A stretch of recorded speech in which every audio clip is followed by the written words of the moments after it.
Yi Junlin snapped awake, and the first thing he felt was wrong. Not just a little wrong, terrifyingly wrong.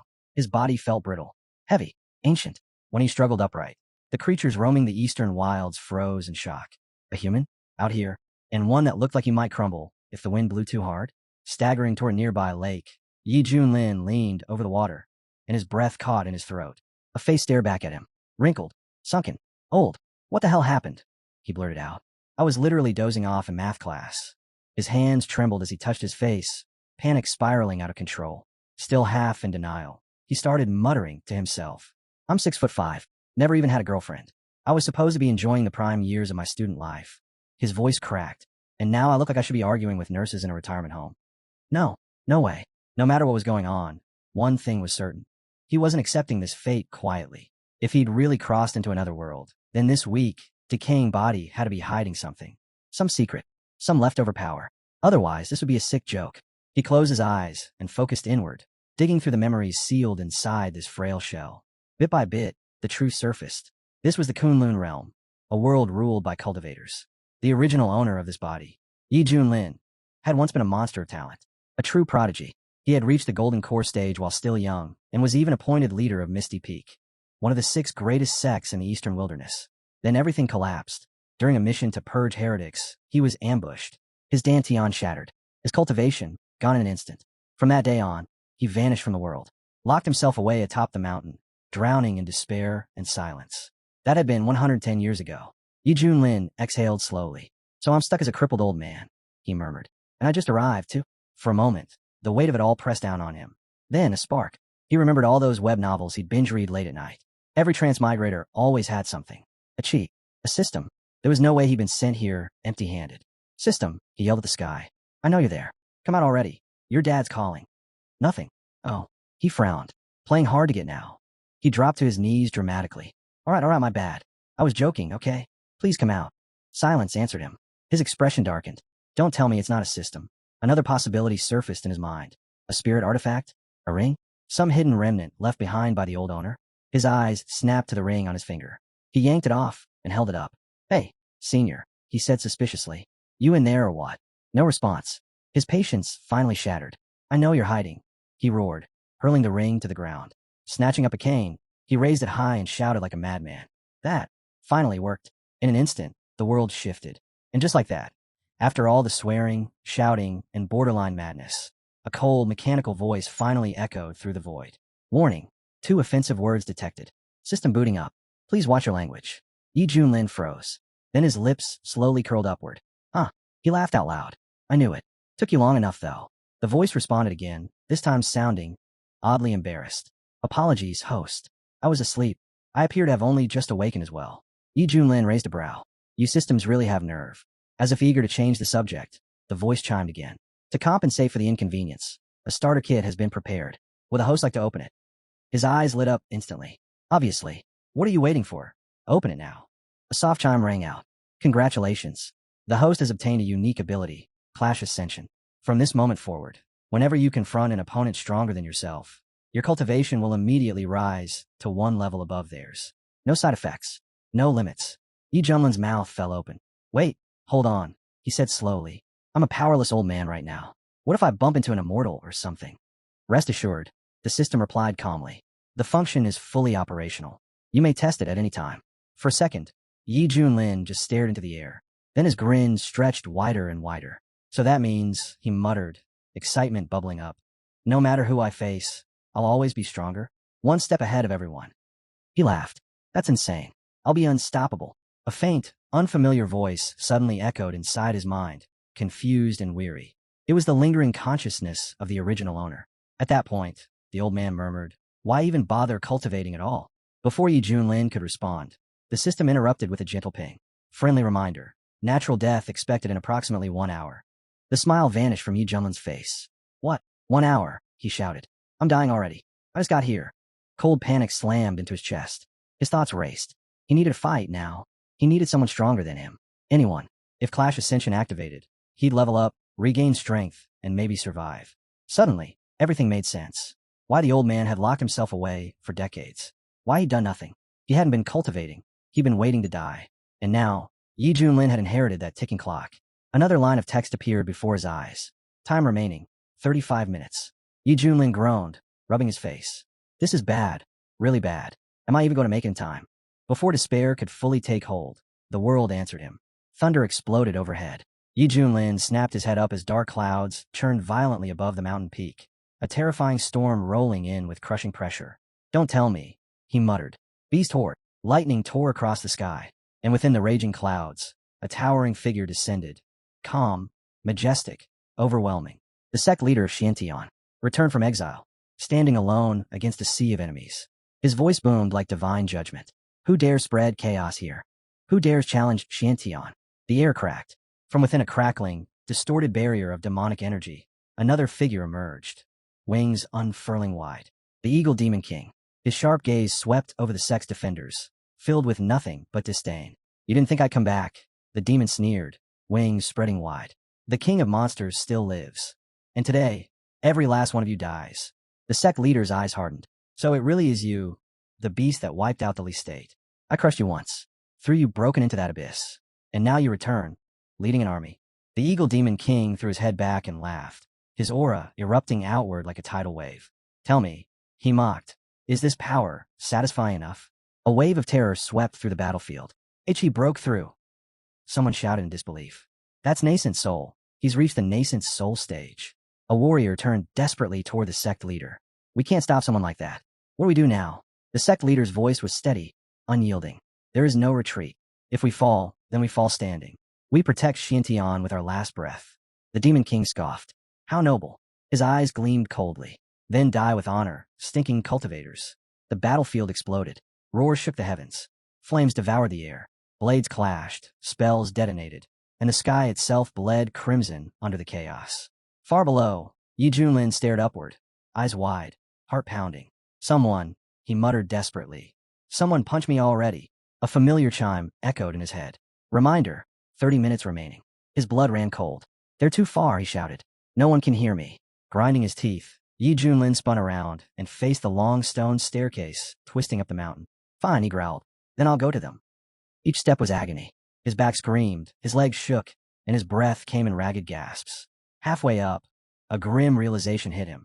If he turned back now, he'd die before the clock ran out. There was only one way left. Forward. Above him, the Demon Monster King's voice thundered across the battlefield. This is resistance, he roared. Pathetic. If this is all you have, then your lives end here. A terrifying surge of embryonic soul energy burst from his body. The air twisted violently around him. Boom! A single, overwhelming strike descended.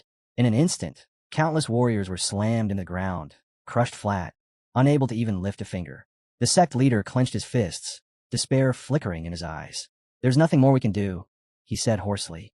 The gap between Golden Core and Nascent Soul is simply too great. Above them, the Demon King hovered arrogantly, laughter echoing across the sky. Anyone else? He taunted. Speak up now. Say your farewells. And then, a rough, cracking voice sliced through the chaos. Hey, Big Bird. Everyone froze. Over here. Yi Junlin stood at the summit at last, panting, trembling, barely upright. His body was bent, his posture crooked, but his eyes burned fiercely as he faced the Demon King. Don't bother looking around, he called out. I'm talking to you. The Eagle Demon King frowned, then turned and descended, stopping directly in front of him. His sharp eyes swept over the frail old man, and he stared. Are you tired of living, old man? The Demon King snarled. You dare insult me? Yi Junlin didn't flinch. He just smirked. You talk a lot for someone hovering so far away. Why not come over here? I'm standing right in front of you. Thanks to the memories left behind in this body, Yi Junlin knew the truth. An ancient speaker formation was hidden inside the house behind him, powered by crystal chi. Without it, his voice would have never reached the battlefield in time. The Demon King sneered. This is new. I've never seen such a loudmouth fossil. Yeah. Yi Junlin shot back. Congratulations. You're witnessing history. Below them, the sect members stared upward in disbelief. Is that Brother E? Someone whispered. It can't be, a girl murmured. The legend of Misty Peak. He's actually here. But he disappeared decades ago. Another said nervously. Why show up now? The sect leader watched in silence, eyes heavy. Perhaps he's here to finish what he couldn't back then. He sighed. A pity. His strength has long since faded. Hearing this, the Demon King burst out laughing. This relic is provoking me, he mocked. Looks like he's desperate to die. He pointed straight at Yi Junlin. So you're that washed-up failure. I'll roast you like a quail. You don't even have cultivation anymore. Yi Junlin raised an eyebrow. If you're a real man, stop talking and fly over. A cold voice echoed in his mind. Warning. Host has 10 seconds remaining. Yi Junlin grimaced. This bird's slower than he looks. Guess I won't even die dramatically. The countdown began. 10, 9. Just as the tension peaked, the Demon King snarled. Fine. You want death. His wings flared. Then I'll turn you to dust myself. He struck. Yi Junlin's lips curled upward. Finally, in that instant, something changed. The frail old man's eyes sharpened like blades, his body moving before his thoughts could catch up.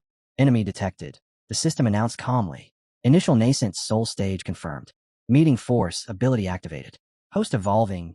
Cultivation rising to mid-level nascent soul. Power exploded through Yi Junlin's body. Cracked bones healed. Withered flesh surged with life. Flames of pure strength wrapped around him as if answering a forgotten call. He stared at his glowing hands, laughter echoing through the storm. So this is it. Here comes the germinal soul. The system replied cheerfully, naturally. I'm a professional, after all.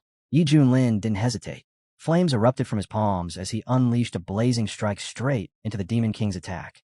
Boom. The demonic blow shattered midair, ripped apart before it could even land. The Demon Beast King staggered back, eyes wide with disbelief.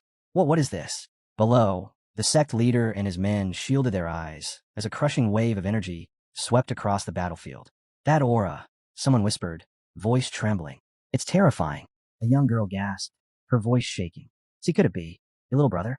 He's still alive. Before anyone could process the thought, the scene before them changed. The frail, hunched old man straightened. His crooked posture vanished. Wrinkles faded.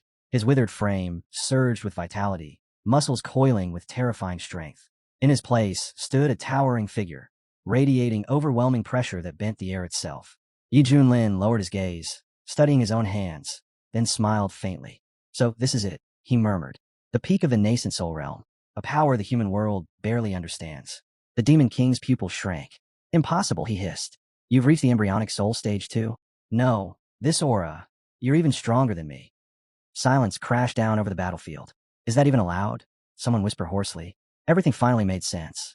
For decades, Yi Junlin had worn the mask of a broken elder, powerless, forgotten, waiting for death.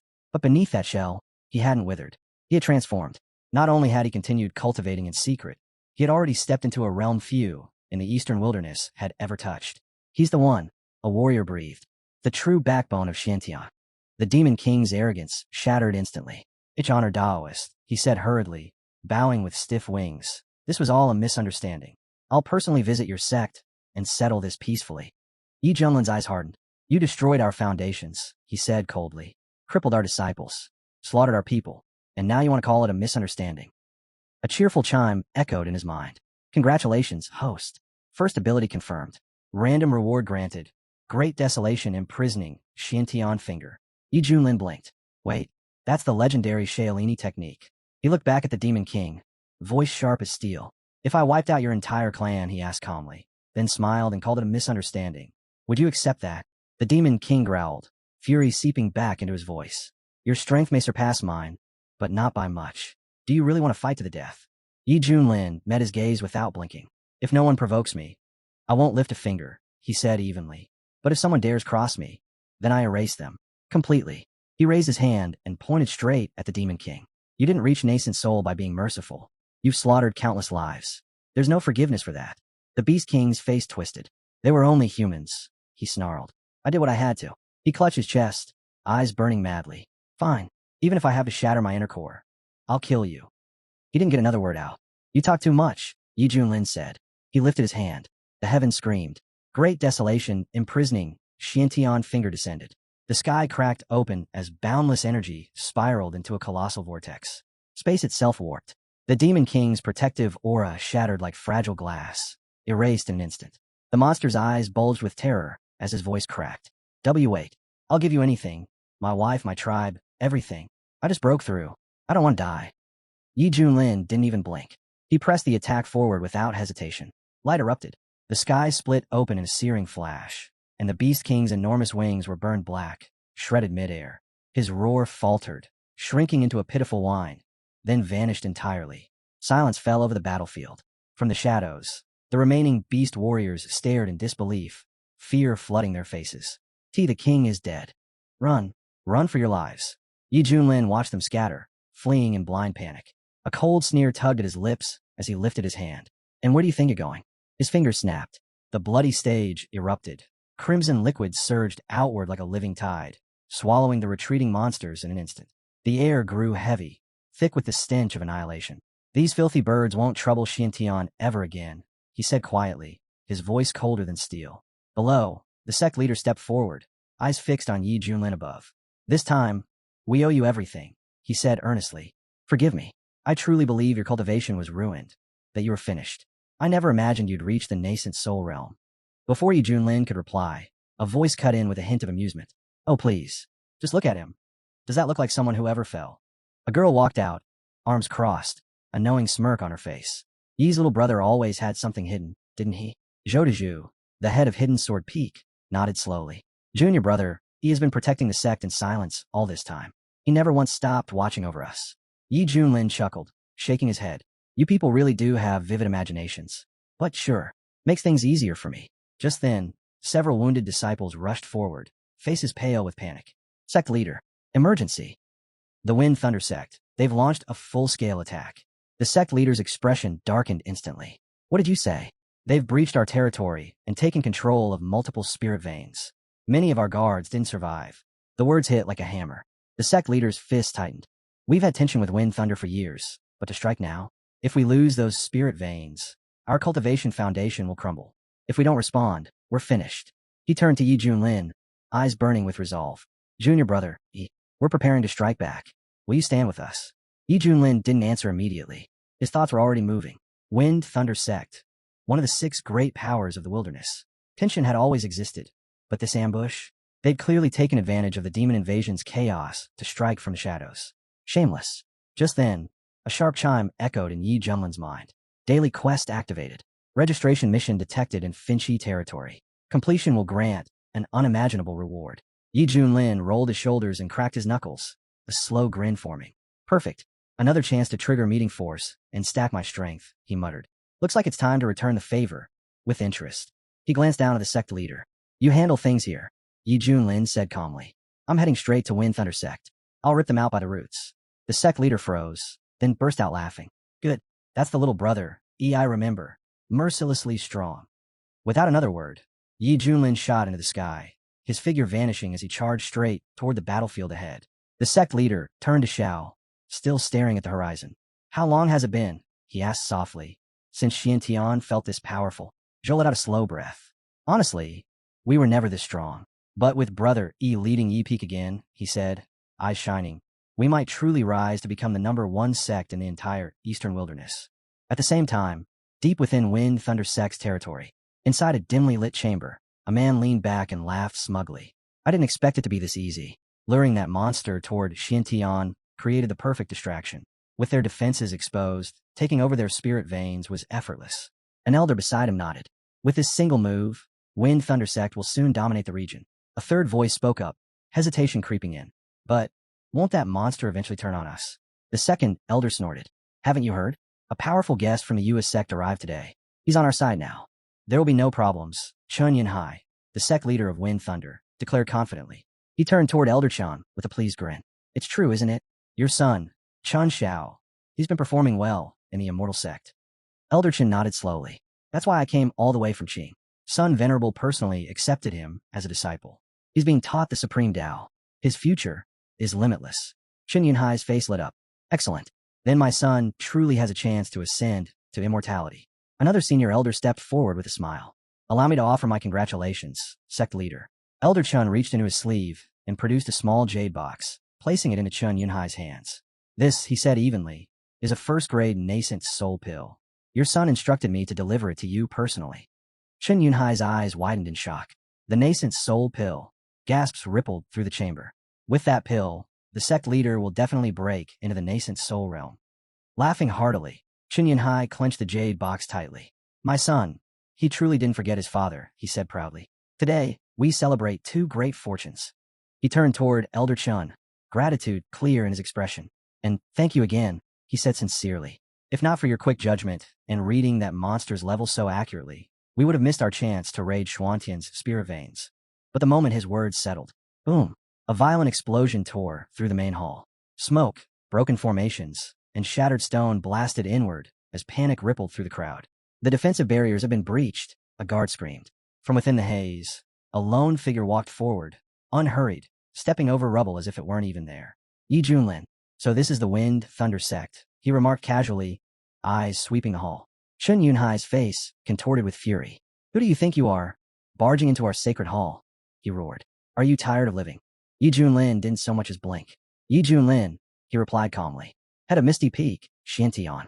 I came here for you. A sharp intake of breath echoed around the room. That aura, an elder whispered, voice shaking. It's real. Embryonic soul stage. At that very moment, a familiar chime rang in Yi Junlin's mind. Registration complete. Wind Thunder Sect Domain. Congratulations. You have obtained the seal of the Lord of Men and unlocked the Great Void Technique. Yi Junlin's lips curved upward slightly. Ah, now that the technique I haven't used in a long time. Chen Yunhai stiffened. Could it really be him? The Yi Junlin who was rumored to have lost everything? He swallowed and turned toward him with forced composure. Honored Taoist. May I ask what business you have with Wind Thunder Sect? Yi Junlin lifted a brow, amused. You're really going to pretend? He said lightly. You lured that monster into our territory. You trespassed into our spirit veins. From this moment on, Wind Thunder Sect ceases to exist. The blood drained from Chun Yunhai's face. So, it really is him. Yiling, the one whose power vanished years ago. If he's standing here now, then that means... His throat tightened. The Greenbird King is dead. The words trembled as they left his mouth. They actually succeeded. Chun Yunhai hurried to Elder Chen's side, whispering urgently. What do we do? He's strong, but with you here, surely we can deal with him, right? Elder Chen didn't even spare him a glance. He stared at Yi Junlin with narrowed eyes, a cruel sneer spreading across his face. You yapping little dog, he spat. Kneel, cripple your own arms, and I might let you crawl away with your life. His aura flared with disdain. If you're so eager to throw your miserable life away, then I'll oblige.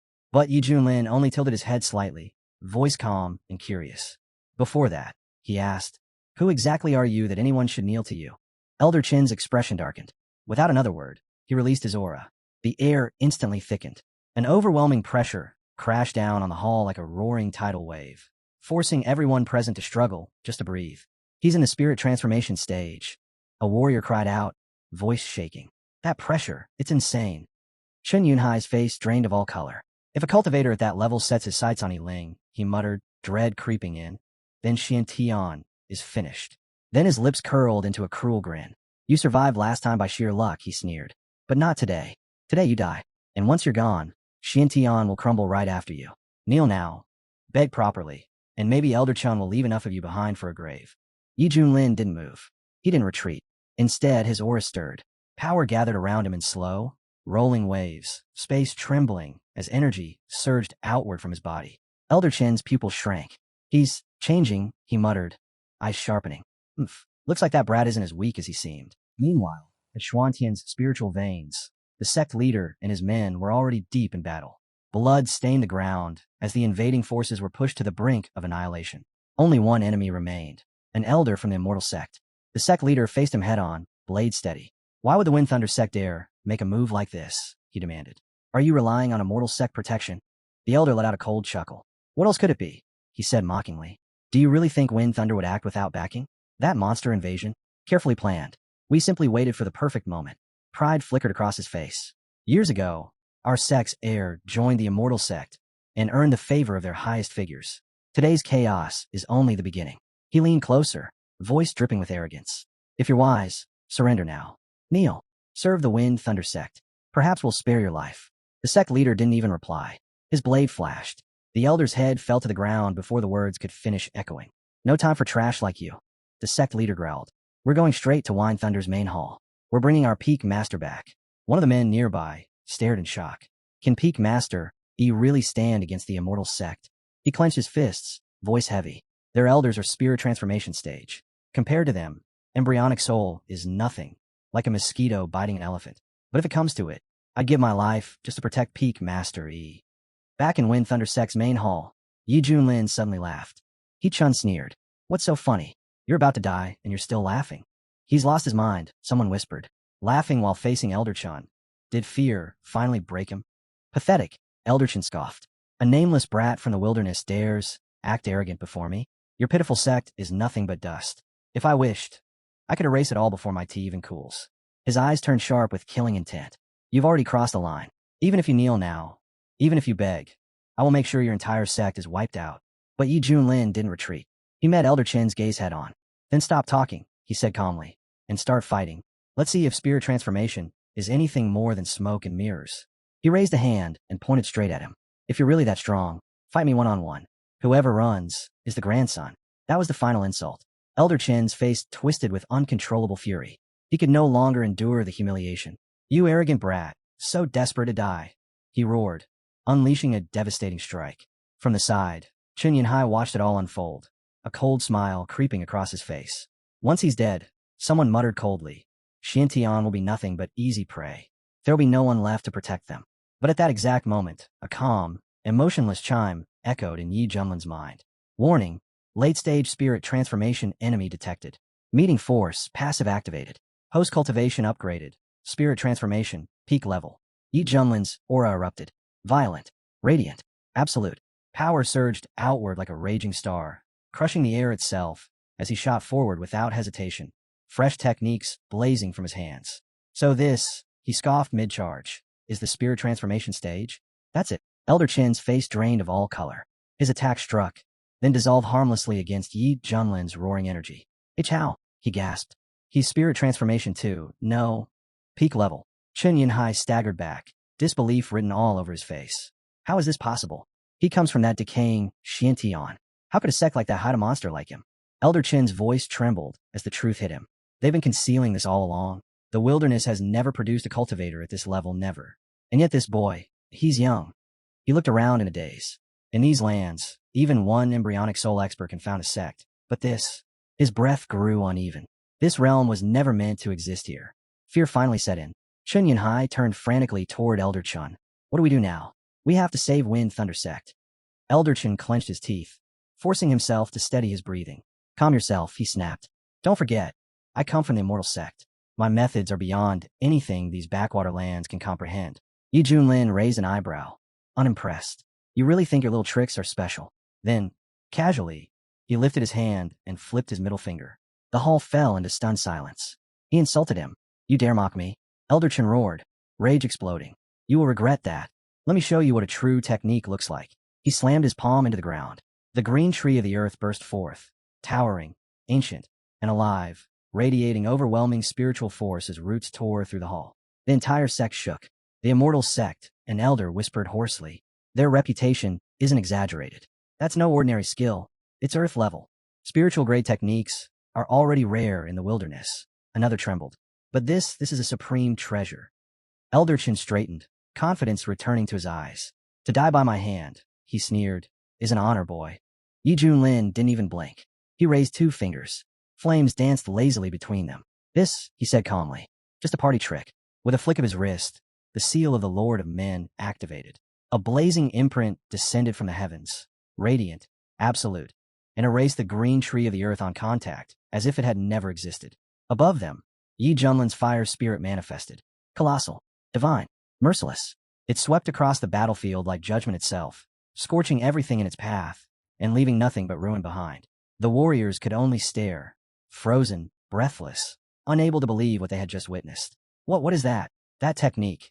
Can it really surpass the divine level? Yi Junlin stood unmoving, the world itself seeming to bend around him as power roared outward. The seal of the Lord will illuminate the heavens, he said calmly, voice carrying absolute authority. And I am its master. Elder Chen dropped to one knee, sweat soaking his robes as his breath came ragged. This power, it's beyond me, he choked. Please stop, show mercy. But there was no warmth in Yi Junlin's gaze. Oh, he replied lightly. Now you beg. He stepped closer, each footstep striking like a hammer. You keep talking about the Immortal Sect, as if they're untouchable. Let me make this clear. If they don't provoke me, I won't provoke them. But if they do, the silence thickened, heavy as a storm about to break. If someone dares cross me, I'll destroy them, Yi Junlin said coldly. And if they strike first, I'll erase them completely. Shaking violently, Elder Chen forced out one final threat. If you kill me, my sect will hunt you down. They'll destroy everything you cherish. Your end will be worse than death. Yi Junlin's eyes narrowed. Still threatening me, he said softly, with one foot already in the grave. He raised his hand. A blazing arrow of fire condensed instantly, then vanished. In a flash, the arrow pierced straight through Elder Chen's chest. his body erased in an instant, not even ashes left behind. Chunyan Hai, the Wind Thunder sect master, collapsed to his knees, trembling uncontrollably. It was all a misunderstanding. We submit. Please, let us serve you, Lord. We'll be loyal to you. Yi Junlin looked down at him as one would look at filth. He said flatly. Serve me? You're not even fit to lick my boots. Panicked. Chunyan Hai scrambled for another lifeline. My son, Chun Xiao. He has immortal potential. He's already accepted into the immortal sect as Sun Venerable's personal disciple. You can't afford to offend them. Yi Junlin's expression didn't change. Oh, he replied. So your son has an immortal future? Good. His voice hardened. When I'm wronged, I retaliate. Your sect attacked first. You've already heard my words. Wind Thunder sect ends today. And I never break a promise. With no hesitation, Yi Junlin swept through the compound. Buildings collapsed. Halls burned. Hidden chambers were reduced to cinders. Flames devoured everything as screams echoed, then faded into nothing. Burnt and broken, Chun Yunhai screamed amid the ruins. You'll regret this. My son will avenge me 1,000 times over. Yi Junlin watched as the final structures crumbled. From the wreckage, a charred box tumbled free. He caught it effortlessly and smiled faintly. Then I'll wait for him, he said. Let him bring me a little more experience. Just as Yi Junlin lifted his gaze, a gentle shimmer spread across the sky. A virtual transmission flickered into existence, light rippling through the smoke. Xuantian's reinforcements had arrived. The sect leader stepped out from the haze, eyes bright with relief as he smiled. Perfect timing. Little brother Yi's already here. Yi Junlin glanced over calmly. Where else would I be? He replied. I said I'd destroy the Wind Thunder sect, didn't I? The sect leader grabbed his arm, disbelief written all over his face. Incredible. I heard an immortal sect elder appeared, and yet you're completely fine. You're still standing. I wasn't affected, Yi Junlin said flatly. Because I killed him. The sect leader froze. You killed an immortal sect elder? But he was at the spirit transformation stage. Su Qianxua looked around at the stunned faces and smirked. I told you, our peak master could handle it. Is that even possible? Someone whispered.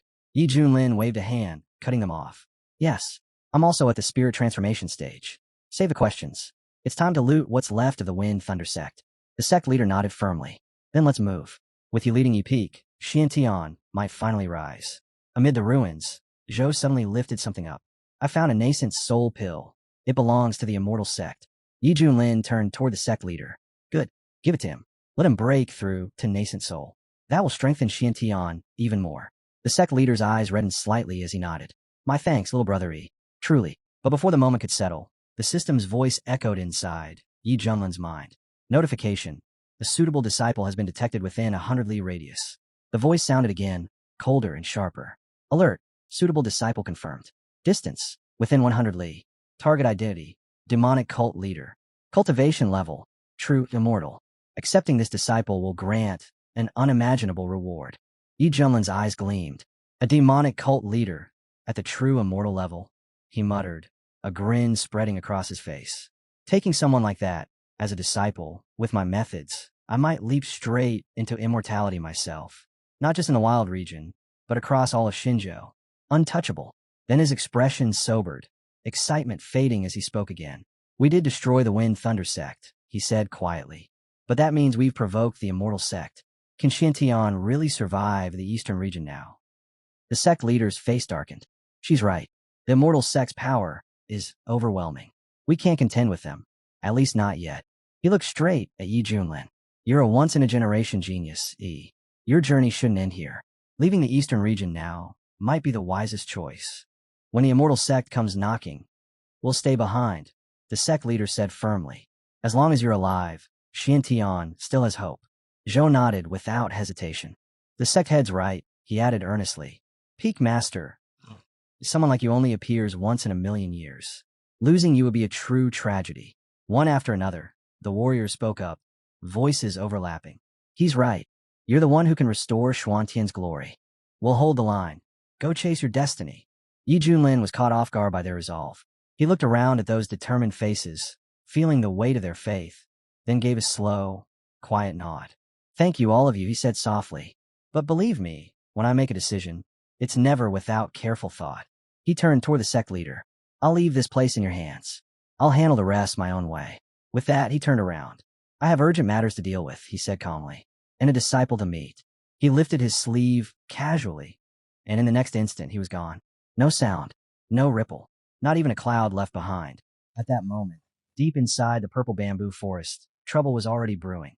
Bandits tore through the undergrowth, chasing after a slender figure, their laughter filthy and unrestrained. "Come on, sweetheart, don't run," one of them shouted. "Let us have a little fun." The figure suddenly spun around, face flushed with rage. "I told you already. I'm a man. Get lost." The bandits burst into laughter. The oldest among them stepped forward, drool practically dripping as his eyes swept over the youth. "Nice try, beauty," he sneered.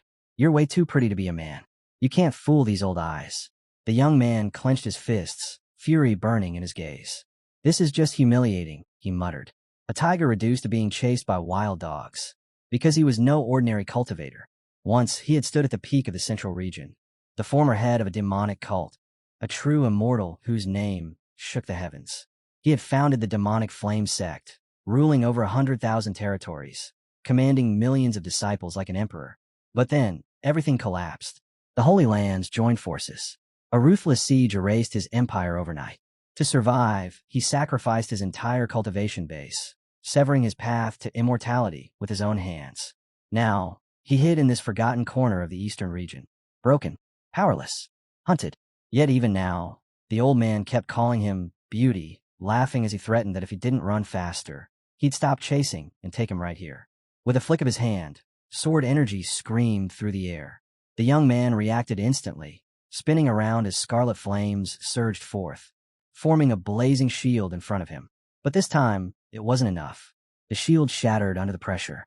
The impact sent him stumbling back, blood streaking down his lips. The old man froze for a brief moment, eyes wide with disbelief. A mere foundation establishment cultivator had just endured his 5 needles constraining source technique, a move from the late Gold Core stage. Could this kid really be some hidden prodigy from a powerful sect? It didn't matter. He couldn't let this go. The old man surged his energy. Mysterious needles materialized, hovering in the air as they locked onto the young man from every angle. Stepping closer, he smirked again. "It's over, beauty," he said lazily. "Stop struggling." He reached out and grabbed the young man's face. "You're pretty, but don't test my patience. Just accept it. It'll be over soon." That was it. The young man snapped. "Open your damn dog eyes and look properly," he roared. "I'm a man, not some woman, not a toy for you to play with." The old man stiffened. "Wait," he said slowly. "You're a man. All that chasing for this." The young man shoved him away and yelled again, veins bulging. "Look closer. We're the same damn gender. So stop following me already." The old man paused, then grinned. "A man," he said, licking his lips. "Even better." That was the last straw. Enraged, the young man activated his attack technique, roaring at the filthy old pervert to stay back. "You dare chase a man?" he shouted. "I'd rather shatter my inner core than let you lay a finger on me." The old man staggered, eyes widening as a violent energy storm erupted outward. "What kind of technique is this?" he gasped. "How can someone at the Foundation establishment stage summon a formation this terrifying?" But the young man was past caring. His eyes burned as he cursed the old man as a filthy dog, declaring he was done playing games.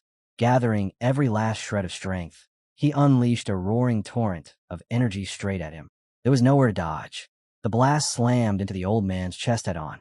Agony tore through him as crushing chi pinned his body in place, bones screaming under the pressure. The young man wasn't unharmed either. He staggered back, clutching his chest, fury etched across his face. "You did this to yourself," he growled. "My core is almost shattered because of this madness. I need to find somewhere to recover and rethink my next step." He glanced down at the fallen figure and muttered darkly, "That pervert didn't die for nothing. Someone like him definitely came from a strange background." Just as he tried to steady his breathing, a chill crept up his spine. "Who's there?" Then, to his disbelief, the old man appeared again. Another elderly figure stepped out from the forest shadows, expression calm. "Relax," he said casually. "I was just passing through. That pervert from earlier? I have nothing to do with him. My tastes are normal." The young man studied him briefly, then nodded. "If that's the case, maybe we'll meet again someday. Take care." But the newcomer's eyes shifted. In an instant, his demeanor changed. He stepped forward, gaze sharp and probing. "Unlike that freak," he said coldly, "I'm more interested in your secret." He lunged, reaching out, intent on seizing him, prying into his memories, uncovering the source of those abnormal powers. The young man recoiled, cursing through gritted teeth. Another old bastard, taking advantage of someone at their weakest. "Keep this up," and you'll die just as miserably. But his strength was gone. His vision blurred as his legs gave out, the thought flashing through his mind. So this is how my second life ends. Before either of them could move, an overwhelming pressure crashed down from above. A figure descended from the sky, hovering effortlessly, radiating power that crushed the forest into silence. Both froze instantly. There was no mistaking it. Spirit transformation stage. The old man's heart sank. What kind of existence like that would bother showing up in a forgotten backwater like this? The figure descended from the sky at an unhurried pace, pressure rolling outward with every step. His name was Yi Junlin. The moment the old man recognized him, terror crushed whatever pride he had left. He dropped to his knees with a dull thud, forehead scraping the ground as his voice shook. Please, spare me. I'll leave immediately. I won't ask for anything. Just take this as my thanks and let me go. Yi Junlin didn't even look at him. He simply raised one hand. These kinds of trash, he said flatly, don't deserve to keep breathing. A beam of pure chi tore through the air. The old man never had time to scream. The light pierced straight through his chest, annihilating his heart in an instant. His body collapsed lifelessly to the ground, not a single sound escaping him. Silence followed. The guy standing nearby felt his mind go blank. First, a golden core expert had been erased like nothing. Now, a spirit transformation cultivator had appeared out of nowhere and been killed just as easily. Was there truly no path left for him? Yi Junlin suddenly paused and glanced inward. Wait, he said slowly. Are you telling me that guy's the head of a demonic cult and a true immortal? The system responded without a hint of emotion. Affirmative. Although his current cultivation is only at the foundation establishment stage, he is indeed a true immortal. His power remains sealed. Yi Junlin blinked once. You're joking. No deception detected, the system replied. Name, Hong Chinya Chinya. Cultivation, initial foundation establishment.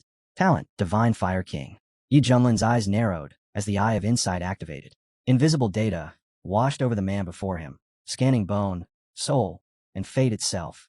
Every result matched perfectly. Not a single detail was wrong. No pale skin. Delicate, almost flawless features. Long hair flowing down his back like silk. At a glance, he looked more beautiful than most women. No wonder people mistook his gender the moment they saw him. Under Yi Junlin's gaze, Hong Chinya stiffened. A strange thought crossed his mind. Don't tell me this one's also into men? But Yi Junlin wasn't thinking anything of the sort. With his eye for talent, he saw straight through the surface. Even in this weakened state, this person's potential was terrifying. Experience honed over ages. A gift far beyond ordinary cultivators. If properly nurtured, restoring his peak strength wouldn't be a dream. It was only a matter of time. Taking him in would be a masterstroke. You have an extremely rare bone structure, Yi Junlin said calmly. True talent. From today onward, you'll become my disciple. Disagree. Hong Chinya's eyes flew open. You want to take me as your apprentice? Yet beneath the shock, suspicion stirred.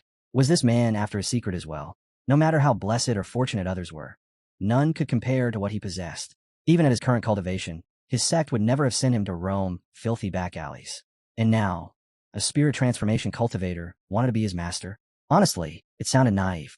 Yi Junlin noticed the hesitation instantly. What's wrong? He asked. Judging by your expression, you don't seem very eager. In truth, Hong Qin didn't believe Yi Junlin was qualified to teach him anything. But he also knew one thing clearly. Right now, he had no room to resist. Survival came first. Revenge could wait. Once he recovered his strength, he would reclaim everything that had been taken from him. He knelt on one knee and bowed his head. This disciple, Hong Qinya, greets his master. Not a single word came from his heart. It was an act, a temporary submission. When the day arrived, his pride would return with interest. Yi Junlin accepted it with a faint nod. Good. You may rise.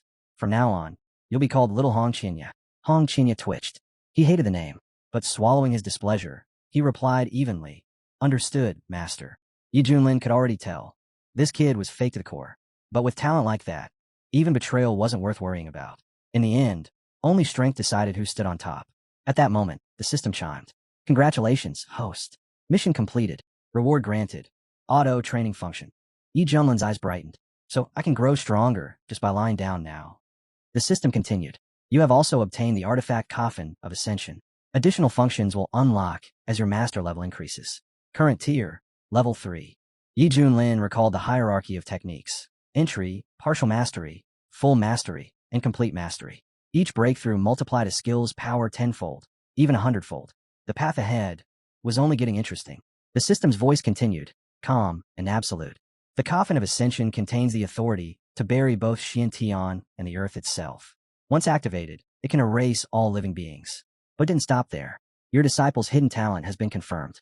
Additional reward granted. Special upgrade package. Included. 3000 flame technique and fire origin pill. Purpose. Restore his fire root and forge an unparalleled foundation. Yi Junlin stared at the rewards in silence. This wasn't just support. It was an outright defiance of the natural order. If this was only the starting point, he couldn't even imagine what kind of power awaited him after the next breakthrough. So this is what a true traveler from the Celestial Empire is meant to receive. Not far away, Hong Qinya observed his new master quietly. He could tell. Yi Junlin was clearly satisfied with himself for taking in such a once-in-an-era genius. But Hong Qinya didn't feel threatened. His turn would come. Soon enough. Sensing the subtle undercurrent, Yi Junlin spoke without changing his expression. You're probably thinking, your master isn't worthy of you. Hong Qinya reacted instantly. Master misunderstands. This is simply my natural expression. I was only surprised that someone at the spirit transformation stage would already be speaking about life and fate. Yi Junlin let out a faint laugh, eyes narrowing slightly. In other words, you won't truly acknowledge me unless I show some sincerity. He lifted his hand and casually tossed over a scroll. Take this. A technique. Consider it a meeting gift, to mark the bond between master and disciple. Hong Qinya caught it smoothly, bowed, and smiled politely. Thank you, master. But inwardly, he sneered. Let's see what kind of trash technique this self-important provincial master thinks is worthy of impressing me. To be honest, he didn't expect much. What could a mere spirit transformation cultivator possibly show him? Still, he opened the scroll and glanced at the title. 3000 Flaming Tribes. He almost laughed. The name alone sounded absurdly exaggerated. Then he read further, and his smile froze. Wait, what? His breathing stalled as memory surfaced. He didn't recognize it by name, but by its essence. By the terrifying depth hidden within the text. He knew this technique. His own Raging Fury Flame art. The technique that had once carried him all the way to immortality was hailed as a supreme fire art in the central regions. Countless sects coveted it. Yet compared to what he was seeing now, it was nothing. This technique shattered every rule he understood about fire cultivation. It wasn't just stronger. It was fundamentally different. Higher. Purified. Beyond mortal limits. Immortal grade, no. Possibly even saint level. Hong Qinya's hands trembled slightly as he held the scroll. With this in his grasp, returning to true immortality was no longer some distant fantasy. It was only a matter of time. He no longer wanted to return to who he once was. He could become something far greater. Yi Junlin watched him quietly, reading the change in his expression. Judging by that look, he said, you seem quite satisfied with the gift. Hong Qinya turned toward him, genuinely humbled for the first time. Yes, master. This technique, it goes far beyond extraordinary. Even so, doubt lingered in his mind. How could this man possess something like that? Had he unearthed some ancient ruin? Inherited a long-lost legacy? But Yi Junlin still wasn't finished. He took out a pill and handed it over. Since you started cultivating the technique, take this as well. It'll help you stabilize it. Hong Qinya's breath stalled. This is a fire source pill. You're giving it to me. This wasn't ordinary medicine. The fire source pill was divine grade. Something fire cultivators would slaughter each other over. It could propel one's cultivation forward by massive leaps. Even immortals treated it as priceless. And this man had it, just like that. Even at the peak of his former strength, Hong Qinya had never once possessed such a thing. Yi Junlin's gaze sharpened slightly. What? Do you doubt your master's generosity? Hong Qinya snapped back to attention at once. Of course not. Becoming your disciple is my greatest honor. Outwardly, his posture was flawless. Inwardly, his thoughts were in chaos. Yi Junlin must have stumbled upon an unimaginable ancient inheritance. There was no way he truly understood how rare these treasures were. He would have to tread carefully. Maintaining his polite smile, he said nothing more. Yi Junlin could tell the man's mind was racing, but watching the former cult leader struggle to keep his composure was unexpectedly amusing. Take the pill, Yi Junlin said calmly. Focus your mind. I'll stand guard. Hong Qinya nodded. Thank you, master. He sat down and swallowed the pill. The instant it dissolved, a violent surge of energy exploded within him. His cultivation roared forward like an uncontrollable inferno. Yi Junlin remained where he was, observing in silence. He understood the path of cultivation well. Initial foundation, mid-late, peak, full mastery, golden core, nascent soul, and beyond. And this one, he truly was a sealed immortal. In just half an hour, Hong Qinya broke through stage after stage, his aura rising nonstop until it finally stabilized at the embryonic soul realm. A terrifying rate of recovery. Even Hong Qinya himself was shaken. Such progress in so little time. It was unheard of. His eyes burned as he clenched his fists. Once he returned to the central region, every humiliation he'd suffered would be repaid in blood. At last, he exited his cultivation state and walked over lowering his head slightly. Apologies, master. I may have kept you waiting. Yi Junlin waved it away. It's nothing. We're returning to the sect anyway. Tonight, I'll introduce you to the elders. Meanwhile, outside the main hall of the profound Xintian sect's grand hall, the disciples were already in an uproar. Whispers flew in every direction. They spoke of Peak Lord Yi, the terrifying existence said to be able to shatter souls with a single finger. The man who had saved the sect from annihilation not once, but twice. Many of them burned with regret now. If only they had seen his value earlier. If only they had followed him back then. Maybe today, they'd be standing at the very peak instead of watching from below. And now, word had spread that he had taken a disciple. With strength like his standards must be terrifying, one disciple muttered. Yeah, who could possibly be worthy of becoming his disciple? Another whispered. At that moment, Yi Junlin arrived at the sect gates. The atmosphere exploded. Cheers rang out as news spread like wildfire. The head of Misty Peak had returned. But soon, the excitement shifted. Wait, who's that beside him? Someone asked, eyes widening. The surrounding warriors leaned forward, voices dropping in a hushed awe. That's the most beautiful girl I've ever seen. Why is she walking so close to Peak Lord Yi? Speculation erupted instantly. Where had such a stunning beauty come from? And how was she connected to Peak Lord Yi? Hong Qinya heard every word, and his mood darkened. One glance around was all it took for him to pass judgment. Weak, every last one of them. In the demonic flame sect of his past, people like these wouldn't even be qualified to serve tea. Just then, the sect head stepped forward to greet Yi Junlin. Junior brother Yi, he said warmly. Who might this be? Yi Junlin replied without hesitation. My new disciple. Come, greet the sect head. The sect head froze. A disciple? Since when did Yi Junlin take disciples? Nearby, Su Qinshua's expression turned cold. Her eyes narrowed slightly as she stared at Hong Qinya. A face like that, becoming his disciple. For some reason, it rubbed her the wrong way. Hong Qinya finally snapped. He stepped forward and said flatly, I'm a man. Silence. The entire area froze. Even Su Qinshu blinked, caught completely off guard. Yi Junlin reached out and smacked him lightly on the back. Watch your mouth, he said calmly. That's your senior sister. Apologize. Hong Qinya clenched his jaw, then stepped forward and bowed stiffly. I apologize. That was my mistake. Inside, his thoughts churned. Just wait. Once I reach spirit transformation, I'll repay this humiliation tenfold. Yi Junlin, completely unbothered, turned back to the others. Now that introductions are done, I'll be taking my disciple back to Misty Peak. The sect head nodded immediately. Of course. It's an honor. I won't delay you. As the two figures departed, the silence shattered once more. Whispers erupted again, louder than before. The head of Misty Peak accepted a nascent soul disciple. Su Qinshu folded her arms, a faint smile playing on her lips. Junior brother, you really doesn't do things halfway. From today onward, Xintian won't be the same. Back at Misty Peak, Yi Junlin pushed open the creaking doors and gestured casually. This is where you'll stay from now on, he said. You're my first disciple. Choose any room you like. Hong Qinya glanced around, and his eyelid twitched. What kind of trash heap is this? Even the servant quarters back at Demonic Flame were far more refined. Was he really supposed to live in a place like this? Yi Junlin met his gaze, unbothered. Remember this. Only the weak complain. The strong adapt. A real cultivator stands above comfort. If it's filthy, clean it yourself. Hong Qinya forced a stiff smile. I'll endure. With my ray of progress, this won't last long anyway. Far to the south, within Immortal Sect territory, the atmosphere was heavy. Inside the Hall of Inheritance, Elder Jiang stared at a blackened scroll in his hand, his expression dark. In the next instant, he crushed it to pieces. A servant nearby dropped to his knees in terror. Please forgive me, master. I asked Elder Chun to deliver the pill to your father. But now Elder Su Qinshu is dead. I fear something is terribly wrong with the sect. Allow me to investigate personally. Elder Jiang turned his gaze to Shower. Do you know why I chose you as my disciple? Shower hesitated before answering. Because of my immortal body and my potential on the path of immortality. Elder Jiang's eyes narrowed. That's only part of it. He stepped closer, his voice low and sharp.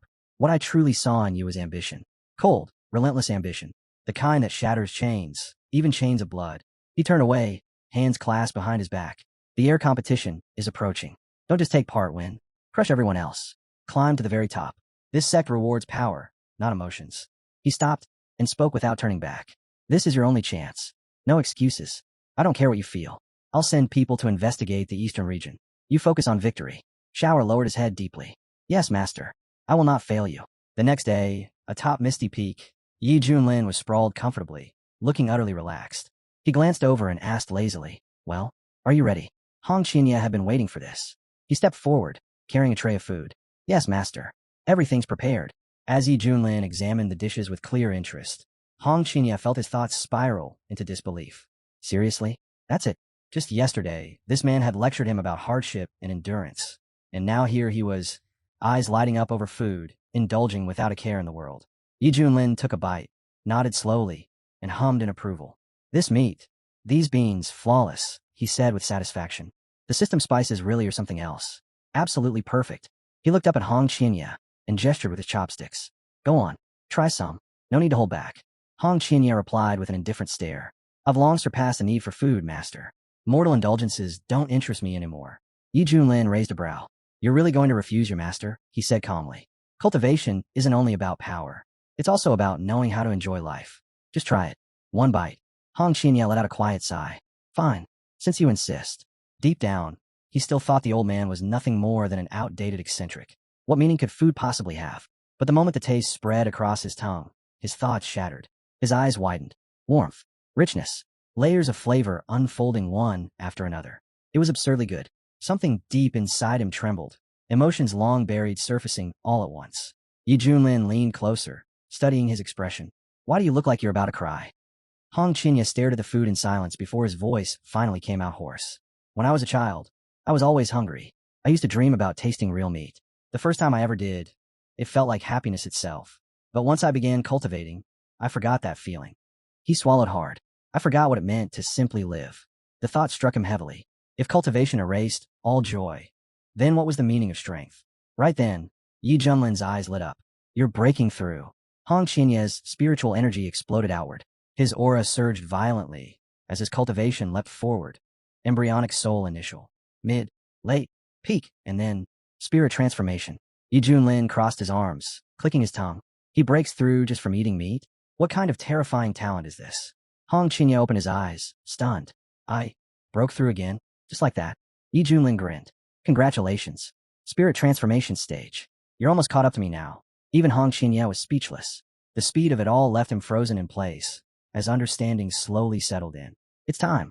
This master-disciple relationship has already fulfilled its purpose. But before he could make a move, Yi Junlin let out a lazy yawn and stretched like nothing in the world concerned him. Well then, he said casually, since you've eaten well and even broken through, why don't you come over here and give your master a shoulder massage? The smile on Hong Chinya's face froze solid. I've already stepped into spirit transformation, and he still thinks he can order me around? This fool really has no idea when to stop courting death. A sharp glint flashed through his eyes. Today was supposed to be the day he reminded this man who he truly was.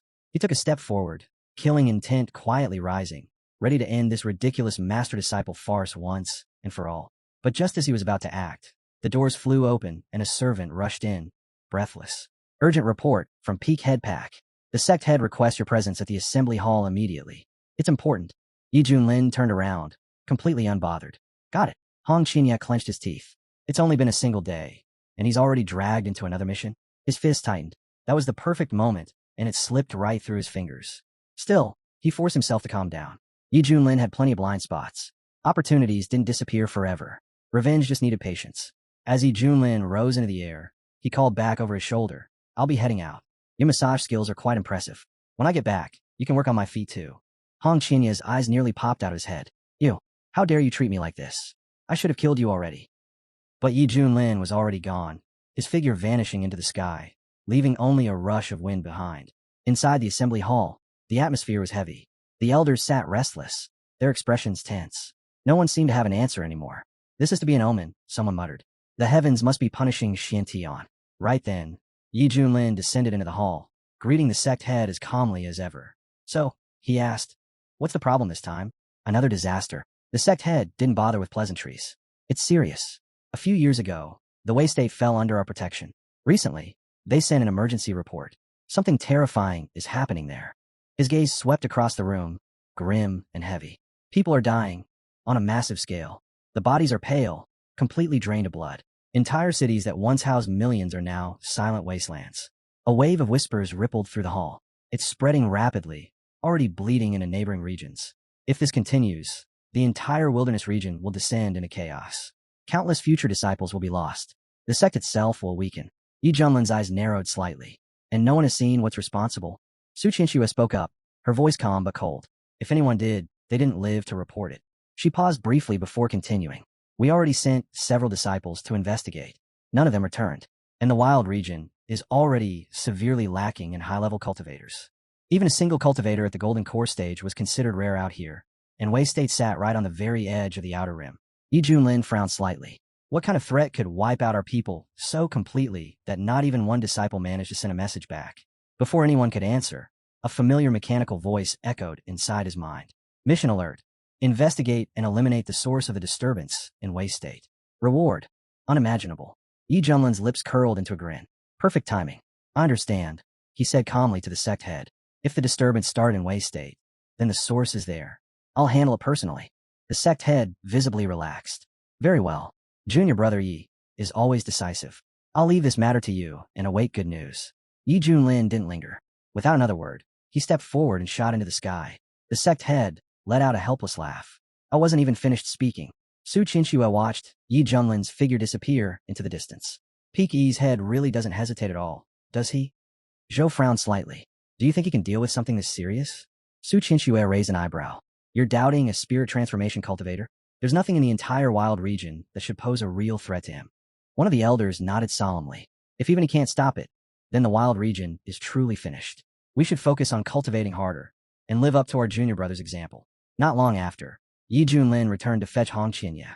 Together, the two streaked eastward, flying straight toward the wilderness and the border of Wei State.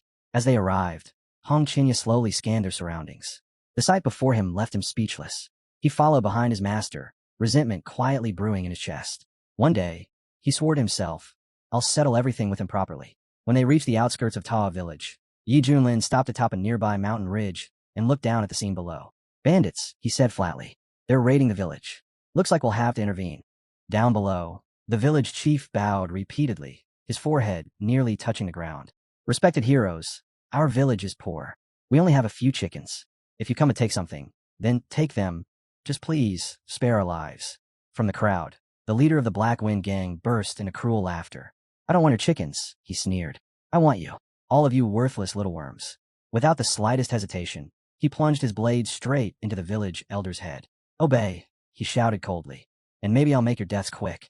The gang members began shouting, forcing the villagers to back away. Their leader stepped forward, aura swelling as he prepared to unleash his technique. A suffocating pressure flooded the air as the gang leader slowly raised his hand and pointed it straight at the trembling villagers. Terror exploded instantly. Please, don't kill us. The screams echoed through the village, raw and desperate. Up on the ridge, Hong Qinya suddenly frowned. Something about that pressure felt wrong. No, familiar. That technique. I've seen it before. His mind raced as fragments of memory surfaced. It was almost identical to a forbidden art from the central region, one used by a figure who was supposed to be long dead, erased by the Holy Lands themselves. Yi Junlin noticed the subtle change in his expression. You recognize that technique? Hong Qinya snapped back to reality and shook his head. No, it just looks strange. Yi Junlin's gaze hardened. Watch your mouth, mutt. If you know something, say it properly. Hong Qinya said nothing, but his thoughts churned violently. If I'm right, this isn't just some bandit problem. This could spiral into real disaster. Below them, the villagers were on the brink of collapse, crying out for mercy as death loomed over their heads. Yi Junlin didn't bother waiting anymore. One moment he was standing there. The next, he vanished. Before anyone could react, he reappeared behind the gang leader and grabbed him by the shoulder. That's enough. The bandit leader jolted, spinning around as power surged into his fist. Who the hell are you? How dare you interfere? Yi Junlin didn't answer. He sidestepped smoothly and unleashed a scorching beam of fire straight through the man's chest. The explosion of heat sent him stumbling backward. Calm yourself, Yi Junlin said indifferently. We need to talk. The surrounding gang members froze, eyes wide with disbelief. Their leader, injured? The bandit clutched his chest, blood soaking his clothes as realization struck him like a hammer. Spirit transformation stage. Fear crushed his arrogance instantly. Please, don't kill me. I surrender. Yi Junlin's expression didn't change. Then start talking. Who are you? And where did you learn that technique? The man hesitated, then swallowed hard. I was once a palace guardian of Wei State. One day, I witnessed something forbidden. They condemned me to death. I escaped, and the technique? Yi Junlin pressed. While I was fleeing, I encountered a mysterious group. I don't know who they are. They gave it to me. Yi Junlin's eyes narrowed. They just handed it over. The bandit glanced at his shaking subordinates, then back at Yi Junlin, his voice trembling. They said the technique could absorb blood to grow stronger. I only wanted to survive. That's all. I swear. Yi Junlin fell silent, piecing everything together. A hidden organization. Blood-absorbing techniques. Rapid spread. Entire cities drain dry. This wasn't random. This reeks of something far larger operating behind the curtain, he said slowly. And it fits too well with the recent disturbances. He turned his gaze toward Hong Qinya. What do you think? At that moment, a long-buried name surfaced in Hong Qinya's mind, one he hadn't dared to recall in years. The methods were far too familiar. The more Hong Qinya thought about it, the heavier his chest became. Could it really be him? Could that man truly still be alive? His thoughts spun wildly. Someone like that, appearing in the wild region of all places. It made no sense. And yet, the signs lined up too perfectly. He kept his face steady and said calmly, I'm not sure. But deep down he knew. If that person was truly pulling the strings, then even Yi Junlin, despite standing at the spirit transformation stage, wouldn't be enough. One wrong move, and Wei State wouldn't be saved. It would become a burial ground. Just then, Yi Junlin turned to the trembling bandit leader. Let's see if you're hiding anything else. With a casual wave of his hand, his consciousness surged forward, forcefully plunging into the man's mind. Memories unraveled one after another, laid bare without mercy. After a brief moment, Yi Junlin withdrew his hand. He wasn't lying, he said slowly, but he left something out. Something important. His expression darkened. We're going to the Wei Imperial Palace. Immediately, before they could move, Hong Qinya suddenly raised a single finger. A streak of fire shot forward. In the blink of an eye, the remaining bandits were reduced to ash, screams cut short before they could even echo. Yi Junlin turned to look at him, his gaze unreadable. Hong Qinya met his eyes and asked evenly, Did I do something wrong, master? Weren't those bandits deserving of death? His voice was calm, controlled, but inside, the rage he had bottled up for so long finally found an outlet. I've endured enough humiliation. Just this once it felt good, liberating even. Yi Junlin nodded faintly. No, you did well. Below them, the villagers erupted in cheers. Immortals. They saved us. This is Xuantian's will. They fell to their knees, shouting blessings toward the heavens, as the two figures disappeared into the clouds. At the same time, deep within the Wei Imperial Palace, the emperor stood silently in the throne room, his face drawn with exhaustion. The population of Wei has already dropped by a third, he murmured. Just a little more, and this nation will sink into complete darkness. His fist tightened. Will the masters from Xintian Zone truly be able to save us? Suddenly, the doors burst open as his daughter rushed in. Father, I saw them. Two immortals flying toward the city. The emperor straightened at once. They must be the envoys from Xintian. Summon the ministers. Prepare a proper welcome. High above the capital, Yi Junlin hovered in the air, his robes and cape fluttering dramatically in the wind. So, he said leisurely, what do you think of this entrance, my disciple? Hong Qinya inclined his head respectfully. Wise as always, master. Very impressive. But inside, his thoughts were cold and venomous. I can't wait to see you beg when those dark forces finally reveal themselves. Just don't expect mercy from me when that moment comes. Moments later, the palace gates swung open as the emperor personally led his ministers forward to receive them. Honored guests, welcome, the emperor said, bowing deeply. Thank you for coming to save our Wei State. Yi Junlin stepped ahead calmly. I am Yi Junlin, peakhead of Misty Peak from Xintian Zone. We're here to deal with the calamity afflicting your land. You may rest easy. The emperor bowed, even lower. The Wei royal family will never forget this kindness. If there is anything you require, anything at all, please command us. Yi Junlin waved his hand dismissively. No need for that yet. For now, just prepare a place for my disciple and me to rest. Of course, the emperor replied without hesitation. Please follow me. I'll personally show you around the palace. As the group moved forward, none of them noticed a figure slipping quietly into the shadows behind the procession. Hidden among the crowd, a scout followed at a distance, a cold sneer spreading across his face. So that's all he is, just a peak head from Xintian, putting on airs, he muttered. Perfect. His eyes gleamed with malice. Master needs sacrifices to complete his breakthrough to peak spirit transformation, he whispered. And these two just walked straight to the altar. Later, once they settled into their palace quarters, Hong Qinya cast a sidelong glance at his mentor. Earlier, Yi Junlin had looked every bit the expert, commanding, sharp, overflowing with presence. But now, he was sprawled back, posture loose, expression lazy, like a man who couldn't be bothered. This man reached spirit transformation? Hong Qinya scoffed inwardly. At this pace, I'll surpass him soon enough. And when that happens, ending him will be effortless. What Hong Qinya didn't realize was that Yi Junlin was watching him just as closely. He saw the flicker in his disciple's eyes, the hidden calculations, the arrogance barely restrained. And in that instant, Yi Junlin understood one simple truth. This disciple would betray him sooner or later. The only problem was, he had chosen the wrong person to target. A faint smile tugged at Yi Junlin's lips. You must be wondering about my. He leaned back even further, stretching lazily. You want training? Then go fetch some water. I need to wash my feet. If I'm in the mood afterward, maybe I'll teach you a method or two. Hong Qinya froze. His jaw tightened. Did this old fool really just say that? Rage surged through him. Some backwater peak master thinks he can teach me cultivation? In my past life, even immortals begged for my guidance. If anyone's the teacher here, I'm the ancestor of cultivation itself. Yi Junlin shot him a casual glance. What's wrong? Think you're too good for this? Aren't you still young? Still depending on elders to carry you forward. Hong Qinya's eye twitched. I was once the great head of the fire cult, and now I'm supposed to wash this clown's feet? Maybe it was time to stop pretending. The air grew tense, thick enough to snap. Then came a knock at the door. A voice called urgently. Important news, from Harmony State. Yi Junlin rose to his feet. Who is it? The man outside answered quickly. Zhou Hong, Crown Prince of the Wei State. I request an audience. This concerns the survival of our nation. Yi Junlin gestured toward the door. Come in. Speak. As the Crown Prince stepped inside, Yi Junlin raised an eyebrow. So this is the one who tried to deal with the bandits? He doesn't look the part. Or perhaps there was more beneath the surface. Prince Zhou Hong bowed deeply. There is something I have never told my father. I believe the root of the calamity in Harmony State lies in the mountains behind the palace. He hesitated before continuing. Recently, I've seen winged demons flying into a hidden cave at night. Palace maids and eunuchs have begun disappearing. I fear the two are connected. Slowly, he lifted his gaze, meeting the eyes of Yi Junlin and Hong Qinya. I've heard of your legendary strength. If anyone can save Harmony State, it's you. Please, help us destroy those creatures. Yi Junlin frowned.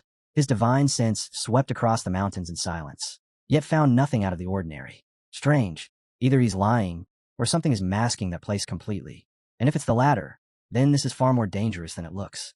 Even so, Yi Junlin nodded calmly. Show me the cave. Let's see what you're hiding. Relief washed over the prince's face as he bowed once more.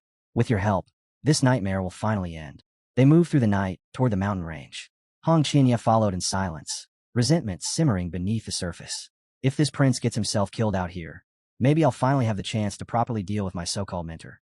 From a nearby garden, a young woman spotted the departing group. Her eyes widened in shock. Brother? She recognized Zhou Hong instantly. Her father had warned him countless times about his recklessness, but he never listened. And now, he was secretly leading masters from Xiantian into the mountains. Her expression hardened. I need to tell father. Immediately. Deep within the mountain range, Yi Junlin stopped, folding his arms as he surveyed the surroundings. This doesn't exactly look like a nest for flying demons, he remarked coolly. The Crown Prince smirked. They're here. Yi Junlin's eyes sharpened. Good. Then let's see what you've been hiding all this time. Prince Zhou Hong straightened, his demeanor changing entirely. I knew I wouldn't fool you forever, he said flatly. I just didn't expect you to walk into it so willingly. His voice turned icy. You're far too confident. You think reaching spirit transformation makes you untouchable. There's always someone stronger. In the next instant, his aura erupted. He lunged at Yi Junlin, hatred twisting his face. You want to stop us too? You think being the strongest in Xiantian makes you a god? This place will be your grave. The mountain shook violently as a lethal force surged outward. He turned sharply and barked an order. Without hesitation, elders stepped forward from the shadows, activating the fivefold god-sealing array in unison. From within the formation, a blood cult elder sneered at the Shurent sect leader. You've been quite famous lately, killing a soul nucleation demon king and all. But inside this array, even spirit transformation masters won't escape. Prince Zhou Hong urged them impatiently. Move faster. Don't kill him yet. Our master still needs him. As for the girl in red, just cripple her cultivation. That's enough. Hong Qinya spun around, eyes blazing. What did you just say? He hadn't planned to interfere, but those words crossed a line. Flames ignited around him as his fire power exploded outward, and he launched himself downward in a furious attack. In a blink, Hong Qinya tore through the array with a single strike. The formation shattered like brittle glass. An elder stumbled back, eyes wide with disbelief. The Xiantian sect peak master brought a spirit transformation disciple. He gasped. That attack. No mortal art could do that. It had to be an immortal-grade technique. Zhou Hang's face twisted in frustration. He had entrusted everything to these elders, counted on them to earn his master's favor. Instead, they had become an embarrassment. Gritting his teeth, he turned toward Hong Qinya and forced a smile. Join us. With your strength, you'll stand beside my master. Glory, power, a future beyond imagining. Hong Qinya's fury erupted. How dare you, he roared. You think I bow to trash like you? Flames exploded outward as he struck, fire howling as it surged toward the prince who dared to manipulate them. Zhou Hong stood no chance. Engulfed by Hong Qinya's inferno, he was completely overwhelmed, his screams swallowed by the blaze. Yi Junlin watched calmly before stepping forward. You've touched a nerve, he said lightly. That's enough, Hong Qinya. Don't kill him yet. I still have questions. At his mentor's words, Hong Qinya snapped his fingers. The flames vanished instantly. Yi Junlin faced Zhou Hong. Who is your master? How did he convince someone like you to serve him? Zhou Hong straightened, forcing defiance into his trembling frame. He is the greatest immortal in the central region. No one can stand against him. Submit now, because when he arrives, death itself will be a mercy. Yi Junlin's eyes turned icy. Submit? That won't be happening. Let him come. We'll see how long he survives. Without warning, a deadly beam shot forth, instantly erasing one of Zhou Hang's men. An elder cried out in shock. He's spirit transformation too. How can a wilderness sect possess two such monsters? Yi Junlin lifted his hand again. Here comes the second. Another beam. Another life extinguished. When the dust finally settled, Yi Junlin looked back at Zhou Hong. Only you remain. Zhou Hang's legs buckled as he begged for mercy. But before another word could leave his mouth, a thunderous explosion tore through the forest. A bloody radiance burst forth, stretching all the way to the horizon. Far away, a daughter turned pale and grabbed her father's sleeve. Father, what is that light? It feels terrifying. Her father's expression darkened. We leave now. I only hope the masters are still alive. Back on the battlefield, Hong Qinya stiffened. A chillingly familiar presence washed over him. He knew that aura instantly. It's him. Even with power rivaling Yi Junlin's, encountering that being was never something to welcome. Zhou Hong, however, burst into wild laughter, eyes shining with relief. He's here. Master has arrived. Our time has finally come. From the depths of the Crimson Void, a figure finally stepped out. The master of the Central Region's blood cult. Sure, Tianjue. Yi Junlin moved first, his voice calm but sharp. So it really was you, the one pulling the strings behind all this chaos. Did you honestly think you could hide forever? Sure, Tianjue's gaze swept across them, indifferent. Cultivators from the wild region. I'll admit you have some skill, but you're still not worth much. His eyes paused briefly. Though seeing an old acquaintance among you does make things slightly amusing. Hong Qinya narrowed his eyes. Blood demon. I didn't expect you to still be alive. Yi Junlin caught the shift immediately. So there's history here. Sure, Tianjue stepped forward, lifting a brow. Blood demon? I haven't heard that title in nearly 200 years. Not since the Holy Land surrounded me. I'm surprised anyone still remembers. Hong Qinya's voice was cold and heavy. Those of us who survived that war will never forget. You. Sure, Tianjue. Were once known as one of the strongest true immortals. You fed on human blood to amplify your power, spread forbidden techniques, and even drained the life force of your own followers to grow stronger. His tone hardened further. Your twisted path advanced so fast that even the great sects were forced to unite against you. And I, despite walking the demonic path myself, had no choice but to join that war to stop you. Sure, Tianjue merely smirked, utterly unconcerned. Zhou Hong suddenly cut in, glancing around anxiously. If news of this reaches the central region, the entire realm will descend into chaos. But now that my master is here, everything will be corrected. He pointed sharply at a nearby woman. She tried to kill me. Master, you must avenge me. Sure, Tianjue didn't even look at him. Without a word, his eyes flared, and a beam of pure, violent energy shot out, instantly frying Zhou Hang's brain. Hong Qinya scoffed. Disgusting as ever. No mercy. Not even for your own disciple. Sure, Tianjue shrugged casually. A disciple? I can find another whenever I want. His gaze sharpened. But if you're here to kill me, then you're the one who won't survive. Do you still not understand how things work? Yi Junlin exhaled softly. Well, this just turned into a complete madhouse. Hong Qinya stepped forward, eyes burning with intensity. I watched your immortal body get torn apart by the 4 divine artifacts. Every drop of your blood was reduced to nothing. So explain it. How are you still alive? Sure, Tianjue burst into dark laughter. Those arrogant fools. They never realized I had already separated a drop of my lifeblood and hidden it away. When I fell, that single drop became my salvation. His voice dropped into something unsettling. Just like back then, I'm weakened, only at the early stage of spirit transformation. A slow smile spread across his face. But time is all I need. Let your blood restore me, and we'll be bound forever. You're deranged, Hong Qinya snapped. I rejected you countless times in the central region. Did you honestly think I'd ever stand at your side? Sure, Tianjue's eyes gleamed with excitement. The more you resist, the more delightful this becomes. For others, a gap in cultivation is an obstacle. For me, his smile deepened. Your struggle is a fantasy I'm about to crush. Hong Qinya didn't hesitate. You talk too much, he shot back. How would you know my limits when you've never faced me at full strength? In the next instant, the divine way of the 5 absolutes erupted. Sure, Tianjue's expression finally shifted. He struck back immediately, unleashing his signature bloody palm. Their attacks collided head-on, and the resulting explosion dwarfed both of them. What is this fire? Sure, Tianjue staggered. How can someone at the early stage of spirit transformation tear through my bloody palm like this? And that technique, where did he obtain it? Before he could steady himself, Hong Qinya smirked. That was only the beginning. Another strike followed, this time flames intertwined with biting frost. Sure, Tianjue planted his feet. A weakling like you doesn't frighten me. With a sweep of his hand, he countered with bloody soul absorption. It didn't matter. Hong Qinya's flames tore straight through, slamming into him. Sure, Tianjue's eyes widened.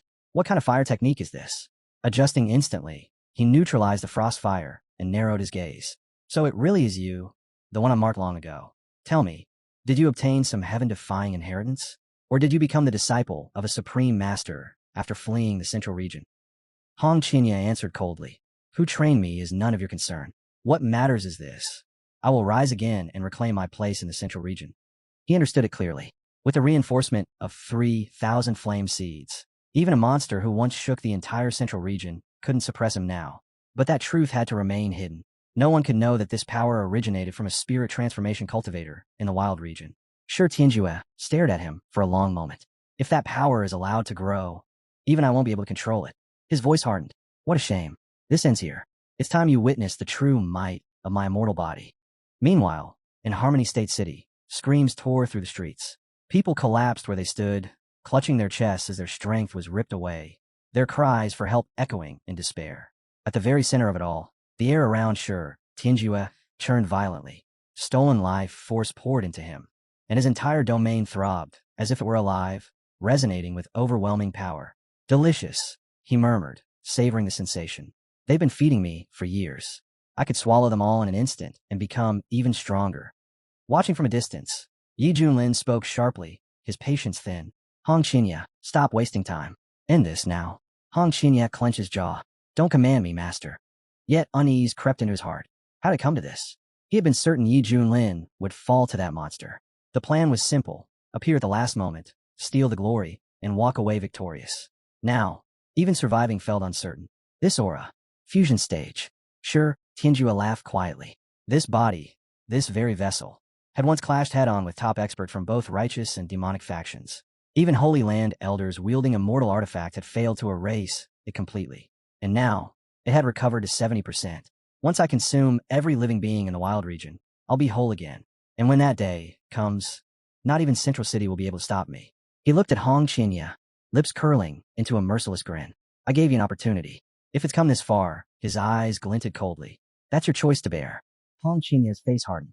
The moment he realized the monster had stepped into the fusion stage, everything shifted. He didn't hesitate. Violet flames erupted around him. Fire said to scorch even the heavens. He pressed forward without restraint, chaining another attack mid-exchange, forcing Sure Tianjue to halt for the first time. The strike connected. Even Sure Tianjue couldn't dismiss it entirely. Blood spilled, a real wound carved into his body. But the truth was obvious. Facing a being like this while injured was nothing short of suicide. Hong Qinya clenched his teeth. There was only one option left. Burn all. With a furious roar, he summoned the Xuantian-piercing golden flame, then layered it with the ferocious dragon flame, pouring everything he had into the assault. Sure, Tianjue only laughed. Useless. Your flames are nothing more than an itch. Sneering, he blocked the inferno with ease, his fist drawing back as power condensed around it. This ends here. Hong Qinya's pupils shrank. Even his strongest technique hadn't left a scratch. Then what now? He didn't retreat. Instead, he raised the golden flame shield, bracing himself for impact. It didn't matter. Die. Sure, Tianjue roared, driving his fist forward. Each strike shattered Hong Qinya's defenses as if they were thin paper, blasting him backward. At that very moment, the Emperor arrived at the mountain, only to witness the carnage unfolding before his eyes. Terror seized his heart as he stared at the monstrous figure dominating the battlefield. The girl beside him whispered shakily, "Father, what is that thing?" "It's terrifying." The Emperor's blood ran cold. So this is the monster that destroyed Harmony State. Not even an immortal can stand against it. Is our nation already doomed? Nearby, Hong Qinya struggled to rise, his body screaming in agony. Is this really where my path to immortality ends? After enduring endless suffering to master this technique, should I really beg Yiling for help now? The thought made his stomach turn. Admitting he's stronger than me, it's unbearable. He's only at the peak of spirit transformation. He hasn't even reached fusion stage. What could he possibly do? Sure, Tianjue stepped closer, his shadow swallowing Hong Qinya whole. You cultivators chase eternal life, he said coldly. But you refuse to walk that path with me, then die, and let your body become my vessel. Another devastating blow surged toward him. Hong Qinya's thoughts scattered. Is this it? Is this truly the end? Then, from somewhere deep within, an instinct, a desperate will to live, he shouted, Master, save me. The word struck Tianjue like a slap. His expression twisted. Wait, Master, don't tell me. You became someone's disciple. In the next instant, Yi Junlin stepped forward, his voice calm and unmistakable. So, he said evenly, my student has finally remembered where his strength truly comes from. Sure, Tianjue stared at him, as if he'd seen something absurd. He scoffed. You actually bowed your head to this backwater spirit transformation cultivator. What a stain on the entire demonic path. Hong Qinya's chest tightened. Yeah, Yi Junlin may have used me. That much was true. But in the end, he saved my life. And now he's standing in front of that monster. Still, what if he can't win? What happens then? Yi Junlin's gaze sharpened as he spoke, his tone cutting through the tension. So, he said calmly, should I take that expression as proof that you're underestimating me? Sure, Tianjue let out a cold laugh. You're an insect trying to measure the sky. I could drown you with a single breath. Hong Qinya lowered his head, shame burning in his eyes. I'm sorry, Master. I know I'm no match for the blood demon. But if there's still anything you can do, please, just let me escape. Yi Junlin's eyes narrowed. Escape, he repeated flatly. That was never an option. He stepped forward, his presence firm and unshaken, like a mountain that refused to move. Watch carefully, Hong Qinya, Yi Junlin said. I'll end this, for my disciple's sake. Sure, Tianjue burst into laughter, his voice dripping with ridicule. You? Kill me. He sneered openly. You wouldn't survive even a single strike. What do you think you're proving, you arrogant fool? With a thunderous roar, he hurled a crushing blow forward. You're nothing more than a clueless upstart. Stop, Hong Qinya shouted in panic. Forget about me. Just let me go. This fight is already lost. And then, everything shifted. A cold, emotionless voice echoed deep within the battlefield. System notification. Host has been attacked by an opponent at the initial fusion stage. Passive skill, Meet the Strong, become stronger activated. Current cultivation upgraded to middle fusion stage. Yi Junlin didn't answer. He simply raised his hand. The overwhelming strike shattered instantly, breaking apart like fragile glass before it could even touch him. Sure, Tianjue staggered back, disbelief flashing across his face. What just happened, he muttered. How could a spirit transformation cultivator do this? Then realization struck him like lightning.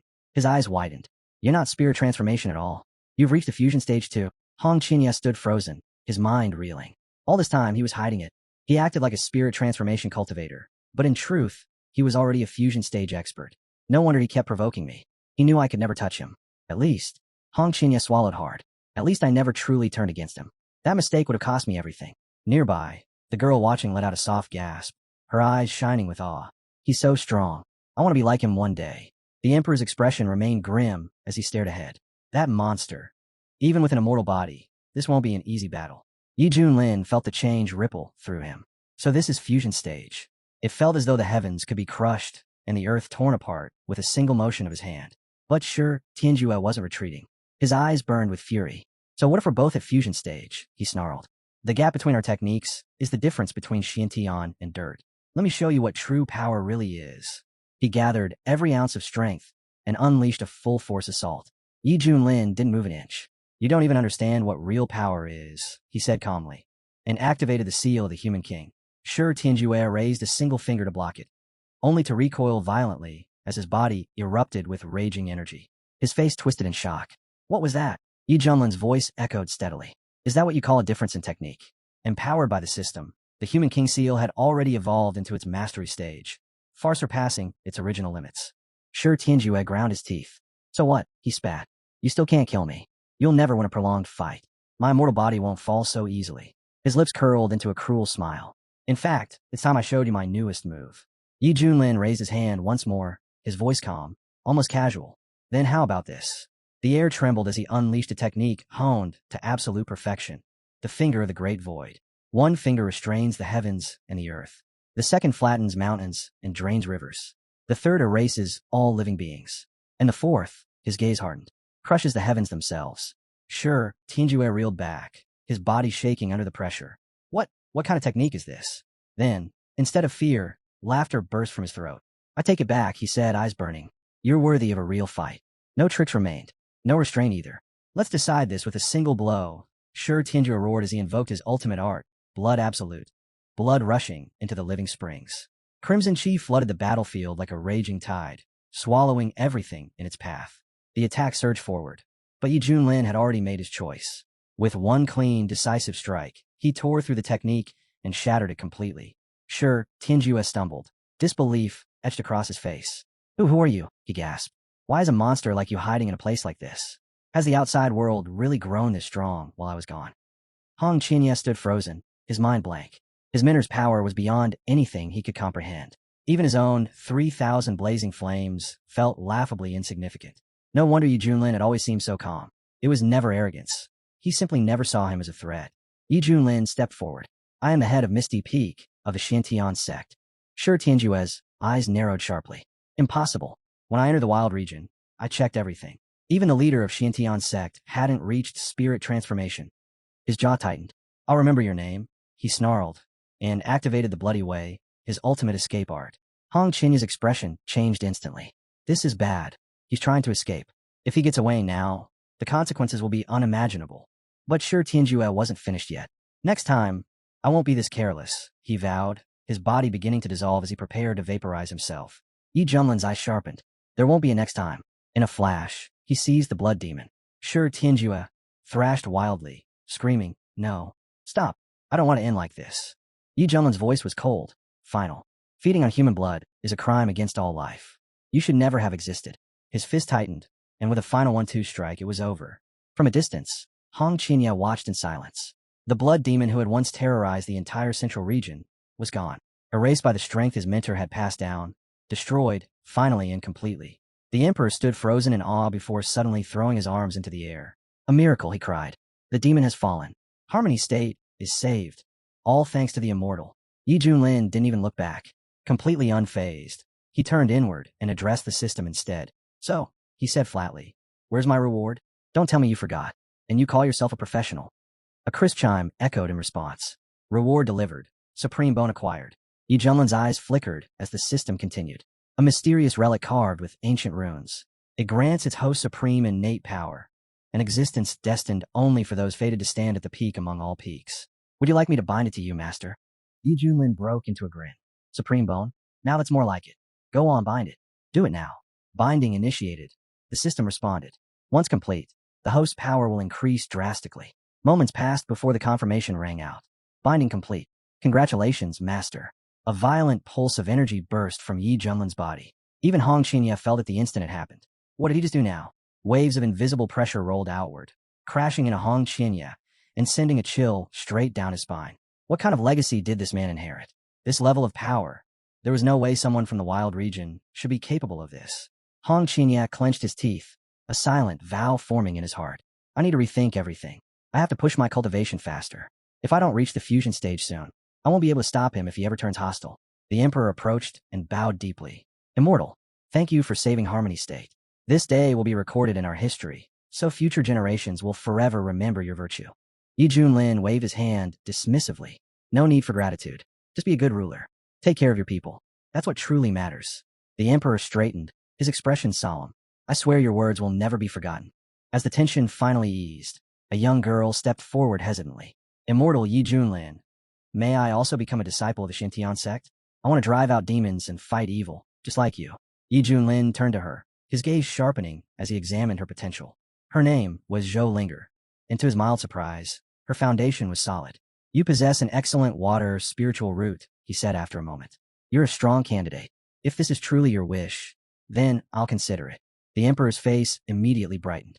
Truly? Then let Linger thank the immortal at once. The girl bowed deeply. Thank you, immortal Yi Junlin. Overflowing with gratitude, the Emperor continued. You have saved the Wei State and now accepted my daughter as a potential disciple. Please, allow me to host a grand banquet in your honor.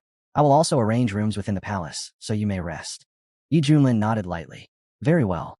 We'll head over shortly. At that moment, Hong Qinya suddenly sprang to his feet with a loud shout. I've recovered. My wounds are fully healed. And I've broken through to the peak of the spirit transformation stage.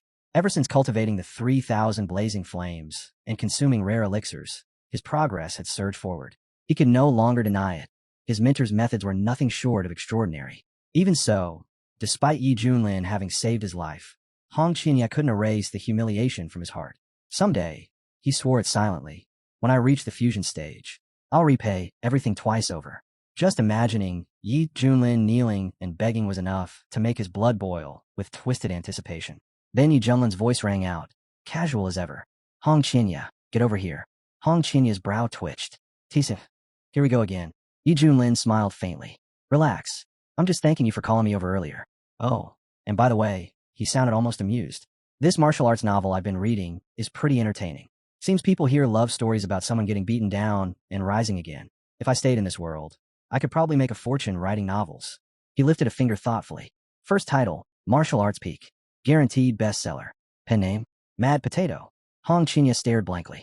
What in the world is this old man talking about now? Why did you call me here? He asked impatiently. Yi Junlin grinned. Because you're standing there. Come help me wash my feet. Hong Qinya's face twisted with rage. Unbelievable. The same humiliation again. Still, he swallowed it down. He couldn't afford to offend this man. Not now. Yi Junlin shot him a sharp look. What's taking so long? Neglecting your mentor already? Get over here and wash my feet. Hong Qinya clenched his fists. This disciple wouldn't dare. Outrage burned inside him. I'm no ordinary cultivator. I was once the fire cult master. I reached true immortality. Tens of thousands fell beneath my hands. And now I'm washing the feet of some bumpkin from the wild region. As he stepped closer, he suddenly froze. Wait, this water. A jolt ran through him. Isn't this the water of boundless light? This wasn't ordinary water. It was a sacred liquid capable of preserving a mortal's youth for 200 years. For cultivators, it purified the body and caused explosive growth and strength. In the central region, even a single drop would spark a bidding war. And Yi Junlin was using it to wash his feet. Hong Qinya's eyes twitched violently. This man, his legacy must be monstrous. No one else would dare waste something like this. He glanced at the basin again. If I drank even a little, what would happen? As warmth from the foot-washing water spread through his body, Hong Qinya suddenly felt something surge. His cultivation stirred violently, climbing in an instant. Wait, this is foot-washing water. Yi Junlin raised an eyebrow. What's with that expression? Don't tell me you think my feet stink. Hong Qinya jolted. And no, of course not. I was just lost in thought. Yi Junlin smirked inwardly. Looks like the system really went overboard with the water of boundless light. Whatever. Soaking my feet in it, and having this bargain bin disciple massage them, is actually pretty comfortable. His gaze shifted lazily to the bucket. The water's getting cold. Heat it up. Hong Qinya let out a quiet sigh. Understood. Suppressing his frustration, he plunged his hands into the basin and circulated his fire ability, gently warming the water. That was when Zhou Linger stepped inside. Immortal. The word died in her throat. What she saw froze her in place. Her dignified, awe-inspiring mentor, sitting there calmly while his own disciple washed his feet. Her face flushed crimson. What is going on here?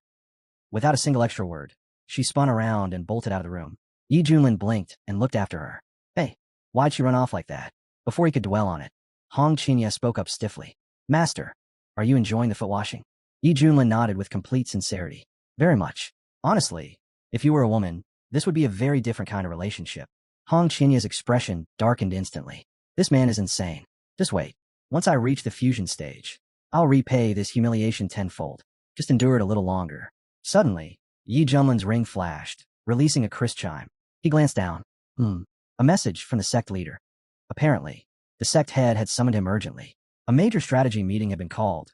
News had just arrived that an ancient secret world was about to descend upon the wild region. Yi Junlin's eyes widened slightly. A secret world? Hong Qinya nodded. They're extremely rare, and packed with cultivation treasures. A place like that can completely alter a cultivator's fate. Even in a desolate place like the wild region, something so extraordinary was about to emerge. Once word spread, chaos would inevitably follow. But to Hong Qinya, this also meant opportunity. If I obtain a powerful inheritance there, and merge it with my 3,000 blazing flames, my strength could soar. Then, without warning, the system's familiar buzz echoed in Yi Junlin's mind. New quest available. Enter the secret world of Taiyan, and obtain an incredible reward. Yi Junlin frowned. What kind of reward? Can't say. The system replied smugly. That would spoil the surprise. With a quiet sigh, Yi Junlin turned toward Hong Qinya. Get ready. We'll pay the emperor one last visit. Then we return to the sect. Understood. Hong Qinya replied without hesitation. At the palace gates, Zhou Linger slowed to a stop, fingers tightening around her sleeves. Father, maybe I shouldn't go. Maybe it's better if I stay here after all. The emperor chuckled softly, his gaze warm but firm. Don't be foolish. Being accepted into Xiantian is an honor most people can only dream of. This is your chance. You mustn't let it slip away. Then he turned toward Yi Junlin, his expression turning solemn. Thank you, immortal. I will remember every word you taught me. I swear it. I'll protect my people and strive to be a worthy ruler. And please take care of my daughter. Yi Junlin inclined his head slightly. Her road is hers alone. I won't restrain her. How far she walks depends on her own resolve. With that, he waved a hand toward the others. We're leaving. As Yi Junlin and his companions stepped away, the city erupted. Cheers rolled through the streets like a tide, voices shouting gratitude to the immortal who had saved their land. Then, his voice tightening despite himself, he asked, "What about my father, Elder Mu?" The sect head's expression darkened. Still unconfirmed, but every trail points toward the Xintian sect. The real question is this. Could a low-tier sect like them truly have killed him? From what we know, they're only relying on that Cloud Dao Peak master, and he's merely at the soul nucleation stage. Shower's gaze turned icy. Then someone else must have acted. Even so, Xintian's sect will be erased, and that man from Cloud Dao Peak will pay for my father's death. The sect head did not react. His tone remained steady. Revenge can wait. Your priority comes first. That secret world has already drawn the eyes of every major sect. You will go there with a team of elders. Remember this. You represent the Xintian Ascension sect. You will be facing the strongest elites of every faction. Do not lose sight of what matters. Do you understand? Yes, teacher, Shower answered, bowing deeply. He understood. For now, vengeance will be set aside. The sect leader raised a pill that glowed with a deep green light. We will display our true strength there. With the resources you obtain from the Great Sect Tournament, you may finally push past Great Completion and step into the transition stage. His voice grew heavier as he continued. In the heavenly realm, a spirit transformation cultivator is known as a divine lord. One at the fusion stage earns the title of Heavenly Lord. Those who reach Great Completion are revered as supremes. And if you touch the transition stage, you will be known as an illusory immortal. Even brushing against that realm grants the power to dominate entire regions. And so, the most ignored corner of the eastern region, the wild region, long mocked as crude and uncivilized, suddenly became the focus of the world. All because of a secret realm rumored to hold the key to immortality itself. At that same moment, a group of cultivators advanced toward the mountain range.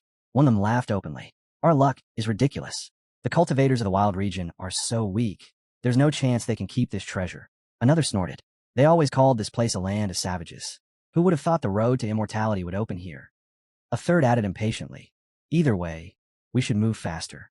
Once the Xintian Ascension sect arrives, there won't be a single fragment left for anyone else. And just like that, the eastern region began to move. Outside the ancient secret realm, a massive crowd had already gathered within the wild region. One elder spoke with a grave expression. The appearance of the secret world has already drawn 4 of the 5 great sections. Only the Xintian sect had yet to appear. Some whispered that they had already withdrawn from the struggle. But a nearby warrior shook his head slowly. Unlikely. Not after what they just did. After absorbing the remnants of the Wind and Thunder sect, Xintian sect had grown rapidly. And now, it was clear they were aiming to rise above the other 4 great powers of the wild region and claim the top position. At that moment, laughter rang out across the crowd.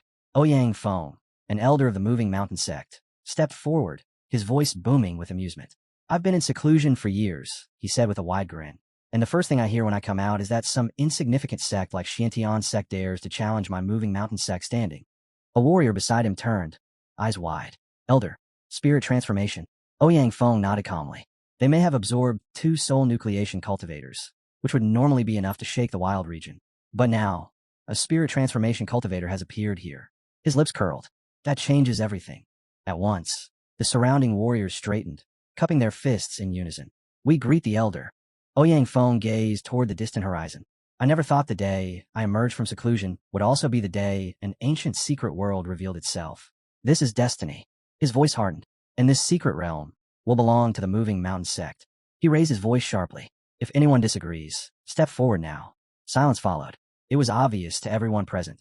With Ouyang Feng stepping into the spirit transformation stage, he had become the strongest cultivator in the entire wild region. The elders around him bowed deeply. We obey the Divine Lord. Long life to the Sect Lord. Whispers spread through the ranks. With a spirit transformation cultivator backing us, who would dare oppose the Moving Mountain sect now? Suddenly, a shout cut through the air. The Temple of Battle Sky has arrived. Another voice followed quickly. The barbarians from the savage region are here again. Drive them out. Yet the mood shifted the instant another presence appeared. A figure stepped forward, carrying an overwhelming aura. The ruler of the southern borders from the Heavenly Lord Empire. A cultivator at the late stage of spirit transformation. The chief of the Heavenly Lord Empire narrowed his eyes. So it's true. The wild region really does have someone who's reached the spirit transformation stage. Ouyang Feng let out a cold snort inwardly. Another one. Here, in this place, spirit transformation made him a supreme figure. But beyond the wild region, there were already hundreds like them. He had clawed his way up over a decade of bitter struggle just to reach this level. Yet outside this backward land, spirit transformation wasn't even rare. Suppressing those thoughts, he composed himself and turned toward the dignitary. I am Ouyang Feng, elder of the moving mountain sect, he said evenly. No need for formalities. Just call me Brother Ouyang. One of the warriors let out a sharp scoff. What? Trying to act young now? Aren't you ashamed? He snapped. Shut your mouth and get lost. No one here invited you to speak. Several elders followed up immediately, voices dripping with disdain. You're nothing but a backwater bumpkin. So what if you reach spirit transformation? You're still insignificant. Don't fool yourself into thinking you're qualified to stand beside us. Ouyang Feng's smile vanished. His jaw tightened as he slowly turned to face them. So that's it, he said coldly.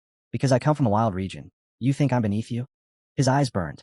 Yes, the land is harsh, but that doesn't make us weak. Why should spirit transformation cultivators like you trample over us as you please? His gaze swept behind him, and he saw it. The hope in his disciples' eyes. If I retreat now, the wild region will never rise. His voice thundered. Our land may be poor, but we will fight. Anyone who disagrees, step forward. The elders exploded in rage. This arrogant old man is courting death. They surged forward, murderous intent rising. But the chief of the Heavenly Lord Empire raised a hand, stopping them cold. No, he said flatly. He's just a wild region cultivator. If we all move together, we'll become a joke. His finger pointed straight at Ouyang Feng. Let him act brave. Let him embarrass himself. One of you, go crush him with a single hand. Old Pesh stepped forward, already sensing how wide the gap truly was. Desperation flickered across his face as he struck out with a palm attack. But Ouyang Feng didn't retreat. With a furious roar, he met it head-on, his power exploding outward as he shouted for Pesh to die where he stood. The clash was violent. So violent that Pesh didn't even realize his attack had been stopped until the backlash hit him. In that instant, fear surged through his heart. He had underestimated him. Ouyang Feng stepped forward calmly. Is that all? Humiliation twisted Pesh's face. With a scream, he drew his weapon and slashed wildly. You ungrateful old fool. Ouyang Feng failed to fully block it. The strike tore into him, sending blood spilling from his lips. Still, his eyes remained fierce. You said this would be a one-on-one, he growled. Now you break your word? He spat blood onto the ground. You're a disgrace to the entire eastern region. Straightening his back, he stood tall despite the wound. If dying with dignity is my fate, then I'll accept it. But remember this. The cultivators of the wild region will never bow their heads. The eastern chief nodded slowly. Very well. I'll grant you that wish. He raised his hand to strike. But before it fell, a radiant seal ignited nearby. The world seemed to freeze as a calm voice echoed through the air. What a lively gathering you have here today. Gasps rippled through the crowd. The one who had arrived was none other than the abbot of the heavenly temple from the Buddhist province, the Golden Buddha, Master himself. And standing just behind him was young Master Amitabha, heir to the #1 cultivator clan of the Ice Ocean. Even the eastern chief felt his breath tighten. The pressure they released was overwhelming. Both had stepped into the fusion realm. With figures like that present, one truth became painfully clear. The savage region no longer stood a chance. Before anyone could recover, another shock struck. The Xintian Ascension sect arrived from the Jade Gorge province. In an instant, every top sect of the eastern region had gathered in one place. Whispers erupted like wildfire. It's him, the holy son of the Xintian Ascension sect. Chen Xiao. Countless eyes turned in awe. He was the one who possessed the solar immortal physique, a talent unmatched in his generation. Everyone knew it. He was destined to become the brightest star of the eastern region for the next 100,000 years. A legend in the making. The eastern chief's eyes narrowed. Wait, wasn't he once the crown prince of the Wind and Thunder sect? His expression twisted. From the wilderness region? The realization made his stomach churn. That region had brought him nothing but humiliation. Even thinking about it disgusted him. An elder stepped forward, fury blazing. The Holy Sun is not someone lowly ants from the wilderness region are even qualified to mention. Anyone who dares dies. At that moment, the chief of the wilderness region stepped out. His demeanor was calm, almost indifferent, as he looked toward Zhou. There's no need for you to stain your hands with trash like this. Leave them to me. Zhou cast him a cold glance. Do as you please. Then another presence descended. The head of the Xintian sect arrived, his sharp gaze sweeping across the battlefield. Just as I expected. With the secret world appearing, the son of Elder Mu from the Wind and Thunder sect has finally shown himself. Fortunately, they hadn't rushed in blindly. Zhou turned toward their leader. While everyone else fights over scraps, Perhaps we should withdraw for now and let the wilderness region fade away. Su Qinshue replied calmly. That depends on Junior Brothery. He's the last hope of the Xiantian sect. Suddenly, the sect head raised his voice, scanning the area. Where is Junior Brother? He had already stepped into the chaos. And now Shower was here as well. Was this suicide? The moment Shower spotted Yi Junlin, he shouted sharply. You're from the Xiantian sect, aren't you? Don't act recklessly. But Yi Junlin showed no restraint at all. His voice rang out cold and clear. These arrogant fools have run rampant for far too long. Without me, the wilderness region would already be finished. Everyone else, stay back. No one moves. Shower's eyes narrowed. Who are you? State your name. Yi Junlin stepped forward, his presence heavy with killing intent. My name is Yi Junlin. He paused, then added calmly. The one who killed your father. A low murmur rippled through the crowd. Someone sucked in a sharp breath and whispered, Wait, isn't he the Misty Peak Lord from the Heaven Sect? Another voice followed instantly, thick with disbelief. He's only at the Soul Gestation stage. Is he trying to throw his life away? The moment Yi Junlin's origin was revealed, Shower felt his blood ignite. Rage surged through him, hot and uncontrollable. Yi Junlin met his glare without flinching. What's with that look? He asked calmly. Got some kind of personal hatred? Shower snapped, his voice shaking. Did you kill the patriarch of the Wind and Thunder sect? Yi Junlin shrugged like it barely mattered. That guy. I remember him ranting about how his son was destined for immortality. So were you really his kid? The word struck like a hammer. Shower froze, his thoughts drowned beneath boiling fury. But Yi Junlin pressed on, merciless. Then you really are that fool's son. Makes sense. That was the final spark. Shower roared. I'll kill you. Before he could take a single step, a servant bowed towards Saint Shinyan Hai. Please allow me to seize this madman and deliver him to you. At the same time, one of the warriors turned on Yi Junlin with a cold sneer. You're nothing but a brat who dared insult a saint. You'll pay for that. He raised his weapon. And then Hong Qinya stepped forward. She placed herself squarely between Yi Junlin and the warrior. The man blinked, stunned. Where did this beautiful girl come from? Hong Qinya didn't bother answering. The moment the words left his mouth, she moved. Fire exploded outward in a blazing arc, a rippling wave of flame tearing through the air. In the next heartbeat, the warrior was swallowed whole. He didn't even have time to scream. The crowd froze solid. A trembling elder muttered. A spirit transformation stage cultivator. Killed instantly. Headfong's eyes went wide as realization hit him. When did fighters like this appear in the wilderness region? He exhaled slowly, his voice heavy with awe. I once thought I stood the frontier of this land, but it seems there are higher peaks hidden beyond these mountains. Skies far above anything I ever imagined. As if nothing had happened, Hong Qinya calmly walked back to her mentor's side. Ouyang Feng stared at her, disbelief etched across his face. That's the Misty Peak Lord's female disciple. Someone couldn't hold it in. Wait, doesn't the Misty Peak Lord only stand at the soul nascent stage? How can his disciple already be at spirit nascent? The truth became impossible to ignore. The Shintayan sect wasn't merely strong. It was packed with monsters. Slowly, a head turned toward Junior, a quiet question hanging in the air. Do you understand what you're facing now? Shouts erupted from the crowd. This is the Xiantian Ascension sect. Don't let him escape. Zhou's voice rang out sharply. Catch him. As long as he lives, the Shintayan sect still has a future. Amid the chaos, Yi Junlin remained completely composed. He turned to the clan head and said evenly, There's no need to worry. I'm perfectly fine. Then, with a faint smile, he added, In fact, it's time to introduce our newest apprentice. Zhou Linger stepped forward, her posture composed and respectful. Greetings, elders. Yi Junlin gave a small nod and continued calmly. After resolving matters in the Harmony Realm, I encountered an exceptional talent. She is the daughter of Emperor Wei, born with a pure water soul root of the highest grade. She belongs at the heavenly fragrance peak. Zhou Linger walked towards Su Qinshue and bowed lightly. It's an honor to meet my mentor. Su Qinshue stared at her, momentarily stunned. Spiritual energy flowed naturally around this girl, clean and vibrant. A born cultivator. There was no doubt about it. But Shower's fury hadn't cooled in the slightest. He pointed at Yi Junlin and roared, Don't look down on me. You and your sect. All of you will pay for what you did to my father. I'll make sure you suffer for it. Yi Junlin glanced his way, utterly indifferent. You, he said flatly, compete with me? You're not even qualified. He turned his head slightly and gave Hong Qinya a simple command. Go. Teach him a lesson, just like I taught you. The moment the words left his mouth, Hong Qinya moved. She shot forward like a beast finally unchained. Shower sneered as he retreated. How pathetic, hiding behind your disciple. What? Afraid to face me like a true saint. Hong Qinya didn't even slow down. You don't need my mentor to deal with trash like you. Shower suddenly changed his tone, a crooked smile creeping onto his face. With your strength and looks, why waste yourself in that miserable sect? Join us. The Shintian Ascension sect can give you power, status, anything you desire. Her answer was instant and cold. Not interested. He laughed mockingly. What's wrong? Can't even pretend to think about it. Hong Chinya's eyes hardened. My mentor was right. Your father was a fool. And you. She stepped closer. You're twice the idiot. That shattered what little restraint Shower had left. If you refuse kindness, he screamed, then prepare to suffer. A raging whirlwind of flame erupted around him, heat crashing outward in violent waves. Hong Qinya didn't retreat. She raised her hand and answered with her meteoric flame. A terrifying surge of fire tore straight through Shower's attack, ripping it apart as if it were nothing more than smoke. Shower's eyes went wide. What? You broke my technique, just like that. Hong Qinya took another step forward. That's it. His face twisted as he ground his teeth.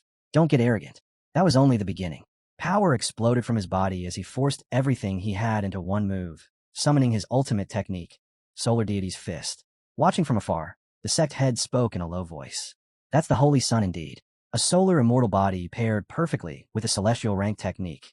Even spirit transformation cultivators would be erased. If the opponent were only at the fusion stage, they'd still suffer catastrophic damage. Shower roared at the top of his lungs. You brought this on yourself. The strike landed. A deafening explosion shook the battlefield, swallowing everything in its wake.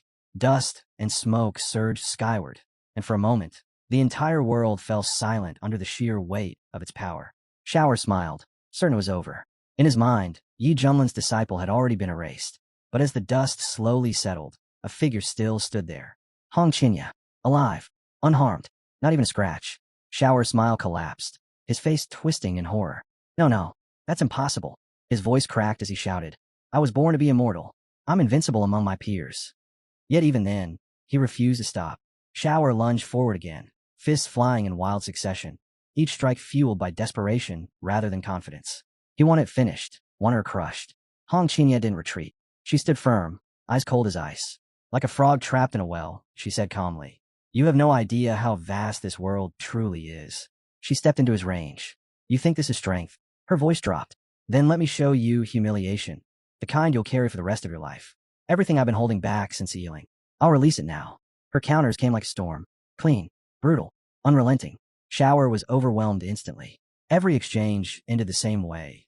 Him being torn apart, his defenses shattered as easily as snapping dry twigs between two fingers. Panic flooded his mind. Why are my attacks disappearing? Why does it feel like I'm striking air, like punching into a sponge? There was no resistance, no impact. Could she really be stronger than me? Gasping, he cried out in disbelief. I've never seen martial prowess like this. Not even among the top experts of the Shintian Ascension sect. How could a sect like yours possibly raise someone like you? Hong Qinya looked at him without emotion. You're weak, she said flatly. That's all there is to it. An elder shouted from the sidelines, his voice strained. Don't hesitate. You're the Holy Sun. You were born for immortality. Shower clenched his teeth until they creaked. That's right. I am the Holy Sun. Chi erupted from his body once more as he roared. I'm not finished yet. Calling upon the full might of his solar immortal body, he forced his power to surge higher, activating the initial divine eclipse technique. A terrifying force gathered as he hurled its destructive energy straight toward Hong Qinya, determined to end everything in a single, desperate strike. But Hong Qinya didn't even flinch. He scoffed lightly. Child's play. You want to know what invincible among equals really looks like? Then open your eyes. I'll show you the distance between us.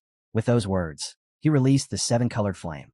The air itself screamed as radiant fire surged outward, layered with terrifying depth. Colors intertwined, devouring everything in their path. Headphones stared in shock. Is he really only at the spirit transformation stage? That level of power, it doesn't make sense. Even an elder muttered under his breath. Could this force even crush a fusion stage cultivator? Who's going to survive this? The answer came instantly. Shower collapsed. Silence swallowed the battlefield. Soft whispers spread through the stunned crowd. That's the Holy Sun of the Shintian Ascension sect. Hong Qinya stepped forward, eyes cold and merciless. How can a flicker of fire ever challenge the radiance of a full moon? The sect head turned slowly toward his brother, voice heavy.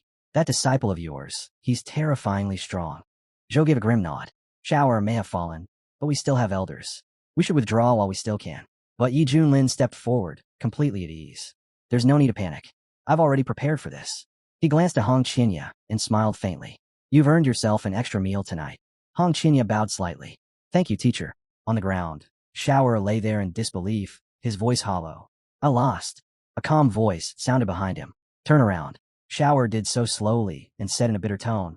I was defeated. That one. He's invincible in his realm. I've disgraced the Xiantian Ascension sect. Nearby, the Fire Elder stood frozen, his Taoist heart shaking violently. No one had imagined the Holy Sun would be crushed by a disciple from the wilderness region. If this continues, our sect prestige will crumble. He stepped forward and spoke firmly to Shower. Do not dwell on this defeat. You still have a future. You will become immortal. But first, your Taoist heart must be tempered, and these savages must be erased. Only then can the glory of the Xiantian Ascension sect be restored. Then he turned sharply toward the crowd and roared. To insult the Holy Sun is an unforgivable crime. Who among us will step forward and annihilate these wild region barbarians? One warrior from the Xiantian Ascension sect stepped out, then another. The rest nodded in unison. As expected, the roots of the Xiantian Ascension sect run deep. They're far from finished. 9 fusion stage masters emerged. No matter how terrifying Hong Qinya was, he remained at the spirit transformation stage. Against fusion cultivators, the gap was undeniable. A monk nearby let out a quiet sigh. What a waste, such monstrous talent, doomed to fall here. Truly tragic. At that moment, Hong Qinya sensed the killing intent closing in. Should I handle this one as well? Yi Junlin raised a hand calmly. No. He smiled faintly. Let them come. I'll take care of this myself. The crowd stirred. That's the head of Misty Peak. Yi Junlin himself. A wave of shock rippled through the crowd. Wait, he's already stepped into the fusion stage. The clan chief narrowed his eyes, a chill running down his spine. I thought his disciple was dangerous enough, he muttered. Turns out the one standing behind her is even more terrifying. He let out a cold scoff, calling himself number 1 in the wilderness region. How ridiculous. One of the Xiantian Ascension warriors stepped forward, sneering openly. So you fused, and you think that alone gives you the right to insult our holy sun? Barbarians like you should be wiped out. He struck first, unleashing a relentless barrage, sharp, lethal, and without hesitation. Yi Junlin didn't even blink. Still seated, he murmured in mild confusion. Is this supposed to be a joke? In the next breath, he vanished. Before anyone could track his movement, Yi Junlin appeared right in front of the attacker, effortless as a passing shadow. A single step, no, a single casual kick, crashed into the man's chest. The warrior flew like a broken doll. Yi Junlin glanced down at him. That's it. Even he seemed faintly surprised. Since merging with the Supreme Bone, his physical body had reached a frightening level. He didn't need spirit energy anymore. Pure strength alone was enough to crush anyone on the same tier. An elder shouted in panic. All of you, attack together. Don't hold anything back. The remaining warriors closed in from every direction. Yi Junlin didn't retreat. He calmly activated the seal of the human lord. The instant the ancient divine ability manifested, the world seemed to press down. The warriors froze, then were flung away one after another, unable to even touch him. Not a single attack reached his target. Bloodied and shaken, one of them gasped. What kind of divine technique is this? He's too strong. Use artifacts now. A warrior drew the Jade Serenity Immortal Sword, its light blazing, and the others followed. Weapons flared, energies intertwined, and the battlefield trembled as they launched a united assault. Yi Junlin still didn't move. He stood there waiting. Watching from afar, the monk whispered solemnly, such a coordinated strike. If it truly lands, even the heavens may tremble. May the Buddha show mercy to this man. Another warrior sneered beside him. That bald monk talks of compassion, yet walks in shadows darker than anyone here. Even so, both of them shared the same thought. Someone like Yi Junlin, burdened with secrets tied to Ealing, could not be allowed to live. From the sidelines, the clan head cried out in alarm. Yi Junlin is in danger. Someone else shouted. I told him to run. Why didn't he listen? Hong Qinya shook her head slowly. You still don't understand. And she truly did understand now. Everything she had witnessed back in a harmony state, every strange inconsistency, it all fit together. Yi Junlin had been hiding something far greater than anyone imagined. Yi Junlin laughed softly. So that's how you want to play it? His eyes sharpened. Fine. Then let me show you. He activated one of the divine techniques of the Supreme Bone. Blinding radiance erupted, swallowing the battlefield whole. People cried out, shielding their eyes as the air itself screamed. What is this? What kind of energy is that? But Yi Junlin wasn't done. Not even close. He followed up with divine, punishing radiance, and in the next instant, the entire battlefield was swallowed by blinding light. The warriors didn't even get a chance to react. They were crushed by the surge, burned, shattered, and hurled away like dry leaves caught in a raging storm. None of them could even comprehend what they were fighting. Broken and bleeding, they turned desperately toward the Fire Elder. Save them! Someone cried out. The Fire Elder clenched his teeth. He never imagined Yi Junlin would become this monstrous. The Holy Sun was already gravely injured, and now even the elders were being overwhelmed. If he retreated like this, how could he ever return to the sect? and explain such a catastrophe. He couldn't wait any longer. From the ship above, he launched his attack. Gasps rippled through the crowd. It's the Buddha Tower, his strongest weapon, a 3-star spiritual artifact. Hope flared in their eyes. They thought salvation had arrived. The elder hurled the Buddha Tower down with everything he had. It ends here, he roared. But Yi Junlin was smiling. This was exactly the moment he'd been waiting for. Suddenly, the system responded. Collision detected. Peak fusion stage cultivator. Passive skill activated. Strength increases in the face of stronger enemies. Full fusion stage power acquired. The elder charged forward, unleashing wave after wave of terrifying power, but not a single attack landed. Every strike was effortlessly deflected, as if it never existed. Eyes trembling, the elder gasped. Was he hiding this power all along? Yi Junlin didn't answer. He simply raised one hand and released a blast of pure energy straight at him. Cornered, the elder panicked. Enough. We concede. The Xintian Ascension sect will withdraw from the secret world. Yi Junlin's gaze turned ice cold. You came here on your own terms, he said calmly. And now you want to leave on your own terms? No. If that's how you think, then you die here. The elder roared in desperation. You've gone too far. Aren't you afraid of what the Xintian Ascension sect will do to you? Then his voice faltered as realization struck. Wait, now I understand. The outer court elder. You killed him too, didn't you? Yi Junlin smirked. That's right. I've already made plenty of enemies. So what's a few more? Before the elder could say another word, flames consumed him whole. Yi Junlin didn't even give him the chance to beg. The fire elder was reduced to ashes on the spot. The battlefield fell into a deathly silence. He killed the fire elder in a single move. This barbarian from the wilderness region, he really took down the fire elder of the Xintian Ascension sect. Just like that, the shot crushed them. It wasn't just a defeat. It was a complete shattering of belief. Shinji felt his Taoist heart crack under the weight of what he had witnessed. The pride, the authority, the invincible reputation of the Xintian Ascension sect. It was all collapsing before his eyes. The monk stood there in silence, watching everything unfold. He understood something the others didn't. This wasn't the end of a battle. The real war in the East had only just begun. Shower trembled, rage burning through his veins. Even the fire elder had fallen. Is my father's killer truly this terrifying? And if he is, will I ever be able to take my revenge? Panic spread like wildfire. Warriors shouted over one another, voices breaking. It's over. Get the holy sun and retreat. Activate the golden ship. But Hong Qinya stepped forward instead, fury blazing in his eyes. You threatened us so boldly, and now you want to run? He raised his hand and unleashed a torrent of flames straight at the ship. No one leaves alive.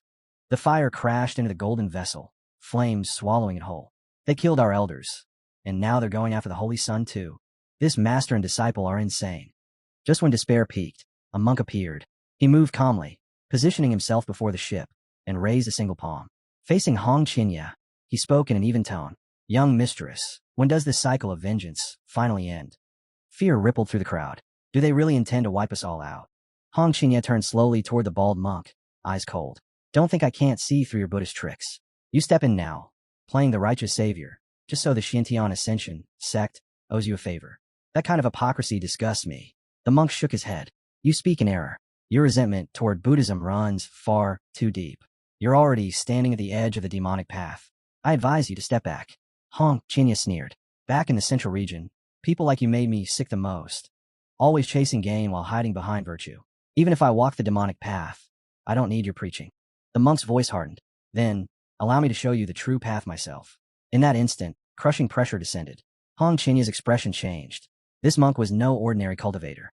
Peak fusion stage. Before he could react, Yi Junlin stepped forward, placing himself between them. Someone dares to touch my disciple while I'm standing right here. The monk bowed slightly. You misunderstand, Mr. Yi. I only wish to guide him. Yi Junlin's gaze sharpened. Guide him? Do you think you're qualified to teach my disciple?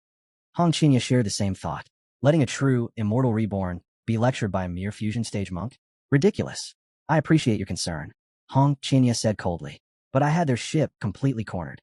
That monk interfered, and now they've escaped. The monk replied calmly. It only seemed things had gone too far. I intervened to restore balance. If you consider that a fault, I have nothing more to say. Yi Junlin's eyes narrowed. You stepped in, made your move, and now you want to leave? A faint chill crept into his voice. Why stop now? Finish what you started. The monk raised an eyebrow. You do understand that the Misty Temple is one of the great Buddhist sects of the Eastern region, don't you? You've already offended the Xintian Ascension sect, and now you wish to provoke us as well. Yi Junlin burst out laughing. You're really good at playing both sides, collecting favors, letting others shed blood, and leaving the mess behind. With a mind that's sharp, Why don't you try predicting your own death? The monk's expression sank. You've gone too far. Yi Junlin didn't let him say another word. Flames erupted as he struck without warning. The monk reacted instantly, forming the golden bell defense around himself. But it shattered under the impact.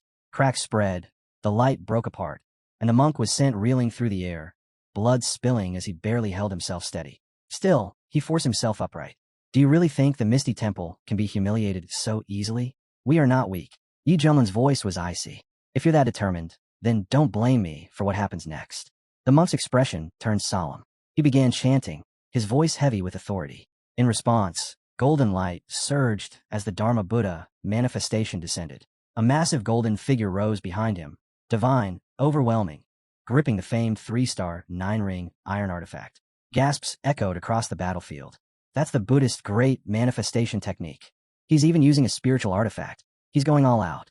And Yi Junlin, has he completely lost his mind? He's already made enemies of the Xiantian Ascension sect, and now he's provoking the Buddhists too? Is he trying to die? Someone whispered as the pressure mounted. The monk senior stepped forward and spoke coldly to Yi Junlin. I gave you a chance, but you're too stubborn. Now, I'll be the one to calm you down. He lifted his weapon, power gathering as a resolution attack surged toward the heavens. Yet Yi Junlin didn't move. He looked almost confused, then spoke calmly. If you're done pretending, then make your move. The attack came down, and Yi Junlin responded with a single action. The Xiantian burial casket appeared with a deep hum, and with one hand, he stopped the terrifying strike hold. The monk froze, eyes wide. He couldn't even comprehend what had just happened. And in that instant, Yi Junlin understood. As his cultivation rose, the Xiantian burial casket had evolved. It was no longer a 4-star artifact. It had reached 6 stars. He looked at the monk with chilling indifference. That divine ability, is that really all you have? Then, without hesitation, he fully activated the artifact. The burial casket burst open, and a terrifying pull erupted from within, dragging everything nearby toward its pitch-black interior. The monk screamed in panic. What is this? Perceptor, save us. Their leader went pale, frozen in horror. He's cursed, an evil existence. There's a demon hiding within the Shuren's sect. Spinning toward the others, he shouted desperately. He's a heretic. Kill him now. But hesitation rippled through the crowd. Who would dare make a move anymore? Watching the scene unfold, Hong Qinya finally understood. This was the power he had always felt lurking beneath his mentor's calm exterior. The terrifying truth he'd never been able to grasp. The monk clenched his teeth, voice trembling with fury. You've already made an enemy of the Xiantian Ascension sect, and now you want to challenge the strongest Buddhist order of the eastern region as well. Yi Junlin's voice rang out, cold and unyielding like forged steel. What disgusts me most are hypocrites like you. I don't care who stands against me. If you hide behind false virtue, I'll erase you. He waved his hand casually, cutting off all further resistance. Go to the coffin. With one final motion, the monk was swallowed and sealed away. Yi Junlin lifted the burial casket effortlessly with one hand and slowly turned back toward the battlefield. His gaze swept across everyone present. Anyone else want to try me? The clan had burst into laughter, his voice echoing across the ruins. Brother Yi, that was magnificent. Zhou Dezhu chimed in with a grin. Is he dreaming or asleep? Someone should hit him and check. Before anyone could react, Su Qinxue stepped forward and drove a fist straight into his face. Why did you hit me? Zhou Dezhu yelped, clutching his cheek. She blinked innocently. Does it hurt? Of course it hurts. Then it's not a dream, she said flatly. The elders stood frozen, eyes wide. Did the wilderness region actually win? A hush fell, then whispers spread like wildfire before exploding into cheers. The Heavenly Lord. The Heavenly Lord of the wilderness. The invaders looked around in disbelief. This really is the wilderness region. We didn't come to the wrong place. They had thought he had only defied fate 3 times. They were wrong, painfully wrong. Yi Junlin had shaken the Xiantian Ascension sect to its foundation. He had reduced a high-ranking Buddhist temple to rubble. He had offended the strongest powers of the eastern region, and the revenge that followed would be merciless. Yet among the wilderness clans, quiet voices whispered, if he keeps turning the eastern region upside down like this, it might actually benefit us. Then, without warning, the sky tore open. A colossal beam of light descended, flooding the land with divine brilliance. Gasps rang out everywhere. The secret world, it's opening. It's never been this magnificent. Even Yi Junlin paused, lifting his gaze to the blinding radiance above. At last, it was time. The gateway had opened. But before stepping forward, he turned toward the remnants of the hostile sects still lingering nearby. His voice was cold and sharp. This isn't over. There are still things that need to be cleaned up. His words rang clearly across the field. Everyone from the wilderness region has the right to enter and explore this world. As for the rest, leave. Discontent rippled through the crowd. A young man stepped forward angrily. Our Shui clan has never clashed with the Shuren Taiyan sect. Why are we being stopped? Where's the justice in this? His face darkened. If our elders were here, they wouldn't tolerate this. A nearby warrior leaned closer and spoke in a low voice. The higher the sun climbs, the brighter its fall. Fighting a battle that's already lost is nothing but defying fate. The young lord's expression stiffened. True, let him enjoy his arrogance. Let him believe he's untouchable. That's when he'll fall hardest. He turned and waved his hand. There's nothing more for us here. We're leaving. Whispers followed them as they withdrew. Even the Shui clan is backing down. No one dares oppose Ealing now. One by one, the remaining warriors retreated, faces filled with bitterness. We came all this way, only to leave with nothing. But the young noble only smiled faintly. Let them enjoy this moment. It's not over yet. We'll be watching. At the same time, Yi Junlin turned toward his disciple. It's time. Side by side, they stepped into the radiant gateway of Luotian's secret world. The instant they crossed over, Yi Junlin's gaze sharpened. I didn't expect the atmosphere inside to be this extraordinary.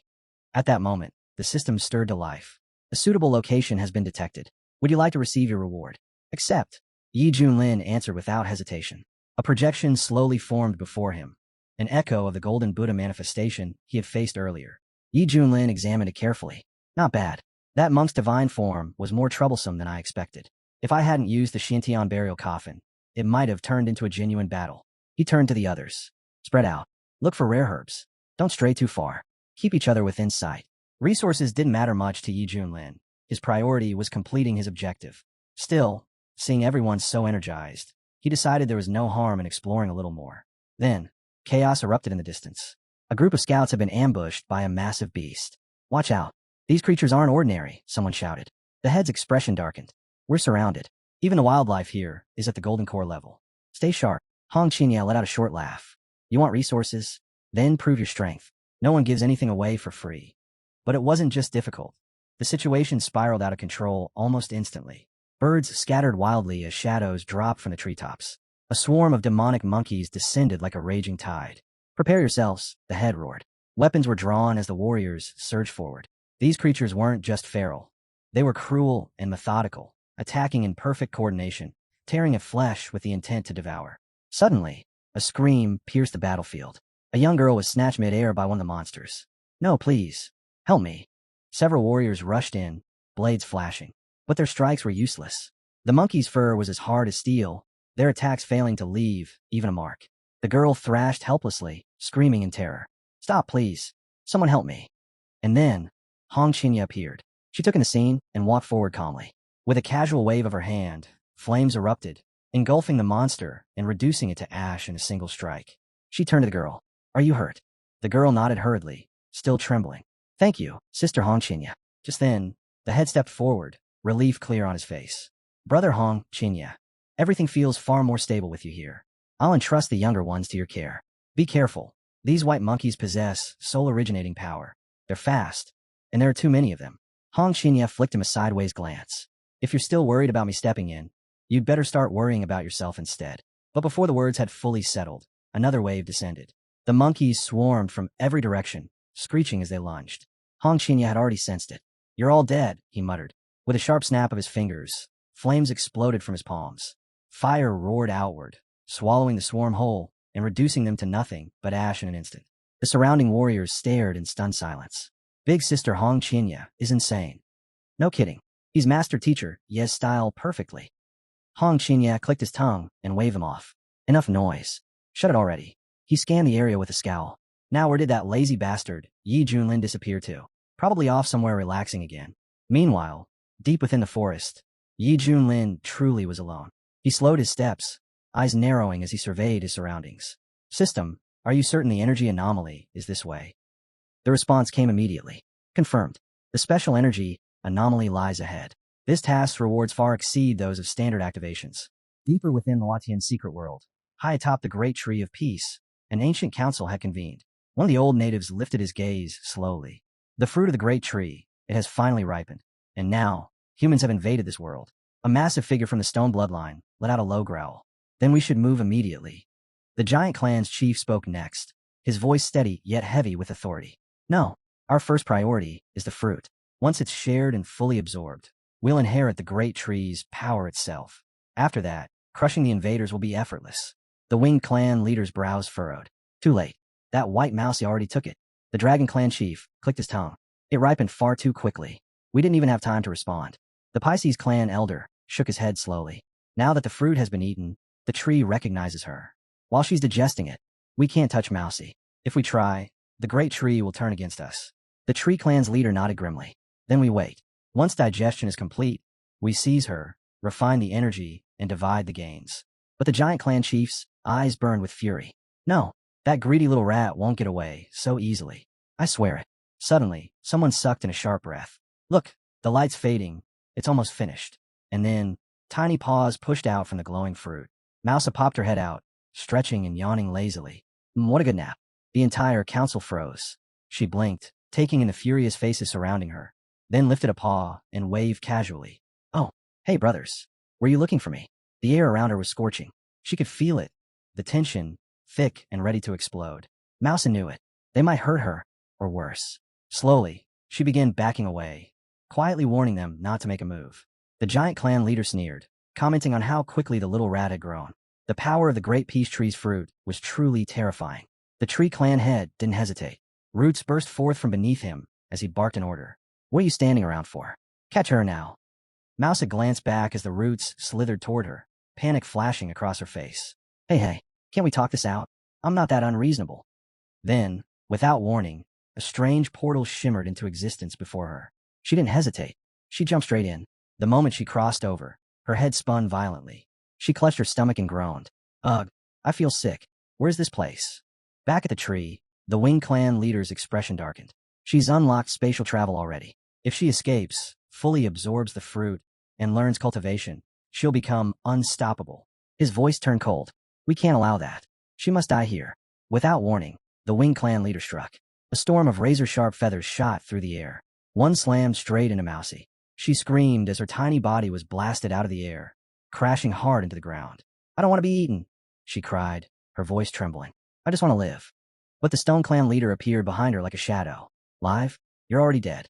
A violent gust of energy exploded outward, hurling her into the abyss below. She was too weak to resist, her tiny body tumbling helplessly. The Winged Clan leader followed, sneering coldly. A filthy rodent dares to consume the fruit of the great peach tree? Do you have any idea how priceless that fruit is? Who do you think you are? The giant clan leader laughed harshly. Why aren't you running? Did you really believe eating that fruit would let you escape us? Mousa struggled to lift her head, her eyes burning with fear and confusion. The fruit didn't have your names on it. Why couldn't I eat it? Why are you blaming me? The tree clan leader stepped forward, his presence crushing. Do you even understand what you've done? That fruit was born from the tree that sustains the entire secret Tine world. It took countless generations to mature. Whoever consumes it gains the body of the great Luo, the strongest physique in the immortal realm. His voice turned icy. Our clans waited through hundreds of lifetimes for this chance, and you stole it. He raised his hand slowly. You must die, so the fruit may return to its rightful heirs. Mousa stared at them, shaken to her core. Was it really that wrong? Am I going to die just for this? Her voice broke as she cried out. Please, someone, save me. The tree clan leader moved to strike, and then an attack came from behind. His body stiffened mid-motion. Sensing the terrifying aura, he turned sharply. Who are you? A figure stepped forward from the shadows. Yi Junlin. At the same time, he glanced inward. System, what was that energy fluctuation from the white mousey? The answer came immediately. The mousey had consumed the fruit of the great world tree. Her body was already forming the great Luo physique, overflowing with untapped potential. That caught Yi Junlin's attention. The peach tree again. Huh? Mousa scrambled toward him, pointing frantically at the others. Hero, you saved me. These bad guys, they wanted to eat me. Yi Junlin paused, rubbing his chin. This felt strangely familiar. Every time he ended up taking a disciple, it started with saving someone first.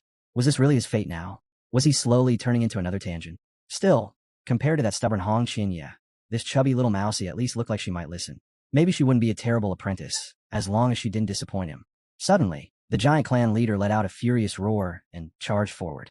A mere intruder dares interfere? You'll pay for this. Yi Junlin didn't even blink. He reached out with one hand and caught the massive hammer mid-swing, stopping it dead. She's mine now, he said calmly. Leave, and I'll let you live. That only poured oil on the fire. The Stone Clan head stepped forward, his eyes burning with fury.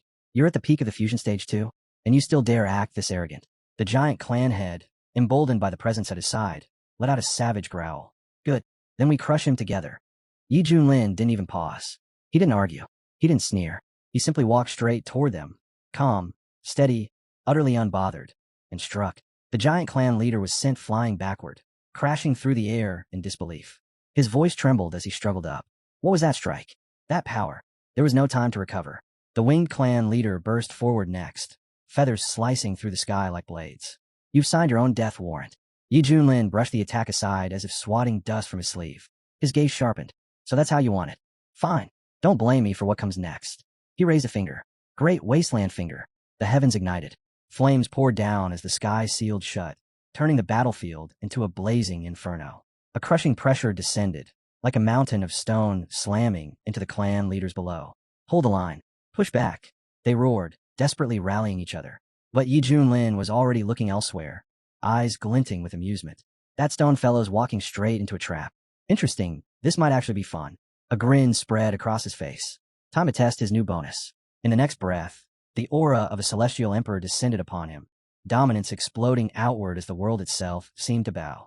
Under the crushing presence of the colossal illusion he had unleashed, they felt smaller than ants. This wasn't something they were meant to face, not something anyone should be able to handle. Just who was this man? From the distant battlefield, others began to notice as well. Murmurs spread like wildfire. A divine incarnation, one even stronger than the monk from the martial sky temple. An elder squinted up at the heavens, disbelief written all over his face. Could it be the heavenly Lord himself? No, that didn't feel right either. This incarnation was far beyond what even the strongest figures of the Central Lands could summon. If it were truly the heavenly Lord, they would have dropped to their knees without hesitation. Watching from afar, Hong Qinya clenched his fists until they trembled. Secrets again. Always secrets. Just how many cards is my master still hiding?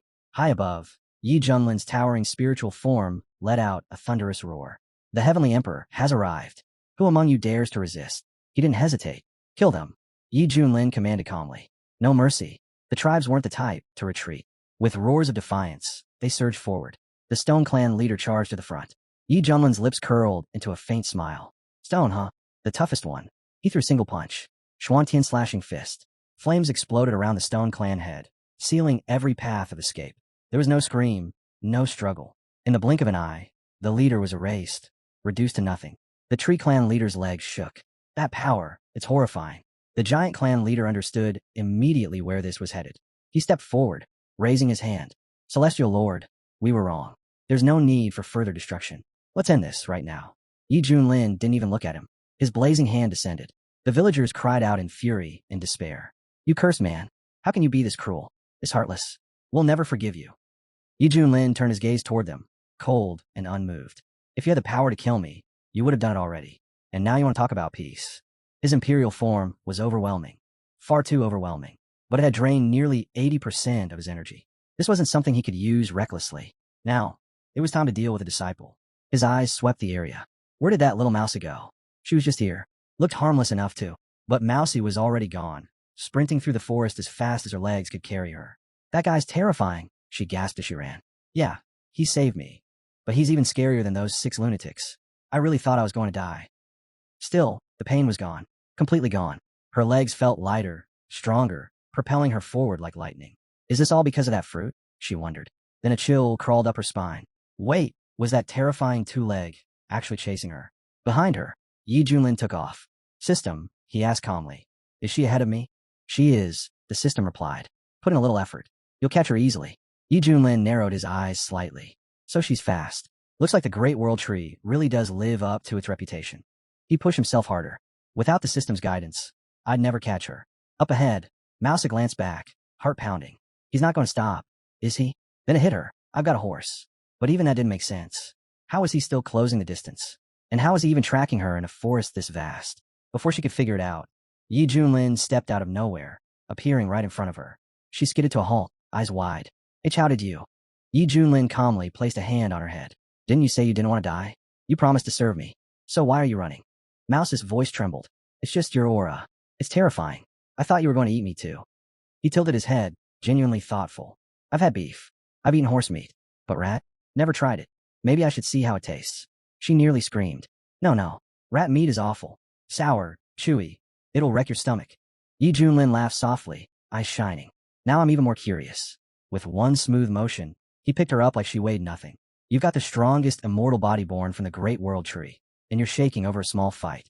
Maybe I should just keep you as a pet. 2 hours later, deep within the forest, they stopped to rest. Mousie was dozing when a rich, mouth-watering aroma dragged her awake. She sniffed the air. That smells incredible. Wait, I'm still alive. Her gaze drifted to a massive cauldron, and she froze. Is he cooking me? Yi Junlin glanced over. Come here. Don't make me chase you again.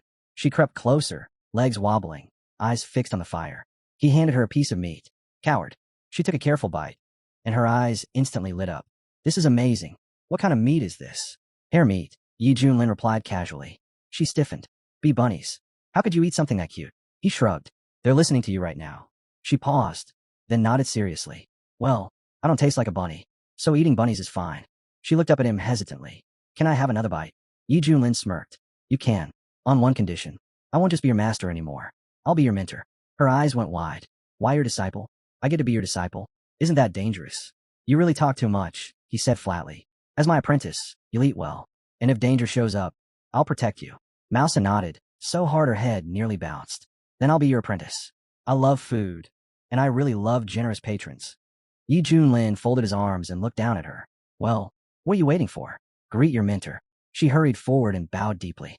By the name of Xiao's, your disciple greets you, master. At that moment, a familiar chime echoed in Yi Junlin's mind. Congratulations.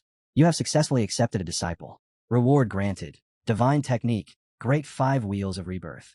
A surge of power flooded his body. Yi Junlin instantly sensed it. A terrifying technique, one capable of ripping through all things, unleashing destruction on a regional scale. His lips curved into a satisfied grin. Another powerful skill. Not bad at all. Then he tilted his head slightly and glanced toward the sky. System, don't tell me you're underestimating me. I'd never hurt defenseless animals. I'm refined like that. Noble nature and all.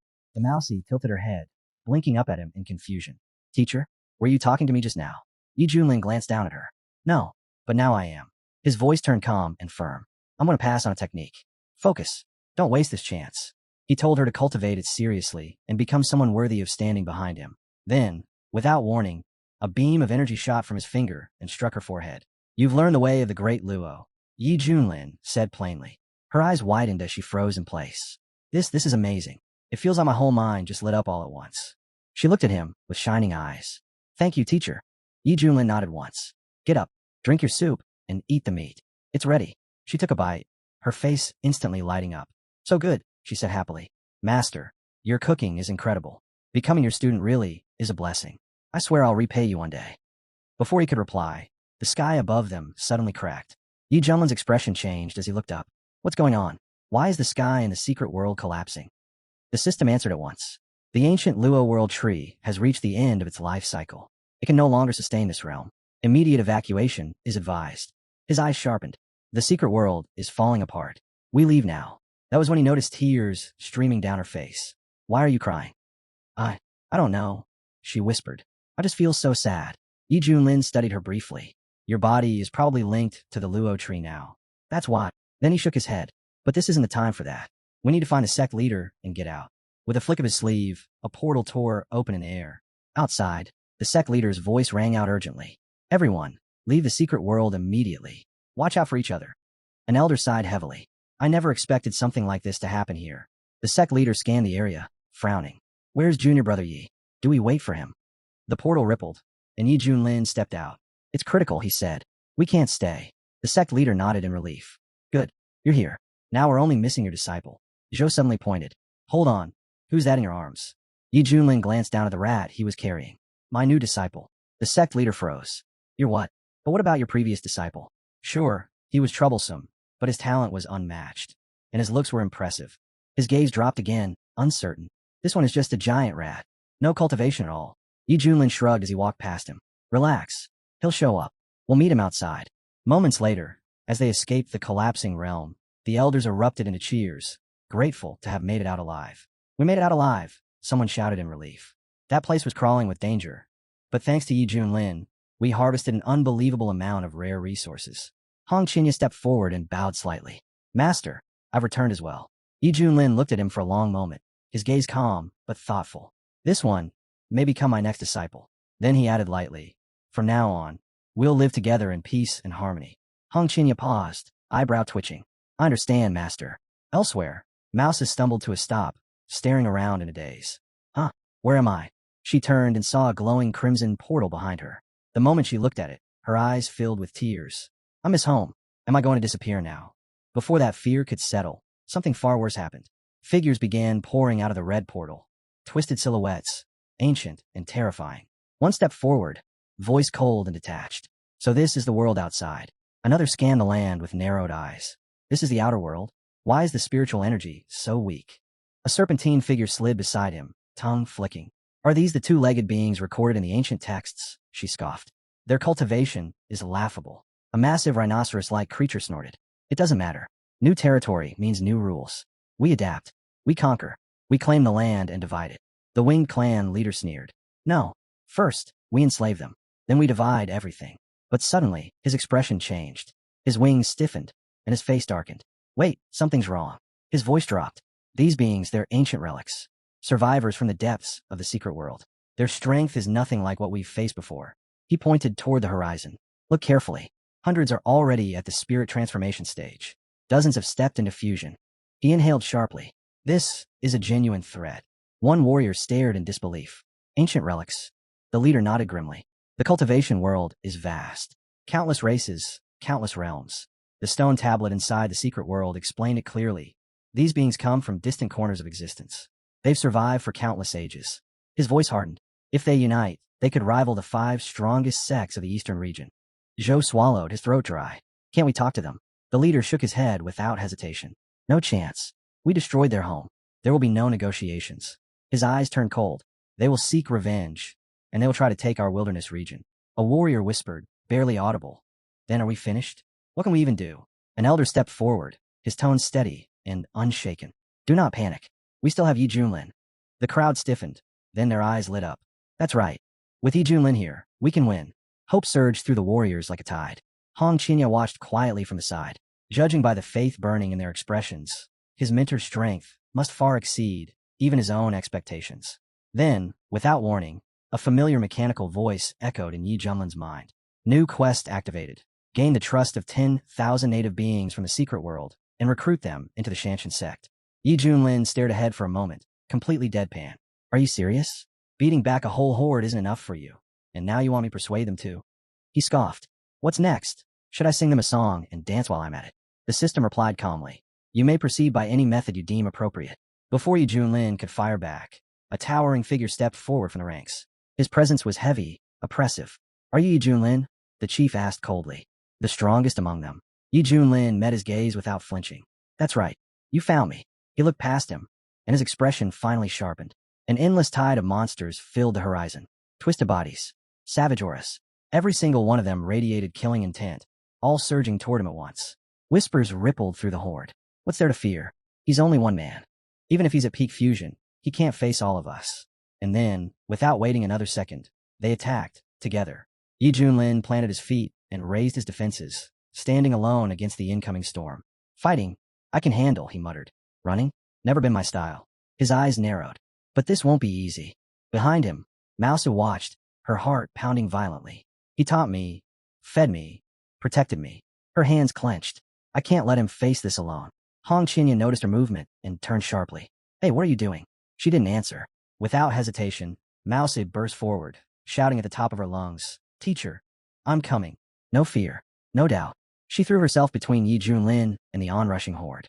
And in that instant, everything changed. A deep, ancient force stirred inside her. Power surged violently through her body. Her eyes glowed as an overwhelming aura erupted outward, shaking the air itself. The sect leader stiffened, staring in disbelief. Junior brother Ye's disciple. She's not ordinary. His voice dropped. That aura, it commands reverence. The monsters froze mid-charge. One of them trembled. That aura. Another whispered in shock. It's the aura of the ancient Luo tree. Realization struck them all like lightning. The Luo tree hadn't abandoned them. As one, the horde fell to their knees before Mousi, heads lowered in reverence. Great Luo, they cried, voices trembling. Please guide your people once more. Hong Qinya watched in silence, his eyes dark with understanding. Just as I thought. Every step, every move, nothing he does is accidental. His depth, it's far beyond what anyone sees. Yi Junlin understood immediately. So that's how it is. The Luo tree bore only one fruit, a vessel for rebirth. And when she consumed it, the ancient Luo body, awakened within her. The will of the tree still exists, and now it's trying to take control. He stepped forward at once, his voice steady but sharp. Are you all right? Look at me. Answer me. She didn't respond. Yi Junlin's expression tightened as he rushed to her side. Wake up. Inside the depths of her subconscious, Mousy heard a familiar voice echo through the endless void. It cut through the darkness, steady and firm. Slowly, she turned toward it. Her eyes fluttered open, and she looked straight at him. Thank you for waking me.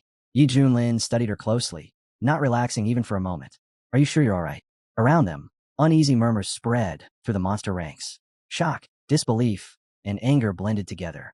The great Luo tree became his disciple. One of them gasped. How is that possible? How could a two-legged mortal become the teacher of the great Luo? Yi Junlin leaned closer and whispered softly, Do exactly as I say. She nodded almost imperceptibly. Then she stepped forward, her voice carrying across the land. The destruction of a secret world was the will of Xiantian. Her gaze swept over them calmly. But do not despair. You are all my children, and I will never abandon you. Yi Junlin turned toward the towering remnant of the Luo tree behind them and spoke clearly. The heavens have shown mercy. Though your world has fallen, the Heaven Sect is willing to offer you a new home. Stand with us, and together we will survive this catastrophe. Mousa turned back and bowed deeply. Thank you, teacher. The crowd still hesitated. One monster stepped forward, confusion etched across his face. Wait, does this mean the great Luo wishes us to submit to humans? She lifted her head, her eyes glowing with quiet authority. Do you doubt my words? The monster trembled and retreated. And no, I wouldn't dare. She nodded. Then follow me, and my teacher, to the Heaven Sect. At that moment, the system's voice echoed inside Yi Junlin's mind. Congratulations. Quest complete. Reward. Heavenly Sundial. Yi Junlin blinked. A sundial. He sighed faintly. That's it. He shook his head. With my golden hand, I grow stronger without training. This thing's basically useless to me. Then his gaze shifted toward Hong Qianya. But for him, it might be perfect. He's got ambition. Hunger. All he lacks is direction. Hong Qianya noticed Yi Junlin staring at him and stiffened slightly. Why is he looking at me like that? Did I mess up by not helping earlier? The sect leader approached, eyes wide with disbelief. Am I dreaming? Or did those terrifying beings just join the Heaven Sect? Zhou Dezhu stepped forward confidently. From today onward, we rise. The Heaven Sect will stand among the 10 strongest sects in the eastern region. Elder Ouyang Feng laughed weakly, still stunned. Is that really possible? He looked around once more before exhaling. Well, I'm just grateful the wild region has been saved. By now, no one even mentioned the mountain shifting sect anymore. When the truth was confessed directly before the teacher, every single person listened and accepted it without question. Yi Junlin smiled, clearly pleased. That was impressive, he said honestly. It made me happy to see. But curiosity soon crept in. He asked her about the will of the great Luo tree, whether she could still feel it. She shook her head. Ever since I woke up, there's nothing. No voice. No presence at all. Yi Junlin nodded thoughtfully. Then that's that. He looked ahead. Let's gather, everyone, and return to the Xiantian sect. Far away, trouble was already brewing. At the Xiantian Ascension sect, servants nearly dropped what they were holding when they saw the saint return. His face was pale, his aura shattered, his body barely holding together. One servant blurted out in shock. What happened to you? You were full of vitality when you left for the wild region. Shower could barely remain standing, let alone explain. The elders rushed out at once, alarm written all over their faces. Saint, what happened? One of them demanded. I need to see the teacher, Shower muttered weakly. The elder hesitated. The great teacher is in seclusion. His voice sharpened. What about the others who went with you? They're all gone, Shower said. The elder froze in place. Gone? Who did this? Tell me. I'll report it immediately. Shower clenched his teeth, unwilling to speak. But in the end, he said anyway. It was the Heaven Sect, and the head of Ealing Peak. The moment those words left his mouth, the news exploded. Outside the hall, voices rose in disbelief. How is that possible? The elders, all dead? Even a saint barely survived. Shockwaves rippled through the eastern region as rumors spread like wildfire. A stunned voice cried out. Wait, what? A saint of the Xiantian Ascension sect was beaten by a girl? Same cultivation level. More details followed, each more unbelievable than the last.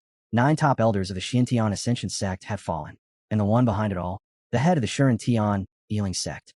At and along the trade route, cultivators from different sects whispered in low voices. One traveler muttered grimly, the world is changing. Barbarians from the wild region just crushed Xiantian Ascension's strongest. Another scoffed. They might be fierce, but if they truly clash head-on with the Xiantian Ascension sect, the outcome is already decided. Even the woman sitting with them nodded. Don't forget, Xiantian Ascension has stood at the peak since ancient times. They produced immortals. Barbarians can't reach that level. Far away, in the eastern capital, bells echoed through the Buddha temple. A senior monk spoke with a solemn expression. The Xiantian Ascension sect has officially declared war on the Shuren sect. The Buddha temple must intervene and seek justice.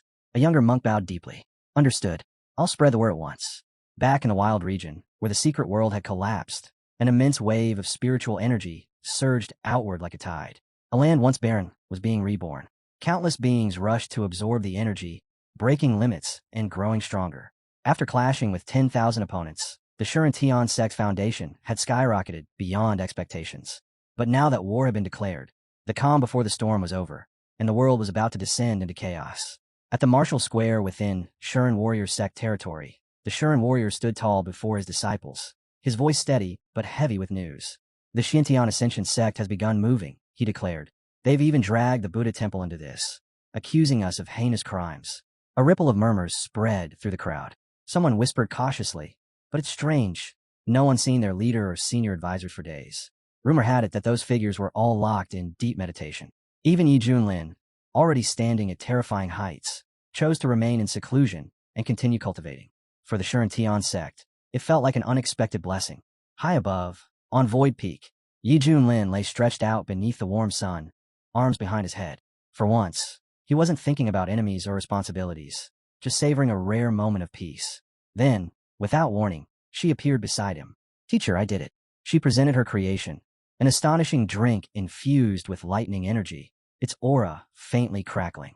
Yi Junlin raised an eyebrow, genuinely intrigued. Then hurry up. Bring it here. She didn't hesitate, already holding it out, the tube neatly sealed and ready. Yi Junlin took a sip. His eyes narrowed slightly, then relaxed. The flavor was flawless, exactly as he'd imagined it. Not bad, he said, nodding in approval. Make 50 more. You can keep one for yourself as a reward. She froze, stunned, before her face lit up. Thank you, teacher. Inside, Yi Junlin couldn't help but feel satisfied. These drink recipes he'd been getting from daily missions were on an entirely different level. Even the Ice King would have to acknowledge this masterpiece. Just then, Hong Qinya walked in, shaking his head helplessly. My teacher is really out here, making money off strange drinks. Yi Junlin shot him a look. And what about my fried calamari? Why isn't it ready yet? Look at her. She's giving it her all. You're slacking worse than a rat. Hong Qinya stiffened. Almost done, teacher. I'll bring it right now. Moments later, he returned with the food and set it down carefully. Please enjoy, Minter. Let me know if anything's lacking. It's fine, Yi Junlin replied lazily. Just keep it coming. After hesitating for a moment, Hong Qinya finally spoke up. Teacher, can I train in the Sundial realm? I really want to grow stronger. Yi Junlin glanced at him, impatient again. I just want the sect to be safe, Hong Qinya said earnestly. If I'm stronger, I can protect it better. Yi Junlin waved it off. You don't need to worry. The sect is already safe. Just stay by my side and support me. Still, Hong Qinya couldn't shake the uneasy thought gnawing at him, that his teacher was deliberately holding him back, afraid he might one day surpass him. Before the silence could grow heavier, she spoke up, turning to Yi Junlin with a calm smile. If Big Brother wants it this badly, let him go. I'll take care of his responsibilities. Yi Junlin slowly rose to his feet, his expression calm and unreadable. If my little sister is insisting this much, then fine. Let him go, he said flatly. Make sure you thank her properly. Hong Qinya didn't hesitate. He dropped straight to his knees, head lowered. Thank you, teacher, and thank you as well, sister. Yi Junlin had already turned away. As he walked off, he tossed a final remark over his shoulder, telling them to keep preparing the food. He was heading back inside. Hong Qinya watched his teacher's back disappear from sight. His hands tightened into clenched fists, nails biting into his palms. One day, when I come out of seclusion, he thought grimly, you'll be the one bowing your head to me, Yi Junlin. But Yi Junlin had already sensed everything. He could clearly feel Hong Qinya's impatience flaring beneath the surface, that restless ambition trying to flip the board too early. Yi Junlin could only sigh inwardly. What a waste. A true mentor doesn't fear being surpassed. He grows stronger when challenged by someone truly worthy. For now, that disciple still needed to learn humility and keep grinding forward. She bounced back to Yi Junlin's side, all smiles. Teacher, 50 cups are ready. Can Mousa try this immortality herb tea too? Of course, Yi Junlin replied casually. Pick whichever cup you like. Her eyes sparkled. Thank you, teacher. Yi Junlin smirked and reached out. Other people stroke cats. I stroke mice. Still soft to the touch. Marvel, the little mousie, suddenly stiffened. Her whole body trembled. See cat, she squeaked. Where's the cat? Mouse is terrified of cats. Yi Junlin burst out laughing. Seriously? You've inherited the ancient Lu body, and you're scared of a cat? That's just sad. You've got 10,000 warriors from the secret world backing you, and you're still shaking like this. She lowered her head, ears drooping. Mouse is just scared. Then why not train in the sundial realm? Yi Junlin suggested. 100 years inside is only one day outside. It'll boost your ancient Lu body like crazy. She shook her head, so hard her ears flapped. No, Mousa doesn't want to. If I go there, I won't see teacher for a long time, and Mousy will be lonely. And training is boring. Mousa wants to stay with teacher and eat tasty food. Yi Junlin couldn't help but laugh. You really are something else. Then a thought crossed his mind. By the way, they say when demons reach the spirit transformation stage, they can take human form. So why have I never seen yours? Mousa forgot, she said awkwardly. Then show me now, Yi Junlin said. She nodded, and in the blink of an eye, her form shifted. Standing before him now was a tiny girl, unmistakably mouse-alike in every detail. Yi Junlin froze. What is this supposed to be? She tilted her head innocently. Is something wrong, teacher? Yi Junlin shut his eyes and groaned. This is horrifying. Are you doing this on purpose to mess with me? Her shoulders slumped. No, Mousa really tried. But for some reason, this is the only human form Mousa can do. I feel bad. His expression softened. All right. Turn back. He waited and waited. A half stick of incense is already burned. Yi Junlin said slowly. Why haven't you changed back yet? Mousa looked up, panicked. Mousa forgot how to turn back. Yi Junlin sighed deeply. Are you even a Mousa at this point? Maybe you're actually a pig. Mousa freaked out. Don't be mad, teacher. Mousa will figure it out soon, I promise. But, do you still want to pet Mousy? Yi Junlin waved her away. Nope. I need peace and quiet right now. She scampered toward the water and leaned over, staring at her reflection. That's weird, but I kind of look cute like this, she muttered, tilting her head back and forth. Far away, at the border between the wild region and the spiritual region, massive ships cut through the waters as they sailed steadily toward the eastern region.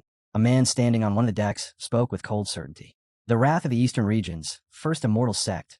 No one survives that. The heaven sect is finished. Another man snorted in disdain. That fellow was so arrogant before. I bet he's trembling in fear now. All bark, no bite. Suddenly, a servant burst through the door in a panic. Young master, the battle has already begun. It's happening right outside.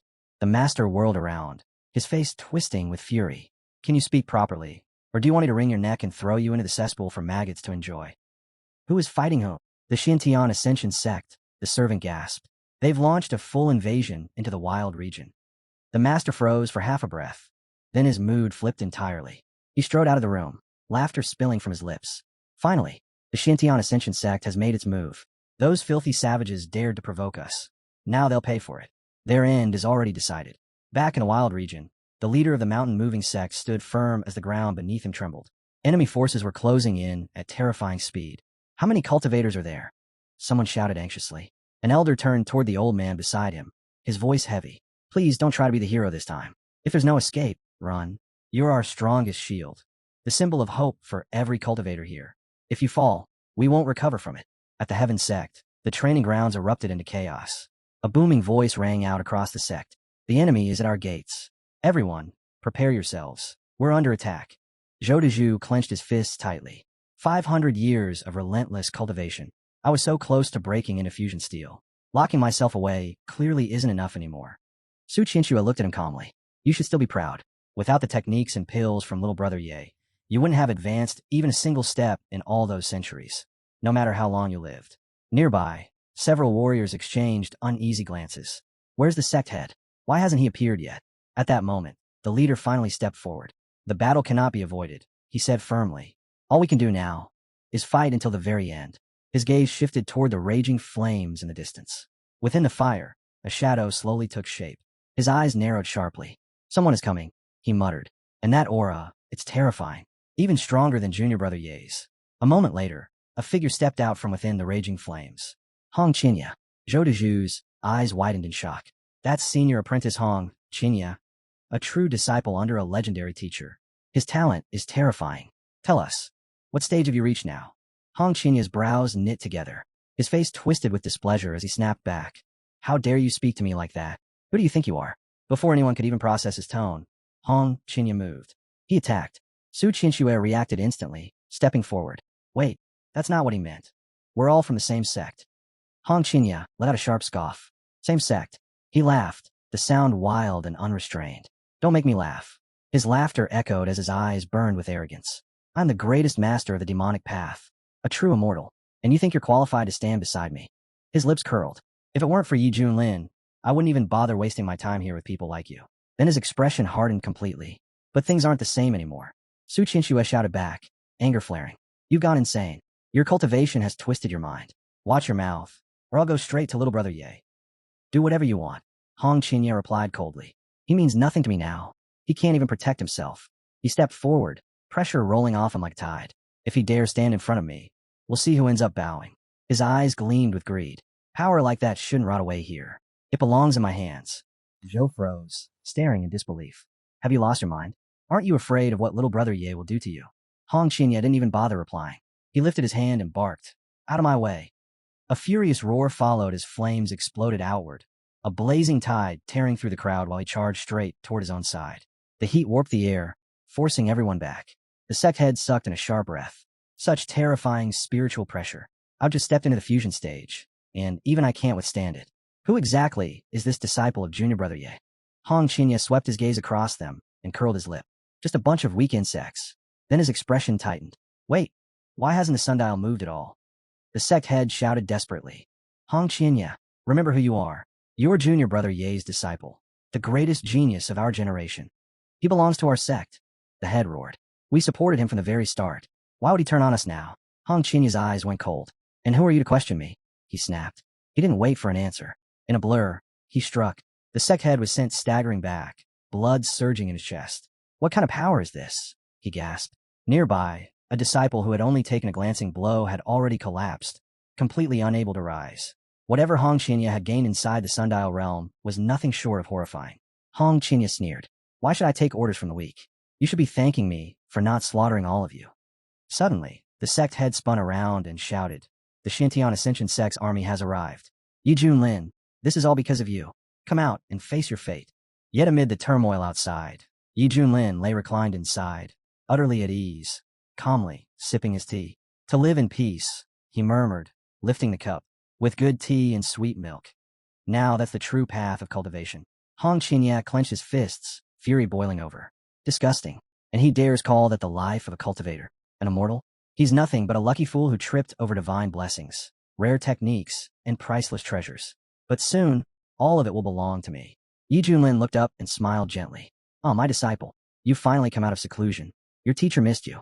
Hong Qinya's voice was colder than ice. The Xintian Ascension sect is already here. People are dying, and you're just sitting here relaxing? Aren't you afraid? Yi Junlin blinked. They attacked already. No one informed me. You've been hiding in this cozy little world behind a soundproof barrier. Hong Qinya snapped. Of course you didn't hear. But listen now. The enemy is right outside, calling your name, demanding that you come out and die. Yi Junlin took another slow sip of tea and glanced toward the distant clamor. So, the war's already started. You can see it for yourself. Hong Qinya replied coldly. But if you're wise, hand everything over. Maybe then I'll consider sparing your life. Yi Junlin blinked. Hand over what exactly? Hong Qinya's temper flared. Enough of the act. We both know you're not stupid. Don't play dumb with me. Just then, a small figure hurried over. Stop, Hong Qinya barked. Wait, what now? It was C, the mouse girl, carefully carrying a steaming plate. Teacher, these are the spicy chicken wings you asked for. You should eat them while they're still hot. Hong Qinya stiffened. You came out of seclusion that quickly, he muttered. But as he looked closer, a chill ran down his spine. His eyes narrowed. Wait, is that the same white mouse from before? What happened to her? That form, it's unsettling. He instinctively took a step back. What kind of insane taste does my mentor have? I thought I understood him. But this goes beyond good and evil, beyond common sense itself. Meanwhile, Yi Junlin frowned inwardly. Why is he staring at me like that? He's not thinking something strange, right? I'm a perfectly respectable man. At that moment, the sect head arrived at the peak, his gaze locking onto Hong Qinya. You unfilial disciple, he growled. What do you think you're doing? Hong Qinya suddenly roared, fury blazing in his eyes, as if he were about to strike even his own teacher. The sect head shouted urgently, Younger brother Ye, be careful. But then everyone's attention shifted.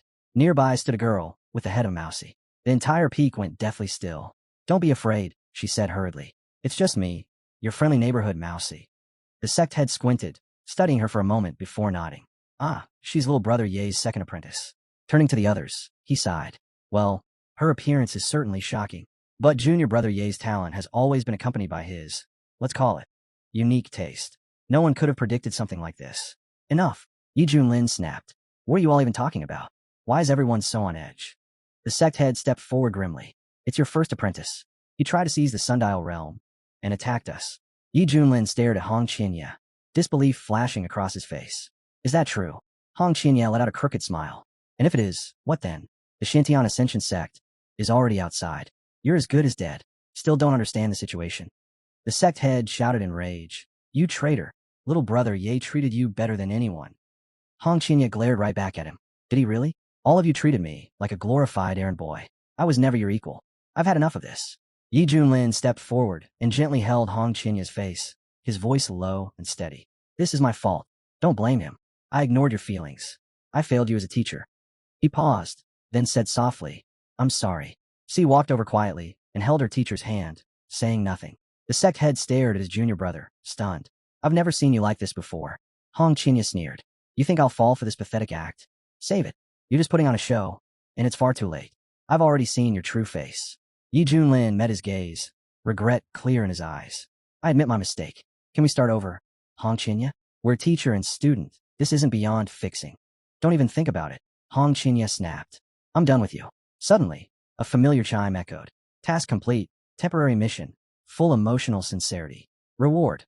Immortal Lord technique. Yi Junlin blinked. So I actually cleared it. What a strange mission. Still, the reward made it worthwhile. Every second. Ah, so that's why I acted it out like that, he thought calmly. Time to enjoy myself now. But his thoughts were abruptly interrupted by an odd image of a mouse calmly drinking tea and milk in exchange for monthly vote tickets. And somehow her spiritual energy had skyrocketed. She had even considered adopting a more lowly appearance to win his favor, only to realize Yi Junlin wasn't interested in that at all. What she truly needed was more tea and more milk. That was the real secret. Yi Junlin turned back to Hong Qinya, his voice calm and unwavering. No matter what happens, from the moment I took you in as my disciple, I'll always be your teacher. Forever. A faint smirk tugged at his lips.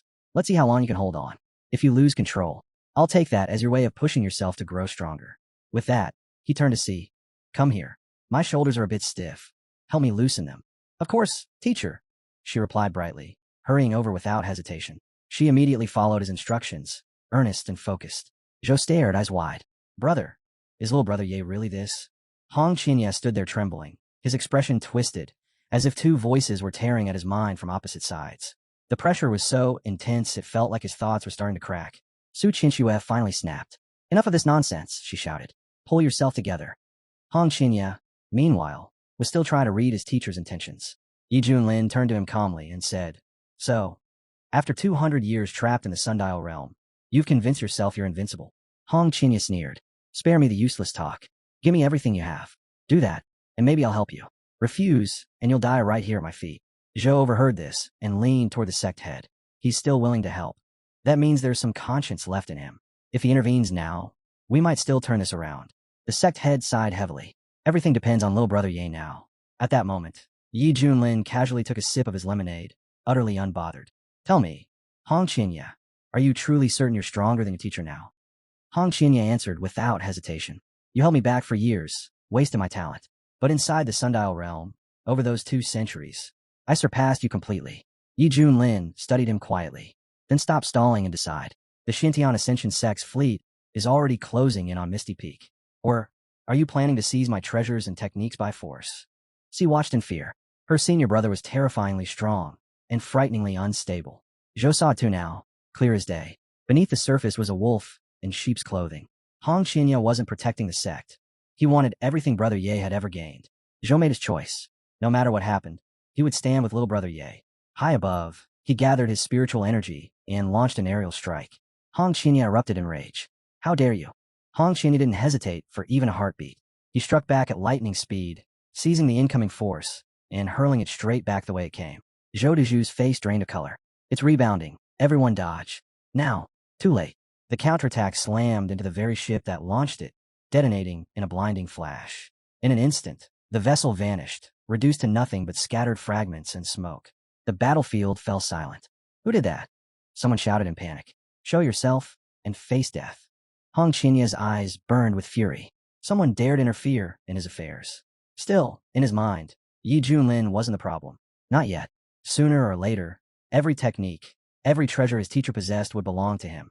Before that, though, he would crush these buzzing flies. He stepped forward calmly. I did it. A senior mentor from the Shintian Ascension sect's inner circle narrowed her eyes. You? A mere brat, daring to speak so arrogantly. Her aura surged.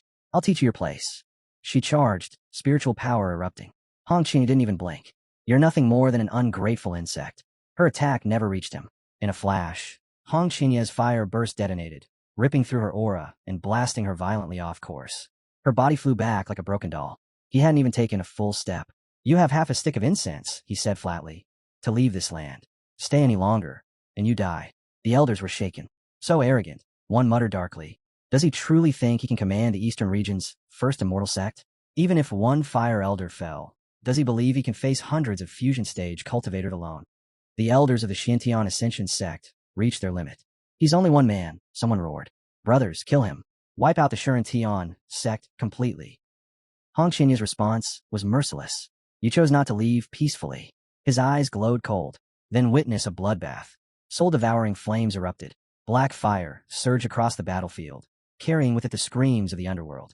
Even fusion stage mentors didn't have time to react. Within moments, nearly a third of them were reduced to drifting ash. Then the sky darkened. Countless green skulls poured forth like a plague of locusts, tearing through the battlefield and devouring everything in their path. Screams rang out as cultivators were swallowed one after another. Don't let them touch you, an elder screamed. They're poison. It didn't matter. Hellfire consumed all. Groans, screams, and desperate cries filled the air as the battlefield transformed into a living nightmare. Then, figures descended from the clouds. We are from a misty Buddha temple, one monk shouted. We've come to lend our aid. Hongqinya heard the voice and sneered slowly. More fools choosing death. The senior monk frowned deeply. The report said Yi Zhonglin's disciple was only at the spirit transformation stage. So how is this even possible? Even the wisdom instructor of the misty Buddha temple, a figure standing at the very peak of the fusion stage, felt his heart sink. If a disciple could reach this level, then the master behind him had to be something far worse. Once they had stepped into this battle, there was no retreat left. Without another word, the monks launched a full-scale assault. Hongqinya didn't move an inch. Lying bald monks, he said flatly. I'll end this in one strike. He released everything. The explosion that followed tore across the battlefield like divine retribution. Fire swallowed the sky. Monks were flung away like broken leaves, their protective seals collapsing instantly as the flames devoured them. That fire. Someone screamed in panic. It's not normal. It won't go out. Then they saw him, a figure wrapped in raging flames, walking calmly through the inferno. The youngest monk collapsed to his knees, shaking. Please don't. This is my first time on the battlefield. There was no response. Hongqinya unleashed his full power, and in a single violent burst, the monks were erased from existence. The elder stared in disbelief. One move, and an army of tens of thousands is just gone. He looked over the scorched land, his breath heavy. What kind of monster had the Shintian Ascension sect provoked? The senior monk clenched his teeth. You're no cultivator. You're a demon. Even the Buddha will never forgive this. Golden light surged as he summoned a massive palm, hurling it forward with all his might. Hongqinya didn't even blink. Even if the Buddha descends, he said calmly, I'll burn him to dust. His eyes ignited, flames bursting forth as a tidal wave of fire collided with the golden palm. The impact shook the heavens. Ash poured down like snow. When the smoke cleared, Hongqinya still stood there, unmoved. Nothing but a swarm of pathetic insects, he muttered. The sect head turned toward junior brother Ye, his voice heavy. Your disciple's strength, it's terrifying. I'm starting to think our Shintian sect is far too small to hold a force like him. Zhou nodded grimly.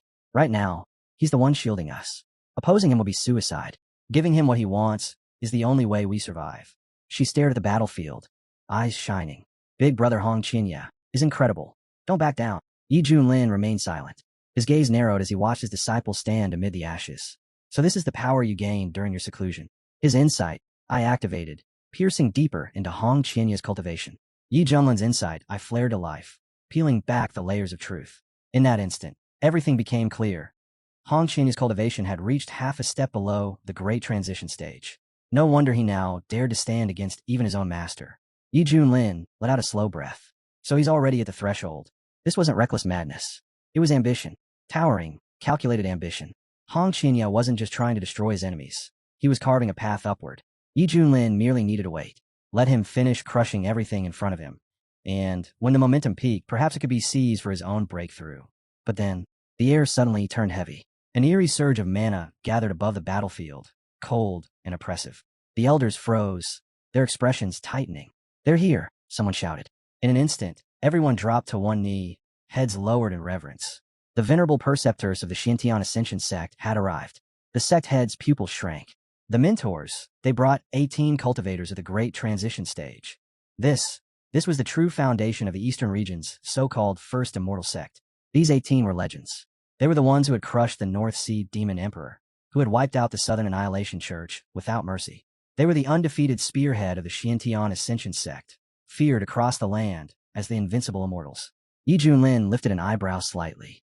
Half a step to the great transition is impressive. A faint smile curved his lips. But the real thing. Now that's interesting.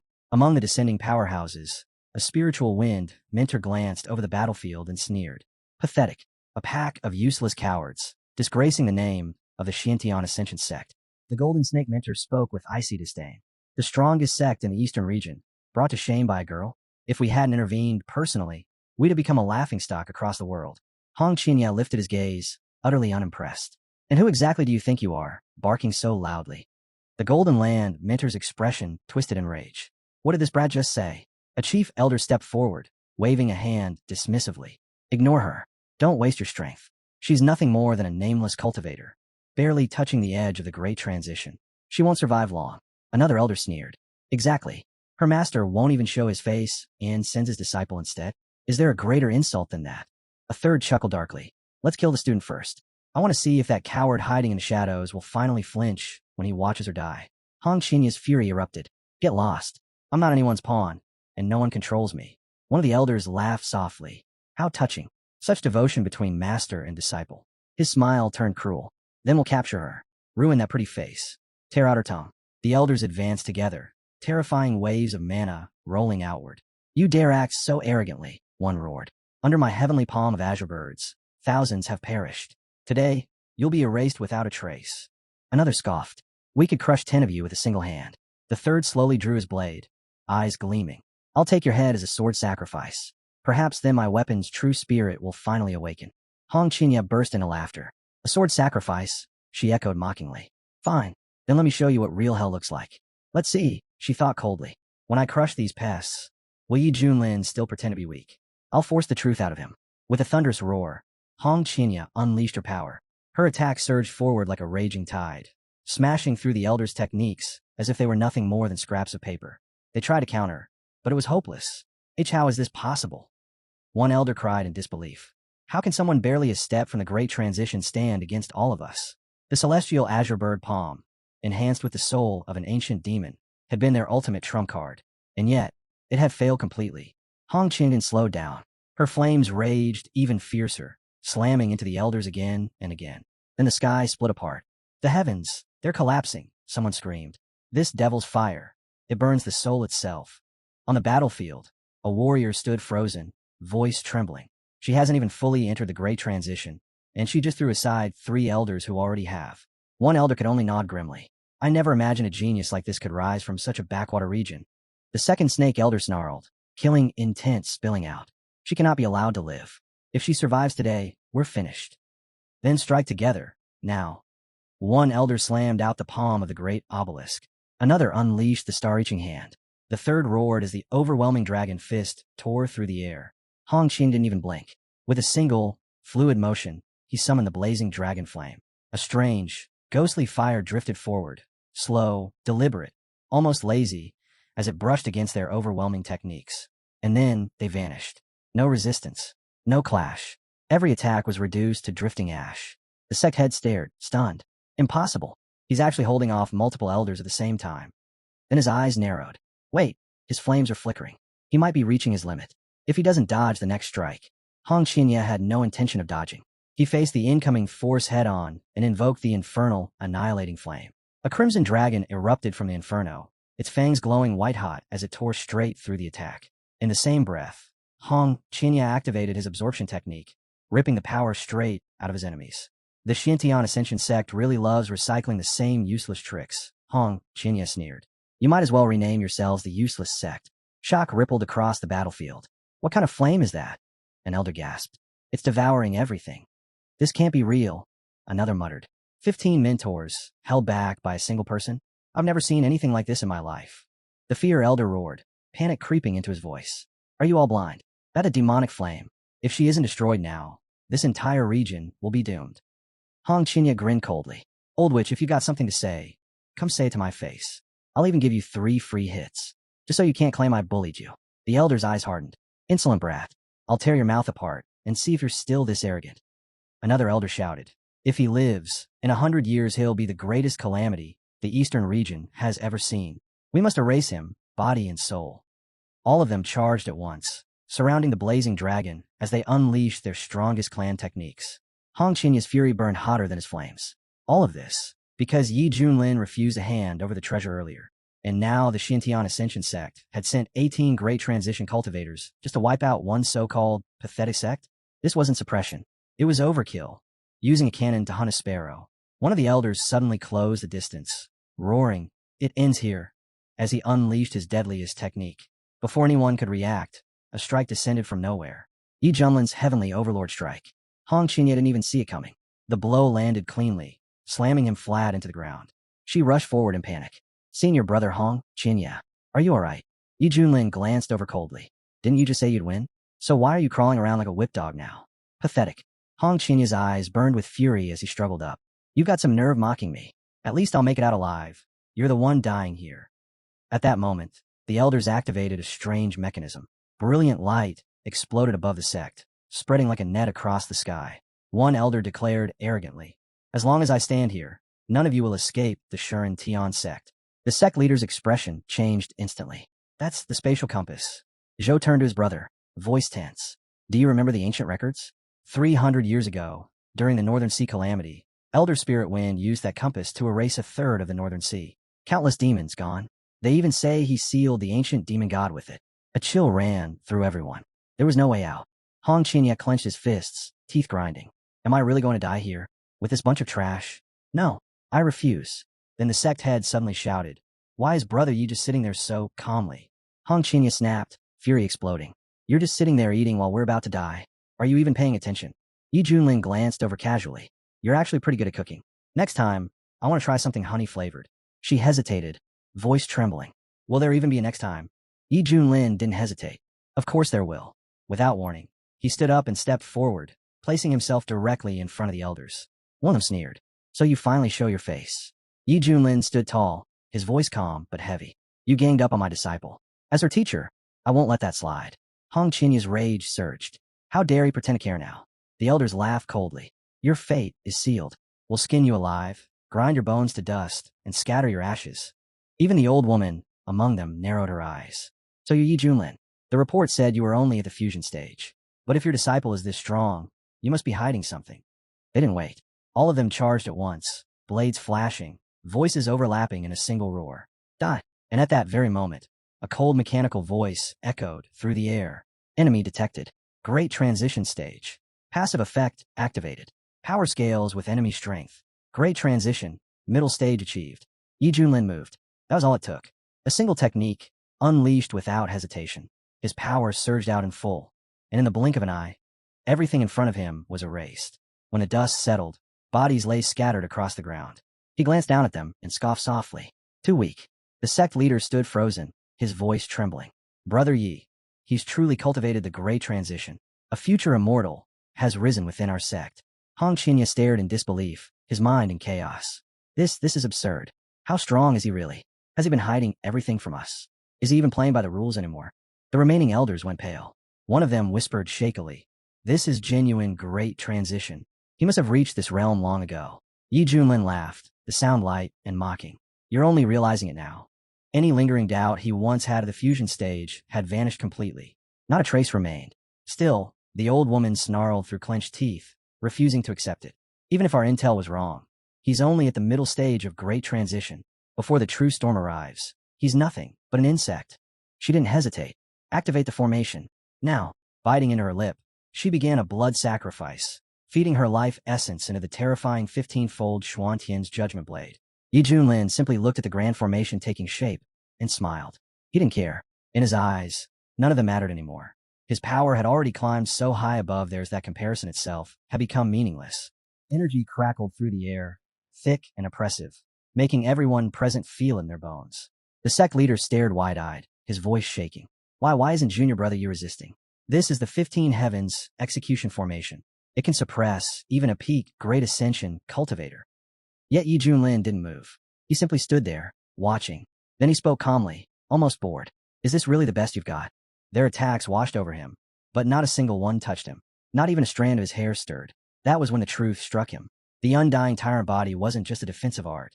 It was an absurd existence, capable of enduring blows meant to obliterate Great Ascension masters without even flinching. The elders' faces drained of color. No, impossible. This formation has been used by peak Ascension experts for hundreds of years. How can a mid-stage Great Ascension brat stand there like nothing's happening? From the side, Hong Qinya watched, envy burning in his eyes. Just as I thought, he's hiding something enormous. Some divine treasure, or an outrageous secret technique. If I could take it. One elder stepped closer, trying to reassess Yi Junlin, his voice low. He's not merely a mid-stage Ascension cultivator. Before he could finish, Yi Junlin stepped forward like a predator and sneered. Why is a corpse still talking? He threw a punch. The elder's head exploded on the spot. Yi Junlin didn't slow down. He charged straight through the others like a raging storm, tearing through every elder who stood in his way. Too fast, one of them gasped, screaming desperately for the great elder to intervene. But Yi Junlin was already engulfed in flames. He crashed into the remaining group, unleashing pure destruction.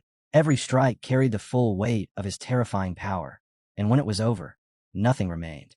Just as he prepared to deliver a final, crushing blow, a terrifying presence descended. The chief elder of all the clans, the strongest among them. The few surviving disciples nearly collapsed in relief. Thank the heavens, we're saved. The punch still landed. Hard. The chief elder staggered, barely managing to endure it.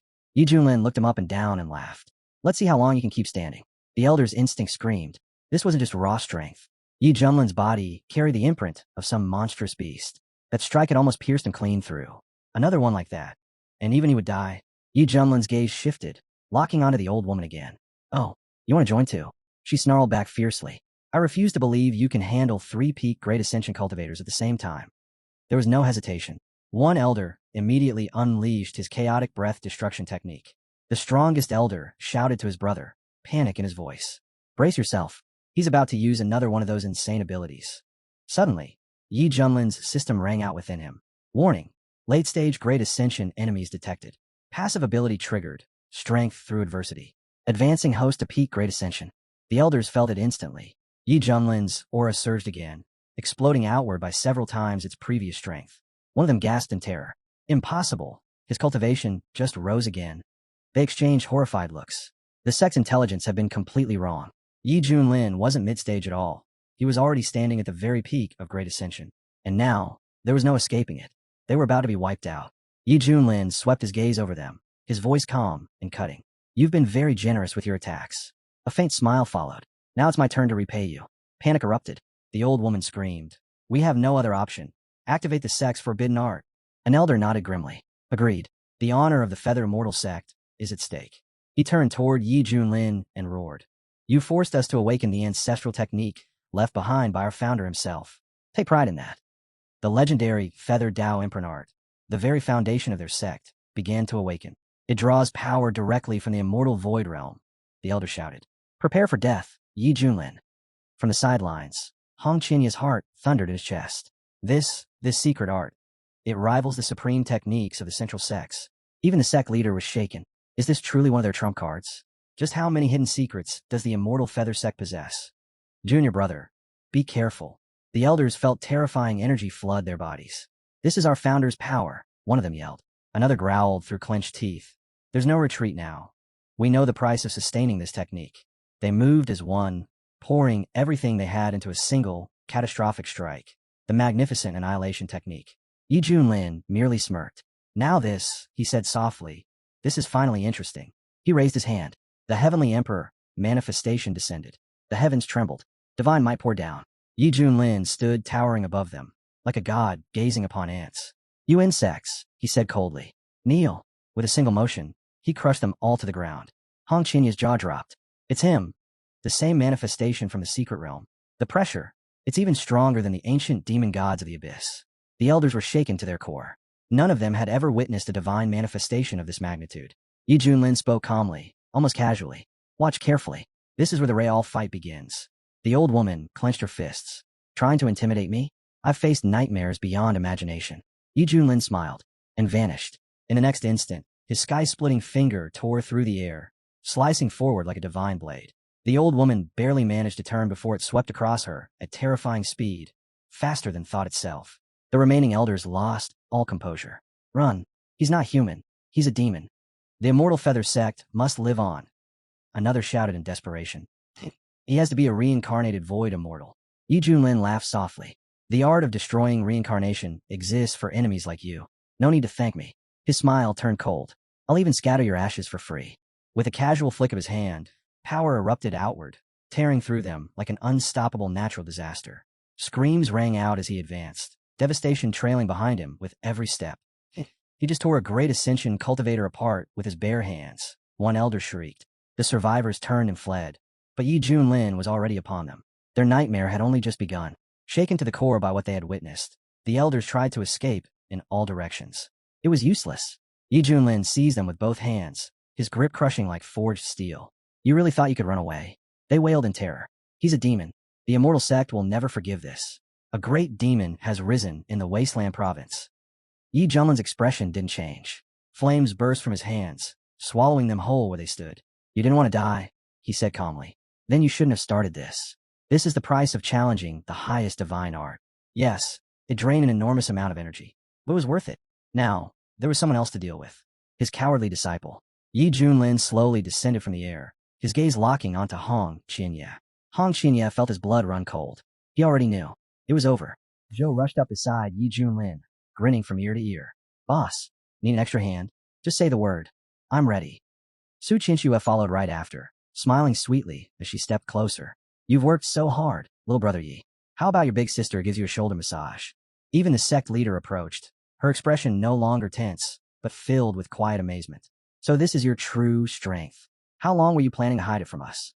Yi Junlin glanced at them all and spoke calmly, without pride or arrogance. Just remember one thing. Stay humble. That's what real experts do. Off to the side, Hong Qianye watched as everyone surrounded his mentor with admiration. At this rate, I'll never escape his shadow. That slime monster. He clearly possessed peak Great Ascension strength. Yet he'd been pretending all this time to be nothing more than a body integration cultivator. Hong Qianye had never seen anyone so terrifying or so shameless. Yi Junlin suddenly turned toward him. Why are you still standing there? Hong Qianye's body stiffened. Didn't he already throw me out? Yi Junlin looked over at Zhou. Think we should grind him into paste? Your phoenix tree could use some fertilizer. Zhou didn't hesitate for even a second. Tools are ready. Sounds perfect to me. Hong Qianye collapsed to his knees in sheer panic. Please, spare me. I was wrong, completely wrong. Let me make it up to you. I'll do anything. Yi Junlin raised an eyebrow. Weren't you acting pretty arrogant earlier? What happened to that confidence? Hong Qianye slammed his head down repeatedly. I was blind. Arrogant. Please, master, just give me one more chance. Yi Junlin replied without pause. Fine. Start slapping yourself. I'll tell you when to stop. Hong Qianye froze for a heartbeat, then slowly raised his hand. I'll do it, and began smacking himself, again and again, without holding back. Yi Junlin watched quietly. For all his faults, Hong Qianye wasn't useless. If guided properly, he might one day even be capable of leading a sect of his own. The sect leader stepped forward. Betraying the sect normally warrants death. But, in the end, he did protect the Deep Sky sect. Perhaps redemption isn't impossible. She turned to Yi Junlin. What do you think? Should we exile him to the back mountain to reflect? Yi Junlin nodded slightly. He can live.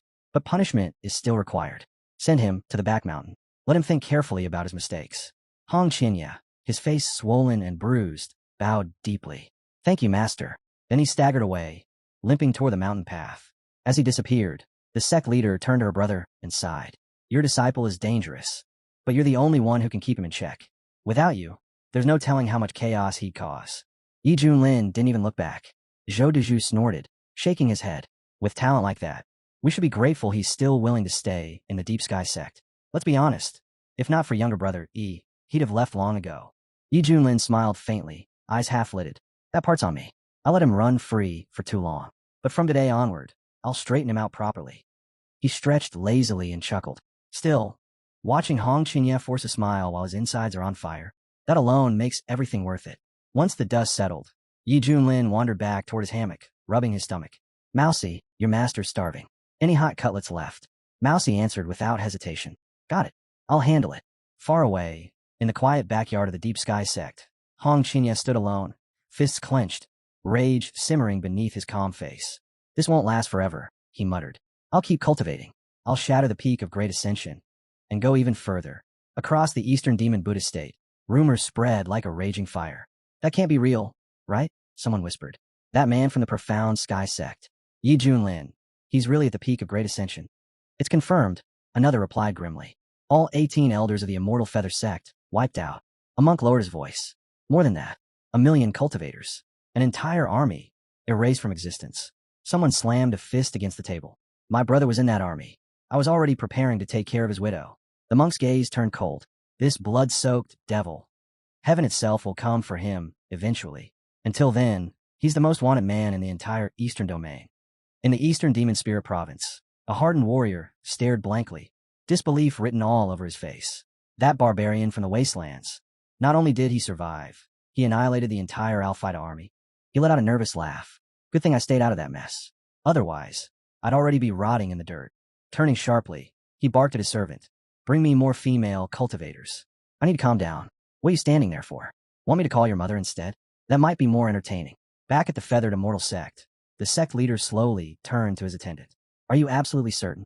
The servant bowed deeply. Yes, young master. The news is spreading everywhere. Our sect suffered catastrophic losses. The young master's fists tightened as fury erupted from his chest. Yi Junlin, that filthy schemer. He hid his strength the entire time. A peak Great Ascension cultivator pretending to be weak just to trample on me. His teeth ground together. I thought reaching the body integration realm meant I could finally stand against him. Turns out I was only deluding myself. Elder Mu stepped forward calmly. Do not despair, young master. That white-haired devil may be some ancient monster wearing human skin. For him, Great Ascension could very well be the end of the road. But for you, he paused, then continued firmly. It is only the beginning. The young master slowly straightened his back, fire returning to his eyes. You're right, he said. I will rise as well. He pulled Elder Mu into a tight embrace. Send word to the top elders. I've made my decision. We're awakening Supreme Treasure Yang ahead of schedule. Elder Mu's face changed instantly. His eyes widened in alarm. Young master, no. It's far too early. This is dangerous. Please, think it through again. The young master loosened his grip and turned back, his gaze sharp, his voice stripped of warmth. There's nothing to think about. I want power. Nothing else. The sun's true flame is mine by right. I will rise again. His lips curled. Reborn through nirvana. Elder Mu stared at him for a long moment, then lowered his head. Very well. I'll report immediately. You should begin preparing. Hatred for Yi Junlin had already sunk into the young master's bones. It followed him into his cultivation, into his nightmares, into every restless breath he took. And next time, he vowed Yi Junlin wouldn't walk away. Next time, he wouldn't even wake up. 3 months later, atop Misty Peak, Yi Junlin leaned back in a chair, utterly at ease, as if the world held no threats at all. Hong Qinya, he said casually, bring me a glass of 82 Lafite. Hong Qinya didn't hesitate. He poured the wine carefully and offered it with both hands. Please enjoy, master. Yi Junlin took a slow sip and nodded in satisfaction. Not bad. Across from him, Hong Qinya's fists tightened until his knuckles turned white. Not this again. Another delusion? Another ridiculous fantasy? When was this lunatic ever going to stop? Right then, a familiar chime echoed in the air. Daily registration refreshed. Would the host like to sign in? Yi Junlin ignored it.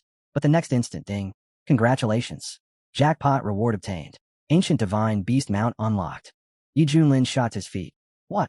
Hong Qinya almost suffocated on his own breath. He slammed himself to the ground, smacked his face, and bowed over and over. Master, I was wrong. Completely wrong. Please forgive me. Yi Junlin was already focused elsewhere.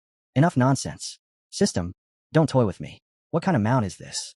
The system responded calmly. Though still in its growth stage, it has already reached the Great Ascension realm. An ancient divine beast with limitless potential. It rules the skies, crosses the seas, and stands among the most powerful beings in existence. Yi Junlin blinked. Then he saw it. A radiant figure manifested before him. Majestic, flawless, almost unreal. It didn't look like a beast at all, but rather an otherworldly cultivator descended from the heavens. Yi Junlin stared, mesmerized. Perfect, he murmured. This thing deserves a throne at the highest peak. Hong Qinya could only gape in horror. Why? Why is it always like this? He's not even angry, not even desperate, and heaven still throws treasures at his feet. This makes no sense.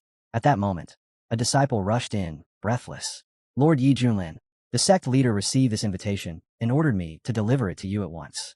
Yi Junlin glanced at the letter and raised a brow. An invitation from the Shui clan, a banquet in Spirit Province. A slow smirk spread across his face. All right, that old ancestor just broke through to the tributes realm. The shockwave rattled the entire eastern domain, and now he's inviting the Deep Sky sect. He chuckled softly. Sounds less like hospitality and more like a provocation. Hong Qinya's expression turned grim. The Shui clan's ancestor is a pseudo-immortal. Not a true immortal, but still far beyond us. With all the enemies we've made lately, this banquet feels like a slaughterhouse waiting to happen. Yi Junlin shrugged casually. Never heard of such a thing. I'm going. After all, he thought, that so-called pseudo-immortal causes trouble just by breathing. This is the perfect opportunity to debut my new mount. The system chimed once more. New quest detected. Attend the Shui clan banquet. Arrive riding your divine mount. Successfully shocking the audience will grant a special reward. Yi Junlin's grin widened. Perfect timing. Glory's calling. Mousa peeked her head inside. Master, when do we leave? Yi Junlin didn't hesitate for even a heartbeat. Now, he replied smoothly. Hong Qinya watched him in silence, unease creeping up his spine. Why does he look so confident all of a sudden? That was when Yi Junlin decided to answer without words. He snapped his fingers. In the blink of an eye, the sky shook. Furious winds tore through the air, howling from nowhere. Beasts across the mountains screamed and scattered, fleeing in terror as a suffocating pressure descended. Panic erupted instantly. What's going on? Someone shouted. Another beast invasion? The sect leader's eyes sharpened as she felt the crushing aura. That's a supreme beast presence. Great Ascension level. Fear rippled through the crowd. Did the Immortal Feather sect send this thing? She clenched her jaw. It doesn't matter where it came from. Activate the sect's defensive formation, now. Dozens of elders acted at once. Spiritual light surged, intertwining in the air. Within moments, the deep heavenly barrier roared to life, sealing the entire sect beneath a shimmering protective veil. Hong Qinya stood there, rooted to the spot, his mind completely blank. What is happening right now? Even she was pale with fear. That thing, it's a monster. Only Yi Junlin remained unmoved. He stood calmly beneath the trembling heavens, hands behind his back, eyes filled with quiet interest. A faint smile touched his lips. Not bad. And this is only its juvenile form. If Kimping ever reaches full maturity, even those 18 elders wouldn't last a breath. A beast like that descending upon a sect would mean absolute annihilation. Yi Junlin glanced sideways at Hong Qinya.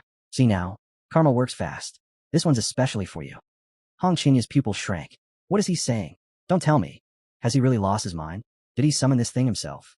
Before anyone could stop him, Yi Junlin stepped forward and rose into the air, flying straight toward the looming divine beast. Hong Qinya's heart nearly stopped. Is he insane? Is he trying to die? Or drag us all down with him? Then he saw it. Yi Junlin hovered calmly before the colossal creature, not a trace of fear on his face. He reached out, gently patted its massive form, and smiled. Good boy, he said lightly. From now on, you're coming with me. The sect leader froze, her mind going blank. Is he seeing illusions? Did he just tame that thing with a single motion? Zhou exhaled slowly and shook his head. No illusion. That beast already recognized him. Su Qinshue's eyes sparkled as realization struck. It matches the ancient records, the queuing. One of the mythical beasts described in the oldest texts. The sect leader stiffened as memory surfaced. That's right, the queuing. Fully grown, they devour planets and roam freely between worlds. But this one looks smaller than the legends. Zhou nodded. Because it hasn't matured yet. But once it does, he paused. Its power will defy imagination. Yi Junlin descended slowly back to the ground. Relax. No need for alarm. He's my mount. The sect leader blinked hard. Your mount? This ancient divine beast belongs to you. She let out a helpless laugh, shaking her head. You truly are favored by the heavens. This can only be destiny. Hong Qinya watched everything unfold, bitterness clawing at his chest. Even the wisest among them accepted it without question. How is this real? That beast didn't just appear. It chose him. Why? Why him? A lazy, smug slacker who does nothing, yet somehow ends up with everything. Meanwhile, I grind and bleed just to stay alive, only to end up kneeling before him. Yi Junlin turned calmly toward the sect leader. We're ready to depart. With Ah Koen accompanying us, there's nothing to fear. He paused mid-thought, eyes narrowing slightly. Still, something feels lacking. His fingers moved, weaving intricate hand seals with effortless grace. Techniques flowed one after another, smooth and natural, as if he were painting in the air. Moments later, radiant light gathered atop the divine beast's back, shaping itself into a glowing structure. Yi Junlin studied it, clearly satisfied. Perfect. Our new home. The sect leader could only stare, utterly speechless at the sight before her. Yi Junlin waved casually. All right, everyone, Board the ship. We're leaving. She recovered and nodded quickly. Of course. I'm coming as well. Then she turned. Big brother Hong Qinya. Master's calling for you. Hong Qinya clenched his jaw. So fate really does favor the strong. But I'm done being someone else's stepping stone. One day, I'll take his luck and make it my own. As long as I don't give up, there's still hope. As preparations finished, the sect leader glanced at Yi Junlin, concern flickering in her eyes. Junior brother Yi, are you certain you'll be fine at the Shui clan banquet? Their ancestor is a pseudo-immortal. After all, Su Qianxue smiled faintly. You're worrying too much. Since when has little brother Yi ever needed protection? Zhou nodded in agreement. If anything, we should be hoping he doesn't stir up too much trouble. The sect leader exhaled softly. The Shui clan thinks they're setting a trap, but they've invited a tiger straight to their doorstep. They may end up regretting it. Far away, in the Spirit Province, Shuin floating island hovered proudly in the sky. Nobles, clan heads, and powerful cultivators streamed in from every direction, gathering for the grand banquet. The news had already swept across the land. The Shui clan's ancestor had stepped into the realm of pseudo-immortal. It was a monumental occasion, and the perfect excuse for powerful families to congregate, boast, and measure strength. Within the heart of the island, inside the Shui clan's magnificent estate, guests lifted their cups high. To the Shui clan's ancestor, a newly ascended pseudo-immortal, may divine favor protect him for 300,000 years. And should he step into true immortality, another million years beyond that. Young Master Shui accepted the praise with a modest smile. You honor us too greatly. But rest assured, the Shui clan never forgets those who stand with us. An elder leaned closer. Did you extend an invitation to the Deep Sky sect? Of course. The young master scoffed lightly. But do you truly believe they'll dare attend? If they send a few insignificant figures just to save face, we won't even allow them past the gates. Another guest chuckled. And if Yi Junlin himself shows up? The young master's gaze sharpened, a cold glint flashing in his eyes. Then that backwater upstart will finally learn what real power looks like.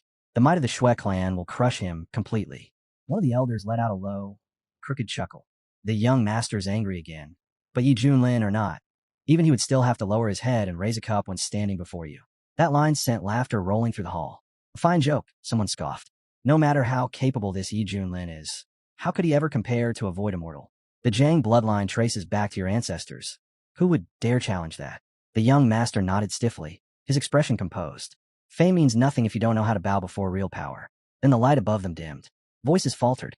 Someone whispered, What is that? Another gasped. Look at the clouds. Why is there something moving up there? A vast shadow swallowed the sky. From above, Yi Junlin descended, calm and unmoved, seated atop a divine beast. And embedded into the creature's back was an entire celestial residence, majestic and unreal, as if a palace itself had taken flight. Sharp breaths echoed everywhere. What is that thing? Is that really a Kuanpung? An elder's face went pale. That's no ordinary beast. That's an ancient god beast, one believed to have vanished from the world long ago. Someone hurried to the young master, voice trembling. Sir, that's a divine beast. An actual Kuanpung has arrived at the banquet. Such a creature carries the omens of Xianti on itself. But another voice sneered, unable to hide the irritation. He rides in like a god, descending from the heavens. Who does he think he is, placing himself above the honored clans? Whispers spread like wildfire. No wonder the Shui family treats him with such reverence. If even their ancestor acknowledges him, this man must be extraordinary. The young lord turned to the one beside him and spoke quietly, almost thoughtfully. He was once considered a close guest of our family, someone deeply tied to our ancestors. When he was born, my parents welcomed him gladly, believing he would grow into a refined scholar. He paused, his gaze lowering. But later, after too many consequences, they were forced to cut off contact. Looking back now, it may have been a mistake. The surrounding guests nodded, impressed and uneasy all at once. No wonder the Shui family stands so high, one murmured. But even now, no one truly knows who this great figure is. No one has ever seen him in person before. Another leaned closer, voice hushed. He must fear nothing. Perhaps a wandering Taoist. One of those who cross mountains and seas, appearing only when fate calls. The young master replied calmly. He sent word himself. The message came directly to me. At that moment, Yi Junlin finally spoke, his voice steady and unhurried. This is either the profound heaven sect, or what some call the Canton Order. Others name it Taoist Choka. Whatever title you prefer, understand this much. They are real. Silence fell. Then, one by one, realization dawned across the hall. So it's true, someone breathed. The outside world speaks of the profound heaven sect as one of the oldest orders in existence. We doubted it, until now. And, as the Kuanpung hovered above them, belief quietly replaced skepticism. Another guest leaned in and whispered, back then, When the Kunpun was first summoned, it was seized and sealed away. Now that it's returned, who knows what secrets it still carries? The young master kept his eyes on Yi Junlin, unblinking.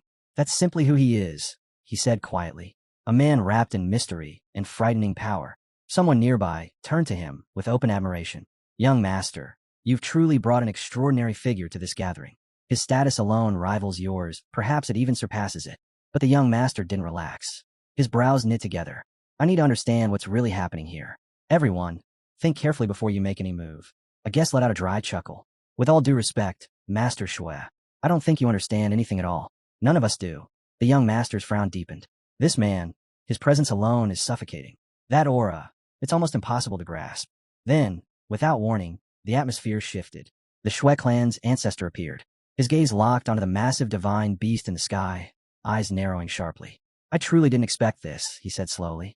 The one capable of controlling a Kunpun crossbow, to think he hails from the Canton sect. His eyes gleamed with calculation as he studied the beast. If such divine beings could be drawn under our banner, the Shui clan would soar even higher. If not for the danger of offending the Canton sect, the turmoil spreading through the great realm, and the nearby presence of a Quan cultivator, I would have already made my move. Straightening, the ancestor spoke with authority, directing his words at Yi Junlin. This divine beast, this crossbow of light, it brings fresh fortune to our clan. We welcome its arrival. At that exact moment, a familiar hum echoed in Yi Junlin's mind. Congratulations, host. Task completed. All divine techniques and methods now receive a 30x training speed bonus. Yi Junlin smirked faintly. Doesn't feel like much, but sometimes the smallest courtesy brings the greatest return. Respect, when given to the right people, always pays off.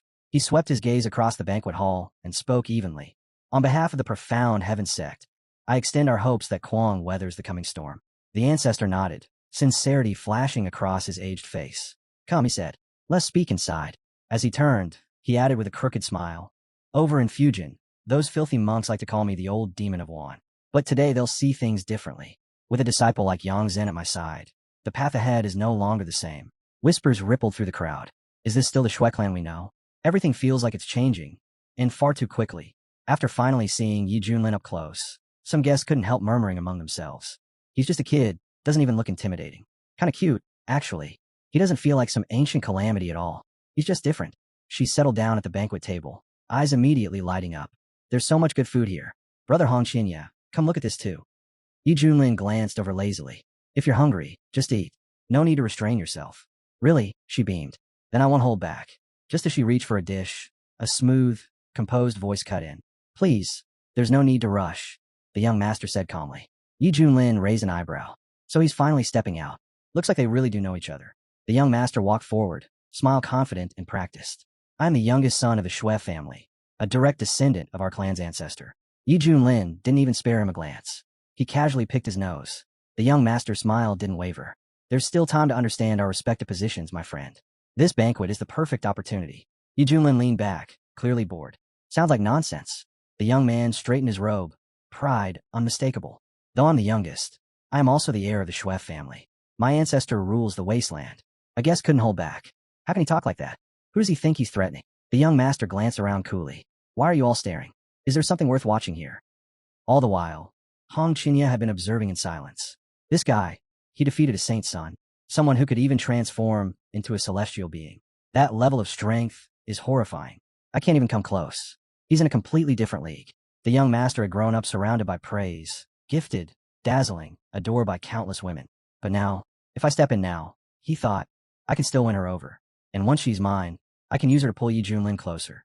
With that in mind, he casually strolled toward Hong Qinya, flashing a charming smile. Hey, beautiful. Do you like flowers? Hong Qinya blinked. Is this guy for real? At the center of the hall, a rare flower star shimmered faintly. High-grade, spiritual material, priceless, capable of refining elixirs or empowering divine artifacts. And yet, it had been shoved into a vase like common decoration. This is ridiculous, Hong Qinya thought. Does he even know what he's holding? The young master plucked a bloom and held it up. Red fairy. Don't you like flowers that can speak? I'm not a fairy. I'm a man, Hong Qinya snapped. The young master laughed, unfazed. Sharp tongue. Such elegance. Meeting you feels like encountering joy itself. He leaned in closer, lowering his voice. How about we find a quiet room and exchange some cultivation insights? That was the final straw. Hong Qinya's fury finally detonated. Flames erupted from his body as he spun around, eyes blazing. I'm busy. The shout shook the hall. Every head snapped in his direction. What just happened?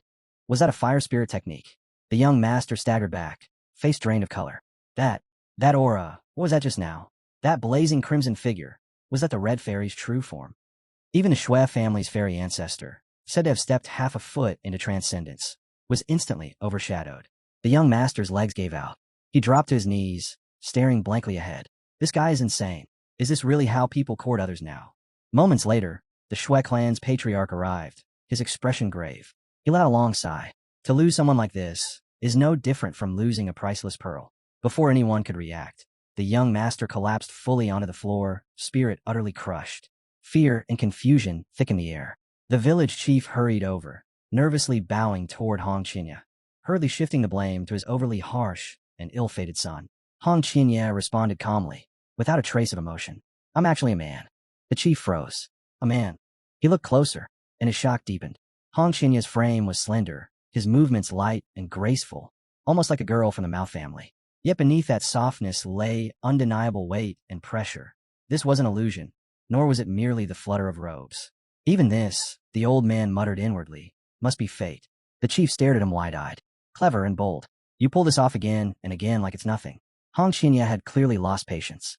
His gaze sharpened, his aura subtly shifted, and the pressure in the air grew suffocating. His voice dropped, cold and absolute. If I actually went all out, you'd already be dead. Before anyone could say another word, a girl suddenly burst into the hall. She spun toward Hong Qinya, calling out to Red Brother, while chasing after the Winter Mouse director who had already made off with their wine. She didn't seem bothered in the slightest. At least it's good wine, she laughed. Hong Qinya watched her disappear, a bitter thought crossing his mind. My failed escape. No one to blame but myself. Lacking strength, and walking the wrong path for too long, only ever leads to death. His gaze shifted, catching sight of the Shui family's oldest ancestor. The man looked completely drained, barely managing to stand. Nearby, the chief bowed repeatedly, once again admitting that Hong Qinya was indeed a man, and that he had even lost his sword. Hong Qinya raised a cup. Might as well drink. The girl grinned. I'll enjoy my reputation while it lasts. A wave of gasps swept the room. What is that thing? And that white trail, what is it? A tumor? Or is Demon Yang acting up again? Before the murmurs could grow louder, Yi Junlin walked straight up to her. Time to go. I'm starving. Yes, master, she answered immediately. At that moment, the young master passed by. With a snap of his fingers, he casually ordered his servant to arrange some intimate company. Immediately, from a concealed spot, Hong Qinya observed everything with narrowed eyes. The young master always looked wound tight, forever searching for enemies, even within his own clan. Treating people like insects, that was already crossing the line. Then something felt wrong. A strange figure slipped in behind the young master. The air turned sharp, danger clung to it. Hong Qinya sensed it instantly. The young lord sat down, lost in his thoughts. How can I ever meet the woman I truly desire? The girls nearby scoffed. With your luck, don't get your hopes up. Suddenly, it happened. An attacker lunged. A Wooey who had been tailing him struck without hesitation. The young lord barely managed to raise his hands. I just wanted a kiss. Before the blade could touch him, it shattered into fragments midair. Li Wujie cursed under his breath. He'd underestimated that brat. That boy possessed something, some hidden space. And now the perfect opportunity was gone. Fury surged through the young master as he sprang to his feet. You dare, you mutt. This is Shui family territory, and right in front of Mr. Minfan. Guards poured in from all sides, instantly surrounding Li Wujie. Outnumbered, Li Wujie muttered grimly. If I don't move now, I'll be trapped alone. He knew it. This man could kill him, and once dead, there would be no return. Even so, he had no choice but to fight. The young lord's anger burned hotter than ever. That dog had followed him for far too long. Now, all he wanted was to prove himself, to stand equal to his peers in strength, in fame, in power. Li Wujie didn't hesitate for even a breath. He struck like lightning tearing through the night, ripping straight through the guards without mercy. Anyone in his path fell before they could even cry out. In the blink of an eye, he was already there, his blade slipping past the young master's defenses and carving a deep slash across his arm. The courtyard exploded into chaos. There's an intruder, someone screamed. Kill him now. But as Li Wujie pressed forward, something caught his eye. This wasn't an ordinary target. The mark etched into the young master's back. It came from the west. Bleeding and shaken, the young lord spun around, eyes wide. Why are you doing this? I never touched you. Why hunt me down like some beast? Li Wujie gave him nothing. No explanation. No mercy. He raised his sword and shouted, voice cutting through the air. I'm the one who created the orchid. Yet even its flowers remain unclear. So today you die. Panic spread like wildfire. Word raced through the estate. An assassin had appeared in the rear courtyard, aiming straight for Mr. Shui. Servants and guards rushed in, throwing themselves forward, desperately forcing Li Wujia back with sheer numbers. The disturbance reached Yi Junlin as well. He frowned and glanced at Hong Qinya. Do you know what's happening? Hong Qinya shrugged casually. Just rumors so far. No one knows the full story. Let's go take a look, me, my sister, and you. Someone beside them chimed in with a pout. I'm just thirsty. Before another step could be taken, the chief himself entered the battlefield. With terrifying ease, he caught Li Wujia's sword mid-swing, 2 fingers clamping down like iron. How dare you interfere in Shui family affairs? The chief snarled. Li Wujia sucked in a sharp breath, his body trembling under the crushing pressure. The chief studied him closely. You're not here to negotiate. You came to deliver a message, didn't you? Li Wujia clenched his teeth. I speak with force, not words. If you hadn't interfered, this would already be over. That was when the wounded young master laughed bitterly. A saint? Don't flatter yourself. You're nothing but a madman waving a sword. Keep this up, and I swear, I'll kill you with my own hands. Li Wujia's eyes turned cold. I'm no saint. Remember this. I won't change my name, and I won't deny my blood. By now, the crowd had gathered, whispers rippling through the square. Who is he? A demon swordsman, someone murmured. Fast, ruthless. He follows no rules. If he hates you, you die. Others nodded grimly. They've searched all over Yenzhou for someone like this, a true rival. Everyone who challenged him was crushed. He came here, for the Shui family heir. The chief's gaze darkened. Impossible. He's a representative. One of the Shui family's own, he muttered, disbelief creeping into his voice. And yet he's fallen into the grasp of the demonic path. Li Wujia stepped forward, his voice icy and stripped of restraint. Spare me your outrage. This is about Gochi. The young master's eyes darkened at the name. That bastard again. Even at death's door, he still wants to drag me down with him. Li Wujia stared straight at him. And what if I told you my sister died because of you? The young master froze. Your sister? She was always by my side. Li Wujia said, quietly, his gaze drifting somewhere far away. We survived 8 major calamities together. Found a cultivation path. Met Kimin. Walked through shadows and strange lands. She studied alchemy. Her dream was simple, to reach Lukyuan and see the finest flowers by the sea. He paused, breath heavy. As for me, I fell in love with the sword. So wherever she went, I followed. Then his tone shifted. A few months later, all that remained of her was a shattered jade bracelet. That's when I learned she'd appeared in Xuanzhou. I ran there like a madman, asking everyone, begging anyone. Hope slipped through my fingers. His hands clenched. Then the truth surfaced. She was taken. By you. By your family. After that, she vanished. Li Wujia's voice turned sharp. Even in Anjuxing, people whisper it. The Shui family's junior master. An idiot with a twisted obsession for women. They say you cultivate in secret on Mount Lyman, and that many women never leave alive. His voice trembled just barely. My sister was a golden core cultivator. If she truly fell into your hands, I don't even want to imagine what she endured. He drew in a slow breath. That's when I swore revenge, even if it cost me everything. So he trained, without rest, found masters, shattered limits, broke through barriers with blood and grit. He fought his way to the unification level. Yet every attempt failed. The Shui family was always sealed tight, impossible to breach. So he waited, watched. Then came the feasts. Grand, public, surrounded by eyes and laughter.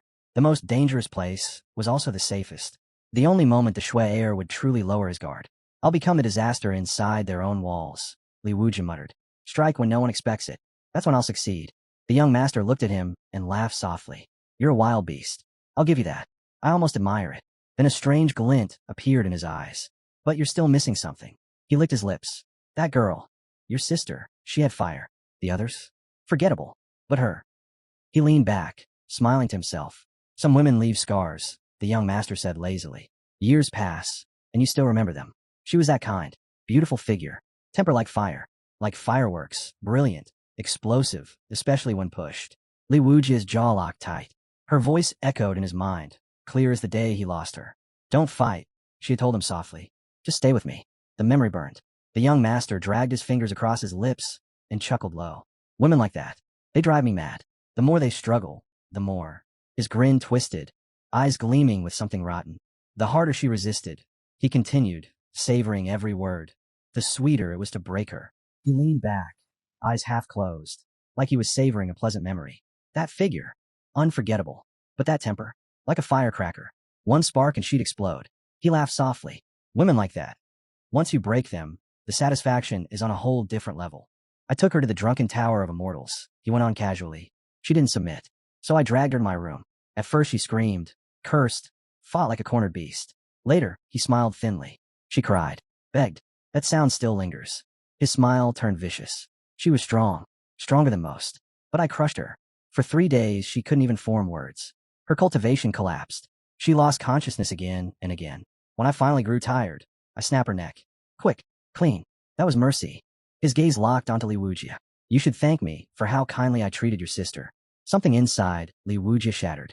His eyes burned red as he roared. Why is this monster still breathing? He lunged forward like a madman, but the elder raised a single hand.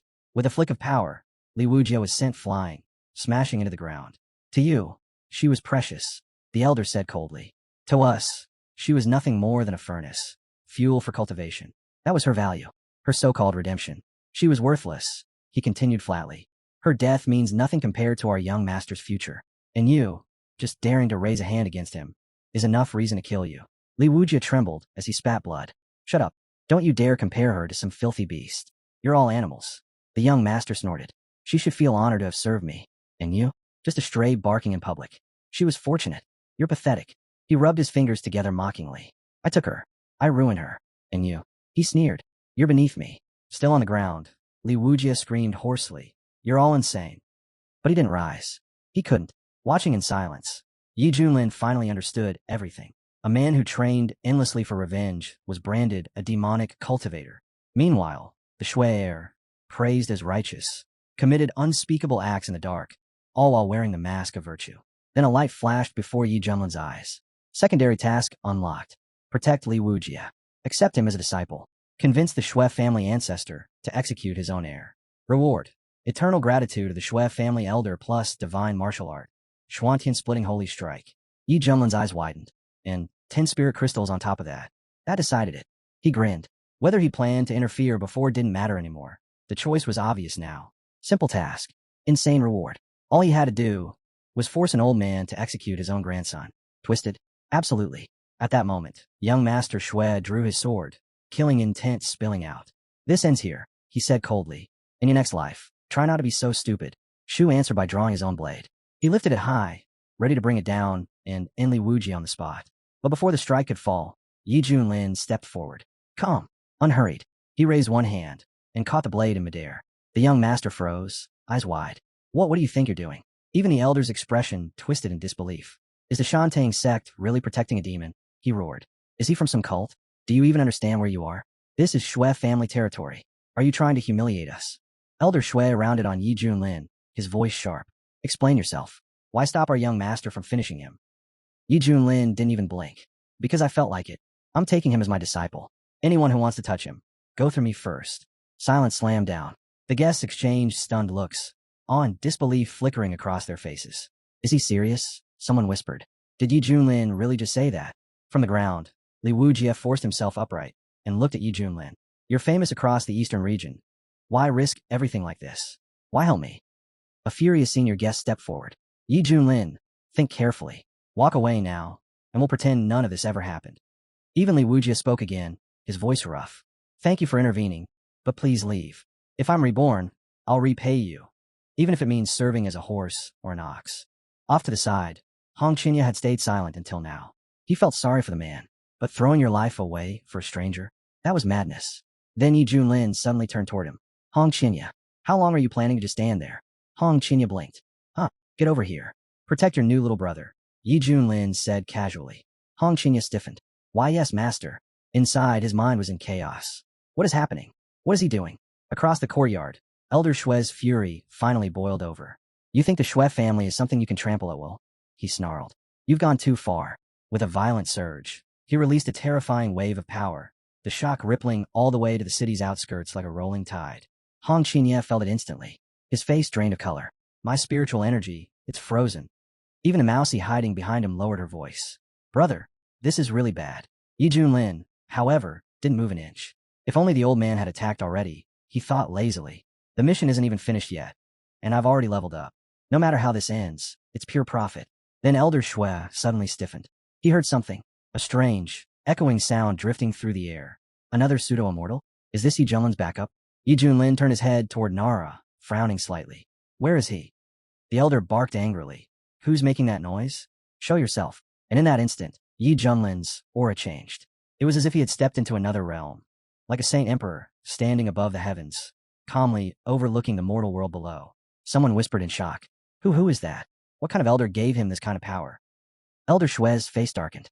Rage boiled in his chest. I hosted a banquet just to show off my breakthrough into pseudo-immortality, and now someone stronger shows up and steals the spotlight right in front of me. Yi Junlin lifted an eyebrow, amused. So, who's the noisy one trying to show off now?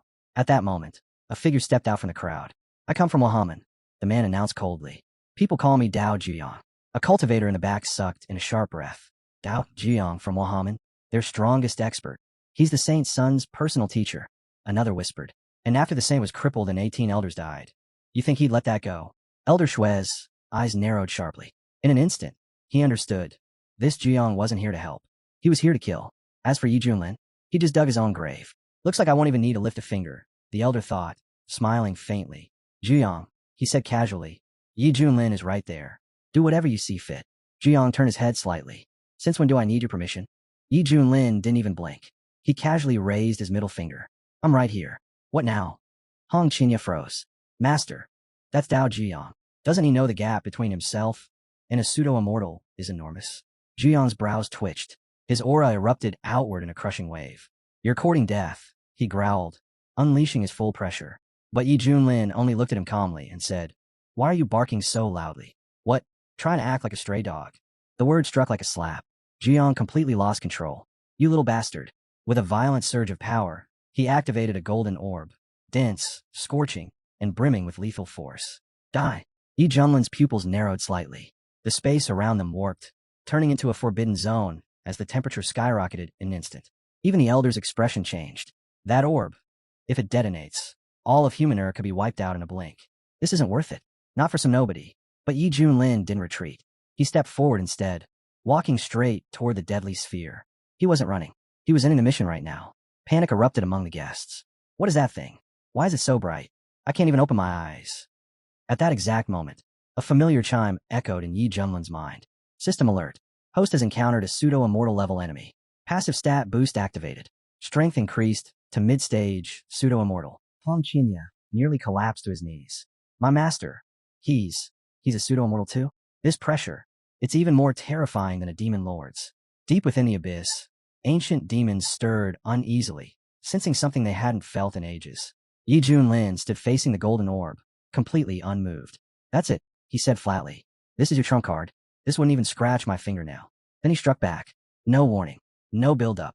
The counterattack slammed out so suddenly that Zhu Yang didn't even register it until it was already upon him. The crowd erupted in shock. He's not insane. He's a half pseudo-immortal. That's impossible. Li Wujia trembled, eyes wide. Master, another guest whispered hoarsely. Now it makes sense. No wonder he was so arrogant. He actually had the strength to match. All this time, he fooled everyone. If not for this banquet, how long would he have kept hiding it? Zhu Yang's face twisted with rage. You were already a pseudo-immortal, and you hid it from all of us. You humiliated every single one of us. Yi Junlin lifted his hands, looking almost innocent. I swear I just broke through. I was already at the threshold. Just needed one final push. I swear on the heavens. Zhu Yang snarled, veins bulging. Liar. You think I'm some fool you can deceive. Yi Junlin only grinned. Zhu Yang sneered. Truth or not, it doesn't matter, he said coldly. One thing's certain. You're the most monstrously gifted freak I've ever seen. He stepped forward as energy surged around him. I've never met someone this shameless.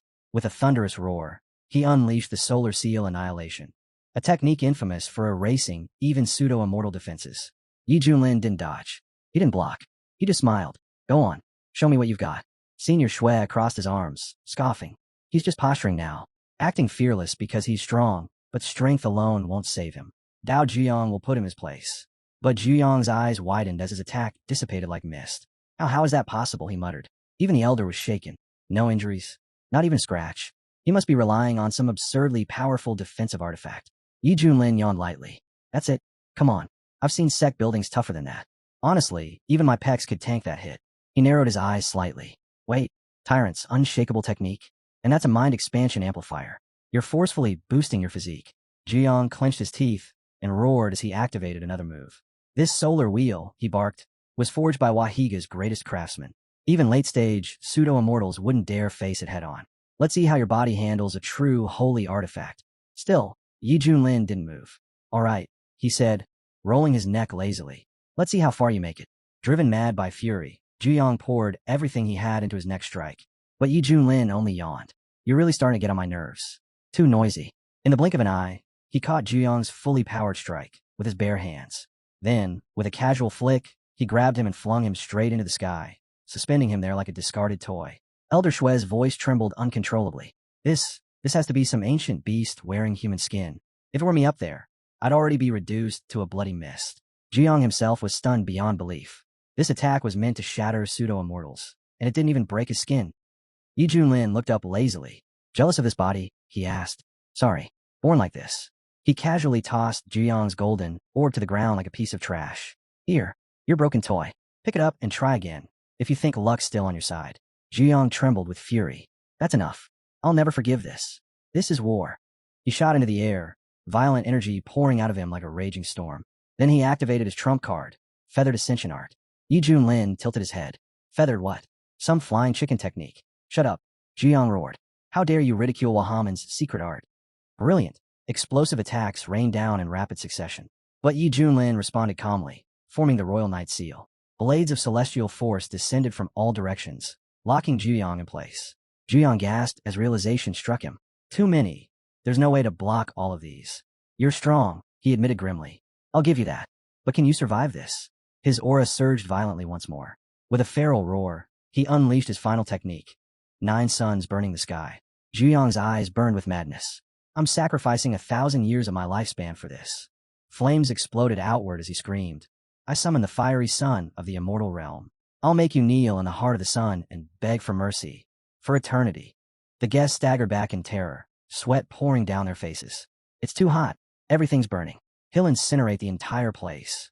Yi Junlin only rolled his eyes. Kid, he said calmly. Look properly. This is where it ends. Drawing a single breath, he activated his ultimate technique. 5-fold Sansera of Oblivion. An overwhelming wave of annihilation swept across the territory, swallowing the battlefield in absolute destruction. Zhuyong's eyes widened, but he didn't retreat. Only one of us is leaving here alive. Blazing fireballs were hurled one after another, each explosion more violent than the last, flames tearing through the air like raging meteors. Yi Junlin smiled faintly. You're still going? Seriously, trying the same trick again. Zhuyong's laughter spiraled into madness. It's all meaningless anyway. What does being a pseudo-immortal even amount to? What's the point of power if I still can't surpass you? His voice cracked. I've cultivated for 3,000 years. His face twisted completely. I'll be waiting for you in the underworld. Yi Junlin, may the wrath of Xiantian swallow you whole. From the side, Hong Qinya watched in silence, his mind blank. The strongest pseudo-immortal of the eastern region, driven insane. All in a single battle. Just how much strength is my master still hiding? Yi Junlin calmly removed his glasses and let out a quiet sigh. Much better. Not so dazzling anymore. He turned his back on the scorched battlefield. Quest about done. Then he walked straight towards Senior Shui. The elder hurriedly bowed, his voice respectful to the point of trembling. Honorable Yi Junlin, your divine might is truly beyond imagination. This humble one is filled with admiration. May I ask, do you have any further instructions? Yi Junlin glanced toward Li Wujia. I've accepted a new disciple. Any objections? Shui nodded rapidly. None at all. Who would dare oppose your will? Take him. Take anyone you wish. Just please show mercy. Yi Junlin's gaze sharpened. My disciple, Li Wujia, was humiliated and crushed by your family. As his teacher, shouldn't I help him reclaim justice? Shui forced a stiff smile. That's reasonable. Completely justified. But, may I ask what you intend to do? Yi Junlin's answer was calm, cold, and absolute. I intend to kill every single member of your family. Right here. The elder's face drained of color. What? Yi Junlin tilted his head slightly. Is that really too much to ask? Then his tone softened, almost conversational. Life on the Ringong Islands isn't easy. The Shui clan carries heavy burdens, resentment, exhaustion, unrest. So tell me, when people suffer like this, how should one respond? Senior Shui swallowed, his throat dry. See, could the terms be eased? Many in the Shui clan are still weak, still unformed. Yi Junlin's eyes sharpened. You've lost a few relatives. My disciple lost his sister. His voice turned cold. And you? You're nothing more than a shriveled old man who's forgotten what sympathy looks like. The elder lowered his gaze, shoulders trembling. Please look at me. Look at my son. We've already paid the price. What we planted, we've harvested. I beg you, grant us even a shred of mercy. Yi Junlin turned away and began to walk. I'll walk my own path, he said calmly, without looking back. But if that's how it is, then hand over the one responsible. The root of everything. The old man bowed his head. Very well, he murmured. I can't bear this weight any longer. He looked up at Yi Junlin. Do you truly mean it? To erase the Shui clan, even one life, is no small sin. A weary sigh escaped him. But the one who can grant mercy is the one who truly holds power. He didn't say another word. Instead, he turned toward the elders standing behind him. Their eyes met for a single heartbeat. Then the old man raised his hand, and a blinding arc of lightning pierced straight through the other's body. Father! Junior Shui cried out, horror flooding his face. What are you doing? What does this even change? What happens after this? As the light faded, the elder stood unmoving. Slowly, he turned back to Yi Junlin. Is this sufficient? He asked quietly. Yi Junlin lifted an eyebrow. You're making assumptions. Want me to explain them for you? A bitter smile crossed the old man's lips. You speak of blame and punishment. Yet children don't lecture their fathers. He paused. Still, perhaps I need someone to prove me wrong. Yi Junlin gave a faint nod. Then let it be so. Without hesitation, the old man spun around. In the blink of an eye, he crossed the distance and seized his son by the throat. Father, no. Junior Shui gasped. The grip only tightened. The elder's expression was firm, unwavering. And then it ended. The body slackened. The silence that followed felt heavier than thunder. The elder lowered his arms and faced Yi Junlin once more. Master, he said solemnly, on behalf of my son, thank you for your judgment and for your mercy. And at that moment, Li Wujia's boyfriend suddenly burst into laughter. Did you all see that? Someone shouted. The beasts were punished. For once, justice was served. Yi Junlin stepped forward, his face calm and unreadable. Fate is cruel, he said evenly, but your enemies have paid the price in full. So tell me, are you ready to follow me now? Li Wujia didn't hesitate. He dropped to his knees. My life belongs to you, he said hoarsely. From this moment on, I'll follow any command, no matter what it is. He bowed until his forehead touched the ground.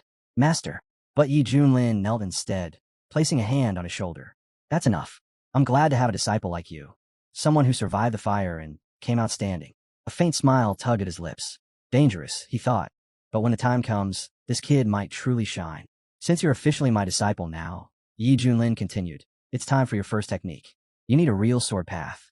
Li Wujia's eyes flared with excitement. Oh really? Yi Junlin lifted his palm. A translucent sword light bloomed within it, sharp yet boundless. This is the mixed heavenly sword. In the next instant, radiant light swallowed them both. Li Wujia's hands moved on instinct as every nearby blade trembled, then surged toward him, drawn like iron to a lodestone, spinning in flawless harmony around his body. He stared at his hands, breathless. This is a sword-wielding technique. No, it's more than that. It's like the will of the heavens itself is carved into every movement, hidden inside every stroke. His voice shook. Compared to this, even the so-called great sword techniques are nothing but scraps. My carving, my art, it finally belongs to something higher. He lifted his head, eyes burning. Just who are you? Yi Junlin laughed softly. You're getting ahead of yourself. Then he stepped back. Take the art. Walk your own road. One day, you'll carve out a legend that belongs to you alone. Li Wujia straightened, his aura surging. But from the side, Hong Qinya watched, deeply unsettled. This guy, he thought. He came in like a loyal dog, and now he's turning into something else entirely. There was something wrong with that aura. Something dark, twisted. Hong Qinya's chest tightened. That art, those strikes, they shattered space itself. If he keeps playing with power like that, he'll burn out. And that flame, it's underworld fire. Even broken blades would turn to ash in his hands. Suddenly, Li Wujia dropped to one knee, coughing violently before vomiting a stream of strange, blackened liquid. Yi Junlin walked over and looked down at him. If you keep forcing those secret arts, he said coldly, your body won't hold much longer. Your foundation is already damaged. Keep going like this, and you'll collapse. Yi Junlin let out a slow sigh and took out a small, balloon-shaped capsule. Here, eat this. Li Wujia blinked, staring at it. What is it? Medicine, Yi Junlin replied calmly. Don't overthink it. Just take it. Li Wujia hesitated, eyeing the strange, mushroom-like elixir in his palm. It reeked of bitterness and something deeper, like resentment fermented into its roots. Yi Junlin studied him in silence. Let's hope he doesn't ignore what comes with it. This wasn't brewed from herbs alone. It carried the hatred of a fallen land. If anything could awaken the demon blood sleeping inside him, this was it. You're filled with toxins, Yi Junlin continued. You've pushed yourself past the limit. This will stabilize you. Eat it. You're like a loyal dog. Don't let fear trip you up. This isn't poison. It's salvation. After a long pause, Li Wujia swallowed the elixir. Almost instantly, his body convulsed. Then it began. Muscles swelled. Veins lit up crimson. Violent pulses of power burst outward as his frame expanded. He wasn't merely standing anymore. He loomed. Gasps rippled through the crowd. He had become a walking storm. But when he turned to Yi Junlin, his voice was low, trembling. Master, I'm so tired. Yi Junlin's eyes narrowed. Something was wrong. That energy, it wasn't pure strength. It was warped. Li Wujia's aura surged erratically, wild and unrestrained. There was something ominous in the way he stood, something that instinctively drove everyone back. He's been affected, Yi Junlin realized. Demon blood magic. It's twisting him, inside and out. Right on cue, the system interface flickered into existence. System alert. Host disciple has awakened latent demon blood. Side effects detected. Heightened aggression. Instability. Warning. Monitor closely to prevent collateral harm. Hong Qinya broke into a cold sweat as a realization struck him. Su Qinxue. What kind of methods did Yi Junlin use to smash through his disciples' barriers like that? From initial fusion straight to great fusion in a single move. No. Even after reaching deification in the central region, I've never seen anything like this. What did he just make him eat? What kind of transformation is this? Suddenly, Li Wujia burst into laughter. Harsh, fractured, unhinged. He clenched his sword and began swinging it wildly. The surrounding warriors hurriedly retreated. He's in the fusion stage, someone whispered, but this power, it's terrifying.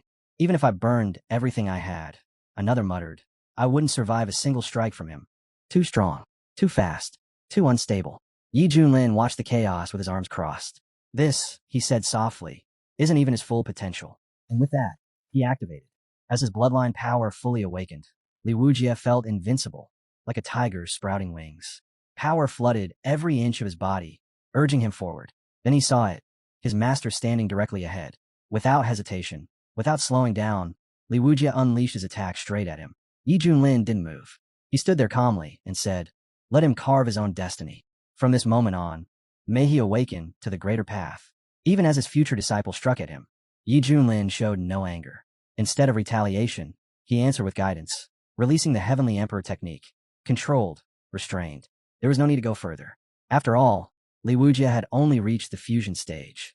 Yet he was already daring to challenge Phazon. That alone was extraordinary. Watching closely, Yi Junlin judged that Li Tai had already served his role. Otherwise, there was no chance someone as weak as his disciple could have endured what followed.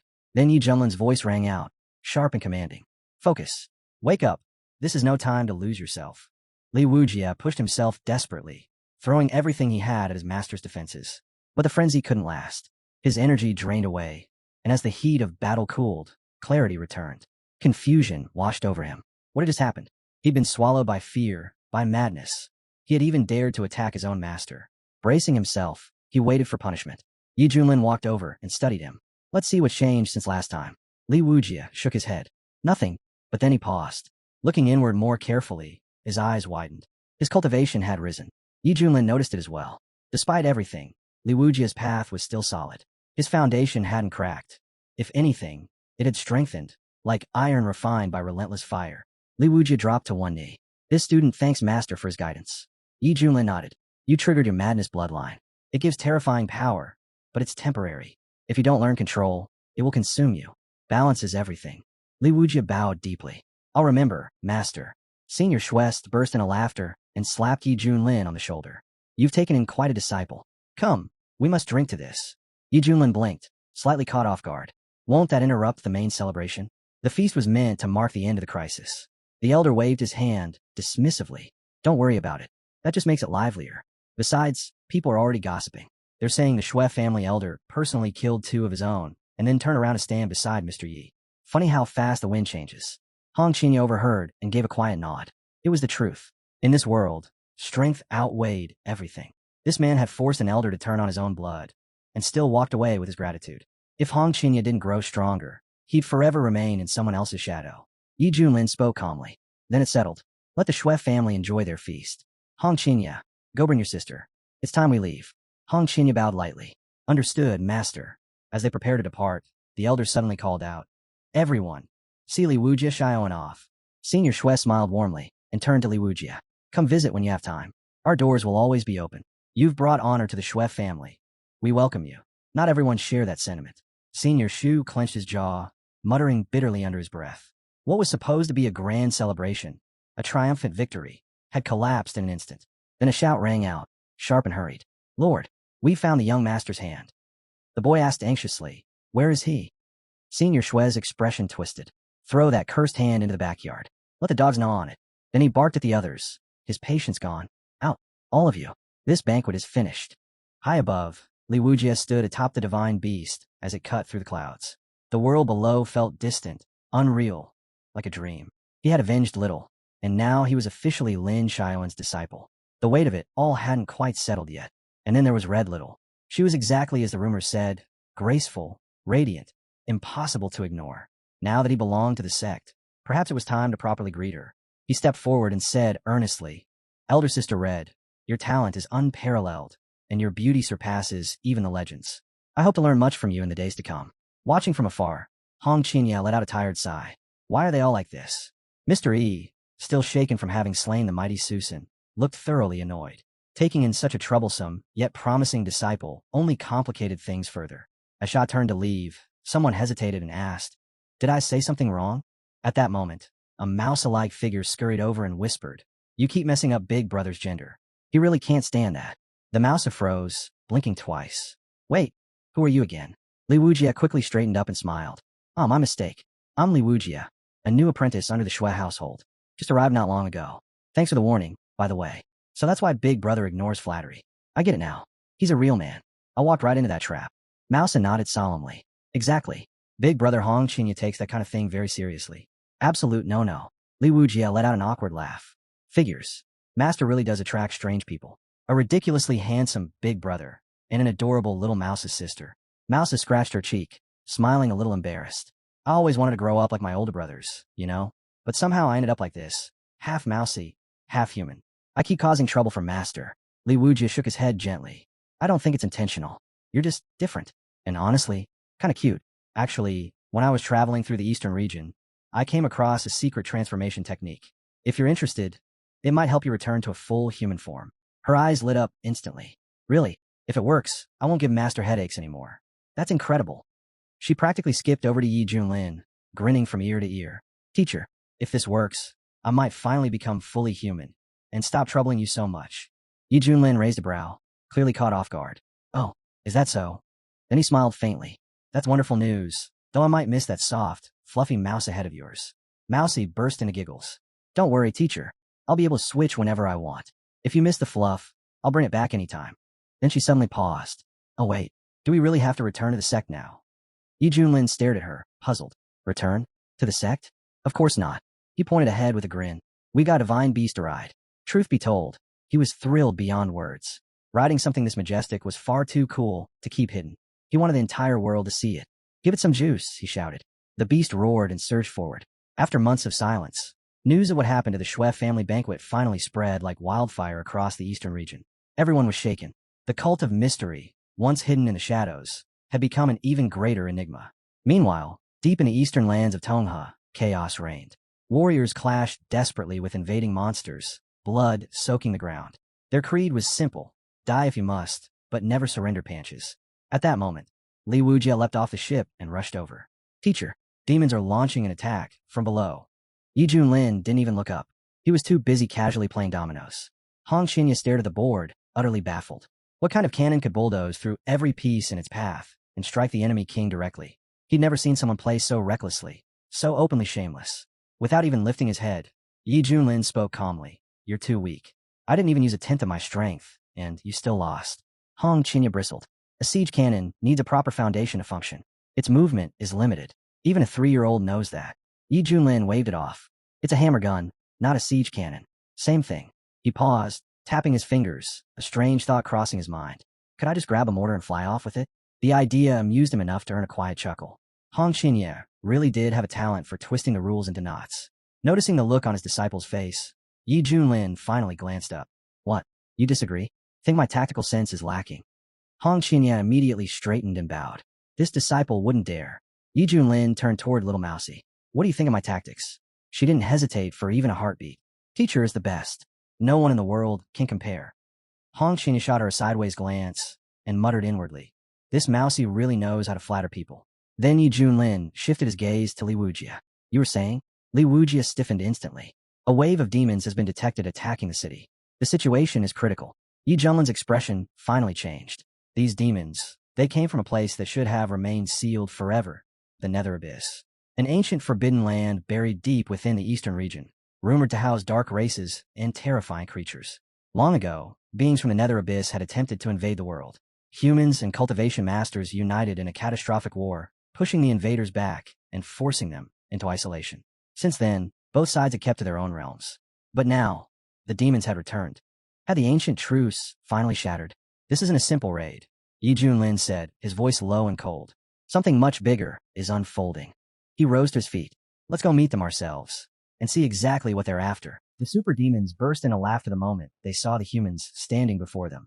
One of them sneered, recalling how a human monk had wandered close earlier. He'd ordered his men to stay quiet back then.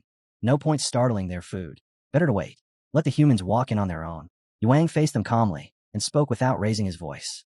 Among the 800,000 monsters gathered here, there were so many at the body unification level they couldn't even be counted. In the past, just the thought of such a force would have crushed his courage. But now, he stood shoulder to shoulder with people like Big Brother Hong. That alone changed everything. Still, Yuang didn't pretend to be flawless. He turned to Big Brother Shurao and admitted plainly that his swordsmanship wasn't anything special. So he'd expose his weaknesses first. No hesitation followed. His sword technique flared to life, and he charged straight into the monster horde. The demon leader's expression hardened. Capture that monk, he barked. Before the monsters could fully surge forward, Shurao struck. Golden Sparrow Flame tore through the air in a sweeping arc. The monsters roared and resisted, but the fire was merciless. Bodies ignited, screams cut short, and dozens were reduced to ash in the blink of an eye. Yuang glanced back mid-battle and spoke with genuine awe.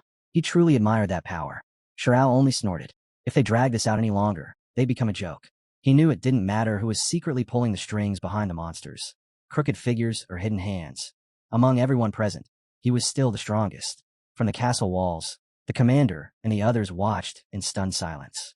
The clash was overwhelming. Even the prince couldn't help but acknowledge it. Shurao wasn't called the white-haired assassin's disciple for nothing. Annihilating 500,000 enemies in an instant wasn't an exaggeration. It was a fact. Confusion rippled through the monster ranks. Who are those two? One demanded. They showed up at the worst possible moment. Another growled. Defenders of the Zhou Empire. Maybe. Kill them first. A demon sneered at the panic. It didn't matter who they were. Nothing would disrupt their grand plan. With a vicious grin, he ordered a full assault. But before the command could even take effect, Shurao was already moving again. Another wave of scorching flame erupted from his hands, painting the battlefield in gold and crimson. That was when space twisted open. A portal split the air, and half a dozen figures stepped through. Shurao's lips curled upward. Looks like some interesting guests decided to join us. The aura rolling off one of them was unmistakable. A commander from India, firmly at the Great Ascension level. The monster ranks wavered. Panic crept in. Messengers rushed to report to the elder demons that the two humans were terrifyingly strong. One at body unification, the other already stepping into Great Ascension. Yet before any order could come down, a spear-wielding monster strode forward, eyes blazing with confidence. He laughed coldly, gripping his weapon tighter. No need to trouble my lord, he said. I'll crush them myself. Yuang stepped forward without hesitation. To him, this was the perfect chance, a rare opportunity to temper himself against a true Great Ascension level opponent. The monster didn't bother with words and attacked instantly. But Yuang moved faster. His strike landed first. The blow connected solidly, yet the monster burst into laughter. That didn't hurt at all. It mocked, as if the attack had merely helped him loosen his joints. The spectators were shaken. Someone blurted out in disbelief. How is that possible? Can anyone even explain this cause and effect? Even the prince's expression changed. He hadn't expected Master Ye's disciples to reach this level. Hearing the reactions around him, Yuang felt his blood surge. Riding that momentum, he shot forward again, this time setting his sights on the strongest presence among the enemy. His aura exploded as he unleashed a Great Ascension level technique of his own.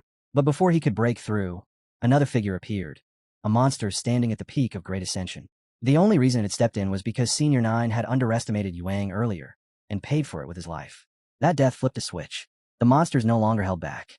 A full-scale assault erupted, aimed solely at erasing Yuang from existence. Pressure crashed down on him from all sides. In that instant, Yuang realized the truth. He'd overestimated himself. If this continued, he wouldn't survive. His hand twitched as he considered activating the mad demon's blood. Before he could make the choice, a familiar presence slammed into the battlefield. Big Brother Shurao. Jade glass flame surged outward, swallowing the monsters before they could react. Screams rang out as the flames tore through their formation. Still, one monster forced his way free. His eyes locked onto a human woman nearby as he roared, swearing to tear her apart. Power surged as he summoned his brothers, preparing a final strike. Yuang watched closely and felt his heart sink. That aura, there was no doubt about it. A peak Great Ascension, level monster. The monster laughed wildly. Too late to be afraid now, he sneered. Both you and that stinking woman are dead. Yuang's brows twitched. Stinking woman. At the same moment, Shirao moved again. The younger brother spoke coldly, his voice flat and final. They're already dead. Shirao answered with action. Soul-consuming black flame descended. Terror washed over one of the blue-skinned monsters. He turned desperately toward his older brother, reaching out for help, but it was meaningless. Shirao had released his full power. Impossible, the monster screamed. He never even realized the flame had already consumed him. Silence followed. The remaining monsters stood frozen, unable to comprehend what they'd just witnessed. Shirao looked at them indifferently. You're nothing but ants, he said, too blind to see your own fate. Yuang didn't disagree. At his current level, an enraged big brother Shirao was nearly invincible. It wasn't surprising. He was their master's first disciple, after all. Yuang even admitted to himself that if they ever fought seriously, Shirao could probably cut him down without hesitation. Then, suddenly, Shirao's eyes shifted. Off to the side, his younger brother stood there, calmly raising a finger and pointing. Shirao froze. For a brief moment, he wondered, was this really happening, or was his mind playing tricks on him? All the ghosts were shaken to their core by the terrifying energy erupting from Shirao. Pink and blue light intertwined, pulsing through the air like a living tide. Standing just behind the ghost soldiers, their master hadn't even moved yet, but the soldiers were already breaking. Their voices trembled as they whispered in disbelief. He split General Zhang in half with a single strike. The strongest among us. We're finished. There's no way we can win this. Just then, two soldiers stiffened and turned their heads. From the distance, more ghost troops were pouring in, an endless, frenzied swarm. The ghost master finally stepped forward. His presence was suffocating, his voice cold and absolute. Enough of this meaningless struggle, he said flatly. Taking this city is merely the first step. Every fortress will fall. The ghost race will sweep across this land, and your dynasty will be erased. In the blink of an eye, the scene changed. The battlefield was drenched in carnage. Severed ghost heads and broken upper bodies littered the ground, dark blood flowing freely like streams. Through the chaos came a thunderous roar. Manhwa, commander of the Tiger Leopard Cavalry and a formidable Yuan Cultivator, burst onto the field, riding a roaring lion at full speed. She charged straight toward the ghost master, who stood arrogantly atop a mountain of corpses. The ghost master laughed cruelly and struck. The force sent Wang flying. She leapt from her lion midair, but still crashed hard into the ground, rolling to a stop as fury blazed in her eyes. Around her, soldiers froze, stunned voices whispering, Commander Wang. The ghost master now sat astride a dark, monstrous horse, a sword resting casually in his grip. He looked down at her with contempt. Lowly human, he sneered. Kneel before this general. Wang pushed herself up and stood tall. Her voice was sharp, unyielding. I am Wang Hua, commander of the Tiger Leopard Cavalry of the Great Zhou Empire. I carry the dignity of our dynasty on my back. I will never bow to a beast like you. Kill me if you wish, but I will not retreat. The ghost master's eyes burned. Very well, he growled. Then I'll grant your wish. I'll tear you apart and hang your head on the city gate, so you can watch as our race slaughters your nation. Before either could move, the sky rippled. A massive blue whale appeared out of nowhere, swimming through the air as if the heavens were an ocean. It rushed toward the ghost master at terrifying speed. His eyes widened in shock as a swirling ring of blue energy formed around the beast, violent currents spiraling in its wake. The whale opened its mouth. A colossal suction erupted. Ghost soldiers screamed as their bodies were dragged forward. In the next instant, the ghost master himself was ripped from his mount and swallowed whole. His cries of resistance echoed briefly, then vanished inside the roaring blue maw. The human soldiers finally broke. Panic spread as one of them screamed, "They've all been eaten." Another stared at the empty sky in disbelief. Is this some kind of illusion? Out on the battlefield, Wang Hua slowly turned toward the sea. Her expression hardened, eyes burning with resolve. A divine beast descending from the heavens, she murmured. Has it come to protect the Great Zhou? As the massive whale neared the shore, someone noticed something off. There was a figure on its back. Someone was riding it. That divine beast had a master, and he was human. A cultivator had come for them. One soldier gathered his courage and shouted, asking for the senior's name and where he hailed from. Sure enough, the man sat there casually, sipping juice as if the battlefield were a quiet afternoon outing. He looked down at the stunned soldiers, took another leisurely sip, and spoke calmly. He was Yi Junlin of a Xintian sect. Then he asked, almost absent-mindedly, who was in charge here. In the next instant, Wang Hua and the others dropped to their knees. Her breath caught as realization struck. Yi Junlin, The very man who had once cursed the strongest sect in the eastern region. Her heart pounded. To think the great Zhou would be blessed by someone of his caliber, it felt unreal.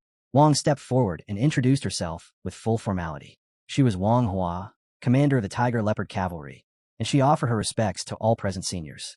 Yi Junlin raised an eyebrow slightly. He asked who ruled this land, and why a ghost army had dared to attack the dynasty. Wang's expression darkened. She explained that the territory belonged to the great Zhao. As for the attack, even she didn't know the true reason. All she could say was that according to the Fallen Ghost Journal, this was only the first wave. A full-scale invasion was still to come. The air grew heavy. Yi Junlin wondered aloud whether the creator of the Nether Abyss truly dared to act so openly. Weren't they afraid of provoking another alliance of human cultivators like the one in ancient times? Before the thought could linger, Yuang shook his head. Ghosts thrived in damp, enriched lands, he said. What would they even gain by seizing the great Zhao? Shirao didn't bother entertaining the question. He scoffed outright. It didn't matter if the ghosts came. If they did, they just wiped them out. Wang Hua immediately turned back to Yi Junlin, her voice earnest as she asked whether the esteemed immortal would help them survive this calamity. On behalf of all the people of the great Zhao, she expressed her gratitude. But as she spoke, Shirao's frustration became obvious. Yi Junlin sighed inwardly. His master's divine body really did attract trouble. The more he tried to stay away from it, the more disaster seemed determined to chase him down. Something still didn't sit right with Yi Junlin. Tens of millions of Nether Abyss creatures wouldn't swarm out like this for no reason. There had to be something deeper pulling the strings. Right then, a familiar glow flickered in the air. A translucent screen unfolded before his eyes. Congratulations, host. You have triggered a new mission. The task was simple. Repel the ghost army invading the great Zhao. Completed. And a generous reward awaited. Yi Junlin's lips curved upward. Well then, he said lightly, looks like it's quest time. He glanced around and spoke calmly, deciding to use this place as a temporary base. More importantly, he planned to pry answers out of the ghosts themselves. Raising his hand, his voice carried authority. The invaders were slaughtering innocent lives. As a cultivator of the human race, he wouldn't stand aside and watch. He told them to spread the word. Let everyone know that Yi Junlin had stepped in. Wang Hua bowed deeply, her voice full of gratitude. The great Zhao, she said, would never forget this grace. Yuang practically shone with admiration, praising the master's foresight without restraint. Behind him, Shirao shot him a cold glare and muttered under his breath, calling him a meddlesome busybody. Yi Junlin didn't linger. He gave the order to move and asked to be taken straight to the emperor. The massive divine beast Kuanpeng, the whale-like guardian, responded at once.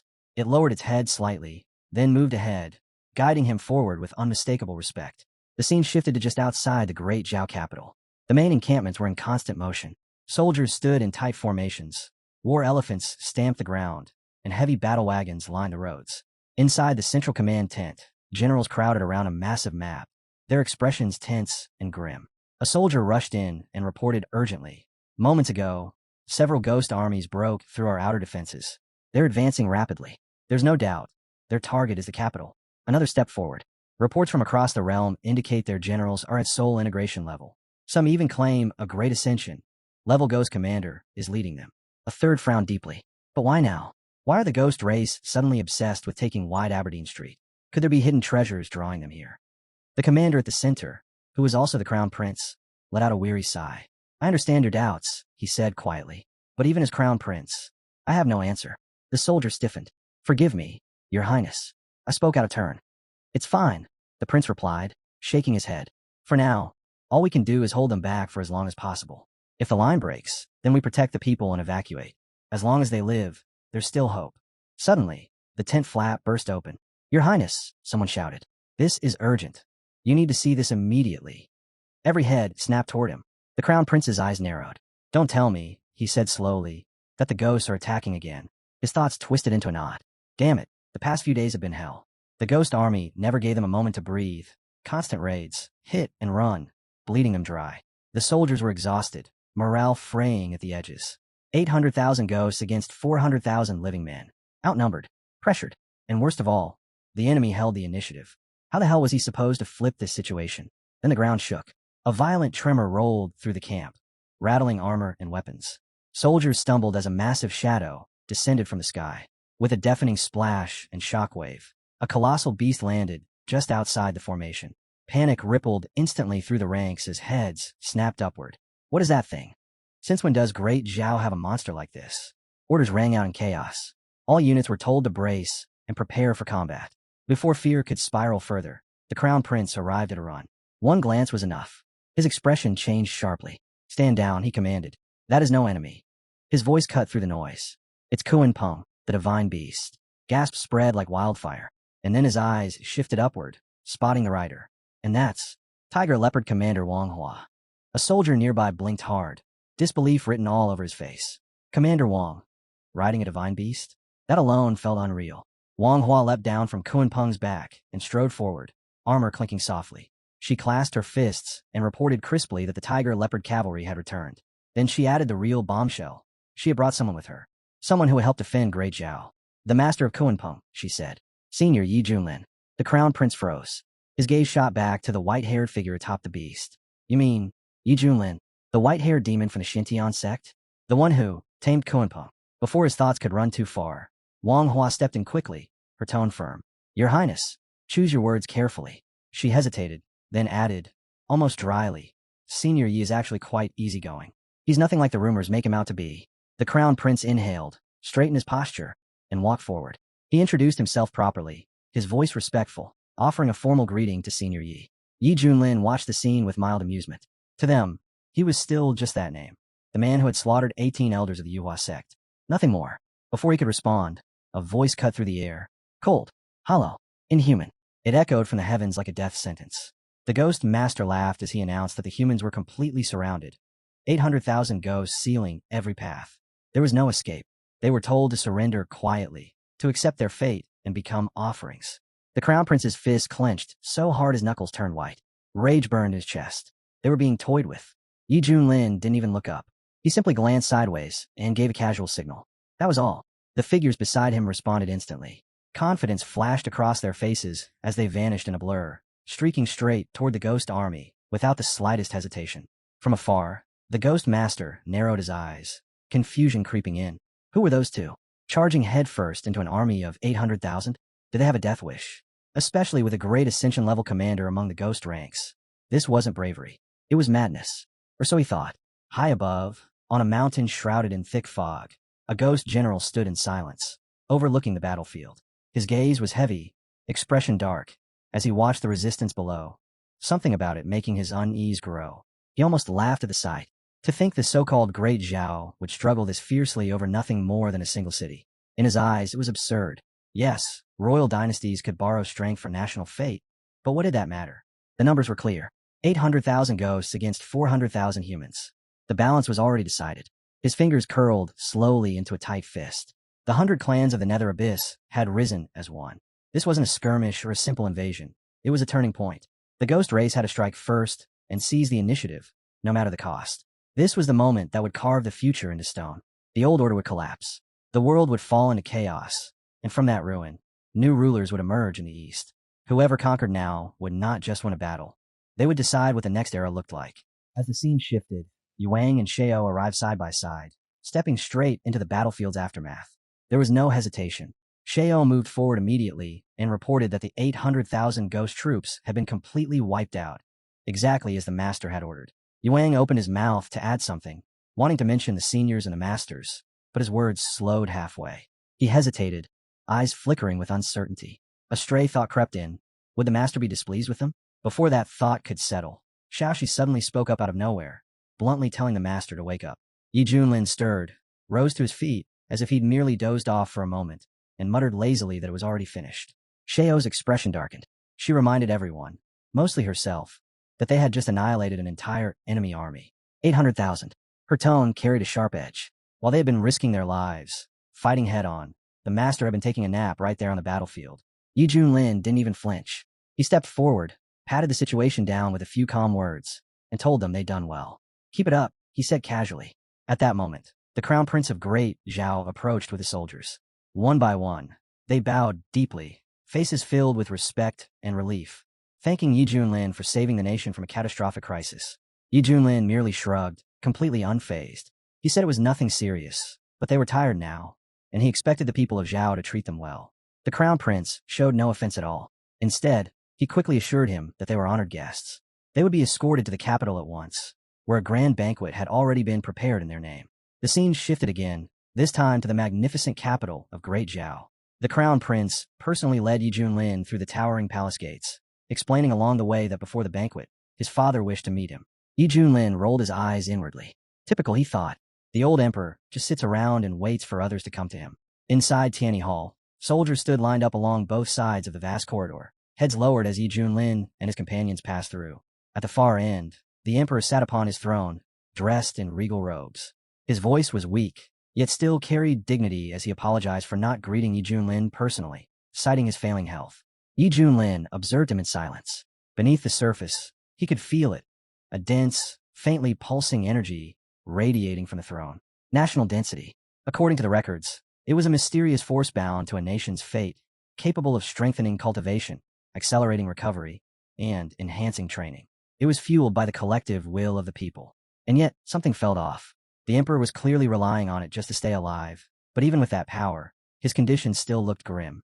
The emperor continued, his tone heavy with self-awareness, admitting that he must have made a fool of himself in front of Yi Junlin. Yi Junlin narrowed his eyes, studying the emperor more carefully this time. Something wasn't right. No matter how he looked, he couldn't see through the man's cultivation at all. Was it deliberately concealed? Or was the emperor truly nothing more than a great Ascension expert? After a brief pause, he spoke up and asked what had actually happened. The emperor let out a long sigh. He explained that the Nidar Abyss ghost had attacked Great Zhao without any warning. There had been no provocation, no declaration, just a sudden invasion. Some believed the ghosts were after a treasure hidden within the royal palace, but he admitted frankly that he had no idea what that treasure could be. He listened quietly, a question already forming in his mind. Then how did you end up injured? As if sensing it, the emperor continued. Before the invasion fully erupted, a mysterious figure had broken into the royal tombs. His strength had been terrifying. The palace's defensive formations collapsed the instant he appeared. Faced with no other option, the emperor had been forced to unleash the nation's density, burning through it just to drive the intruder away. His thoughts accelerated instantly. If that person was strong enough to overwhelm the emperor and breach the tombs so easily, why didn't he finish the job? Why retreat after succeeding? That meant only one thing. There was something inside those tombs. Something important enough to draw both that intruder and the ghost race. He spoke again, his tone calm but pointed, suggesting that the real problem likely lay within the royal tombs themselves. If the ghosts were targeting whatever was hidden inside, then it couldn't be something trivial. But the part that truly didn't add up was this. Someone stronger than the emperor had already broken in, yet chose to withdraw. That contradiction bothered him. A soft chuckle escaped Ye's lips. He had originally planned to coast through life, rely on his cheat system, and enjoy things at his own pace. But now, this situation had stirred his curiosity far more than he'd expected. Sheo, who had remained silent until now, finally spoke. He said the situation reminded him of an ancient legend from the central region. He leaned slightly forward, interest flickering in his eyes. He turned back to the emperor and directly asked if he could visit the royal tombs. The emperor hesitated. The unease on his face was obvious. Before he could answer, the crown prince stepped in, explaining that the royal tombs were sacred ground. Disturbing them could attract dangerous and unpredictable energy. He added that Yi Junlin had already done more than enough for Great Zhao. A grand feast had been prepared in his honor, and they sincerely hoped he would attend and enjoy it. The emperor nodded in agreement and apologized for refusing the request. As compensation, he offered Yi the right to choose any treasure from the royal vault as a token of gratitude. Yi simply smiled and waved it off. He said it was nothing more than curiosity on his part. Besides, his system quest wasn't over yet, so he planned to stay around and see how things unfolded. The crown prince let out a relieved grin and gestured for him to follow. Far away, within the crimson halls of the Nidar Abyss, a ghost king lounged lazily atop a throne fashioned from bone and sinew. He swirled a crystal goblet in his hand, calmly sipping blood as if it were fine wine. Skeletons lay scattered across the floor like decorations, silent witnesses to his indulgence. He smacked his lips in satisfaction and muttered that the blood of newborns was truly divine. After so many years of waiting, the time had finally come. Once Great Zhao fell, his standing within the ghost race would soar. Ambition flickered in his eyes. If he could earn the favor of the Eastern Lords, perhaps a seat among them wouldn't be out of reach. Still, an irritation lingered in his mind. There had been no word from Kuntha or the others. By now, the emperor should have been forced into action. As that thought settled, a chill swept through the hall. A masked figure appeared soundlessly in the corridor, materializing like a phantom. The figure's voice was cold as it asked why the Ghost King was still wasting time lounging around. The Ghost King straightened instantly, setting aside his goblet. He offered a respectful greeting and replied that his forces had already been deployed. The fall of the Zhao Emperor was only a matter of time. The masked envoy let out a sharp scoff. He informed him bluntly that the entire ghost army 800,000 strong, had already been annihilated outside the capital. The emperor hadn't even needed to make a move. The Ghost King froze. Shock flashed across his face as he demanded to know how such a thing was possible. His army included dozens of soul integration generals and 10 great Ascension commanders. That force alone should have crushed Great Zhao without resistance. The envoy snapped back that it wasn't the Zhao dynasty that stopped them. It was a single cultivator. Yi Junlin. The Ghost King's expression twisted into rage. A mere brat at the Great Ascension level dared to interfere with his plans? Even if he had killed 10 commanders, what did that matter? Compared to a tribulation stage ghost, Yi Junlin was nothing more than an ant. The envoy's tone sharpened. He warned the Ghost King not to underestimate Yi Junlin. Then he tossed over a mysterious talisman and issued a cold command. Crush Great Zhao. Another failure would not be tolerated. The Ghost King caught the talisman, his rage transforming into maniacal laughter. He turned and stormed out of the hall. Outside, the mountains trembled as terrifying ghostly energy surged skyward. Drawing his blade, he roared for all troops to march. A thunderous response echoed as ghost soldiers rose en masse into the sky. Back at the Zhao Imperial Palace, inside Tiana Hall, Yi Junlin and his companions were finally seated at the grand feast. Yuang lifted her cup with a wide grin, praising the wine as she poured herself another round without hesitation. Xiaoxi nodded eagerly while chewing, declaring that the meat was unbelievably delicious. Xiao, however, sat rigid and untouched, not lifting a single piece of food. The crown prince noticed and leaned closer, his tone polite and admiring. He remarked that Red Immortal's discipline was truly impressive. Perhaps such restraint was the mark of genuine self-control. Yuang rolled her eyes and waved it off, telling everyone to ignore him. Xiao was on a diet, apparently. Xiao's brow twitched. A diet? His blood boiled in silence. He was a tribulation stage expert, not some overeating pig who needed portion control. Sensing the tension, the crown prince quickly clapped his hands, forcing a smile. Perhaps some music would be more to Red Immortal's taste. At a signal, a man stepped into the hall with measured grace. Changfeng, renowned as the greatest musician of the eastern region, bowed lightly and introduced himself. The crown prince spoke with clear pride. Changfeng's music carried the true zhou of their land. Once, it had even helped a dying Yuaning cultivator break through to soul formation. With that, he invited Master Changfeng to begin. The melody flowed out, refined and elegant, filling the hall like drifting silk. And yet, Yuang barely reacted. Xiaoxi looked bored. Even Xiao's expression didn't change. Changfeng's fingers faltered for a brief moment. His eyes darkened as he glanced toward the crown prince. If this was their idea of appreciation, then what was the point of him being here at all? The crown prince hesitated, then turned to Yi. Master Yi, do you find the performance lacking? Before Yi could even open his mouth, Changfeng snapped. Of course he does. A vulgar brute like him. What would he know about music? The temperature in the hall dropped. Yuang's aura surged violently, her eyes blazing. Say that again, she hissed. No one insults my master and lives to regret it. The crown prince hurriedly raised his hands. Peace. Master Changfeng is simply blunt. He meant no offense. But Changfeng only sneered. Blunt? I'm honest. You're all barbarians, obsessed with killing and combat, with no respect for the sacred zhou of music. The crown prince rubbed his temples, muttering under his breath. If this fool insisted on dying, couldn't he at least do it with dignity? At that moment, a translucent screen flickered to life before Ye's eyes. A new optional mission. He skimmed the details and almost laughed. The first option was trash, nothing but a hit to his reputation. The second, though, strengthen Mousy, polish his entrance, and look good doing it. Perfect. He rose calmly from his seat. No need for instruments, he said casually. If music is the test, my hands will be enough. Changfeng's face twisted in rage. Hands? This martial arts savage dared mock the sacred path of music? He had cultivated this zhou for thousands of years, plunged into its depths, and now this brute thought he could just improvise. Yi simply cracked his knuckles, a relaxed smile tugging at his lips. Let's see, he thought, who really understands music. The prince finally stepped in, his tone calm but firm. Every profession has its masters, he said, cultivators included. If all it took were hands, then masters would no longer exist in this world. Yuang immediately backed him up, puffing out her chest. Teacher is right. Hands the most important part. Changfeng snorted and pointed forward. Enough talk. If you're so confident, then act. His voice dripped with ridicule. I'll even lend you Fuyo's lute. Let everyone see this so-called music of yours. If you can actually perform, then even pigs can climb trees. He sneered openly. With your background, knowing only how to fight and kill, don't tell me you understand the art of music. Yi Junlin glanced at the old man beside him and spoke lightly. You should restrain him. His lips curved faintly.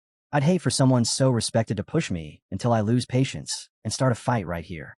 Then Yi Junlin took the instrument. In my previous life, he said casually, I had a creative side. Playing the lute was easy. He paused. My master also gave me an auto-improvement skill. A system window flashed before his eyes. Lute mastery levels. Elementary comprehension. Confident mastery. Outstanding mastery. Supreme mastery. Pinnacle of perfection. His current level. Pinnacle of perfection. Out of curiosity, Yi Junlin asked about Chung Feng. The system replied calmly.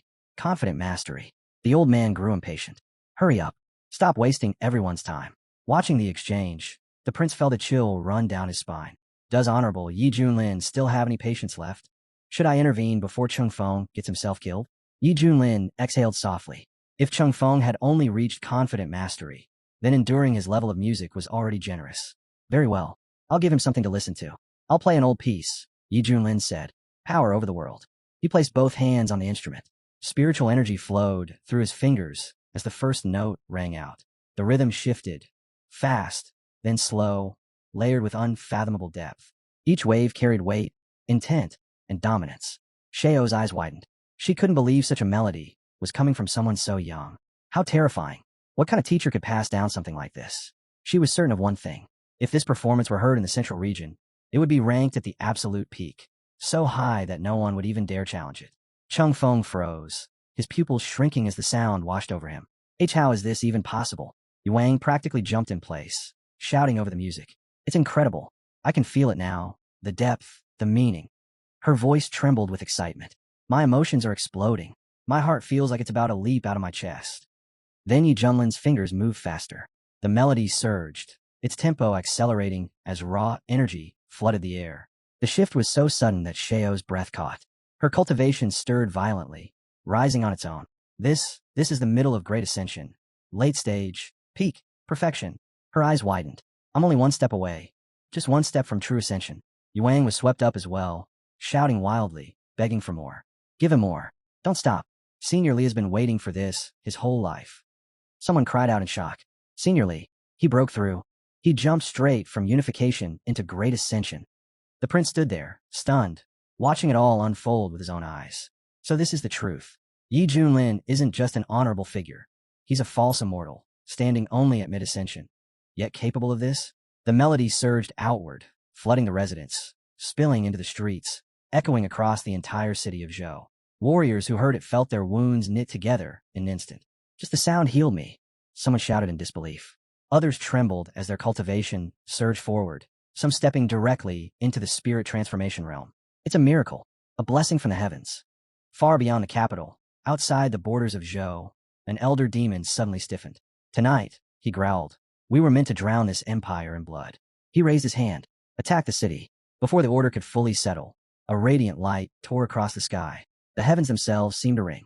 Younger demons cried out in panic, begging their elders to look. The sound struck like divine judgment. It ripped through their ranks, shredding bodies and souls alike. As they were being erased, some monster screamed in despair. What is this? Great King, save us. Others wailed madly. Whoever wields such power, stop hiding. Hiding doesn't count as skill. Terror spread like wildfire. Retreat. Retreat now, they shrieked. Mankind has gained a terrifying protector. But the elder demon's eyes burned with obsession. No, he snarled. I want to know who our true enemy is. Then he made his choice. There is no better option, he declared coldly. Summon Abyss Pill. Let him sacrifice everything if he must. I will uncover the identity of this mysterious force, no matter the cost. The elder demon suddenly roared with laughter. His aura swelled violently as power surged through his body. I can feel it, he shouted. My cultivation has risen, from the initial stage of ascension straight to the late stage. His eyes burned with madness. This music can no longer affect me. His form twisted as he evolved, killing intent erupting outward. From afar, he struck toward the city and sneered. It doesn't matter who you are. In the end, you're still going to die. In his eyes, the royal city of Zhou was already doomed. Inside the residence, Yi Junlin never stopped playing. As the melody continued, a soft white radiance bloomed around him. His light spirit emerged, wrapping around his body and lifting him out of the shadows. The glow spread across the ground, climbing the walls, bathing the entire house in pure brilliance. People stared in disbelief. They swore they had never seen anything like it in their lives. Some whispered that it was a legendary phenomenon. The sun and moon shining together, dragons and phoenixes singing in harmony, stars illuminating the heavens. It felt like the land of Zhou itself was being blessed by the skies. Far away, a monster trembled as he witnessed it. What is happening in Zhou? He muttered. Before he could finish, a force slammed into his back. He didn't even have time to react before searing pain tore through him. Who attacked me? The elder monster roared. If you have the guts, come out. But another demon, watching in horror, whispered, it's coming from that house. Mankind has produced a terrifying existence. The sound of energy thundered again. The elder monster couldn't even scream this time. His body slowly dissolved, swallowed by pale flames, vanishing without a trace. By then, Yi Junlin's fingers finally came to rest. The last note faded into silence. He looked around calmly. So, he asked, what did you think of my power over the world? A system notification rang out. Mission complete, demon army defeated. Reward, Xin Pawn, 5 elements, spiritual roots. Yi Junlin blinked. Wait, what? When did I defeat the demon army? He frowned slightly. Did the system glitch while I was playing? The system replied evenly. The demon army invading Zhou has already been annihilated by your music. This system is professional. Do not question its accuracy. Xiaoxi ran up to him, eyes shining. Teacher, it was beautiful. You were amazing. Yi Junlin smiled faintly. I told you, he said calmly. The most important thing is having hands. Chung Feng suddenly turned toward Master Chongsang, his body trembling as despair overtook him. Tears streamed down his face as he cried out, voice breaking. Senior, you stand far above me. He bowed deeply, again and again. Please, speak the truth. That song was divine, so profound that words can't even begin to describe it. His shoulders shook. I was arrogant, foolish. To think I dared insult you. I deserve nothing. The prince hurried forward, trying to steady him. But Chung Feng only shook his head violently. No, he said hoarsely. I no longer deserve the title of master. He looked at Yi Junlin with hollow eyes. He is the true master. And he laughed bitterly through his tears. I'm nothing but a clown. A complete joke. At that moment, a familiar system chime echoed softly. Optional mission complete. Reward, 10 bags of top-grade spirit beast feed. The prince walked up to Yi Junlin and lowered his voice. Master Yi, how do you plan to deal with the false immortal? Yi Junlin paused, then realized the matter no longer concerned him. The task was done. He waved his hand lightly. Tell him to back off, he said calmly. And study properly. Yuang couldn't hold himself back anymore. He shouted excitedly.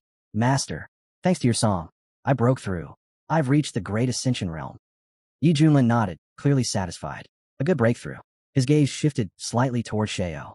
With a single glance, he saw it, peak great Ascension, right at the threshold, as expected of someone favored by destiny.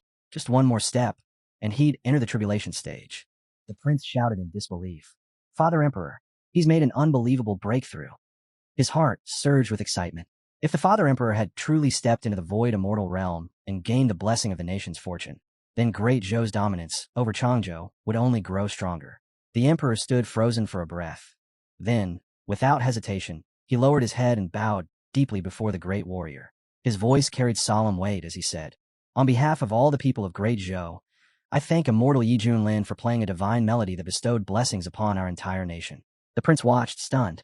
This was his Father Emperor, the ruler of a mighty empire, a sovereign who had already crossed the threshold of the heavenly tribunal. And yet, he had humbled himself to such a degree. Just how terrifyingly powerful must this man from the Xintian sect be to deserve such reverence? Yi Junlin waved it off calmly and told the emperor to rise, saying that if he had passed the tribulation, then it was an achievement earned by his own strength. The emperor gave a bitter smile and shook his head. Immortal Yi must be joking. The national fortune of Great Zhou has reached an unprecedented peak because of your divine music. I merely seized the moment and barely managed to break through. Yi Junlin studied him for a moment, then remarked lightly that the emperor seemed genuinely grateful. Without hesitation, the emperor replied that it was the truth. He declared that as long as Yi Junlin spoke a single word, Great Zhou would mobilize everything it had, without the slightest reluctance. Yi Junlin nodded once and made his request. He wanted to go to the ancestral tomb. The emperor immediately agreed and gestured forward, offering to personally lead the way. As they descended into the underground passage, the emperor explained that the tomb held nothing extraordinary, only the usual treasures and burial items that might tempt grave robbers. After walking for some time, he stopped and announced that they had reached the end. Yi Junlin swept his gaze across the surroundings and admitted that he sensed nothing out of the ordinary. At that moment, Shurao stepped forward, eager to show his capabilities. With a surge of power, he forced open a set of heavily sealed doors bound by massive chains, doors that revealed what looked like another world beyond. The emperor's expression changed instantly. Shock flooded his face as he demanded to know what it was. and how such a thing could exist within the Zhao ancestral tomb without his knowledge. Yi Junlin's eyes settled on the radiant starry door. It was beautiful, too beautiful, like an illusion so intangible that not even a mouse could brush against it. He understood at once. The door existed, but it had not fully manifested in the real world. To truly open it, a price would undoubtedly have to be paid. Slowly, Yi Junlin turned back to the emperor and asked a single question. How long, he said calmly, has your empire existed? The emperor answered without hesitation, his voice steady. Our great Zhou has stood for 1.2 million years. Among Changzhou's immortal dynasties, we are one of the very few that have survived beyond 1 million. That number made Yi Junlin pause. His interest was clearly piqued as he asked whether there had been other states, other powers before them. The emperor nodded slowly. According to ancient records, dozens of dynasties had existed before Great Zhou. Some names were fragmented, others erased entirely, so old that even their traces could no longer be verified, let alone studied. At that moment, Yi Junlin understood. This star door didn't belong to Great Zhou's era at all. It came from a far more ancient age. Perhaps there had once been records of it, but after endless calamities, collapses, and the rise and fall of countless dynasties, those records have been ground into dust. The ancestral tomb had merely been built atop it by coincidence. For generations, even the rulers of Great Zhou had believed this place was nothing more than land blessed with excellent feng shui. Yi Junlin turned his gaze to Shirao. You were the one who opened it. Do you know anything about this door? Shirao shook his head honestly. He said he had only heard scattered rumors about the star door's origins. Nothing concrete. He hadn't expected much when he acted. He had simply tried, and this was the result. Yi Junlin nodded faintly. Then tell me everything you've heard. Shirao took a breath and explained that legends spoke of an ancient era when the world was filled with teleportation points. These gateways connected directly to the Great Thousand Worlds. Back then, cultivators traveled freely across the universe, stepping from world to world as easily as crossing a city street. But for reasons no one could explain, the great ancestor later sealed all of them. From that day on, none were ever reopened. Yuang stepped forward, eyes burning with curiosity, and asked whether the star door truly possessed such terrifying power. The prince joined in as well, recalling the fairy tales he'd heard as a child. Those stories claimed the ancient world itself was a massive star forged for cultivation, just one among countless star worlds drifting through the endless cosmos. The emperor exhaled slowly and confirmed it. In the earliest eras, cultivators truly could roam between worlds. Those who reached the Hua realm could even abandon the ancient world entirely and wander the vast, empty void beyond. But something had changed. An unseen force had descended upon the ancient world, suppressing it. Cultivators were bound, imprisoned within its laws, forced to live and die without ever leaving. Only one path remained. Through tribulation, by stepping into the true, immortal realm, one could ascend to the immortal world. And only from there could true freedom across the universe be reclaimed. The prince's eyes lit up as excitement surged through him. He cried out that if ancient cultivators could truly break free and step into the universe through the star door, then it was nothing short of a gift from the heavens for Great Zhou. He turned to the emperor and spoke rapidly, saying that if it was real, the empire could use it to expand its dominion beyond ancient itself. A chance like this was rare, once in countless eras. The emperor nodded in agreement. With Great Zhou's foundation and his own cultivation already at the tribulation-overcoming stage, he believed it was only a matter of time before their banner covered the world. Yi Junlin turned his back on them. His voice was cold when he spoke. He said they were all fools, drunk on fantasies. The emperor stiffened, shock flashing across his face, and asked what he meant. Yi Junlin didn't soften his words. He asked whether they were truly confident Great Zhou possessed the strength to initiate a star-level expansion. Had they even considered the opposite possibility, that other races might invade ancient instead? If opening the worlds was truly such a blessing, then why had the great ancestors sealed the star doors in the first place? He reminded them of the mysterious man from before. No one had figured out why that being had retreated. Then he struck where it hurt most, pointing out that they hadn't even managed to conquer Tanga, yet they were already dreaming of subjugating other worlds. A snake trying to swallow an elephant. Reckless, delusional, fatal. The emperor slowly lowered his head, admitting that they had indeed been overconfident. Yi Junlin nodded, as if that much was obvious. Then he delivered the final blow. Did they even know how to open the star door in the first place? Silence followed. The emperor said nothing, his head still bowed. Yi Junlin told him to keep trying. As long as the star door still existed, the golden era of Great Zhou was not yet finished. The emperor nodded heavily and said he understood. He promised that they would monitor everything closely and proceed with caution. Yuang clenched his fists and turned toward his teacher, declaring that if this was truly the truth, then the dark creatures of Mingbian deserved nothing but death. They had betrayed ancient and willingly submitted themselves to alien races. Yi Junlin replied calmly that what truly intrigued him now was ancients' buried history. Ming Yuan's invasion, he felt, could not be so simple. Judging by their movements, the star door here was not the only one in the eastern region. That meant travel between parallel worlds was real. And if that was the case, then things were about to become very interesting. Yuang nodded, saying he felt the same curiosity. If they could truly uncover ancients' buried past, then perhaps even the immortal world itself would finally make sense. With his teacher's strength, Yuang was certain Yi Junlin would soon overcome tribulation and ascend to the upper world. When that day came, he hoped, no, he believed, that he would be able to follow, reaching the place every cultivator dreamed of. Shurao cut in, his tone noticeably grim. He said the immortal world was cruel, far crueler than the mortal realms. There, the strong crushed the weak without the slightest mercy. He spoke of his own path. When he endured tribulation and became an immortal, he hadn't ascended immediately. Instead, he stayed behind in the central realm, focusing on refinement and settling his grudges with the fire teachings. The reason was simple: fear. He had heard too much about the immortal world's rigid hierarchy. In the lower realms, immortals were legends. They commanded the elements, stood above all others, and were worshipped by countless cultivators. But in the upper world, a newly ascended immortal was nothing more than the lowest rung on the ladder. A gap most people couldn't stomach. If one had elders or family waiting above, survival was easier. But Shurao had no one. Worse still, he had made too many enemies in the central region. If he had ascended recklessly, he would have been hunted down and erased without a trace. He ended calmly, saying that Ascension was never as simple as it looked. It wasn't just about cultivation, it was about survival, backing, and timing. Yang asked quietly if that meant success wasn't determined by effort alone. Later, when Yi Junlin returned home, he discovered that Ming Yuan had already launched the first wave of attacks. His expression darkened as he realized the other eastern regions might soon fall under siege. Even if 4 great regions could be dragged into the storm. Faced with the looming threat to Ancient, he made his decision. He would shoulder the burden himself and protect the realm. Then, as if recalling something amusing, Yi Junlin lifted his glasses slightly and laughed. He took out a gift and handed it to his disciple. Xiaoxi leaned in and sniffed it, eyes lighting up. She said it smelled amazing and asked if she could have a taste. Yi Junlin replied flatly that it was pet food. Xiaoxi puffed out her cheeks and protested, reminding him that she was technically his pet as well. Without warning, she transformed straight into a mouse. Yi Junlin sighed helplessly and told her to take it as a snack. Xiaoxi immediately brightened, happily accepting the food and scampering off with it. Meanwhile, Shurao stood off to the side, quietly seething as he watched the scene unfold. Disgust twisted his expression. In his mind, he cursed that mouse. No cultivation, no discipline, only stuffing her face all day. Just like that useless fellow surnamed Li. Such pure, immortal essence, completely wasted. Then Xiaoxi took a bite. In that instant, a violent surge of flame erupted inside her body. Shurao's eyes nearly burst from their sockets. Before he could even process what he was seeing, Xiaoxi shot straight from the mid-stage to perfection, and then broke through again without the slightest pause. Xiaoxi squeaked happily, spinning in place. She told her teacher the food was delicious and asked, utterly confused, why she had suddenly broken through.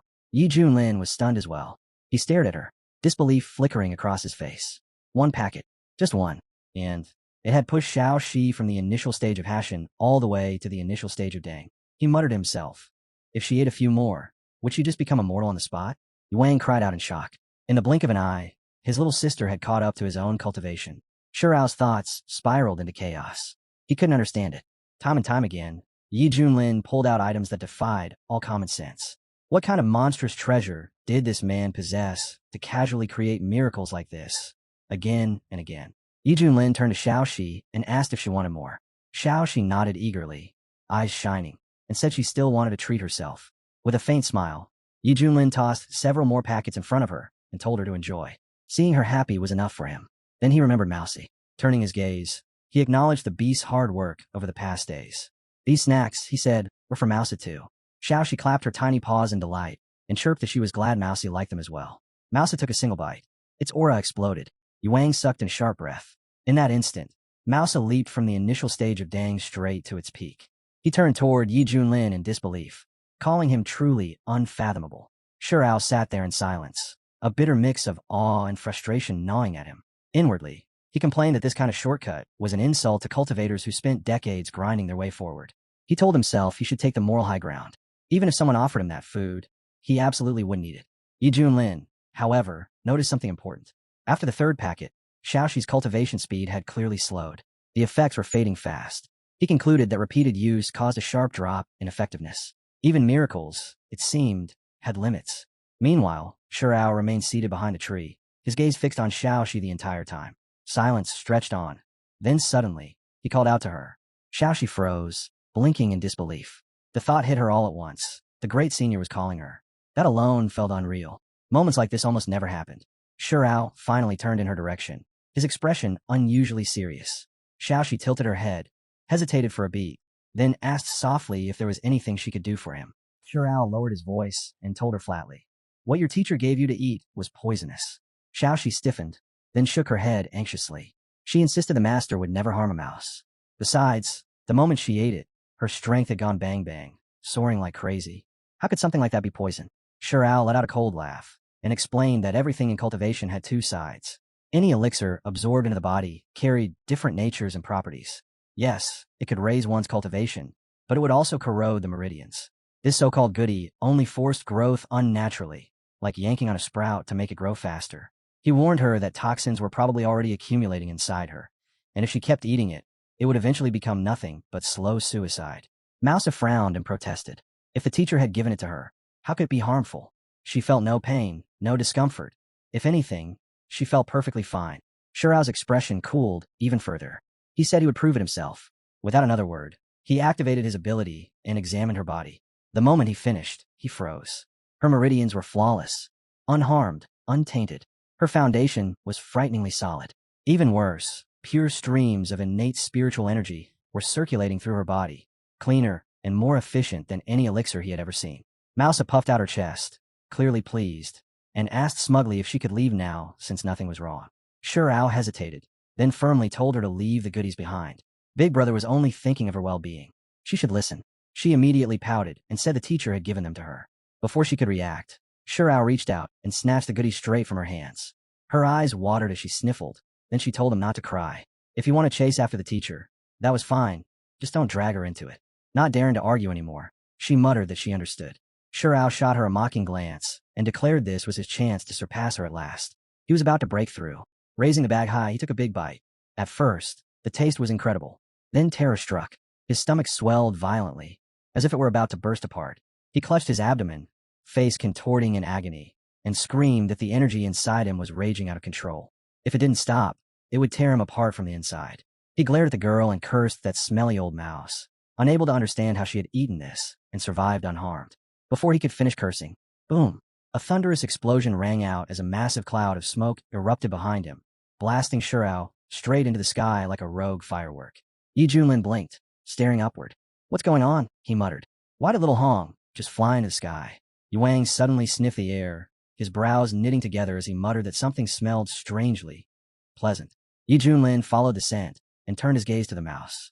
He asked calmly if she was all right. Mousa lowered her head, staying silent for a moment before quietly saying the single name, Shurao.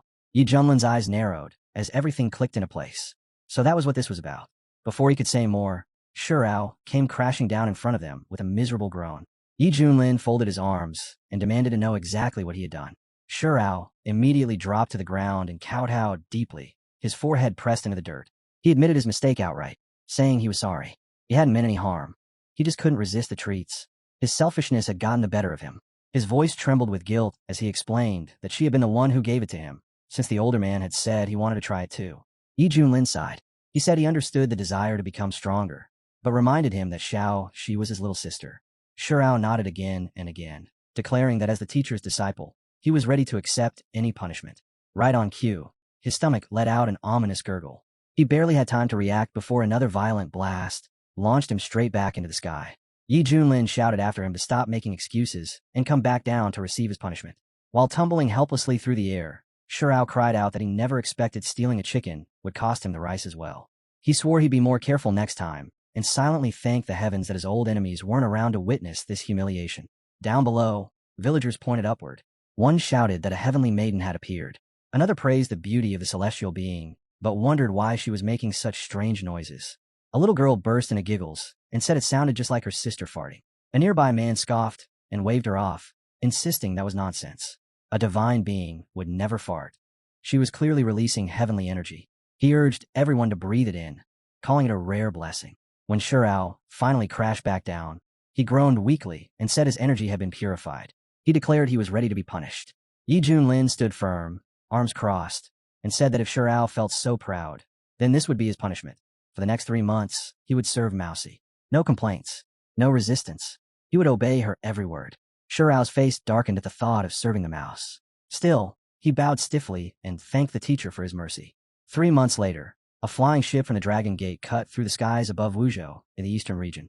Inside the Dragon Gate treasure ship's tavern, a man slammed his cup down and shouted excitedly that the Medicine King's Valley was finally about to open. This was a once-in-a-lifetime chance. There was no way he could miss it. His companion nodded eagerly, saying the Medicine King's Valley was a sacred land overflowing with opportunity. Legend claimed its master, Yi Zun, possessed unrivaled medical skills, the most revered cultivator of ancient times. He had personally planted countless rare herbs there, and a massive spiritual energy-gathering formation still operated within the valley. Even a most ordinary herb taken from that place would cause bloodshed the moment it appeared outside. The first man grinned and added that the valley only opened once every 10,000 years, and entry was usually tightly restricted. This time, they were lucky enough to get in, but the competition would be ruthless. Only Hashin-level masters would enjoy VIP rooms inside the ship, while beginners like them would be left outside, standing in the wind. His friend shrugged, mentioning that he'd heard a few Tianzongs at the fusion stage were already seated in the top hall. Even so, he said it was worth trying their luck. Before the conversation could continue, the tavern doors suddenly burst open. A group of armed men stormed inside, killing the chatter instantly. Their leader barked an order for everyone to place their valuables on the table, warning them not to force the group to take matters into their own hands. A warrior leapt to his feet, outraged, demanding how such an attack could happen here. There was a heavenly ruler aboard. Surely no one would dare act recklessly. An old man snorted coldly, challenging anyone bold enough to rob them in broad daylight. One of the bandits stepped forward with a smug grin and asked casually, "And who might you be, senior?" The thugs then introduced themselves as members of the Xintian sect. Their leader straightened proudly and declared his name, Yi Junlin. Just like our hero, he too had gathered a group of followers at his back. One of the warriors suddenly shouted that it was him, the white-haired god of killing, Yi Junlin. Someone cried out in disbelief, asking if they were really sure. What kind of person would dare do something like this? Maybe it was just someone who looked similar. Another voice cut in immediately, saying anyone with eyes could tell. The people standing beside him matched the rumors perfectly. The room erupted with opinions. Some mentioned that his mount was said to be the legendary Kunpeng. Others reacted with outright disgust. The Kunpeng had gone extinct in the Kunlun realm ages ago. How could anyone possibly be riding one? A few nodded in agreement, saying people loved exaggerating. Even if Yi Junlin was strong, there was no way he possessed a divine beast like that. One of the men suddenly snapped, telling everyone to shut up. If they wanted to live, they needed to hand over everything they had, right now. The old man smiled faintly, thinking to himself that these fools had taken the bait yet again. He casually waved his hand and instructed Li Wujie to accept the gift from their honored Zhou friends. Wu responded at once. He leapt forward, sword flashing with cold light, and warned everyone to hand over their valuables unless they wanted to be cut down where they stood. Panic swept through the crowd. Voices overlapped as people begged him not to kill them, swearing they would surrender everything. Wu lifted his head and shouted toward the upper floor, ordering those above to hand over their storage rings as well, unless they wanted to test his blade. Then he paused, frowning. The top room was strangely quiet. He asked coldly if he had to go deal with them himself. A guest hurriedly whispered that the two people inside were from Guangzhou, powerful figures with real backing. Wu gave a cold smile and said he didn't care how important they were. They still had to show respect to his teacher. If they had any sense, they would come out now. If not, his teacher would make them regret it. Just then, a smooth, composed voice spoke up. The speaker said they were from the Wendao sect of Guangzhou and asked for a favor. In return, they promised to offer proper thanks another day. Wu's heart skipped a beat. The Wendao sect was one of the strongest forces in the eastern region, second only to Yuhua. He had even heard that several immortals had emerged from it. But even the Yuhua sect had failed to stand against Yi Junlin. He kept his voice steady and cut through the noise, telling them to save their empty promises. If they had something to say, they could come down and say it now. In the blink of an eye, Fan Dejin appeared, and Miaoyi right beside him. Wu's gaze slid over the girl, and a mocking curl formed at the corner of his mouth. Was this a joke? Bringing someone this weak along? Miaoyi's temper flared instantly. She snapped back, demanding to know who he was calling weak, and lunged forward. But Fan caught her arm and pulled her back. Enough, he said quietly. Leave this to me. As his eyes swept over the group, his heart tightened. So the rumors were true. This really was Yi Junlin and his people. Their auras were restrained, almost non-existent. Yet that made them even more terrifying. Yi Junlin was known for masking his strength. Anyone who underestimated him usually didn't live long enough to regret it. Carefully, Fan produced a glowing orb and spoke with forced calm. The Wendao sect wished to offer 5 million supreme spiritual crystals, along with several practical artifacts, as a small token of goodwill for Yi Junlin. Wu smirked inwardly, so they were choosing to play along. Aloud, he said he would relay the message to his teacher. As Fan retreated, Miaoi clenched her fists, anger burning in her eyes. She demanded to know why her uncle had lowered himself so easily. Fan hissed back under his breath. That was for your own safety. Yi Junlin's bloodthirsty nature is infamous. He doesn't fear the Yuhua sect at all. If he decided to target you, I'd be crushed between him and the Wendao sect's punishment. Yao spat on the ground, sneering that when those at the top were rotten, everyone below followed suit. Yi Junlin's arrogance was limitless. He wandered the eastern region as he pleased, had even killed a Yuhua immortal, the saint's own teacher, and now he was treating everyone like fools. Miaoi's fist trembled. Then I'll train until I can crush that scum with my own hands. Fan let out a tired sigh. With her star immortal body, she might one day stand on the same level as the Yuhua Saint's solar body. But that day was far away. For now, survival was all that mattered. Back at the robber's hideout, the toothless leader laughed, so hard his shoulders shook. Yi Junlin's name was like a divine charm. Every robbery succeeded the moment it was mentioned. Wu nodded, still amazed. Even an elder of the Wendao sect had bowed at that name. He'd nearly scared himself to death watching it happen. A girl snorted coldly, saying they weren't respecting Wu at all. They were bowing to Li Wu, the Devil Sword Master. Wu's hand snapped to his sword. He shot back that she should remember how she'd once been paraded on someone's shoulders like a trophy at Funshan Luo. She had no right to act so high and mighty now. The leader slammed his hand on the table, silencing them all. Enough. No one here was irreplaceable. One last job remained, and after that, they would scatter to the winds. Without warning, a fierce gale roared outside, the sound sharp enough to rattle the walls. The chief snapped his head around, eyes wide, demanding to know when in the world that noise was. Wu's face drained of color. His throat tightened as he muttered that whatever caused that had to be some kind of monster. The leader glanced toward the fleeing shadows and let out a dry laugh. It was a good thing they hadn't tried to stop them. If they had, those things would have swallowed them whole without even slowing down. Elsewhere, with Yi Junlin's group, Shurao gently ran his hand along the divine beast's fur. His voice softened as he admitted he really liked her, then quietly thanked his big brother. Yi Junlin smiled faintly and told him his detention wouldn't last much longer. A gift had already been prepared. Turning his head, he casually asked Sei to bring some chocolate ice cream. She returned moments later, all smiles, holding out a swirl of ice cream and offering it to Shurao. Yi Junlin explained that it was the finest cold treat in the world, a small reward for Shurao's patience. Shurao hesitated. For a moment, he wondered if this was just another way to humiliate him. Then he took a bite. His eyes widened instantly. The cold sweetness melted on his tongue, and before he knew it, a strange thought crept into his mind. Had Yi Junlin actually shown him genuine kindness? Just then, Yuang rushed in, reporting that they had arrived at Wuzhou and that Medicine Valley would open in a few days. Seeing the blissed-out look on Shurao's face, he muttered under his breath that such acting really tested one's willpower. Yi Junlin raised an eyebrow, repeating the name Medicine Valley slowly, as if savoring it. Yuang nodded eagerly, explaining that it was a land of wonders, filled with rare herbs and unique medicines, and an opportunity no cultivator could afford to miss. A system notification chimed, announcing that a new mission had been detected. Explore Medicine Valley, with massive rewards awaiting completion. Yi Junlin's grin widened. Perfect, he said. We've been sitting around for far too long. Let's see what this valley really has to offer. Meanwhile, in the eastern region's Wuzhou city, the group finally came to a stop before the Dragon Gate guest court. Yuan turned toward his teacher and explained that this was the largest and within a 100-mile radius. It was customary for cultivators to stay here while waiting for the official opening of Medicinal Valley, so he suggested they rest for a few days before heading inside. Yi Junlin paused, the name stirring a vague sense of familiarity, then nodded. They would stay here. The moment they stepped through the doors, the staff greeted them with polite smiles and respectful bows, ushering them inside without hesitation. Yi Junlin casually instructed the attendant to prepare a better room. The man in charge bowed again and gestured toward the stairs, inviting them to the second floor. As they climbed, Shurao finally voiced a question nagging at him. Why did they need to keep such a low profile? Yi Junlin let out a helpless sigh. Now that he was famous, if anyone recognized him, fans would swarm in from everywhere. People would rush for autographs, shouting and crowding, and the entire place would descend into chaos. Shurao instantly regretted opening his mouth. This man's way of thinking was completely detached from common sense. Definitely not normal. Once they were seated at a table, Yi Junlin leaned back and asked the waiter for recommendations. The waiter's smile grew brighter as he launched into an enthusiastic explanation.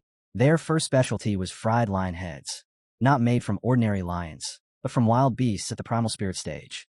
Crispy on the outside, rich and tender within. Next was sugar vinegar carp, prepared from a carp rumored to carry traces of dragon blood, fresh enough to melt on the tongue. She suddenly perked up and pointed, asking about another dish. The waiter's eyes lit up even more. That one, he explained, was ice mouse meat. Each slice was translucent like falling snow, and once grilled, it became crisp and fragrant, hence the name. Before he could go on, Xiaoxi clamped her hands over her ears, her face pale with horror. Yi Junlin immediately cut in, saying they would take everything except the snow meat, and told the staff to bring the dishes one by one. The waiter blinked, stunned. Those specialties hadn't been ordered in years. This had to be a wealthy group. He bowed quickly and promised the kitchen would prioritize their table at once. Xiaoxi muttered under her breath that mice were far too cute to be eaten. Trying to steer the conversation elsewhere, Yuang asked why they weren't waiting for the valleys opening over at Buffalo Pepper instead.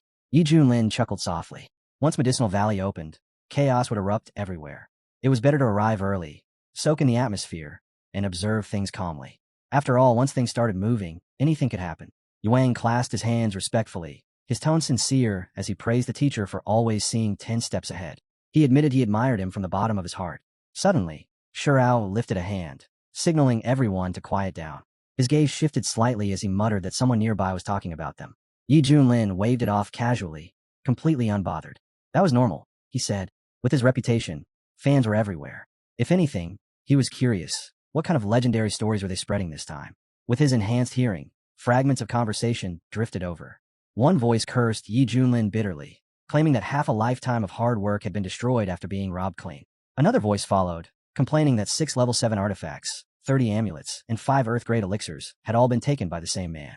Yuang slammed the table in anger, declaring that this was outright slander against the teacher. Shirao couldn't help but laugh. Even someone like Yi Junlin had moments of pure infamy. The thought alone was strangely entertaining. Yi Junlin let out a long sigh and shook his head. Obviously, someone was impersonating him. Those people had clearly been scammed. As for laughing, if Shirao wanted to, he could laugh as much as he liked. Shirao abruptly stood up, eyes cold as blades. He called those people pathetic worms and said that with a single word from the teacher, he could silence them forever. Yi Junlin rolled his eyes. That was way too dramatic. More whispers floated over. Someone sneered about the so-called Red One, saying her beauty was nothing but hype, that she smelled of wind and dust, no different from a brothel worker. Another scoffed that she was mid-tier at best and couldn't understand why everyone made such a fuss. A third admitted that the first time he saw her, he nearly drooled and had wanted to get closer, just to inspect her properly. Shirao's eyes darkened, murderous intent flashing through them. Yuang coughed awkwardly, claiming there was sand in his eyes and telling everyone not to mind him. Yi Junlin reached out and patted Shirao's shoulder, telling him to be magnanimous. They were talking about a fake anyway, and a woman at that. Then he added with a lazy smirk that Shirao wasn't even a woman, so why get so worked up? Shirao immediately opened his mouth to argue, but Yi Junlin cut him off again, amused.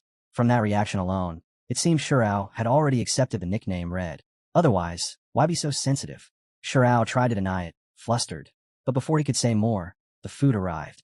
The waiter announced cheerfully that all the dishes were ready and invited them to enjoy. Xiaoxi leaned forward eagerly, sniffed the air, and declared that it smelled incredible. As the waiter turned to leave, he frowned slightly and muttered under his breath. For some reason, these guests felt strangely familiar. Elsewhere in the inn, Yao let out a cold sneer and leaned toward her uncle, telling him to listen carefully. Everywhere you turned, people were cursing Yi Junlin. That, she claimed, was the real voice of the masses. Fan shook his head slowly. It was nothing more than idle chatter. True powerhouses didn't care about gossip. Even if the entire world cursed them, it wouldn't matter in the slightest. Yao huffed, clearly displeased, and demanded to know why he always defended that bastard. Fan calmly changed the subject, remarking that the food here was on par with their sect's finest dishes and urging her to eat while it was hot. Yao took a few bites, then suddenly stopped. Her eyes narrowed as she asked why her uncle had stared so intently earlier, back when Yi Junlin passed by. Fan lowered his voice instinctively. The aura surrounding that man, it was unfathomable. Just sensing it had stirred a deep, instinctive dread within him. Yao froze, chopsticks hovering in midair. She muttered under her breath about yet another monster appearing. First an immortal, now this. With the portal about to open and so many powerful cultivators gathering in one place, this inn had become far too dangerous. Since they were far from home, caution was their only option. That night, the attack began. Shadowy figures silently closed in around the inn. One warrior leaned toward the leader and whispered, asking if it was truly necessary to act so soon. The priest's eyes flared with an eerie glow. To weaken humanity, the great destruction had to begin tonight. There could be no delay. He raised his hand and gave the order. The doors were kicked open as the priest barked commands. Secure the entire inn. No mistakes. He declared that the nightmare array would be activated, plunging all cultivators below the Hua level into endless sleep. Not even the legendary Lajani had ever broken it. Tonight, humanity would sink into an unending slumber. The Reaper's crew flooded the building, releasing a paralyzing poison into the air.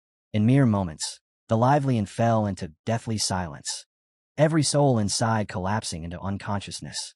The priest watched calmly and said, even if immortal Luo himself arrives, he won't be able to break this array. Yet upstairs, the boys remained completely unaware. They slept deeply in their rooms, motionless, silent, no different from corpses, as chaos swallowed the world below. And just like that, humanity was dragged into a never-ending slumber. The world crossed into the illusory realm of the Great Calamity, a place beyond time itself. That day, Kunlun suffered devastating losses. The Holy War burned fiercely, and the conflict between humans and monsters only grew more brutal. Seeing his people fall one after another, the elder finally collapsed to his knees. With trembling lips, he prayed, "Heaven truly wishes for our extinction." But then, everything changed. Without warning, the tide of battle shifted. Monster heads began flying through the air, falling left and right. Shouts rang out in disbelief. Who is that? Who's doing this? From behind the rolling dark clouds, a lone figure stepped forward, a blazing sword in his hand. "It's me," the man said. The crowd exploded with cries of shock and joy. "It's him, Sword Godly Liwujia, the strongest sword master in all of Kaon. The greatest blade wielder in history." Hope ignited once more. Liwujia stood tall, his voice echoing across the battlefield. "Anyone who dares threaten our lands will be cut down." He didn't pause. He charged straight into the enemy ranks. Screams filled the air as monsters fell one after another, terror carved into every howl. Standing atop a towering peak, Liwujia raised his sword and roared, "I will protect Kunlun until my final breath." The warriors below erupted in cheers, their morale soaring. They hailed him as their hero, swearing loyalty to him for as long as they lived. While the world erupted in cheers and victory songs echoed across the land, the boys remained lost, trapped deep inside an illusion. In that dream world, they stood alone within the vast hall of the fire worship cult, surrounded by flickering flames that never went out. Hong Qinya stepped forward, his presence heavy and absolute. He raised his voice and declared, "From this moment on, I take the throne. The era of fire worship begins now. Our leader's power is limitless." They said the sacred fire could scorch the heavens themselves. To worship fire was the highest honor one could attain, and also the cruelest torment. In that twisted realm, everything faded away. Only fire remained eternal. Elsewhere, she too was trapped in an illusory realm, but hers was nothing like theirs. She rested on soft cushions, leisurely nibbling on sweets, untouched by bloodshed or chaos, as if war had never existed. That same night, Yifan stood alone on a balcony, overlooking the sleeping city below. The wind brushed past him as he let out a quiet sigh. "I thought my name would shake every province in the East," he said bitterly. "Instead, I've turned into a joke." His gaze hardened as reality settled in. People aren't the same anymore. This world, it's changed. It had been far too long since he last acted. And now, he finally understood. The time had come. Is it still possible to make up for a missed sign-in? Yifan asked calmly. The system answered instantly. "Of course. From this moment forward, you will receive rewards for all missed sign-ins." Yifan paused when the reward appeared before him. "What class does this item belong to?" he asked. "It has no class and no level," the system replied. "Its strength depends entirely on your flute mastery and your own power." Yifan smiled faintly. He hadn't forgotten. His flute technique had already reached its peak. There was no better moment to let everything pour out. He raised the flute to his lips and began to play. The melody was gentle and serene, flowing like water through the night as it quietly spread across the entire city. Far away, a hydra suddenly lifted its head. "What's that sound?" it muttered. Before it could think further, its enormous body began to sway. "This music, it's beautiful," it whispered. "It reminds me of the old days back when I was still with the tribe." Another monster snapped its head up. "What are you doing?" it roared. "Stabilize the illusionary array." But it was already too late. The melody wrapped around them like invisible chains. One after another, the monsters froze, then moved. Feet shuffled, bodies swayed, and soon, they were dancing. Hydra stared in shock. "What's going on? Who dares interfere with our work?" it bellowed. "Let the priest come out right now." Yet even as it shouted, its own body betrayed it. The rhythm seized control, dragging the Hydra into the dance, joining the others in that absurd, uncontrollable frenzy. Elsewhere, Elder Fan suddenly stirred. His eyes snapped open as confusion washed over him. "A trap. I've fallen into a trap," he muttered. but I haven't slept in over 10,000 years, so how did this dream manage to catch me? The moment clarity returned, he rushed straight into his assistant's room. Wake up. Now, he shouted. Meowie was sitting on her bed, eyes closed. Fan rushed to her side, placed a hand on her forehead, and activated his technique. Her body jolted. Her eyes flew open. Uncle, she asked drowsily. What's happening? Did I miss something? You didn't miss anything, Fan said grimly. We've been deceived. We've been trapped, Meowie whispered, stunned. But I didn't even want to wake up. The deeper I went, the heavier my soul fell. Fan's expression darkened. That's how it works. A powerful illusion, one of the ancient kinds. Vile formations long forgotten. They bury you in sleep so gently that neither the mind nor the soul notices. In the end, you simply die. Meowie shuddered. That's terrifying. But why? What's their goal? Is it just slaughter? Fan turned his gaze toward the window. No. More likely, they're targeting the Medicine King's Valley. And with things escalating this fast, anything could happen next. At that moment, a soft flute melody drifted in from afar. The air froze. The world seemed to fall silent. Fan's expression shifted. He turned to Meowie and said firmly, Stay here. Don't move. I'm going out to see what's happening. He leapt through the window and shot into the sky. As his eyes scanned the horizon, his voice dropped. Creatures from the border abyss. I've only heard of them in legends. Evil serpents born from darkness itself. Below, the monstrous snakes slowly turned their gazes toward the great priest. Despite the disruption, the priest remained composed. Most human cultivators will choose to remain in their dreams, he said calmly. They're beautiful, comforting. But if someone interferes in time, there's still a chance. Fan wasn't about to allow that. He landed with a heavy step, his voice booming across the battlefield. You filthy beasts from the border abyss dare attack the human race. The priest met his eyes without flinching. He understood instantly. This battle was far from finished. There's nothing wrong with it, the priest replied coldly. The army of the border abyss is destined to sweep through the eastern region. Eliminating these cultists beforehand is simply efficient. Fan shot back. That's pure arrogance. This is human territory. You've crossed the line. The priest's eyes narrowed. You and I are both at great perfection, and I have more than 10 veteran body unification masters behind me. Tell me, what do you intend to fight us with? Before Fan could answer, a figure suddenly burst into the scene. Yu Yang had arrived. It's them again. The monsters from the border abyss, someone shouted in rage. Last time, they slaughtered tens of thousands of our people, and now they've come back for more. Hong Qinya stepped forward beside him, eyes burning as he locked onto the enemies. Disgusting creatures, he sneered, creeping in the shadows, trying to ambush us like cowards. The priest glanced over, his expression tightening. Those two, are they also great perfection cultivators? But something felt wrong. The pressure they gave off didn't align with normal cultivators at that realm. And yet, there was a strange sense of familiarity he couldn't shake. One of the snake beasts hissed nervously and turned to the priest. What now? There are 3 great perfection cultivators standing against us. Don't panic, the priest said coldly. Redirect all your power into me. Now, streams of energy surged toward him in violent waves. His voice dropped into a growl. With the power of the darkness bone, they'll disappear instantly. Not even ashes will remain. Yu Yang's expression darkened. This is bad, he muttered. They're trying to retreat, but we can't let them escape. He raised his voice. Don't think you can run and abandon everything behind you.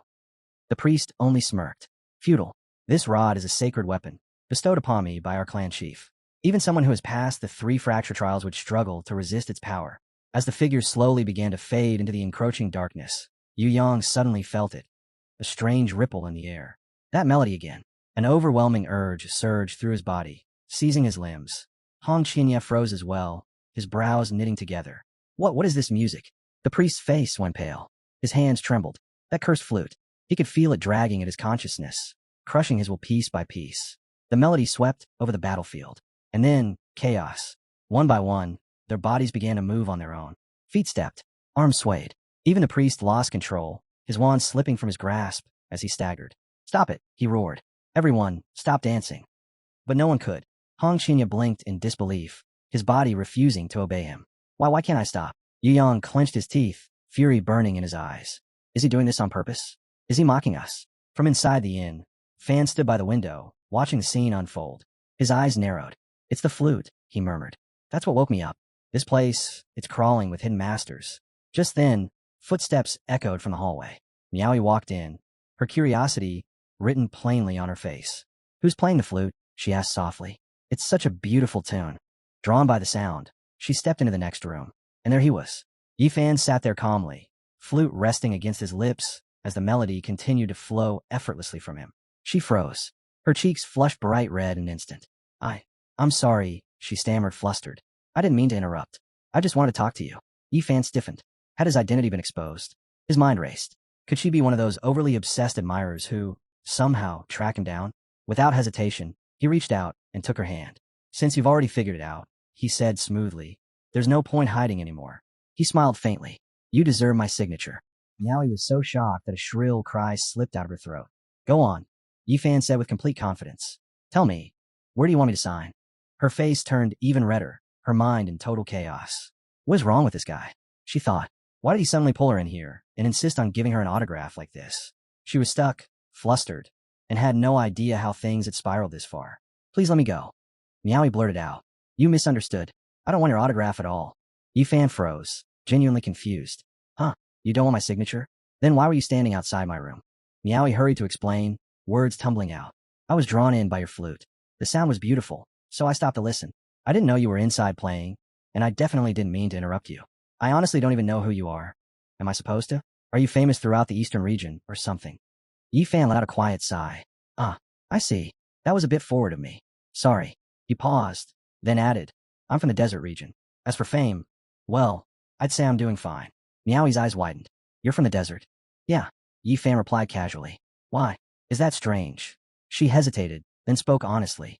To be frank, I used to look down on the desert. The elders always said it was the most backward place in the eastern dimension. Poor, isolated, insignificant. A land where you'd never find a true hashing master. She took a breath. But recently, with the rise of the Xintian sect, I started thinking the desert might have been underestimated. Yifan raised an eyebrow. So, your view of the desert improved? Miaoi shook her head slowly. Actually, no. It got worse. Yifan nearly choked. Worse. She nodded firmly. Misty Peak Mountain's Yi Junlin has been abusing his power. His entire faction is out of control, ambushing Dao masters in Wuzhou and stealing their treasures. Even Uncle Fan and I were victims. Her fists clenched tightly. A so-called great virtual immortal, someone who's passed the 3 fracture trials, behaving like a common thief. It's a disgrace. To the cultivation world, and to the eastern dimension. Yifan burst out laughing, completely unable to hold it in. Miaoi stared at him, baffled. What's so funny? There's definitely a misunderstanding, he said between chuckles. Back in our desolate lands, Yi Junlin is considered flawless, strong, noble, and with a face so perfect that even men start questioning themselves when they see him. There's no way someone like that would do something so shameless. He shook his head confidently. It's simply impossible. Miaoi leaned in slightly and lowered her voice. You can be honest with me, my lord. No one else is here to overhear. You don't need to worry about that white-haired old devil coming after you. Yifan smiled faintly. You really do have quite the imagination. But Miaoi refused to back down. That white-haired devil is obviously forcing you to cover for him. I can see it all over your face. The fear runs deep. It's in your blood. Life in the desert must be harsh. She straightened her back, her eyes shining. But don't worry. Justice will prevail in the end. I'll grow stronger, train harder, and one day, I'll take him down myself. I'll free the people of the desert region from his tyranny. She tilted her head, noticing Yifan staring at her. Why are you looking at me like that? Did I say something wrong? Yifan chuckled softly. A little. But that's fine. His gaze softened. Just hold on to that fire. I believe in you. Go defeat Yi Junlin and save the desert. Miaoi nodded confidently. You don't need to worry about me. I've already made up my mind. And Uncle Fan. As she stepped out of the room, her voice echoed down the hallway. Uncle, I'm here. Fan turned around immediately, frowning. Why did you come out? Didn't I tell you to stay quietly in the room? Miaoi waved it off. I heard someone playing the flute. The melody was really nice, so I followed it. And that's how I ended up here. Fan raised an eyebrow. You're saying you actually found the person playing it? Miaoi turned back and pointed. Right there. It's him. Fan looked at Yifan and gave a respectful nod. I must say, sir, your skill is extraordinary. Yifan returned the nod calmly. You flatter me. It's just one of my signature techniques. Before the exchange could continue, the rest of the boys hurried in. One of them leaned close and whispered urgently. Teacher, don't expose yourself. Just go by Brother Ye. Hong Qinya stepped forward and said, Brother Ye, everything outside has been taken care of. At that moment, Miaoi studied them more closely. Her eyes widened slightly, elegant and refined. Almost like a fairy had stepped into the room. Who are these two? She asked. Yifan replied casually. The one in red is Wankahiwa. The one carrying the blade is Li Taidan. Hong Qinya's face twisted instantly. Seriously? Why does everyone give me such strange names? Who even came up with that? Yu Yang began to give a brief introduction, but before he could finish, Miaoi's attention returned to Hong Qinya. She clearly wasn't fond of his name. yet she still smiled politely. Nice to meet both of you. I won't disturb you any longer. With that, she turned and left, the faint echo of flute music still lingering in the air. Yu blinked, clearly lost. Wait, what does she mean by that? Yifan only gave a faint, knowing smile. Just as I thought. Nothing is certain yet. If we spread rumors now, we might end up scaring the real enemy into hiding. Yu straightened at once and nodded. Teacher's judgment is always flawless. Hong Qinya squinted at him with annoyance. There you go again, flattering like a little white mouse. And why am I stuck being called Wang Qihua, huh? At that moment, Fan spoke up calmly. Mr. Ye, what you did tonight was impressive. You never even showed yourself. Yet you controlled those abyss creatures using nothing but a flute. Miaoi looked over, slightly surprised. Was it really that amazing? Fan nodded seriously. These two are no weaklings, yet they clearly respect him. And the way all of you work together, it feels oddly familiar. There's something special about this group. We should stay cautious. He turned his gaze away. For now, I need a rest. The Herb King's Valley will be opening soon. Miaoi didn't press the issue. All right, I'll head back then. That very night, a terrifying wave of blazing energy suddenly exploded from beyond the mountains. Flames colored the sky, and the entire region lit up as if dawn had arrived early. People rushed outside in shock. Voices rang out in disbelief. The Herb King's Valley, it's opened. But the excitement was mixed with unease. The timing was wrong. None of the predictions matched. No omens, no warnings. It had simply opened on its own. As the crowd began to stir, someone swept Miaoi up and said urgently, "We're leaving." Now, just then, Ling appeared with a gentle smile. By the way, thank you for the tiramisu. It was delicious. Her eyes sparkled. If teacher likes it, I'll make it for him every single day. Yifan laughed softly. I didn't expect the Herb King's Valley to open this early either. Looks like the moment has arrived. Among the restless crowd, someone whispered with trembling excitement. I can feel it, the treasures inside. Heavenly herbs everywhere, priceless materials beyond imagination. If I could obtain even one top-tier item. Another cultivator clenched his fists. If I get a top-grade medicinal herb, I can finally break through from the fusion stage to great perfection. 50,000 years of lifespan, free to roam the world without restraint. And that's not even counting the highest tier, someone else added breathlessly. There could be king herbs inside. Just one would be enough to survive the heavenly tribulation. Miaoi tugged at her uncle's sleeve. Uncle Fan, what exactly is a king herb? Fan explained patiently. Herbs are divided into ranks. Spiritual herbs, precious herbs, king herbs, and above even those, immortal herbs. And each rank is further graded from low to high. In the cultivation world, spiritual herbs are only the starting point, Fan continued calmly. But once a herb reaches the precious rank, it becomes the centerpiece of grand auctions. Top clans will fight to the death over it. Hand one over, and you might become unimaginably wealthy, or you might not live long enough to spend it. He paused for a moment, his tone lowering. But king herbs, those are on an entirely different level. In the eastern region, they've barely appeared over thousands of years. They're so rare that even heaven trial cultivators would gamble their lives for a single one. Miaoi's eyes widened. But with this many people rushing in, can the Herb King Valley even handle it? Fan nodded slowly. It has strict limits. Only a certain number of people can enter, and everyone is bound by a time restriction. If someone encounters a truly fatal danger, the valley's defensive formation will forcefully eject them. The protections left behind by the original Herb Lord are still active. He thought of everything.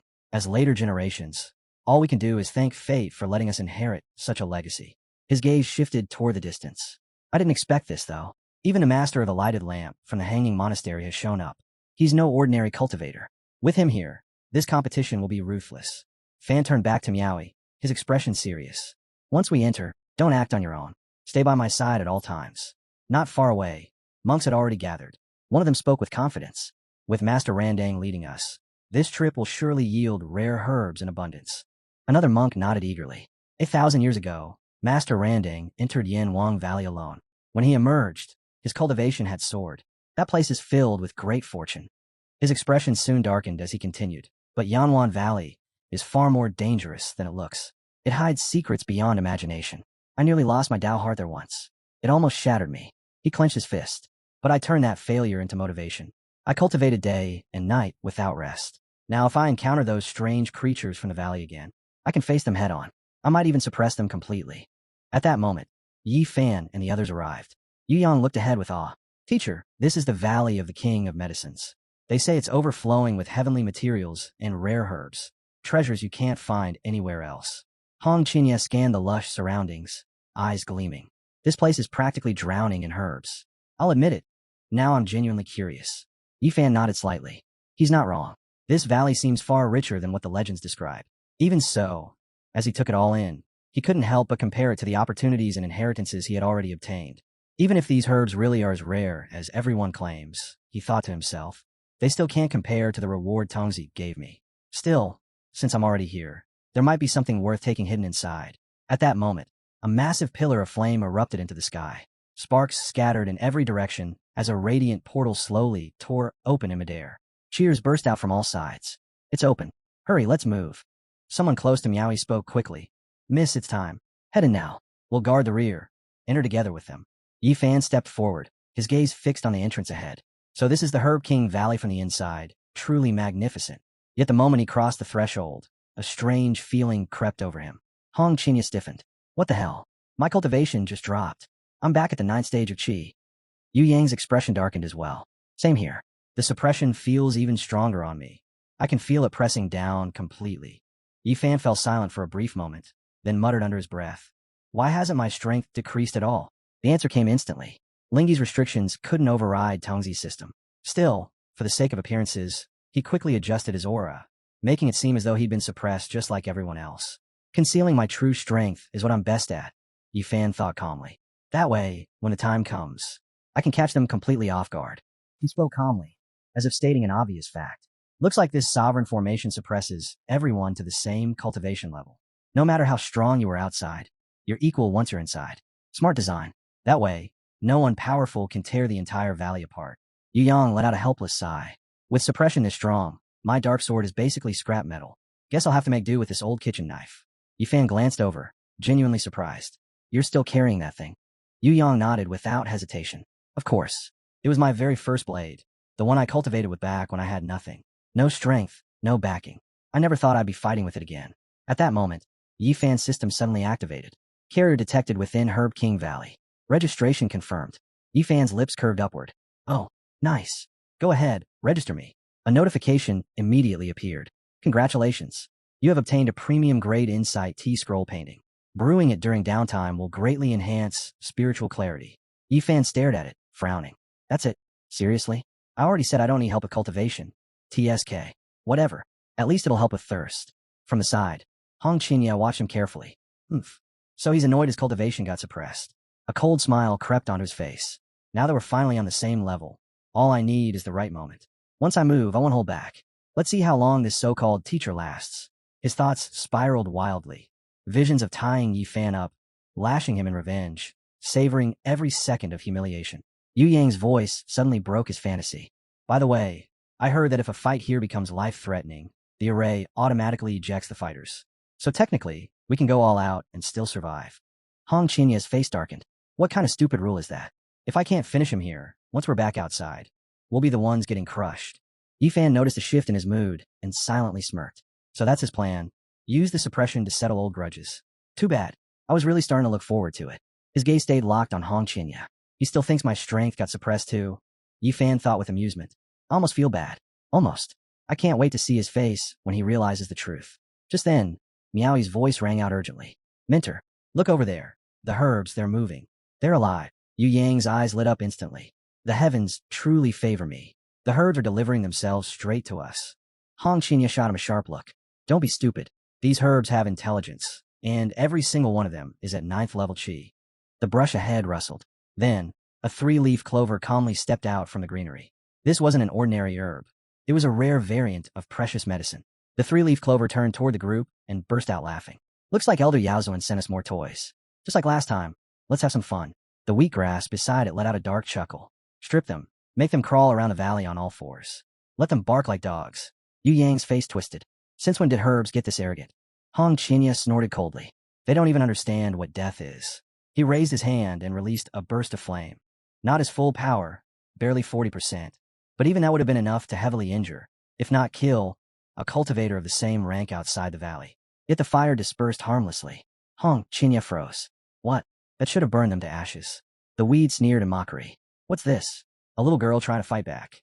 Pointing straight at Hong Qinya, it hissed, I'm going to tear your clothes off, hang you from a tree, and beat you until you beg. Hong Qinya's eyes blazed. You're courting death. He immediately summoned the red fire demon soul. The weed screamed in fury. You bastard. You dare attack me again. Fine. Then I won't hold back either. As the flames surged forward, panic flashed across the weed's face. What are you idiots waiting for? Help me. I'm about to get roasted. In an instant, the surrounding grasses moved together, releasing a wave of water-based energy that crashed down and smothered the flames. Hong Qinya felt the pressure slam into him. How is this possible? With his technique and a heaven-grade spiritual root, even Jiochi stage cultivators shouldn't be able to withstand him. And yet, he was being pushed back by weeds. A figure suddenly appeared beside him. Hold on, brother. I've got you, Yu Yang shouted. He stepped in without hesitation, blades flashing as he joined the fight. Hong Qinya clenched his teeth. So this is the real face of the Medicine King Valley, a place where herbs reign supreme. From the side, Yi Fan watched quietly, his gaze sharp as he analyzed the battlefield. With Hong Qinya and Yu Yang's talent, they should have been crushing opponents like these. Instead, they were barely holding their ground. Something was wrong. Then realization struck him. The herbs were borrowing power from the valley's formation itself. That was the source of their strength. This entire setup, it was Yaozuan's design. The suppression wasn't meant to create fairness at all. It was meant to tilt everything in the herb's favor. Yaozuan was protecting his creations. This valley wasn't an arena. It was a rigged battlefield. And it clearly wasn't the first time. Many cultivators had entered this place before. Yet once they left, no one ever spoke of the truth. It was like those herbs had been drenched by the rain. Yet all they wanted was to shred everyone else's umbrellas. But if they thought Yi Fan would calmly hand his over, they were dreaming. With a casual flick of his finger, a seal activated. The shell of the formation cracked open with a sharp tremor. Yi Fan's voice was calm, almost amused. Let's see how brave they are without something propping them up. The moment the boost vanished, Hong Qinya and Yu Yang tore straight through the front lines. They're weakening. Hong Qinya roared. Now, burn them all to the ground. Flames surged forward, rolling like a tidal wave. The grasses shriveled, their cries sharp and panicked as their vitality evaporated. What's happening? One of them screamed. Why can't we fight back? Weed staggered backward, fear flooding his face. Sister, stop. Don't burn us. We were wrong. We admit it. Hong Chinya's eyes were cold. Beg all you want. You're not crawling out of this. The fire intensified. This ends here. I'm turning every last one of you into ash. Yu Yang stepped in alongside him, blade flashing as he cut through stalks of medicinal herbs. They've lost all their strength. No need to waste more fire. Just harvest them. These are top-grade ingredients. Just then, Ling walked over, surveying the scorched ground with a satisfied glance. Not bad. Looks like it's finally over. She turned to little Yuan. Go on, collect them all. Maybe we'll make soup later. Yu Yang grinned. Right away, teacher. Ling crouched down to help, then suddenly froze and pointed. Wait, that one's still moving. At that exact instant, a brilliant beam shot past them, tearing through the sky. High above, an enormous axe shimmered into existence, radiating sharp, oppressive intent. Ling jumped. What was that? You nearly scared me to death. Yi Fan narrowed his eyes. Could it be a distress signal from the axe gang? Hong Qinya snorted. Let them come. If more of those trash show up, I'll burn them too. Yi Fan raised a brow. Getting arrogant again? Just now. Without Yu Yang backing you up, you were drenched in sweat. His gaze swept the valley. Did none of you feel how strange that was? That wasn't normal herb strength. Yu Yang nodded slowly. Yeah, something's off. That power was way beyond what Chi-level herb should have. If this keeps going, the next ones we meet will be even worse. Hong Qinya clenched his jaw. This whole valley is rigged. Cultivators get suppressed, but the herbs get boosted. It's completely one-sided. And everyone outside thinks this place opens once every 100,000 years out of generosity, he added coldly. They've all been played. Yu Yang hesitated. But they say Miaoyi is a healer. Kind-hearted, respected across the eastern region. I can't imagine him setting a trap. Maybe he just wanted to protect the herbs, so he gave them special advantages. Hong Qinya shot back without hesitation, his tone sharp and unforgiving. If he truly cared, then why open the valley at all? He should have sealed it forever instead of playing the role of some benevolent saint. Yi Fan lifted his hand, cutting him off. Enough. We'll take this one step at a time. I want to know exactly what Miaoyi is planning. At the same time, deep within the heart of the valley, the Axe Gang finally received the distress signal. Golden Ginseng Root, the gang's leader, stood up slowly, his gaze cold and oppressive. Who was bold enough to attack my men and force me to respond? Tree, one of his scouts, stepped forward and bowed, reporting, our investigation is still ongoing. We haven't identified the attackers yet. There's a chance another faction is hiding somewhere in the valley. Petruska, standing nearby, shook his head. Unlikely. We've coexisted here for years without conflict. Who would suddenly dare provoke the Axe Gang now? Root's eyes narrowed. You're certain it was humans? That doesn't add up. Today was supposed to mark the peaceful opening of Medicine King Valley. Leaf scoffed and shook his head. Impossible. Humans are far too weak. There's no way they could pose a threat to the noble healer race. Before the argument could continue, King Axe rose to his feet. His glare alone silenced the room. Gripping his weapon tightly, he spoke with killing intent. The valley has reopened after countless years. If someone truly has the courage to strike the Axe Gang today, he stepped forward. Then I'll go see for myself who dares challenge us. Not far from the valley entrance, chaos had already erupted. A group of players had walked straight into a trap, vines snapping shut as animated medicinal plants surged to life around them. Stop, please, some screamed in desperation. Others shouted for help toward nearby teams, but those groups didn't even hesitate. They turned and ran, fear driving them away. Why are these herbs so strong? Someone roared in disbelief. I'm a top-tier genius in my sect, and I can't even beat a single plant. It's a trap, another voice shrieked. The Valley of the Medicine King is a lie. A complete scam. Those so-called masters told us it was safe. They deceived us. Deeper inside the valley, a brutal clash was already unfolding. An elderly cultivator stood locked in combat with enormous, mutated plant beasts. The last time he had entered this place, the valley's suppression had laid bare every weakness in his body. Back then, this very gang had crushed him without mercy. But now it was different. This time, he had come prepared. This was his chance to reclaim the dignity he had lost. Nearby, a monk glanced toward Master Jing as they gathered the remains of defeated plants. Master, your strength is astounding. These creatures couldn't stand against you at all. I'm certain we'll leave this valley with piles of trophies. Another monk laughed. Just earlier, those so-called royal heirs and great sect masters were beaten down by herbs and turned into slaves. And yet here we are, standing tall. The old man allowed himself a rare smile. Good. I was planning to hunt you down myself anyway. Saves me the trouble. A thunderous roar suddenly echoed from the shadows as a towering plant monster emerged. You dare attack the noble nation of healers? You bald, old fool. You'll pay for rebelling against us. The old man didn't bother replying. He answered with a crushing monastery technique, his strike shaking the ground. Beetle, another plant warrior, shouted urgently, "Don't retreat. Stay focused. This is our territory now. The Medicine King Valley belongs to us. That old monk can't last forever." At that moment, the monk's gaze locked onto a massive blue formation lighting up ahead. Without hesitation, he activated his defenses. Tree snarled, eyes gleaming. He's raised a shield. Perfect. Now we can finally break it. Everyone move. Finish him. The old man laughed, not in fear, but with absolute confidence. You think you've broken my defenses? Ridiculous. He planted his feet, energy surging from every pore.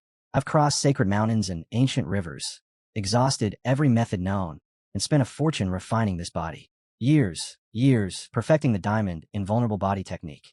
His aura solidified like steel. Today, he said calmly, it's complete. With only one final step left before the legendary transformation, he was untouchable. Even under suppression, his body was beyond reach. So go on, he said calmly, eyes burning with confidence.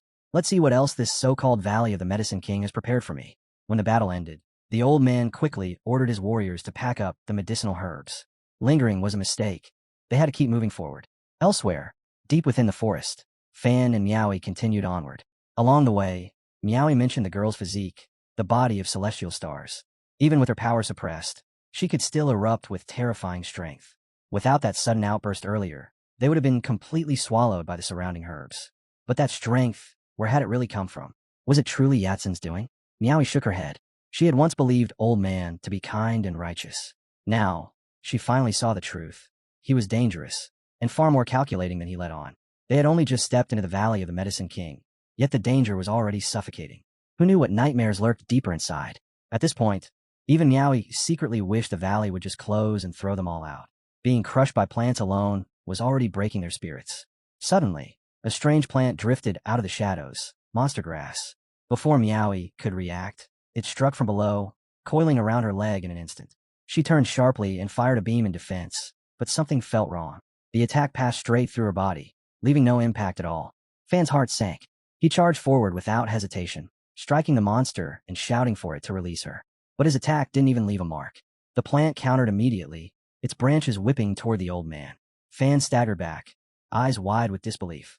This can't be. The ninefold Thunder Vine? A mid-ranked Medicine King? Meowie struggled, shouting at the plant to let her go, calling out desperately for Uncle Fan to save her. Both of them launched attack after attack, but the Thunder Vine merely laughed, clearly enjoying their panic. Forgive Uncle, Fan muttered bitterly. I'm useless against this thing. The Thunder Vine possessed strength comparable to a mid-stage cultivator. Against it, Fan was completely outmatched. Tears welled up in Meowie's eyes. She shook her head and whispered that it was fine, that he had already done everything he could. Then she turned to the Medicine King itself, her voice trembling as she begged. She pleaded for mercy. She begged it to release the child and take her instead. The tree sneered coldly. Do you really think I waited all this time just to let you walk away? Humans so foolish. Look at her. She seems to be enjoying this. Without warning, a violent surge of lightning tore through Meowie's body. Her scream echoed through the forest. Fan's fury exploded, but before he could make a move, new figures arrived. Hearing Meowie's screams, one of the newcomers frowned. What kind of twisted game is this? Yifan glanced over, his tone lazy and almost mocking. Looks like some kind of tentacle game. Pretty embarrassing. The moment Fan saw them clearly, relief washed over his face. They weren't enemies. They were allies, members tied to his faction. He shouted hoarsely, "Help us. The Pathfinder Society will remember this." Sha narrowed her eyes as she took in the scene. That's the ninefold Thunder Vine, she said grimly. Yang sucked in a breath. A genuine mid-ranked Medicine King. That's insane. Yifan stepped forward and looked straight at Meowie.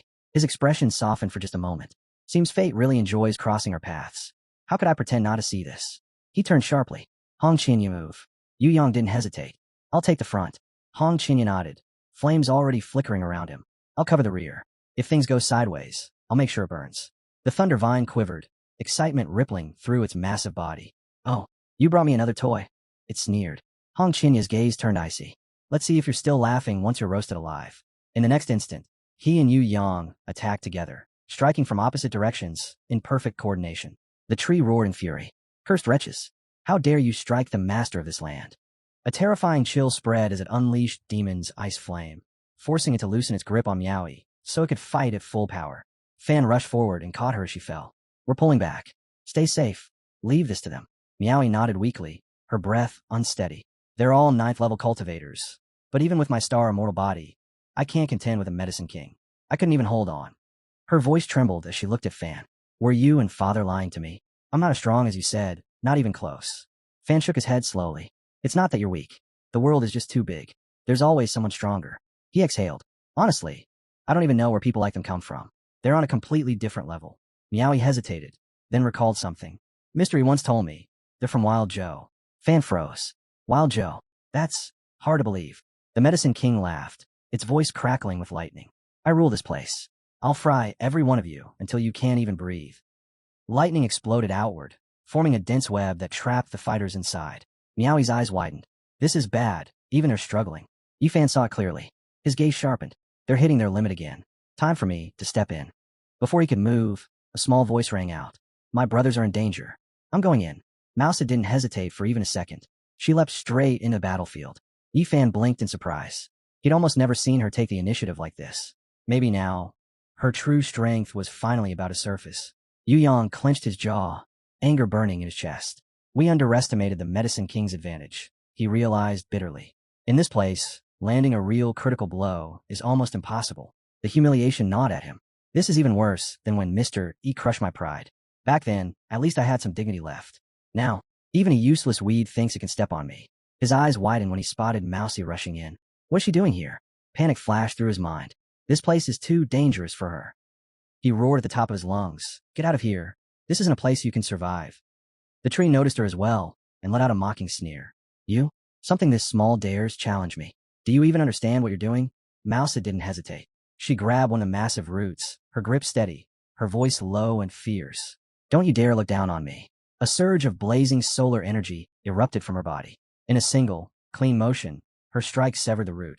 Don't even think about touching my big brothers or my little brothers back at school, she shouted, her voice ringing through the valley. The Medicine King staggered, pain rippling through its massive form. Mousa didn't slow down. She pushed forward, gaze locked on her enemy. I came here to save both of you, she declared, standing her ground without the slightest fear. In that instant, every trace of the Herb King's control was torn apart. Wong stood rooted to the spot, his mind blank.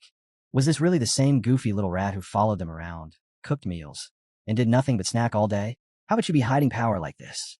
Shay was just as shaken. He had never, not even once, imagined Mousy could be this terrifying. Uncle Fan wiped the sweat from his brow, muttering in disbelief. Was she actually stronger than the other two? Even Wong felt his breath catch. In that moment, he understood. This had to be the might of the first immortal body of the realms. No wonder it was spoken of as something beyond reason. With the crushing pressure gone, Wong and his brother moved in sync once more. Yellow energy twisted around Wong's hands as the crimson soul demon flame erupted. layered with the Chaos Heaven blade art. Their combined strike descended without mercy. Less than a minute later, the Herb King collapsed, its body smoking, lifeless. Mousy bounced on her feet, cheering that they had won. Grinning proudly, she said her senior brother would definitely praise her now. Wong let out a tired sigh and shot back that she'd stolen the spotlight once and was already getting smug about it. He added flatly that he wasn't her servant anymore. Her smile froze. Mousy blinked, confused, and asked softly when she had ever done something wrong. Shay hurried over, gently reassuring her that she'd been incredible just now, that without her they would have been trapped there forever. Wong relaxed and, almost casually, admitted that she really had shocked them today. Mousy's eyes lit up instantly. Meow stepped forward next and thanked her sincerely. Shay accepted the gratitude with a smile, but Mousy, now in her human form, suddenly became awkward, her gaze flickering shyly toward Meow. Meow laughed lightly and asked why she was acting so bashful. She said she'd seen everything and truly admired her. She told Mousy not to worry about her appearance at all. She was incredibly cute. Mousy practically sparkled. She turned eagerly, asking if her master had heard what Big Sister Meow said, that she admired her and didn't care how she looked. Off to the side, Uncle Fan stroked his chin, listening in, a thoughtful glint in his eyes. Maybe his old suspicion about Mousy wasn't wrong after all. Wong glanced over and remarked that she certainly looked proud of herself. Mousy didn't deny it. She simply stood there, quietly savoring her hard-earned moment of glory. Meow turned her gaze toward him and asked if he was truly Mousy's master. On the surface her tone was calm, but inwardly she was stunned. What kind of master could possibly raise a disciple with that level of power? Our hero nodded without hesitation, saying he had trained Mousy with extreme care, claiming it had taken a tremendous amount of effort and resources to bring her this far. Off to the side, Wong sneered silently. He thought the man really had the nerve to say that. He hadn't taught her anything except how to cook. Completely unaware of Wong's thoughts, Mousy nodded enthusiastically, smiling as she said her master had taught her many things and was always gentle and kind to her. Meow was momentarily caught off guard by the sincerity. She replied warmly, but deep in her heart, an odd sense of familiarity surfaced. Something about these four standing together felt strangely familiar, as if she had seen this scene somewhere long ago. Before she could dwell on it, more hergs rushed in and knelt before their king, reporting that they had traced the source of the earlier surge of energy. It had come from the humans. The Herb King snarled in irritation, demanding to know why such a disturbance was happening within Thunder King's territory. Meow's group quickly sensed it. Many of the incoming herds were at the treasure herd level. A heavy, dangerous pressure spread through the area. Then the Herb King, Ginseng, stepped forward. His roar shook the ground as he declared the humans unforgivable for bringing chaos to his domain and for killing Little Thunder. Wong stepped out confidently, standing face to face with Ginseng, and remarked with a mocking grin that the place just kept getting more interesting. Every herb they met was stronger than the last, yet they still hadn't encountered a true medicine king. Ginseng bellowed in rage, demanding to know how insignificant humans dared to covet his power. Flames surged violently around his body as he lifted a massive axe. Our hero's eyes narrowed. He recognized the weapon immediately. It belonged to the herb that had sent the distress signal earlier. This one was from the Axe clan, and clearly far stronger than the previous foes. He turned to Mousy and asked if she could help once more. Mousy nodded firmly, saying she would do her best. With a thunderous roar, the king commanded his subordinates to seize the humans.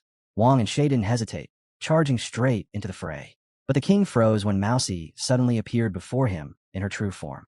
She stood her ground and calmly declared that she would be his opponent. For a split second, the king was stunned. Then he burst out laughing. A rat challenging him? First humans. And now, even a rodent dared to insult his dignity? Utterly absurd. He unleashed an overwhelming surge of mana, pressure crashing in from every direction. Mousy blocked the attacks with her magic, but sweat quickly formed on her brow as dizziness crept in. Fatigue flooded her body. Forced to retreat, Mousy stepped back, eyes sharp as she searched desperately for an opening. The king swung again, his attack even more vicious than before, blade slicing through the air as he roared that she was no match for him. She was nothing but a lowly rat, a filthy warden who deserved to die. Just as the killing blow was about to land, it stopped. The king's eyes widened as his strike was abruptly blocked, his fury exploding the moment he realized someone had intervened. Standing calmly between them was our hero. With a casual flick of his fingers, he shattered the attack as if it were nothing more than smoke. He looked at the Herb King and spoke lightly, saying the ginseng was far too arrogant for its own good. If it needed cooling off, he added, he could always boil it down into soup. Behind him, Mousy lowered her head in shame, upset that she hadn't lived up to the promise she'd made. The hero turned back and reassured her gently, telling her not to worry and to go help the others. He said he would take care of the Herb King himself. As he stepped forward, Meow's expression grew tense. She leaned toward Uncle Fan and quietly asked about the hero's true strength. Uncle Fan shook his head, admitting that he still couldn't see through the young man's cultivation at all. At that moment, the Herb King gathered every ounce of his mana and unleashed a crushing attack meant to obliterate everything in its path. Yet the hero didn't move an inch. A powerful defensive magic circle formed around him, effortlessly deflecting the assault. Within the barrier, the hero frowned slightly. Using too much power might expose his real cultivation. Almost immediately, a system notification appeared, assuring him that Medicine King Valley would suppress his displayed realm to Chi Condensation Stage 9 after every strike, perfectly concealing his true strength. The hero didn't even bother turning around. He smirked and muttered that this was perfect. Now he could go all out. With a simple flick of his wrist, a violent surge of mana erupted and blasted the Herb King away. Meow stared in shock and turned to Uncle Fan, asking if that was really power someone at Chi Condensation Stage 9 could wield. Uncle Fan wiped the sweat from his forehead and said something wasn't right. He had never imagined Yi could be this terrifying. A troubling thought crept into his mind. Had Yi somehow bypassed the restrictions of Medicine's Sovereign Valley? The Herb King struggled to his feet, snarling as he accused the boy of cheating, claiming that this was no Chi condensation power. The hero remained calm. He replied that he was just an ordinary Chi condensation cultivator and asked what tricks he could possibly be using. Perhaps, he suggested casually, the king was simply too weak. Then he gestured lightly and invited him to attack again. Enraged beyond reason, the Herb King roared and leapt forward, launching a heavy punch straight at him. Uncle Fan's unease deepened as he felt the pressure behind that punch. It wasn't ordinary at all. It carried the weight of a golden core level strike. His heart sank. Could young Master Yi really block something like that? Yi, however, looked completely at ease. A faint smile rested on his lips as he activated the Human King seal. Mana surged violently through his body, responding to his will. In the next instant, he met the incoming blow head-on and smashed the Herb King straight into the wall. Stone exploded outward as the barrier shattered completely. Uncle Fan stood there, stunned, his mind reeling. How could someone at Chi Condensation Stage 9 unleash power like this? Meow was equally shaken. A single thought echoed in her mind. Had he mastered some forbidden or secret art that allowed him to ignore the limits of his realm? Crushed against the ruins, the Herb King groaned in pain and anger, insisting he had been deceived. There was no way this boy was truly at the Chi Condensation Stage. He didn't bother raising his voice. Calmly, he said that he really was. If the king felt overwhelmed, then perhaps the problem wasn't trickery at all. Maybe he was simply too weak and needed to train harder. The surrounding plants trembled violently, their roots shaking in fear. Impossible. Can humans really be this terrifying? They whispered among themselves. In all our years, we've never seen anything like this. This valley, it's doomed. Watching everything unfold, Yuan finally understood. So this is why he's our mentor, he thought, off filling his chest. Even under suppression, he's operating on a completely different level. Hong Qinya was just as shaken. How is this possible? He muttered. We're both at the 9th level of Qi. This ginseng field should be suppressing him. And yet he's overpowering me like it's nothing. I really thought I could stand against him evenly. What a joke. Then panic erupted among the plants. The king is dead, they screamed. Run. Everyone run. Yu Yang's eyes sharpened. Running now, he said coldly. You're all top-tier medicinal treasures. Why not stay a little longer? Yufan stepped up beside him. You did well, Yuan, he said calmly. Go on, collect every last precious herb here. Yu Yang bowed slightly. Thank you, master. But honestly, this is only because you took down the Ginseng King. I'm just benefiting from your reputation. By now, other groups had arrived, their voices filled with shock as they stared at the scattered treasures. So many rare herbs, someone gasped. Who else could have wiped them out like this? Other than Master Burnt Lantern, does anyone in the Medicine King Valley even have that level of strength? All eyes slowly shifted toward the small group ahead. It was obvious who truly stood at the center of this storm. A monk stepped closer to his master and spoke in a low voice. This ginseng, it's no ordinary herb. The old monk nodded. That's because it's not. It's a first-class Medicine King. The disciples behind them murmured in excitement. Even cultivators facing a heavenly disaster would kill for something like this. An elite-tier king. If this had happened outside, one whispered, those old monsters hiding in the eastern region would have rushed over already. But whoever subdued it, who would dare provoke them now? The monk master narrowed his eyes.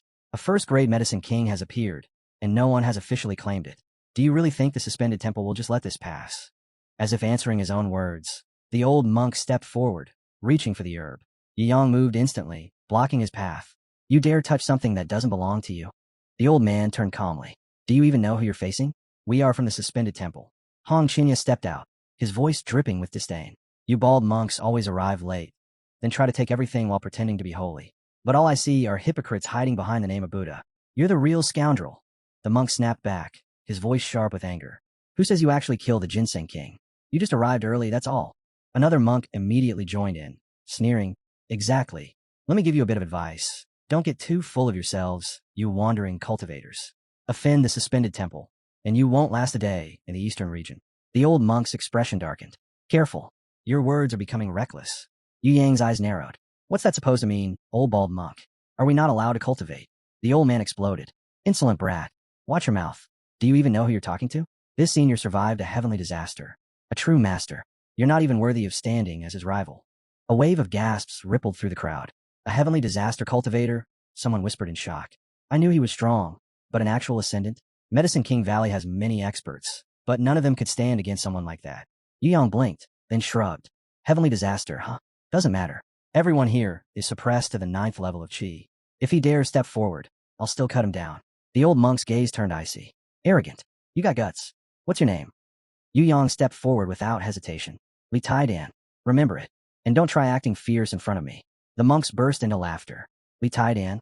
What kind of name is that? One mocked. Some village kid from the mountains. He doesn't even have a clan. Another scoffed. And he thinks he can challenge a heavenly disaster master. The old monk stared at him coldly. Arrogance has blinded you. It's time someone wakes you up. Li Taidan's eyes burned with excitement. Good. A heavenly disaster cultivator? That's a rare opportunity. I'm not letting it slip. He lunged forward, meeting the attack head-on. A deafening explosion tore through the air as he absorbed the blow. Instead of retreating, Li Taidan threw his head back and laughed. Again. Old man, hit me harder. This is the most fun I've had in ages. The monk stood firm, calmly blocking the storm of attacks without even taking a step back. From the side, a disciple muttered in disbelief. I didn't think Li Taidan would last this long. He's far stronger than we thought. Even so, everyone knew the truth.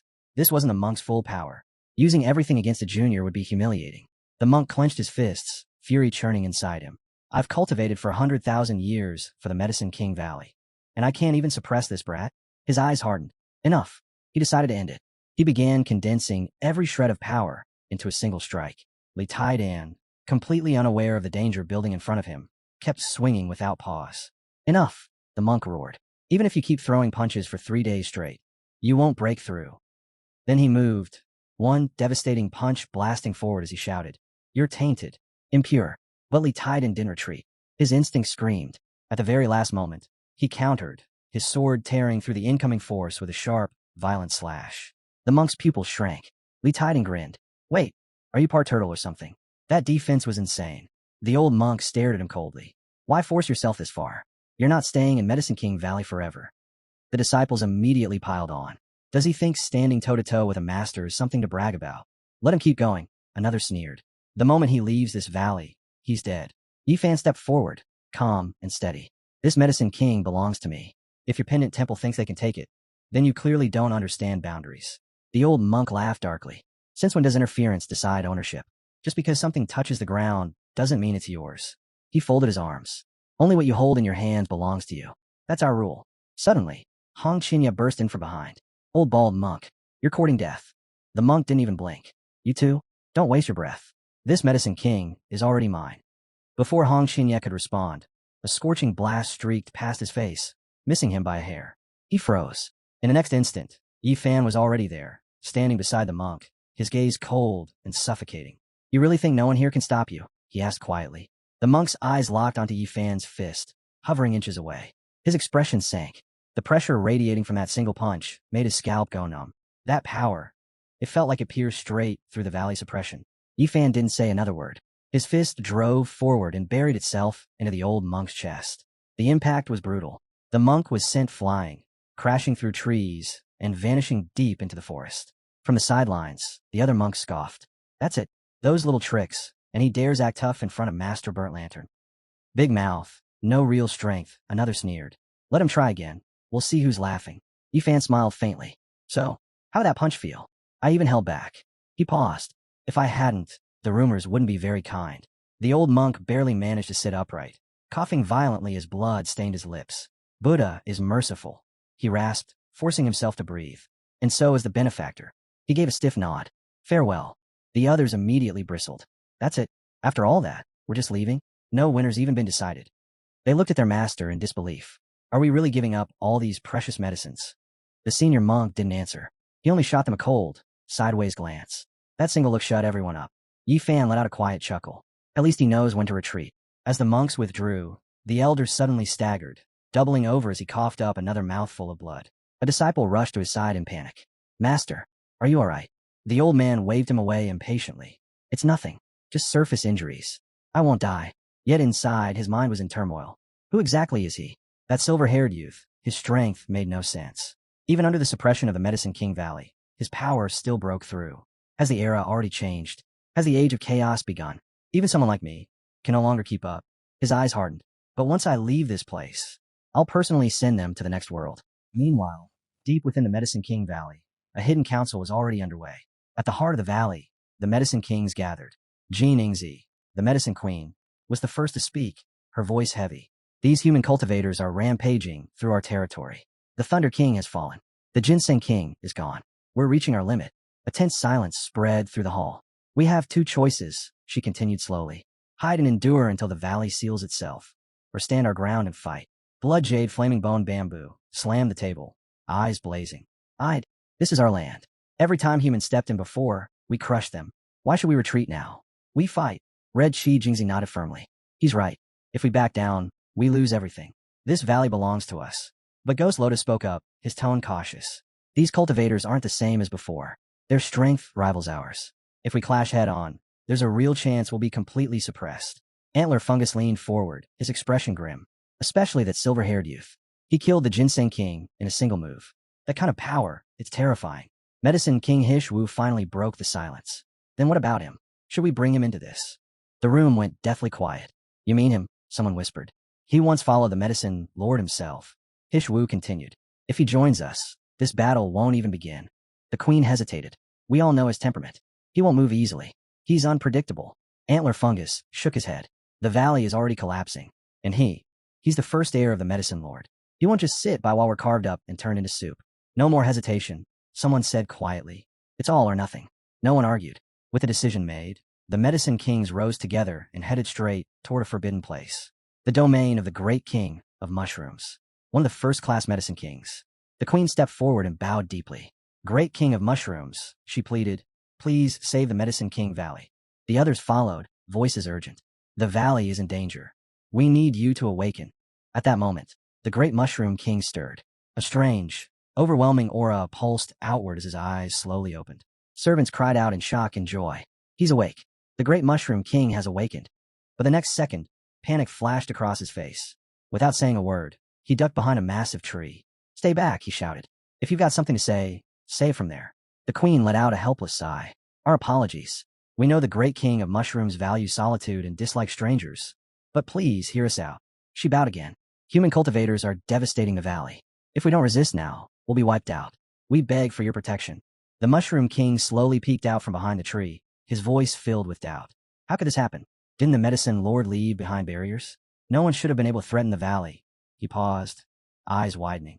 Unless the intruder is some unparalleled genius. The kind that appears once in all of history. Someone beyond anything we've ever faced. The servants nodded repeatedly. It's true. Many of our kin have already fallen. You're our last hope. Your status is the highest. Your strength is unmatched. If you take a stand, the entire valley will follow. But the Mushroom King shook his head vigorously. No, I don't want to fight. I just want to stay here, quietly. The valley will seal itself soon anyway. Once that happens, the humans will be expelled. Hiding is safer. Root stepped forward, his tone grave. You're underestimating this. Those human cultivators aren't just roaming.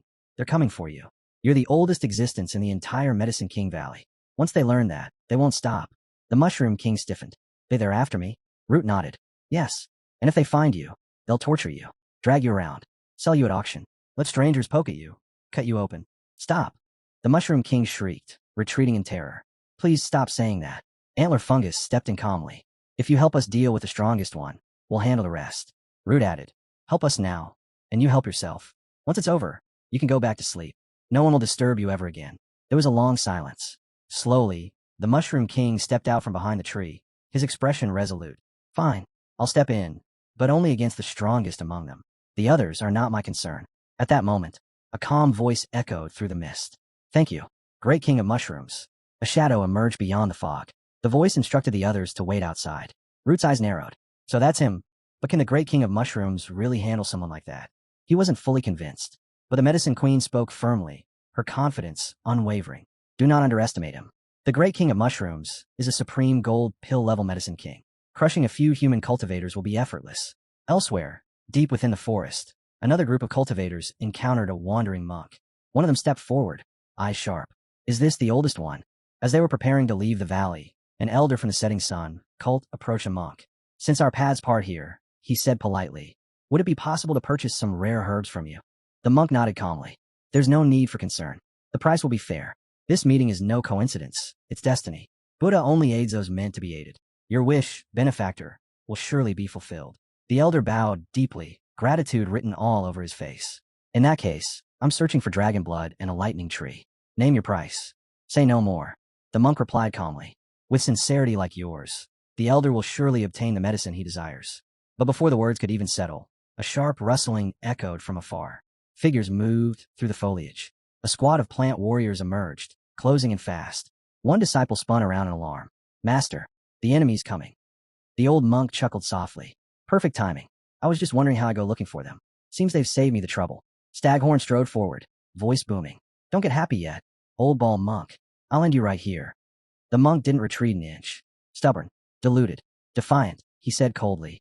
My Buddhist grace has already delivered you into my hands. It's time your souls were released. Antler Fungus sneered. Spare us the sermon. Accept your fate. The battlefield erupted. Blasts tore through the air. But at the center of it all, the monk stood unmoved, a shimmering protective shell forming around him, untouched by the destruction. Root's pupils shrank. That defense, don't tell me, is he a demon king? The old monk's gaze sharpened. A demonic cultivator this strong. Hiding within the Medicine King Valley, Root spun around, searching for the Mushroom King, only to realize the figure was already slipping away. Hey, Root shouted, bolting after him. Don't run. We're counting on you. If you ditch us, we're all ending up in someone's soup pot. The Mushroom King glanced back nervously at the swelling crowd. There are too many people here. Whispers rippled through the onlookers. Is that really the legendary Mushroom King? A scholar shook his head slowly. Unlikely. Ancient records from Huang Kansa mention a rare mushroom-like herb, faintly glowing blue. The mortal chaos mushroom. The monk's eyes gleamed. If a cultivator consumed that, their strength would soar. Their lifespan could stretch for millions of years. And if refined into a soup, it would hasten one's road to immortality. Another monk added, saliva almost forming at the corner of his mouth. The monk clasped his hands together reverently. It must be destiny. My sincerity has moved the Buddha himself. Enlightenment is within reach. Power surged into his palm as he lunged forward. This sacred mushroom is bound to my path. It belongs to Buddha, and I will be the one to claim it. But the Mushroom King snapped back, blocking the strike with a furious glare. That's enough. Why do you keep smacking me on the head? Another warrior stepped forward, rubbing his temples, shaking his head in disbelief. This mushroom is a golden egg, tiered treasure. Absolute perfection, someone exclaimed. He's one of the highest-ranked herbs still alive. The monk's face darkened as he barked. He's a spawn of evil. Don't you dare act recklessly. From the sidelines, Root shouted eagerly. Grab him. If we capture the Mushroom King, we can auction him off and make a fortune. But the Mushroom King retreated step by step, eyes blazing with defiance. You'll never have your way. My body is harder than diamond. Forget scratching me. You won't even leave a mark. The monk clenched his teeth, pouring every last drop of power into his body, and lunged forward. But before his strike could land, the Mushroom King suddenly sprang into the air and came crashing down like a meteor. Raw energy exploded outward as he landed squarely on the monk's chest. I'm going to stomp your head in, he roared. Pinned beneath him, the monk coughed violently, face twisting in rage. You spawn of evil. How dare you? He never got to finish. Figures burst out of the forest in a blur. Lean-tiz, the plant warriors. In an instant, they swarmed the monk, locking down his arms, legs, and torso, pinning him flat against the ground. For the first time, panic flashed through the monk's eyes. They're rushing to kill me, just so I won't be humiliated by a ridiculous mushroom. His thoughts spiraled. If this gets out, how can I ever guide others again after such disgrace? The Mushroom King stepped away, brushing dust from his hands like the matter no longer concerned him. Problem solved. The rest is up to you. The plant warriors erupted in cheers. Blood pumping, morale surging. They surged forward together, charging straight toward the remaining human intruders. The monk screamed, his voice cracking with fury and fear. What do you think you're doing? Buddha will never forgive this. Must I relive the humiliation from 10,000 years ago all over again? Elsewhere in the valley, Yi Fan and the others were locked in battle with a massive tree. one whose presence felt fundamentally different from anything they'd encountered before. Yifan sensed it instantly. This energy, it surpasses the other medicinal kings. Could this be the true force governing the Herb King Valley? But instead of attacking, the towering tree slowly raised its branches in surrender. Please, elders, don't fight me. I'm not like the others. I don't dominate or enslave. I merely pass through this place. One of them narrowed his eyes. Then what do you want from us? Nothing, the tree replied hastily. Actually here, take this. It just fell. Even spirit beasts won't eat it. You can have all of it. They looked closer. The fruit shimmered softly, pulsing with celestial light. Star energy fruit, someone murmured. Absorbing it would greatly enhance star-based cultivation. Meowie, it will be perfect for you. She nodded, eyes bright. We searched all across Gonghao with the Path Cult, and never found even a trace of this immortal fruit. And now, we're getting dozens at once. What incredible luck. Turning to her uncle, she smiled. This trip wasn't wasted.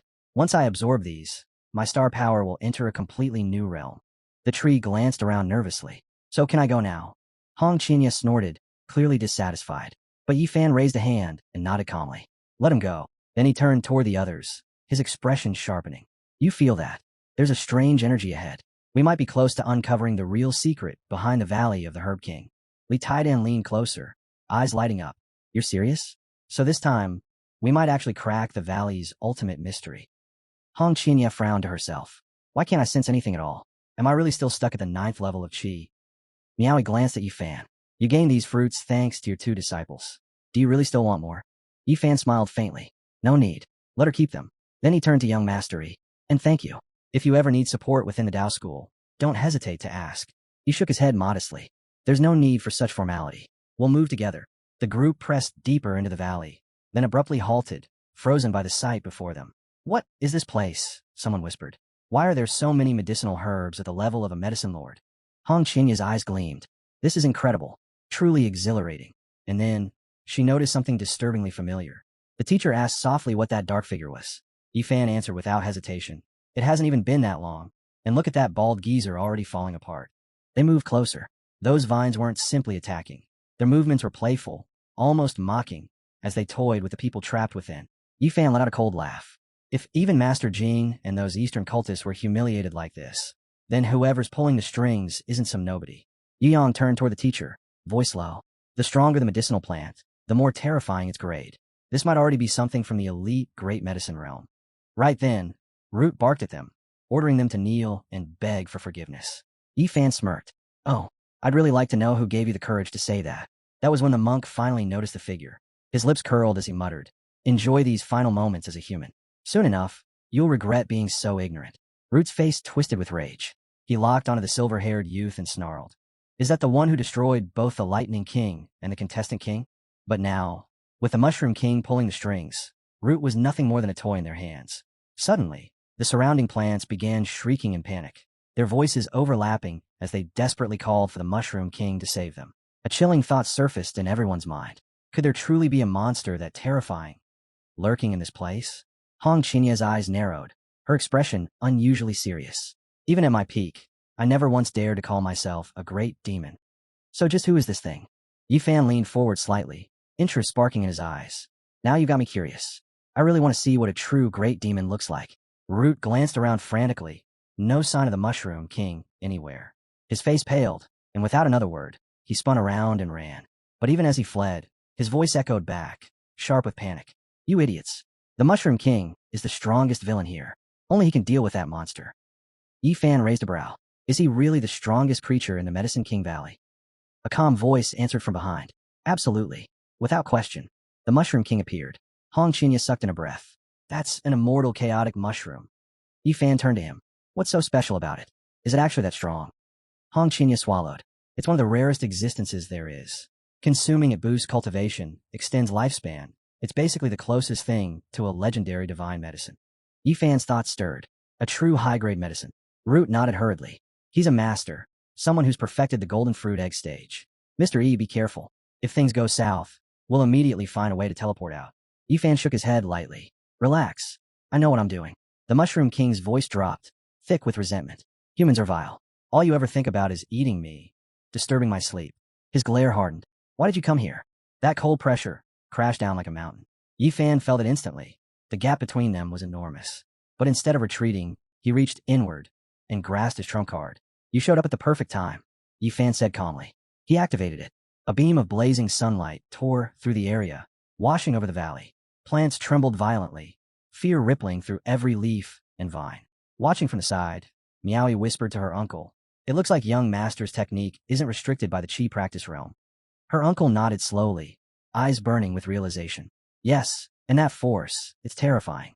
It completely ignored the laws of Medicine King Valley. Even Hong Xinyao was stunned. How did the teacher do this? He muttered. The Medicine Clan ruled this land absolutely for a reason.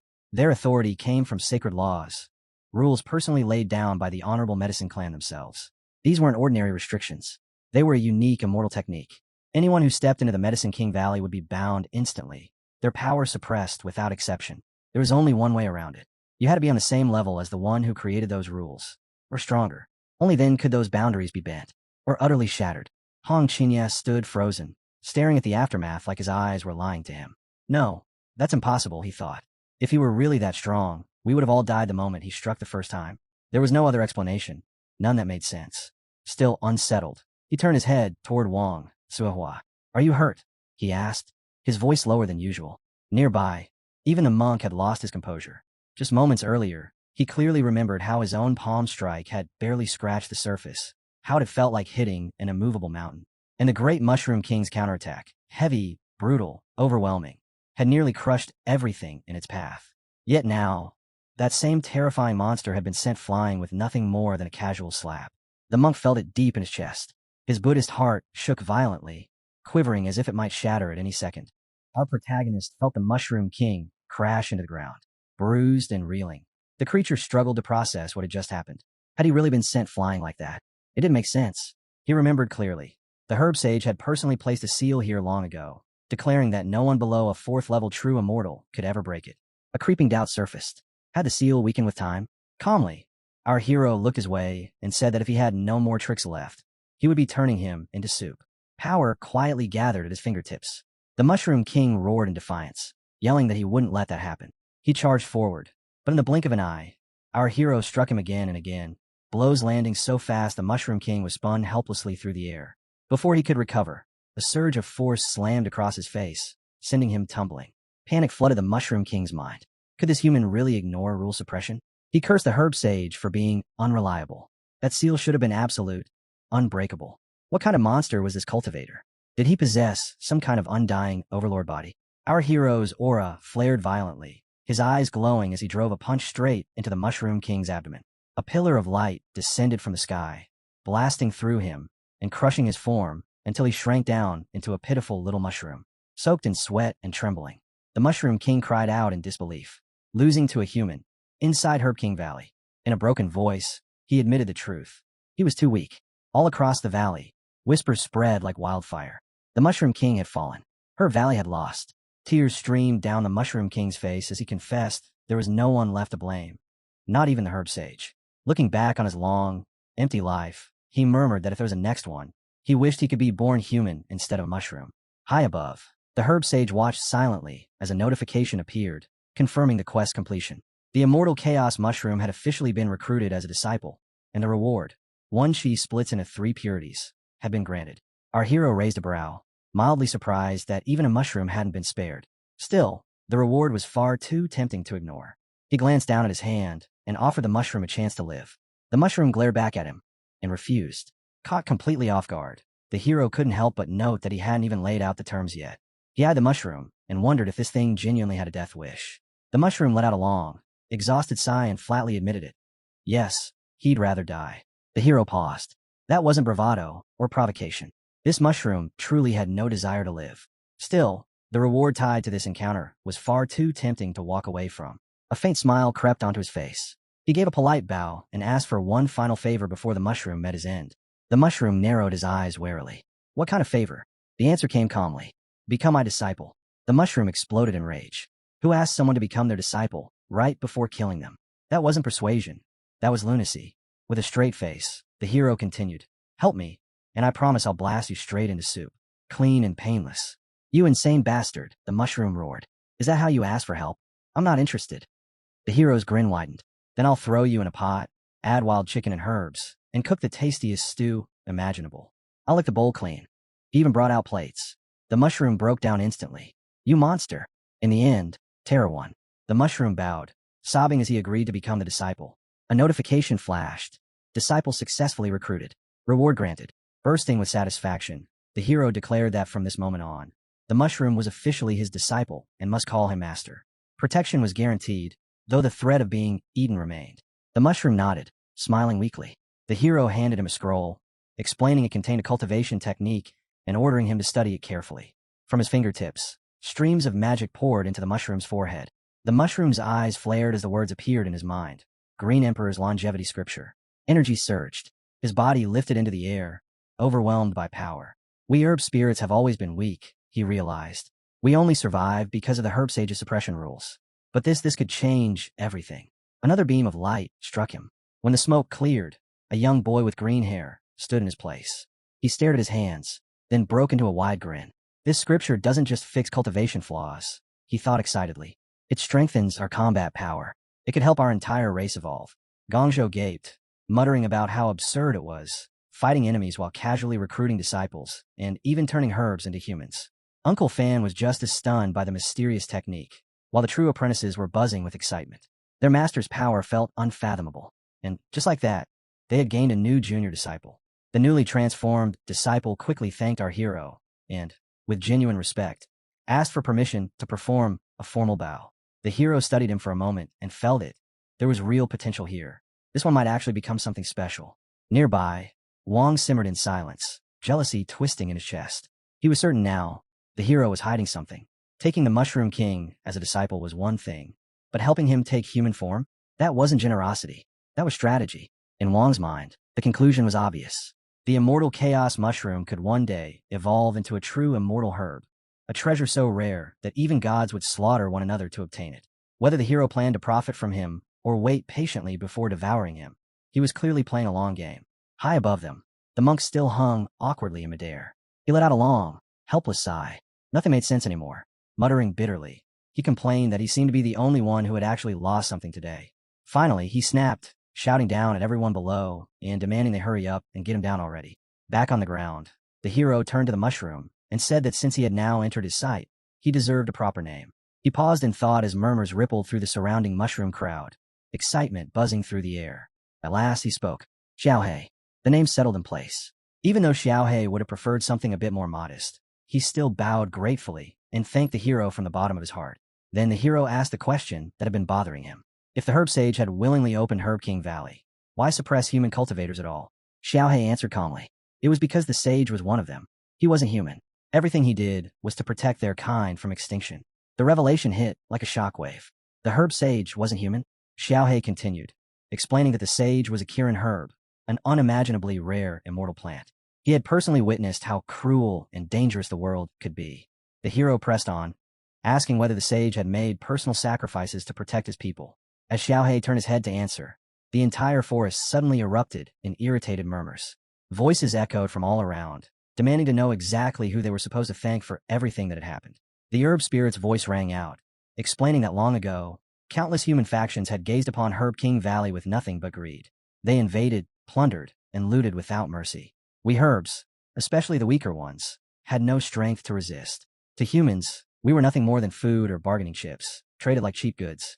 That reality filled us with rage and despair, yet there was nothing we could do to shield us. The herb sage burned his own life force, offering it up to appease the invading cultivators, all just to buy the rest of us a brief moment to breathe. Shay added that the sage had used his own body and power to carve out a future for them. But the voice continued, reminding everyone of a cruel truth. Energy is limited, while human greed has no end. In the end, the sage made a choice few could even imagine. He ascended to the immortal realm, offering himself in exchange for lasting protection over the valley. The immortals agreed, but they set a condition. Herb King Valley had to open once every 100,000 years to keep that protection intact. The sage accepted, yet in secret, he laid down powerful formations, suppressing human cultivators and safeguarding the herbs from extinction. Only high-tier herbs like us knew the truth. Most younger plants believed the sage had simply become an immortal, and that was why the valley remained peaceful. Even in a world this brutal, our tribe never killed a single human. At most, we toyed with them out of boredom. Hearing all this, our hero spoke thoughtfully. The sage had sacrificed himself for the future of his people. It was impossible not to admire such selflessness. Yang's followers voiced their praise, calling the herb sage a true hero. Uncle Fan added that he had always respected the sage, and even more so knowing he came from the Western human realm, giving up everything to protect one's own kind. That deserved respect. One of the girls spoke up, saying that compared to what humans had done, it was obvious who should truly feel ashamed. At that moment, the exit portal slowly began to open. Members of the visiting clan hurried toward it, cursing the place as they left, yet declaring that anyone brave enough to return in the future would be welcomed as a guest. Meanwhile, the bald monk still hung there, frustration boiling in silence. Bah. Finally, he thought darkly. But once I'm out of here, I'll wash this humiliation away with blood. As the portal fully opened, our hero and the others made ready to depart. Just before stepping through, he paused and turned back, asking calmly whether Zhao intended to come with them. Zhao hesitated. His original plan had been simple: resolve the crisis, then sink back into his long slumber. But everything had shifted. He had been accepted as a disciple. He had been entrusted with a supreme cultivation technique. Now, standing at the edge of this unknown world, he wondered if he truly had the courage to step into it. While Zhao wrestled with his thoughts, the hero glanced back one final time and spoke lightly. Zhao's master would wait for his choice, he said. If fate allowed, they would meet again in 1,000 years. Until then, their paths would separate. Zhao stood there, unmoving. Was he really about to stay behind and rot once more? That endless, lifeless existence suddenly felt unbearable. A hollow ache spread through him, and something sharp flickered in his eyes. He realized he didn't want to go back. Not anymore. Suddenly, smoke burst from the ground beneath his feet. Zhao shot into the air, his voice ringing out as he declared that he wanted to see the vast world beyond. With resolve burning in his chest, he called toward the portal, pleading for his master to take him along so he could witness the world at his side. Our hero smiled. Then from now on, he said, I'll take you flying with me. The surrounding herbs were left speechless. One muttered in disbelief about why the Mushroom King was leaving as well. Another whispered that he must have lost his mind after turning human.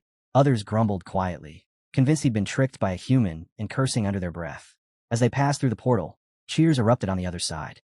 The crowd welcomed them with excitement, and more than a few spectators couldn't hide their envy, wishing they had been chosen to enter Herb King Valley themselves.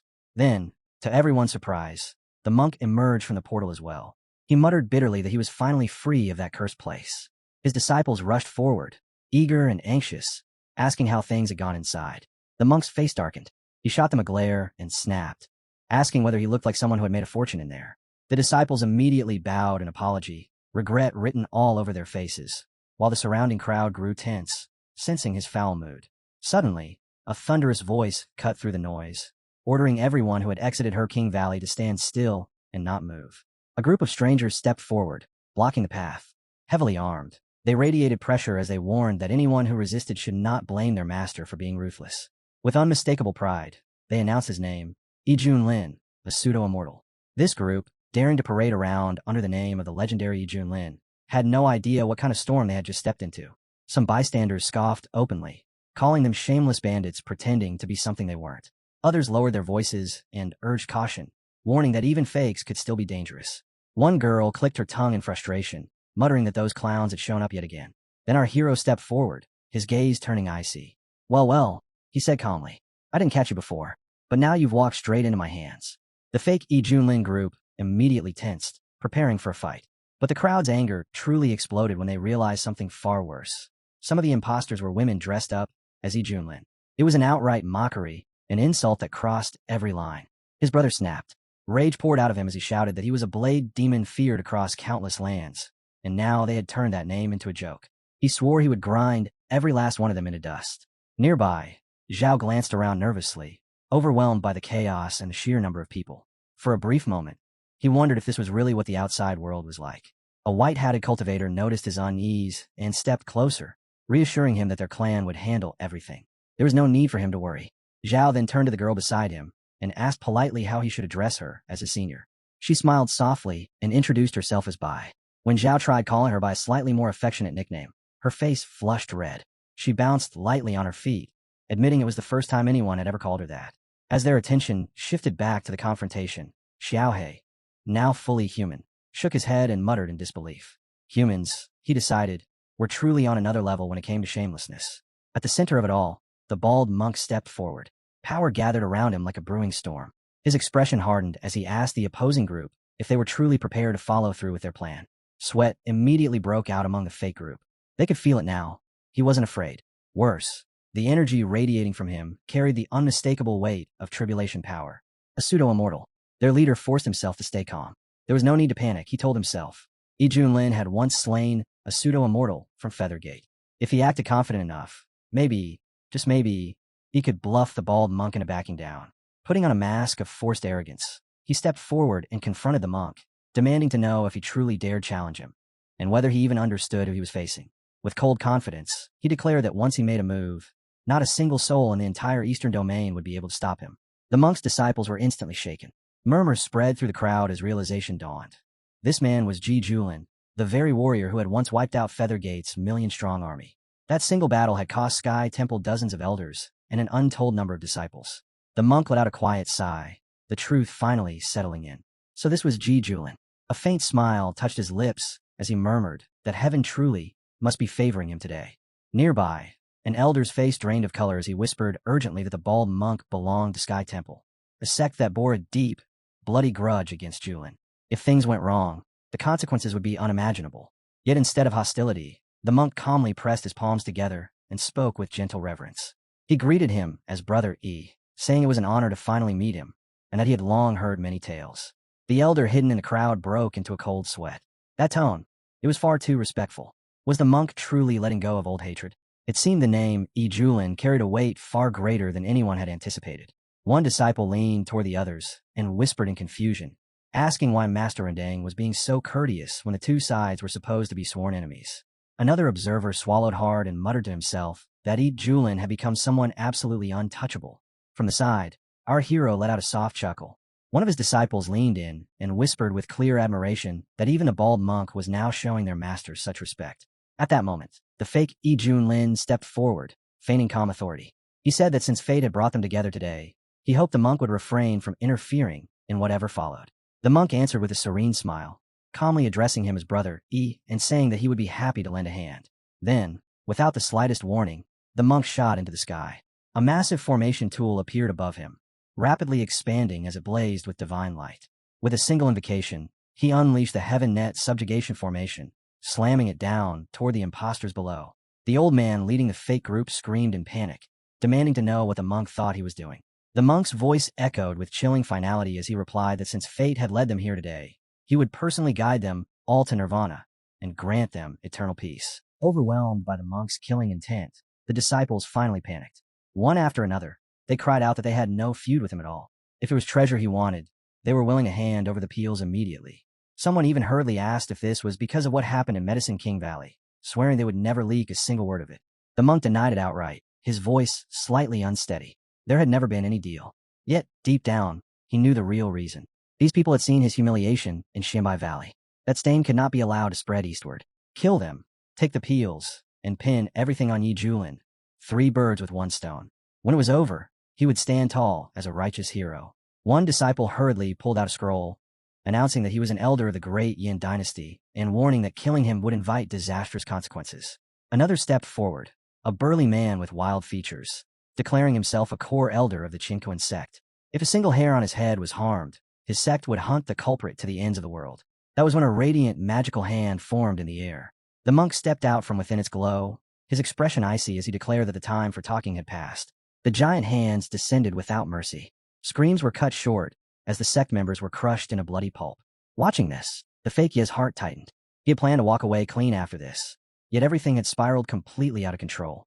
Forcing himself to stay calm, he extended a hand, the gesture making his stance clear. He hoped he wouldn't be cast aside. The monk turned toward him, eyes glowing faintly, and responded with respectful composure. He spoke of admiration, of having long revered Yi, and even said he had a small favor to ask. Yi sought treasure, he sought survival. Joining forces, he claimed, was only natural. Internally, fake Yi sneered. The monk's chanting and emotional display were nothing more than flattery meant for Yi Junlin. Still, he played along. He nodded, gave his permission to proceed, and said that if anything went wrong, he would shoulder full responsibility. One surviving disciple finally snapped.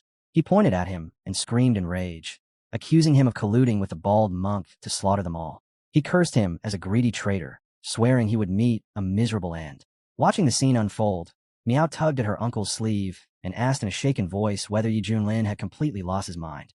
Her uncle patted her shoulder, trying to calm her, and quietly remarked that these imposters looked far too similar to Ji Julin and his companions. She finally admitted that she'd been suspicious for a while now. After everything they'd witnessed on this journey, she had come to believe that Yi Gongzi might truly be Ji Julin. Her uncle quietly told her to stay calm and wait.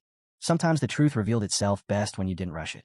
At that moment, the monk began forming another spell. A glowing yellow flower bloomed in midair, releasing a sharp metallic clang, so piercing that everyone instinctively clutched their ears in pain. Shay quickly reported that, just as instructed, the entire scene had been captured using the image recording pearl. Another disciple sneered that now they had solid proof. It would be fascinating to see how those hypocrites try to act innocent. Then, as if merely stretching his limbs, he shot straight into the sky. Our hero followed, his ascent so fast it seemed unreal. With a casual flick of his fingers, he shattered the monk's barrier like fragile glass.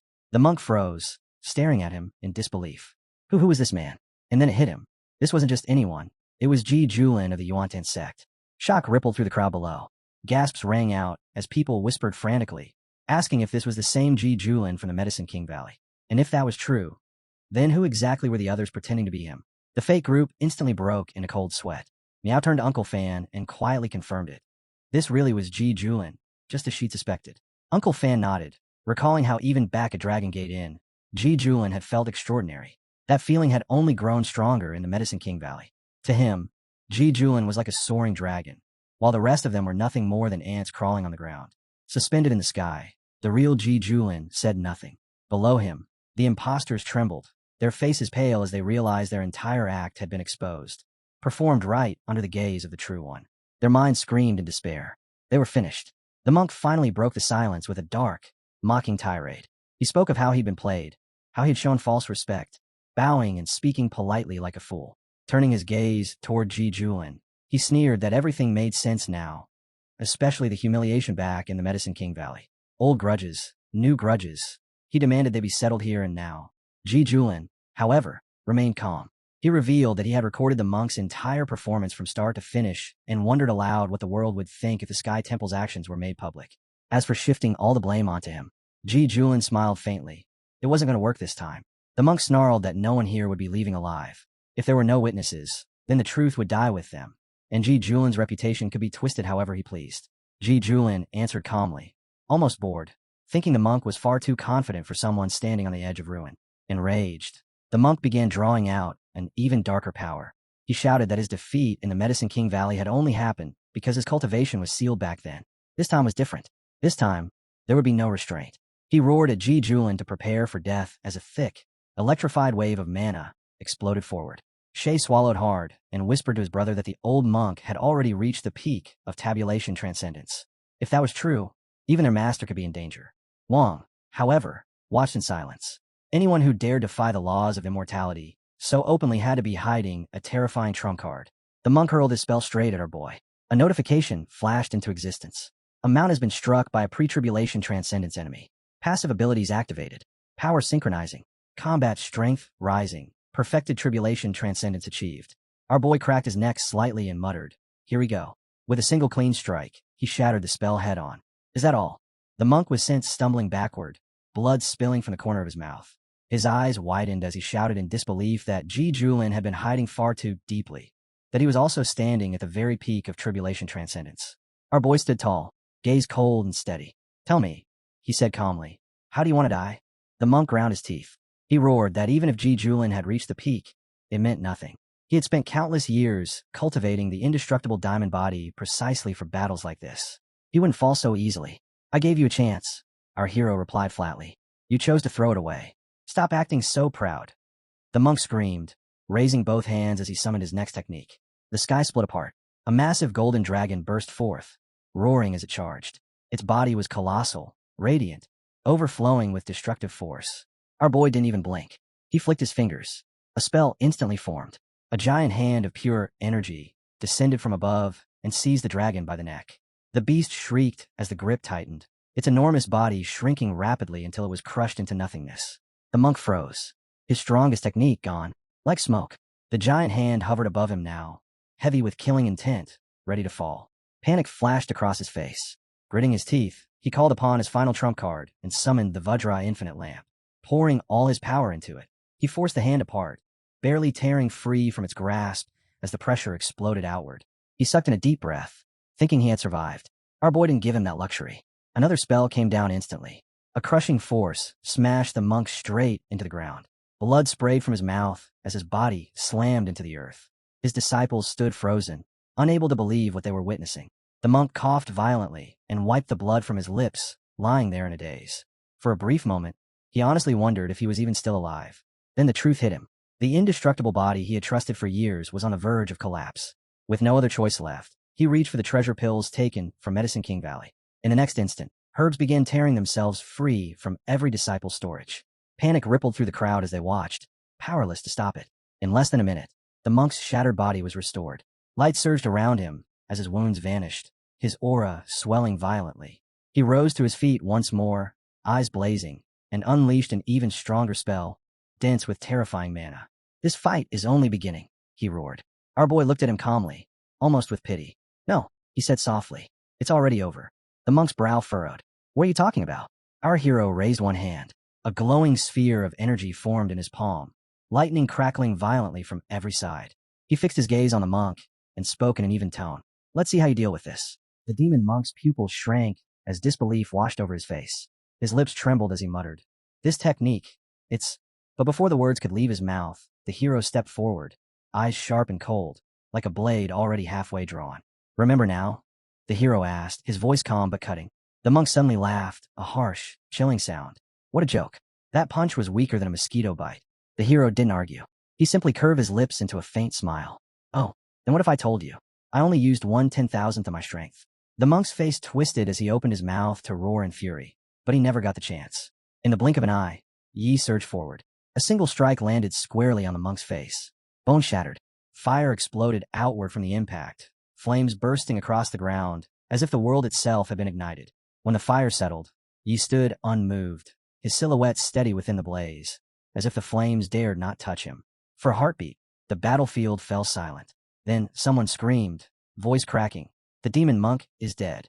Cheers erupted instantly, cries of relief mixed with awe as people realized they were finally safe. One man stepped forward, trembling with excitement, shouting that Senior Yi had saved their lives, and that from this day onward, his life belonged to him.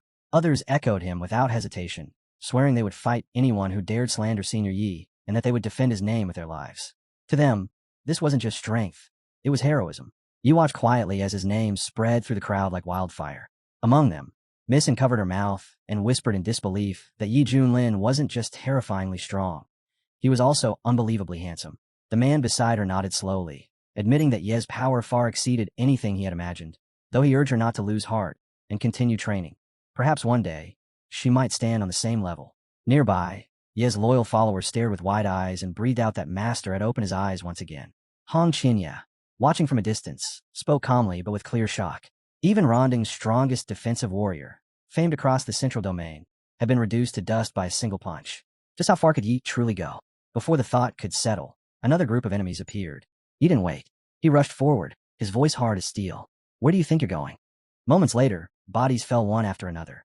No hesitation, no mercy. When it was over, Yi stepped forward and declared that it was time to settle the score. The remaining enemies collapsed to their knees, faces pale, crying and begging for mercy. They called themselves worthless scum, pleading with him not to lower himself to their level. But the battlefield already knew the truth. One of them completely lost it. He pointed at another man with shaking fingers and screamed that everything had been his idea.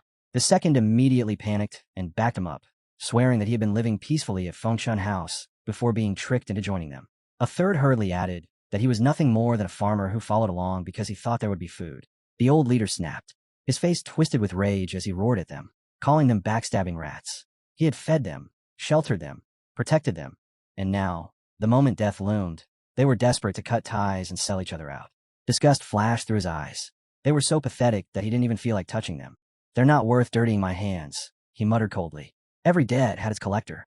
If so, then karma would do the job for him. He turned toward Miss, and, "How much did they steal from you?" Her eyes burned as she shouted back. 5 million high-grade spirit crystals. Every last one. Hand them over." Another voice rang out immediately. "Return the talismans and artifacts you stole from the Lingshan sect.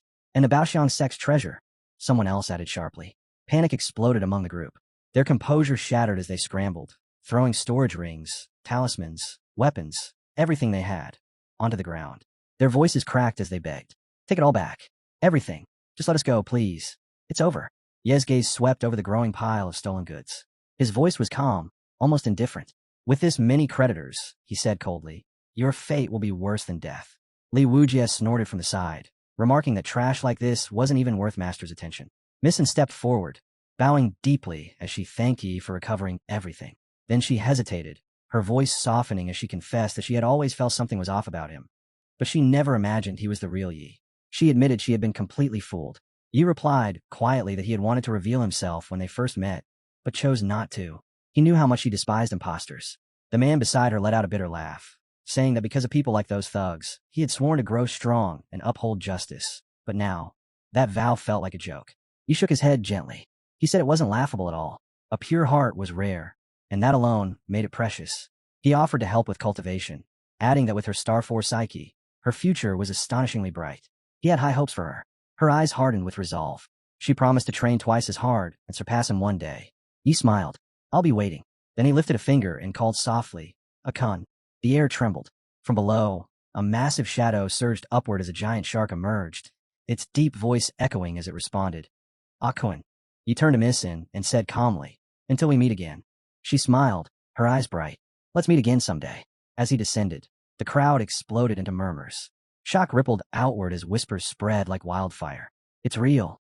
Senior Yi actually rides a Kuimping. The atmosphere shifted instantly. Those who once doubted him now stared with undisguised admiration. He's the pride of the Eastern Domain, someone exclaimed, voice trembling with awe. Another spoke up, regret thick in his tone. We really believed all that trash talk, and yet he's the one who saved our lives. We have to clear his name, a man shouted. After everything he's done, he deserves it. That's right. Another added loudly. We owe him far too much. From the back of the crowd came a roar, sharp with resolve. First step, bring down the real villains. The old monk turned pale, panic flooding his face. He demanded to know what more they wanted when everything had already been returned. Someone immediately shot back that none of it mattered, because the entire plot had been his idea from the very beginning. The scene shifted.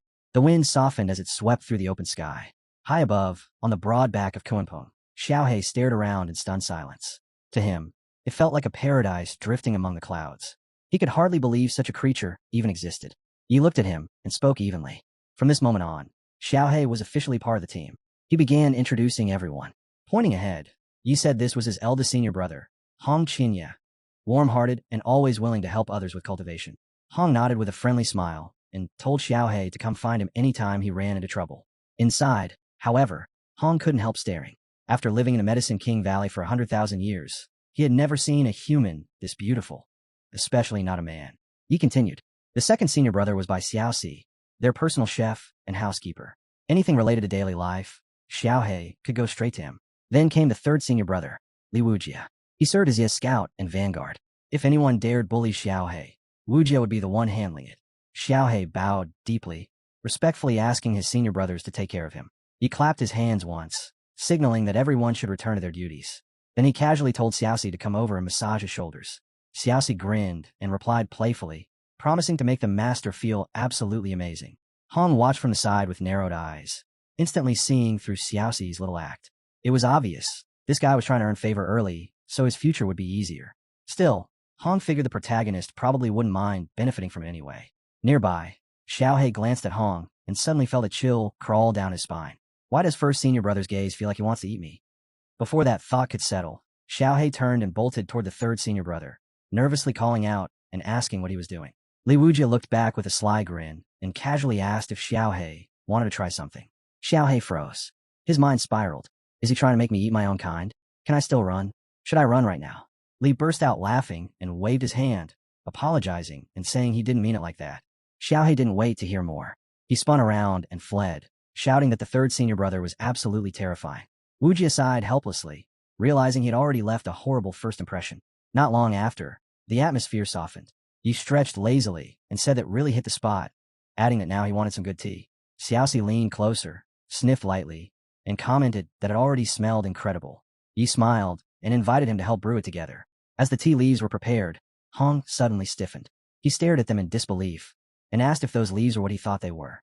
Yi nodded calmly. Hong's breath caught. Enlightenment tea. His mind shook as realization set in. Even a tiny handful of this stuff could ignite a war among top-tier powers in the Central Domain. The legendary Ling Yun Immortal only allowed chosen immortals to drink a single cup every 50,000 years. And even then, most only dreamed of it. Hong had lived for 100,000 years and had only ever smelled it from afar. And now, it was right in front of him. Could this really be his chance? He straightened and asked respectfully if he could have the honor of tasting a cup. He didn't hesitate for even a second. He simply handed it over. Hong's hands trembled as he accepted it. This was the enlightenment tea countless immortals had searched for over millennia. And today, he would finally taste it. The moment the tea touched his lips, his eyes widened violently. His body began to tremble as pure power surged through him. A single drop of water slid down his cheek as his aura exploded outward. Without saying a word, Hong let out a thunderous shout and shot into the sky, his energy soaring straight into the heavens. The heroes stood frozen as the sudden surge of power washed over them. One of them swallowed hard and muttered in disbelief, unable to understand how the man in front of them could power up so violently in such a short time. Li was still stunned. His mind raced as the realization hit. Just now, in a single instant, his senior brother had stepped straight into the peak of the tribulation stage. Before anyone could process it, Hong suddenly burst out laughing. The hero's brow twitched. "What are you laughing at?" he snapped. "Got a problem with you, master?" Hong's laughter died instantly. He hurriedly bowed, panic flashing across his face, insisting he meant no disrespect and begging for forgiveness. The hero scoffed and smirked instead, commenting that Hong's mouth really was too fast. Then he waved a hand casually and suggested that everyone calm down and enjoy some tea. Li accepted gratefully, but Hong couldn't help himself. He cautiously asked how much enlightenment tea the master still had left. The hero didn't answer. He simply extended his hand. In the next moment, several jars appeared, each one packed to the brim with tea leaves. Everyone went silent. Hong's eyes nearly popped out his head. Even a few leaves of enlightenment tea had once ignited wars between major sects, and now their master had entire jars of it like it was nothing. The hero merely urged them to drink. Hong nodded furiously, gratitude written all over his face. As they drank, a wave of red energy suddenly surged through the air. Xiaohe gasped, his scalp tingling as he wondered if tea could really cause something this terrifying. Li thanked the master again, then froze when he realized Bai Shiji had already reached the late tribulation stage. Xiaoxi chimed in cheerfully, saying the master himself felt even stronger now, and that the tea tasted incredible. "Drink quickly, fourth brother," Li urged. "This tea boosts enlightenment." As the fourth brother drank, a thought crossed his mind. Would it work just as well for the Madison tribe? Before the question could settle, Xiaoxi shot straight into the sky. "Golden core perfection," Li shouted. "Divine transformation, perfect ascension," he yelled again, stunned. High above, Xiaoxi quietly thought to herself that stopping at perfect ascension was the smart move. Anything more might end up overshadowing her own seniors. Hong watched it all in silence, finally understanding just how terrifying this tea truly was. Even after the rush faded, its effects lingered deep within the martial mind. To him, this single brew was worth more than all the treasures they had ever looted combined. Then, out of nowhere, a glowing screen flashed into existence with a brand new quest. Hong's lips curled into a grin. Perfect timing. He shouted toward Xiaolu, telling him to grab the recording sphere, because they were heading straight for the Hanging Temple, and things were about to get ugly. When Plaid gave his usual Yada reply, our hero casually dropped some heavy lore on them. He explained that the Hanging Temple was basically the Eastern Domain's divine training ground, the place cultivators dreamed of stepping into. Then his tone shifted, sharp and final. The real objective wasn't sightseeing. It was time to put out their so-called sacred flame. Even he hadn't expected things to escalate this quickly. But one thing was clear. Those abbots over there weren't just harmless bald men chanting scriptures in robes. The scene snapped to the Eastern Domain, where fire devoured homes and chaos ruled the streets. A monk stood amid the flames, harvesting screams, while a woman knelt before him, sobbing and offering her own life, if only he would spare her child. The monk's voice was cold, hollow. He said the child had to repay the father's karmic debt. Blood demanded blood. Then the air split apart. A sharp, blazing surge of energy slammed into the ground, shaking the street. The monk spun around in rage, roaring as he demanded to know who dared interrupt him. Armored soldiers stormed in. At their head stood Morong Hai, his presence steady as he declared, "From this moment on, this is the kingdom of kindness." His eyes locked onto the monk. "Your crimes end here." The monk laughed dismissively. He said not even the king would dare interfere, then sneered at Morong. "And who do you think you are?" Morong didn't flinch. He raised his voice and proclaimed that the children here were under the Lord's mercy. Then he pointed straight at the monk, accusing him of hiding monstrous cruelty behind holy robes. His words cut deeper as he shouted that the monks were cannibals, but the children they claimed to rescue likely ended up as meals. The monk's expression twisted with fury. He barked at Murong to watch his mouth and stopped defiling the mountain lord's name. Murong answered by charging forward, yelling for the monk to die. Flames exploded outward as the clash ignited, the battle turning savage in an instant. Yang arrived, just in time, warning the governor to stay sharp as he prepared to step in. The governor pointed at the monk and demanded his surrender. The monk only smirked, suggesting they demonstrate their version of compassion instead. Before Yang could reply, the monk moved. His strike came fast and brutal, smashing into the governor and sending him crashing down. As the governor fell, he shouted Yang Yu's name. The monk bowed slightly, mocking him with twisted politeness as he lay broken. Yang stepped forward then, calm and unbothered. He revealed that the hanging temple had already swallowed everyone else, that the governor was the last one left standing. Bleeding and furious, the governor spat back, calling Yang a traitor and accusing him of working with the temple to assassinate officials. The Empire won't let this go, he warned through clenched teeth. The monk burst into laughter. He bragged that the Kingdom of Kindness had been under their control for ages, and that there was no one left alive to report anything anyway. Just as the monk stepped in to strike again, the governor forced himself upright using the last scraps of strength he had left. Blood dripping, voice shaking, he roared that he would drag that bald monster down to hell with him. Yang didn't even hesitate. He called him a fool. Three figures collided in a blur of motion, only to freeze mid-exchange as the battlefield suddenly suffocated under an ancient, overwhelming pressure.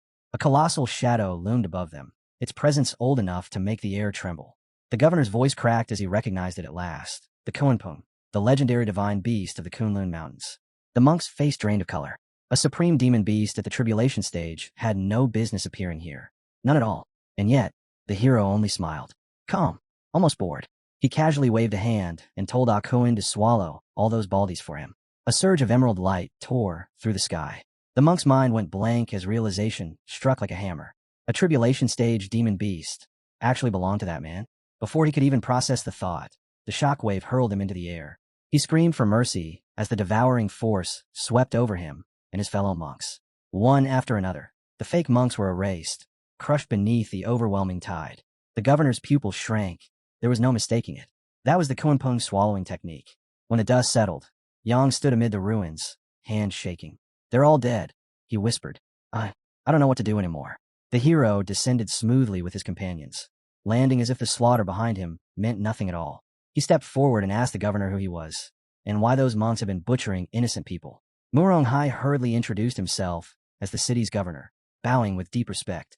He explained that those men were never true monks, only lackeys of Hanging Mountain, sent to abduct 800 boys and girls as offerings to their mountain lord. His voice trembled as he thanked the hero again and again for arriving before the massacre could be completed. At the mention of Hanging Mountain, the hero's eyes narrowed. Was it related to the Hanging Temple? A local cultivator stepped out and revealed the truth. The mountain lord had once been nothing more than a gray wolf spirit who gained enlightenment under the temple's abbot. He'd been worshipped with incense like a god, until he fled and founded his own twisted order. Now he commanded 3 demon guardians and more than 48,000 lesser demons. The governor added that the beast cloaked himself in Buddhist doctrine, recruiting criminals and scattering them across 36 kingdoms in the Buddhist province to kidnap children. Publicly, they preached salvation. In secret, they devoured the young. Then why hasn't the Buddhist province moved? Li snapped, fury barely contained. The governor let out a heavy sigh. The king sent envoys to the Hanging Temple for help, he said quietly. None of them ever came back. Clearly, someone's backing those beasts, the governor said bitterly. He went on to explain that the Hanging Temple stood at the very peak of Buddhism in the East, and its spiritual head, Abbot Shuyun, had never once admitted any connection to the atrocities. With the abbot denying everything, the kingdoms had no leverage. All they could do was swallow their rage and endure in silence. Murong lowered his head and admitted that he'd only managed to resist in small, desperate ways. Hong couldn't hold it in. He called out the whole mess for what it was. So everyone just pretended the abbot was clean, let envoys get murdered, and prioritized saving face over human lives? Incredible priorities. Murong didn't deny it. Nobody questioned the Hanging Temple, he said, and even if someone did, nothing ever changed. So most people stopped trying. That's when our guy turned to Yang and hit him with a calm, icy question. And where do you think you're going? Murong immediately grabbed Yang, fury exploding as he branded him a full-on traitor, for siding with Hanging Mountain, for helping murder governors. If not for the hero stepping in, Murong said, Yang would already be dead and buried. The hero studied Yang's face. The man was drenched in sweat, eyes shaking like he'd just seen a ghost. He knew it too. Something massive was about to come crashing down. And sure enough, he broke. Like a cheap teacup. Sobbing, he spilled everything. The Mountain Lord was preparing a twisted birthday celebration and had ordered the abductions to double. As if that made any sense. What kind of celebration needed that many kidnapped children? He cried that it was too much, that they couldn't keep up anymore. Murong completely lost it when he realized they wanted 800 children from a single city, and that this madness was spreading across the Kingdom of Kindness and 35 other nations. It sounded less like a sect and more like a nightmare. He roared that every single one of them deserved to die. Young begged for his life, insisting Hanging Mountain was untouchable, backed by forces no one dared provoke. He swore it wasn't his fault. The hero listened, expression unreadable, then replied calmly that if that was the case, Yang could go join the beast himself. Red flames surged outward. The Kuanpung reappeared, its eyes sharp and merciless, and Yang screamed for mercy as the power closed in. Somewhere in the chaos, fate itself seemed to acknowledge the judgment. The hero smirked. The timing couldn't have been better. He planned to deal with those monsters anyway. Turning to Murong, he asked if he would lead them to Hanging Mountain. Murong agreed without hesitation, bowing deeply and thanking him for saving their people, calling him a true hero. The hero gave a small, almost nostalgic smile. It had been a long time since anyone had called him that. As Kuanping pierced the clouds with everyone riding on his back, Murong couldn't help but stare around in awe. What he saw wasn't some savage beast's lair in the sky, but a breathtaking garden thriving atop Kuanping's vast form, overflowing with life. Still stunned, Murong turned toward the hero and asked respectfully for his name, swearing he would never forget this life-saving kindness. The answer came calmly, almost casually. His name was Yi Junlin. Murong repeated the name under his breath, eyes widening as realization hit him like a strike of lightning. Yi Junlin, the infamous white-haired demon, the slaughter god whispered about in terrified rumors. And yet, the man standing before him felt nothing like the monster those stories described. As Murong looked back at the bloodstained path left by so-called monks, a bitter thought surfaced. How had demons come to seem more humane than those preaching virtue? In this world, who is truly evil? The scene shifted to the eastern Buddhist province, deep within Hanging Mountain. In a dark, suffocating hall, the Mountain Lord lounged lazily, tearing into chunks of some unknown meat as if he were enjoying a lavish feast. He glanced at the twisted figures gathered before him and asked how the grand plan was progressing. The eagle-faced demon bowed deeply and reported that by the Mountain Lord's birthday in 5 days, they would reach 66,666 abducted children. The number itself felt cursed. The cow-faced demon burst into laughter, mocking how the little pests had no idea what awaited them. Nearby, the fox-faced demon licked his lips shamelessly, muttering that just imagining the tender flesh made his mouth water. The gray wolf spirit grinned, delighted, as if preparing for a grand banquet. Ba, he chuckled, joking that those fresh souls would soon reunite with Buddha. But in the next instant, his smile froze. His expression twisted as he sensed an overwhelming presence pressing down on the mountain. "Who dares come uninvited?" he snarled. Then it happened. Terrifying auras descended from the heavens, crushing the mountain's calm like a falling sky. Kuanping emerged, vast and majestic, blotting out the light above. From its back, Murong pointed downward, his voice tight with tension. "That's it," he said. "Hanging Mountain, the beast nest, is right below us." The hero stepped forward, his presence calm, yet absolute, and declared that from this moment on, Hanging Mountain would be wiped from existence. He glanced at Kuanping and remarked that after devouring countless beings along the way, it had finally reached the tribulation stage. The gray wolf spirit roared in fury and shot into the air, demanding to know who dared challenge him, vowing to display the true might of a demon king. But just as he surged forward, space itself twisted unnaturally. One of his minions screamed in panic, realizing too late that something had gone terribly wrong. Kuanping threw its massive jaws open, rows of razor-sharp fangs flashing as it shot forward. Golden energy poured down from the heavens, flooding the air, and in the next heartbeat the Hanging Mountain was cleaved apart. Stone shattered, peaks collapsed, and the land itself seemed to scream. Murong stood frozen, eyes wide, muttering in awe that the legendary Kuanping had erased an entire mountain with a single blow. Amid the ruins, the gray wolf spirit struggled, dragging himself up with a jagged slab of rock. Blood streaked his gaze as he stared at the divine beast, disbelief twisting his face. In a hoarse voice, he cursed their arrogance, admitting they had gravely underestimated a tribulation-stage demon beast. As he swore they would regret this mistake, the ground beneath him gave way, crumbling into fine dust and swallowing his words whole. The gray wolf growled through blood-soaked teeth as his fingers pressed against the crescent moon emblem carved into his forehead. "I was careless," he muttered, then lifted his head with stubborn pride burning in his eyes. "I ruled the Western lands for 200 years, with the Hanging Temple backing me. Even kings didn't dare provoke me." He glared at the massive beast before him and let out a scornful laugh. A mere demon dares challenge my authority? Impossible. At his call, a phantom materialized beside him, wrapped in the terrifying aura of the Hanging Temple's abbot. The gray wolf roared, voice cracking with rage. I don't care if my enemy has reached the tribulation stage. I will not tolerate this kind of disrespect. The moment he shouted, "Open eyes," a violent storm of red and blue energy exploded from the phantom. The ground shuddered, the air screamed, and the battlefield itself seemed to buckle under the pressure. From the sidelines, Lee narrowed his eyes. That attack clearly carried the aura of a peak tribulation stage cultivator. Interesting, he thought. The Hanging Temple was far more dangerous than he had assumed. Governor Morong Hai rushed forward, only to feel the crushing pressure slam down on him. His heart pounded as doubt crept in. Could Senior Yi really withstand an attack like this, even if it came from nothing more than a phantom? Hong clenched his fists, cold sweat forming on his back. Even at the peak of the tribulation stage, he knew he wouldn't dare face that strike head-on. He watched, tense and silent, wondering how their hero would respond. Then Yi Junlin stepped forward, calm and unbothered, as if the world itself wasn't about to collapse. He sneered, mocking their attempt to act tough, his gaze calmly studying the phantom. So that's it, he thought. Demon monks protecting demon dogs. In the same instant, he struck back.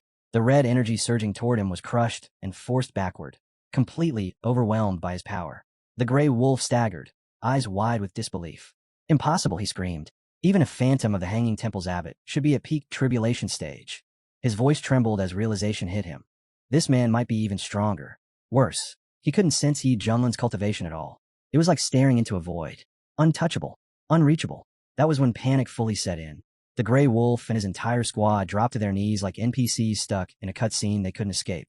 The demon slammed his head down in the lowest bow imaginable, voice shaking as he begged. Please spare me. Big boss. What did I do to offend someone this overpowered? I looked him straight in the eye and delivered the coldest answer possible. You built your little evil Airbnb right on my route. Gray Wolf was completely losing it now. Panic poured out of him as he swore. I'll pack my bags and disappear like a trash side quest. I swear I'll never come back again. Yi Junlin didn't even blink. He just stared straight through him and asked calmly whether the wolf planned to crawl back to the Hanging Temple. Gray Wolf nodded, so fast it looked painful, and hurriedly confessed that he had deep ties with the temple. He even offered to personally introduce Yi Junlin to the abbots, saying they could exchange Buddhist teachings and talk cultivation like old friends. Deep down, he was convinced that once this white-haired demon understood his connection to the Hanging Temple, he wouldn't dare act out of line. Yi Junlin smiled. Perfect, he said lightly. I've been meaning to visit the Hanging Temple anyway. Let's go together. Gray Wolf forced a cheerful grin and thanked him for the honor, but inside his mind was already celebrating. As soon as we reached the temple, this guy is dead, he thought. He didn't even get to finish that thought. Yi Junlin raised his hand. A flash of crimson light tore through the air. Gray Wolf's smile froze. His eyes widened in pure terror as his head slid cleanly off his neck. Blood sprayed across the stone before his body even had time to fall. He glanced at the corpse like, yeah, I never said you were leaving here alive. Then he turned to Xiao Li and casually told him to bag the head. It'd make a pretty nice gift for the abbot. Xiao Li nodded without hesitation, moving like an absolute pro. Our boy shifted his gaze to Governor Morong and told him Hanging Mountain was taken care of, and he'd better hurry if he wanted to save the rest of the kids. Morong Hai dropped to one knee on the spot, eyes red, swearing that he and those children would remember this kindness forever. Relax, bro. I'm just built different. Right on cue, the system screen popped up with that mission complete energy, congratulating Yi for wiping out Hanging Mountain. Then it dropped a new reward into his inventory, the Tsung Yuan sword. Ye's eyes lit up as he murmured about its terrifying power, already itching to test it out. The scene shifted to the Eastern Domain's Buddhist province in the Pure Land Nation. Outside the Hanging Temple, a group of disciples were casually stationed near the gates. One of them mentioned that the Dharma assembly was about to begin and that everything was fully prepared. I stayed calm, cool, and collected, looked at them, and told them they were free to leave. He stood alone in the vast hall, replaying the moment the tracking mark he had placed on that beast abruptly vanished. That mark wasn't something just anyone could erase. Only a handful of cultivators across the entire province were capable of it. Who did it? The question lingered, but he eventually brushed it aside as karmic retribution, quietly hoping whoever was behind it wouldn't stir up unnecessary trouble. If word of this spread, it could stain the Hanging Temple's reputation, and that worried him more than he cared to admit. Shi Yun's thoughts drifted to Elder Ronding's mysterious death. One misfortune after another had piled up around the Hanging Temple lately, like bad luck refusing to leave. He sighed inwardly and decided that once the Dharma assembly ended, discipline would have to be enforced. The monks had grown far too lax. Elsewhere, the crown prince of the Pure Land walked alongside his younger brother and the princess. The Crown Prince spoke calmly, saying that ever since listening to the abbot's final sermon, his understanding of the Buddhist golden body had reached a new level. The second prince laughed and said he was feeling bold enough to throw hands with a demon emperor now, giving full credit to Big Brother's wisdom. My sister shot him a look and teased that the princess was just flexing about mastering the 6-character mantra.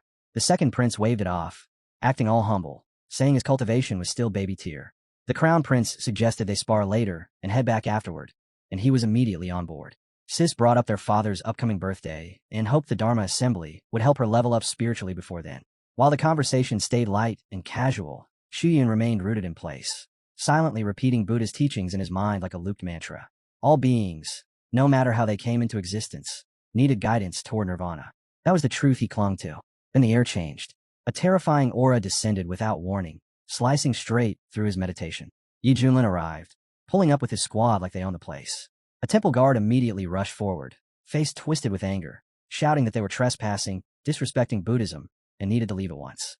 I felt the pressure shift and frowned. Great, someone really chose violence in the most sacred zone possible. Yi Junlin stepped forward calmly and said he had come to deliver a gift.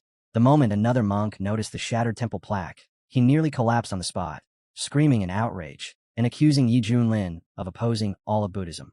But Yi Junlin didn't flinch. In his eyes, these so-called demon monks had no right to speak on behalf of all Buddhism. He declared that some within the Hanging Temple were nothing more than snakes hiding behind holy words. And today, he would drag their filth into the open for the entire world to see. The princess leaned in and whispered that this man had to be insane to challenge the temple head-on. The crown prince could only stare, stunned, thinking how shameful it was for someone to blaspheme the Hanging Temple right in the heart of the Buddhist province. Disciples surged forward, shouting that Yi Junlin would be seized and judged by the abbot himself. They didn't even get close. Shaoli lifted his blade and casually swung it. A terrifying wave of energy tore through the hall, freezing everyone in place. The crown prince sucked in a sharp breath. That strike, there was no doubt about it. This man had mastered the Tao of the blade. He wasn't some random cultivator. Beside him, the princess stared wide-eyed and admitted in a low voice that, yeah, he looked insanely cool. Shuyun felt the danger spike and instantly appeared before Yi Junlin. Hands pressed together, voice steady, he greeted him softly. Amit Ba. Then he asked with forced calm, how has the Hanging Temple offended you? Yi Junlin didn't hold back. His eyes were cold as he replied, you're all experts at putting on false shows. Shuyun frowned slightly and said that there must be a misunderstanding. That reason should guide all actions. He reminded everyone that the Dharma assembly had been open to share teachings and asked Yi Junlin to explain himself properly. Instead, Yi Junlin raised his hand. A sphere of blue energy formed and shot forward. Before it could land, a figure appeared in front of Shuyun. Gasps rippled through the crowd as everyone recognized the newcomer, Elder Randang. Whispers exploded instantly. Was Yi Junlin connected to Randang's mysterious death? Some muttered that the white-haired demon must have robbed cultivators from Medicine King Valley. Others relaxed slightly when Randang clasped his hands in prayer, hoping Buddha's mercy would bring justice. The crown prince narrowed his eyes and muttered that the Yi demon was vicious by nature. Even with Randang involved, this was about to turn into a brutal fight. Randang stepped forward and declared that since fate had brought them together, no one else should interfere. Shuyun responded solemnly, saying the Buddha taught compassion, and that even when facing evil, one must try to guide the lost, no matter the cost. Randang smirked to himself. He could see right through it. Shuyun was just trying to pin everything on Yi Junlin. He waved his hand and told the others to proceed, promising he would take responsibility afterward. The crown prince stared in disbelief and blurted out loud, asking why a monk would attack his own people, and whether he was truly working with a white-haired demon. Shuyun's face drained of color as he realized the entire encounter had been recorded. There was no way to twist this anymore. Yi Junlin looked at him coldly and said that this was only the beginning. Then he moved again, and with that motion, the truth began to crack open. As the next attack surged forward, whispers erupted throughout the hall. Someone muttered in fear that this was the slaughter god himself. Others suddenly remembered. This was the man who had once saved cultivators Randang had tried to erase. Piece by piece, the story they believed in started falling apart. The murmurs grew louder, spreading like wildfire through the temple. Eyes shifted toward Elder Randang, no longer filled with reverence, but doubt.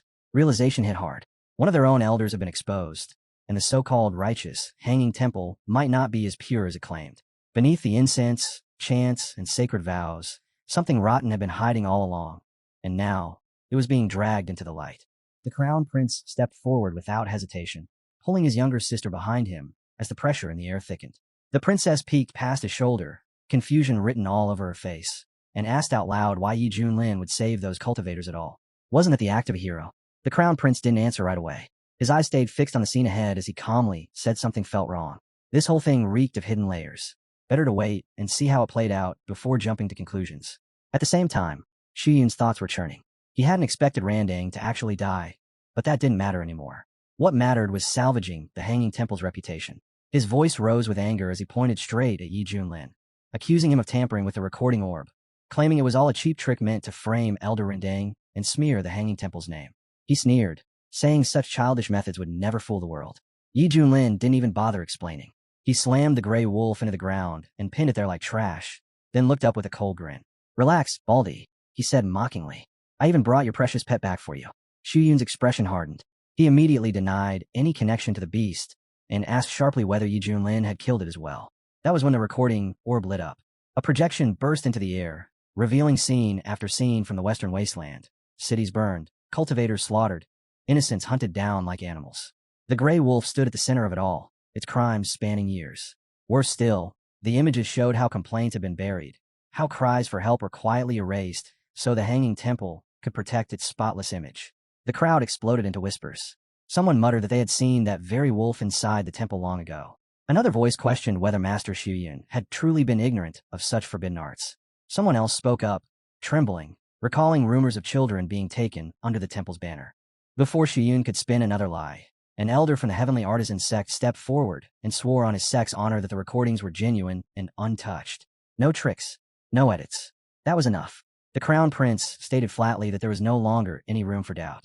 The second prince nodded, adding that the Pure Land Nation's top sect would never stake its name on a lie. The princess felt sick, calling the truth filthy, while voices in the crowd cracked as people cursed how their so-called master had hidden behind a mask of holiness for so long. Yi Junlin stepped forward and cut through the noise. Anyone still doubting could march to the western wasteland themselves if they needed proof. Then he turned his gaze on Xu Yun and tore into him without mercy, calling him a wolf dressed in monk's robes, dragging corpses and blood behind him while pretending to be some holy figure. He said the lotus seat Xu Yun sat on was drenched in the blood and tears of children who never had a chance, and no amount of chanting Amitabha would ever wash that away. One by one, the crowd snapped awake. Voices rose, filled with anger and shame, admitting they'd been blind for far too long. Li didn't hold back, calling the whole spectacle a disgrace, not just to Buddhism, but to the world itself. That was the spark. The crowd erupted, voices burning with rage as people screamed that Xu Yun was an old dog unworthy of the title of monk, telling him to get out of the Eastern Domain and abandon Buddhism for good. Then Xu Yun snapped.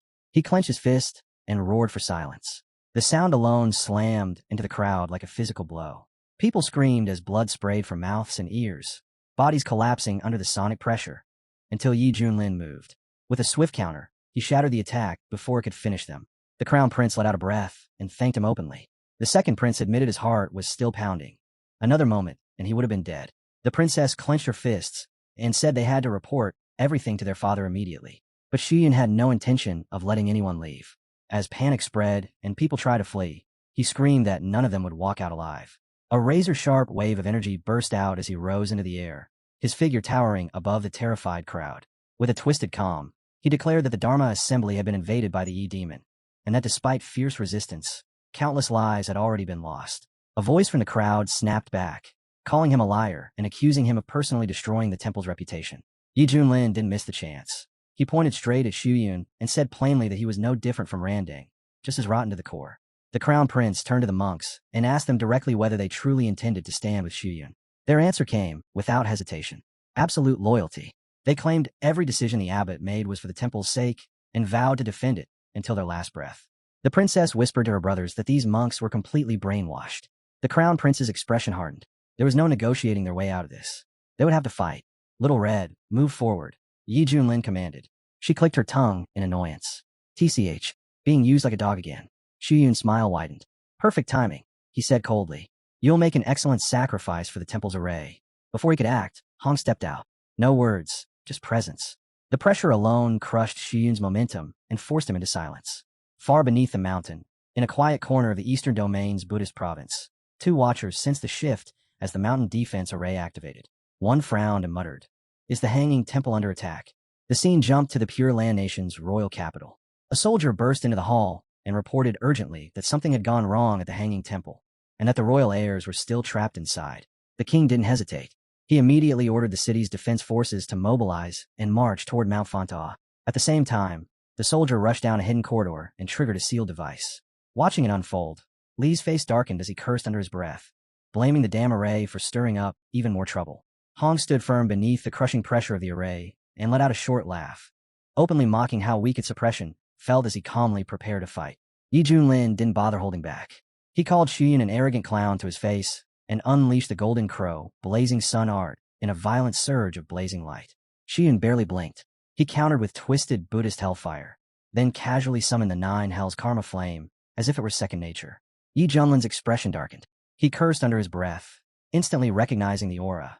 Underworld clan energy, thick and unmistakable. He called Xian out on the spot, branding him the biggest hypocrite there was. Xian only responded with that infuriatingly righteous tone, preaching that true Buddhism used fire to burn away evil, as if that excuse could wash the filth from his hands. Before their clash could deepen, the world trembled. An earth-shaking roar tore through the sky. Xian's breath caught when a massive Kunpeng descended out of nowhere. His mind spiraled as a thought flashed through his head. Was Yi Junlin behind this too? Blue light flooded the battlefield as Xiaoxi charged in with the others, her voice ringing out as she shouted that Mousy and 4th junior brother had arrived. She enforced a smug smile and claimed that even a Kunpeng couldn't break the mountain array. But his confidence wavered fast. Xiaoxi and Xiaohei flared with power and unleashed a blinding combined strike that shook him to the core. In that instant, he understood the truth. Yi Junlin didn't just stand alone. Even his disciples had reached the tribulation stage, and none of them were pushovers. The Kunpeng slammed into the mountain's edge, and the barrier shattered like glass. Panic exploded across the hanging temple. Screams echoed as people cried that the array had broken, bodies scattering in every direction as they ran for their lives. The crown prince grabbed his sister's hand and urged her to move. They had to get out now. High above them, Xian roared one last time, ordering everyone to return, swearing that not a single soul would be allowed to escape. When the massive surge of red aura crashed down from the heavens, the prince's family reacted on pure instinct. Some turned and ran. Others raised their arms to shield themselves, panic written across every face as the temple plunged into chaos.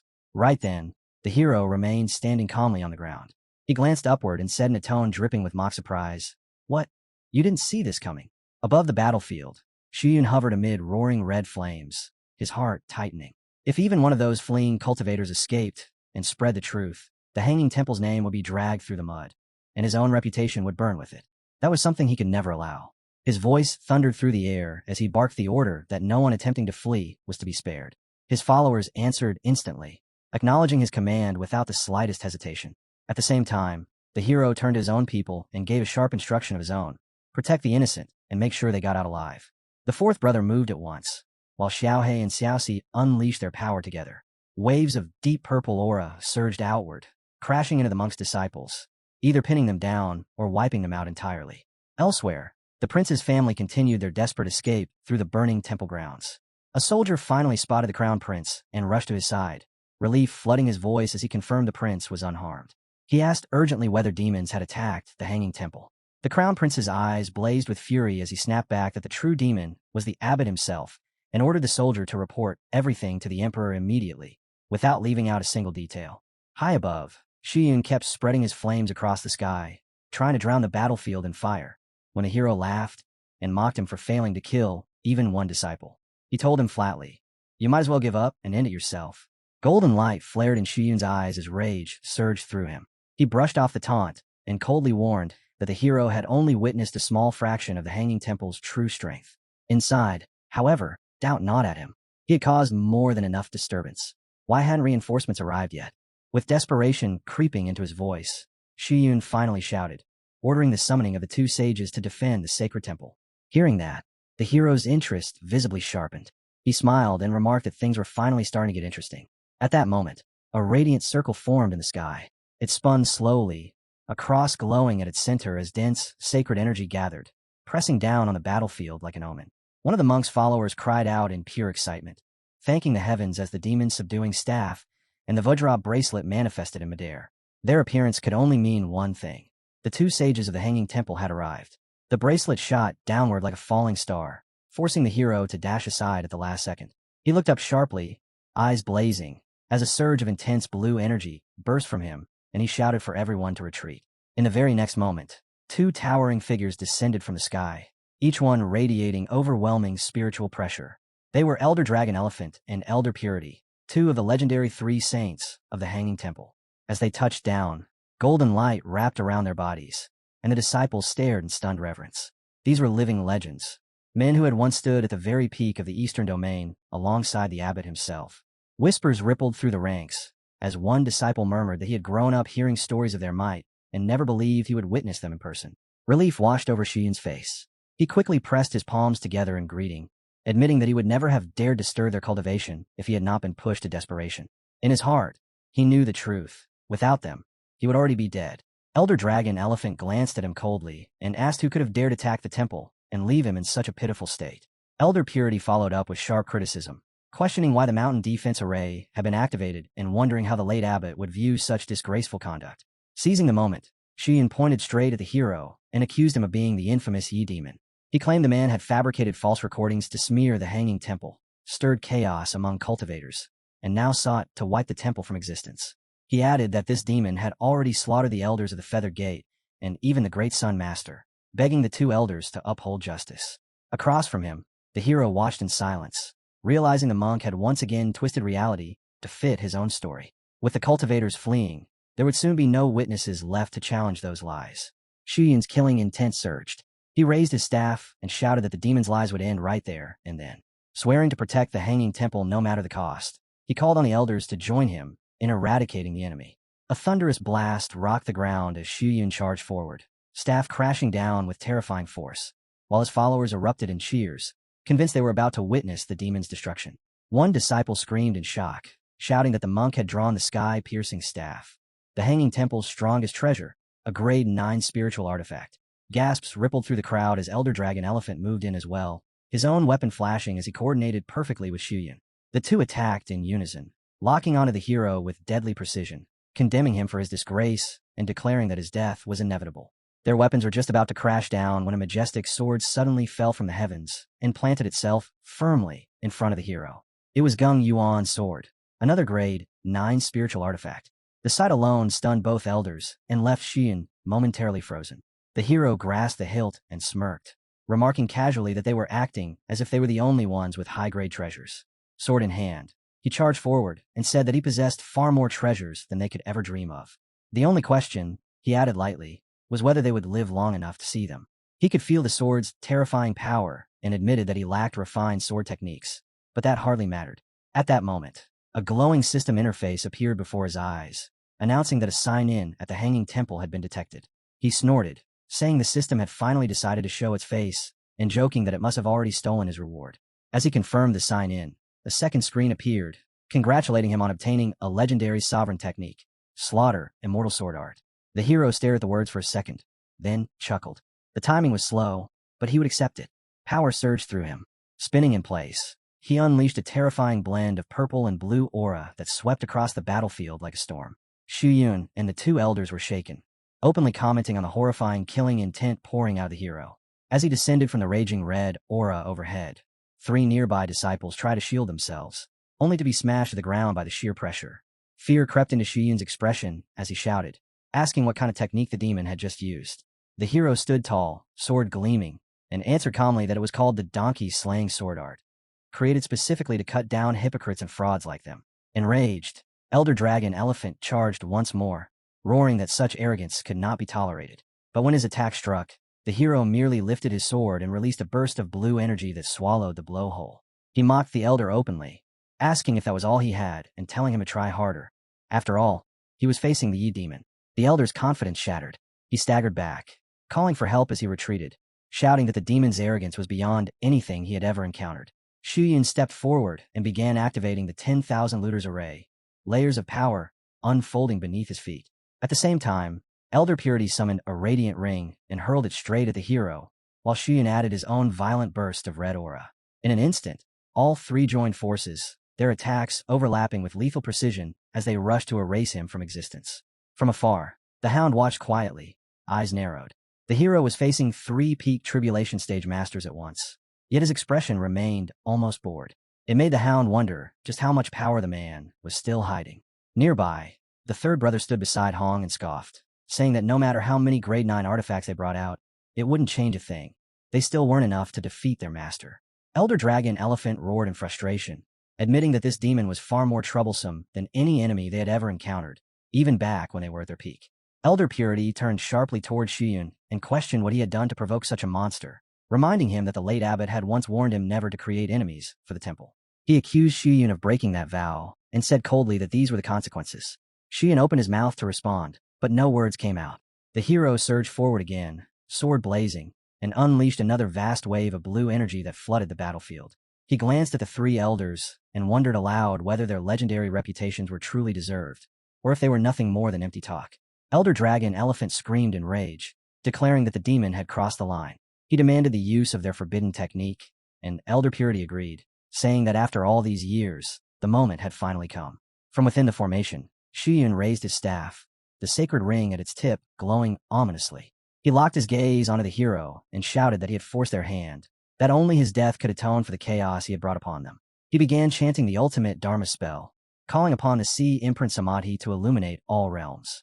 As his voice echoed, he proclaimed that all virtues would converge into pure Dharma light, and all suffering would be transformed into sweet nectar. A thunderous wave of energy swept across the battlefield as rings of aura descended one after another, each strike echoing with a voice that tore through the sky, roaring, "Die, Yi Junlin." Every ring burned with murderous intent, and at the center of the chaos, Shiyun stood gripping his staff, his eyes locked on both the falling rings and Yi Junlin, hatred overflowing until there was nothing left in his mind but killing. Yi Junlin, however, remained calm beneath the crushing pressure. In a single glance, he understood the gravity of the situation. His enemies had finally revealed their trump card. From within his group, Hong narrowed his eyes and spoke grimly, stating that this was incense power. The third brother shouted in alarm, sensing something terribly wrong, warning that their master was in danger now that the enemy's strength had surged so suddenly. Shiyun raised his staff and chanted Amitabha, recalling how this incense energy had been accumulated across countless generations, preserved for the sole purpose of breaking into the immortal realm. But now, cornered and desperate, he chose to burn it all to erase Yi Junlin from existence. If he survived this battle, he could always rebuild the incense altar later. First, the threat had to die. Yi Junlin stood unmoved. This is their final move, he thought. The pressure bearing down on him was immense, greater than anything he had faced before. And yet, instead of fear, a thrill coursed through him, the likes of which he hadn't felt in a long time. It was almost a pity, he mused, that the three of them had only reached the peak of the tribulation stage. They weren't strong enough to truly force out the deeper layers of his power in a genuine clash of strength. In his eyes, they had already missed their chance at immortality. Shiyun suddenly roared Yi Junlin's name, his eyes blazing red with desperation. Smoke and fire engulfed the battlefield as the enemies searched frantically for him. Then one of the rings slammed into the earth and detonated, unleashing a sea of flames that swallowed everything in its path. Just as the inferno threatened to consume the entire field, something enormous surged out from the heart of the destruction. It rolled forward with terrifying speed, releasing such overwhelming blue energy that the battlefield was instantly drowned in it. From within that raging storm of light, a colossal figure emerged. Ah Kuan, its presence shaking the world as its power radiated in all directions. The ground trembled as Shiyun landed heavily and stared at the beast, declaring that he would turn it into the Hanging Temple's guardian sacred beast. Reaching out, he tried to seize it. Ah Kuan let out a pained cry and recoiled violently, its massive body trembling under the monk's grasp. Yi Junlin exploded with fury, his roar shaking the battlefield as he declared that the monk had no right to touch his archon. Shiyun surged forward without hesitation, daring him to stop it. In response, Yi Junlin snapped into a furious chant, lifting his sword to his brow. His eyes burned as he announced that he would finally unveil his true technique, one chi splitting into three pure beings. Before anyone could react, two more Yi Junlin stepped out beside him. Their presence was identical, their energy indistinguishable, as if the same soul now occupied three bodies. The third brother froze, breath catching in his throat. Three masters, no, three Yi Junlin stood before them. Hong's eyes widened as he muttered in disbelief, wondering whether this divine art was an ancient inheritance or something Yi Junlin had forged through his own understanding of the Tao. He could only smile bitterly, admitting that no matter how much of the world he had seen, standing before Yi Junlin made him feel like a frog trapped at the bottom of a well. The two newly formed Yi Junlin stood firm, their gazes locking onto the three Buddhist cultivators. Elder Dragon Elephant opened his mouth to speak, but Elder Purity cut in sharply, pointing out that these were no simple clones. Their auras and cultivations were identical. These weren't illusions. They were complete existences, fully capable of battle. Xu Yun's face twisted with rage, yet he sneered dismissively, insisting that the so-called one chi splits into three technique was nothing but a bluff. Without spiritual artifacts, he claimed, they posed no real threat. Yi Junlin merely raised his hand and spoke calmly, saying that the coffin of heaven was not yet full, and that the song of longevity had yet to end. Xu Yun stared at him, stunned, as Yi Junlin revealed the grade 9 artifacts in his grasp. Elder Dragon Elephant felt his heart sink. How could Yi Junlin possess so many grade 9 treasures, when even the Hanging Temple held only one? Yi Junlin's lips curled into a cold smile as he said that his Changyuan sword was thirsty for blood, and that their corpses would soon quench it.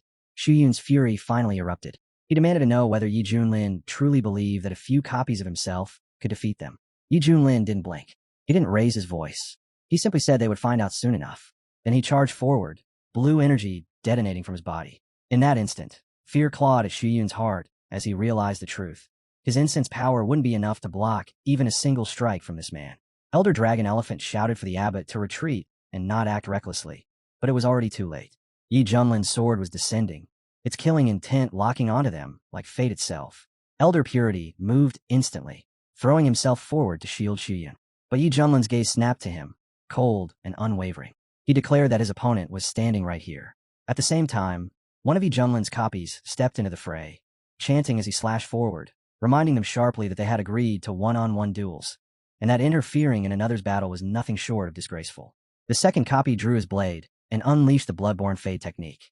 Waves of dark blue energy surged out like a tidal flood, crashing into the Buddhist defenders. Panic spread as cries rang out, their formations buckling under the pressure as they struggled just to stay standing. Xu Yun barely managed to brace himself against the swirling blue force. Gritting his teeth, he raised his sword and unleashed a torrent of red energy, activating the Cloud of Doom. Darkness swallowed the surroundings as flames roared across the battlefield. Yet even within that chaos, Xu Yun found himself retreating, his heart pounding as he fled from the overwhelming aura pressing down on him. Elder Dragon Elephant continued pouring out golden energy, desperately trying to hold off Yi Junlin and his copies. His teeth clenched as he cursed the demon's monstrous strength and shouted toward Purity, "I am on my way."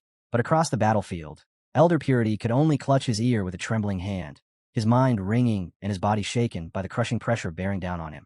Yi Junlin stood unmoved and mocked them coldly, saying they couldn't even protect themselves, yet they still dared to worry about others. Elder Dragon Elephant's fists tightened, frustration and fury burning in his chest. Xu Yun attempted to strike back once more, and Dragon Elephant finally admitted the truth aloud. The clones alone were already overwhelmingly powerful. He shouted that unless they used their final move together, defeat was inevitable. Xu Yun hesitated. He said he had never intended to rely on that technique unless it truly came to the end. But now, he understood that defeat here meant total ruin for all of them.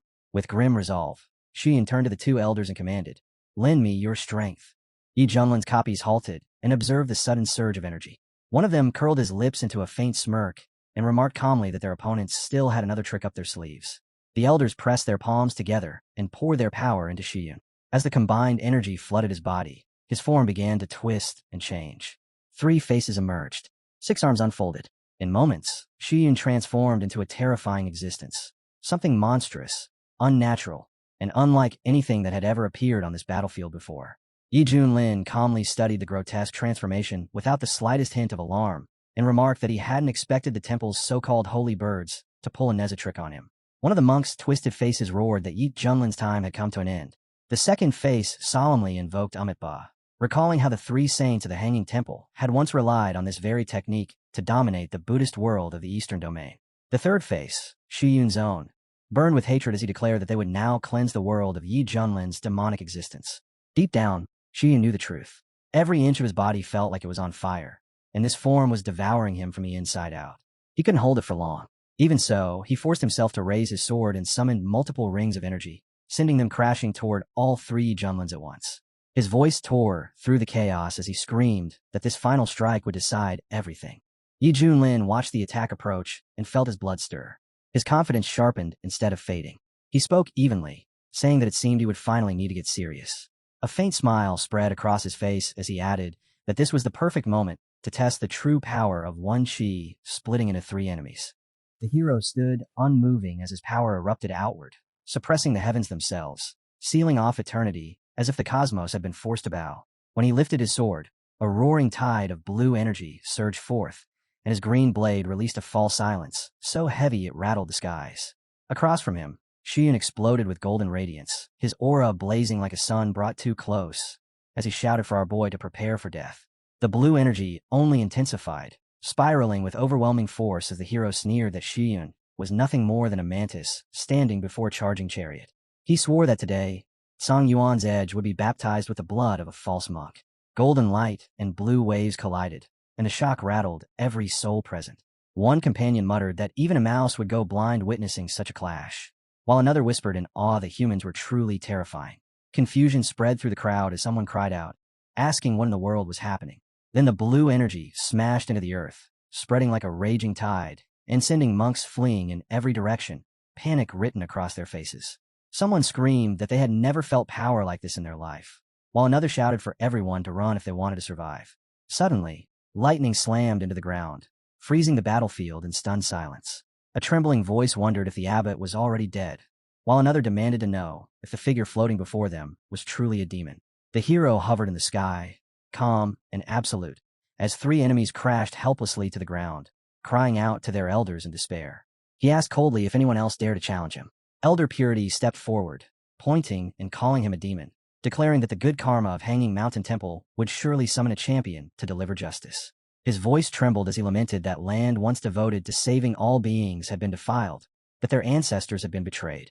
Shiyun spoke grimly, admitting that not even a merged stage cultivator could defeat the hero, and insisting they must flee. The hero cut him off, accusing Hanging Mountain Temple of being the true defilers of sacred ground. Elder Elephant roared in fury, insisting the temple had always served the people, trained disciples to destroy evil, and that the hero's accusations were nothing but slander. Elder Purity added that victory did not grant him the right to disgrace them. The hero laughed coldly, saying that once they retired, Shiyun had dragged the temple straight into hell.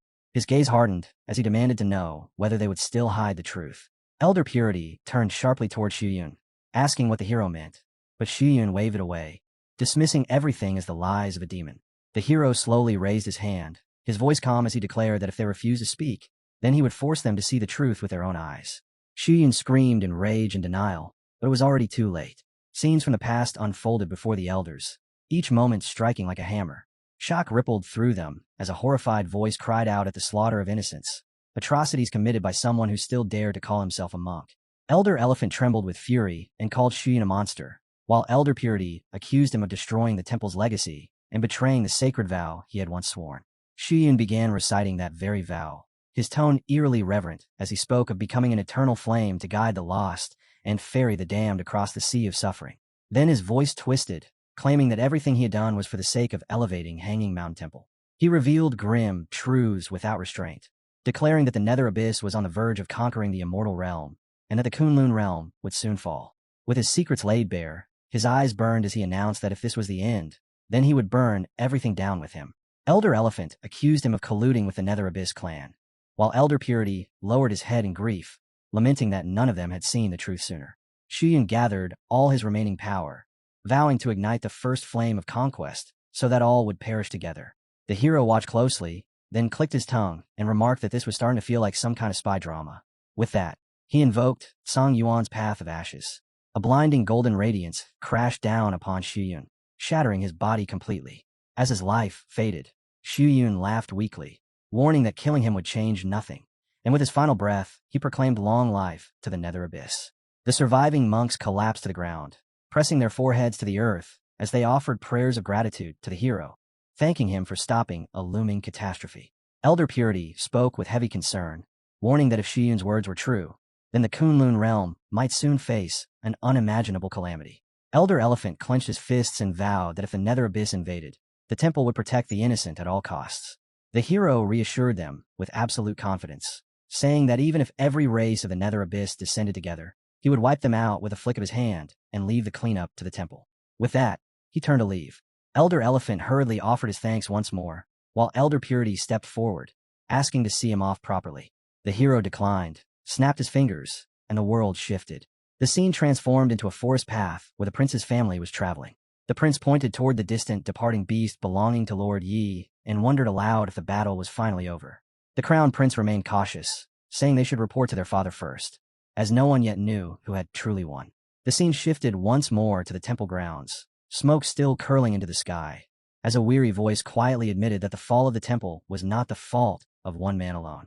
Elder Elephant clenched his fists, regret weighing heavily on his chest, as he admitted that they had never once suspected Shiyun's true allegiance.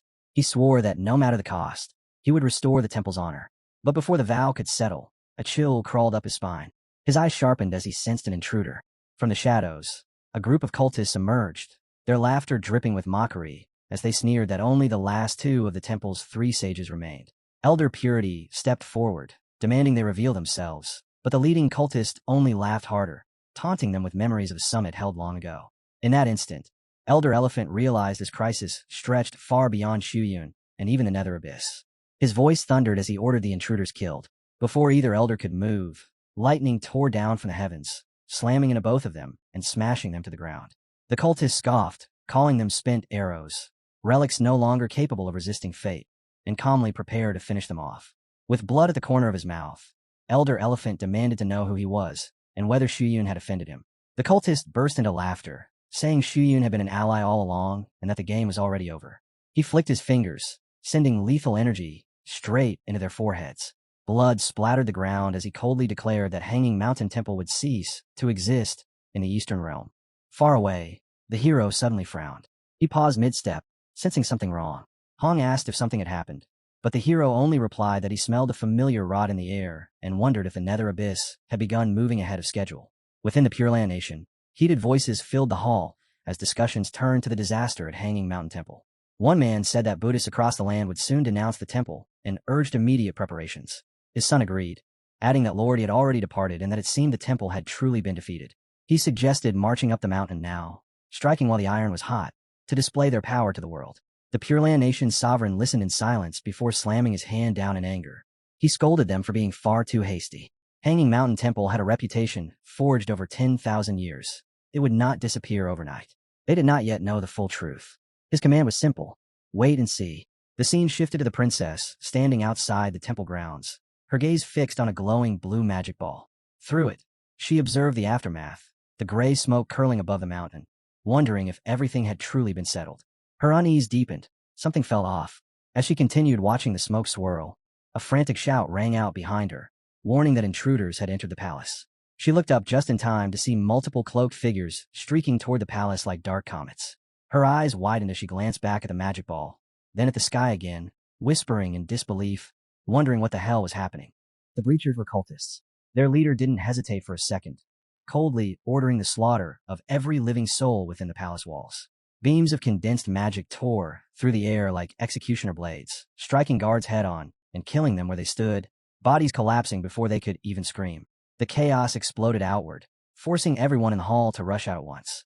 The second prince froze in place, staring at the carnage, his face drained of color as he asked his father what was happening outside.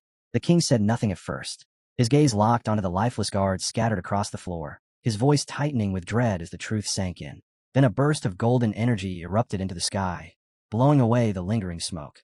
The king shot upward, fury blazing in his eyes as he demanded to know who dared invade the royal palace and spill blood so recklessly. In the next instant, cultists closed in from all sides. His expression changed as 4 terrifying auras flared at once, each one firmly at the early tribulation realm. His heart sank. Gathering this many elite cultivators was no work of some insignificant sect. He clenched his teeth, unable to place their origins. Still, yellow mana surged around him, forming a protective barrier. He warned them to leave at once, saying that the Buddhist sanctum stood just within the capital and would not tolerate such provocation. One cultist laughed softly and asked if he meant Xiankong Temple, then casually announced that it had already been reduced to dust. The king stiffened, shock flashing across his face. He demanded to know if they were telling the truth, if Xiankong Temple had truly been destroyed. The cultists grew bored of the exchange, deciding there was no need for further words. They moved to kill the king along with everyone else and finish their mission quickly. Waves of blue energy slammed into the king's barrier from all directions. They mocked him openly, saying that even if the faith of the nation had pushed him into the mid-tribulation realm, he was still too weak. So weak he wasn't even worth picking their teeth with. The king gritted his teeth as the crushing pressure mounted, his barrier trembling under the relentless assault. Below, inside the palace grounds, his children cried out in terror. The young princess looked up at the sky with trembling eyes and asked why such horror had descended upon them so suddenly. Cracks spread across the golden barrier. With blood at the corner of his mouth, the king roared down to them, ordering everyone to leave Pure Land immediately, to run as far as they could without looking back. He shouted for them to hurry. The cultist sect master sneered and immediately gave the order to slaughter any survivors left in the palace. As the cultists surged downward like a black tide, the princess clenched her teeth, pulled out her flowing cloud silk, and shouted for her siblings to jump on. Right now. They sprinted toward the palace's outer grounds, but the cultists were already on their heels, refusing to let them slip from sight. Dark figures cut through the air behind them, their killing intent pressing down like a suffocating weight. The children spotted the teleportation array just ahead. One of the brothers shouted that he had the activation token, that they only needed a few more breaths to escape, and once they were safe, they could uncover the truth behind these sudden breaches. Hope flared for an instant. Then blue energy screamed through the air from behind. It struck them head-on. The flowing cloud silk tore apart with a violent rip, and the siblings were slammed into the ground. Before they could even scream, one brother reacted on instinct. He gathered his remaining strength, hurled his younger sister forward mid-fall, and shouted for her to keep going. Without looking back, he turned to face the pursuing cultist, forcing himself between her and death.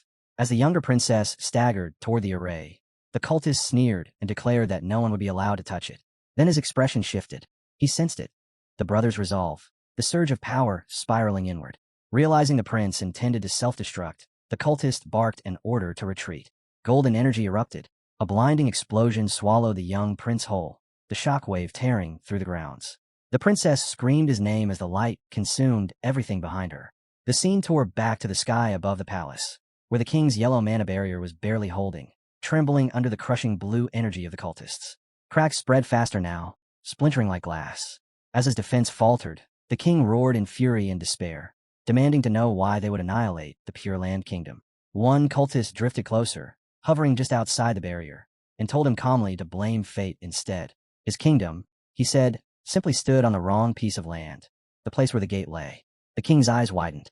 His voice dropped to a whisper as he asked what gate they were talking about. The cultist laughed, explaining that once the king was dead, abyssal creatures would pour through and devour the land in moments. The kingdom would be drowned, its people reduced to fuel for a far greater design. What unfolded was no accident, but a conspiracy forged by a sorcerer's will, steeped in terror and inevitability. The barrier shattered. The king was torn apart beneath the cultist's assault, his lights snuffed out without mercy. The scene shifted deep into the palace's heart, to the royal Stargate chamber. A colossal gate churned violently, spiraling energy roaring like a living storm.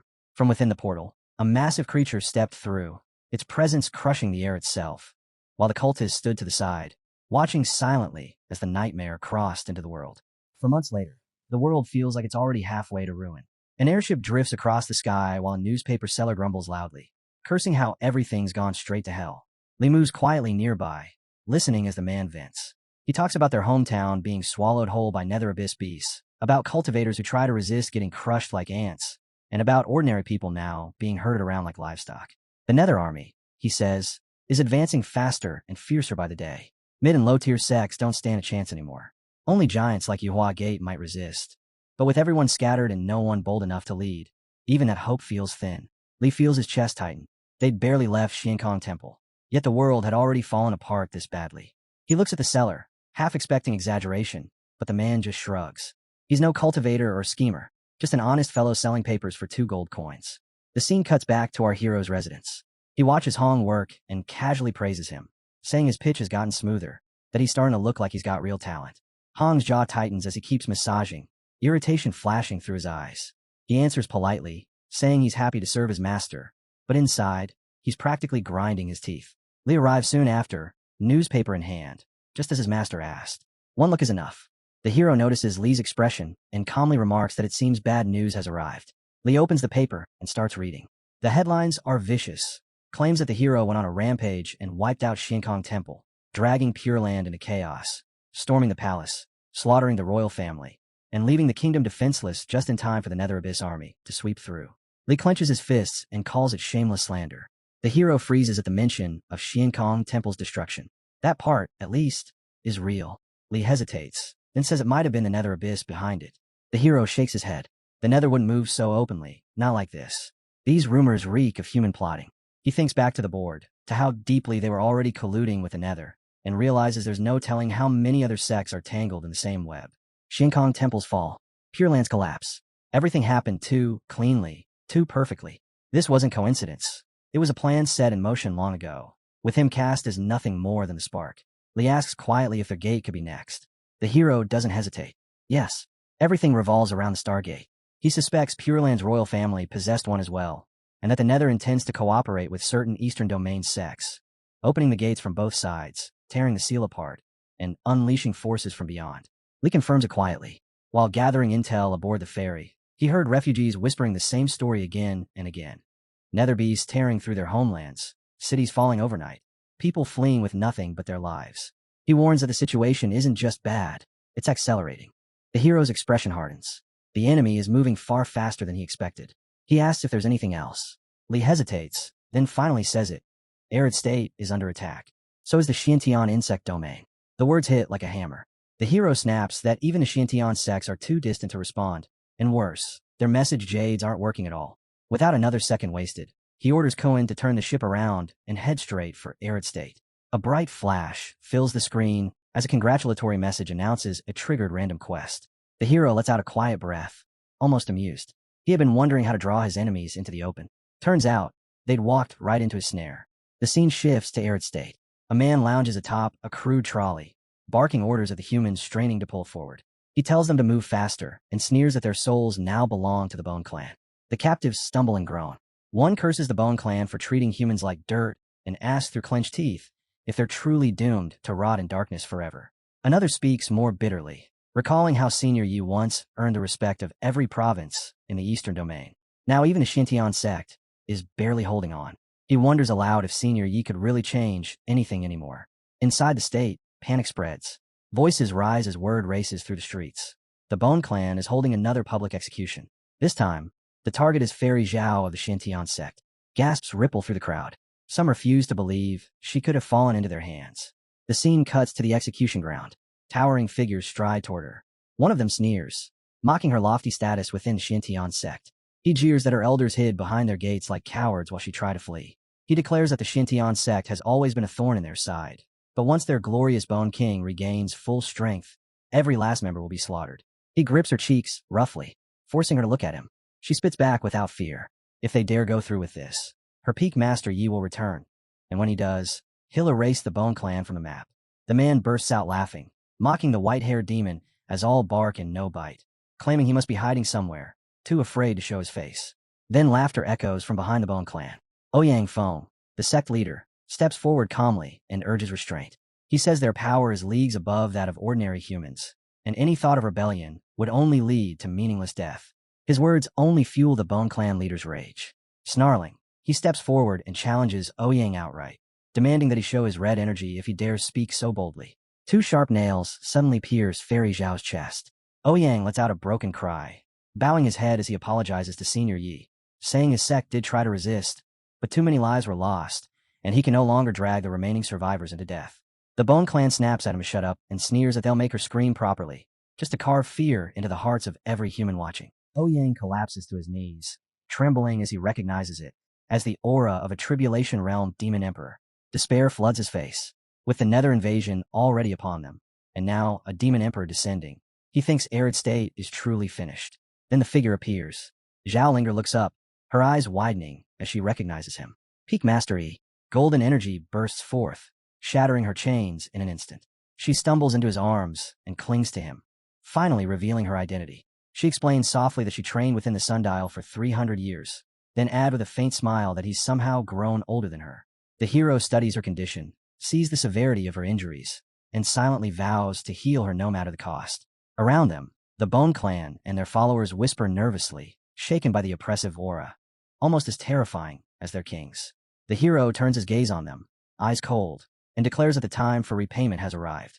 He rises into the sky, his presence dominating the battlefield, and warns them that this land is under his protection and that they will not run rampant here. The Bone Clan snarls back, claiming that one of their kings is already on the way, urging him to surrender or face certain death. The hero doesn't move. His body begins to glow blue as the Bone Clan instinctively bows under the pressure. He vows that as long as he stands, the sky will not fall, and that the Bone Clan's days in Arid State are coming to an end. His words roll across the battlefield, and shock ripples through the crowd as they echo into silence. The scene opens with Lee standing quietly as he looks around and remarks that he never expected his master to be this beloved in such a remote province, calling it genuinely admirable. Almost on cue, the hero descends from the sky and lands on the ground, while the Bone Clan cultists lie scattered and defeated all around.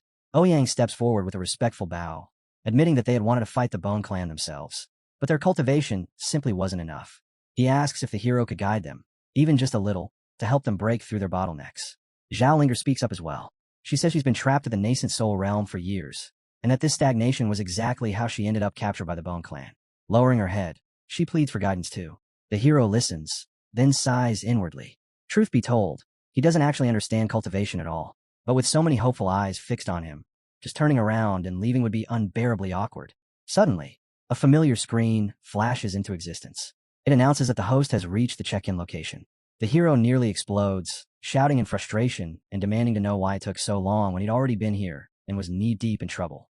The screen calmly replies that it was taking a nap and, as an apology, offers a new feature called Verbal Enlightenment Mode. The hero doesn't hesitate and signs in immediately. The screen declares the sign-in successful and grants the reward, Supreme Divine Art, Heaven-Earth Embodiment. At the same time, Verbal Enlightenment Mode activates for 2 minutes, explaining that any word spoken during this period will carry the power of the Tao and grant enlightenment. The hero's eyes light up as he realizes the solution is simple. He just needs to talk. The screen confirms it cheerfully and tells him to speak freely. He steps forward into the center of the crowd and speaks calmly. Cultivation, he says, is not about bottlenecks. When the time comes to break through, one simply will. If they want techniques or insights, they may ask. But understanding depends on the listener. If they understand, they will understand. If they don't, no explanation will help. If they truly understand, they should applaud. The crowd stares at him in stunned silence as he repeats once more that when it is time to break through, one simply will. Suddenly, Ouyang cries out in excitement, claiming he understands. He says the words point to the duality harmonization technique, with water as Qian and the channel as Kuan. The hero blinks in surprise. He didn't expect anyone to actually interpret it. At the same time, Zhao Linger's aura surges as she releases her power and announces that she understands as well. Energy ripples outward, excitement erupts through the crowd, and cheers break out as cultivators jump and shout in joy, convinced they've just grasped something profound. Lee stands off to the side, watching the scene unfold, and can't help thinking that with just a single sentence, everyone managed to break through. To him, the master is truly unfathomable. Hong, on the other hand, secretly scoffs, convinced the hero was just spouting nonsense. But no matter how he thinks about it, he can't find a way to prove it. The hero nods calmly, praising them for completing their breakthroughs, then casually asks if anyone knows where the Bone Clan army is stationed. Ouyang answers immediately, saying the beasts are camped at Blackmill Ridge and offers to lead the way himself. Zhao Linger then speaks up, saying she wishes to return to V Nation to check on her father and the others. The hero gives his permission without hesitation and orders the rest to move out. Ouyang turns to the gathered cultivators, his voice rising as he rallies them. He declares that the battle that will decide the fate of their province is about to begin, and that they must hurry to the front lines and fight alongside Senior Yi. To arrive late, he says, would be a regret they'd carry for the rest of their lives. The scene shifts to the eastern domain, to the desolate province at Blackmill Ridge, deep within the Bone Palace. Bone Clan leaders gather, plotting to crush the sect guarding the Stargate. They note that most of the domain is already under their control, yet the Xintian sect remains a thorn in their side, stubbornly resisting. Orders are issued to summon their brothers, and soon enough, all 5 Bone Kings arrive. Bazaar greets them with a grim smile, saying that although they injured the Xintian sect leader and the Peak Lord last time, they still failed to break the Guardian Array. This time, he declares, there's no way the sect will survive. Purple energy churns through the air as the 2nd, 3rd, and 5th brothers descend. Baggy laughs, saying they never expected trouble from mere humans in such a remote province, and mocks the so-called white-haired Godslayer as nothing more than a legend. One of them toys with several stones in his hand, scoffing at the title of Godslayer, and declaring that no matter how strong he is, he will die before them. The 2nd brother reveals the dark origin pills granted by the envoy, explaining that with these, and their forbidden technique, no one short of an immortal could stop them. Just as they prepare to move, a massive beast rushes in, urgently reporting that a powerful human cultivator has just broken through. Golden energy suddenly floods the area. Orders ring out to form the battle array and summon their divine forms. Monstrous figures manifest as the beasts line up before Li and Hong. Li steps forward without fear, accusing them of invading and humiliating his province, and warns that they will be completely wiped out. The beasts roar and charge, surging with power, but they are struck back violently. One collapses on the spot as terrifying tribulation-level auras erupt and shake the battlefield. Four massive beasts tore through the clouds and descended like omens, demanding to know if Li was the legendary godslayer, Yi Junlin. Li didn't even blink. He calmly replied that he was nothing more than his disciple. That answer hit harder than any strike. The beasts stared in disbelief. How could even a disciple stand at the tribulation level?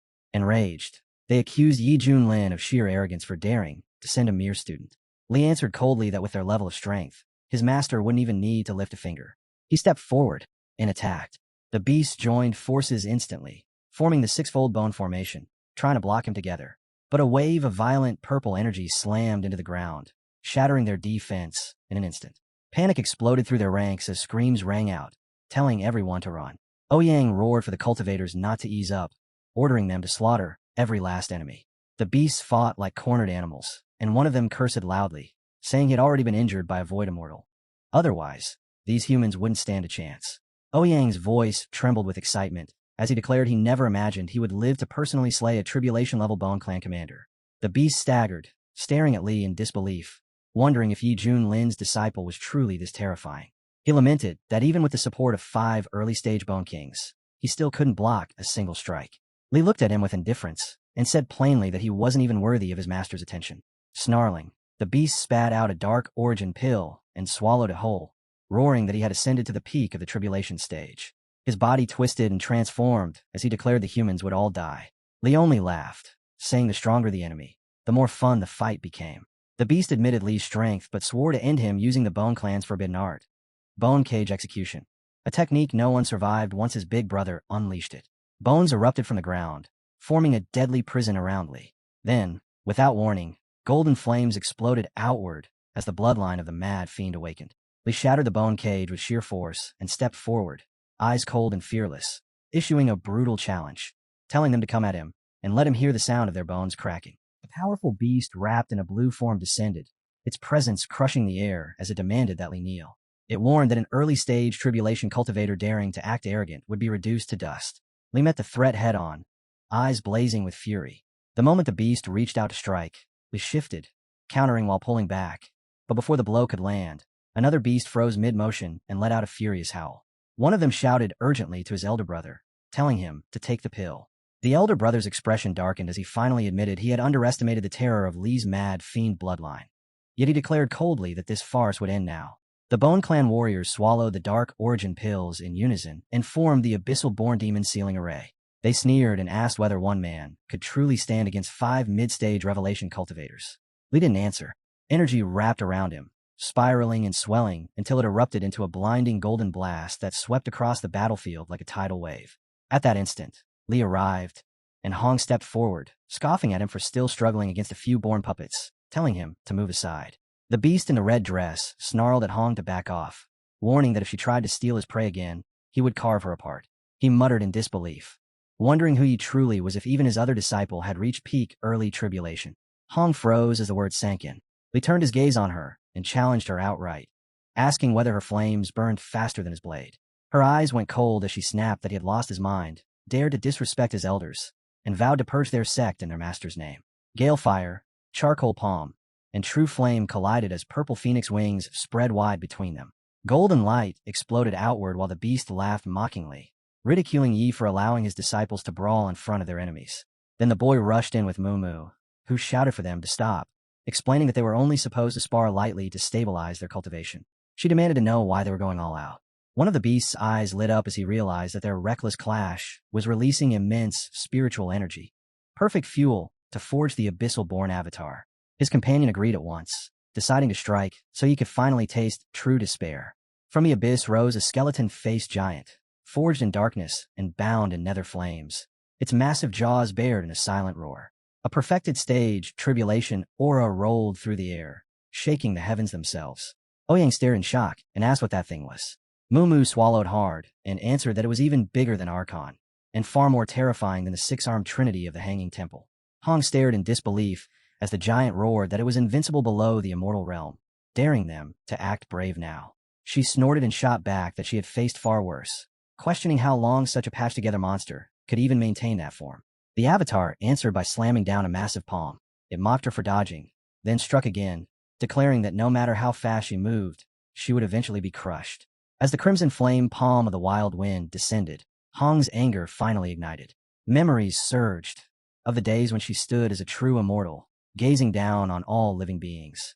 Red and blue energy exploded from her body in a violent burst, forcing the beast to admit through clenched teeth that she was far stronger than she looked.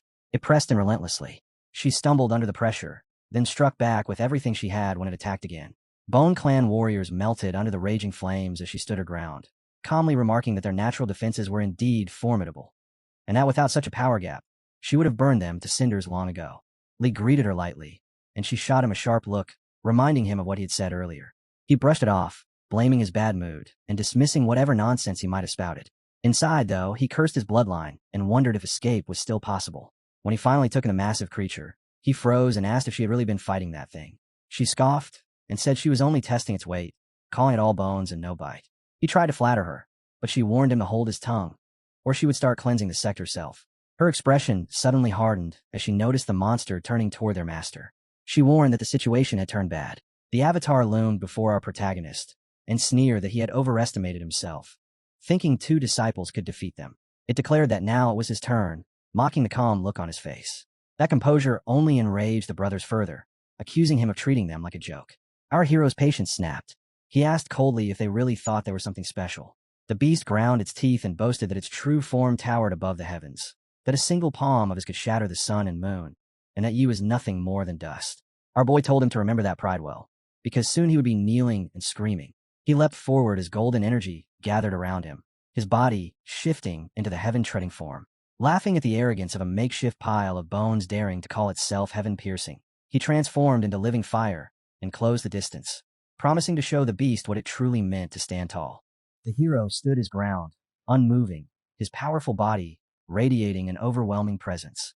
He looked straight at the massive beast and calmly asked if it still believed him to be small. The creature narrowed its gaze and sneered that size meant nothing, that simply growing bigger would never place someone on the level of an abyssal-born avatar.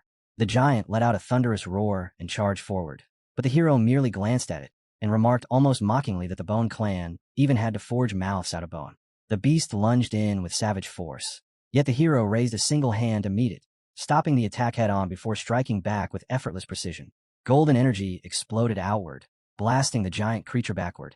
Staggering, the beast cried out in disbelief, shouting that the hero had blocked the blow as if it were nothing and that its own shoulders nearly tore apart from the recoil. It admitted grudgingly that the hero's body was terrifyingly tough, but insisted that brute strength alone could never defeat the avatar, an existence forged from the souls of millions slain in the nether abyss, a living embodiment of pure hatred. Purple energy began streaming from the beast's eyes as it warned that even peak tribulation cultivators would crumble before such power. The hero ignored the threat and called out to his disciples, Little Yu and Little Red, telling them to watch closely, because he would only demonstrate this once. Li gasped in excitement, declaring that they were finally about to witness their master's unmatched brilliance again, while Hong muttered under her breath that the master was just putting on another performance. The beast growled, warning them not to get arrogant, but the hero faced it calmly and declared that today he was not Yi Junlin. He was Yi One, Master Yi. The beast snapped back that knowing a few martial tricks was no excuse to act smug, yet the hero repeated his name coldly and asked if the beast's hearing was faulty. Frustration crept in as the beast realized it couldn't land a single hit. It dawned on him that the hero wasn't even counterattacking. He was playing with them. Once more, the hero reminded his disciples to watch carefully as golden energy spread from his body toward the beast. He stated calmly that in martial arts, speed was king. Pain ripped through the giant as it collapsed, teeth grinding in humiliation. It raged inwardly at the shame of being reduced to nothing more than a training dummy for the master's disciples. Fury surged through its core as it swore that it would not fail the mission entrusted to it by the Nether Clan. The blue giant roared as it dragged itself upright and summoned 6 abyssal bones, demanding their sacrifice. A violent storm of skeletal fragments spiraled into existence, forming the 1,000 bones abyssal destruction. Li shouted a warning to his master, but the hero didn't even flinch. He lifted a single finger, golden energy gathering calmly, and dismissed the technique as nothing more than a cheap trick. As the beasts charged in together, the hero struck, unleashing the Wing Chun 1-inch punch. Golden force smashed head-on into the surging purple energy, blooming into a devastating burst that erased the beasts in an instant. Bone fragments rained down as the Bone King's remains clattered to the ground, his final cry filled with regret over the Nether Clan's failed mission. The hero remained standing as the battlefield fell silent, then erupted with cheers. Voices rang out declaring Senior Yi unmatched. With the Bone King dead, the remaining enemies broke and fled in panic. The hero placed a hand on Akuin's shoulder and quietly admitted that victories like this often felt lonely. Li watched him with admiration and praised his master's mastery of turning an opponent's momentum against them. Hong, though unwilling to say it aloud, acknowledged the skill, but irritation lingered at his endless flair for showing off. The scene shifted to a nearby town where Mumu stepped forward and blocked the hero's path, praising the battle as incredible. Hong and Li followed, apologizing for embarrassing their master and forcing him to clean up their mess. The hero scolded them for fighting among their own sect and for failing to deal with something as simple as a skeleton, though he admitted it had been a worthwhile lesson. They agreed, even as Hong secretly thought that one day the master's arrogance would come back to bite him. Akuin passed by just as the hero announced it was time to return to Xintian's sect. Upon their arrival, the sect members greeted them warmly, relieved that the Nether Clan threat had finally ended. The hero casually mentioned that he killed the Bone King along the way and that Linger had gone to visit her father. The disciples were stunned, realizing the enemy had been a tribulation stage powerhouse, but the hero brushed it off as nothing worth mentioning. He then introduced Li Wujie and Xiaohei to sect leader Su Yonyan, watching as they bowed respectfully. Su Yonyan stepped forward with pride, declaring that their sect now stood stronger than ever. One of the sect members couldn't help but look toward Li Wujie, the man many called the Blade Demon, and voiced the curiosity shared by all. He admitted that although he had heard countless stories of Li's ruthless reputation, he had never once seen him in the wildlands. Still, he acknowledged that Li's name had long since surpassed the rumors surrounding it. Li answered without arrogance, admitting that when he was young he had been reckless, carving out a reputation that inspired both awe and fear wherever he went. Before the mood could turn heavy, another disciple spoke up with a smile, saying that all they had ever truly heard was that Li Wujie's blade moved with frightening speed and flawless precision, and that everything else was just exaggerated rumors. A young girl stepped forward as well, her voice steady as she added that if Junior Yi trusted Li Wujie, then the sect had no reason to question him at all. Leader Su gently cut in, steering the conversation away, and turned to Yi with a warm expression, inviting him to sit and properly catch up after such a long absence. Yi nodded and called for his disciples to follow as they headed toward Misty Peak together. Inside the sect hall, they gathered around a table. Yi instructed Xiaoxi to prepare a pot of their finest tea, then asked Little Red, the eldest, to show Li and Hei around the sect. Both disciples answered brightly, passing the task along to Mousy with easy laughter. Before long, curiosity bubbled up again among the disciples. One of them asked Yi to talk about what had happened over the past year, amazed at how far his cultivation had risen and how he now stood accompanied by two exceptional disciples. Yi agreed and began recounting his journey, starting with his very first steps on the floating isle of the Shui clan. What followed felt no longer than the burning of a single stick of incense. Yet when Yi finished, the hall fell in a stunned silence. The disciples finally burst out, saying his past years sounded utterly insane, like a living legend unfolding right in front of them. Leader Su then spoke with a grave tone, reminding everyone that the destruction of the Hanging Temple and the massacre at the Pure Land had both been blamed on Yi, and he demanded to know who was truly behind it all. A girl interjected sharply, pointing out that events of that scale clearly reeked of a massive conspiracy. Yi explained that the masterminds were connected to the Nether Abyss, and possibly even to a major Eastern power, such as Xuanyun of the Hanging Temple. He warned them that these forces were hunting for the ancient stargates, and that the wild lands would not remain peaceful for much longer. Leader Su frowned, recalling how the Bone Clan had been relentlessly assaulting their sect, and asked whether the Xintian sect itself might be guarding one of these stargates. He confirmed it calmly. The stargates, he said, linked countless realms, and in ancient times cultivators had used them to travel across the universe itself. Their value was beyond measure, but opening one now would be nothing short of catastrophic, as it would invite their enemies to march straight through their own gates. Su Yonyan spoke with iron resolve, vowing that he would protect the sect even if it cost him his life. He urged everyone to agree that, for now, nothing mattered more than safeguarding their home and keeping the sect intact no matter what storms lay ahead.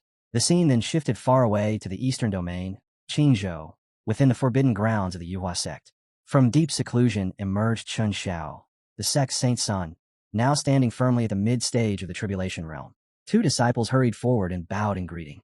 Chun barely spared them a glance. His eyes gleamed with arrogance as he sneered, calling Hong and Yi Junlin nothing more than lowly Ascension realm bugs, scoffing that they were unworthy to even be mentioned beside his newly attained power. He let out a harsh, bitter laugh and declared that in the end, he would be the one standing above everyone else. With a sharp tone, he demanded to know where his disciple Juyang was and why he had not come to greet him. If Juyang were present, Chen claimed, he could have helped him step fully into the tribulation stage and become a pseudo-immortal. The two disciples exchanged uneasy looks. After a moment, one of them spoke hesitantly, explaining that not long after Chan entered seclusion, Jiang had successfully broken through to the tribulation stage and attained the status of a shadow immortal. Chun waved his hand impatiently, cutting him off and demanding again why Jiang had not appeared to pay his respects. The disciple lowered his head, his voice faltering, and finally confessed that Jiang could not come because he was dead. Chen's fury exploded in an instant.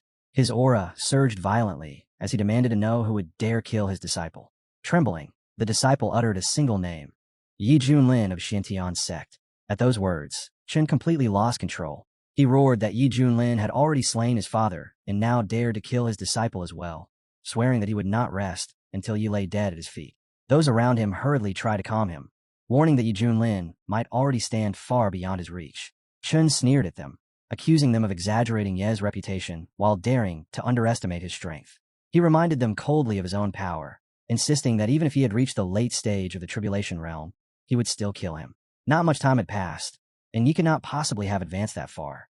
But the disciple spoke again, carefully warning that Yi Junlin was known for concealing his true cultivation. He revealed the truth, that Yi was neither in the early stage nor the mid-stage, but already standing at the very peak of the tribulation realm. Chen's face twisted in shock and rage as he screamed in denial, utterly unable to accept that his rival had already soared so far beyond him. The disciple spoke carefully, telling his master that Yi Jun's cultivation had already soared far beyond theirs, and begging him not to throw his life away in blind rage. Chen stood there, aura surging uncontrollably, frustration burning through him as the same thought repeated in his mind. How had he been surpassed like this? He clutched his chest, teeth clenched, fury twisting his expression, until a violent cough tore through him and blood spilled from his lips. Startled, the disciple rushed forward to support him, urgently asking him to calm down. Even if he couldn't catch up to Yi Jun right now, there was still a rare chance standing right in front of him. After such a long seclusion, his master might not know it yet, but the world itself was on the brink of massive upheaval. He asked Chen to listen and let him explain what was truly happening. Step by step, he laid everything out, and as the truth sank in, shock spread across Chen's face. Chen snapped back with grim resolve, muttering that the Eastern Domain had already fallen into this state and that preparations for the Abyss invasion had to begin immediately. Behind him, the disciple smirked and said confidently that with his strength, Saint's son, he was destined to shine in the coming crusade. Once his reputation reached its peak, the sect leader's seat would be within reach. With all the resources and support at his back, and with his monstrous talent, becoming a true immortal would only be a matter of time. Chen let out a crooked grin, fully believing it. Immortality. As long as he could ascend, revenge would finally be his. Once immortal, he would stand above everyone. Thinking of the hero, he sneered inwardly and told him to wait, before unleashing a vast surge of mana that roared outward, churning the air into rolling clouds of smoke. After emerging from seclusion, Chen naturally took command of the Righteous Alliance as Yuhua's second son, and even the abyssal creatures began to fear his name. In the months that followed, he led the massive coalition from state to state, hunting down the invading abyssal forces without mercy. With his mid-revolution cultivation and the overwhelming power of the solar immortal body, he crushed enemies on every battlefield, reclaiming territory after territory, and driving terror deep into opposing ranks. Chen Zhao's fame spread like wildfire, his prestige skyrocketing until he became the undisputed center of attention in the cultivation world. Praise poured in from all realms, and before long, he was hailed as the brightest star of the Righteous Path's younger generation. The scene shifted to the Xiantian sect, where the protagonist was enjoying a rare moment of leisure. Li arrived with the latest cultivation reports in hand, while his senior brother looked on with faint irritation, secretly annoyed at how the disciples hovered around their hero, endlessly attentive and full of praise. Floating lazily in midair, spirit fruits dangling between his fingers as he chewed without a care, the hero guessed the news before Li could even open his mouth. He remarked that it had to be another piece about Chun, since every bulletin these days seemed obsessed with him, joking that Chun must have the publishers firmly under his thumb. Li laughed in admiration and admitted that his master truly saw through everything. After all, Chun had just driven back the Ghost Clan in the southern states and freed thousands of captives, and now he was already marching north to deal with the crisis in Guang State. At the mention of Guang State, the hero raised a brow, pointing out that it was the territory of the Miaois, asked the Dao sect. He wondered what kind of trouble could be stirring there. Li explained carefully that according to the reports, 3 of the most dangerous abyssal tribes, the Shadow, the Night, and the Dark, had formed an alliance and invaded the state together. Several Tribulation Realm cultivators had already fallen, and even the sect leader of the the Dao sect had been left gravely injured. The situation, Li emphasized, was truly critical. The hero asked if things were really that bad, and Lee nodded, assuring him that multiple channels had confirmed the same news. Guang State, by all accounts, was on the brink of collapse. Just then, a familiar system notification echoed in the hero's mind as a signing commission was triggered. The requirement was simple and direct. Travel to the Ask the Tao sect in Guang State. If the mission was completed successfully, the reward would be an immortal weapon. A smile slowly crept across his face as he considered it. The reward was perfect. With an immortal-grade greatsword in hand, killing tribulation cultivators would be no harder than chopping chickens. Without wasting a moment, he ordered his disciples to prepare for departure, declaring that they were heading to the Ask the Tao sect to save the people. His disciples immediately agreed, their eyes shining as they inwardly marveled at how noble and selfless their master he had become. Off to the side, Lee's senior brother muttered under his breath in disbelief, wondering when he had suddenly grown so responsible. Had he taken the wrong medicine? Or was there perhaps a woman behind this sudden change? Meanwhile, on the other side of the sect, a few cultivators were once again whispering about him. They spoke with admiration about the enlightenment he had brought back earlier, marveling at how it had helped many of them successfully survive the tribulation stage. One woman thanked him sincerely, saying that with he around, the Shintian sect only continued to grow stronger and more prosperous with each passing day. The perspective soon shifted to the Ask the Tao sect, where fleets of magnificent spiritual ships cut through the skies above the sect grounds. Inside the temple, the king was scolding his daughter, his voice heavy with frustration as he accused her of ignoring his advice despite already being grown. He urged her to seriously consider Commander Chun, but she immediately pushed back, declaring that she had no intention of marrying him nor any interest in him at all. The king pressed on, pleading with her to listen. He reminded her that he himself was wounded and that the invaders were watching them closely. If something were to happen to him, who would be left to protect her? Her temper flared at those words, and she snapped back that she did not need anyone's protection. With sharp sarcasm, she added that if her father cared so much about Commander Chun, then perhaps he should marry him himself. She even threatened to light incense at her mother's shrine and tell her that he had already found someone new. Her mockery struck its mark, and the king was furious. But before he could respond, a violent coughing fit seized him and blood spilled from his lips. Instantly, her anger melted into panic. She rushed to his side, asking anxiously if he was all right. The king steadied his breathing, gathering a thin thread of mana to suppress his injuries, and reassured her not to worry.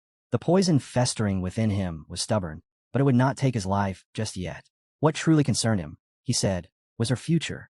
Commander Chun was young, accomplished, and destined for greatness. As the future leader of the sect, she had to understand that these were dangerous times, and she could do far worse than aligning herself with him. This time, she found no words to argue back. Her voice softened as she called out quietly to her father. At that moment, a disciple hurried in and bowed deeply, announcing that Commander Chun had arrived and was requesting an audience. Zazia instructed the disciple to bring him in at once, though deep down he wondered why, of all moments, the commander had chosen to appear now.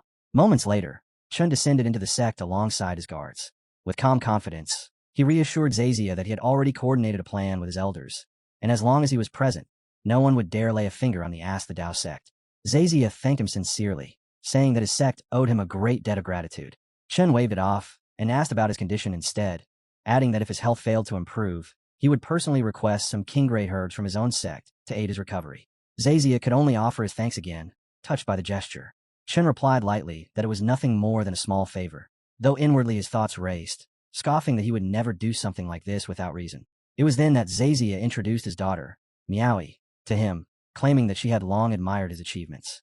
When Chun turned to her and asked whether he could share some of his stories with her, Miaoi was visibly taken aback.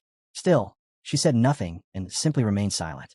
Chun smiled and said it would be his honor if she were entrusted to him. Zazia immediately turned away, praising how wonderful it all was and claiming that he had suddenly remembered something urgent, leaving the two of them to chat. Miaoi called after her father in confusion, but he merely raised a hand, refusing to listen as he walked off. Chun smirked faintly and told the sect leader to take his time. Soon, the two of them were left alone in the garden. Chun studied her with an odd gaze, thinking that she only needed to flatter him a little, indulge him, and perhaps he would save her family. After all, at this moment, he was the only one capable of protecting the sect. Yet instead of approaching him, she wandered toward the flowers. Chun frowned, unable to understand why she was playing hard to get. Her father was practically handing her over to him, yet she still acted reserved. He asked if she liked flowers and offered to personally gather rare blooms for her, asking what she thought of the idea. Miaoi responded with nothing more than a faint murmur.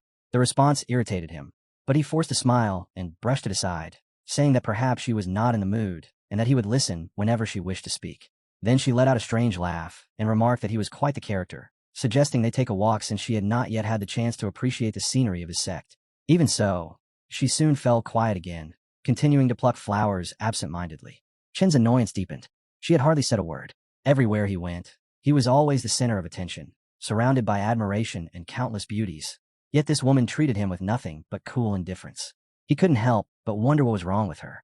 Then, without warning, the air shifted. Violent winds surged through the sect as the pressure in the heavens suddenly changed. Chen lifted his head in confusion, his expression tightening. What was this? Why was a tribulation demon emperor heading straight toward the Ask the Tao sect? Had the abyss begun another invasion? At the same time, inside the sect's main hall, Chen was speaking with the elders. His tone turned sharp as he questioned Zazia, asking why he would entrust his daughter to an outsider so casually.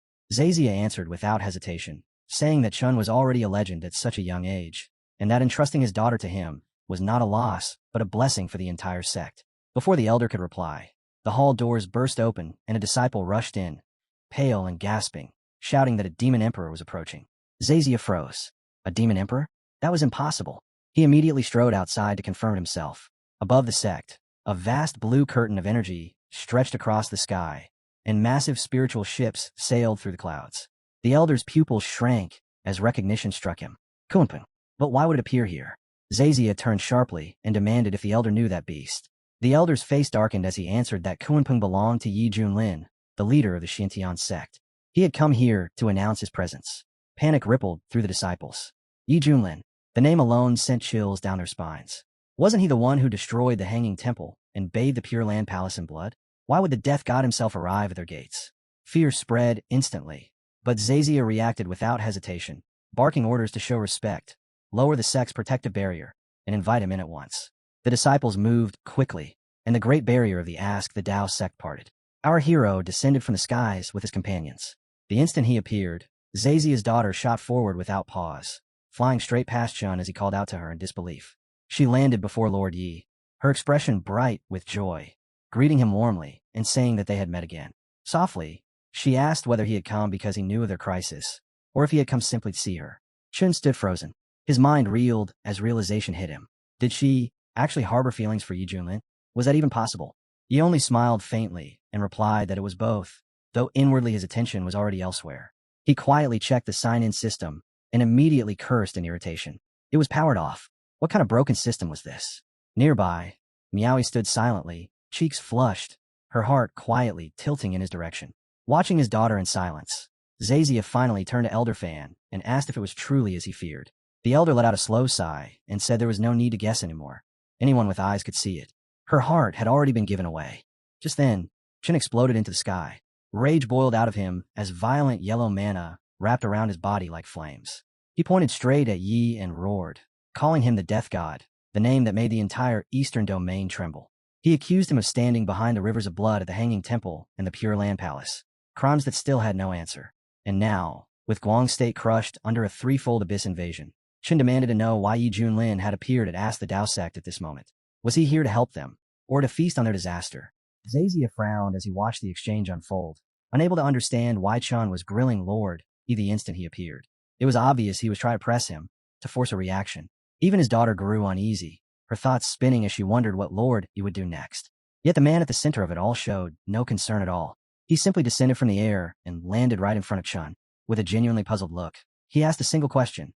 Who are you? They couldn't hold it in anymore and burst out laughing, saying this was exactly what he expected from Master Yi. Few words, almost no effort, yet maximum humiliation. Elder Lewis froze when he heard that, and the surrounding sect members sucked in cold breaths as well. They all knew those words were pouring oil onto a raging fire. Chen's anger finally erupted. Mana crackled violently around him as he shouted, demanding to know how Yi could pretend not to recognize him. Did he really think he could forget? Yi answered calmly that someone like him simply wasn't worth remembering. That sentence shattered what little restraint Chen had left. He pointed furiously and called him outrageous, screaming that his father, a disciple of the Storm Thunder sect, had died by his hand, that his master had been killed as well. He demanded to know if he had truly forgotten all of that. Yi responded lazily that those two names barely rang a bell. The humiliation cut deep. Chun roared again, accusing him of being a tribulation stage true immortal who had slaughtered true immortals from minor sects, demanding to know if he felt even a shred of shame. Before Yi could reply, Li stepped forward and shouted that Chen's father had tried to seize their sect, and that master had only defended their home, nothing more.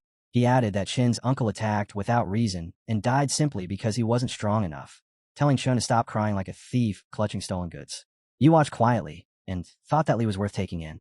Unlike him, Li's brother had stayed silent. Until now. To everyone's surprise, he also pointed at Chen and said that his master had tried to sneak an attack and gotten himself killed. He mocked Chen openly, saying it was laughable how he kept yapping instead of avenging him, and questioned what kind of saint son he really was. That final blow nearly crushed Chen. Killing intent surged through him as fury consumed his face, but surrounded by so many eyes, it was clear he couldn't act recklessly. At that moment, Zazia finally raised his voice and forced his way into the chaos. He reminded them that both Chun and Yi were pillars of the Eastern Domain, that the situation was already dire, and that whatever grudges they carried would have to be put aside, for now. Uniting against the abyssal invaders should have been the only thing that mattered. Yet before Zazia's words could settle the storm, a cold voice cut in with open contempt, telling him that this was not his place to speak at all. Zazia's anger flared instantly, and he shouted back, demanding how they dared speak to him that way. But before his fury could fully erupt, his body betrayed him again, and a violent cough sent blood spilling from his lips. His daughter rushed to his side in panic, calling out for her father. With eyes burning, she turned on Chun and rebuked him sharply, saying that as the commander of the coalition, he should at least know how to respect his elders. Elder Lewis quickly stepped forward, trying to defuse the tension. He explained that the saint's son had spoken out of anger and asked that his words not be taken to heart. He then urged Chun to leave with him, hoping to end the scene there. But Chun was already shaking with humiliation. All he could think about was the glory he had sought, the chance to stand before his father's killer and prove himself. Instead, he had been toyed with and mocked from beginning to end like a clown. The humiliation burned deeper than any wound. Overwhelmed by rage, he broke free and charged forward, ignoring Elder Lewis as he tried to restrain him. Lewis shouted for him to stop, warning him not to disgrace himself, and reminding him of his usual calm and noble bearing. Chun didn't listen.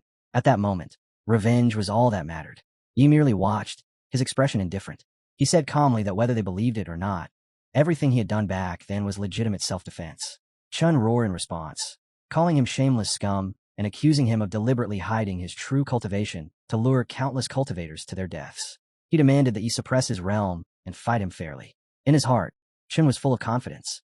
He had refined the true sun flame, perfected his solar immortal body, and within the same realm he believed himself absolutely invincible. He was certain he could kill Yi. Before he could answer, Li's brother stepped forward, his voice cold and sharp. He said that with Chen's level, he wasn't even qualified to challenge their master. A universe-crushing existence like Yi had no reason to waste time on someone like him, and Chen wasn't even worthy of sparring with Akuin, their master's mount. Yi felt a rare sense of relief, seeing his disciple finally speak properly on his behalf. Chun, however, was stunned. He demanded to know who this Akuin even was. Li's brother sneered and told him that Akuin was an ancient divine beast, the noble mount of Yi Junlin himself. As the words fell, a thunderous roar tore through the sky. A massive beast descended above them, hovering in the air as terrifying pressure flooded the heavens. The sight stunned Chun. He shouted in disbelief that they actually expected him to fight a mere mount. Yi calmly warned him not to underestimate Akuin. Chun sneered back, saying that with his status, fighting an animal would only stain his dignity. Li's brother immediately cut him down again, reminding him that he had already been beaten senseless once, and saying he wasn't qualified to face their master, or even his mount, a second time. Humiliation snapped into pure rage. Chun shot into the sky without another word, his body blazing as surging energy wrapped around him. He pointed at the beast and challenged it openly, his aura exploding outward and pressing down on the heavens. Akuin responded at once, soaring upward as he casually gave the order for it to reveal its true strength. The massive beast opened its jaws, an overwhelming suction tearing through the air as if it wanted to swallow the sky itself. Chun countered instantly with a roaring sun fist, the two forces crashing together in midair. He followed up relentlessly, unleashing blow after blow, each strike slamming into Akuin with terrifying force. Laughing coldly, he declared that he would shatter the beast. Mana gathered rapidly between his hands, condensing into a deadly sphere before he slashed it forward with his mirror ruler technique. The attack smashed into Akuin, forcing it back and leaving its body numb. Chun laughed loudly and mocked it, asking how it felt. Below, disciples gasped in awe, praising Commander Chun and saying it was no wonder his enemies trembled before him. On the other side, Yi's disciples grew anxious, urgently warning their master that Akuin was in danger. Yi only waved his hand dismissively and told them not to worry. The beast was fine. High above, Chun smirked and looked toward Yi, apologizing mockingly and saying he might have accidentally killed his mount.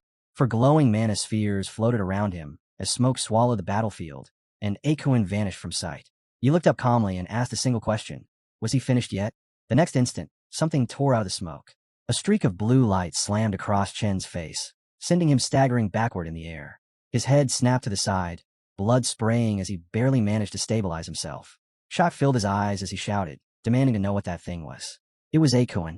Its aura was stronger than before, its presence heavier and more oppressive. To Chen's disbelief, it even held a small pebble in one claw, as if openly mocking him. Chen's fury doubled when Chang shouted from below, asking why Ye's beast wasn't dead yet. Akuin sneered down at him, and answered coldly that it was Chun who was finished. Driven completely mad, Chun unleashed his solar, immortal body. Strange mana flared on his forehead as he roared that the beast dared humiliate him. Akuin answered with a thunderous roar of its own, declaring that it feared no brat like him as blazing blue energy erupted from its body. The two charged each other once more, and when they collided, the sky itself shook as catastrophic force rippled through the heavens. On the ground, Ye's disciples erupted into wild cheers, shouting for Akuin to hit Chun even harder.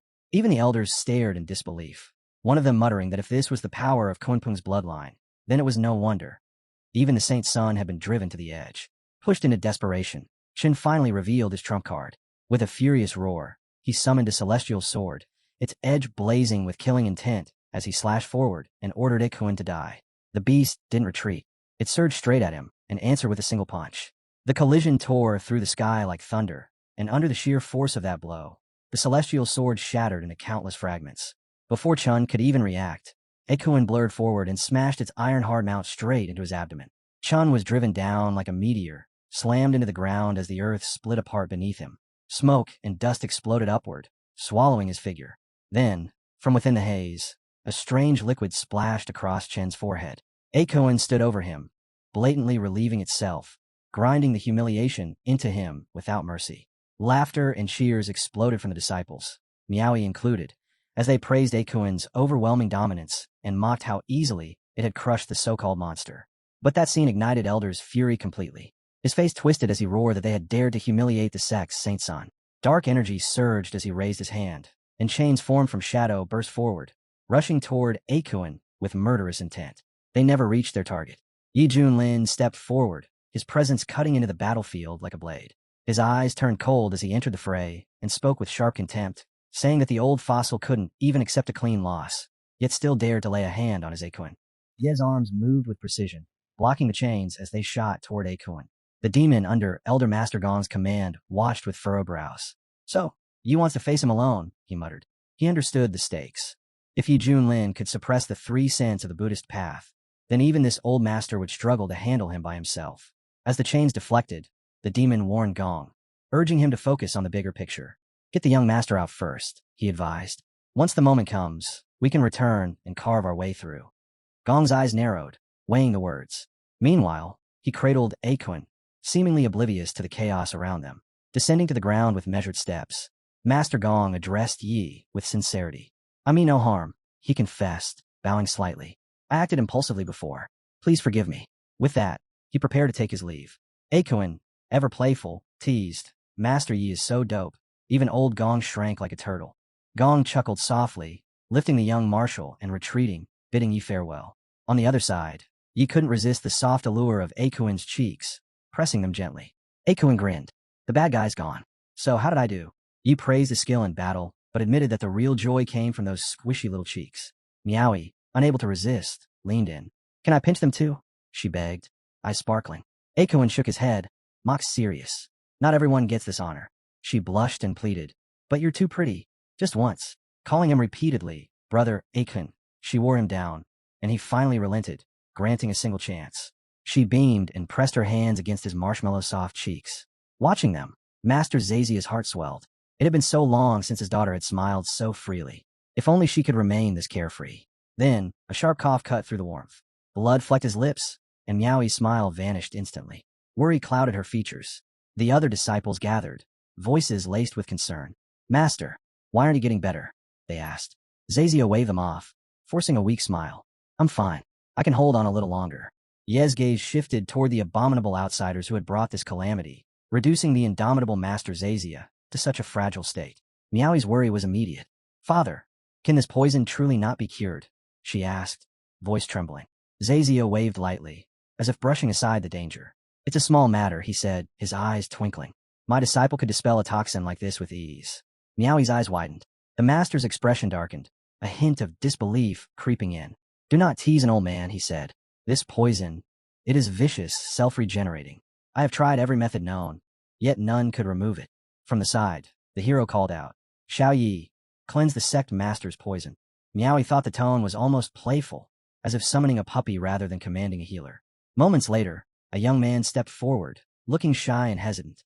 Master Zazia introduced him, explaining that he was a newly accepted disciple and that the nerves were natural. Mousa stepped up beside him, whispering encouragement. Don't be afraid. Step forward. The youth hesitated, then finally nodded. All right. He approached Master Zazia, the tension thick in the air. With steady hands, he began his work, invoking the Qing Emperor longevity art. Green energy swirled around the master's body, dense and vibrant. A sudden surge of blue energy crackled, its pressure pushing Xiao back. Yet the effect was unmistakable. Warmth returned to Zazia's cheeks, and relief washed over Miaoi. I feel completely fine, Zazia exclaimed, hardly able to believe it himself. The hero nodded, praising Xiao quietly. The poison should be fully purged now. Master Zazia turned to the little healer with gratitude. You are truly astounding, he said. To remove such a vicious toxin. Remarkable. Xiao bowed humbly. I only lent a hand, he said softly, reflecting on the simple, quiet joy of helping others. Fear of people, once heavy on his heart, had vanished. Gong approached with reverence, eyes bright with admiration. A master among masters, he said to Yi. Your care, your kindness unmatched. Zazia chuckled warmly. Then a banquet of the highest order shall be held to honor you all. Yi smiled at the sect master. You are far too kind. Now that the threat is gone and the poison cured, I shall accept your hospitality. Miaoi's thoughts drifted to the promised feast. Since her birth, the sect had held such a banquet only twice, each occasion shaping the fate of their history. She never imagined her father would honor Lord Yi with such reverence, and a rare, bright smile lit her face. The scene shifted to the eastern domain of the Elder Gong sect, where Master Gong's hands glowed with green energy, gently mending the young master's wounds. The young master winced in pain and muttered bitterly, I'm a failure. Actually lost to that stupid Akoin. Everyone will hear about this. The perfect image I've built, ruined overnight. I'll be the laughingstock of the eastern domain. Gong's expression softened. Akoin is no ordinary beast, he said firmly. Do not belittle yourself. Then he leaned closer, a sly glint in his eyes. As for this duel, what if I told you the news will not spread?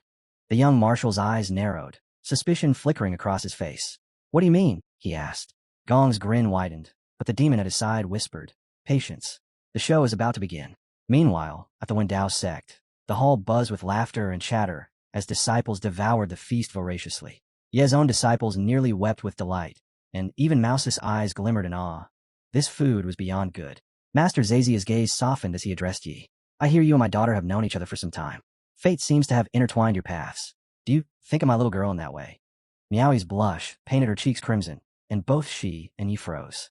Yi nearly choked on his water, while Mia protested, scolding her father for asking so openly. He coughed lightly and apologized.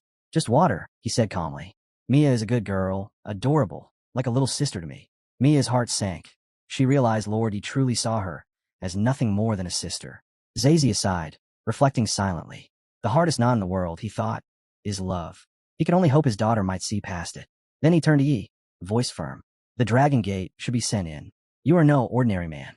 Earlier, in Medicine King Valley, you saved me and the young lady. Today, you saved our sect master. Such grace cannot be repaid easily. Raising his drink, he added, I offer a toast. Yi responded with a gentle smile. Elder Fan flatters me. Suddenly, a shock rippled through the hall. Elder Fan's clothes had vanished, leaving him completely naked. Yi froze, eyes wide. Even for great kindness, this is unnecessary, he muttered, grimacing. I'd rather go blind than witness such a sight. Elder Fan's gas cut through the hall, eyes wide with panic. His body no longer obeyed him. Limbs moving against his will, muscles stiff yet strangely pliant. The disciples stared in shock, sweat beading their foreheads. Who could have known Elder Fan harbored such tendencies? Ye's disciples recoiled in disgust, though Xiao tilted his head, strangely admiring the boldness. Master Zazia's face darkened in fury. Elder Fan, what is the meaning of this? He barked. Fingers pointed, voices rose, accusing him of committing an indecent act. Elder Fan's voice trembled as he cried out, Sect Master, I cannot stop. Some force, it's controlling me. Zazia's jaw dropped. This is not good, he muttered, eyes darting upward. Could it be them? His voice thundered through the hall. Show yourself, whoever is playing tricks. A dark shadow surged forth, its roar shaking the pillars. No rush, it boomed. The show has only begun. Chaos erupted instantly. Disciples convulsed, striking one another uncontrollably. Cries of panic filled the hall as they clawed and grabbed, bodies no longer their own.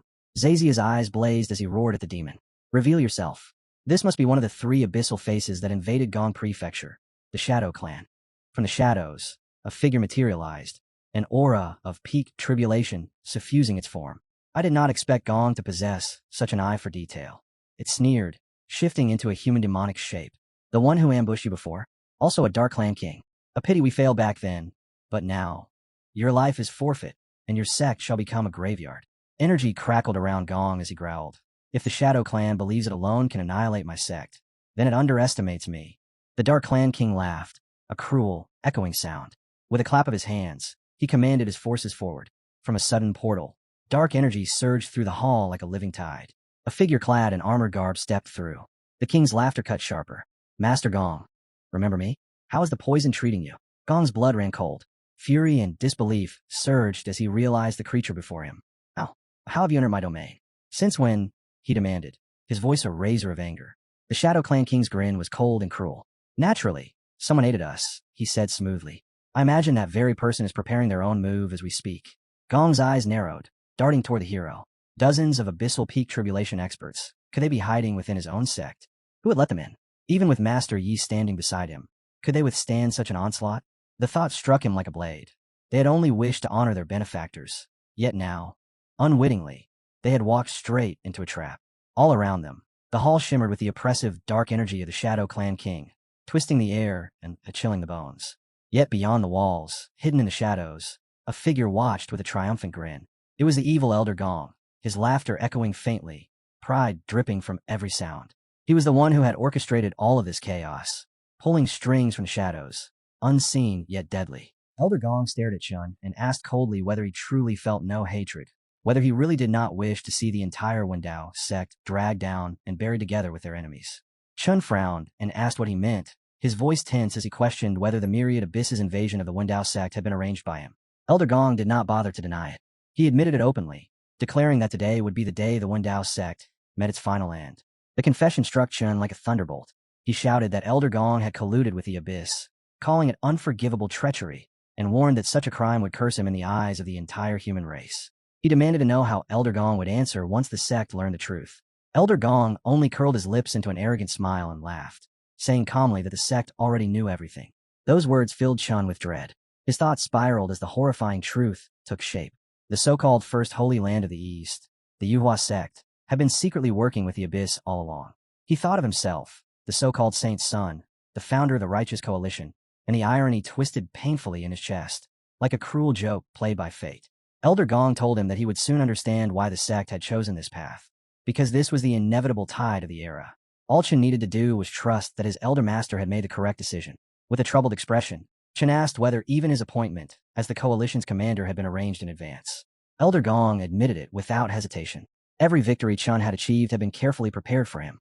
He asked if Chun had never found it strange that every battle felt effortless, that the alien armies crumbled at the slightest push, and that they retreated without putting up real resistance. Realization ignited Chen's fury. He saw clearly now that Yi Junlin had been manipulating him, and that even his own people had been pulling his strings from the shadows. Despair churned in his mind as he questioned what sin he had committed to deserve such a fate. Elder Gong tried to soothe him, saying that Chun cared far too much about hollow reputation, and that truth itself was meaningless. What truly mattered was climbing ever higher. Chen laughed bitterly and asked if Gong meant that he should sink into the same filth, commit acts so disgraceful that he would be damned for all eternity. Elder Gong stepped forward firmly and said that the sect's agreement with the Abyss was nothing more than a pledge of loyalty to the true powers lurking behind the curtain. He scoffed and declared that Gradia's so-called ideals were nothing but empty illusions. When life and death stood at the edge, when the world itself teetered on the brink of chaos, only those who adapted would survive. Those who clung stubbornly to old beliefs would watch their sects disappear without a trace. The words left Chen stunned. He demanded to know what Elder Gong truly meant. Gong replied calmly that Chen's talent was beyond question, and that even if the sect favored him, his future lay far above this small world. So why insist on shackling himself to a single piece of land? Then Elder Gong cut himself off, saying he had already spoken enough. Chen would remain here, because this old man still had some killing to attend to. As soon as the words fell, Gong's body dissolved into blazing blue energy and shot toward the halls below. His killing intent so fierce, it seemed he meant to erase Yi from existence, once and for all. Inside the Grand Hall, the Shadow Clan King was about to devour a glowing pink sphere. The moment it entered his mouth, violent energy exploded around him. He roared madly, shouting for the Lord of the Abyss to accept his nether pills, declaring that tonight the Wendao sect would be turned into a living hell. Just as despair swallowed the remaining disciples, the hero finally spoke, telling those abyssal vermin to open their eyes properly and see that he was still standing there, feasting as well. The Shadow Clan King glared at him and demanded to know where this arrogant brat had crawled out from. He sneered that it did not matter and vowed to cut him down first. The hero calmly looked at them, thinking to himself that although the system was still snoring somewhere, his Sung Yuan sword was already thirsting for blood. It felt like the perfect moment to claim what was owed to him. Right then, a system notification appeared, apologizing for the delay and announcing that the host's reward had finally been delivered. It informed him that his sword had successfully advanced to the rank of an immortal weapon. A brilliant white blade shimmered into existence in his hand. The hero frowned and scolded the system, complaining that it was always late these days, as if it planned to hand out rewards at his funeral banquet instead. The system hurriedly denied it, sounding flustered as it insisted this was a rare mistake and would never happen again. At that instant, the Shadow King lunged forward. The sword flew smoothly into the hero's grip, and with a single clean motion, he thrust it straight through the Shadow King's heart. Terrifying energy surged across the demon's body as blood sprayed violently from his face. Racked with pain, the Shadow King screamed in disbelief, roaring as he demanded to know what had just happened and how an immortal weapon could possibly pierce his body.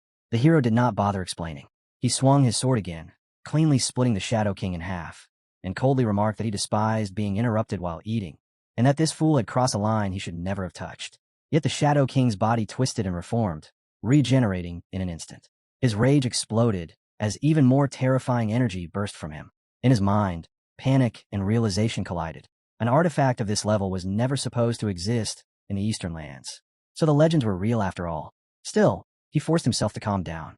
Even with an immortal weapon, this enemy stood alone, while they possessed more than a dozen peak tribulation experts. That was more than enough to suppress him. The hero tilted his head and asked casually what nonsense he was muttering. Then, without warning, a beam of blue light shot from his fingertips. It tore straight through the Shadow King with overwhelming force, shredding him completely. Among the disciples watching, one with an impure heart clenched his fists in envy, thinking bitterly that their hero not only wielded an immortal weapon, but had just erased a peak tribulation lord with a single strike. The remaining Shadow Kings broke into cold sweat, yet they forced themselves to stay composed. They whispered urgently that there was no need to panic. Their opponent was only at peak tribulation and was forcibly wielding an immortal weapon. That kind of power would drain him quickly. If they struck him twice together, it would be enough to kill him. With that thought, their gazes turned sharp as they resolved to move, planning to seize Ye's sword first. The hero looked at them as if they were idiots. Calling them fools, he raised his sword high into the air and invoked the Tsung Yuan's calamity light. In an instant, terrifying energy surged and gathered, spiraling violently around the blade like a storm of pure destruction. The shadow beings screamed as the power crushed down on them. The blue revolving wave burst out of the hall and swept across the sect grounds. It slammed directly into Master Gong, who was rushing toward the hall, forcing his eyes wide with shock as he wondered how it was possible for someone here to wield an immortal weapon. The wave continued to dance wildly across the land. Chen turned toward Elder Gong in horror and asked what had just happened. Elder Gong grabbed Van without hesitation and shouted for him not to ask anything and to flee immediately, warning that if he stayed, he would be swallowed whole by the radiance of that blade. In the next moment, the blue sword light expanded and covered the entire sect. Gasps of terror rang out as everyone realized the sword's radiance was tearing through the heavens themselves. Was this truly the legendary birth of an immortal sword?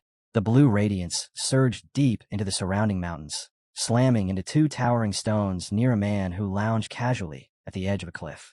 He lifted his gaze, eyes narrowing as he took in the sight, and calmly declared that from this day onward, every cultivator in the Eastern lands would understand what it truly meant for a sword to shake even immortals. That flash of blade light carved itself into the soul, unforgettable for an entire lifetime. In the ages to come, it would be remembered by a single name. One strike freezes 14 provinces. Back inside the Wendao sect's Grand Hall, the hero still held the lingering blue energy in his grasp and announced plainly that the battle was finished. He turned toward Master Zazia, who stood frozen, sweat soaking his robes. The hero asked why he was still standing there stunned, and told him to play the music, and let the celebration continue. Zazia stammered, pointing out that he was holding an immortal weapon, as if it were nothing special. The hero raised a brow, and asked if that was a problem. Zazia hesitated for a breath before hurriedly saying of course not. He added that from this moment on, Ye's name would eclipse everything, and that Chen's so-called glory would amount to nothing in comparison. Li snorted and said Chen was just a brat, not even worthy of being mentioned alongside their master. Chewing his food, the hero remarked that fame meant nothing to him and never had. Hong, however, clenched his teeth in quiet frustration. He felt his master was still showing off, and now that an immortal weapon had been revealed, making a comeback would only become harder. As the hero prepared to leave, he thanked Master Zazia for the feast and said he would be departing. Zazia quickly replied that he was being far too polite, that hosting him was their honor, and swore that if he ever encountered trouble, the Wendao sect would march through fire for him without hesitation. The hero mounted his flying beast, stepped into his airborne residence, and waved as he departed, calling out a casual farewell, promising to meet again someday. Watching him disappear into the horizon, Master Zazia turned to his daughter and told her to continue cultivating diligently. Men like Yi, he said, might forever remain beyond reach, so she must be ready to accept that. She only answered softly that there was no need to catch up. Being able to follow his shadow and glimpse him from afar was already more than enough for her. 3 days later, within the Yuhua sect, rumors spread like wildfire. People whispered in disbelief that Yi Junlin had annihilated the Abyss army with a single strike, and that even a Tribulation King had fallen on the spot. Stealing the spotlight was one thing, but what truly shook everyone was the fact that the saint's son, Chun, had been defeated by Ye's Mount, Akun. His prestige collapsed overnight. Whispers spread through the sect, some fearing that such a humiliation might fracture his Dao heart, though many still believed the sect's future rested firmly on his shoulders. Deep within the forbidden grounds of the Yuhua sect, Master Gong led Chen forward. As they walked, Chen finally asked what kind of place this was, puzzled that even his own sect would conceal such a formidable location. Gong cut him off before he could ask more, saying only that things were no longer the same, and that he was bringing him to meet someone important, the true figures standing behind everything. Chun frowned, unable to grasp what Gong meant by the real ones. They continued inward until an old man came into view.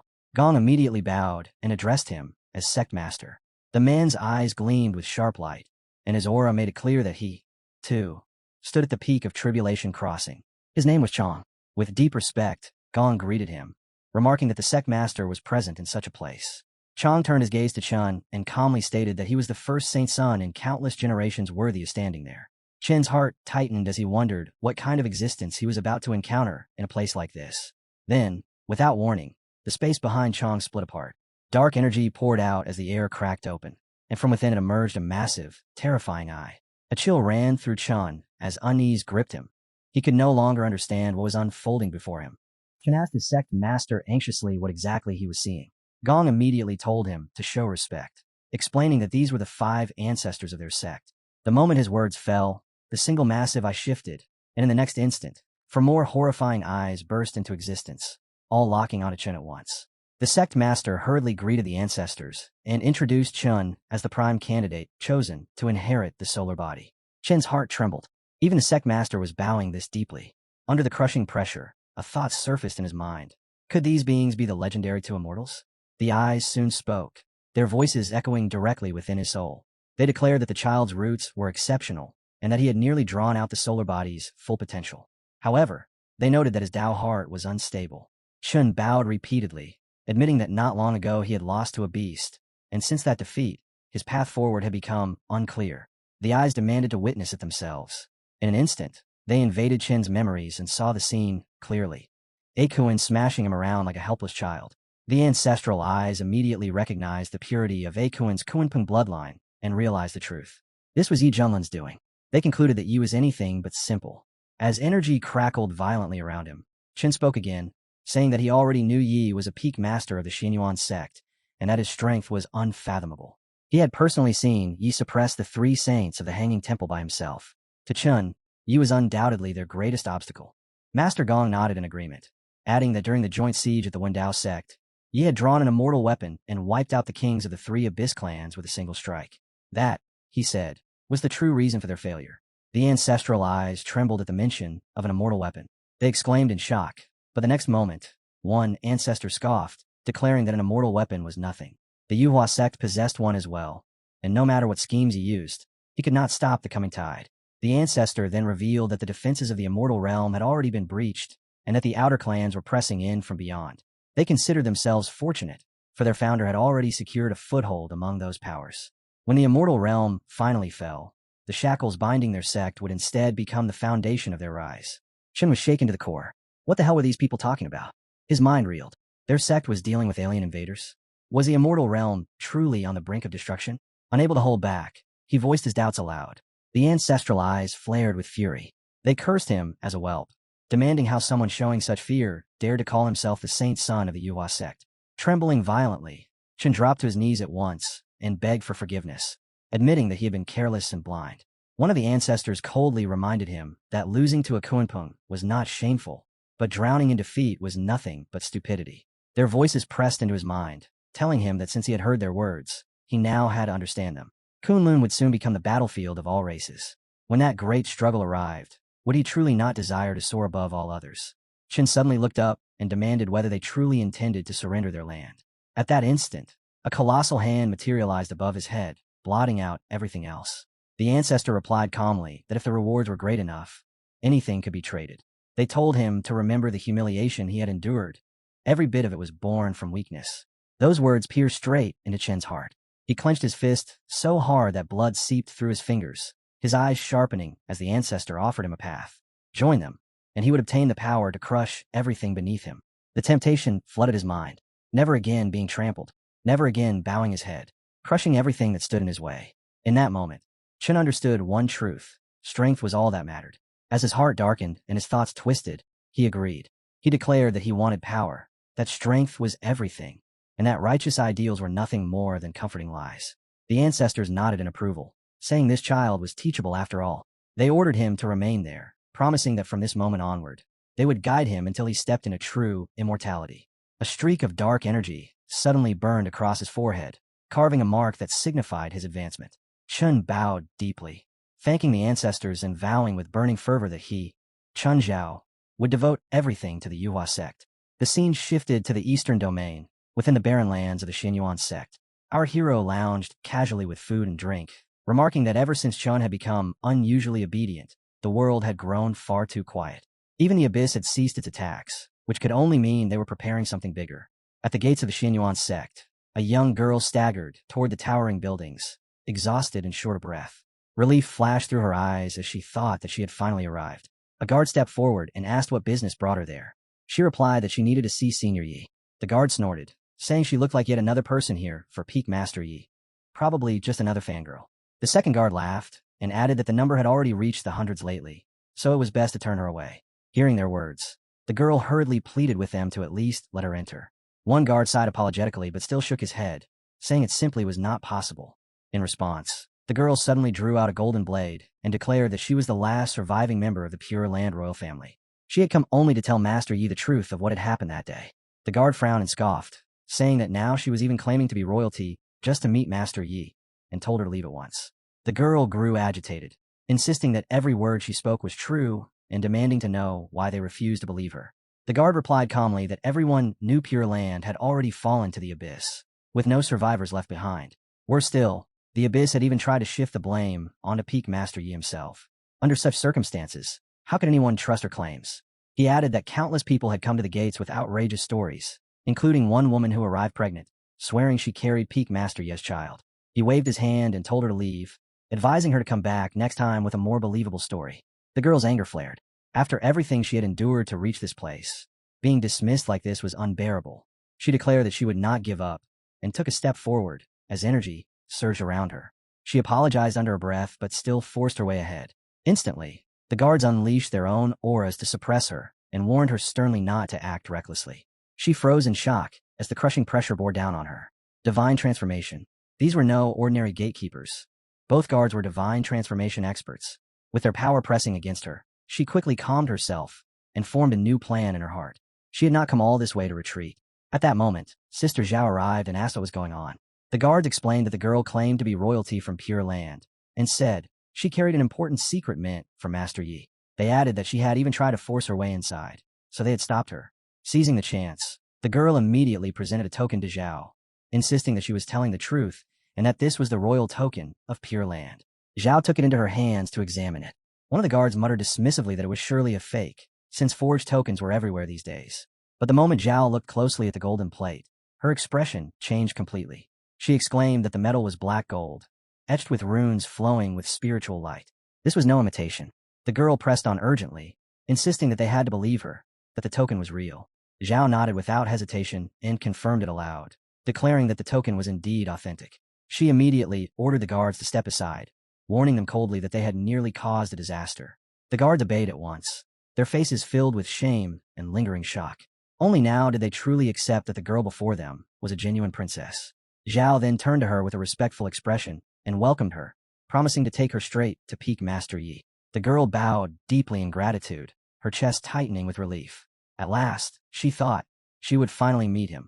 The final hope for Pure Land survival, Master Yi. Inside the room, Yi lay back calmly while Hong worked his shoulders, carefully adjusting his strength and asking if the pressure was right. Yi answered lazily that it was fine. Just then, Li stepped in and reported that Sister Zhao had returned with a guest who looked like someone who had traveled a very long way. He didn't even open his eyes as he told them to let them in. As Hong continued the massage, he couldn't help thinking that with such a humble appearance, he really ought to stay in the Xinyuan sect forever. The thought had barely formed when he suddenly narrowed his eyes and asked why his hands had stopped. Hong twitched, quickly resuming his work while silently swearing to himself. Before long, Zhao entered the room and introduced the visitor. She said the guest was Princess Ming of Pure Land. The moment he heard the name, his expression shifted slightly. He said he had heard rumors that Pure Land had already been wiped out by the abyss. At those words, Ming's composure broke. Tears streamed down her face as she said she was the only one who had escaped. Her royal brothers had died inside the palace, sacrificing themselves to save her. He looked at her steadily and asked about the rumors claiming that he was the one who had butchered the palace, pointing out that she alone knew what truly happened. Ming steadied herself and began to explain. On that night, a thick blood mist had engulfed the entire palace. Black-robed figures poured in like a swarm of ants. For tribulation-level experts had surrounded her father, bearing the fate of the entire kingdom. He ordered her to flee without hesitation. Her two brothers stayed behind, forcing her into the teleportation array. She could only watch as they were consumed, their bodies turning to ash before her eyes. She said she fled for 3 months, never knowing a peaceful night's sleep. Every dream was filled with visions of her father's national luck burning out. Then came the final blow, news that not a single brick of the palace remained, that the dragon throne had been trampled beneath the feet of abyss monsters. Ming clenched her fists and declared that the black robes had colluded with the abyss and dared to frame Master Yi for the massacre. For that alone, they deserved death. She had seen it clearly with her own eyes. Their techniques all came from the Yuhua sect. Yet she was powerless to act. With nothing left, she knelt and begged Yi to take revenge for the countless dead of Pure Land. She said she had nothing to offer but her life, and if he would avenge them, she was willing to serve as his maid or drudge, enduring anything without complaint. Seeing Ming bow so completely, our hero finally understood why the Yuhua sect and the abyss had fallen silent at the same time. They were never enemies to begin with. They were sitting in the same boat. He reached out, took her hand, and gently pulled her to her feet. His voice was calm, but every word carried weight. Smearing his name alone was enough to warrant death. Colluding with the abyss made the crime twice as unforgivable. He told her plainly that this revenge he would take for her sake. Ming looked up in disbelief and asked if he truly meant it. She had always believed that Pure Land had already been forgotten by the world. He told her not to think too much about it. Misty Peak just happened to be short of a steward, and staying here would suit her well. As he spoke, our hero quietly noticed the fire burning in Ming's eyes. She was unpolished now, like a rough stone, but given time, she would become a gem. When she bowed again to thank him and promised she would work hard, he nodded and told Xiaoxi to bring her some tea and sweets, then show her around the peak. Xiaoxi answered at once and led her away. The scene shifted to the abyss itself, a place where light was devoured and only endless darkness and emptiness remained. For countless ages, the 100 clans of the abyss had multiplied here, yet during the Holy War, they had been reduced to nothing more than chess pieces for greater powers. Now, with Yi Junlin's rise, an even heavier shadow pressed down upon this eternal darkness. A trembling figure cried out that the front lines were collapsing. By royal decree, all cultivators at Qi Training Stage 9 and above were to be forcibly conscripted into the Holy War. He begged for his life, saying he still had an old mother to care for. Nearby, the Shadow King watched in silence, muttering that if even Qi Training cultivators were being dragged in a battle, then the situation had truly reached a desperate point. Another demon sneered and asked why they didn't just mine their own abyss instead of coveting the outer lands. His words drew cold laughter. Others mocked him, saying such thoughts were no different from biting one's own tongue, things that could easily cost a life. The scene shifted again, this time to the palace of the Umbral clan deep within the abyss. Figures sat solemnly in their seats before the throne, their expressions heavy. They all shared the same conclusion. This holy war had already cost them far too much. If it continued, even the legacy of the Umbral clan might be severed. They warned the King of Fangs that if their ancestral grounds were destroyed, how would he ever explain it to the clan? The King of Fangs himself was clearly troubled, yet he raised his head and silenced them with a sharp command. He told them to hold their tongues. This war was not over yet. There was still one path left for them to fight. A bearded man slammed his hand down and shouted back, asking what exactly they were supposed to fight with. Those so-called Meng pills the envoys had given them? Another elder immediately shot to his feet, voice thick with rage, saying that against humans wielding an immortal sword, those pills were nothing but a cruel joke. What use were they supposed to be? Before anyone could argue further, the space above the hall suddenly tore open. A gate formed in midair, and waves of dark energy washed over the palace like a suffocating tide. From within the gate, demonic figures stepped out one by one, their laughter cold and sharp as they listened to the mockery of the pills. The King of Fangs stiffened, his heart lurching. His voice trembled as he hastily addressed them as divine beings. He bowed deeply, begging for forgiveness, insisting that the pills were not the problem. It was the humans who had used an immortal weapon. They had been torn apart on the battlefield. With desperation creeping into his tone, he asked how he was supposed to respond to that. One of the demons spoke indifferently, telling him that there was nothing to think about. Warriors from 100 Abyss clans must continue to be sent forward, without hesitation and without retreat. There was no other path left. At those words, the King of Fangs finally raised his head. His eyes burned as he retorted that they might be partners of the Abyss, but they were not vessels to be used at will. If it came to it, the deal could be ended, and these demons could be cast out. The demon let out a sneer. Slaves daring to raise their heads against their masters. How laughable. Did the King of Fangs truly believe that this abyss was ruled by his kind? The word struck like a hammer. Shock rippled through the King of Fangs as he demanded to know what that meant. The Umbral clan had led the abyss for countless generations. If not them, then who? In response, the demon slowly lifted his cloak. Beneath, it was a twisted yet unmistakably human-like form, radiating a terrifying presence. He said it was time for these mongrel slaves to remember what their true master looked like. In an instant, crushing pressure flooded the hall. It was deeper than any aura or cultivation, something ancient, something etched into blood itself.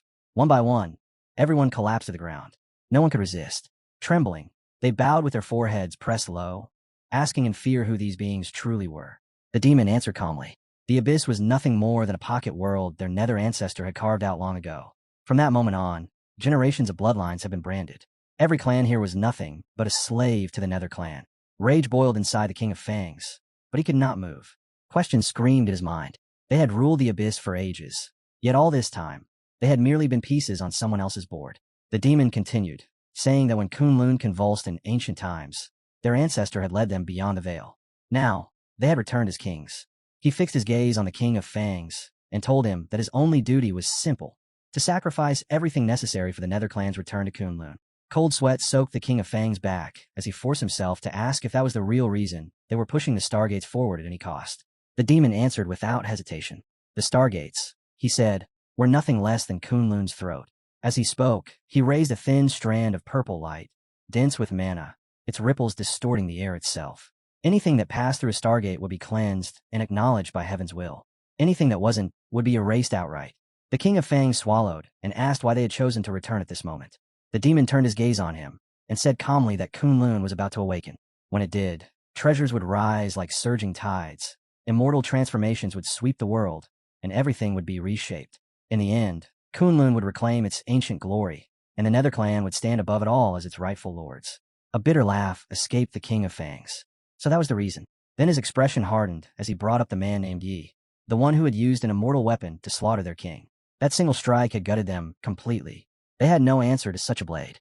His subordinates echoed his words, saying it was true. Back in Gong Prefecture, one sword had wiped out their entire assassination corps. The demons sneered at their fear. An immortal weapon, he said, could only display its true might when wielded by genuine immortal power. That man had not reached such a realm. What they had witnessed was no more than a tenth of its strength. The King of Fangs froze, his jaw slack. If that was only a fraction, then if it were fully unleashed, wouldn't it split the very sky in two? The demon continued, saying that this time they had come bearing something else. He would bestow upon them a relic, meant to kill the man called Yi. Raising his hand, He revealed an object wreathed in dense, purple flames. The fire seemed to burn directly into the soul, and merely looking at it made one's knees go weak.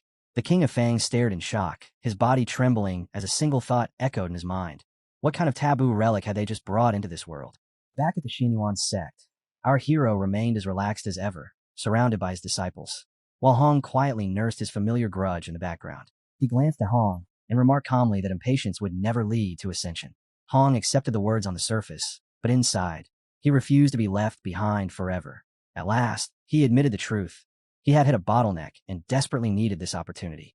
To prove his resolve, he even swore that if his master granted him this chance, he would serve humbly for an entire year, even washing his master's feet without complaint. He laughed inwardly, seeing just how desperate Hong had become. Under normal circumstances, he might have reconsidered words like that, but with the quest already in motion, he saw no reason to refuse. He told Hong that if he was truly that eager, then he would take him along, and his brother as well. Hong bowed deeply in gratitude, but in his heart, he knew this was the decisive moment. It was do or die, and he swore that this time, he would rise again. 10 days later, the fallen immortal, Al came into view. Cultivators gathered in massive numbers, their voices buzzing with quiet discussion. Some marveled that anyone who once called Arza backward was clearly wrong. Its chi density now far surpassed Xingzhou's. Others nodded in agreement, saying this place was nothing like it used to be. One elder warned the younger disciples beside him that the times had changed and that they should not cause trouble here. He pointed toward a cultivator from Arzu, and the youngsters quickly nodded, vowing they wouldn't dare court death. On a nearby cliff, Chen stared down at the scene with bitterness burning in his eyes. Arzu now shone brighter than Qingzhou, while his own name lay in complete ruin. Once, he had felt ashamed of coming from Arzu, but now that it flourished, he alone carried disgrace, and that truth cut deeper than any blade. Master Gong tried to calm him, reminding him that in just 10 days, the 5 ancestors had personally pushed him into the tribulation stage.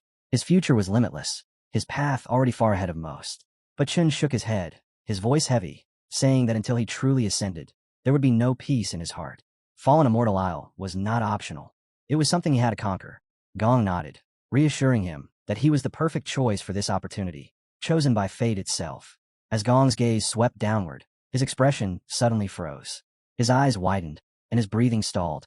Among the gathered cultivators stood a figure he never expected to see, Shui Wuhan, of the Xuanji sect, a living legend, a swordsman who had mastered the sword Dao in his youth, whose name had already shaken the East Domain 5,000 years ago. Even now, he was still acknowledged as the strongest swordsman alive.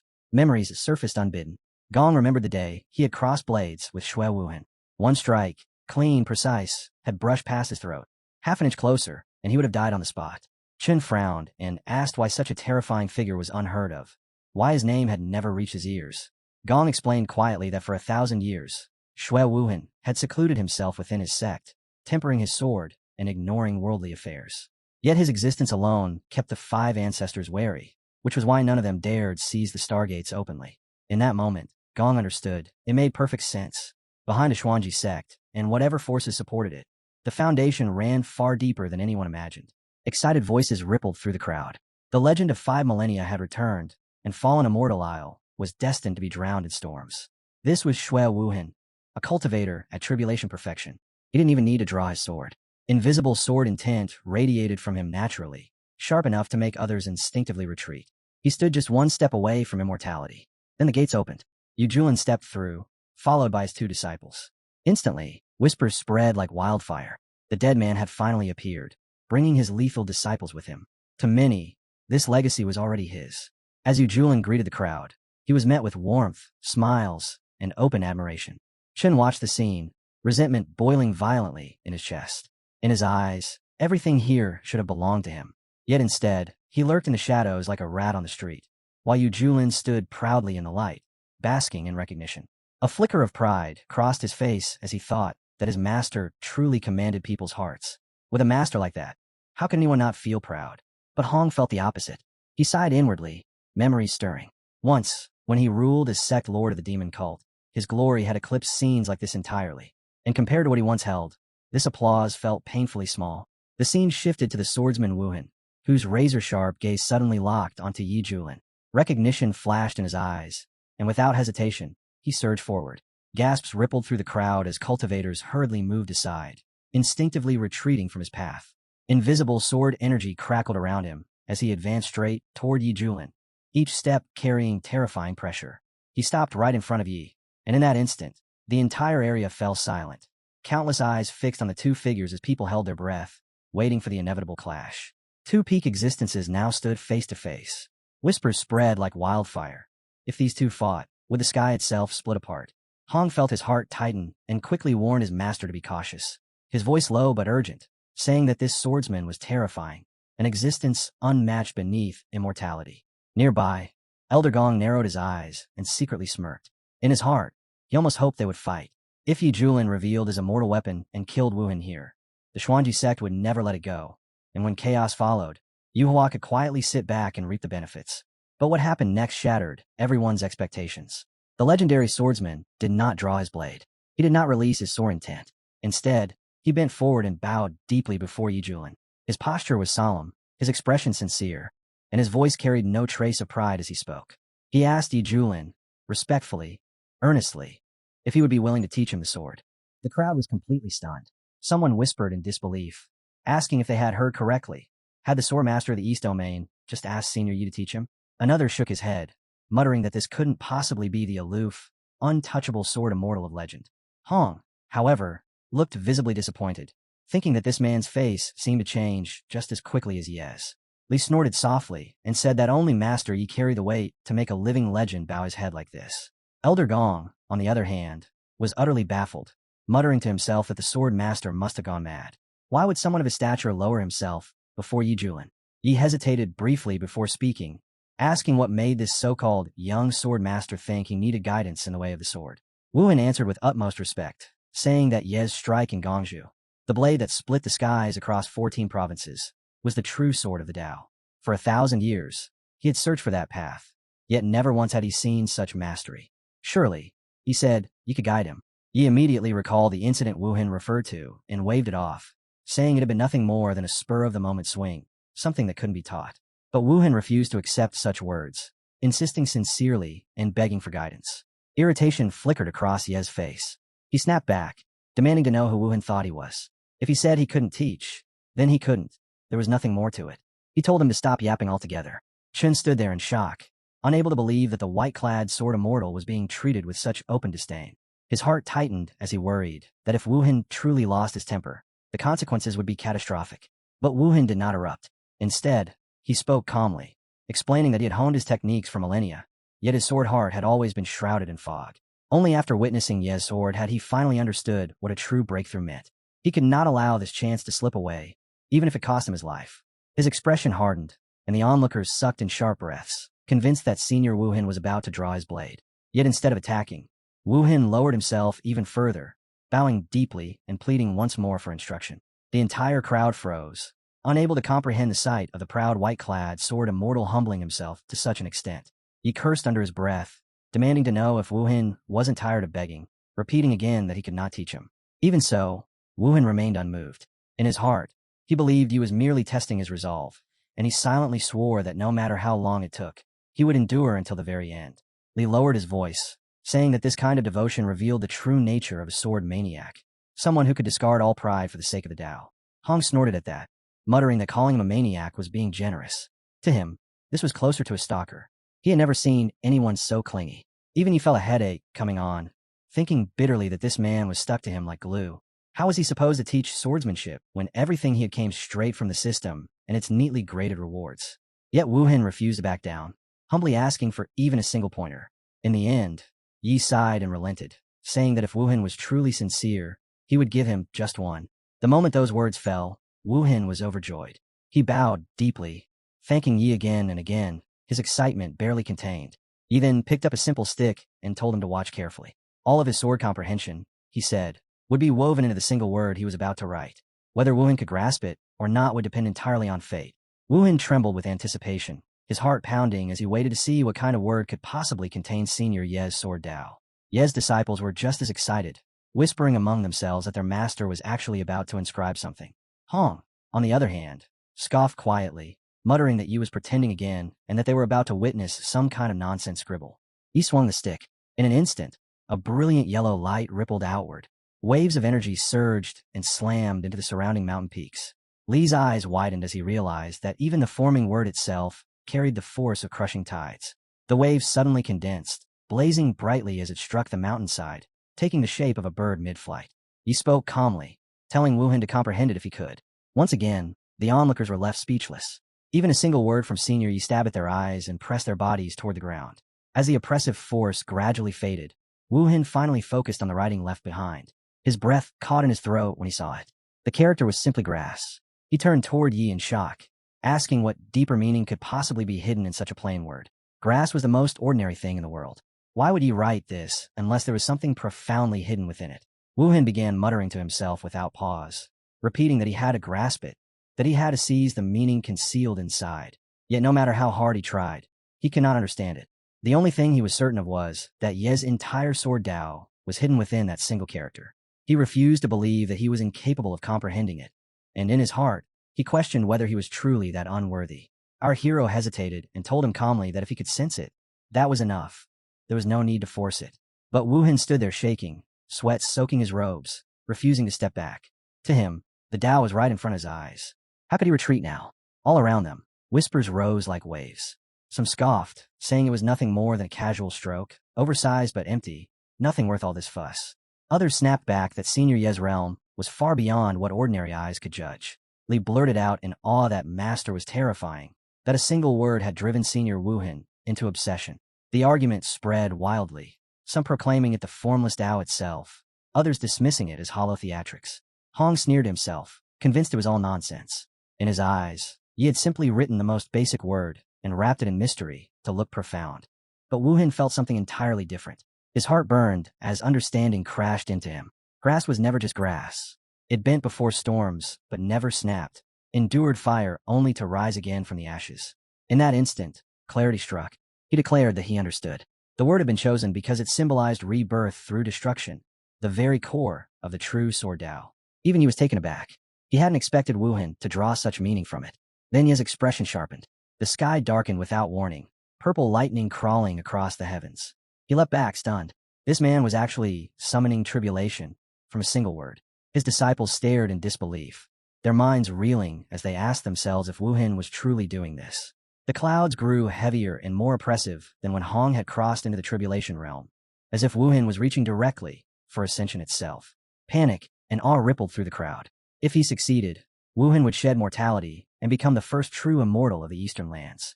Even in the vast central domain, true immortals were rare beings, each one the foundation of an ancient sect. Gong trembled as well, shaken to the core. With nothing but one word from Yi, Wuhan had grasped the road to immortality. People began to question who Yi truly was. Chen's heart sank into bitterness. He had believed himself to be the chosen one, yet someone else had surged ahead of him. As for Wuhan, there was no doubt left in him. 1,000 years of stagnation shattered in that moment.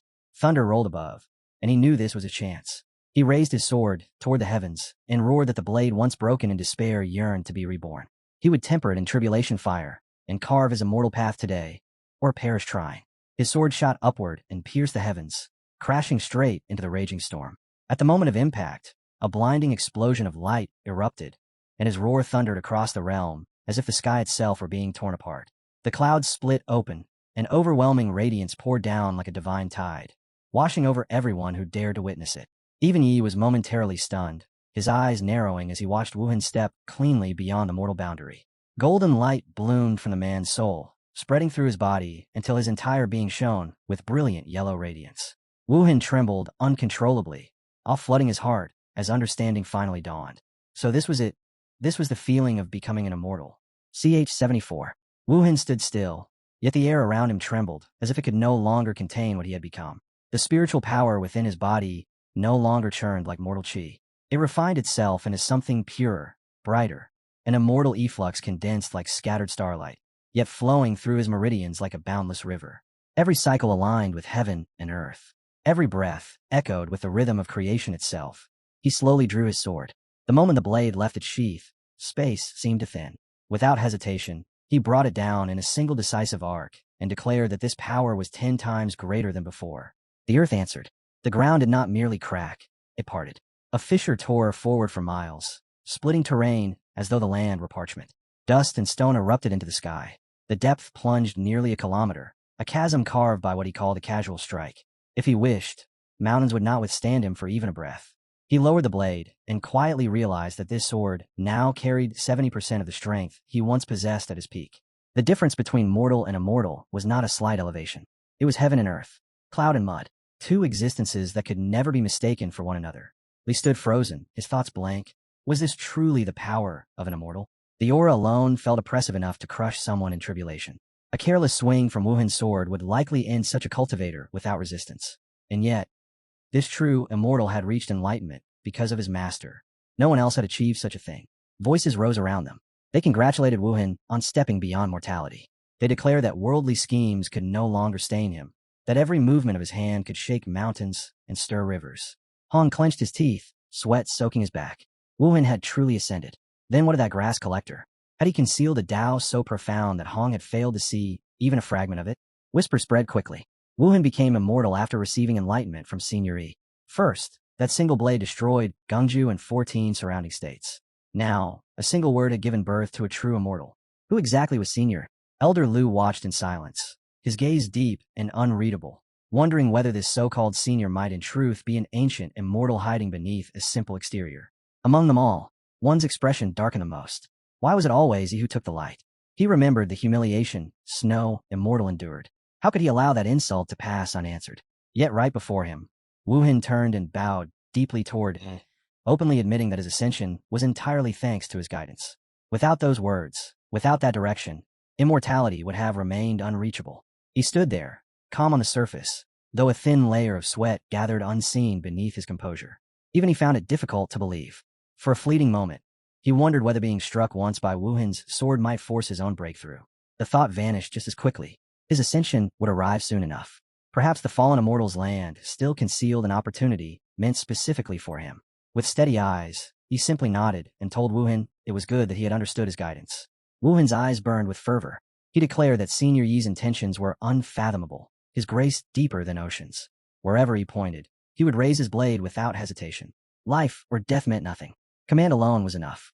He answered evenly that their meeting was destiny. There was no need to speak of life debts or eternal loyalty. Fate had already arranged what needed to be arranged. Not everyone shared that calm. One's anger simmered like magma beneath a seal volcano. He could not comprehend how cultivators could discard their pride so easily for the sake of advancement. Wuhan had been humiliated before countless eyes. Yet instead of retaliation, he offered gratitude. To one, it was incomprehensible. Elder Lu stood in silence, his thoughts far more strategic. With Xuanji's sword sect, now sheltering a true immortal, the balance of power had shifted. If the fallen immortal's land became a contest between one and the eastern domain, the outcome might already be leaning away from Yuhua sect. Before tension could settle, the sky erupted. A beam of light tore down from the heavens and struck the mountains below with blinding brilliance. The earth trembled. Spiritual waves rippled outward. Every cultivator felt it at once. The fallen immortal Iceland had opened. They surged forward, but as they neared the descending pillar, an invisible barrier expanded outward, halting many in their tracks. One cultivator in the tribulation realm slammed into it and roared in outrage. He called it absurd, unjust. Even newly ascended immortals were permitted entry, yet he was denied. He struck the barrier again and again, fists and artifacts crashing uselessly against its surface. Others followed, desperation overtaking composure. They pleaded toward the heavens, begging the great immortal to grant them passage, their weapons flashing uselessly against the transmission beam. Li watched quietly. The scene felt chaotic, almost stranded between hope and rejection. Hong, however, remained composed. Entry, he remarked, likely depended on potential. Those without sufficient worth simply lacked qualification. The fallen immortal's land did not accept everyone. The chosen began to move. Alongside them, he leapt toward the beam. Conversations ending as action replaced words. Elder Lu told one to go. There was no time left for hesitation. He spoke calmly as they advanced, stating that he understood his own limits. This transformation was not meant for him alone. Each of them carried the expectations of countless people behind them. One tightened his fist, excitement overriding doubt. He vowed he would not fail. He told Elder Lu to wait for his return, not as a participant, but as the master of this island. Hong stepped into the dimensional light. At last it begins, he thought. His master maintained an indifferent front, but Hong knew better. The old man always concealed something. There were still cards left unplayed. As the portal swallowed them, Hong glanced downward and sensed the shift in atmosphere. With a true mortal standing among them, this trial would not remain orderly. It would descend into chaos. A notification echoed like a silent omen. Hong once believed this was merely a competition for fortune. He had never imagined it would evolve into an unprecedented trial. The fallen immortal Iceland revealed itself in cold silence. Those who failed to enter the transmission beam stood below, staring upward as the chosen vanished into light. Then the pressure descended. Their cultivation collapsed. Realm after realm crumbled in an instant, suppressed without resistance until all that remained was chi refining. Faces drained of color. Some shouted in panic, unable to comprehend how years of effort had been reduced to the lowest stage. Others steadied themselves and began whispering that perhaps this was not misfortune.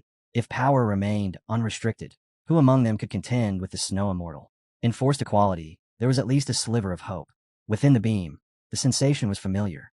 Lee narrowed his eyes, noting that this suppression felt identical to what they had encountered in Medicine King Valley.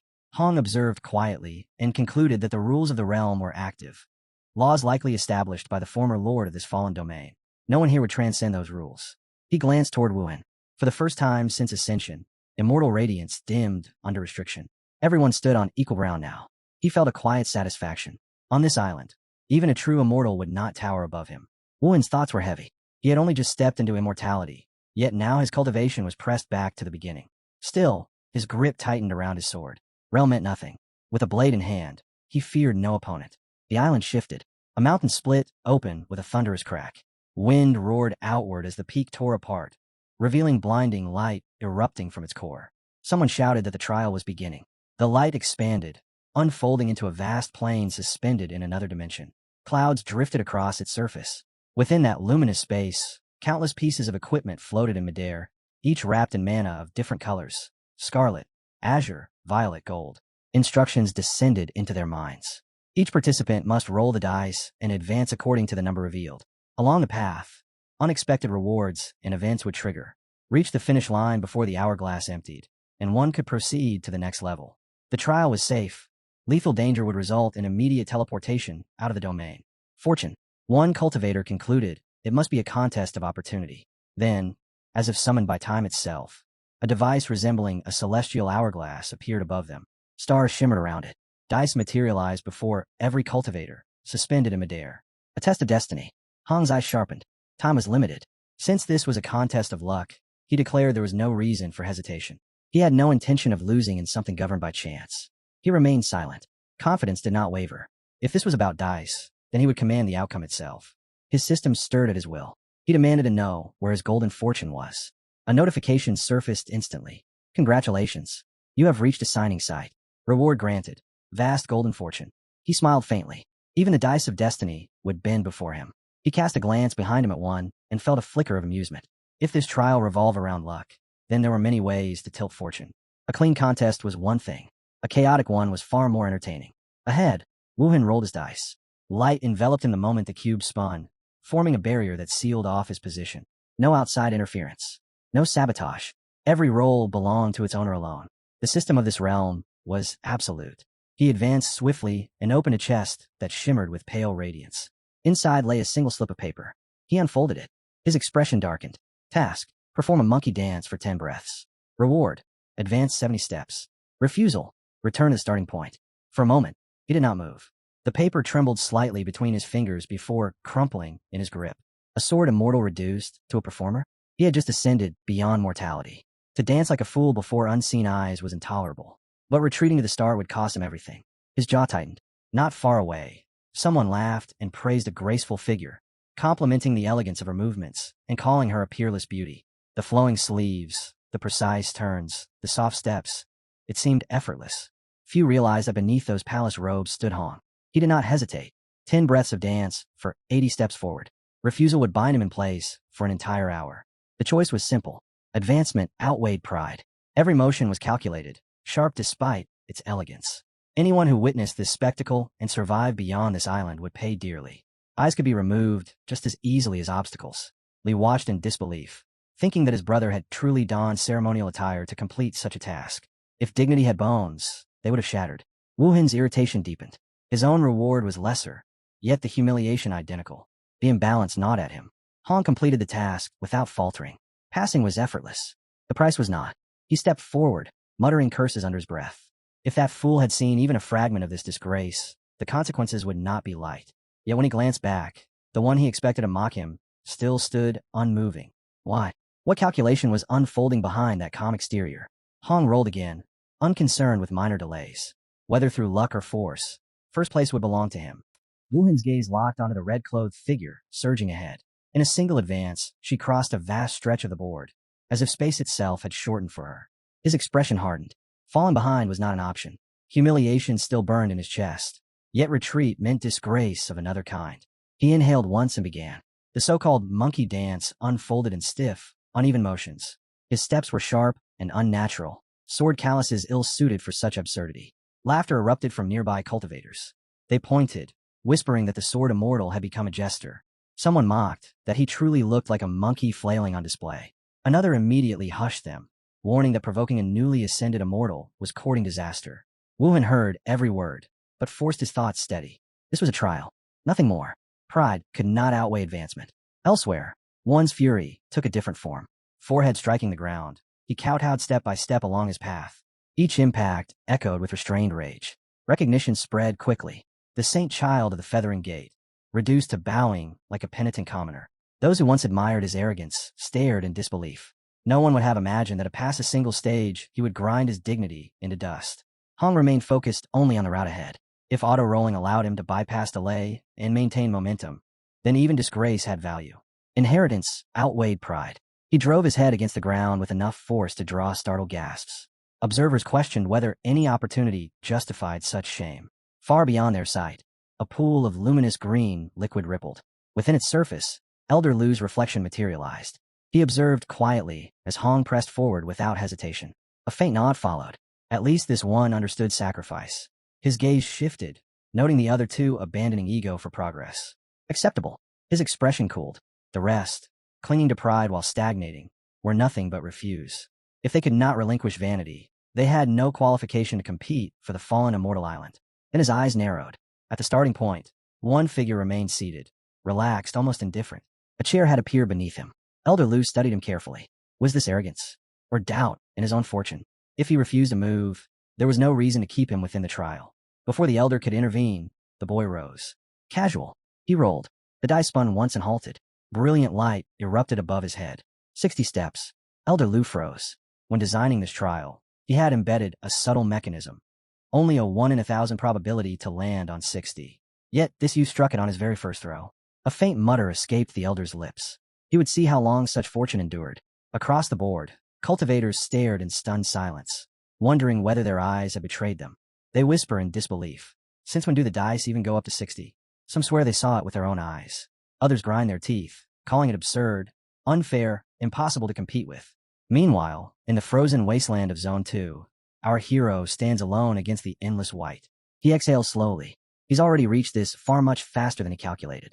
Without hesitation, he walks to the first golden chest and flips it open. A violent burst of light explodes outward.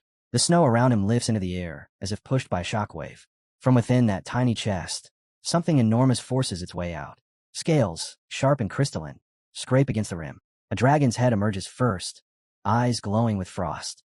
Then the sky itself seems to crack as a colossal frost-winged dragon tears free, roaring into existence. The system voice resounds, cold and absolute. Congratulations. You have obtained a flying pet. Frostwing Dragon allows free aerial traversal across the snowy mountains. For a moment, even he is silent. Then he steps forward and mounts it.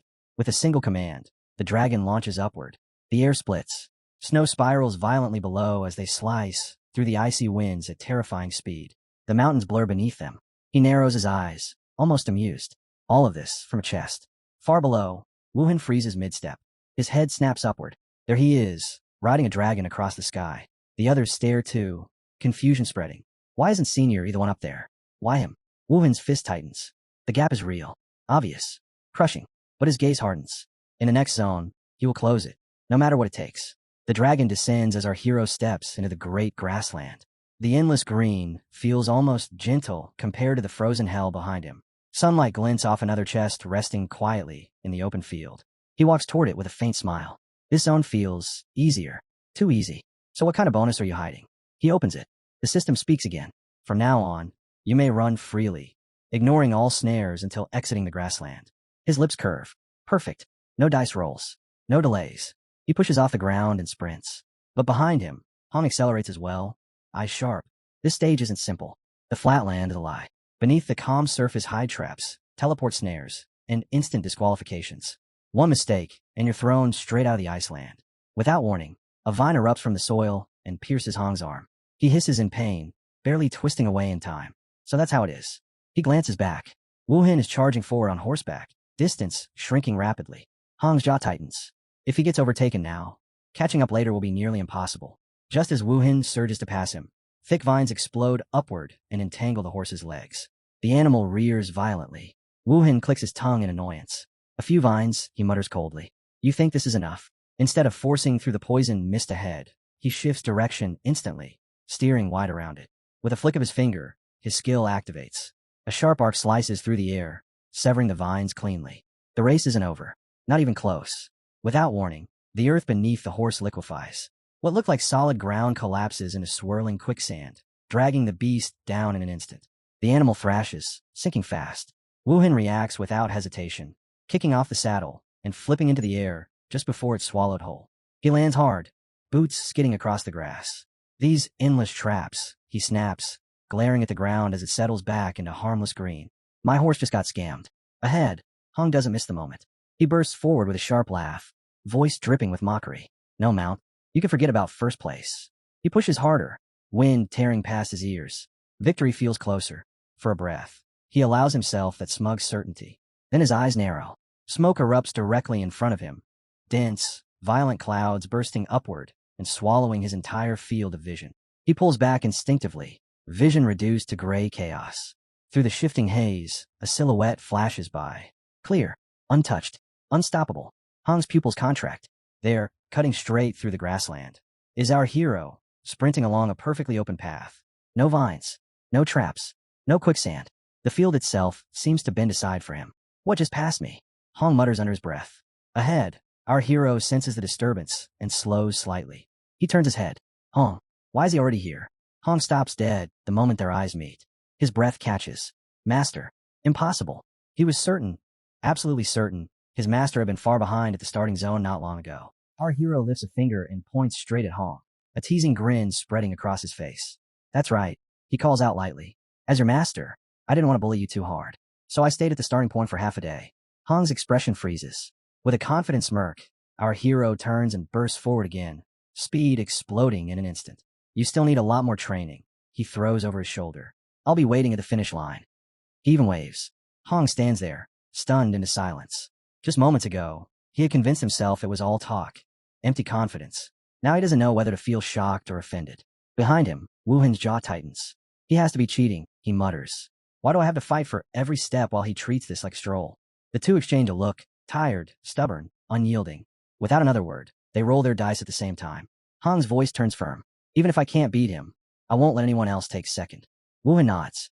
It's only the first stage. There's still time to turn this around. Far ahead, our hero slows briefly and glances back. Empty. He exhales, almost disappointed. No one left to keep me company. A faint chuckle escapes him. Being invincible is actually kind of lonely. He laughs again, half amused at himself. If I knew it would end up like this, I would have walked slower. His eyes flick toward the ticking time loop above the trial space. Half the duration remains. He narrows his gaze slightly. This golden fortune he's obtained, it truly defies the heavens. And if the pattern continues, the coming trials will only reward him more absurdly.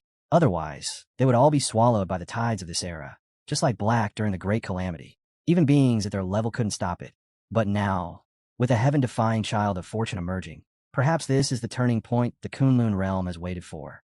High above, an old man watches silently. Then he frowns.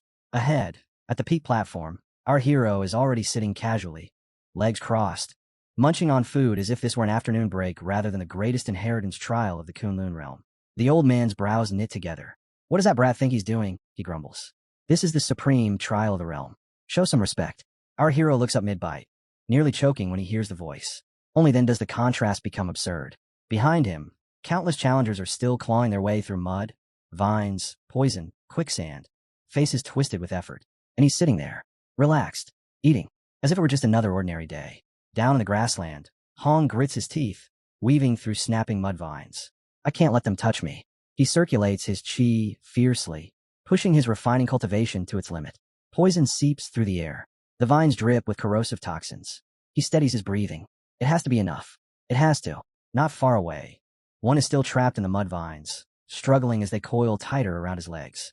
Why won't these damn things stop? He roars, slashing wildly. Every step forward is met with another snare, another burst of poison. He curses under his breath, thinking of our hero who has already vanished from sight while he remains stuck here, battered and humiliated. Hong barely slips free from a cluster of green vines, coughing hard as residual toxin scrapes at his throat. When he finally looks up toward the peak, there he is, our hero, sitting casually, munching on skewers. Hong's face darkens. Does he think he's some kind of immortal lizard pig, just sitting there so carefree? I almost lost my life, Hong mutters, teeth grinding.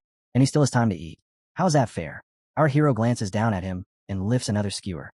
Hungry, he calls out casually. How about an extra? Hong straightens instantly, expression respectful. No need, master.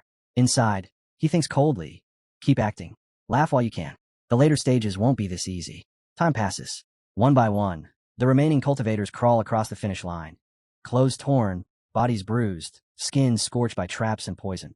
They collapse onto the platform, only to freeze in disbelief. Senior E is already there. Not only did he clear the trial effortlessly, he had time to eat along the way. Whispers spread. How is his composure even human? I can't even stand straight, and he's snacking. Their gazes fill with something between awe and helplessness. Soon after, Senior E himself lands heavily on the platform, face swollen from vines and traps. He limps toward our hero and eyes the remaining meat. At least leave some for me, he groans. Our hero frowns and kicks him lightly back. Do I even know you? Why are you trying to snatch my food the moment you arrive? The man scrambles upright.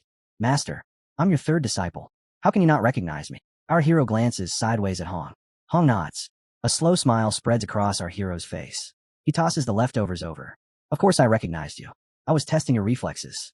Lee laughs loudly. Since Master's done joking, can I finally eat? Eat. Our hero replies with a chuckle. Lee grins, already biting in. Master really knows how to comfort people. At that moment, the glowing timer suspended in the sky begins to intensify. The numbers flicker brighter and brighter until the final second disappears. A resonant chime echoes across the realm. The crowd erupts. The round is over. The announcer's voice descends from the heavens, majestic and absolute. Congratulations to all challengers who have advanced. The first place winner shall receive the immortal technique baptism. Golden mana begins gathering around our hero, spiraling upward like a pillar of light. It wraps around him in a radiant glow, illuminating the entire platform. No one is surprised. They already knew. Whispers ripple again. With this baptism, his cultivation path will become divine. Immortality is only a matter of time for him. Within the light, our hero remains seated, calm, almost bored, while heaven itself acknowledges his first place. Meanwhile, one spits under his breath, eyes burning. That bastard stole the reward. His fingers curl into fists. He swears silently that this humiliation will be repaid. At the center of the platform, our hero stands with his arms spread, golden mana spiraling around him like a divine halo. His expression remains calm, almost indifferent. Behind him, Lee tilts his head. Master, this is an immortal technique baptism. Why do you look so unimpressed? Another cultivator swallows and mutters. Outside this realm, something like this would ignite a heaven-shaking war. Yet Senior, he doesn't even blink. Whispers stack upon whispers. They say he can enlighten two immortals with a single word. If that's true, then even greater fortune must be waiting ahead. Our hero hears every word. His eyes narrow slightly. Mana thickens around him. The golden glow deepens, humming louder, as if responding to his will. The buzzing energy spreads across the platform, pressing against the crowd like a rising tide. Then it hits him. This baptism is insane. Power floods every meridian. His bones tremble. His blood roars. Every breath feels heavier, sharper, more alive. For a fleeting moment, even he is shocked by the sheer magnitude of it. Excitement flickers in his eyes. From the side, Elder Lu's face darkens. Brat, he snaps. Countless immortals slaughtered one another for this baptism, and you stand there looking half-hearted. His sleeve trembles with suppressed fury. If you're so arrogant, he shouts, then hurry and begin the second trial. Let's see how long your luck truly lasts. The air shudders.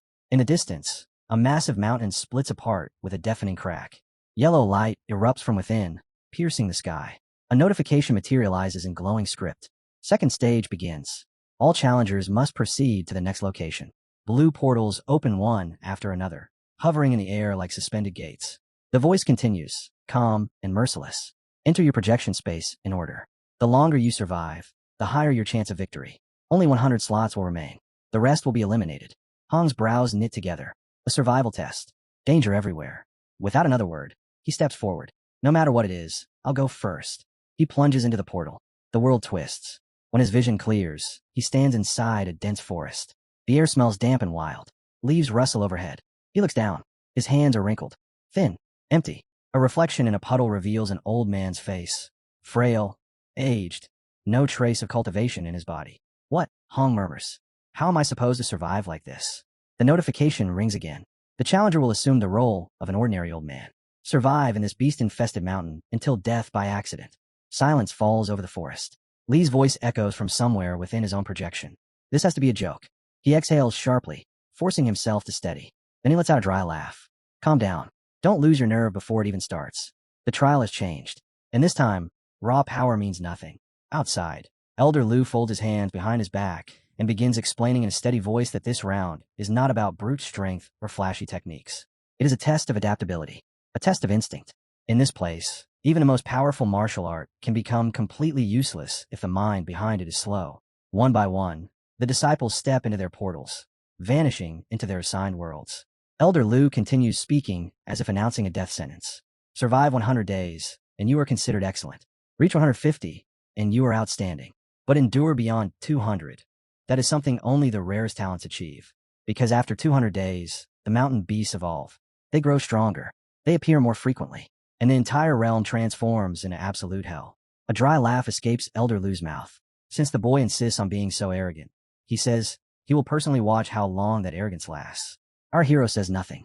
Calm. Unhurried. He steps forward and enters his portal without hesitation. Behind him, Elder Lu smirks to himself, already imagining the moment the boy finally breaks, and wondering just how many days it will take before that world devours him whole. The second trial begins the moment Lee steps into that frozen world, and the cold greets him like an executioner. From the very first day, he wraps himself tightly in a black shawl, yet his breath still turns to mist in front of his face. The sky itself feels hostile, like a blade hanging above his neck. His body is battered, weak, unable to even touch the threshold of Qi initiation. If not for the breathing techniques he learned long ago, scraps of knowledge buried deep in his memory, he knows he would have collapsed before the sun set on the first day. Food is scarce. What little fruit he manages to find is shriveled and tasteless, barely enough to wedge between his teeth. He chews it anyway. Survival does not care about pride. As he forces each bite down, memories of his past failures surface like ghosts clawing at his mind. That humiliation, that collapse, that look in his master's eyes. His jaw tightens. This time will be different. This time he will not fall. He swears to himself that he will endure at least 100 days, no matter what it takes. On the second day, he kneels beside a narrow stream, scooping water into his hands. The moment it touches his tongue, a burning sensation explodes through his mouth. He spits it out instantly, coughing, anger flashing across his face. This is not a trial. It is a slaughterhouse disguised as cultivation. Yet even as frustration tightens his chest, something sharper ignites in his gaze. He will find a way. He will survive. He will earn back the respect he once lost. By the 10th day, hunger gnaws at him like a living beast. His limbs feel heavy, exhaustion pressing down on his bones. Yet when he spots a rabbit darting through the frost-covered brush, he lunges after it without hesitation. His mind drifts back to the days he trained with a blade, vowing to avenge his sister. He remembers striking stone until his palms split and bled, remembers refusing to kneel no matter how much pain tore through him. Compared to that hell, this frozen nightmare is nothing. He grits his teeth and keeps moving. Another 10 days pass. He guards a small pile of food as if it were treasure, crouched beside it with fierce vigilance. Every scrap means one more sunrise. Every mouthful is another step toward day 100. If he wants to reach that mark, he must protect what little he has, like his life depends on it, because it does. On the 50th day, his hands finally close around a stone sword he crafted himself. 50 days of grinding 2 ores a day. 50 days of patience and stubborn persistence. Now the crude blade rests in his grip, solid and real. He stares at it for a long moment before tightening his hold. With this, he will fight until the end. The 100-day milestone no longer feels impossible. It feels close. And when he reaches it, he believes his master will once again hold his head high. By the 88th day, his body is no longer the same fragile shell that entered this world. Muscles hardened through relentless struggle coil beneath his skin. His breathing is steadier, his eyes sharper. As he pauses to rest, a snake slithers casually through the frost nearby. He watches it with quiet confidence, a flicker of triumph rising in his chest. He is almost there. Just a few more days. Then it happens. In a blur of motion, the snake strikes. Its fangs pierce deep into his flesh before he can react. A searing pain erupts through his body, venom spreading like fire in his veins. He staggers back, a raw scream tearing from his throat. After everything he endured, after freezing nights, poison water, starvation, and endless grinding, this is how it ends? At the very edge of victory, death bares its fangs. Venom floods his veins, but rage burns hotter. With the last of his strength, he lunges forward and grabs the snake with both hands. If he's going to fall, then it will fall with him. His fingers tighten around its body as his vision blurs. His limbs grow heavy. Breath turns shallow. Through trembling lips, he whispers an apology to his master. He wanted to prove himself, wanted to show that he was not the same useless disciple who failed before. But in the end, he could not even survive 100 days. Darkness swallows him. When he dies, his body reverts to its original state, as if those 88 days of struggle were nothing more than a fleeting illusion. His final thoughts twist with regret. He curses his weakness, curses his lack of foresight. If only he had been more cautious. If only he had anticipated the strike. Around him, faint figures begin to gather, spirits of other fallen challengers. Their voices drift through the void like echoes from another world. One speaks of surviving 88 days before a snake ambushed him as well, but he managed to crush its skull before the poison claimed him. Another recounts enduring 160 days, only to be struck down by lightning in the final stretch. Lee listens in silence, realizing just how merciless this trial truly is. No cultivation. No spiritual protection. Only mortal flesh against a world designed to kill. Shue's calm voice explains the cruel rule behind it all. Inside the trial, every trace of cultivation is erased. What remains is nothing but ordinary human strength. The moment those words settle, Yi Junlin steps forward with a confident grin. He declares that he wants to give it a try. Without hesitation, he walks straight into the glowing space. From the very first day, Yi Junlin feels the difference. The air is crisp. The cold bites sharply. Hunger gnaws at his stomach. Yet instead of panic, curiosity lights up his eyes. He recalls survival tactics he once heard about and decides to secure food and shelter first. When a rabbit suddenly hops into view, he blinks in disbelief. It practically leaps into his arms. Laughing, he roasts it over a fire and mutters that it would taste even better with honey. As if the world is listening, a bear charges past, swarmed by furious bees. Honey spills nearby. Yi Junlin simply shakes his head, drizzles the golden sweetness over the meat, and calls it perfect. After eating his fill, he searches for shelter and discovers a cave beside a quiet lake. He declares it his golden fortune and settles in comfortably. The next day, fishing is effortless. The fish seem eager to be caught. Day after day, food arrives with barely any effort. Comfort replaces hardship. He begins to think this so-called trial is less of a life-and-death ordeal and more of a leisurely retreat. He even plants crops outside the cave, building a routine so peaceful it almost feels absurd. While others struggle against death, he lounges beside the lake, living a calm, almost indulgent life. 200 days pass. One by one, other challengers return from their trials, exhausted and battered. Lee watches them carefully, now fully aware of what those numbers truly mean. Among them stands Brother Hong, who endured 206 days. Compared to that achievement, survival no longer sounds like a simple milestone. It sounds like a war against fate itself. Brother Hong exhales slowly as the others gather around him. His voice is steady, but there is no pride in it, only exhaustion. After the 200th day, he says, everything changed. The mountain beasts did not simply grow stronger. They mutated. Their bodies twisted, their instincts sharpened, and worst of all, they began to cooperate. They hunted in packs. They laid traps. They attacked in waves that never seemed to end. There was no more rest. No more safe nights. Even hiding became meaningless because the forest itself felt alive with killing intent. He admits that if not for a sudden ambush, he could have endured longer. But in that world, a single mistake is enough. One misstep, one blind angle, and it is over. Lee listens with open admiration, praising Hong's endurance without hesitation. 206 days is not luck. It is iron will carved into flesh. Hong only laughs, waving off the praise as if it were nothing. Then his gaze shifts, scanning the area. He frowns slightly and asks where Yi Junlin is. In his mind, he already sees the answer. That carefree, lazy-looking guy must be starving inside, scrambling desperately for scraps of food. Perhaps he is shivering in some corner, regretting his bravado. Hong almost looks forward to the moment Yi Junlin finally stumbles out of the portal. Dirty, exhausted, humbled. He waits for that image to become reality, completely unaware that inside that so-called death world, the man he considers a fool is living far too comfortably for a place meant to break the strong. Day 200. Inside the trial space, the boy sits lazily among heaps of blooming flowers, hands behind his head, eyes half closed. Life has been comfortable. Too comfortable. He even wonders whether he should just keep living like this until his oil runs dry and the lamp of his life quietly fades out. Then the sky shifts. The light changes. The air grows heavier. A subtle pressure settles over the land, and his relaxed expression fades. He glances upward and suddenly remembers the number. 200 days. Something in this world has reached its turning point. His gaze drifts toward a tree nearby. Sticks and splintered branches are scattered around its base. He narrows his eyes. The rabbit must have mutated. The strength behind those bite marks is no longer ordinary. He lets out a low whistle, impressed. If that rabbit had set its sights on him instead of wood, his steady supply of meals might have vanished overnight. Before he can think further, movement flashes in his peripheral vision. A tiger, not the docile wildlife he has grown used to, but a true predator. Muscles coiled, eyes burning with feral intent. In 200 days, he has never seen something this fierce. The tiger lunges. He reacts instinctively, reaching for the old wooden spear he once considered an unnecessary burden. Perhaps it is finally time to use it properly. He steadies his stance, telling himself there is no need to fear a mere wild beast. But just as he prepares to strike, another creature explodes out from behind the tiger. A massive bear. It crashes into the tiger mid-charge, and the two monsters collide with brutal force.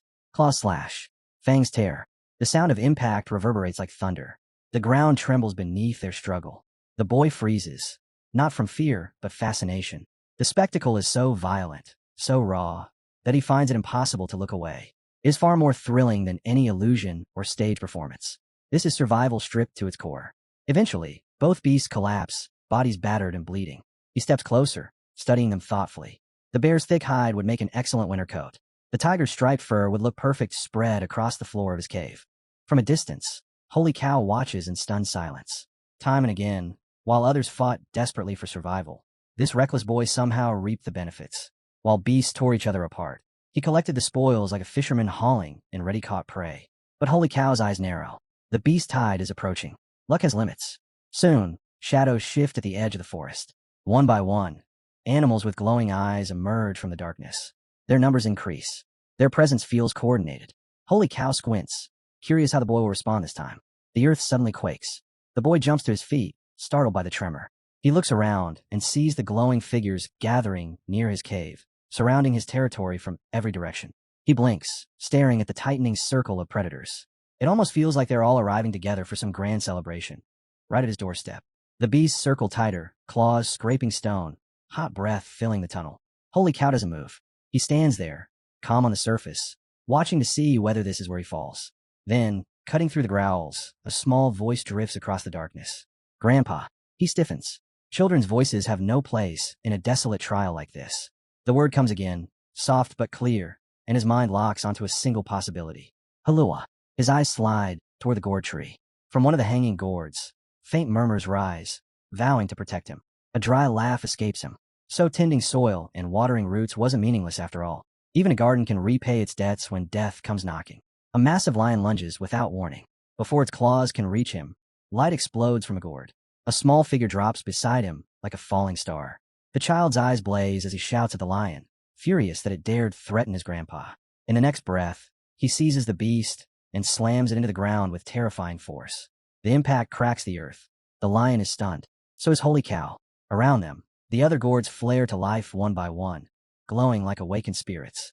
The largest gourd child throws back his head and roars, declaring the end of the beasts, then charges straight into the swarm. A wolf springs toward Holy Cow, fangs bared, but the gourd steps in midair, catching the jaws with his bare hand and crushing the teeth to dust. Fire erupts from his mouth in a blazing torrent. The horde vanishes in ash and smoke. When the dust settles, silence swallows the tunnel. Holy Cow stands amid scorched earth, staring at the devastation.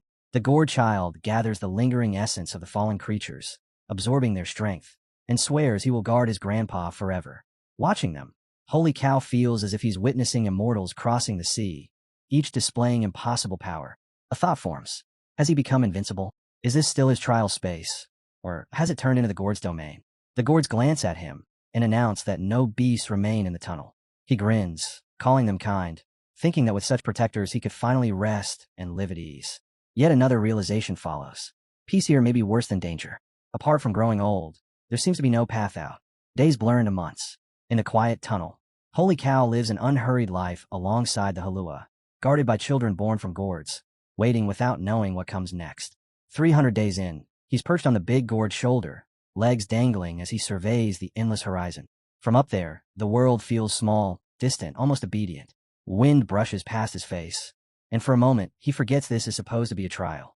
The gourd kid nudges him, reminding him not to waste the roasted birds they hunted. He laughs and takes another bite. Their days move in a slow rhythm. Hunt, eat, rest, repeat, peaceful to the point of absurdity. By the 500th day, the big gourd has built him a grand house with thick beams and a wide courtyard, sturdy enough to withstand any storm. He settles into it without resistance, living like a retired sage instead of a man trapped in a life or death stage. When day 1001 arrives, the number alone startles him.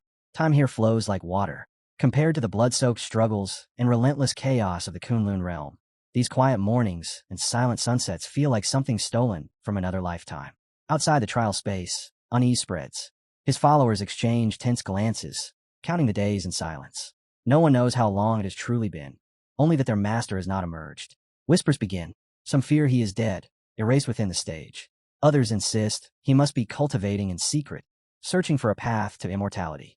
Hong scoffs, stating that an ordinary man, without formal training, could never survive this long. Li loses patience entirely, shouting at the island holy to release his master at once. The island holy cow only laughs. His voice carries confidence, untouched by doubt. None of his stages have ever malfunctioned. His design is flawless. He orders them to wait, certain that the structure will correct itself. Yet even he begins to frown. Peering into the trial space, he mutters that his stages are always stable, governed by strict rules. But this human keeps violating the logic of the system simply by refusing to move forward. Watching the man live leisurely inside the second stage, growing older with each passing day, he can't help but wonder whether this strange individual will become the first in history to age naturally inside a trial, and still never complete it. In the 25th year of the trial, Yi Junlin lies frail upon his bed. His hair has turned white, his breath thin and uneven. Around him stand the 7 gourd spirits, no longer fierce warriors but anxious children, crowding close, as if their presence alone could hold him here. They beg him not to leave. Their voices tremble. He manages a faint smile. His body shudders as he thanks them for staying by his side through the passing decades. He tells them he will miss them. Tears slide down his temples as each breath grows heavier than the last. Then the trial screen ignites in cold light. Yi Junlin has cleared the stage. Cause of death: natural aging. Outside, Holy Cow stares in disbelief. Never before has a trial taker died of old age within the second stage. To survive the mountain's brutality for decades and then pass away peacefully. This is something no one designed for. He calls it an absurd accomplishment. Yet he reminds himself that the first 2 stages were solitary trials. The final stage will demand cooperation and competition. Individual eccentricity will no longer be enough. He wonders whether Yi Junlin can still defy expectations when faced with others. A column of light descends. Yi Junlin steps out calmly, as if waking from a brief nap. Around him, faces twist in shock. Most who return emerge broken, furious, or hollow-eyed. He appears composed, almost refreshed. His disciple rushes forward and bows, asking how many days he endured and what ended his life. Yi Junlin answers plainly that he died of old age. Hong's expression tightens. Surviving that mountain for decades contradicts everything he knows. Most cultivators collapse within weeks, devoured by beasts or crushed by the environment. Yet Yi Junlin lived there long enough to wither naturally. Shui steps forward and asks whether there was some hidden method. Yi Junlin replies that the method was simple. Relax. Plant flowers. Tend the soil. If you do that long enough, 7 divine gourds will rise to help you conquer the mountain, and life becomes peaceful. Silence spreads through the crowd. Hong narrows his eyes. No one maintains such composure in a killing ground unless something is concealed. Perhaps the gourds were treasures. Or perhaps the stage was never about brute endurance at all. The realization forms slowly.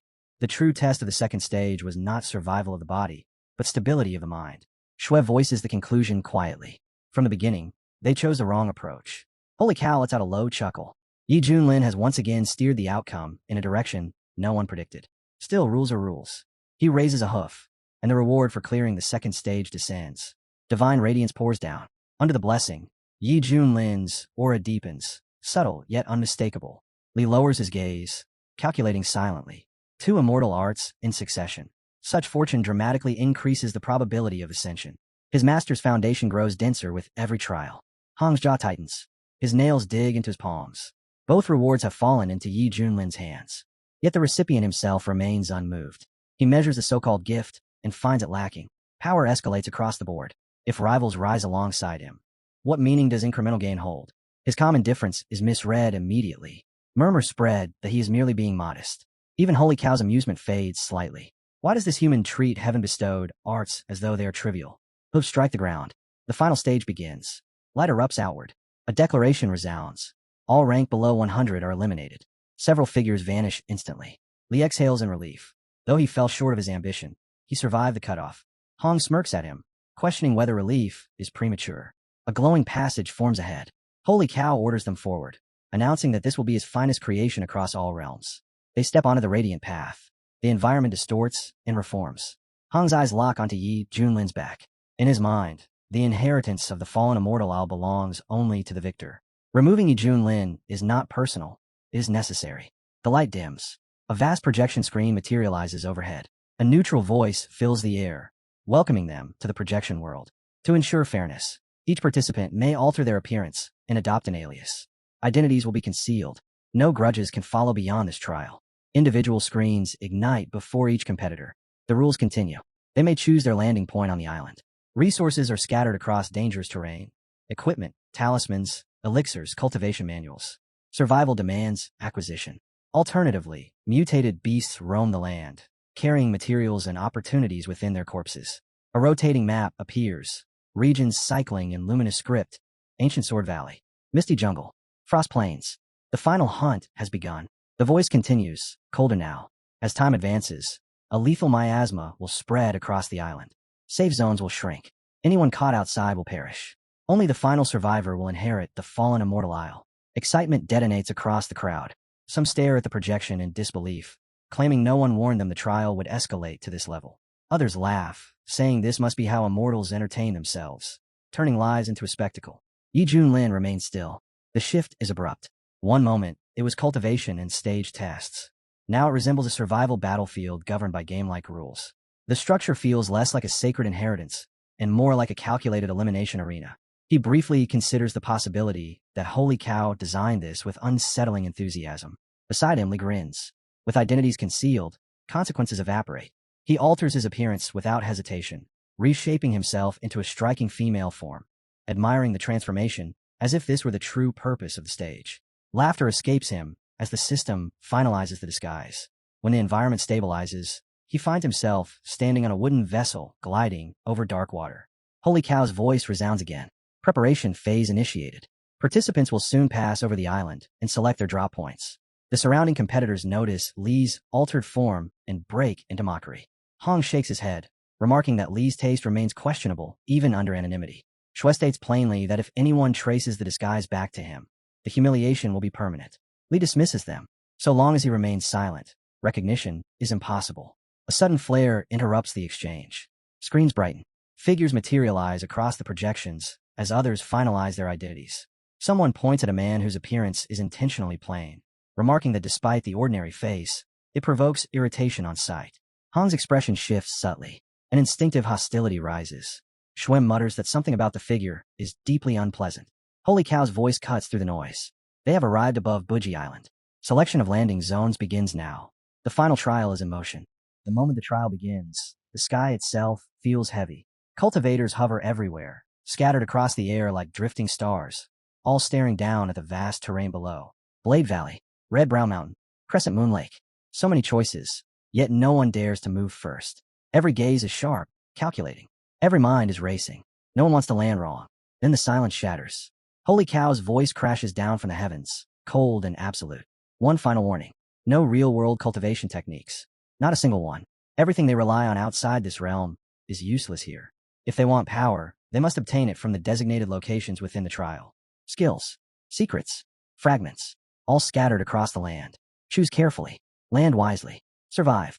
A simple wish of good luck follows. Then nothing. The voice fades, leaving behind a suffocating quiet. Shui breaks it first. He grins and announces he's heading to Blade Valley. Confident, direct, as if he's already claimed it. Senior brother Hong glances at him with open disdain, his tone icy as he mocks Shui's loose tongue. Revealing your path, so easily. Reckless. Shui only laughs harder and throws the jab back, accusing Hong of hiding because he's afraid to lose. Hong's eyes narrow. With Shui's shallow foundation, he says flatly, they will never meet again in this trial. Not because he's avoiding him, because Shui won't survive long enough. Before tension escalates, a girl appears beside Hong and calmly proposes Red Brown Mountain. Safer together. Watch each other's backs. Hong agrees without hesitation. But inside, he scoffs. Sheep form herds. A true cultivator walks alone. Only one person will stand at the end. Alliances are temporary illusions. Not far away, Invincible Bro stands with his usual smug composure, radiating self-admiration. With his unmatched talent and flawless looks, he declares, destiny itself will pave his way. He spreads his arms dramatically and dives. Golden light surrounds him as he descends like a meteor. He lands near Crescent Moon Lake and immediately freezes. The air is filled with floating orbs, glowing softly as they drift above the water. His pupils contract. Cultivation fragments. Technique pieces. The building blocks of entirely new arts. Heaven grade. Earth grade. Mystic. Yellow. Each orb pulses with dense, concentrated power. This is it. This is the battlefield. Just as he prepares to seize them, laughter erupts from a nearby cliff. Wild. Unhinged. A cultivator stands above, claiming every fragment as his own. Another figure charges instantly, fists blazing. Violent lightning fist explodes forward, thunder cracking across the ground as shockwaves ripple outward. The impact shakes the lake itself. The attacker roars with manic delight. Even a mere yellow-grade technique from this world is stronger than an earth-grade art from outside. The realization spreads like poison. The fragments here are different, stronger, faster, complete. As the lightning fades, the surrounding cultivators panic. Someone has already assembled a full technique, already adapted, already surpassed them, and one by one, they scatter, fear replacing ambition in their eyes. A dark smile spreads across his face as he shouts that there is only one true path to victory in this trial. Kill, loot, take everything. His voice rolls across Crescent Moon Lake and echoes against the cliffs, cold and absolute, like a curse settling over the water itself. The words sink into the hearts of everyone still hesitating. Invincible Bro watches the chaos with lazy amusement. To him, the frenzy looks pitiful. Desperate scrambling. Amateur panic. He folds his arms and declares that professionals do not chase scraps. A true victor lets fortune gather at his feet. Before long, he says confidently, the finest gear in the entire realm will belong to him. Far from the lake, inside the suffocating haze of misty jungle, Hong moves like a shadow. The fog curls around ancient trees, muffling sound, swallowing presence.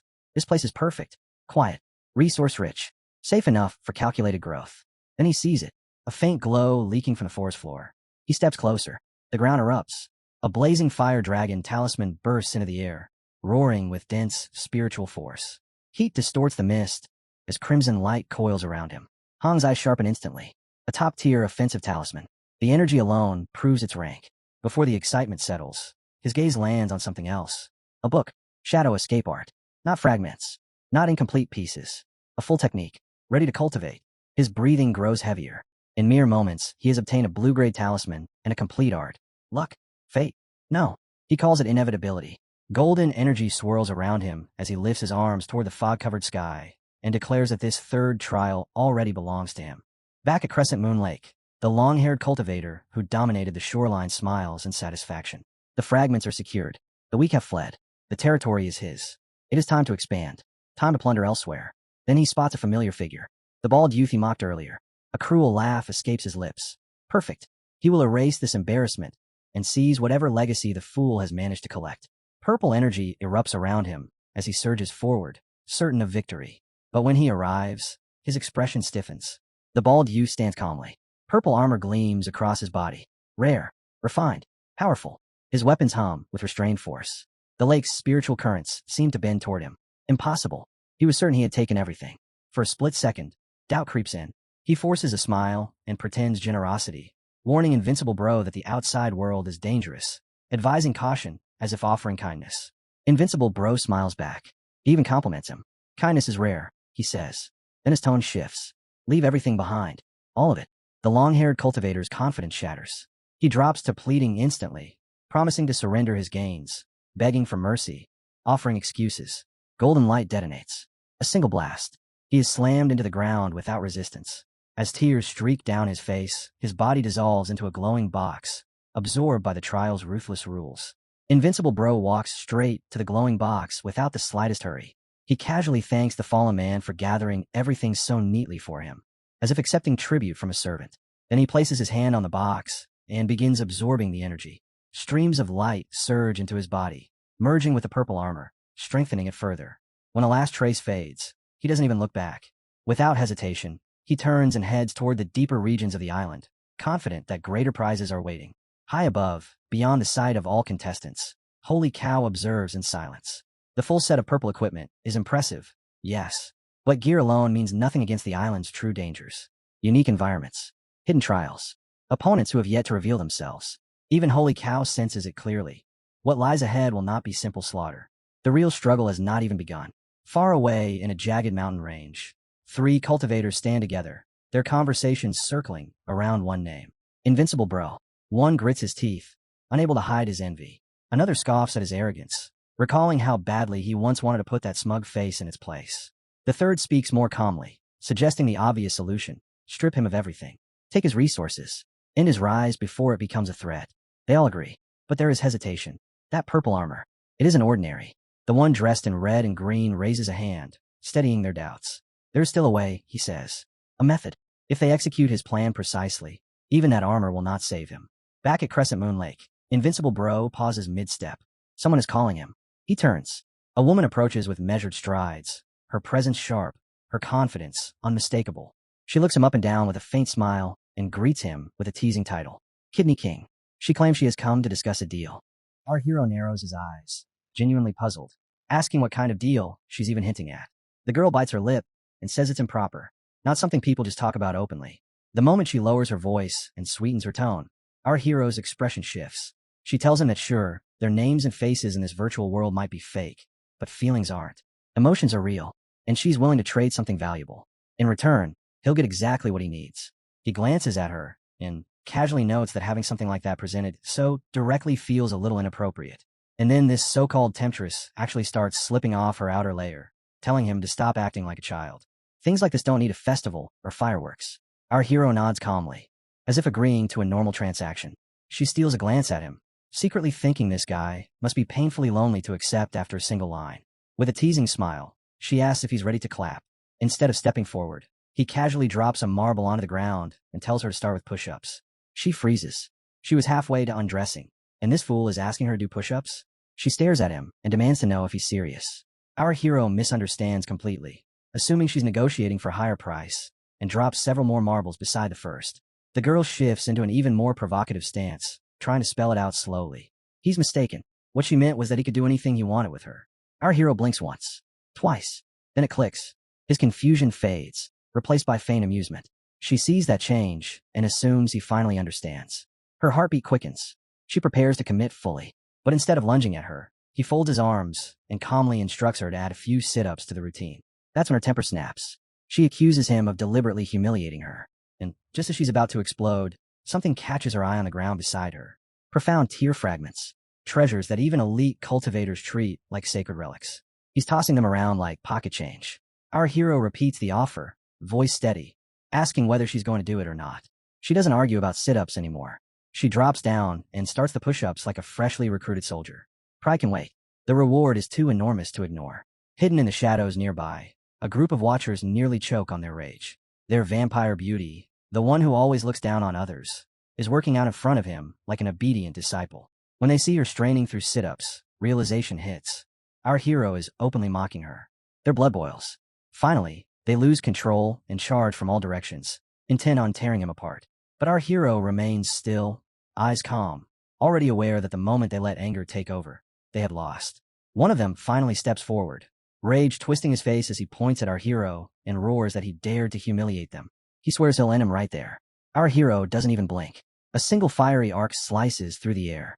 The blade hums once, and the man is already flying backward, reduced to a silent box waiting for delivery. The second attacker wastes no time. He charges in, activating Mountain Shaking Ram, power exploding from his frame as he tries to blast our hero away. Steel flashes. Our hero's sword cuts clean and sharp. The incoming force collapses instantly. The man's weapon shatters like brittle glass, and a heartbeat later he, too, becomes another neatly packed box. The last one remains crouched in the bushes, heart pounding. He's already realized it. Our hero is wielding a low-level heavenly ranked technique far beyond their league. Still, he forces himself to stay calm. It's just a sword skill. If they combine properly, maybe, just maybe, they can overwhelm him and steal it. He fires a volley of arrows. Every single one is brushed aside as if swatting dust from the air. Our hero tilts his head and remarks that the attack feels more like a tickle than a threat. Humiliation ignites the archer's sanity. He bursts from hiding, screaming for our hero's death, pouring everything into one desperate charge. The outcome doesn't change. One smooth, effortless slash, and he joins the others as express delivery. Then the strongest among them finally steps forward. He glances at the fallen and sneers that at least their deaths weren't entirely useless. As he speaks, a hidden effect activates. A sixfold weakening curse spreads silently through the battlefield. He laughs, declaring our hero finished. Even heavenly ranked techniques won't save him now. All that remains, he boasts, is the inevitable fall. Our hero's mana thickens, coiling around him like molten smoke. He calls the scheme pathetic and warped, saying they sacrificed their own teammates for a cheap trick. They invited purification upon themselves. The man's confidence collapses instantly. He stammers, begging him to stop. He offers every item he owns. Even the girl lowers her head and promises loyalty in future trials, if only he spares her life. Our hero plants his sword into the ground. His aura burns like liquid fire spreading across the earth. He tells them they aren't even qualified to serve him. If they want to ambush him properly, they should train for another 800 years. Then the blade rises. One sweeping strike. The battlefield erupts in a blazing surge of power, and in the next breath, they are gone. As smoke drifts upward, our hero calmly walks forward and begins checking the loot they dropped, as if this entire encounter was nothing more than routine maintenance.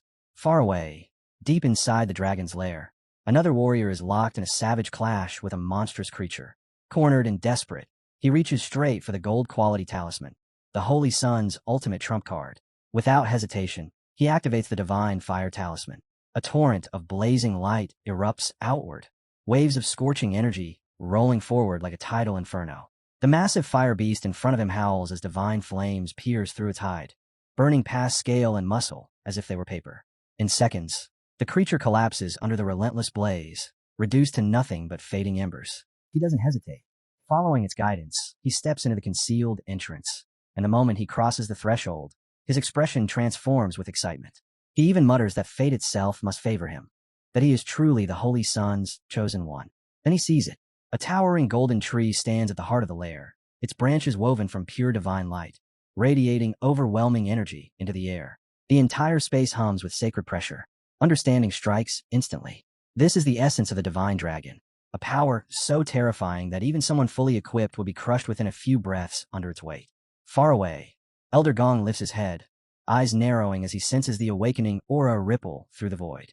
His gaze fixes on the unseen source. Recognizing the signature of the technique he left behind years ago. Someone has found it, and in that moment, he already has a guess about who this new successor might be.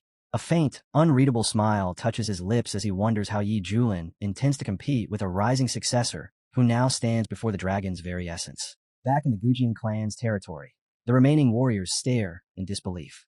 The immortal swordsman's movements are beyond reason. Even in a virtual world, how can someone display power like that? Fear replaces arrogance. They begin begging for mercy. Wuhan shows none. His sword flashes once, so fast it barely seems to move, and in a single, seamless strike, all of them fall together. Silence follows. He calmly walks through the aftermath and gathers their loot, as if harvesting routine rewards. Then the system's voice descends from above. The trial on the island of the fallen immortal is over. The death zone begins to contract. A countdown appears. Wuhan freezes for half a breath. The choice is clear. Either die within the shrinking boundary, or become the law that governs this place. The edge of the death zone is already crawling inward at terrifying speed. The Gujin clan's current location remains untouched, for now, but that safety won't last. If he intends to survive the next phase, he'll need something fast, something powerful, a mount capable of outrunning annihilation itself. A distant roar splits the air. Our hero turns toward the sound and leaps without hesitation. If he can subdue that beast, it will become the perfect steed. Elsewhere, inside the chaos of Blade Valley, a massive bird descends from the sky like a streak of thunder. Its wings churn the air violently as it attacks. A man shouts that the great eagle belongs to him. With that creature, he can escape the shrinking death zone. But Lee refuses to yield. She wants it just as badly. She points at the cyan feathers shimmering along its wings, declaring that if they tame it, they'll secure their survival. Another Lee doesn't hesitate. He charges forward, yelling at the others to stop standing around like fools. He claims the eagle outright, awed by its enormous, majestic form. He even declares that once subdued, it should simply soar above the collapsing boundary. Far away in a fog-choked jungle, a separate team gathers around a single glowing point. They are convinced heavenly treasure lies ahead. A brilliant light pierces through the mist, and they rush toward it, certain that legendary gear awaits. Time is critical. With chaos swallowing the island, whoever hesitates loses. Their elder, however, remains calm. There are 6 of them. In his mind, No one can outmatch their group. Yet beneath that composure, another thought coils quietly. If the loot is truly that extraordinary, why would he share it with a pack of mediocrities? When they finally arrive, the ground is scorched and shattered, as if a colossal fireball had crashed down from the heavens. One member hesitates, glancing around and asking whether this ruin is truly the treasure they chased. The leader immediately strikes him across the head, ordering him to stop gawking. This treasure belongs to him. Another protests, furious that he dared attack old Lee. The leader simply laughs, no longer pretending. Of course he's taking it for himself. The remaining 4 don't hesitate. Weapons flash into their hands as one of them shouts back, calling him arrogant and demanding to know if he truly believes he can fight all 4 alone. That's when the elder's presence shifts. The air around him darkens. His bones crack. Flesh twists.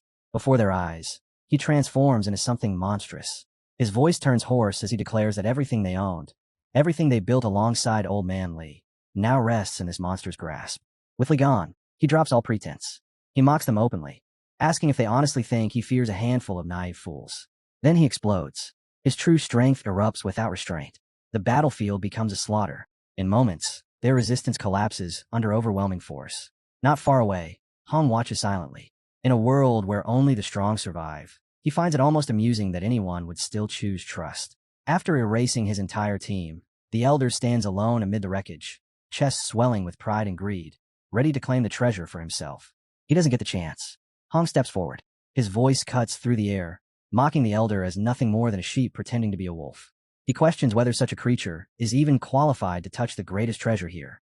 The elder instantly shifts into a defensive stance, as golden paper, lightning tears toward him.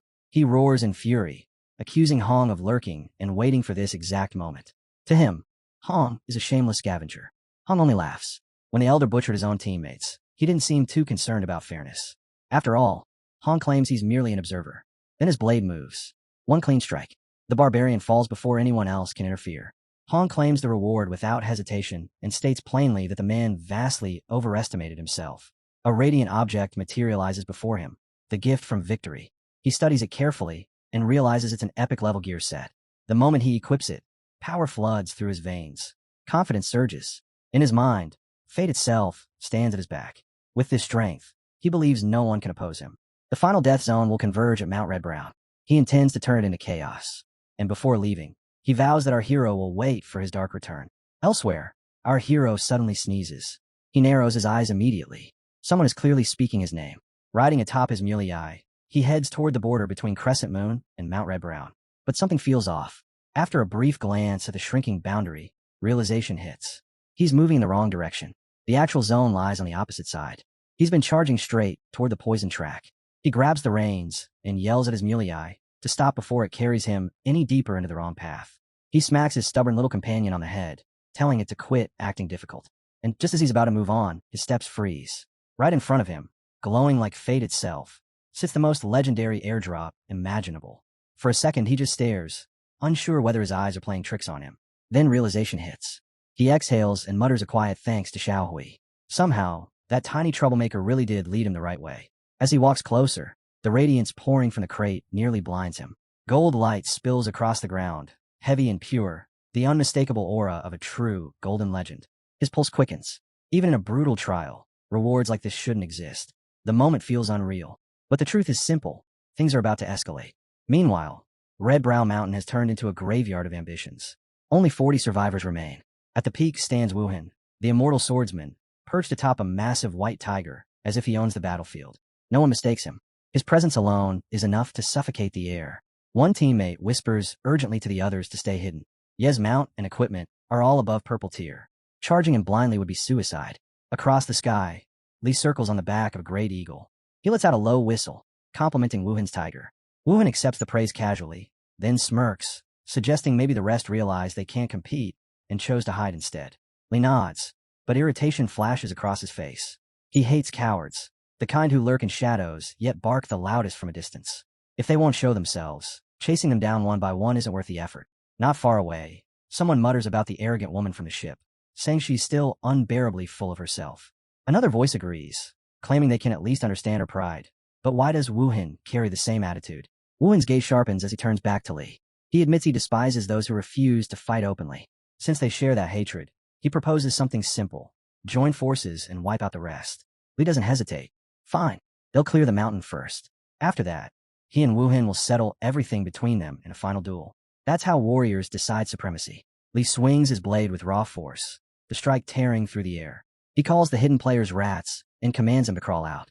This mountain, he declares, will be their burial ground. The taunt works. One by one, concealed figures reveal themselves, weapons drawn, preparing to strike at both Li and Wuhan. Wuhan moves first.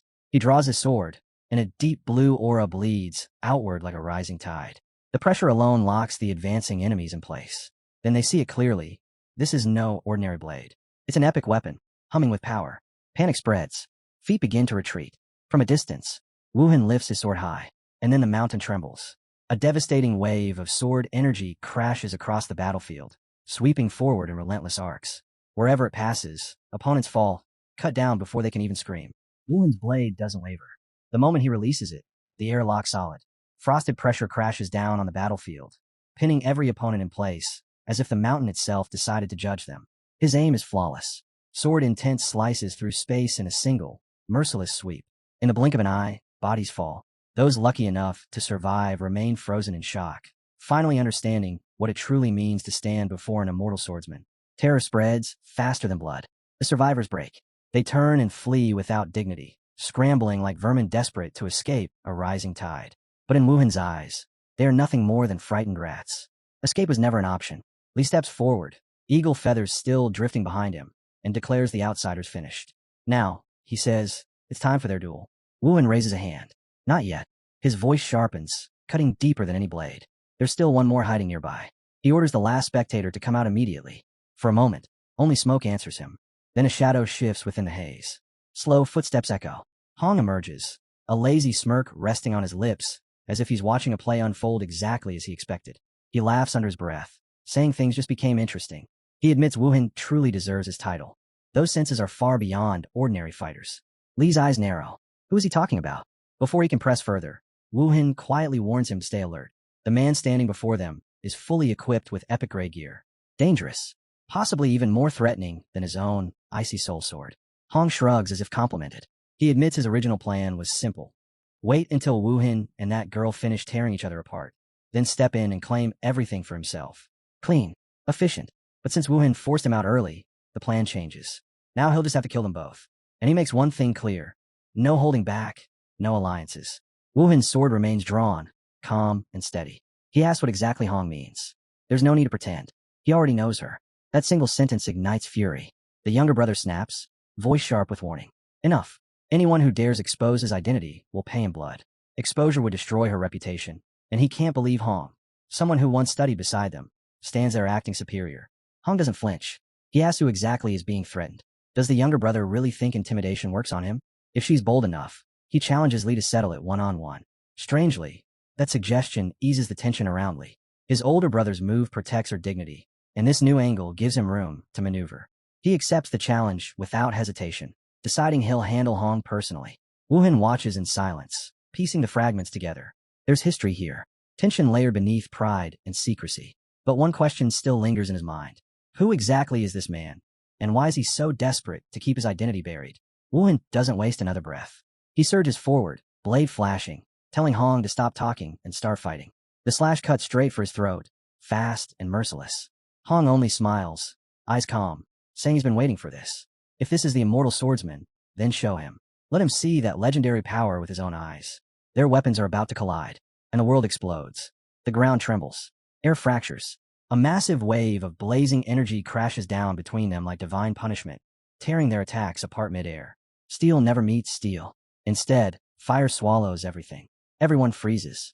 No one sensed it coming. Flames twist and roar, and from within that inferno, a figure steps forward. A man cloaked entirely in fire, heat rolling off him in suffocating waves. His presence alone crushes the battlefield into silence. His voice booms across Red Brow Mountain, commanding them not to move. The Holy Sun, he declares, does not chase hollow victories. He savors slaughter, and every single one of them will die here. Hong feels it immediately, the pressure, dense and suffocating. This isn't ordinary strength. He steadies himself and demands a name. The man answers without hesitation. He is the Holy Sun, the chosen heir of destiny, the one fated to inherit the lost island of immortals. Hong almost scoffs. The arrogance is unbearable. Does this man truly believe he stands above everyone? The flames flare brighter as the holy sun calmly confirms it. Yes, he is untouchable, and Hong's epic-grade weapon means nothing before him. Hong's grip tightens around his spear. Enough. He steps in and lunges, determined to tear that arrogance apart. The spear spins, purple energy surging through its core before erupting outward in a massive wave. The signature power of an epic weapon detonates across the battlefield. Even Wuhan feels it. The raw force radiating from that strike is overwhelming. If he were the target, he might not walk away unscathed. The holy sun does not dodge. He simply stands there and lets the purple wave crash into him. Smoke floods the air. Heat and energy swirl violently. Then the haze clears. He hasn't moved. Not a step. Hong's eyes narrow. His strongest attack did nothing. Wuhan's expression hardens. That was a full power strike from an epic weapon, and this man just endured it like it was nothing more than a passing breeze. The holy sun moves at last. Flames coil around his arm as he steps forward, voice heavy with disdain. Now they understand what he meant. Their so-called epic weapons, their glittering armor, their proud techniques. Nothing but scrap metal in his eyes. When Wuhan and Hong strike together, blade and spear converging with killing intent, he raises a single hand. The impact shakes the mountain and stops there. He blocks their combined assault without shifting his stance, fire devouring their energy as if swallowing sparks. He calls them trash. Not warriors. Not rivals. Just refuse cluttering his stage. That's when he moves. Enough of listening. She charges in to support Hong, eyes cold as winter. Arctic sword intense surges from her blade, a wave of freezing power ripping through the blazing air. Frost clashes against flame, hissing violently as ice cuts a path toward the holy sun. Hong, still unsettled, demands to know what kind of power this is. Evenly stares in disbelief. What kind of twisted logic allows him to transform into something like that while they remain bound by limits? The answer comes sharp and simple. He is the holy sun, chosen by destiny, heir to the fallen immortal island, and they are insignificant. He snaps. His fury erupts like a storm breaking loose. Even if his sword shatters, even if his blood runs dry, he will cut this man down. Divine light floods his blade as he pours everything into a single strike, brilliance exploding forward in a blinding arc. The holy sun laughs. He calls thee a foolish insect for daring to step close. With one brutal swing wrapped in roaring flames, he smashes the divine slash aside and sends Lee crashing backward. The impact tears through the ground as Lee tumbles, armor cracking, breath ripped from his lungs. But Lee forces himself up. He calls out, and his spirit eagle answers. The great bird dives from above with a piercing cry, wings blazing with raw power as it tears through the inferno. For a split second, hope flickers. Then the holy sun releases his aura. Fire detonates outward in a violent burst. The eagle is swallowed whole. Its form disintegrates mid-flight, feathers igniting instantly. In seconds, it is gone, reduced to drifting ashes that scatter across the battlefield. Silence falls. Lee watches the last blood-stained feathers descend, burning away before they touch the ground. Rage, grief, disbelief. His partner, erased before his eyes. Lee forces himself upright, fury burning hotter than the flames around them. He declares the holy sun will taste all 8 of his talismans. 6 to weaken, 2 to ignite. This combination, he swears, will end it. Talismans flare to life. Chains explode from the ground and coil around the holy sun's body, tightening with sealing force. For a fraction of a second, it looks like he's restrained. Then the air detonates. The holy sun's aura erupts in violent waves, fire blasting outward with crushing dominance. The chains disintegrate instantly. Lee is thrown back like debris in a storm, body tumbling through smoke and ash. As consciousness slips, he mutters that his giant eagle has been avenged. At least he believes so. That single heartbeat of distraction creates an opening. Our guy lunges forward and shouts that the holy sun has been weakened, ordering everyone to attack together. Hong doesn't hesitate. He channels everything into a concentrated destruction ray and fires it straight at the target. The beam slams into roaring flames. The holy sun barely moves. He glances at them with open mockery, as if they're children throwing pebbles at a mountain. Then the heat intensifies. His presence expands, crushing the battlefield under unbearable pressure. They've made a fatal mistake, he says. Against absolute strength, resistance is meaningless. The sky darkens. The scene shifts. Our hero lifts his gaze as a massive dragon silhouette tears upward through the smoke. Wings spread wide, scales gleaming in firelight. For a moment, he's stunned. Then excitement sparks in his chest. Finally, something worthy of a golden legend. Outside the main clash, Lee watches in disbelief, cursing the arrogance of this so-called holy sun while trying to grasp what kind of monster stands before them. The answer reveals itself as flames twist and flesh reshapes. The holy sun fully transforms, dragon form towering over the mountain. Black scales shimmer like molten steel. His laughter rolls across the battlefield as he declares this the fate of anyone who dares defy him. The onlookers tremble. A demon dragon brought to life, they whisper. Even with top-tier gear, the sword immortal wouldn't survive. Against power like that, everyone here is an ant. Hong stands rigid, shock etched across his face. How can someone transform into something so monstrous? Wuhan's voice cuts through the chaos, warning him to stay sharp. This level of strength far exceeds what the trial should allow. The dragon doesn't wait. Twin dragon devours the heavens. Two massive torrents of draconic energy spiral downward, devouring space itself. Hong roars back with purple flame rends the sky, unleashing every ounce of his epic weapon's might. It doesn't matter. The dragon's power tears through the purple flames effortlessly, erasing them as if they never existed. The attack collapses under overwhelming force. Wuhan can only stare, disbelief creeping into his usually calm expression. How can this black dragon be this strong? The storm of energy surges toward our boy. He reacts instantly, summoning his shield of extreme cold. Frost crystallizes into a defensive wall just as the wave crashes down. The shield shatters in less than a second. Ice explodes into fragments. He digs his feet into the ground, barely managing to remain standing as the force crushes against him. Every bone screams. Every breath feels stolen. He understands now. This is beyond them. With fading strength, he lowers his head and apologizes to his fallen comrade. He couldn't avenge him. He couldn't protect the eagle. And the dragon's shadow looms closer.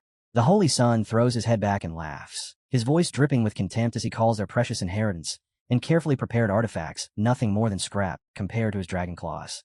Hong can barely remain upright, blood pooling beneath him, whispering to himself that maybe this so-called immortal fate truly was meant for the Holy Sun from the start.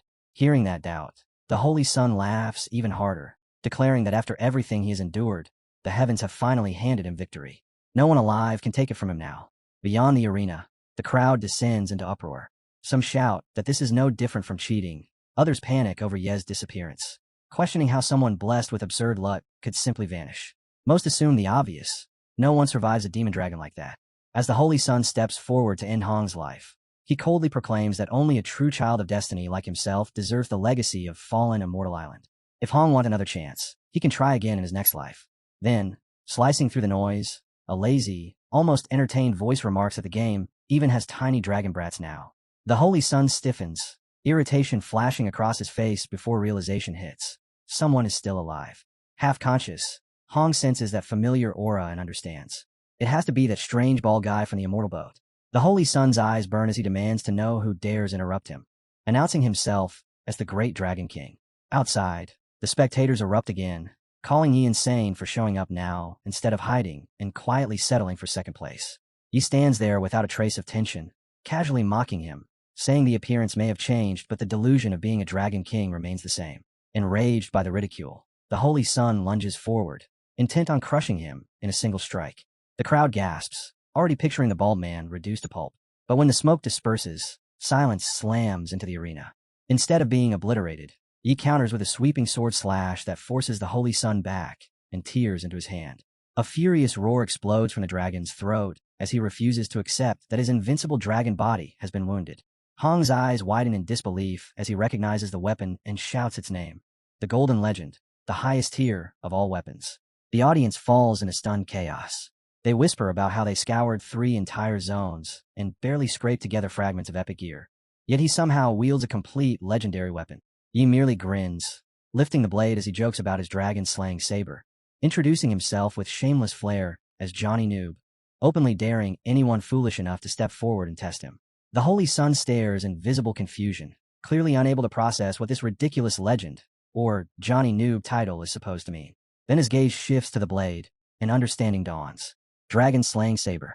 If that name is literal, then his proud transformation has just turned him into the perfect prey. Hong, barely conscious, hears those absurd words and feels a chill. Only someone truly extraordinary could control a weapon that seems to defy heavenly order itself.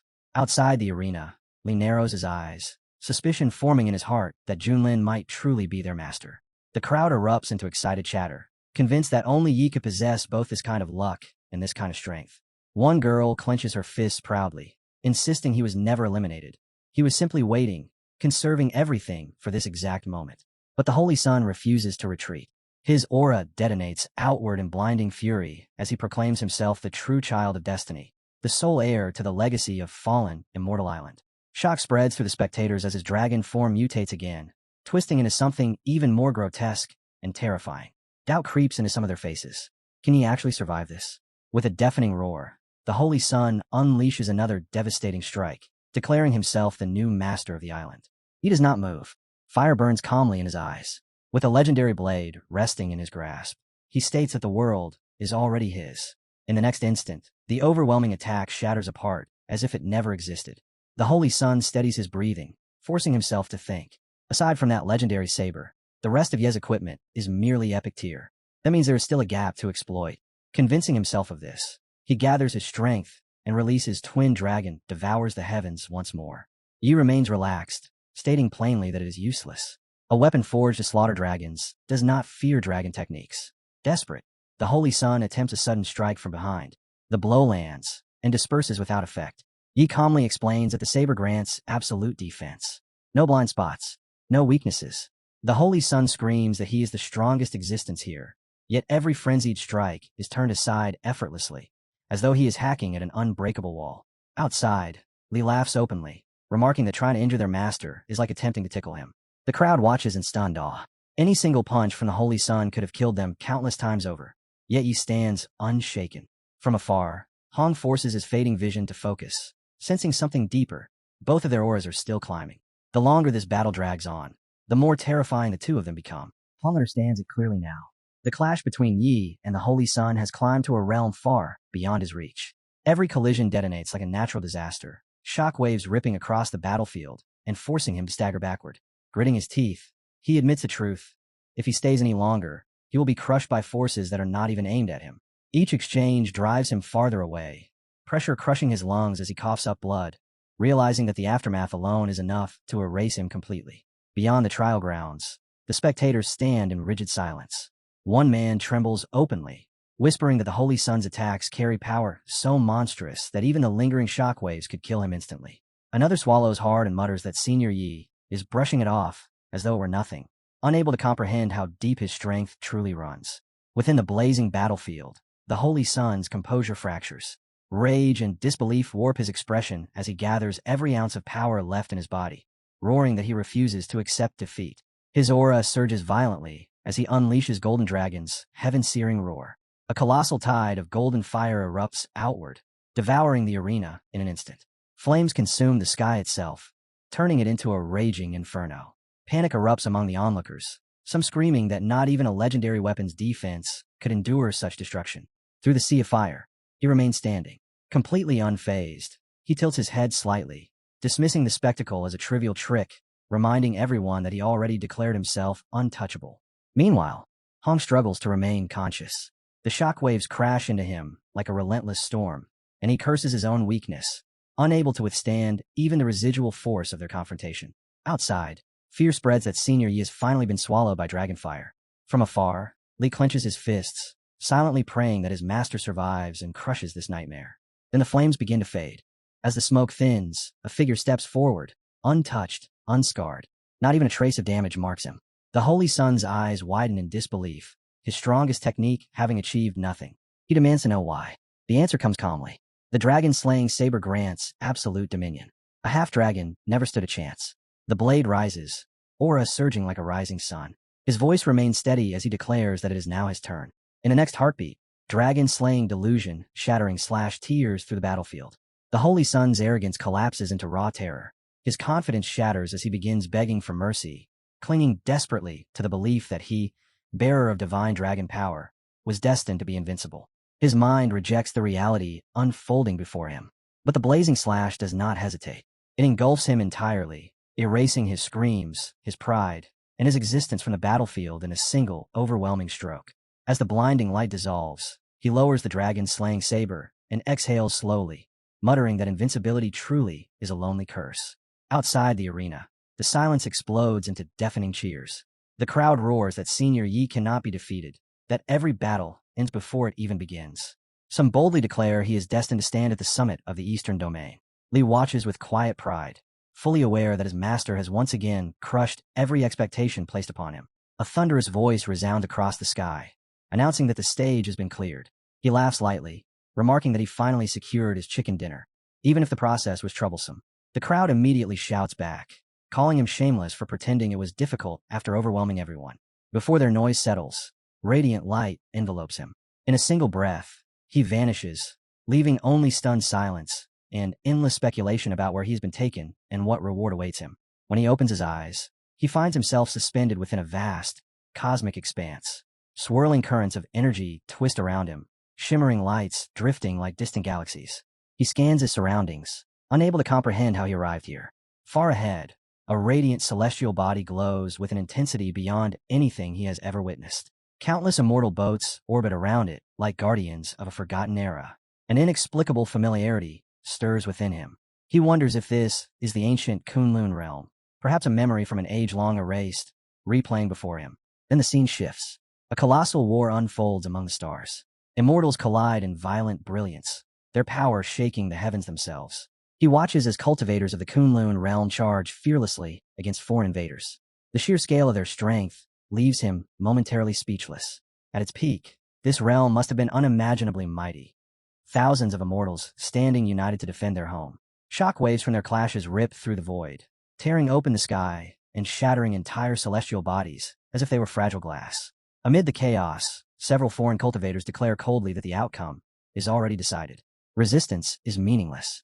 Yet the defenders of the Kunlun realm answer with thunderous resolve, proclaiming that true cultivators do not fear death. They will live and perish with their realm. The invaders mock them, sneering that they have been abandoned by the divine court, questioning whether they still cling to the illusion of rescue.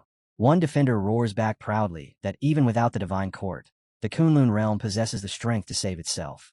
The foreign leader slowly raises his hand, voice echoing through the void as he commands his forces to unleash the river of death.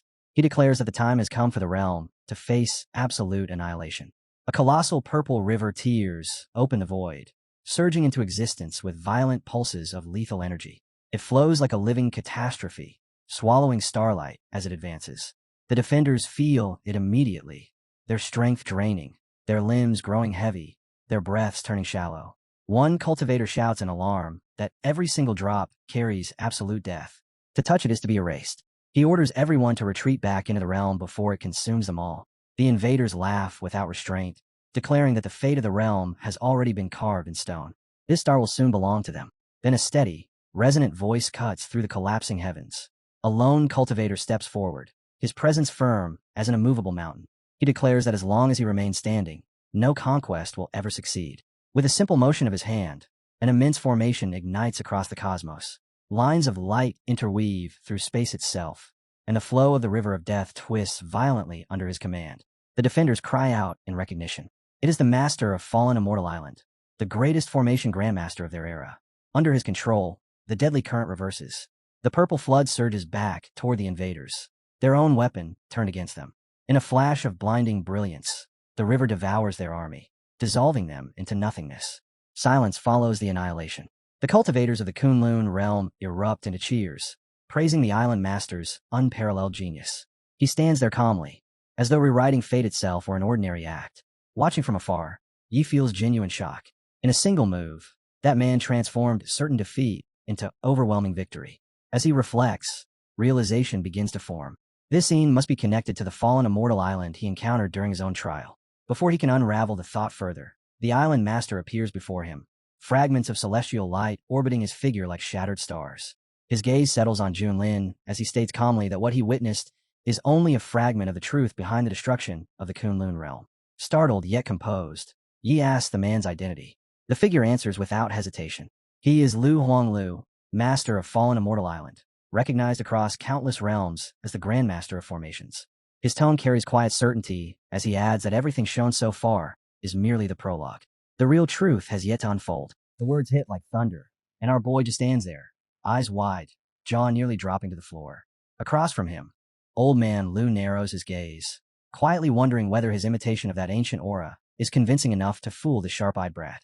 Our hero suddenly asks about his so-called 5 tiger generals. Lu blinks. He has no idea what nonsense the kid is talking about and bluntly tells him he doesn't understand a single word of it. Realizing he may have overstepped, our boy immediately straightens up, bows with proper respect, and introduces himself as Yi Julin, declaring he will address him as Senior Lu from now on. That finally earns a faint trace of satisfaction from the old man. At least the brat has manners. But then Yi Juan asks if he didn't die completely. The question lands like a needle. Old Lu's face twitches, irritation flaring, though he keeps silent. Inwardly, he curses. This kid truly knows how to jab at wounds best left untouched. Before the tension can settle, the heavens shift. A strange celestial phenomenon unfolds above them, light and shadow twisting together. Our hero turns sharply to Lu, reminding him of his earlier claim, that this very planet holds the truth of the Kunlun realm. Old Lu exhales and begins. In the ancient era, traders conspired with foreign races. They corrupted the Star Core and opened the gates to the outer realms' allied forces. Yi Juan frowns and asks the obvious question. Weren't immortals everywhere in Kunlun back then? Why didn't anyone stop them? Of course they tried, Lu replies coldly. But it was futile. The trader's power was beyond imagination. He tells the boy that some truths cannot be grasped through words alone. He must experience that terror himself. The one who betrayed them was among the four absolute chaoses. Sweat beads on our hero's forehead. He had imagined some minor schemer stirring trouble. Instead, it was a being at the very peak of existence. Old Lu continues. Chaos colluded with the Nine Nether and defiled the Star Core. The remaining three rose to oppose him, but they fell one by one beneath his ruthless assault. Emperor Tian was slain. Fuyao perished. Changxing vanished without a trace. With the Star Core corrupted, spiritual energy withered, and the entire cultivation environment decayed. Their greatest combatants gone, they were reduced to abandoned pawns of the divine court. Left with no other choice, Old Lu laid down a supreme formation and forcibly redirected the river of death, crushing the Nine in a single cataclysmic stroke. Seas roared, tides overturned the world, and chaos swallowed heaven and earth. Afterward, he united with surviving experts, gathering strength from the myriad realms to forge the immortal realm. It could never rival Canlon at its peak, but it came close enough to stand on its own. Our boy instinctively raises a thumb in admiration. Praising the feat, Lu immediately hushes him, then points straight at his chest, voice turning sharp as steel. Remember this. Kunlun's fate must always remain in our own hands. The divine court cannot be trusted, and the Nine Nether is our eternal enemy. Our hero folds his hands behind his back and tells his senior not to worry. Nine Nether or divine court, it makes no difference. If one dares to come, he will suppress one. If two arrive, he will suppress two. In the end, he'll bury them all inside the Star Core and turn them into fertilizer. Old Lu bursts into laughter, eyes gleaming. Good, that's the spirit. With someone like him, Kunlun still has a sliver of hope left. Taking advantage of the good mood, our boy smoothly changes the topic. Since the trial is over, does that mean Fallen Immortal Island now belongs to him? Old Lu nods. From this day forward, every resource, every living being on Fallen Immortal Island will acknowledge him as their master. Inside, the old man is certain this is a supreme immortal opportunity, something countless cultivators would sacrifice lifetimes to obtain. He expects tears, gratitude, maybe even kneeling. Instead, our hero tilts his head and calmly asks, "Is that all?" The words nearly freeze the old man in place. Our hero then casually adds that besides being the immortal island master, he himself is also a supreme formation master. The hierarchy is clear. At the very peak stands the supreme formation master. Beneath that, the Tao formation master. Then heavenly formation master, earthly formation master, and, at the bottom, spirit formation master. Old Lu's expression darkens. He stomps his foot, refusing to let this junior look down on him. His dignity cannot fall here. So he asks directly, what does the boy think of his formation skills? Our hero flashes another thumbs up and praises him without hesitation. The hero who once saved Kunlun could only be extraordinary. Satisfied but still competitive, Old Lu points at his own forehead. Blue mana swirls, steady and deep. He explains that a formation master's level is fundamentally tied to spiritual power.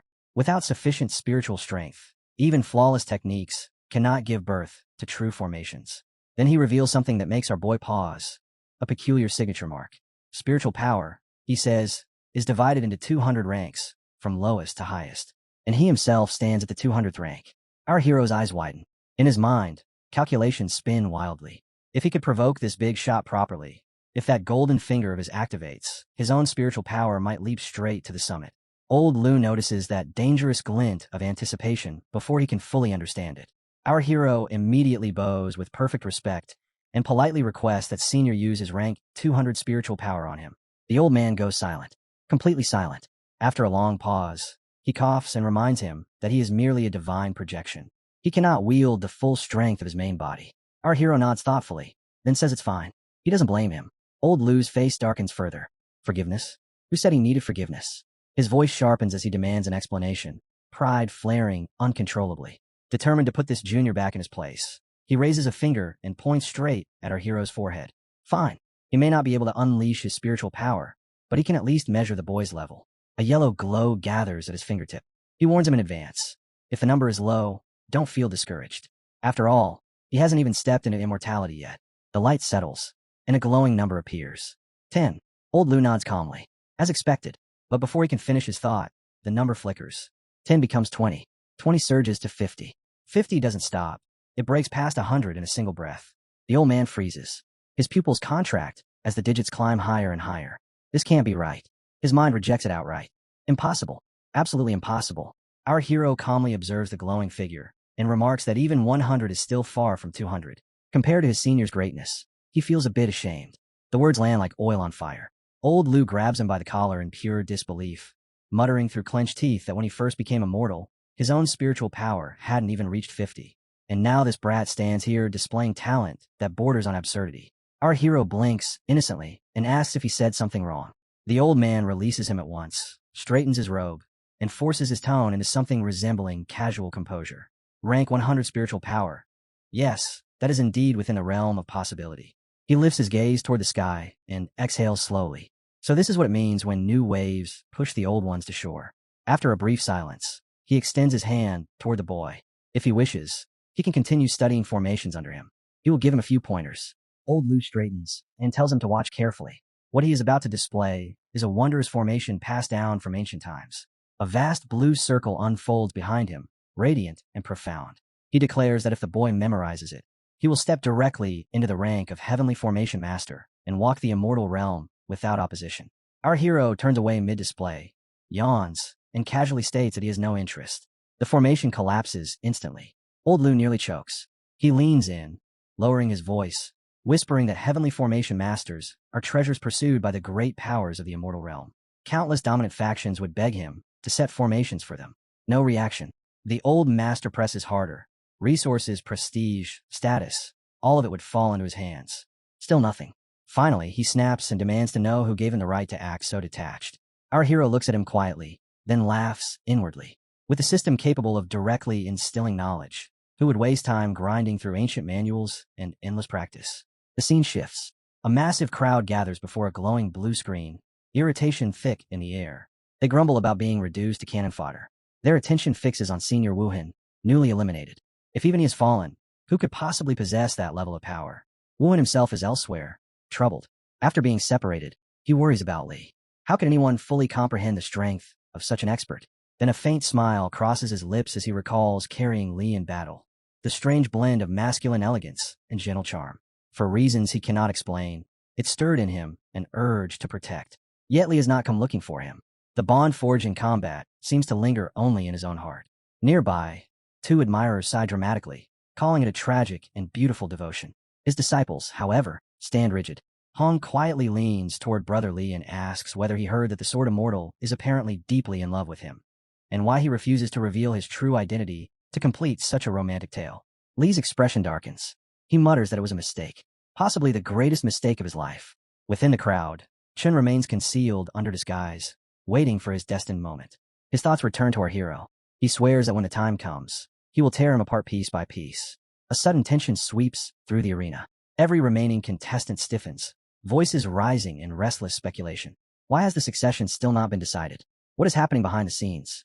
One cultivator scoffs and declares he'll wager 10 spirit stones that it must be some reclusive old monster.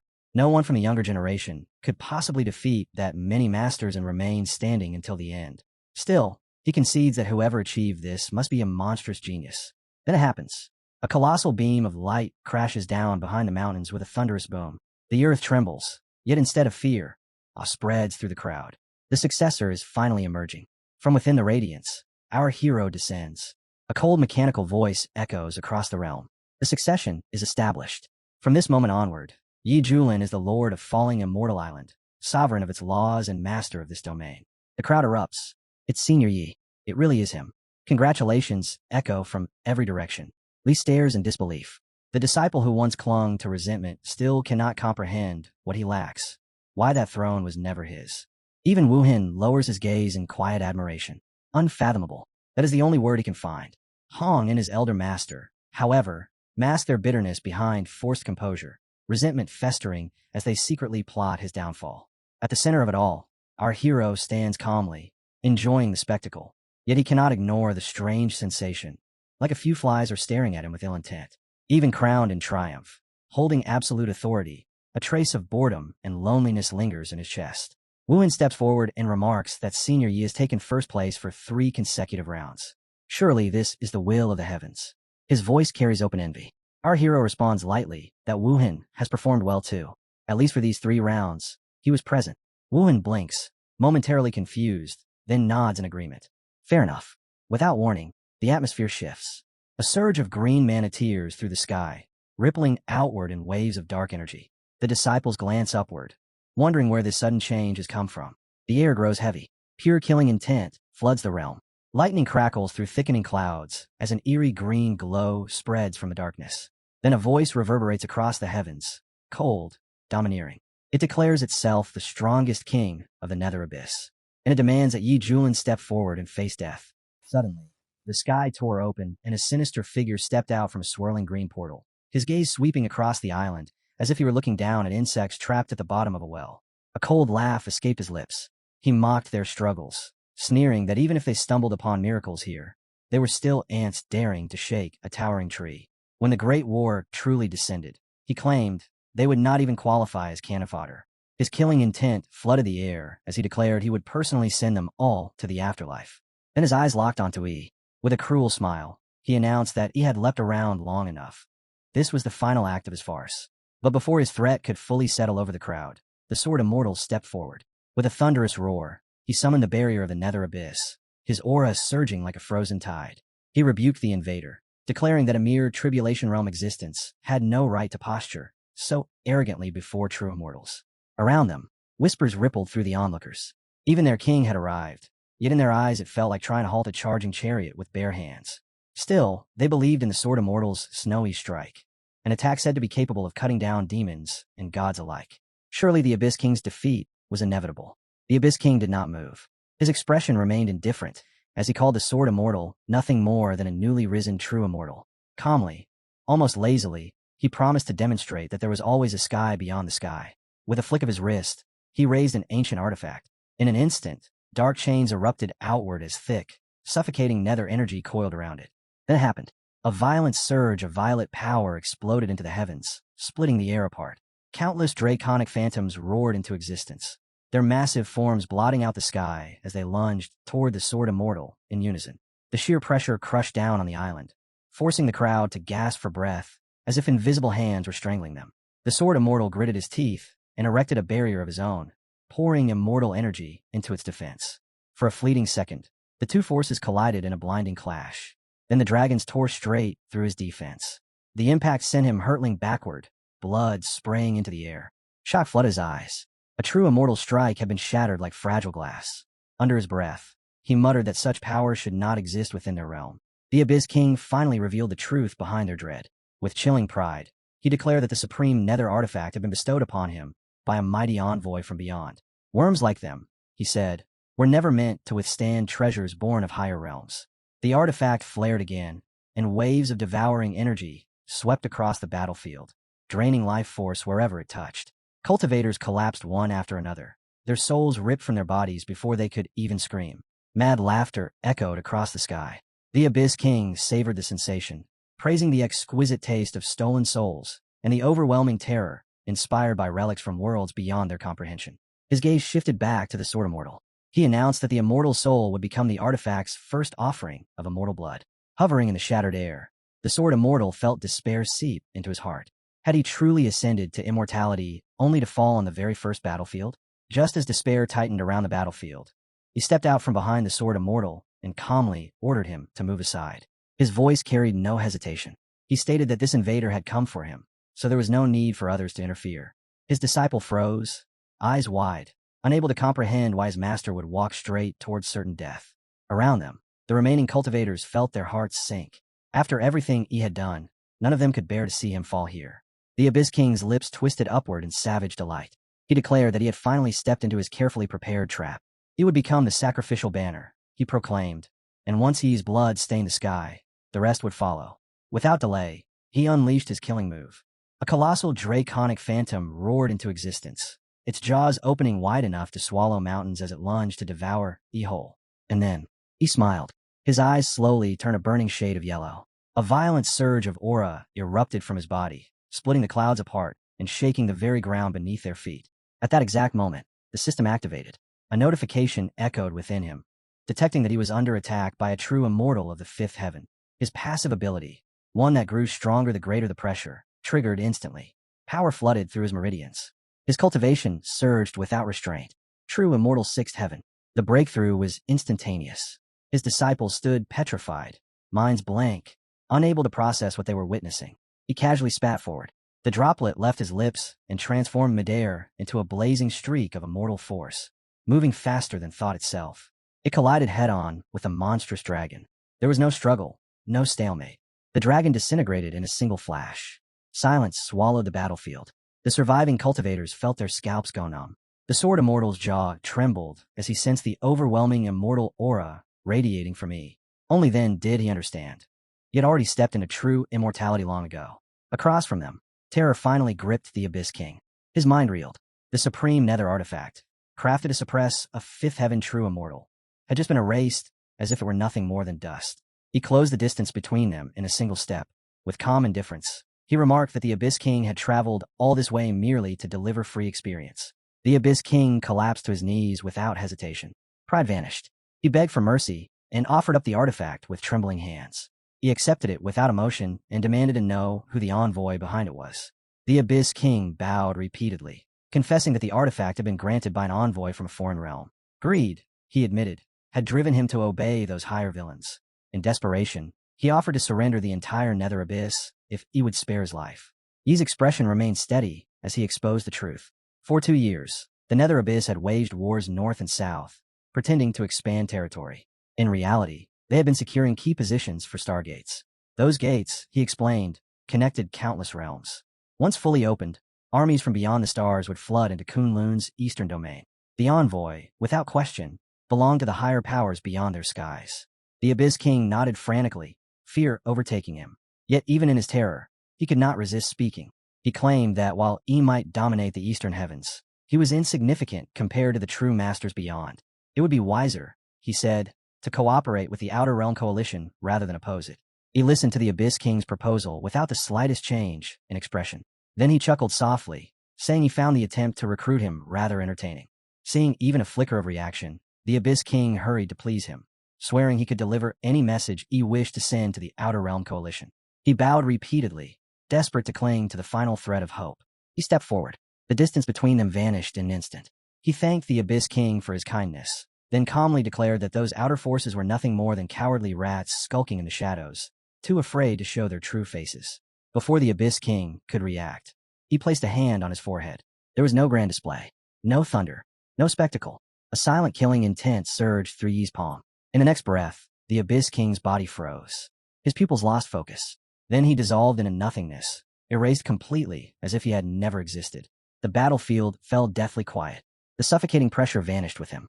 The nether aura dispersed like mist under sunlight. He casually brushed off his sleeves and remarked that the world was peaceful again. For a heartbeat, no one moved. Then the entire crowd erupted. Voices overlapped as cultivators bowed deeply, shouting that immortal, he was invincible, unrivaled, unmatched in divine might. To them, he was a living legend descending upon the mortal realm. He raised a hand dismissively, signaling them to quiet down. He reminded himself to remain low-key. Inside, however, he simply felt relieved. The crisis had been resolved without further complications. With nothing left tying him to the battlefield, his thoughts drifted elsewhere. It was time to head toward his newly inherited Guanshan Island. Far away, within the shadow-drenched palace of the Umbral clan in the Nether Abyss, the Abyss King sat rigid on his throne. His face was pale, veins bulging at his temples. Suddenly, he coughed out a mouthful of blood, the impact of Yi's strike still echoing through his meridians. He had never imagined that he was truly a genuine immortal. If it had been his main body on the battlefield instead of an avatar, he would have been erased completely. The thought alone made his fingers tremble. A ripple of dark light gathered in the hall.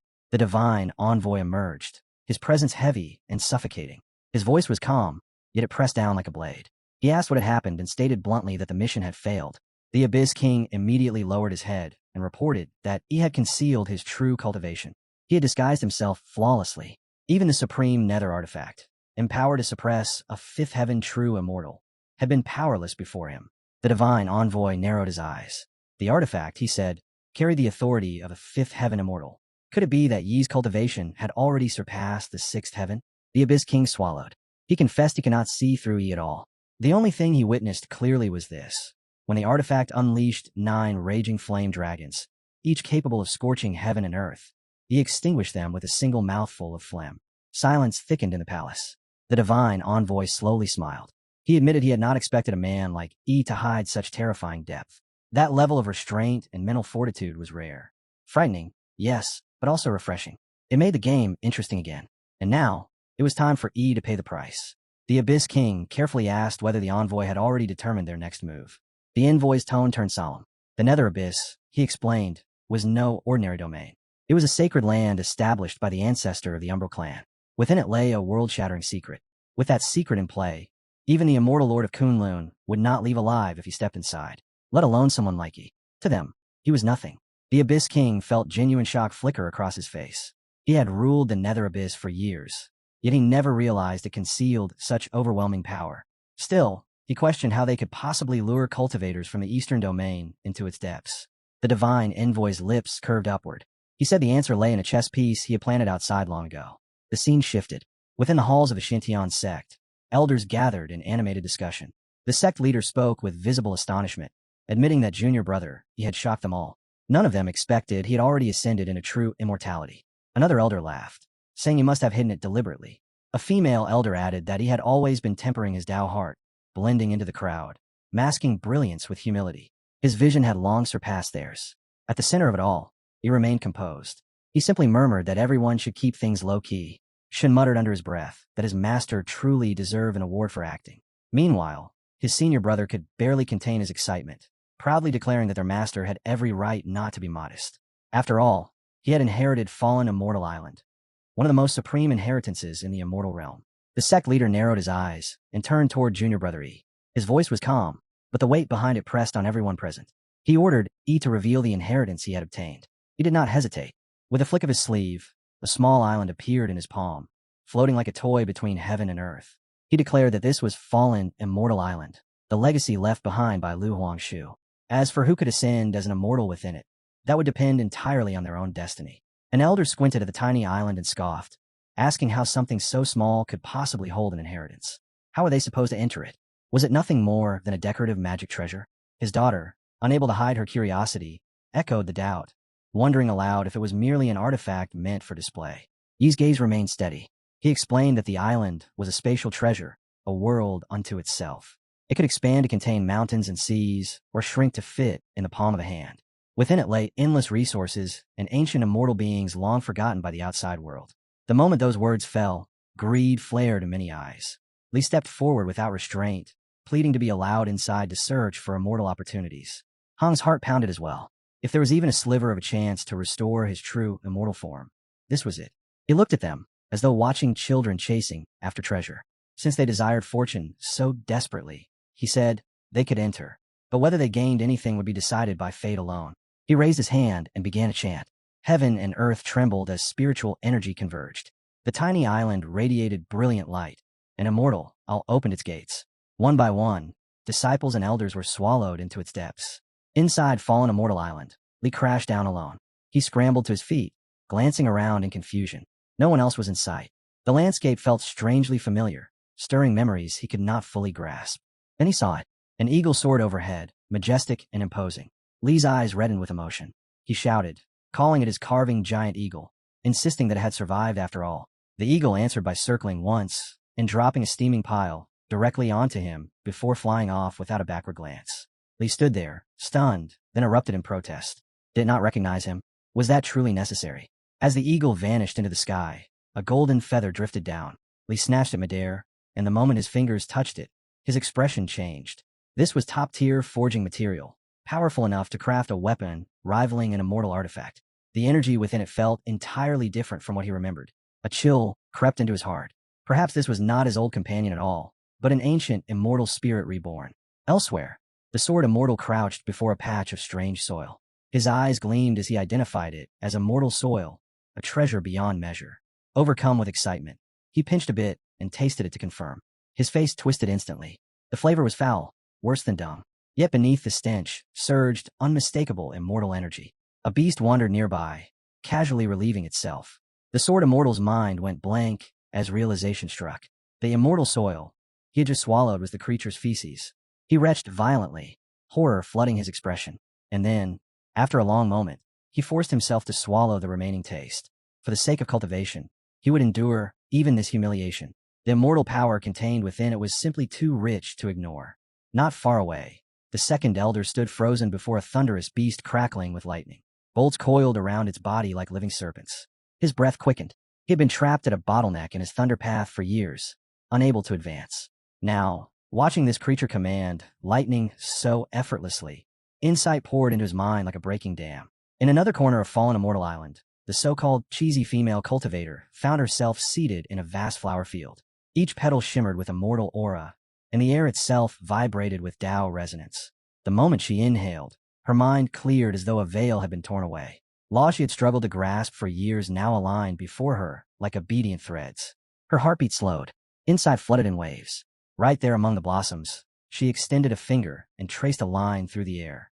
Spiritual light condensed along its path, forming a brand new technique born from sudden enlightenment.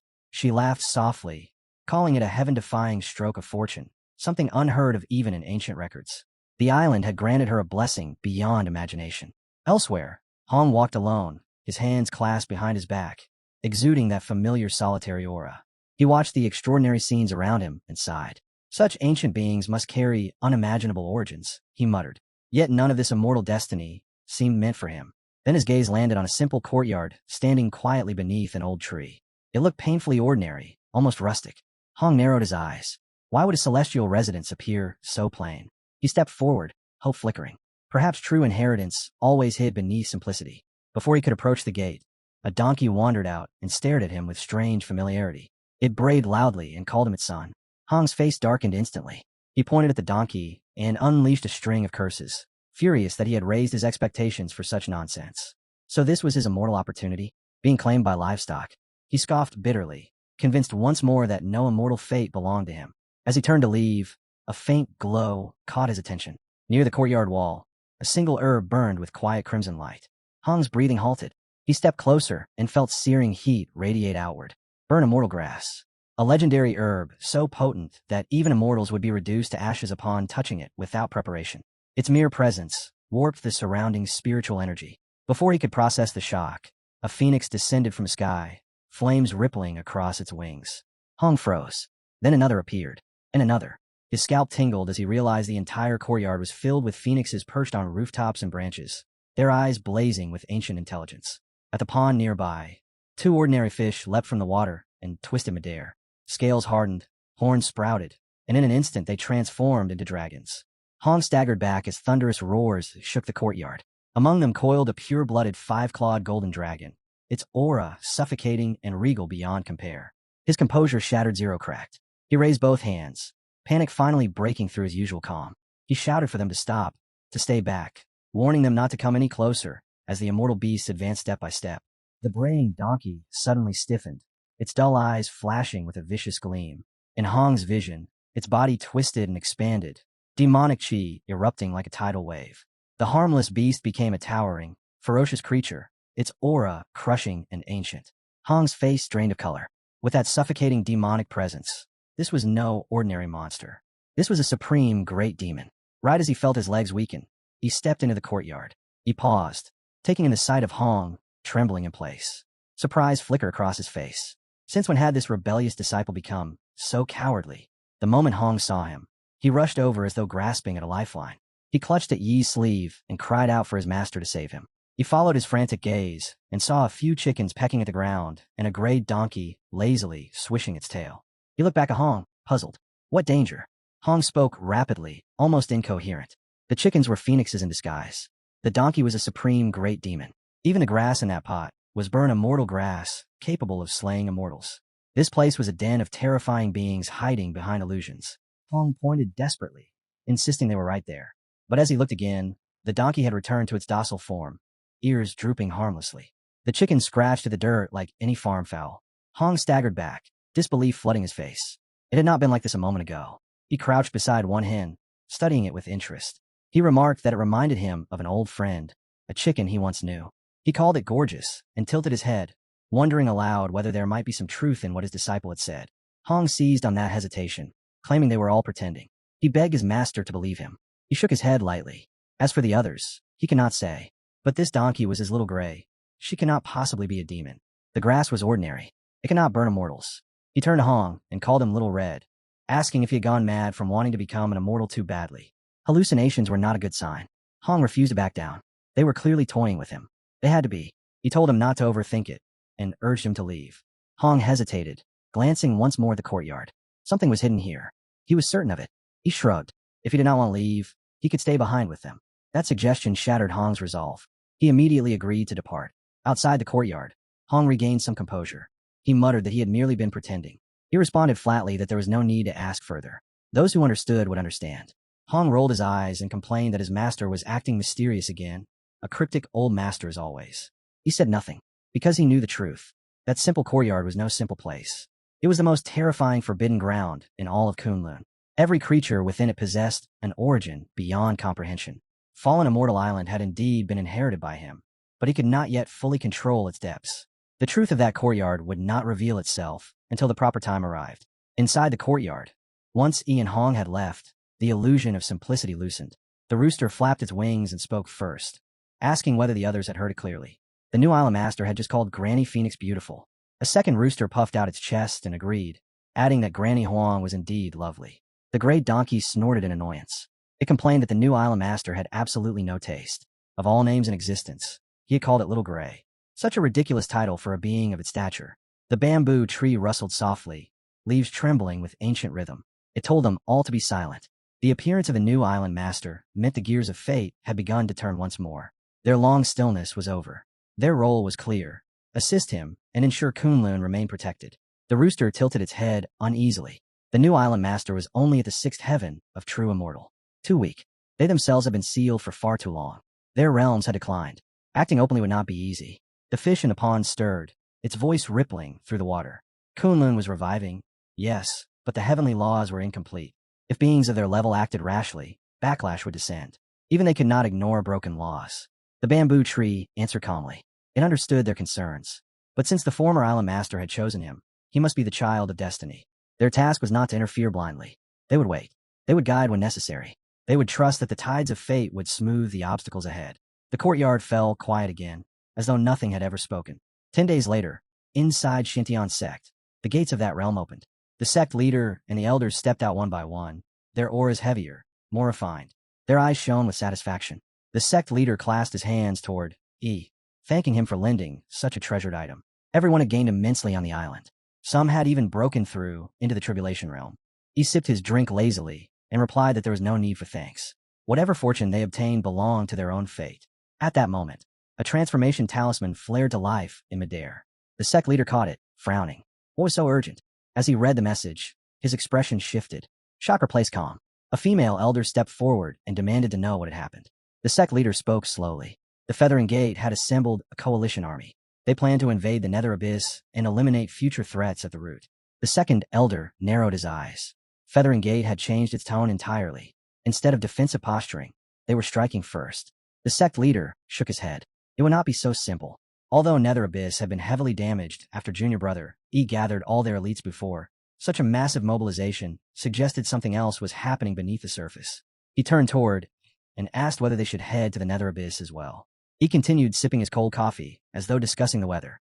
Then the system interface appeared before him. A new check-in location had been triggered, Nether Abyss. Successful check-in would grant unexpected rewards. He set down his cup and spoke calmly. Ming had mentioned before that Feathering Gate had ties with the Nether Abyss. That connection alone was suspicious. Now they were suddenly leading a coalition army to invade it. There was no such thing as coincidence in matters like this. Since Feathering Gate had once framed him, he would personally go and see what tricks they were playing. The sect leader nodded without hesitation. Then he would trouble him once again. With E involved, the eastern region would undoubtedly return victorious. According to the message, the coalition army would gather at Shanghai Pass in 3 days. He said he understood. Orders were passed down immediately. Disciples began mobilizing, preparations unfolding in swift, disciplined motion. 3 days later, At Shanghai Pass in the eastern region, a lone figure stood facing the vast horizon. Wind swept across the ancient pass, carrying the weight of impending war. Another cultivator arrived from behind and bowed slightly, addressing the sect master. Everything was proceeding smoothly. The powerful cultivators from every major eastern sect had already gathered. The coalition's strength was formidable. He paused briefly. Only one person had yet to arrive. The leader of Yuhua sect steps forward first, robes fluttering in the heavy wind, and calls upon the Dao sect to stand with them. His voice carries across the square like a decree carved in stone. For a brief moment, the crowd holds its breath. Then an elder representing the ancient Zhou lineage walks out without hesitation. One by one, the pillars begin to align. The Lingzhou family elder follows, expression solemn. Last to move is the Xian sword sect elder, who offers his support with a sharp nod, sword aura humming faintly at his back. The alliance forms in plain sight.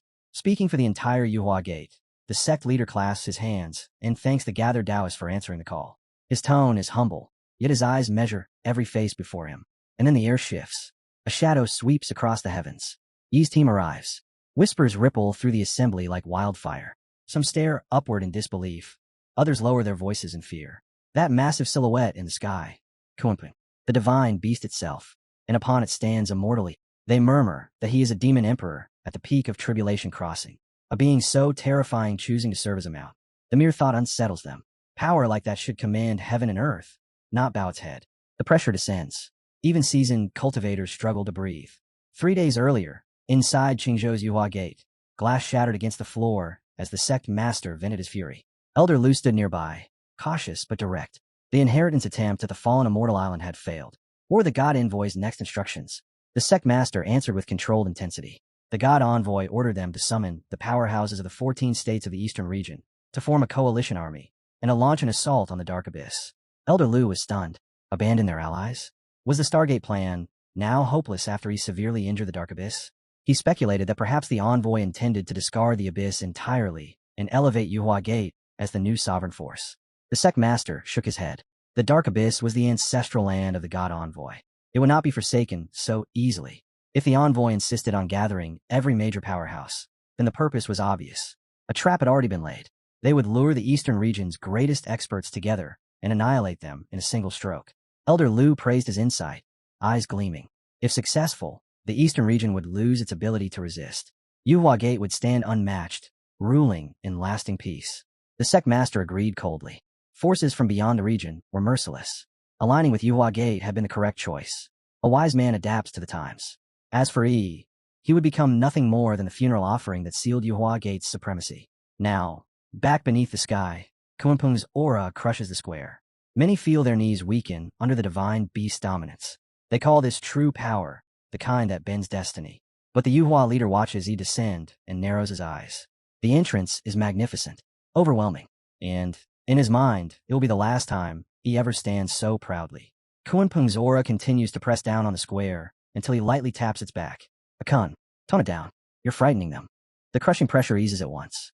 The divine beast snorts but obeys, its vast wings folding as the sky clears. At that moment, a streak of sword light descends.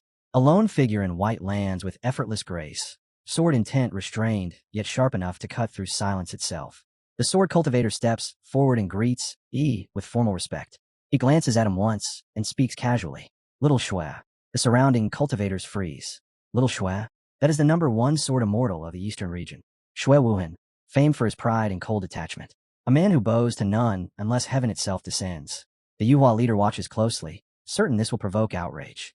For a heartbeat, Shui Wuhan remains silent. Then he inclines his head slightly. Little Shui is here. A collective intake of breath follows. This does not resemble the aloof white-robed sword immortal they know. No arrogance. No resistance. Only acknowledgement. Wan Chang's eyes narrow. Yi's influence clearly runs deeper than rumor. It is not merely strength. It is authority seated in the heart. He sweeps his gaze across the gathering. Many familiar faces. Nearby, an elder steps forward with a young girl beside him. Both salute respectfully, conveying greetings on behalf of their sect master. The girl's eyes shine with complicated emotion. I did not expect to see you again, as an immortal. I fear I will never catch up. He studies her calmly. Kunlun has revived. You still have a path. If celestial fate favors you, surpassing me is not impossible. Her expression tightens, determination replacing doubt. Suddenly, an aged figure hurries out from the crowd. voice trembling with forced warmth. It has been long, Immortal Yi, since you left my residence. I have missed you dearly. Do you still remember this old man? Yi's eyes turn indifferent. Who are you? The old man stiffens, then quickly explains that he is the ancestor of the Lingzhou family. Years ago, he hosted a banquet where he attended as an honored guest. To show sincerity, he personally crippled 2 of his own sons. The girl nearby gasped softly. I did not expect you to be such a person. He looks at her. Such a person. Before she can elaborate, Yi's gaze returns to the old ancestor, cold and cutting. If you value your life, explain properly. The old man's composure collapses. They offended your beloved disciple, the Blade Demon. They deserve punishment. I acted righteously, not for flattery. Yi's voice slices through him. Fool. Think before you speak next time. The ancestor lowers his head, drenched in sweat. Then Wan Chong steps forward, posture dignified. I am Wan Chong, Secmaster of Yuhua Gate, initiator of this coalition army. He looks at him with mild interest. Large sects are impressive. After I wiped out so many of your people, you still gathered this crowd. Wan Chang's expression does not change. If there is one thing Yuhua Gate does not lack, it is people. He nods faintly, as though discussing weather. And the same child who fought Akuan and ended up soaking in a latrine. Where is he now? Wan Chong answers without hesitation. The same child remains at Yuhua Gate. If he falls within the dark abyss, someone must oversee the sect and stabilize the aftermath. Yi's expression does not change, so he stays behind to clean up your mess. I hope he manages it. The words are light, but they land heavily. He turns his gaze toward the assembled powerhouses. Prepare to depart. No hesitation. No discussion. The Sword Immortal steps forward immediately, voice ringing clear. All of you, follow Senior Yi. Today we flatten the dark abyss and assist Immortal Yi in forging a new era of peace for the eastern region. The declaration ignites the crowd. Sword lights rise, talismans flare, spiritual beasts roar. One after another, cultivators align themselves behind Yi's figure in the sky. They move toward the nether abyss. Wan Chong walks among them, face composed, but inside, cold resentment coils. He is the initiator of the coalition army, the nominal commander. Yet with a single sentence, he has become the axis around which they all revolve. They follow Yi's back without question. Very well. He will pay for this humiliation. The scene shifts to the entrance of the dark abyss. Black mist churns like a living sea. The air reeks of decay and ancient malice. The Sword Immortal surveys the abyssal vortex before them. We have arrived at the most dangerous place in the eastern region. The girl clenches her fists, eyes bright. The fiends were utterly crushed by Immortal Yi last time. With our full force combined, we will annihilate them completely. The elder beside her nods gravely. They're barely clinging to life. Today, alongside Immortal, we cut down all evil and restore order to the eastern region. The Sword Cultivator's aura rises, brilliant and sharp. With Senior Yi present, the fiends of the dark abyss are nothing. Charge. Without further delay, beams of light streak forward. One after another, figures dive into the swirling portal. The coalition army surges into the abyssal gate, battle intent shaking the sky. At the rear, Wan Chong watches them disappear into the darkness. These fools, they have finally taken the bait. The darkness swallows light the moment they pass through. Inside the dark abyss, Akuan's massive wings stir the stagnant air as Yi's team descends. The sky here is not a sky at all, only layers of black mist pressing downward like a lid on a coffin. The girl looks around, her face tightening. So this is the inside of the abyss. The air is freezing. It feels wrong. Cold, damp, heavy. Even breathing carries the taste of decay. Far in the distance, nether abyss demons spot the descending figures. Panic spreads through their ranks. They've come back. It's the humans. Curse the king for expanding our forces. Now they've come for revenge. Their formations crumble. Some turn to flee deeper into the gloom. He steps forward on Akuan's back, voice carrying across the wasteland. Years ago, you invaded the eastern region. You drowned countless lives in misery. Today, blood answers blood. The fallen will be avenged. The words fall like a sentence already decided. Our kin died at your hands, someone roars. Kill every demon. The coalition surges forward. Demons, cornered and snarling, have no choice but to strike back. The collision shatters the stillness. Sword light, tears, open the gloom. Explosions bloom like violent stars in the black sky. Demonic claws clash with spiritual artifacts. Fire and shadow twist together in chaotic brilliance. Hong steps forward, laughter burning in his throat. Tremble before my flames. His palm descends. A torrent of blazing fire erupts, sweeping through ranks of demons, and a single arc screams are swallowed as their bodies turn to ash. Before the smoke settles, Li appears like a phantom. His sword rises. One slash. The blade light stretches across the battlefield, vaporizing every enemy in its path. Where it passes, nothing remains. Then, a strange, rippling slash cuts across the field. Wan Chong joins the fray. The old sect master's strike is clean, efficient. Demons fall in clusters before him, as if harvested. His movements are precise, controlled, almost effortless. The surrounding cultivators cannot help but stare. The sect master is incredible. With him leading the charge, we are unstoppable. Wan Chong hears every word. He lets the admiration settle. Prestige restored. Authority reclaimed. This is how command is taken, not asked for. He raises his voice. The main forces of the Dark Clan have already collapsed. The royal city lies ahead. Follow me. We strike straight into the palace, behead King Dangyu, and end this threat forever. His sect disciples roar in unison. To the royal city. Bathe the abyss in blood. Avenge our fallen. They surge forward under Wan Chang's direction, momentum shifting subtly toward him. From above, he watches quietly. Since when did Wan Chang become so proactive? Not only charging ahead, but seizing command without hesitation. Yi's eyes narrow slightly. He cannot hold back any longer. Below, Wan Chang hides a faint smile. Run forward. Run deeper. Soon the coalition will become offerings for the Dark Clan's trap. And Yi's death is approaching. Deep within the royal city of the Dark Abyss, the imperial palace stands like a black crown carved from endless night. On the throne of jagged bone and obsidian, the nether abyss king waits. The air trembles. A figure descends silently into the hall. The divine envoy. He does not waste words. I can already sense the human army approaching. The time has come. The abyss king's claws tighten against the armrest. Our forces are nearly exhausted. After the last battle, we have barely recovered. You truly have a way to eliminate E and the others. The divine envoy's gaze sharpens. I have already said I can destroy them. Do not test my patience with doubt. The abyss king lowers his head at once. I would not dare. I only seek to understand what trap has been prepared. A faint smile touches the envoy's lips. You are not qualified to know. When a moment arrives, you will understand. He steps forward and presses his foot against a carved sigil on the palace floor. The ground trembles. From beneath the stone, a massive demonic pillar rises, etched with twisted runes and crowned with a grotesque demon face. The air thickens, as if reality itself recoils. The envoy places his palm atop the pillar. The demon face ignites with crimson light. Dark energy begins to surge outward in slow, pulsing waves, seeping into the walls, the ceiling, the very foundation of the palace. The formation awakens. Within his mind, the envoy calculates coldly. Let them charge. Let he step across the threshold of this palace. The instant he does, the entire coalition will be erased in a single stroke. All the cultivators gather before the royal palace, a sea of killing intent rolling like a storm about to break. The gates of the dark abyss loomed ahead, silent and oppressive. Wan Chang stepped forward, robes fluttering, voice carrying across the battlefield. The royal palace stood just beyond. He would lead the charge. Once the enemy was slaughtered, this war would finally end. Behind him, the disciples of Yuhua Gate roared in unison. Their sect master always stood at the front. If he advanced, they advanced. If he killed, they killed. They vowed to follow him straight into the palace, to tear through the dark abyss itself, and avenge every fallen brother and sister. Their momentum surged like a rising tide. Within the palace walls, a heavy laugh echoed. The Abyss King appeared, eyes burning with contempt. Human cultivators dared to invade the royal city of the Dark Abyss. Fine. Every single one of them would be buried here. Before the pressure of that declaration could settle, the Sword Immortal stepped out. His gaze was cold, his aura sharp enough to split the heavens. Arrogant.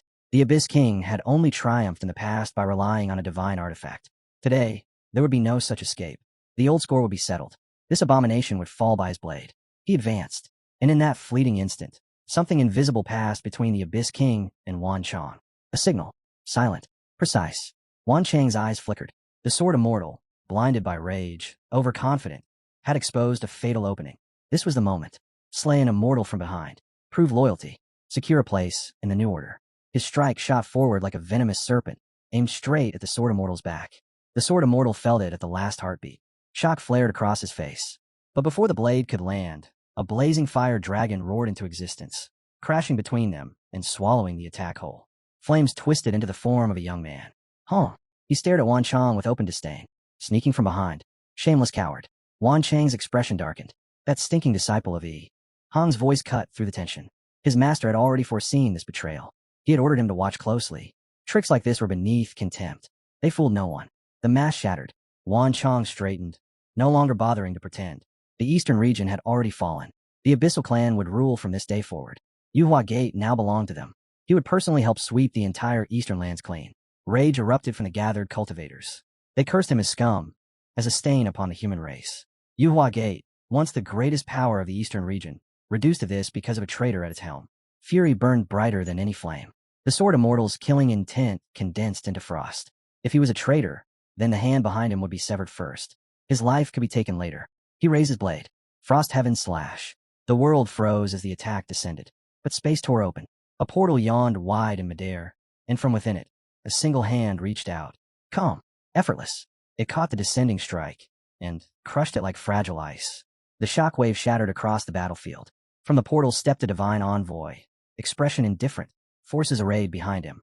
Among them stood an abyssal knight whose aura surged at true, immortal fourth heaven. The war had just changed. The divine envoy looked down at the sword immortal, as if examining an insect. A mere true immortal first heaven, yet daring to posture so wildly. Unruly, ignorant. The sword immortal did not answer. His gaze swept the palace instead, and his heart sank. The pressure in the shadows was not illusion. 1, 2, 3, 6. 6 true immortal-level existences hidden within this small dark abyss. What had seemed like a desperate stronghold was in truth a coiled nest of monsters. The scene shifted. Yi's eyes narrowed as he took in the lineup. So that was the truth. They would never have betrayed humanity over a mere tribulation realm abyss king. They had a true immortal backing them. Lapdogs emboldened by a master's leash. The divine envoy turned lazily toward Wan Chang. How did he intend to refute being called a dog? Wan Chang's expression did not waver. A wise man submits to circumstances. A dog? There was nothing shameful in that. To serve the divine envoy was the greatest honor of his life. The envoy's lips curved faintly. Someone who understood opportunity. Good. If he followed the Abyssal clan in unifying the region, benefits beyond imagination awaited him. The Abyss King chuckled from the side. Since he had spoken so sweetly, why not bark a few times to entertain the envoy? Wan Chang froze. He had pledged allegiance. He had bent his knee. Why was he being toyed with? He had no grudge with the Abyss King. No conflict. The Abyss King's eyes turned cold.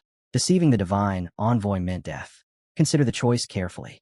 Silence pressed down. Wan Chang's fist tightened, then loosened. If barking pleased the divine envoy, then barking was nothing. He opened his mouth and barked. Loud, clear, repeated. The sound echoed absurdly across the battlefield. The divine envoy smiled. The barks were perfect. Wan Chang straightened with pride. Barking was his specialty. Among the watching disciples, whispers spread in disbelief. When someone sinks low enough, they become invincible. And they had once trusted this dog. The sword immortal's voice rang out, cold as judgment. Wan Chongwei and the Yuhua Gate would be nailed forever to the pillar of shame of the human race. A ripple moved through space. He stepped forward. When it came to shamelessness, they had reached the peak. Those dog barks, astonishingly realistic. Wan Chang's face twisted. You should not act smug with the divine envoy standing here. Today would be his death. The divine envoy's gaze settled on E at last. This one had caused no small amount of trouble while reclaiming the land. Outside, perhaps there might have been hesitation. Here, there was no one who could save him. The divine envoy slowly raised his hand, and dark energy poured out like ink spilling across the sky. The air trembled, symbols ignited beneath his feet, and in the blink of an eye, a colossal green formation exploded outward, swallowing the entire battlefield. Light twisted into intricate patterns, sealing heaven and earth in a suffocating glow. The moment he saw it, his eyes sharpened. A formation, and not an ordinary one. The enemy hadn't come to test him this time. They had come prepared to bury him. From the side, the sword immortal's voice cut through the tension. He recognized it instantly. The immortal imprisoning demon slaying formation. The divine envoy smiled, clearly pleased. So mortals were not completely ignorant after all. He proudly explained that the formation had been created by an ancient heavenly formation master. 6th grade. Once activated, even an immortal lord would find escape impossible. This was not a cage. It was a coffin. Panic erupted. Cultivators slammed their full power against the towering green wall. Spiritual energy roared. Fists and blades struck with desperation. But the barrier did not even ripple. Instead, something far worse happened. Their cultivation began to drain away, siphoned silently by the formation itself. Faces turned pale. Breath grew shallow. Hope collapsed. Some cursed their own greed. Others shouted Wan Chongwei's name in fury, blaming him for dragging them into this disaster. Regret spread faster than fear. The Yua sect leader burst into loud laughter, mocking them for their short-sightedness. Trash who couldn't recognize a true hero. With the divine envoy here, he declared, even if he grew wings, he would not escape. Then the divine envoy spoke again, his voice coming from behind like a whisper of doom. He agreed, but before that, he required assistance with a small matter. The Abyss King frowned, confused. Suddenly, Abyss demons began screaming. Their bodies convulsed, as energy was violently ripped from within. Flesh cracked, veins bulged, and unbearable agony tore through them. They begged their king for salvation. The Abyss King stood frozen, horror flooding his face as he demanded an explanation. The divine envoy laughed. The formation required an immense amount of life force to function. Such power demanded sacrifice. The Abyss demons, he claimed, should feel honored to serve such a grand purpose. Elsewhere, Hong trembled with rage. The Nether clan would slaughter even their own. No humanity. No bottom line. Li felt only despair. His long-awaited rise was ending before it even began. Worse, they had dragged Senior E into this death trap. Then the divine envoy's gaze settled on E. He smiled. He wondered what expression he was wearing now. He stood at the peak of Kunpeng, his robes fluttering in the suffocating green glow. His gaze locked onto the divine envoy like a blade drawn without a sheath. Killing intent poured from his eyes in pure, undiluted waves. It was not anger. It was judgment. For the first time, the divine envoy felt his breath stall. There was no fear in Yi's expression, not a flicker of despair, not even the tension of someone cornered. The envoy's mind raced. Was this man truly fearless? Or did he still have some hidden trump card waiting to overturn the board? He forced himself to remain calm. This was the 6th grade, immortal imprisoning demon slaying formation. Even an immortal lord would be reduced to blood and bone within it. No mortal should be standing so calmly inside this prison. With that reassurance, he sneered. An ant was still an ant. He would enjoy watching E and his disciples perish together. Elsewhere, Kunpeng collapsed to his knees, tears streaming down his face. He did not want to die. If death was inevitable, he sobbed. Then he wished to return to his roots like fallen leaves drifting back to the soil. His voice trembled with raw fear. He stepped forward and gently placed a hand on Kunpeng's shoulder. Why cry? As long as his master stood here, how could his disciple die inside a mere formation? Something like this could never trouble him. To E, it was nothing but worthless trash. The divine envoy's eyes turned icy. He accused E of putting on an act. E's expression did not change. Was that truly the case? Within his mind, another thought surfaced. The formation experience pack he had obtained after signing in at the Nether Abyss had waited precisely for this moment. Its value was about to be proven. Without hesitation, he raised his hand. The formation trembled. Lines of green light began to distort. Symbols flickered. The massive barrier that had seemed absolute wavered like water disturbed by an unseen force. His disciples cried out in shock. Before their eyes, their master was dismantling the formation piece by piece. This was not resistance. This was disassembly. The Yua Gate leader immediately shouted for calm. It was impossible. He was only pretending. How could a heavenly formation personally arranged by the divine envoy be shaken by a mere junior? He laughed loudly and looked toward the envoy for reassurance. But the divine envoy was no longer laughing. Cold sweat slid down his back. This was a 6th grade heavenly formation. Even an immortal lord would fail to break it by force. Yet, he was not attacking blindly. He was unraveling its structure with precision. A terrifying possibility formed in his mind. Could he actually be a heavenly formation master? The divine envoy's first instinct was denial. Impossible. A heavenly formation master could not exist in the Kunlun realm. To reach that realm of mastery required spiritual power exceeding 100 levels. A true immortal barely touched 20. Even a profound immortal would find such a height unreachable. The gulf was absolute. This had to be an illusion. But the trembling in the formation did not lie. The Yua Gate leader noticed the envoy's silence, the stiffness in his posture. Unease crept into his voice as he asked what was wrong. For a long moment, the divine envoy said nothing. Then he spoke. E was a heavenly formation master. The words felt like a sentence passed by heaven itself. The Yua Gate leader repeated them under his breath, disbelief twisting his face as the weight of the truth pressed down. A heavenly formation master. Such a title was not merely prestige. It was destiny. The envoy spoke again, this time without arrogance. Legends told of masters whose formations could seize the fortune of heaven and earth, redirecting destiny itself, deciding whether entire races would rise or vanish. Before such beings, even immortal lords would bow with the highest courtesy. Another leader immediately rejected the claim. If he were truly such an existence, then the formation would not have threatened him at all. It had clearly trapped him for a moment. At that exact instant, the green wall exploded. With nothing more than a flick of Yi's fingers, energy surged outward like a collapsing star. The formation shattered into fragments of light, the sky itself seeming to crack as the 6th grade prison disintegrated in a deafening blast. The sword immortal inhaled sharply. A mere flick. A heavenly formation destroyed, as though it were paper. The disciples erupted in cheers. The suffocating pressure vanished. Kunpeng's face lit up with pure relief as he praised his master, declaring to Mousa that they were not going to die. They could continue following him. The divine envoy stood frozen. Such a monstrous prodigy existed in Kunlun. One of his leaders panicked, demanding to know their next move. Another muttered regret, realizing they had acted too soon. There was no clear path forward, yet retreat would mean humiliation. The envoy's expression hardened. All minions were summoned at once. If he was not eliminated now, the battle was already lost. He extended his hand. For pills materialized. The demon-faced followers swallowed them without hesitation. Their bodies convulsed as violent energy erupted from within. In an instant, they advanced into 5th-level Dark Abyss Envoy True Immortals, aura surging wildly. The Envoy himself stepped forward with them. They roared that even a Heavenly Formation Master without prearranged formations, or a mere 6th-level True Immortal, will be crushed by their combined power. He watched quietly. Temporary rank clowns. There was no need to overthink it. He stepped forward, his figure blurring as he spun across the battlefield. A 360-degree energy strike tore outward, sweeping everything in its path. The minions shouted insults as they charged, but their voices were swallowed by the storm. Then Yi's eyes turned cold. 5-fold annihilation. The battlefield fell silent under its descent. The enemy's power surged in waves, but he did not even shift his footing. His blade traced a single arc. Sang Yuan, cosmic ring slash.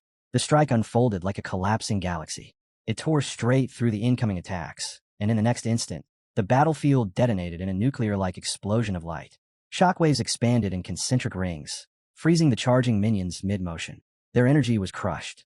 A casual slash had dominated them completely. Sword intent ripped upward from the ground through their bodies, splitting flesh, immortal bones, and spiritual cores alike. Their screams echoed as blood mist filled the air. The Sword Immortal's breath caught. He remembered the day Yi's blade once cut across 14 provinces in a single sweep.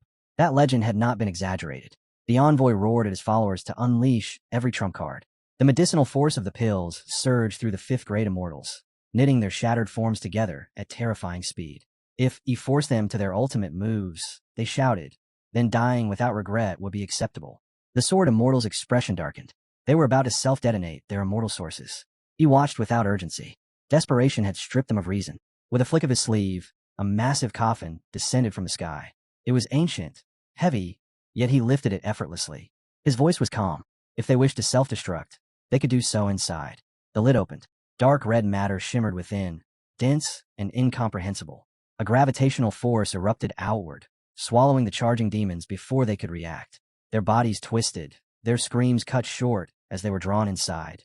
Their immortal power compressed and converted into something beyond understanding. The coffin slammed shut. Silence followed. They were erased. The god envoy staggered backward, collapsing to his knees. His body trembled uncontrollably. He could not comprehend what had just occurred. It looked down at him. Whether it felt real or not, he would experience it personally. A blade of light descended toward the envoy. Dark blue energy erupted in response, devouring the slash before it could land. Yi's eyes narrowed slightly. The envoy was burning his final trump card, authority granted by the Dark Abyss itself. The envoy lifted a strange pill, swallowed it, and burst into manic laughter. Surviving such desperate odds proved the Abyss favored him. Heaven itself supported him. He declared himself invincible. He drew his sword fully. His gaze did not waver. In this world, the word invincible had meaning only once, because the only true invincible existence was Julin. The divine envoy's laughter deepened. He declared that he now controlled the will of the entire minor world. Within this domain, he was God. He looked down at as though observing dust beneath his feet, and reminded him that he was nothing more than a mere true immortal. Even if he were an immortal king, it would not be enough to challenge him here. The Abyss King and the US sect leader reacted instantly. They stepped forward and bowed with reverence. They congratulated him on becoming the Lord of the Nether Abyss, praising him as the incarnation of its heavenly Tao. Everything that had happened before now appeared deliberate. Every sacrifice, every scheme, it had all been preparation to gain the recognition of the Nether Abyss's will. To them, he was clearly chosen by destiny. The envoy raised his hand. Overwhelming pressure descended upon everyone present. The air thickened. Knees trembled. He demanded to know why these insignificant ants were still standing. The Sword Immortal's face turned grim. This force was impossible to resist. It was not mere cultivation pressure. It was the power of a world's will pressing down. Hong's heart sank into despair. The divine envoy had become the embodiment of the Nether Abyss's heavenly Tao. In this place, if he commanded them to kneel, then kneeling was law. Several disciples buckled under the weight. Then Mousa blinked in confusion. Why was their master still standing? Hong froze as well. He stared at in disbelief. It made no sense. How could anyone resist the will of an entire world? Even the divine envoy faltered. He muttered that the rules seemed ineffective against Immediately, he shifted tactics. If ordinary world suppression failed, then he would invoke the origin laws directly. Terrifying chains condensed from the air, forged from pure law and crushing authority. They lashed toward seeking to bind him. They shattered on contact. Not a scratch marked him. The envoy roared. Even the origin laws were ineffective. That defied heavenly Tao itself. It was impossible. He proclaimed that he was heaven incarnate. The very laws of this realm made flesh. All existence should submit. All things must be suppressed. He unleashed his power fully.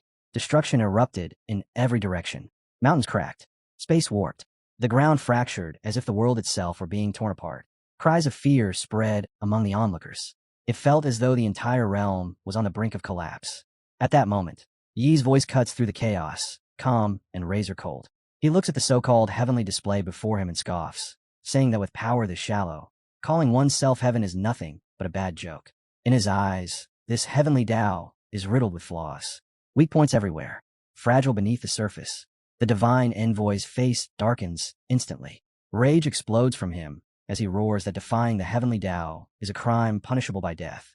In the next breath, he unleashes the 10,000 calamities nether heaven palm. The sky seems to sink as a vast nether hand forms, gathering the dark force of heaven and earth into a single crushing strike. From below, the U.S. sect leader trembles. His voice shakes as he praises the attack, declaring that this palm condenses the nether power of the world itself. In his mind, even an immortal king would be reduced to ash upon impact. But he simply looks up. He asks quietly, almost lazily, whether that is truly all there is. Then he moves. Golden light bursts from his body as he releases a radiant hand strike of his own. The two forces collide, and in an instant, the nether palm shatters like glass. The sky clears as if nothing had ever been there. Silence. The divine envoy stares in disbelief. His eyes widen as he shouts, unable to accept what just happened. Was the power of the heavenly Tao not meant to be invincible? Yi's reply is indifferent, almost bored. If this is what they call invincible, then it is simply weak. And weakness means only one thing: train harder. Those words stab deeper than any blade. The divine envoy's voice turns cold again. He claims that what just happened was merely a small test. The true power of the heavenly Tao has yet to appear. Then the sky erupts. Countless hands manifest, filling the heavens in a furious barrage. Each strike carries crushing suppression, as though the will of the world itself has descended to erase E from existence. And that is when he finally releases his Dharma body. Golden radiance floods the battlefield as he calmly states that he is curious to see what this so-called little world can truly do. He activates the Fighting Saint Fist. The collision that follows shakes the void. He and the divine envoy clash head-on. Fists against palms, power against suppression. Shockwaves tear through space. Every exchange feels like heaven and earth grinding against one another.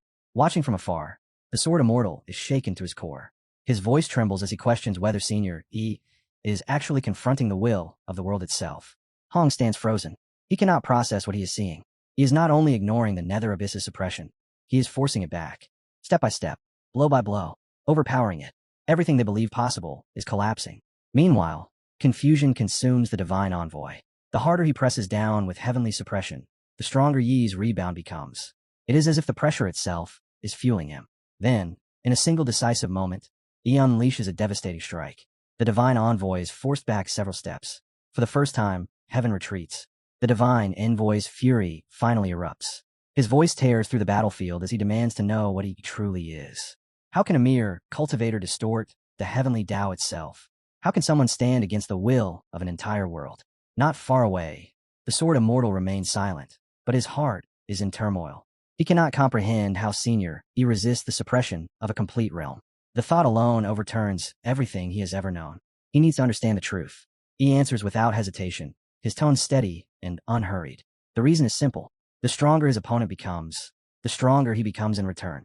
For a moment, there is silence. Then the divine envoy explodes. He roars that he is using a laughable excuse to mock him. Does he find this amusing? Is this all some form of ridicule? Yi's expression does not change. He states plainly that he is not playing games. He genuinely grows stronger when confronting greater power. That is simply how he is. Those calm words are like oil thrown on a fire. The divine envoy can no longer restrain himself. He shouts that he has had enough. Within this world, he is the absolute ruler. No one can stop him. No one. Suddenly, an immense surge of power erupts from his body. The full might of the heavenly Tao descends. The sky splits open as a massive purple sword forms overhead, radiating pressure, so overwhelming that everyone present cries out in shock. The force slams down like a mountain. Bodies are pinned in place. Knees buckle. Even the Abyss King trembles, his expression filled with dread at the sword's terrifying aura. The divine envoy throws his head back and roars that Yi's soul will be sent into nothingness, erased forever. Facing that crushing blade, Yi's voice remains firm. The stronger the opponent, the stronger he becomes. In the next instant, Yunlin's hand strike rises to meet the descending sword. The two forces collide. For a heartbeat, the world falls silent. Then a catastrophic explosion tears through the sky. The purple sword fractures, cracks racing across its surface before it shatters completely. Destructive energy scatters in all directions, but the blade itself is gone. The Abyss King screams in horror. That sound, he recognizes it. It is the will of the netherworld crying out in agony. With the sword destroyed, the suffocating pressure vanishes. Air returns to lungs. Bodies can move again. Joy bursts from the crowd as realization dawns. Immortal Yi has won. The sword immortal stands frozen, staring at Yi in disbelief. Senior Yi is confronting the will of the world using nothing but his own strength. Such power is beyond comprehension. Li shouts in excitement. Unable to contain himself, the heavenly Tao of the netherworld could not affect their master at all. Hong, however, struggles to accept what he sees. How can a mortal defy the world itself? He suspects he must be concealing some treasure that bends fate, because without such a thing, this would be impossible. High above, the divine envoy's face twists with madness. Since the heavenly Tao cannot suppress Yi, then the entire netherworld will become his coffin. All living beings will serve as sacrifice. With that declaration, he begins collapsing the nether abyss itself. Space fractures. The realm trembles as if it is about to fold in on itself. Yi's gaze turns cold. The envoy's attempt to drag him down along with the world is nothing more than delusion. Wishful thinking, and it will fail. The divine envoy's voice echoes like thunder as he shouts that within this realm, he is the embodiment of the heavenly Tao. If the heavenly Tao collapses, then the world collapses with it. He will show them what a true apocalypse looks like. If he falls, everything falls. At once, the power of the heavenly Tao turns destructive. The nether abyss begins to fracture. Mountains split. Space tears apart. The sky crumbles as if erased by an unseen hand. The entire realm starts disintegrating under overwhelming force. Screams erupt everywhere. The Abyss King roars in despair, watching his homeland crumble into nothingness. This is the world he ruled, the land he believed eternal. And now it is vanishing before his eyes. Elder Lu's voice trembles as he demands to know what they should do. The US sect leader snaps in fury, blaming those who pushed him to side with the netherworld race. He curses the decision, lamenting the catastrophe that has unfolded. Hong's face pales. This is no longer a battle between cultivators. The world itself is self-destructing. Even if Yi defies heaven again, can anyone reverse a realm collapsing from within? Above the chaos, the divine envoy laughs wildly. This destruction, he declares, is the price of forcing his hand. The annihilation of the netherworld is now inevitable. No one can change its fate. In the midst of collapse, he reflects inwardly. No matter the outcome, his name will be carved into the great cause of the netherworld race ruling the eastern region. His contribution will not be forgotten. He watches him calmly. If someone wishes to explode like fireworks, then explode alone. Do not drag others into it. He has no interest in being buried alongside a madman. The divine envoy suddenly freezes. In the blink of an eye, a massive teleportation array has taken shape. Its scale is staggering, intricate patterns covering the sky itself. It was completed instantly, beyond anything he anticipated. He tries to interfere. Yi's voice turns cold. Stay where you are. Yunlin moves. With a single strike, the divine envoy's attack is destroyed. The force sends him flying backward. He turns away, lifting a hand in casual farewell as he steps toward the array. At that moment, the US sect leader steps forward, revealing the truth. He claims he was an undercover agent of the eastern region all along. Everything before was an act. He belongs to their forces. He does not even look impressed. What does that have to do with anything? Before the words settle, he kicks him aside without effort. Last-minute declarations change nothing. The sect leader howls in rage. On the ground, battered and broken, the divine envoy mutters weakly. The shock has drained him. He once believed himself a netherworld prodigy, the ruler of the heavenly Tao. Yet in the end, he was merely a frog at the bottom of a well. A joke. He regrets that he will not witness the netherworld race dominating the eastern region. Worse, he has become nothing more than a stepping stone for Yi's rise. With fading breath, he swears that the netherworld flame will wait at the end of the Yellow Springs. And that one day, he will answer for this. The scene shifts to Shanhaiguan in the eastern region. The gates stand firm. The air is calm. Everyone is returned alive. The sword immortal steps forward and bows deeply. He declares that immortal Ye's boundless kindness will never be forgotten by the human race of the eastern region. What was done today saved not just lives, but generations to come. He dismisses it lightly. To him, it was a small matter. An elder steps out, his voice filled with awe. With the netherworld destroyed, the threat of dark creatures has ended. Immortal Yi has secured peace for countless years. But the sword immortal's expression tightens. The real danger has not disappeared. It hides within the Feather Transformation sect. Chen Xiao and his faction remain in the shadows. That is the true threat. Another elder confirms it. Chen Zhao's so-called massacre of the Netherworld races while serving as coalition commander was nothing but a performance. A calculated deception. Since then, he has remained concealed, waiting. A young woman hesitates, questioning whether they can truly overcome the Feather Transformation sect. Its roots are ancient, its foundation deep. The Sword Immortal turns to Yi and asks for his view. At that moment, a cold system voice resounds. A new sign and location has been unlocked. 3 true Immortal Grade artifacts are simultaneously upgraded to Immortal Lord Grade. Yi's gaze flickers slightly. Old debts, new grudges. His treasure strengthened in the process. 2 matters resolve at once. The Sword Immortal watches in silence. He understands Yi's caution. The Feather Transformation sect is the oldest existence in the Eastern region. Its foundation cannot be underestimated. He speaks calmly. The Feather Transformation sect is nothing more than a nuisance. By tomorrow, it will cease to exist. Excitement flashes in the Sword Immortal's eyes. Gratitude follows. Senior Yi's righteousness once again shields the Eastern region. Yunlin waves dismissively. Formalities are unnecessary. He is merely resolving unfinished matters, both past and present. The scene shifts again. Deep within the back mountains of the Feather Transformation sect in Azure State, tension fills the air. A man speaks urgently. Trouble is coming. He identifies the presence of Ancestor Tianhong, a 6th heaven true immortal. Other ancestors gather, their expressions grave. They ask whether something has gone wrong. Tianhong's face is solemn. He reveals that he received a memory transmission from Wan Changwei. Within it was a scene beyond belief. The Netherworld Divine Envoy did not merely lose. He was completely annihilated, along with the entire Netherworld. Shock ripples through the gathered ancestors. The Netherworld was blessed by the world's will itself. How could such a realm fall? Tianhong speaks slowly. Yi's strength far exceeds all predictions. Even with every advantage and the backing of the heavenly Tao, the divine envoy accomplished nothing. Silence settles heavily. He is coming. He will settle accounts with the Feather Transformation sect. An anxious ancestor asks what should be done. Tianhong's eyes harden. Activate the Stargate plan. Ahead of schedule. A few ancestors immediately object. It is too soon. The number of Stargates is insufficient. The formations are incomplete. Forcing activation now would be reckless. Tianhong's gaze turns icy. Reckless. If they delay any longer, they may not even have the chance to activate it. The disaster is already approaching. When he arrives, hesitation will mean extinction. Silence follows. The gathered ancestors, each a Zixia true immortal of the 5th heaven, exchange glances. Fear is there, but it is quickly replaced by resolve. Their expressions harden. Waiting for death is not an option. If they must force the Stargate open, then so be it. Even under the suppression of the heavenly Tao laws, the Netherworld army's strength should be enough to contend with Yi. Numbers in war can compensate for individual terror. Ancestor Qinglan steps forward, voice steady but heavy. Where will the energy come from? A forced activation requires an immense surge of power. The formation cannot run on empty faith. Tianhong's answer is cold and without hesitation. They will use the chess piece that has been cultivated for so long. 1 life in exchange for the continuation of the Feather Transformation sect. Sacrifice to secure the future. No one speaks against it. The Holy Sun steadies his breathing and tells himself it's almost over. Just one more step, just one more tribulation, and everything falls into place. When the sect master returns in glory and places the mantle on his shoulders, the Eastern domain will bow to him. Number 1. Unchallenged. As for you, Julin, let him inherit the fallen immortal isle. In the end, he still died to a scheme.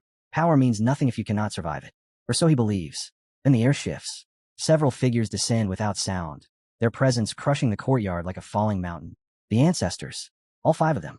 The Holy Sun's composure fractures. Why are they all here? Has the sect master returned victorious? Tell me he has. One of the ancestors closes his eyes and exhales. The plan failed. Wan Changwei has been erased. Utterly. Of those who went, not one returned. The words land like a blade to the spine. Impossible. Wan Changwei has stood for ages, its roots buried deep in the Eastern domain. How can something that ancient be wiped away overnight? His voice trembles despite himself. And you, Julin? He died in Yuan, didn't he? Tell me he died. The ancestor's gaze turns cold. Not only is he alive, he is likely already leading the Eastern Domain Coalition toward Feathering Gate to settle accounts. Before the Holy Sun can process that, space itself begins to twist. Vast runes ignite across the sky. A Stargate is forming. The ancestor's voice cuts through the distortion. The only way to stop him now is to open the gate.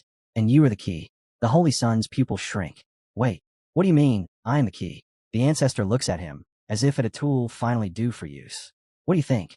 We have cultivated you all these years for this very moment. Power floods the ancestor's palm.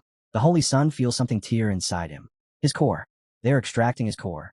He screams, I am the Feathering Gate's Holy Sun, born to ascend. How can you do this to me? The ancestor does not blink.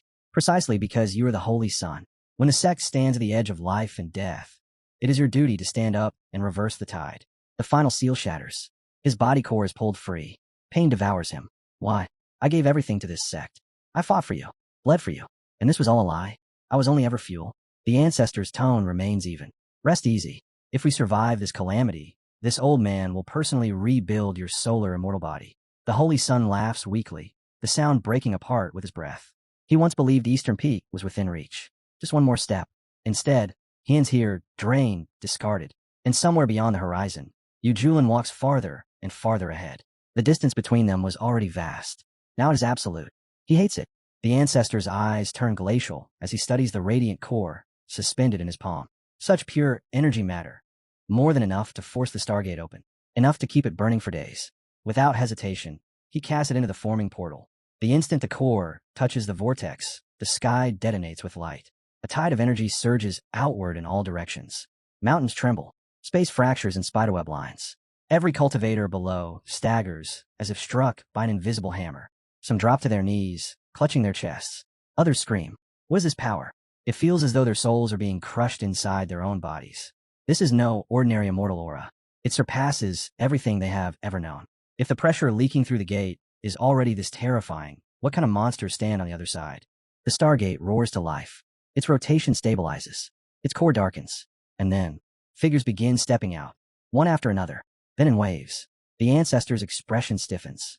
He did not expect this many. Netherclan true immortals pour forth in endless ranks. 10,000. More.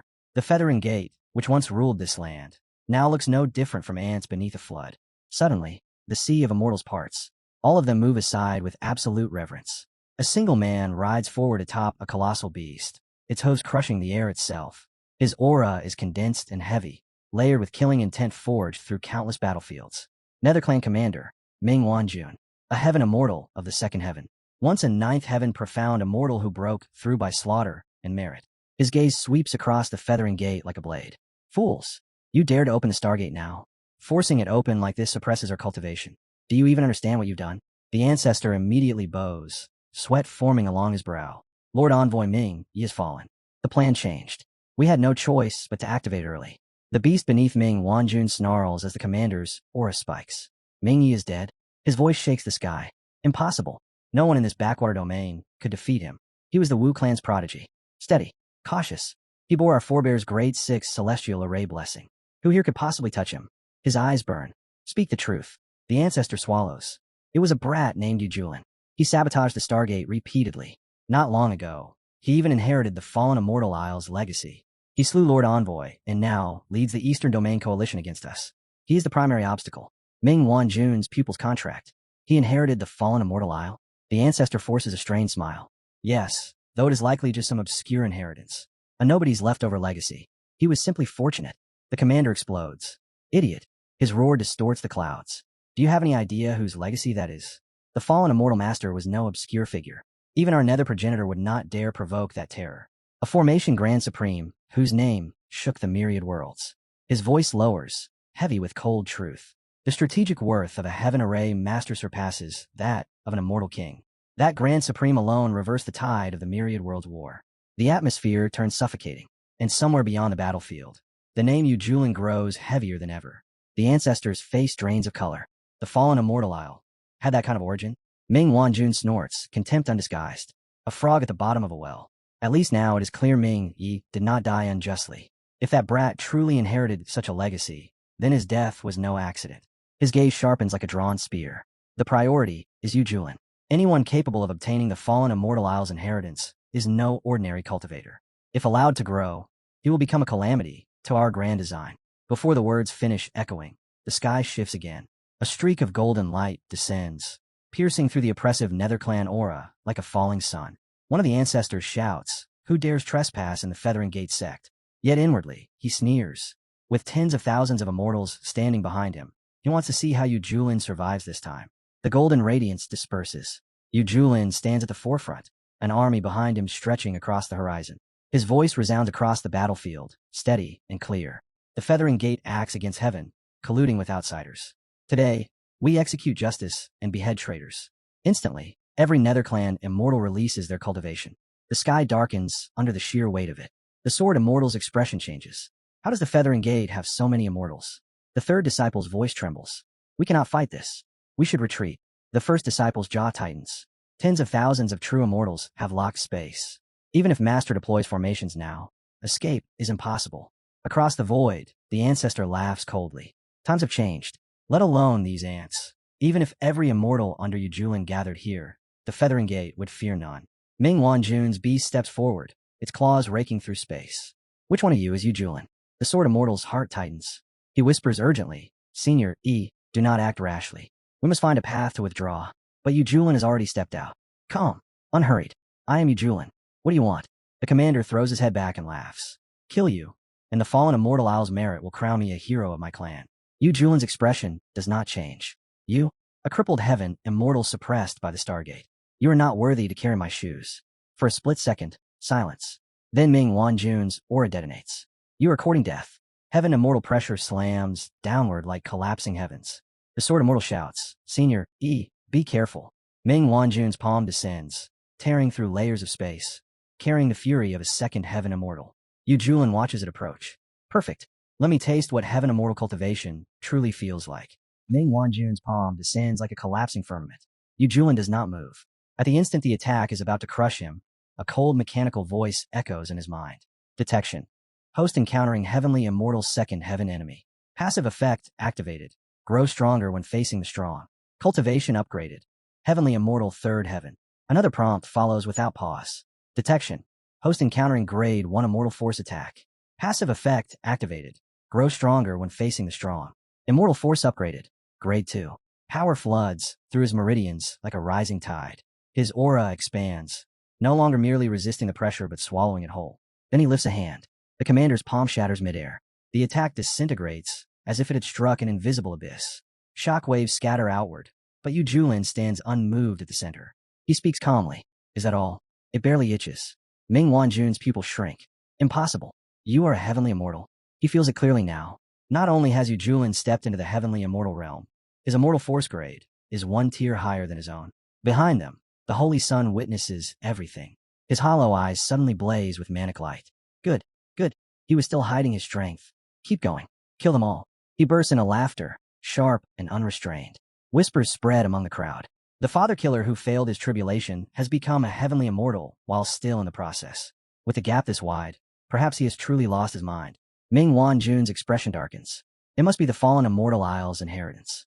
Breaking into heavenly immortal under such brutal circumstances. This cannot be allowed to continue. If he matures further, he will become a disaster for the Nether clan. He raises his voice. A clash of heavenly immortals is not decided by brute force alone. Once this realm is enveloped by our nether battle formation, your immortal force flow will slow by at least 30%. His hand signals downward. Giant Python devours the heavens formation. Assemble.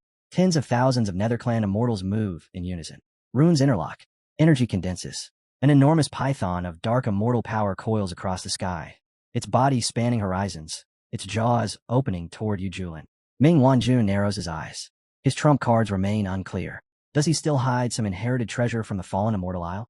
A subordinate leans closer. Commander, shall we prepare spirit arts to assault his sea of consciousness? A surprise strike may cripple him. Ming Wanjun's voice turns cold. Against a mere heavenly immortal. You want such spectacle? Another immortal bows slightly. Caution keeps the ship afloat for 10,000 years. The fallen immortal Isle is far more terrifying than we imagine. A third nods. Understood. The commander remains as thorough as ever. Above them all, the colossal python tightens its coils. And at its center, Yujulin waits. Ming Wanjun lifts the black dragon halberd, its blade humming with ancient malice. 69th order spiritual power, he declares, voice thick with confidence. Overkill for slaughtering chickens. With the black dragon halberd as the lead, we draw upon the baleful aura of 10,000 troops and condense the NetherClan's supreme killing array. The air blackens. One of his lieutenants roars. Giant Python devours the heavens formation. Devour. The colossal python shrieks across the sky. Its scales formed from interlocking runes, its fangs dripping condensed immortal force. With the commander's profound immortal-grade artifact amplifying the formation, its pressure multiplies violently. Never mind a heavenly immortal third heaven. The lieutenant laughs. Even a ninth heaven could be captured. To die beneath the commander's weapon is this brat's blessing. Below, the sword immortal's face pales. Lord Immortal, you, be careful. The first disciple clenches his fists. A profound immortal-grade artifact. The Sang Yuan sword is likely no match. How will Senior Yu answer this? That weapon stands on an entirely different level. Then Yu Julin moves. He weaves seals in the air, multiple formations layering over one another in seamless harmony. Lines of golden light interlock, forming a rotating combination array. Without raising his voice, he thrusts forward. A torrent of condensed immortal force collides directly with Ming Wanjun. The commander sneers at first. Childish tricks. I have crushed such toys countless times. His expression changes. What immortal artifact is this? Why is its aura so? The pressure presses back against him, heavy and refined. Realization flashes. Immortal Lord Grade? Yu Julin's voice remains steady. I did not expect you to carry an immortal Lord Grade artifact. It seems the fallen immortal Isle's inheritance truly runs deep. Ming Wanjun's eyes narrow. You even know of the fallen immortal? As expected, Yu Julin replies lightly. But an immortal Lord Grade artifact, driven by heavenly immortal cultivation. The drain must be immense. I doubt you can sustain it long. Rage surges through the commander. Fine. His aura explodes again, darker and more ferocious. Then I will show you what I can truly do. His mind calculates rapidly. Feint the main assault toward Yu Julin. Force him to commit. Meanwhile, let the Python bypass and strike the cultivators behind him. He will split his focus to save them. In that instant of distraction, spirit arts will pierce his sea of consciousness. He lunges head on. The black dragon halberd cleaves forward, tearing space apart in a straight line toward Yu Julin. At the same time, the colossal python shifts its trajectory. Its massive body coils downward, bypassing the central clash and surging toward Yu Julin's army from the rear. Nether clan immortals scatter into formation behind the battlefield, their spirit arts already gathering like silent daggers. Panic erupts below. What is happening? Why is it coming at us? Hold steady. Lord Immortal Yu is here. Even if he blocks it, the aftershocks alone could kill us. The sky becomes a battlefield of overlapping forces. One strike aimed at the king, one aimed at everything he protects, and the coils of the python descend. Yu Julin's eyes turn colder than winter steel as he looks at them, and says that even now, they still rely on such petty tricks. The words fall without anger, without urgency, just quiet disdain. In the next breath, his sword hums, light spilling outward as a formation blooms beneath his feet, sealing the space and shielding the disciples behind him.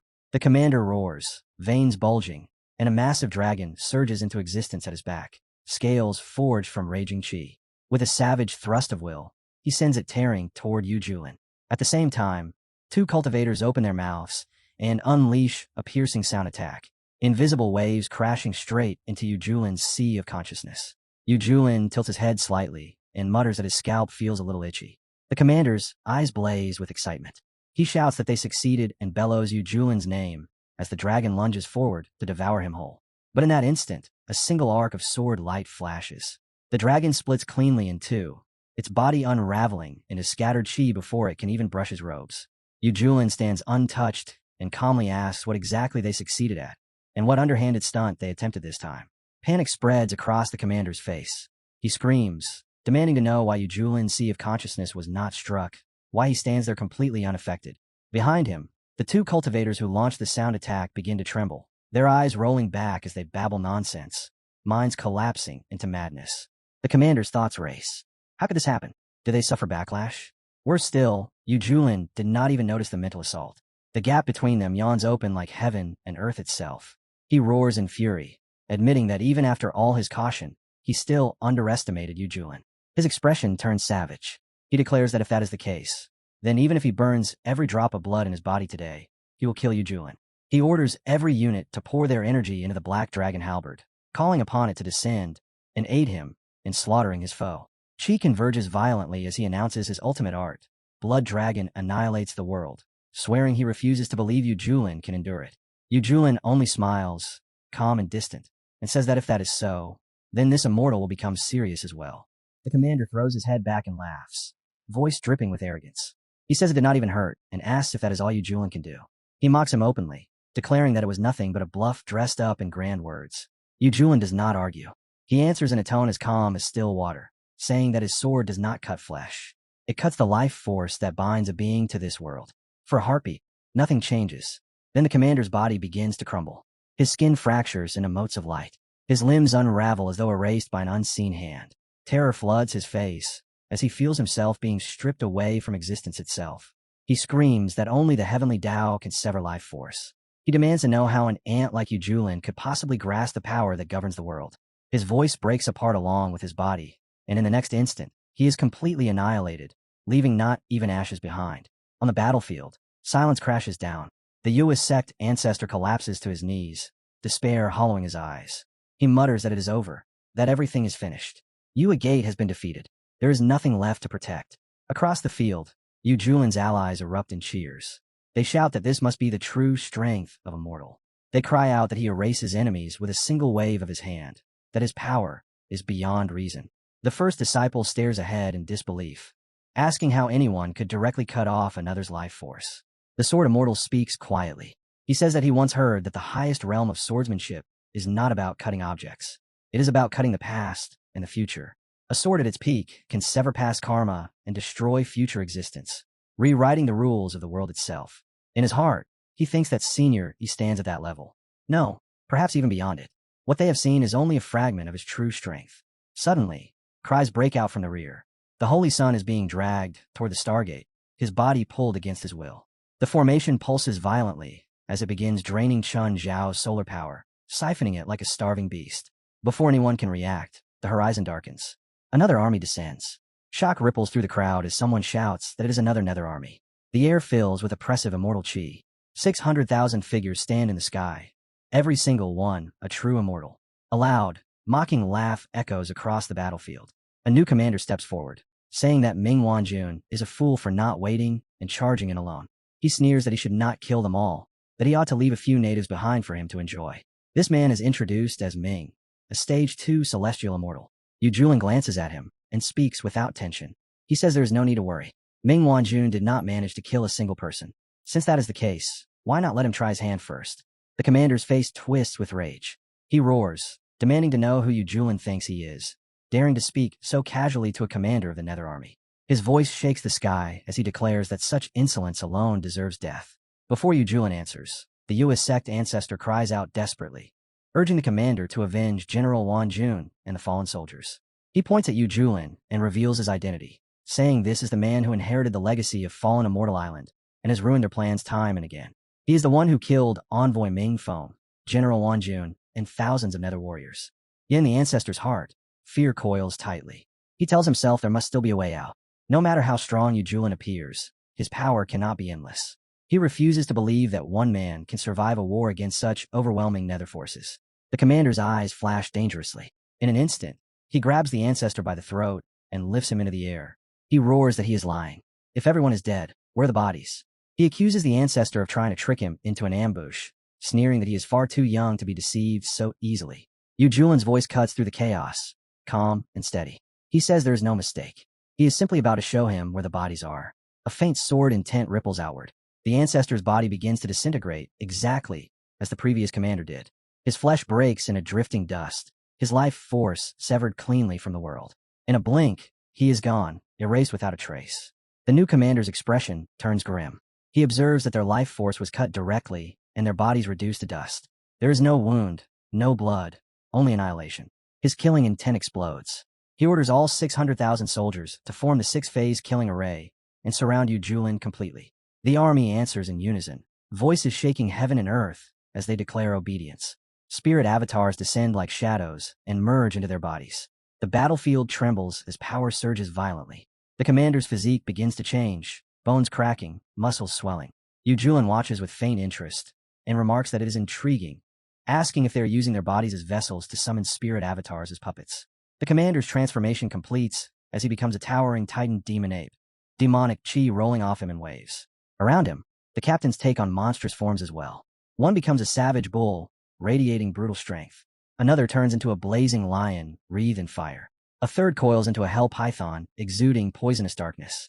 A winged tiger spreads vast phantom wings across the sky. An illusion fox flickers in and out of sight, distorting space itself.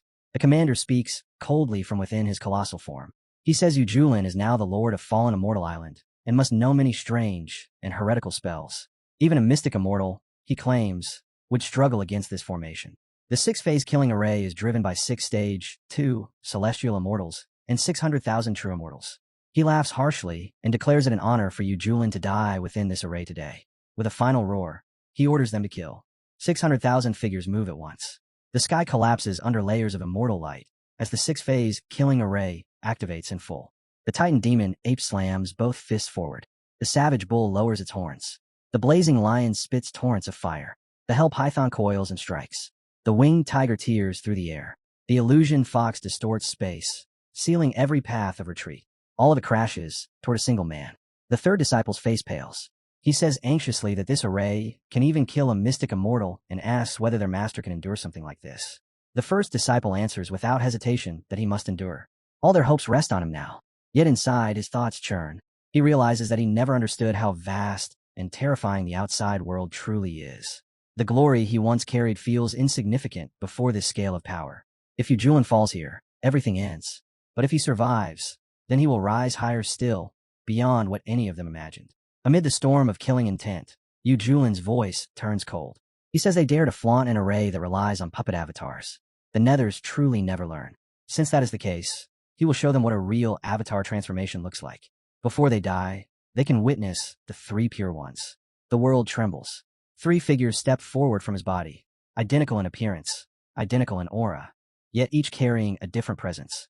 The commander's massive eyes widen in shock. He realizes instantly that these are not puppets, not clones. Yu Julin has condensed natural energy itself into two genuine avatars, each complete and real.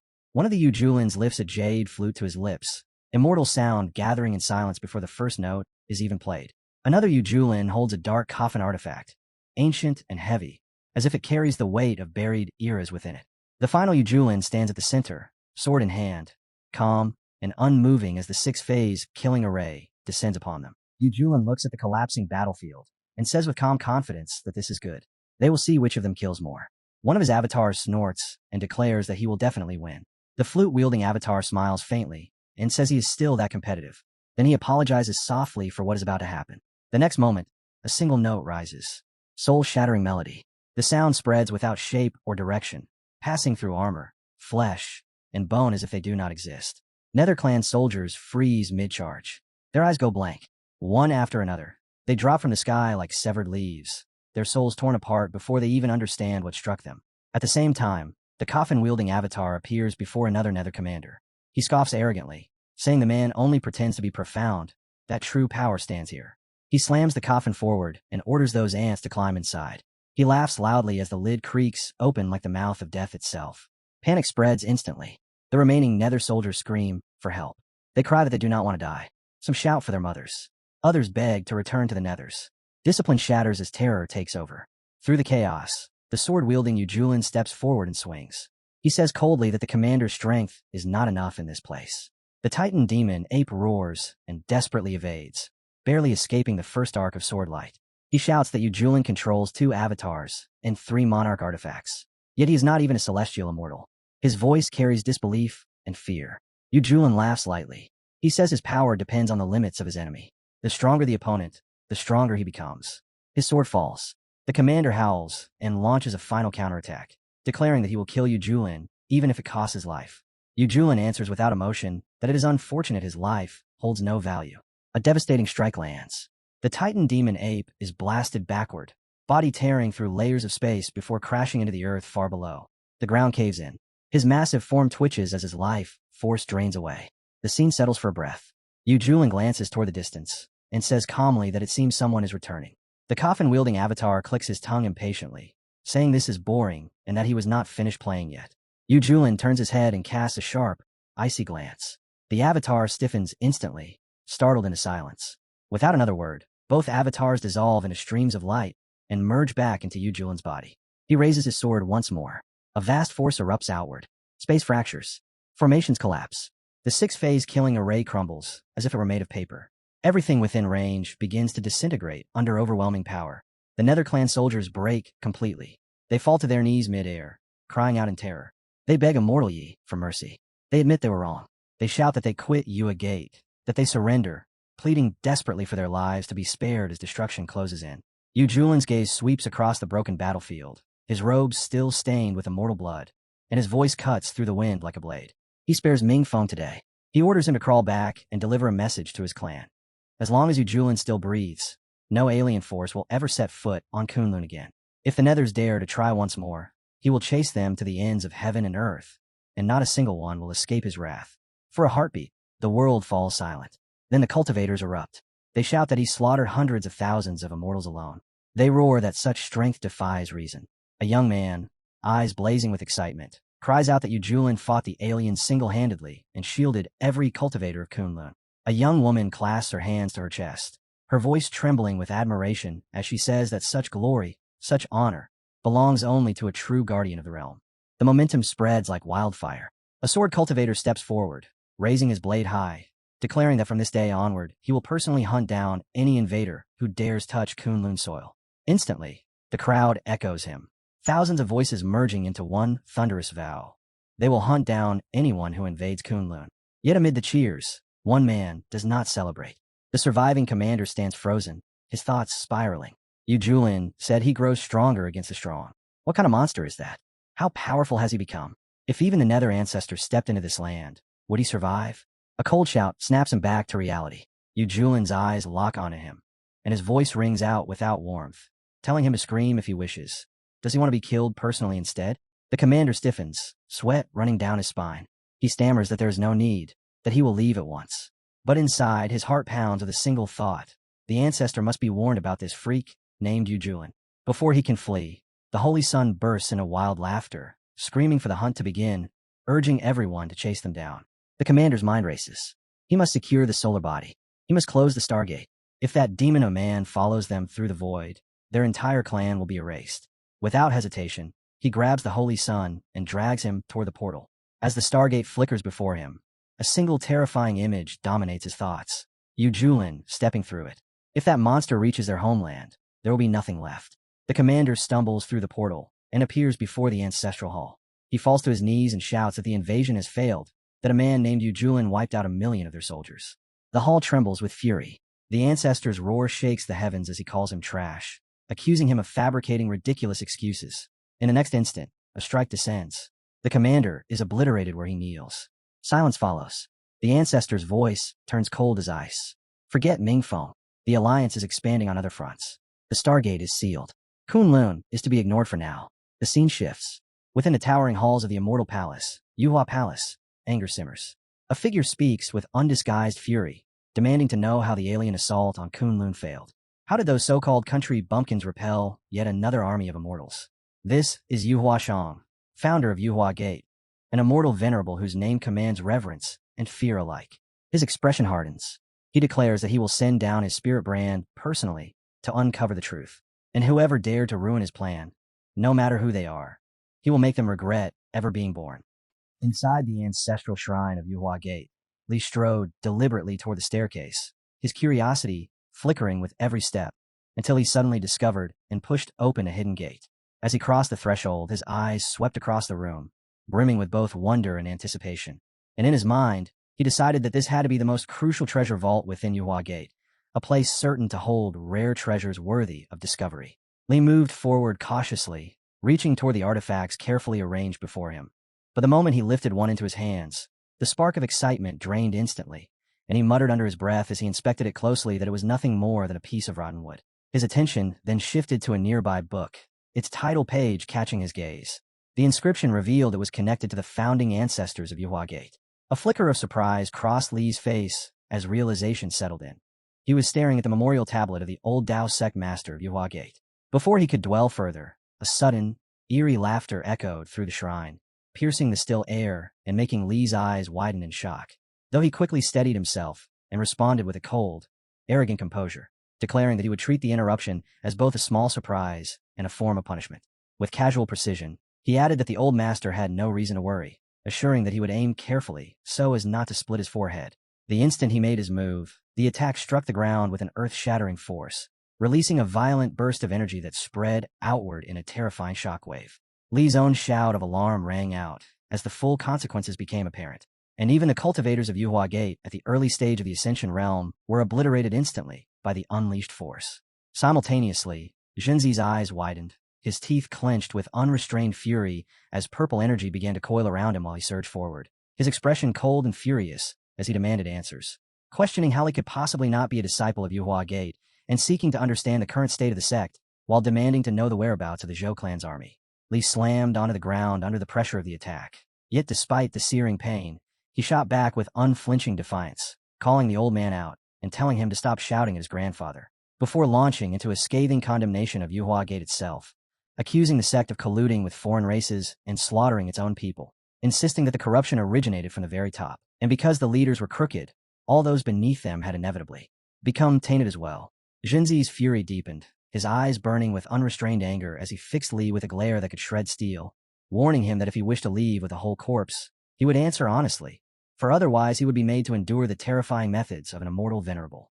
As he spoke, white energy began to surge outward from his body, coiling like a storm toward Li with a force that immediately sent him crashing into the ground yet again.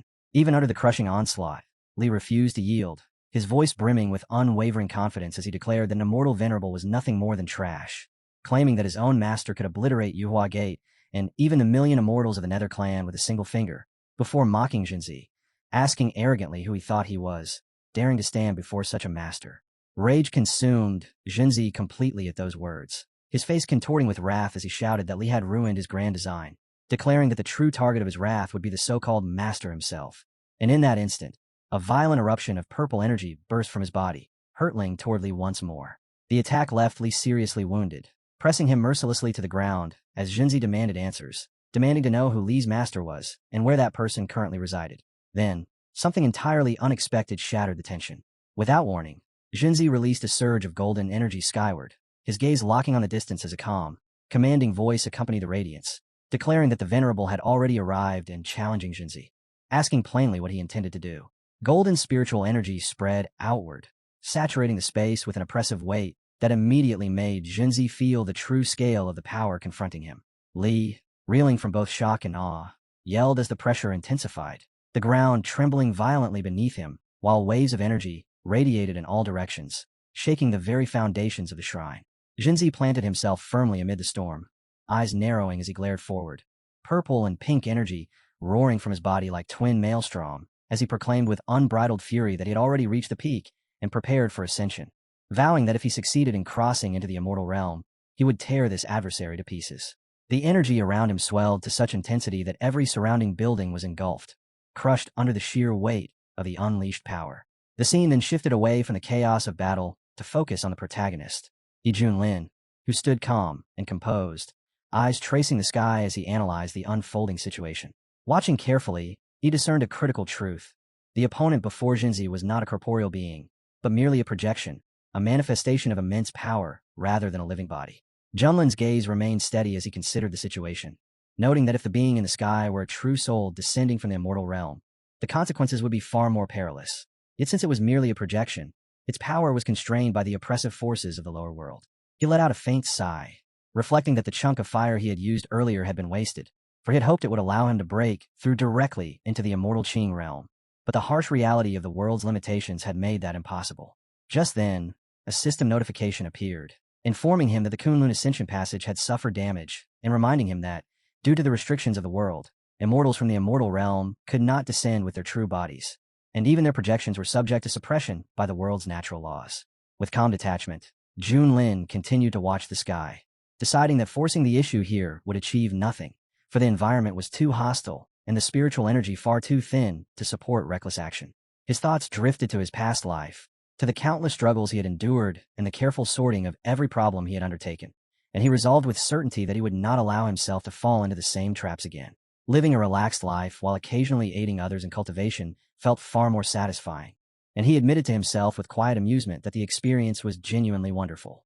Turning his attention to his companion Fish, Junlin spoke casually, suggesting that it was time to return to the courtyard, to live peacefully, and to let fate handle whatever came next. Suddenly, the scene shifted abruptly to a newspaper headline, boldly declaring that Xuani Sec Senior Junlin had personally slain 10 billion external domain immortals, defended the ancient Starry Sky Road, and saved the entire Kunlun world. The narrative then moved to a media broadcast, where people discussed the astonishing news in heated tones.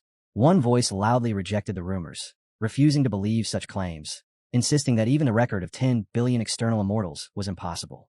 Another person agreed, remarking that with Senior Ye's strength, such a feat would not be especially remarkable. Yet a third voice injected skepticism, noting that only a few 100,000 immortals have been visibly present on the battlefield, a statement that ignited immediate anger among the crowd. Heated arguments broke out as people shouted over one another, some insisting the number had been tens of millions, others claiming millions, while still others insisted it had to have been 10 billion, elevating Senior Yi to legendary status with a single strike. Chaos reigned as each individual defended their own version of the story, exaggerating and disputing with fervor. The newscaster resumed, calmly explaining that for a single person to fight against 10 billion immortals would require a cultivation level beyond imagination, a magnitude so extraordinary that the human mind could scarcely comprehend it. The revelation sent waves of curiosity rippling through the cultivation world, as everyone wondered just how powerful Junlin truly was. The station, taking pride in its authority, announced that as the most respected media organization in the cultivation realm, its editors and reporters had managed to uncover the hidden truths behind the astonishing story, urging the public to await the forthcoming detailed report for full clarity. The scene shifted once more. Li and Hong stood together, speaking in hushed tones, and Li leaned closer to ask his senior brother whether he wished to know the true cultivation level of Lu Hui. Unbeknownst to them, the sect leader listened in silently nearby. Li continued, grumbling about the old rumors being dragged out again and threatening that if people persisted in spreading nonsense, he might very well smash someone's head. Then, lowering his voice to a whisper, Li revealed a shocking secret to Hong. Lu Hui was, in truth, a trash emperor. Hong's eyes widened in disbelief. How could that possibly be true? He asked, unable to reconcile the claim with everything he had heard. Li's expression hardened with certainty. It's absolutely true. I saw it myself, he said, recounting that Lu Hui had been utterly defeated by an immortal radiance-level powerhouse in a single battle, leaving him broken, and that the rod he once carried had been reclaimed by the sect's ancient ancestor. Hong struggled to believe such a tale. But Lu Hui was supposed to be an immortal emperor, he protested. A mythical powerhouse, capable of devouring enemies across the battlefield. Someone like that shouldn't even appear in the Juha realm, where spiritual power has already collapsed. At that moment, the sect master stepped forward and joined the conversation, his voice measured, yet carrying the weight of centuries. He explained that in ancient times, the spiritual energy of the human domains had been far stronger, and cultivators from every corner had longed to practice in those treasured lands. Now, he continued, the Juha realm was beginning to show signs of spiritual energy reviving once more, and even his own cultivation, stagnant for countless years, was slowly loosening. According to him, this resurgence might also account for why foreign races from other domains had begun invading their world. Hong listened attentively, piecing together the information, and gradually, everything began to click. The man surnamed Yi had only risen to prominence in the past 2 years, yet he had swept across the world with unstoppable momentum. His strange behavior, the mysterious treasures he possessed, and the overwhelming techniques displayed by his disciples all seemed far beyond ordinary comprehension. As the realization settled, Hong's thoughts sharpened into suspicion. Yi might not merely be a powerful cultivator of recent times. He could very well be an ancient immortal emperor who had survived until the present day. The weight of the revelation struck Hong so profoundly that he suddenly collapsed to the ground, his mind racing as he contemplated the possibility that other mysterious existences like Yi might also be hiding somewhere within the Kunlun world. And if that were true, the entire heaven of Kunlun could be on the brink of a monumental upheaval. Clenching his teeth, Hong recognized with sudden clarity that advancing his cultivation had become a matter of utmost urgency. At that moment, he lifted his gaze to the sky, and Li followed suit, raising his head in confusion, eyes scanning the sudden, turbulent transformation overhead. Without warning, thunder and lightning erupted violently across the heavens, splitting the air with deafening cracks. Li, alarmed, asked what was happening and why the sky had changed so suddenly, his voice tinged with panic. The lightning, as if guided by some invisible hand, abruptly converged and focused directly on Hong, causing the sect master to recoil in shock at this unforeseen turn of events. Hong planted his feet firmly, unyielding, as the gathering storm swirled around him, his arms stretching wide as he let out a piercing shout, his eyes glowing red with intensity, while torrents of powerful red energy surged explosively from his body. At that precise moment, a system notification appeared, calmly reporting that the host's eldest disciple was currently undergoing the highest grade 89 lightning tribulation. Drawing on big data predictions, the system even offered its characteristic dry humor, advising the host to prepare a banquet and enjoy the forthcoming spectacle, concluding with a polite wish for a pleasant meal. Hong suddenly launches upward, tearing into the sky as a terrifying surge of power erupts from him, his aura churning violently in all directions. And as he climbs higher, he throws his head back and laughs loudly, his voice brimming with excitement and pride, while declaring that the long-awaited day has finally come, the very moment he will ascend and become an immortal once more. As his energy continues to pour out, Hong grits his teeth and opens his eyes wide with fierce resolve, and above him thunderlight begins to flicker and spread across the sky while blazing crimson flames ignite around his body.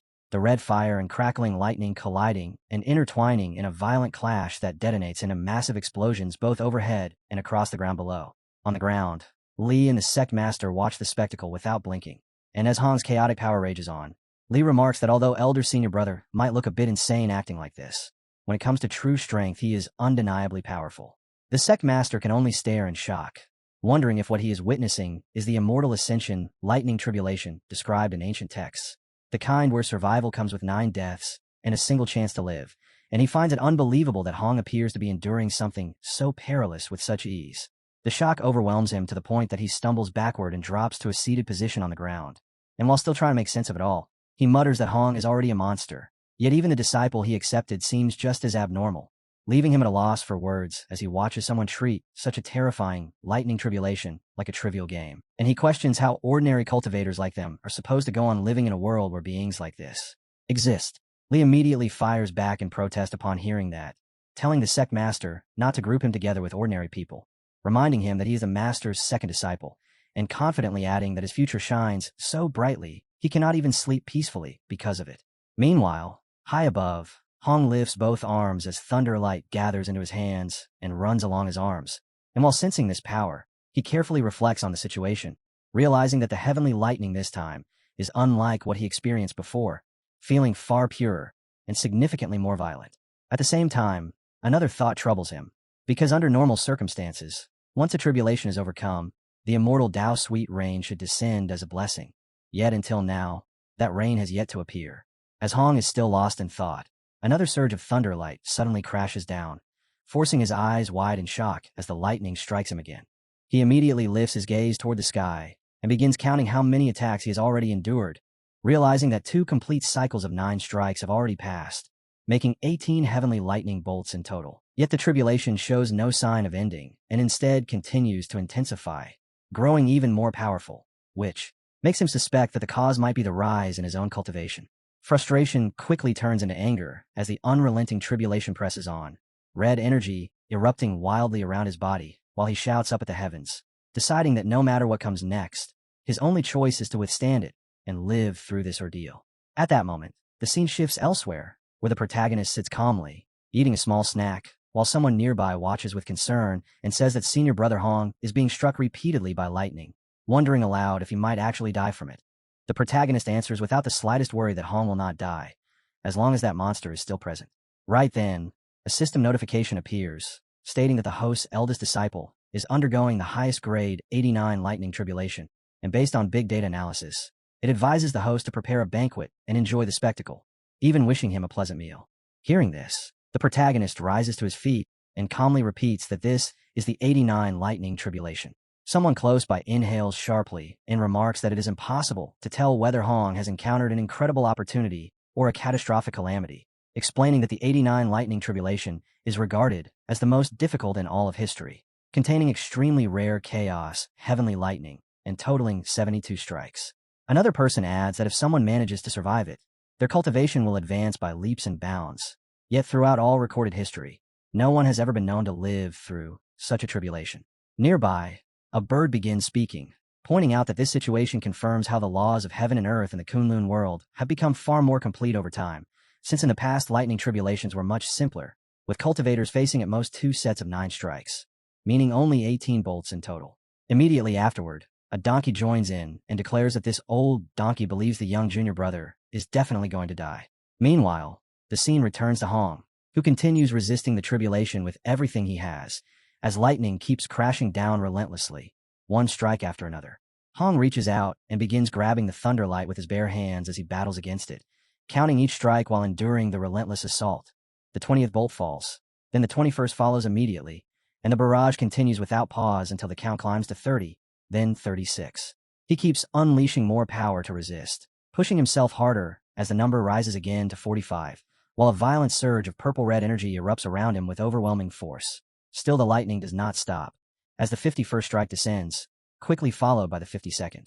Standing within the blinding glare, Hong locks a fierce glare on the sky and grits his teeth, shouting as the 53rd bolt crashes into him, with the 54th heavenly lightning arriving right after, and he roars upward that this venerable will not fall, that even if his physical body shatters, he will continue to fight. Below, Lee watches intently before suddenly shouting with excitement that elder senior brother is still alive, while the sect master stands utterly shaken, saying that 54 heavenly lightning strikes are simply too terrifying, something unheard of until now. The scene returns to Hong, whose body is now riddled with injuries, blood spilling from his mouth and wounds covering his face as he pants heavily, shouting toward the sky in the hope that the tribulation must finally be over. Yet the moment the words leave him, another wave of lightning crashes down and detonates violently once more. Lee looks up in alarm and yells that the lightning tribulation is descending again, insisting that senior brother Chieni might truly be finished this time. All at once, a massive burst of red energy flares outward, with Hong standing at its center as he curses the heavens and demands to know if this tribulation will never end. Despite his exhaustion, he keeps resisting, forcing out every last bit of strength to counter the attacks, and while coughing up blood, he resumes counting. The 69th strike slams down with immense force, and soon after another heavy blow follows, hurling his body into the air before he barely manages to steady himself again. Then the 70th lightning descends. At the moment it lands, a vast eruption of red energy spreads across the sky in two sweeping waves, and Hong is smashed down hard, barely able to keep his eyes open as he struggles to remain conscious, wondering with great difficulty if this is truly where his life will end. As his awareness begins to slip away, fragments of his past rise within his mind, and he recalls how he had been an orphan since childhood, forced to kneel and beg in the streets just to survive, while everywhere he went, people looked at him with endless scorn. In one memory, he was nearly beaten to death over a single piece of flatbread. Yet even in that misery, he kept telling himself he had to go on living, repeating again and again that only by staying alive could there be hope. His thoughts shift to the day everything changed when he lay on the ground and saw an old man appear before him, calling out and saying he was already advanced in years with no child to care for him, asking if the boy would be willing to stay and look after him. In that moment, Hong believed hope had finally entered his life. But that hope vanished once more when the old man eventually passed away. Back in the present, blood drips from Hong as he struggles to stand, narrowing his eyes and forcing himself upright through the pain, while flames and tribulation, lightning, continue raging around him. With unwavering resolve, he declares that there is only one demon venerable, and that is Hong Wui, then bursts into laughter as an even more violent surge of red energy erupts from him, lifting his body back into the air while he roars that he will not accept defeat. Clenching his teeth, he shouts that even if he dies today, he will die standing above the 9 heavens as a king who looks down on all living beings, swearing he will never again live as an ant to be humiliated and trampled by others. Driven by that resolve, he decides that if the tribulation refuses to end, then he will detonate himself and destroy the tribulation cloud along with it. Just as he is about to act, his eyes suddenly widen in shock as someone appears beside him. A calm voice tells him he has already done enough, and that he should leave the rest to his master. At that moment, the protagonist arrives, stepping forward and grabbing the tribulation lightning with his own hand as golden energy spreads from his body and merges with Hong's red aura. Hong stares in disbelief as realization dawns on him. He is the disciple of Wui Junlin, and anyone who dares to bully him must first face his master. Golden light floods across the sky, overpowering everything in its path as it gradually wipes away the terrifying tribulation lightning from the heavens. The scene continues as the protagonist, Wei Junlin, unleashes a massive surge of golden energy straight toward the tribulation in the sky, the attack slamming into the heavenly punishment and forcefully breaking through it.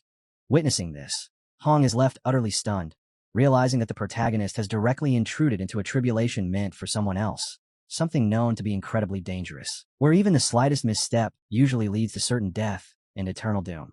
Immediately after, strange white lights begin appearing across the sky, and as the atmosphere tightens, several mysterious creatures emerge from those lights and launch their attacks.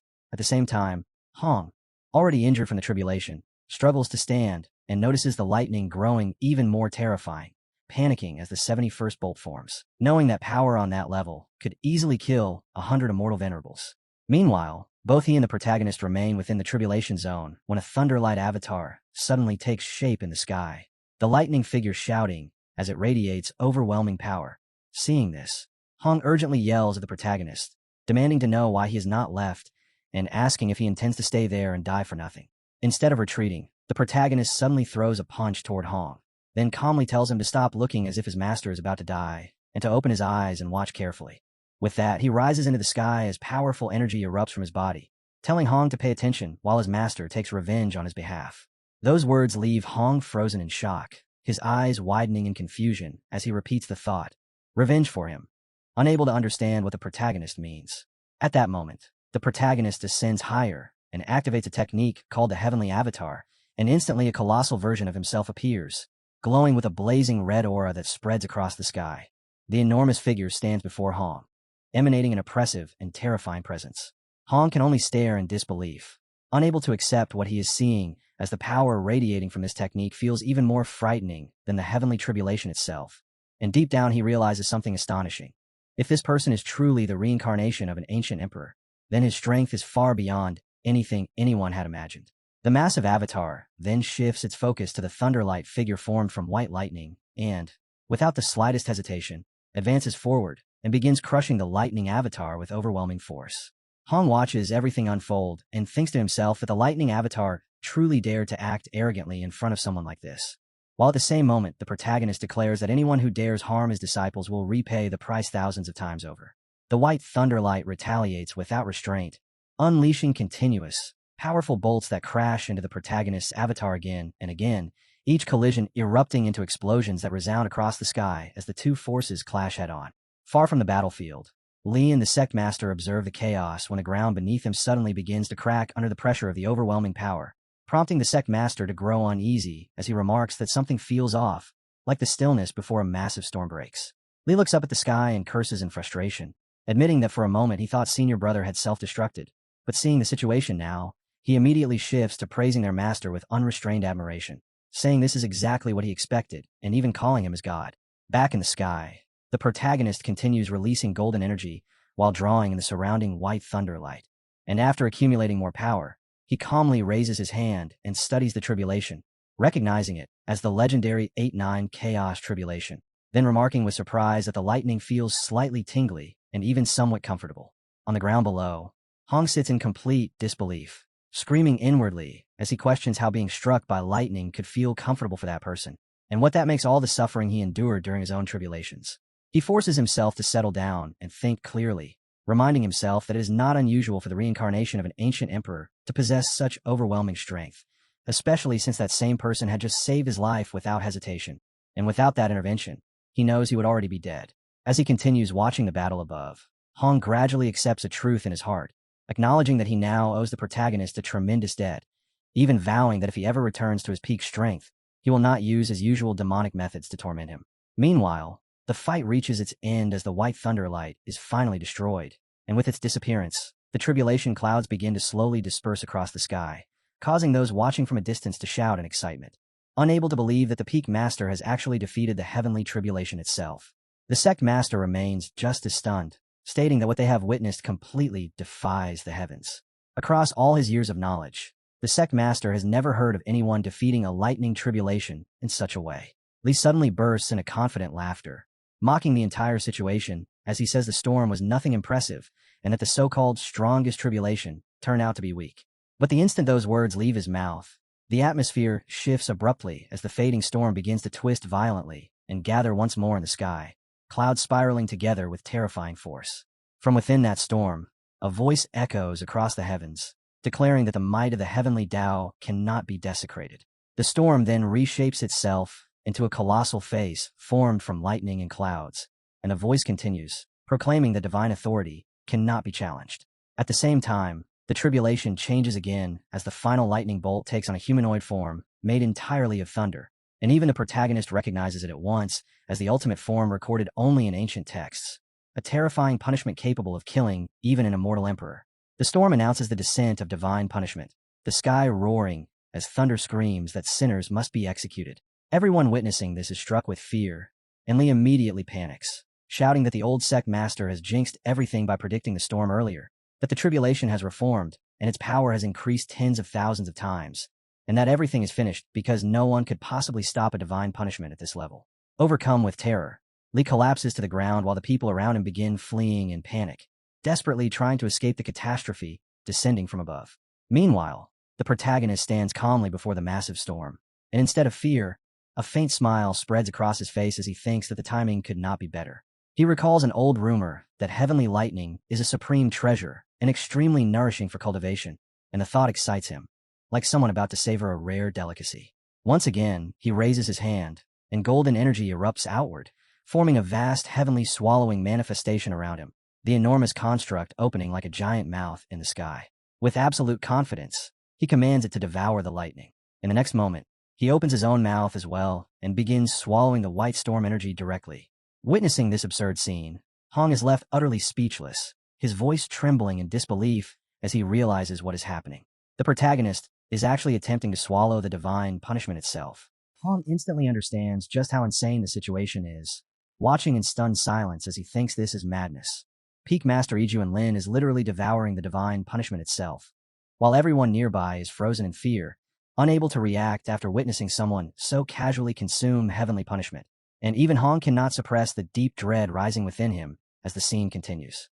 He mutters under his breath that this is the true might of the heavenly Tao, yet in his mind a shocking realization forms. Iju Lin has completely disregarded the laws of heaven and turned divine punishment into something he can use for himself, leaving Hong questioning what he is truly seeing, whether this person is human or a god, before rejecting both ideas, as he concludes that this existence feels more like the embodiment of the rules themselves. Meanwhile, the protagonist continues releasing energy in all directions while calmly enjoying the lightning, even remarking that it tastes delicious, truly delicious, and after absorbing a significant portion of its power, he casually adds that it was good, very good. He then explains that his chaos lightning seed has acknowledged him, and that he used the heavenly punishment to temper and strengthen his veins. And as he stands there, the thunder light gradually merges into his body, while he smiles with confidence and states that his physical form has now reached an entirely new level, bursting into laughter after sensing the improvement. On the other side, the thunder light is left completely stunned, unable to comprehend what it has just witnessed, as divine punishment is born from the power of heaven itself. So how could a mortal possibly consume it? And even worse, use it to refine his own body, leaving it questioning who this boy truly is. The protagonist looks directly at the thunderlight and asks if that amount of power is really all it has, saying the lightning was not even enough to nourish a tenth of his chaos lightning seed, not even enough to fill the gaps between his teeth, dismissing it as disappointing.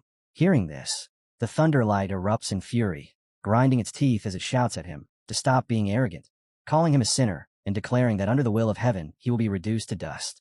With that, the thunderlight gathers its strength and unleashes a terrifying attack known as the Divine Light Fist toward the protagonist, proclaiming that this strike possesses the power to destroy both the body and soul of immortal emperors, and refusing to believe that a mere boy could possibly withstand it.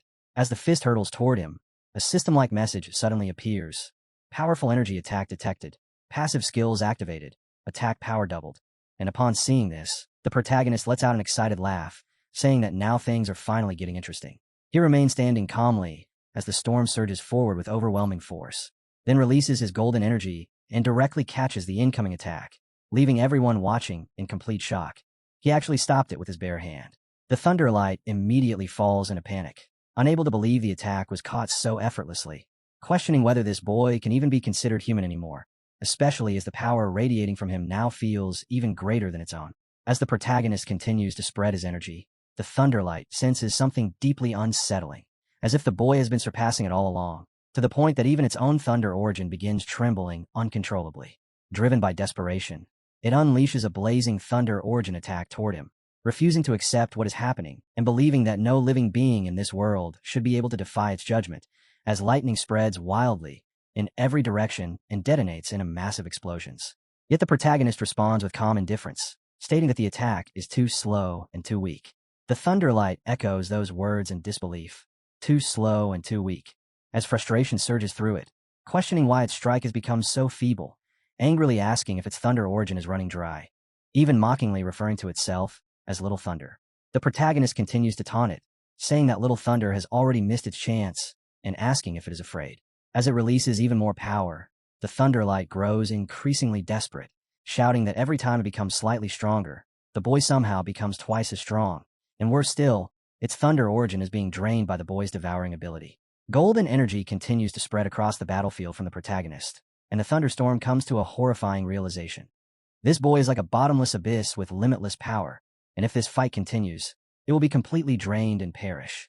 Meanwhile, watching from below, Hong feels both awe and longing as he stares at that overwhelming strength, thinking that this is exactly the kind of power he has always sought.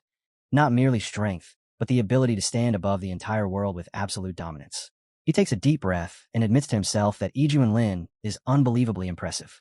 Back in the sky, the protagonist also takes a slow breath, then expresses his disappointment once again, telling the thunder that it is weak and not even worthy of making him fight seriously. Hearing those words, the thunderstorm grows even more enraged, shouting that the boy is toying with it like a cat playing with a mouse. Then a horrifying realization strikes it. The boy has already devoured half of its thunder origin, and if it does not go all out now, it will be completely refined and absorbed.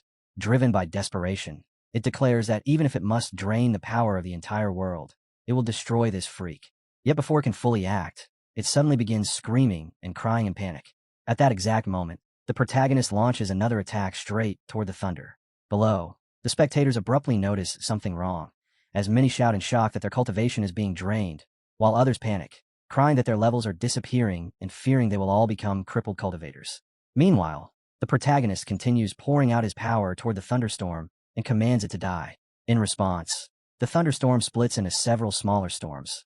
But upon seeing this, the protagonist smiles with excitement, saying that so many little thunders are perfect for stabilizing his chaos lightning seed, and instead of concern, the sight only makes him hungrier. As those storms rush him, he remains firmly in place, while releasing vast golden energy, his power surging to an astonishing level, and with absolute confidence, he declares that today he will demonstrate the true meaning of devouring. In the next instant, golden and red energy erupt outward, completely surrounding and trapping the thunderstorm.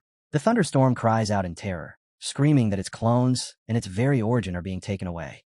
The protagonist expands his energy further, then announces that the Chaos Lightning Seed is now fully complete, capable of generating chaos lightning on its own, and that it has completely stabilized within his body, adding with satisfaction that it feels incredible. The thunderstorm, however, is utterly terrified, crying and begging in panic. Watching from below, Hong understands that the battle is already over, realizing that it was never truly a fight at all, but a one-sided slaughter carried out by Iju and Lin. Suddenly, the people beneath notice something astonishing. Their cultivation begins returning to them, and not only that, many discover their ranks have actually increased, with some shouting and excitement that they have broken through to a new level. The protagonist casually explains that when he returned their power, he mixed in a bit of thunder origin, and the result turned out quite well. Hong draws a deep breath and reflects on his situation, admitting to himself that he did not face the tribulation alone, which means his attempt must be considered a failure. Yet he steadies his thoughts with a single belief. As long as he is still alive, hope remains, and quietly promises that he will try again next time.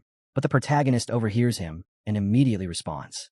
Next time, Hong may be willing to wait for another opportunity, but he has no such patience. After all, he put in considerable effort during this tribulation, and in his view, that effort deserves proper compensation.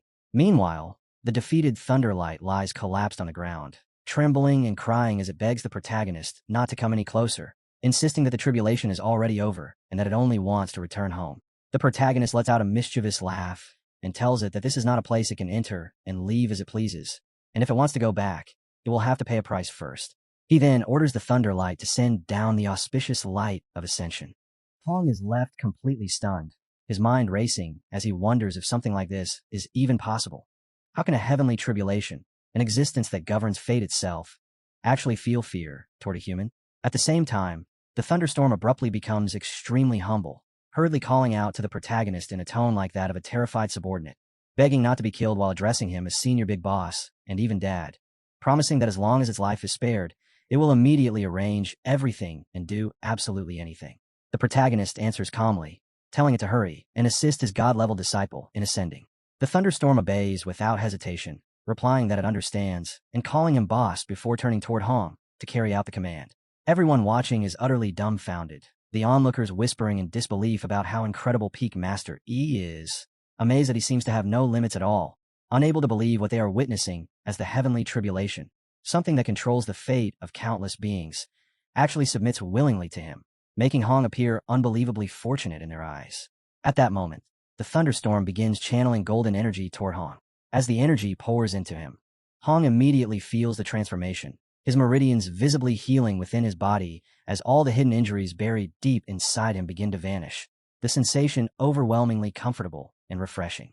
The thunderstorm then explains proudly, calling Hong a pumpkin in a teasing tone as it reveals that this is the top-tier auspicious 9-turn locust light, claiming that the benefits far exceed anything Hong might expect. Soon after, Powerful thunderstorm light spreads in all directions, while at the same time intense red energy radiates outward, growing stronger and stronger as it gathers around Hong. Once again, Hong is stunned by what is happening, his eyes widening as he feels his cultivation undergoing a dramatic transformation. Within his body, his cultivation sky spins and rises to the 9th stage of the celestial immortal realm. And at the same time, the quality of his immortal power suddenly reaches grade 7. Hong is completely shocked when he realizes this. Grade 7? What kind of concept is that? He quickly recalls the hierarchy in his mind, where immortal power is divided into grades 1 through 9, with celestial immortals typically possessing grade 1 power and mystic immortals reaching grade 2, and each increase in grade multiplies strength dramatically, with the difference in destructive power between grades being immense. But the most crucial point lies beyond grade 2. Once someone reaches that level of power, simply increasing cultivation no longer improves its quality, and instead it demands countless rare opportunities and extreme refinement to advance even slightly, with a success rate so low it is nearly impossible, roughly 1 in a million. Because of this, many immortal kings and immortal emperors throughout history only ever reach grade 3 or grade 4 power, while grade 5 or 6 is already exceptionally rare and typically found only among powerful venerables. And as for grade 7, that level of strength is something only an immortal emperor is truly qualified to possess. Suddenly, the golden energy intensifies even further, and Hong turns toward it in shock as he continues, sensing the overwhelming transformation within his body. With his current strength, he realizes something astonishing. He can now easily crush any mystic immortal and might even be capable of killing an ordinary immortal monarch. The realization makes him burst in a loud laughter as he imagines the reactions of his enemies in the central region if they were to witness his power now. Certain their expressions would be priceless, and when he returns, he plans to make them weep and regret everything they have done. Meanwhile, the protagonist stands quietly behind him, observing it all. After seeing Hong's improvement, he casually remarks that it is not bad at all, adding with pride that his disciple should indeed be impressive. Hearing this, Hong immediately turns toward him in surprise. At the same time, the thunderstorm lets out a flattering laugh and asks the protagonist if there are any further orders, and if not, it respectfully requests permission to return home and rest. The protagonist nods and tells it that it performed well, saying it may leave for now and that he will call it again whenever needed. The thunderstorm quickly expresses its gratitude, respectfully thanking the boss before disappearing. As it departs, Hong secretly thinks to himself that he hopes they never meet again, sincerely wishing that the thunderstorm will never think of him in the future. At that moment, Hong looks at the protagonist standing before him. He falls in a deep thought, finding that the words he wants to say are strangely difficult to speak. For years, he has witnessed the darkest sides of human nature, and after enduring so much betrayal and cruelty, he believed his heart had long since grown numb. Yet this man, the one who stood before the lightning to protect him, now appears like a beam of light shining into the twisted darkness within his heart. For the first time in a long while, Hong chooses to place his trust in someone, reminding himself that he has never been a coward, and that if this man were ever to betray him in the future, he would simply destroy him when that time comes. Having made up his mind, Hong suddenly drops to his knees before the protagonist, formally introducing himself as disciple Hong Qinya and expressing his gratitude for being saved, admitting that such a great kindness can never be repaid, and declaring that from this moment on, he is willing to follow his master forever without leaving. The protagonist looks at him in slight surprise and thinks to himself that this scheming disciple has truly submitted, realizing that even those with the hardest hearts are still made of flesh and blood, though he is still not entirely accustomed to this kind of situation. At that exact moment, Lee suddenly rushes over and grabs Hong. Hong immediately shouts in irritation as Lee clings to him, while he excitedly exclaims that he cannot believe he just heard such heartfelt words from his senior brother. Hong angrily orders him to let go at once, warning that if he refuses, he will tear his arm off. Around them, the other disciples begin offering their congratulations on Hong's ascension, relieved that he survived and celebrating his breakthrough. Meanwhile, Lee continues acting overly emotional, saying he never expected his senior brother to appear sharp and fierce on the outside, yet secretly soft-hearted within, joking that he is so moved he might start crying. Another master nearby also congratulates Hong, remarking that after this battle, his disciple has clearly changed, becoming more polite and respectful, which he considers a great blessing. The protagonist, still standing there, casually jokes that he actually preferred Hong's old rebellious personality, since it felt far more satisfying to discipline him back then.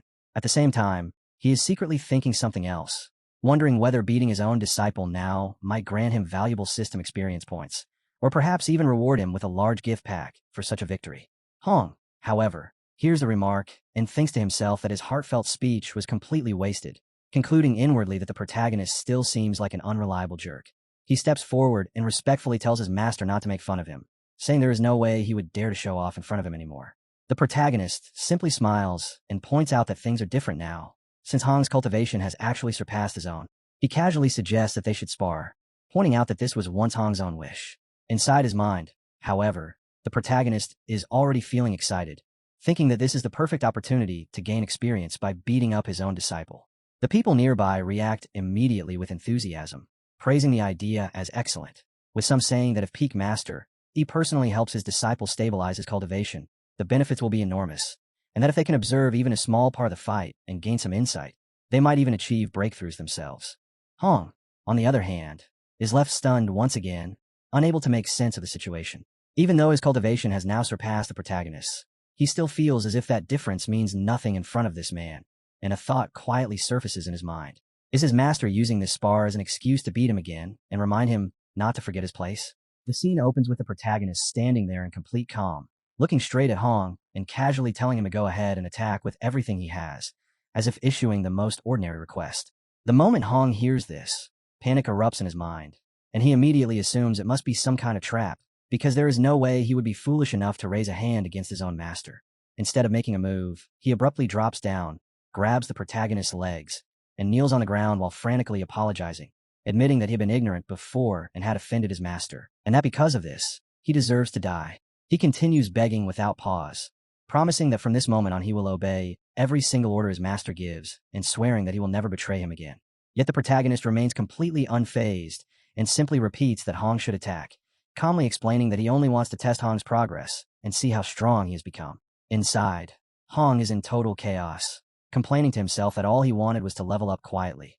Yet somehow, everything has spiraled into a massive misunderstanding, and as this thought hits him, his eyes widen in fear. He hurriedly explains that he already swore an oath stating that if he ever offend his master again, he will die a miserable death, then adds that if his master keeps forcing him to fight, he will kill himself on the spot just to prove his loyalty. Still clutching his legs, Hong keeps pleading for mercy, insisting that his devotion and loyalty are beyond question, and then, in an oddly dramatic and slightly awkward turn, he blurts out well wishes, wishing his master good luck in the year of the horse, and hoping he remains strong. Faced with this absurd display, the protagonist finally loses patience, his expression turning annoyed as he bluntly tells Hong to get lost.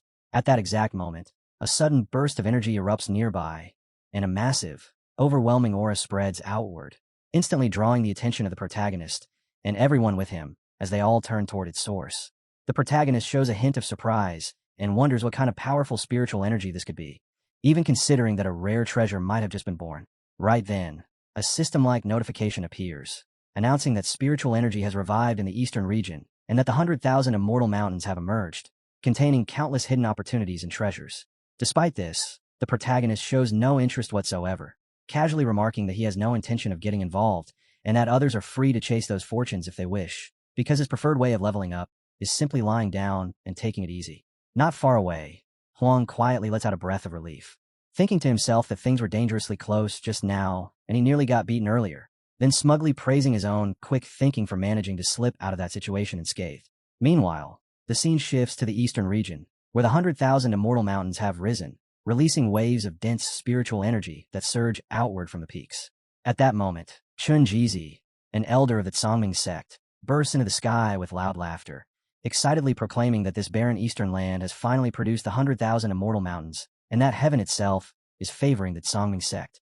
As Jizi flies overhead and surveys the land below, something catches his attention. On the ground, a father walks alongside his young daughter, and a little girl cheerfully asks whether the fruit they found can heal her mother. The father smiles gently and reassures her that it will, calling her Little Bao and telling her that this fruit is their miracle cure. Yet deep in his thoughts, he believes that heaven has truly blessed them with this island, imagining that not only can they save the mother, but they might even make some money from it. However, just as they continue forward in that hopeful moment, a violent surge of purple and blue energy slams down from the sky.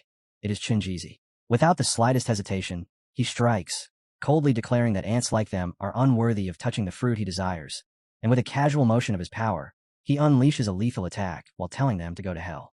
The father cries out in agony, desperately calling for help, and with the last of his strength, he urges his daughter to run and quickly report everything to their sect. As their bodies fall, someone nearby angrily shouts at Jizi, demanding to know who he is and how he dares to slaughter innocent people like this, while the violent burst of energy draws numerous cultivators from the surrounding area. Floating high above with pride, Jeezy announces himself in a booming voice, declaring that he is Chun Jaisen, an elder of the Tsangming sect, then raising his hand as he arrogantly proclaims that from this moment forward, the 100,000 immortal mountains belong to his sect, and anyone who refuses to leave immediately will die. Hearing this, the gathered cultivators are stunned, whispering among themselves as they complain that experts from the central region have come to seize their mountains, and some begin to panic, saying that the Tsangming sect is a major power and that they are finished. Some of the others mutter that the central region is packed with powerful immortals, making it impossible for them to stand against such forces, while another cultivator urges everyone to retreat and preserve their lives, arguing that no treasure is worth dying for. Hearing these reactions, Jeezy speaks with open pride, saying he personally had to come clean up the trash from the eastern region, then complaining that competition in the central region is far too intense, which is exactly why they came here, to seize resources instead. At that moment, a commanding voice cuts him off, telling him to forget his so-called Tsangming sect and stop acting so arrogantly, then questioning whether he truly believes the eastern region has no one capable of resisting him. Immediately after, a surge of power erupts, shaking the mountains as massive rocks begin to tumble down. A beautiful girl steps forward. In her thoughts, she notes that she already used 70% of her strength in that strike, yet the mountain ahead remains completely unharmed, without even a scratch. Jeezy suddenly appears before her and bursts into laughter, mocking her by saying that a blind fool has come seeking death, adding that it seems his earlier warning was not enough. He lifts his hand and presses downward with all 5 fingers, unleashing a terrifying wave of energy that crashes straight toward her. The force slams into her, and she feels an overwhelming pressure bearing down on her body, while Jeezy releases an additional oppressive aura that locks directly onto her. Startled, she realizes that his spiritual power is incredibly dense, at least twice as strong as other cultivators of the same level. Even with her mid-tribulation cultivation, she understands she has no way to resist him. Jeezy laughs again and tells her that her strength is far too insignificant to even graze him. Anger flashes across her face as she glares at him, thinking that her fists carry the power of the stars, and that under normal circumstances no cultivator could withstand them. Yet he remains completely uninjured. Then a chilling realization sets in. Her body is being suppressed by his power, and under the crushing pressure he released, she cannot move at all. Inwardly, she admits that people from the central region are truly terrifying, because even though both of them stand at peak levels, she is still no match for him. Jeezy follows up by unleashing another powerful strike that smashes her violently into the ground. She hits hard, stunned by the sheer destructive force behind the blow. Jeezy slowly crouches near her staff and lets out another laugh, remarking that her star immortal body is actually quite impressive. Rather than killing her outright, Jeezy decides to turn her into his puppet instead. As his hand reaches toward her, the girl fiercely refuses, declaring that she would rather die than let him control her. But Jeezy responds coldly that she has no choice, explaining that under his mountain technique, she has no strength left and cannot even self-destruct. Without stopping, he continues channeling his power and begins refining her soul, calmly telling her to wait as her soul slowly dissipates within the refining force, and then he breaks into laughter. The surrounding mountains are soon completely engulfed by his terrifying energy, and the girl cries out in agony as the overwhelming power burns through her body. Amid that pain, she suddenly shouts in confusion, asking why such an ugly 5-finger mountain has suddenly appeared there, which irritates Jeezy as he snaps and demands to know which bald idiot is responsible. At that moment, he notices someone rushing toward them. The protagonist arrives, wearing a hat and strolling forward casually. Jeezy is stunned, unable to believe what he is witnessing, and explains that the soul-destroying mountain he created was forged from meteor iron and refined with powerful fire, insisting that even immortals should not be able to break it. Yet this unknown man has shattered it with nothing more than a casual kick. The protagonist stands his ground, looking at Jeezy with calm indifference, then casually asks the old man if he lit that fire here, just to carry out some strange cult ritual. In that instant, Jeezy feels an overwhelming pressure crash down onto him, and panic surges through his mind as the force before him feels far more terrifying than even the power of the 4 great holy masters from the central region. Mixed within that crushing weight, he senses endless killing intent, deep resentment, and a dark, sinister aura swallowing everything around him, forming a level of absolute suppression so complete that he cannot produce even the slightest thought of resistance. His mind racing as he wonders how such a monstrous existence could appear in a place like the eastern region. At the same time, anger begins to rise inside him because of the protagonist. The protagonist looks straight at him and asks why he is stuttering, saying he asked a question, and if Jeezy refuses to answer, he will just take it as a yes, then adds in an irritated tone that he hates working overtime. Suddenly, Jeezy snaps and throws a punch toward the protagonist. The protagonist immediately starts ranting in obvious frustration, saying that before this he had been lying comfortably inside his sect, peacefully feeding fish, and even watching chickens fight for entertainment, living an easy and relaxed life. Yet because of low-grade trash like Jeezy, someone who treats immortal mountain plants like worthless garbage, who lacks unity, has no friendliness, and does not even behave like a proper human, he was forced to take on this mission, wasting time and effort traveling all the way here. And as he speaks, he continues to insult him harshly, calling him worthless and disgusting. While venting like this, he keeps striking Jeezy again and again. Meanwhile, Jeezy desperately thinks that this terrifying figure needs to lift the pressure off him first, because his soul has already been shaken by that overwhelming aura, leaving his body stiff and completely out of his control, to the point where he cannot even speak properly. After a short while, the protagonist finally eases the pressure slightly and casually remarks that things feel much better now, once again complaining that overtime work is truly not meant for people. At that moment, the girl nearby rushes forward and urgently shouts that Senior, he must not allow Jeezy to escape, revealing that he comes from the Songming sect in the central region, that he tried to seize the Immortal Mountains, and that he has already killed many of their disciples. With that, the situation becomes clear. Their enemy is someone backed by the powerful central region. Jeezy immediately looks at the protagonist with fear filling his eyes and begins begging for mercy, admitting that he was blind and failed to recognize Mount Tai, failing to see a true expert, confessing that he offended such a powerful senior, and pleading to be spared, saying he will leave at once, then quickly correcting himself and adding that he will crawl away if necessary. The protagonist shows no mercy. He strikes down fiercely and tells Jeezy that if he wants to go, then he can go die, and with that brutal hit, Jeezy is smashed into the ground as blood bursts out in all directions. The protagonist remains standing there calmly, his body now completely stained with blood, while Jeezy lies dead.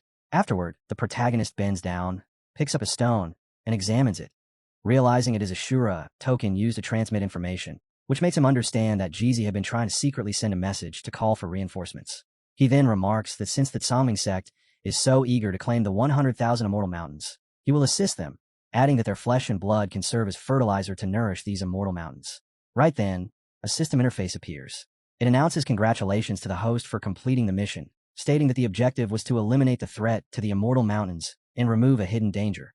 And now that it is finished, a one-time gift pack reward is being granted. A mysterious gift box materializes. The protagonist looks both surprised and curious about what it might contain, and says they should open the system reward first, noting that since it is a blind box reward and also a limited one-time item, it must be something valuable. His mind begins to wander through possibilities, perhaps a realm skip card that could instantly raise his cultivation, perhaps a skill copy card, or even a world travel card that would let him go on a vacation. But suddenly, a splash of energy bursts out from the box. The protagonist is startled, because the energy appears more like flowing water than anything else. The girl standing nearby is equally surprised, yet she suddenly feels an overwhelming sense of comfort as that water-like energy spreads across the area, washing away all the blood on the ground, and as it passes over her body, the hidden injuries she sustained during the battle vanish completely, while even the damage to her soul, burned earlier by the Songming fire, begins to recover and grow stronger. The protagonist's expression instantly darkens as anger rises, and he curses the system, complaining that this is not how rewards are supposed to work, demanding to know where his real gift pack is and accusing it of trying to trick him. Almost immediately, another system notification appears. It states that the gift pack has already been delivered, explaining that the reward is a dual soul cultivation opportunity, whereby performing it once, the host can obtain the opponent's star power while also acquiring the Songming fire. The protagonist pauses, finding this somewhat intriguing, and begins wondering how this so-called soul dual cultivation actually functions. Then another thought surfaces, and he questions the system, asking if it seriously intends for them to carry this out in broad daylight, sarcastically remarking whether it thinks that would be exciting. Before long, his soul begins separating from his body and drifts toward the girl. A new screen appears, indicating that the host's soul has entered the sea of consciousness, that the immortal grade heaven and earth yin-yang dual cultivation method is being temporarily loaded by the system, and that a shielding mode has been activated. The girl suddenly cries out as her body trembles, tears streaming down, while a powerful surge of blue energy erupts from within her and envelopes her completely, the light swallowing everything in its surroundings. At the same time, the protagonist's soul descends gently into that spiritual space, where within that inner world, the two of them stand together in soul form. He remarks that this method of soul dual cultivation is truly unusual, as during the process, body, power, and soul merge instantly, creating a sensation so intense it feels as though heaven and earth themselves are singing, with that lingering pleasure continuing for a long time. Then, without warning, something unexpected occurs. The ice dragon suddenly appears, grumbling that everything lately seems to be gathering under the Court of Revelation, that the fear of being destroyed by the evil star, Yi Junlin, has not even faded, and that all it wants is a chance to rest. The protagonist slightly tilts his neck and calmly calls out the name, Scar. At once, the ice dragon shrieks in terror and hastily retreats, shouting, "Yes, boss," as it flees, while miserably complaining about its terrible luck for running into that evil star again and swearing that once it returns, it will resign and quit. After the duel cultivation concludes, the protagonist comes to a realization. His own power had been far too great, and the girl ended up absorbing nearly all of it, with only 1% actually used, meaning that if the remaining spiritual energy continues rampaging within her body, she will inevitably explode sooner or later. To prevent any future complications, the protagonist decides to seal the remaining power inside her using the Tsangming fire. Not long after, the girl suddenly wakes up. She quickly realizes that her cultivation has broken through into the true immortal realm, and shock floods her, because just moments earlier, while fighting Shinjizi, she had only been at the peak of the tribulation stage.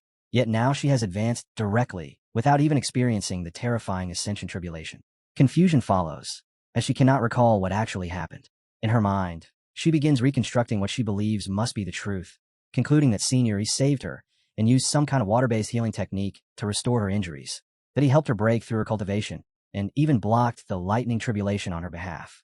She also remembers hearing that when Senior Brother Hong ascended, Senior used overwhelming strength to disperse the tribulation clouds, which makes her think even more that he is incredibly powerful and astonishingly impressive.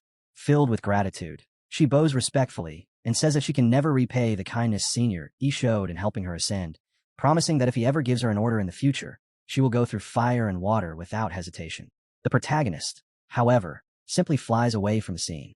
Meanwhile, far away in the central region, the Tsangming sect is thrown into chaos. Inside the towering structures of the sect, someone suddenly shouts in disbelief, questioning how that damned devil could still be alive.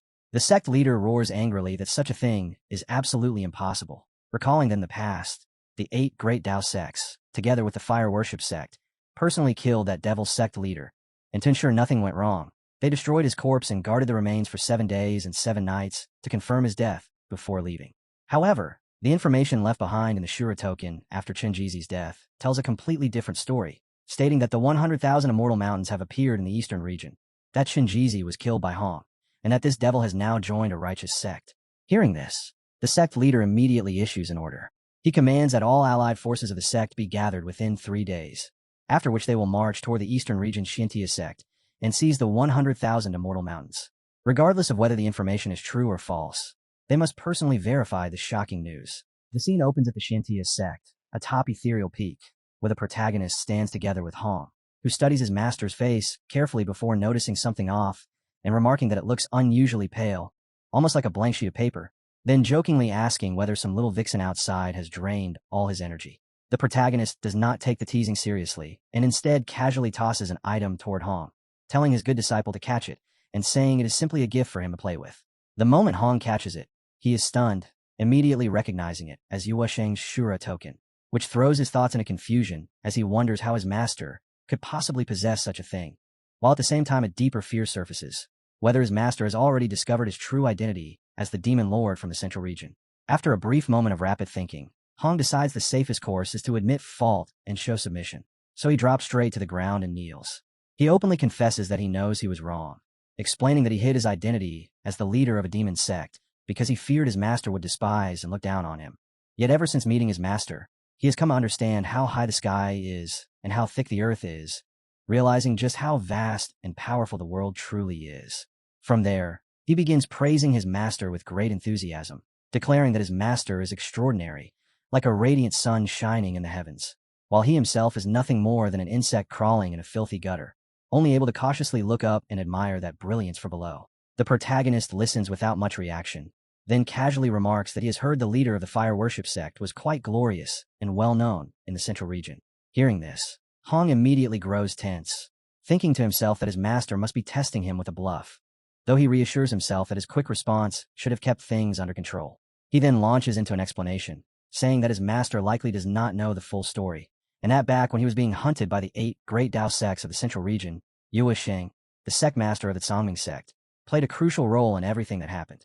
He goes on to explain that competition within the central region is brutally intense, and that the Tsangming sect being the weakest among the major sects, was constantly suppressed by the other 7.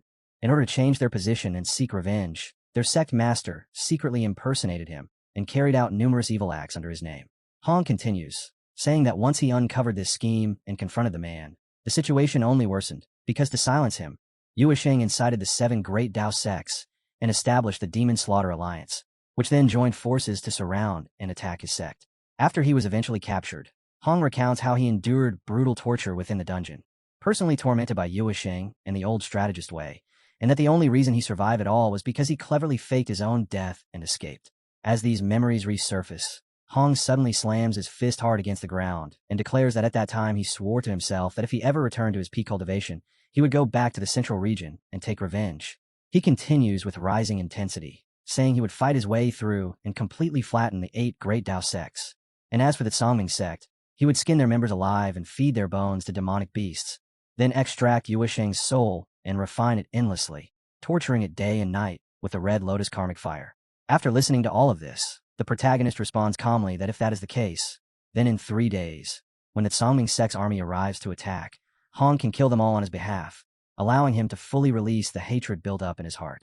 Hong is taken aback and asks in confusion whether the Songming sect is truly coming to attack the Shintia sect. The protagonist confirms that this is exactly what will happen. He then reminds Hong of something important. No matter what his identity was in the past, he is now Junlin's disciple and a member of the Shintia sect. Hearing this, Hong falls silent for a moment, feeling both conflicted and stirred inside as he wonders why his master clearly knows he is the Demon Lord, a figure the entire world seeks to eliminate, yet shows no concern at all. Meanwhile, the protagonist casually adds one final remark, telling him that when he goes out to fight, he should make sure not to embarrass his master by losing. Hong immediately nods and says that he will remember his master's words.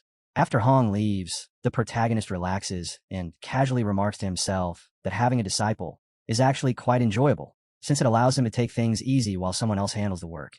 Even joking that having someone to carry things and run errands is incredibly convenient. He then reflects on his earlier setup, noting that tampering with the Shura token to lure the Songming sect into this trap was definitely not a wasted effort. The scene shifts forward 3 days later. Within the ranks of the Songming sect in the central region, a massive force has assembled, with hundreds of powerful cultivators in the true immortal realm standing together in formation. At the front stands Elder Wei, the commander of the Songming sect army and a true immortal expert, holding himself with pride as he faces the Shintia sect. He shouts loudly toward them, ordering the sect to listen carefully and open their gates at once to surrender, warning that if they refuse, the true immortal army of the Songming sect will crush their entire sect. Inside the Shintia sect, the disciples are shaken upon hearing this. Some whisper anxiously, asking what kind of sect the Songming sect is, frightened that the enemy has sent hundreds of immortals to attack them, making the situation feel overwhelmingly terrifying. Yet among them, one girl remains calm, thinking to herself that even such a fearsome army would not be enough to fill peak Master Yi's teeth, because he is the very master who once tore apart 1 billion true immortals with his bare hands. Meanwhile, outside, the commander bursts into arrogant laughter. He proudly proclaims that in order to seize the 100,000 immortal mountains, their sect has dispatched 500 true immortals, and with such an overwhelming force, they can easily dominate this barbaric land, moving freely without fear. He continues boasting that in the central region, they were constantly suppressed by the powerful Wijideo sect, but here, they can finally stand tall with pride. Another soldier chimes in, agreeing that although they traveled a great distance, the opportunity to display their strength in front of others makes the journey completely worthwhile. However, despite shouting for a long time, there is no response at all from the Shintia sect. The commander's expression darkens with anger as he declares that the people inside clearly do not take them seriously, and since they refuse to accept their goodwill, they will now be forced to suffer the consequences. Without hesitation, he issues the order for all the immortals to attack, commanding them to unleash their full power on the mountain gate and slaughter every disciple within the sect. Just as the attack is about to be unleashed, something unexpected suddenly occurs. A heavy surge of terrifying energy erupts out of nowhere, and flames explode across the battlefield, instantly throwing the formation into chaos as many members of the Songming sect army find themselves engulfed in intense fire. Amid the confusion, a burst of laughter rings out. A voice casually remarks that instead of standing there, they might as well head straight to heaven. The commander's eyes widen in shock because he cannot even tell where that attack originated. Then, without warning, a figure appears. It is Hong. He fixes his gaze on Elder Wei and calmly asks whether the old dog Wei still remembers his grandpa, the Red Demon. Wei's eyes immediately widen in disbelief as he shouts in shock that it is Hong. the leader of the fire worship sect, unable to accept that Hong is actually still alive. The surrounding soldiers descend into panic, shouting that it truly is the fire worship sect leader Hong. Recalling how the 4 great holy lands and the 8 great Dao sects once joined forces to besiege him, yet he somehow survived. Fear spreads rapidly as many begin whispering that the blood nightmare of the central region has returned. Hong stands calmly in place, dressed in striking red garments, his appearance so stunning that even women might envy his beauty, while around him, terrifying demonic flames surge wildly like an unstoppable natural disaster.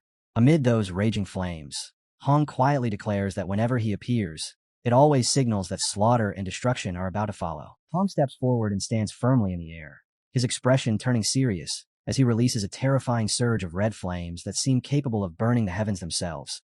The blazing inferno rolling forward toward Wei and the entire army as he coldly declares that not a single one of them will leave this place alive today. Commander Wei reacts at once, unleashing a burst of green energy that spreads around him like a poisonous storm, and with a mocking tone, he calls Hong a demon, saying that even if Hong managed to survive until now through sheer luck, it does not mean he can still behave as arrogantly as he once did. As his words fall, Wei executes a powerful technique, the torrential fear blossom needle, as countless sharp and deadly needles formed from spiritual energy shoot directly toward Hong.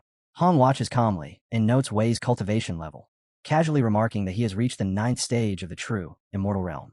Wei laughs with pride and asks whether Hong only just realized that, declaring that his current cultivation now stands on equal footing with Hong's, and with the support of all the sect members behind him, it is still uncertain who will emerge victorious today. The soldiers of the Tsangming sect army begin shouting in unison to support their commander, agreeing that Elder Wei is correct, mocking Hong as nothing more than a stray dog that has wandered back into danger, and questioning what gives him the confidence to act so arrogantly again.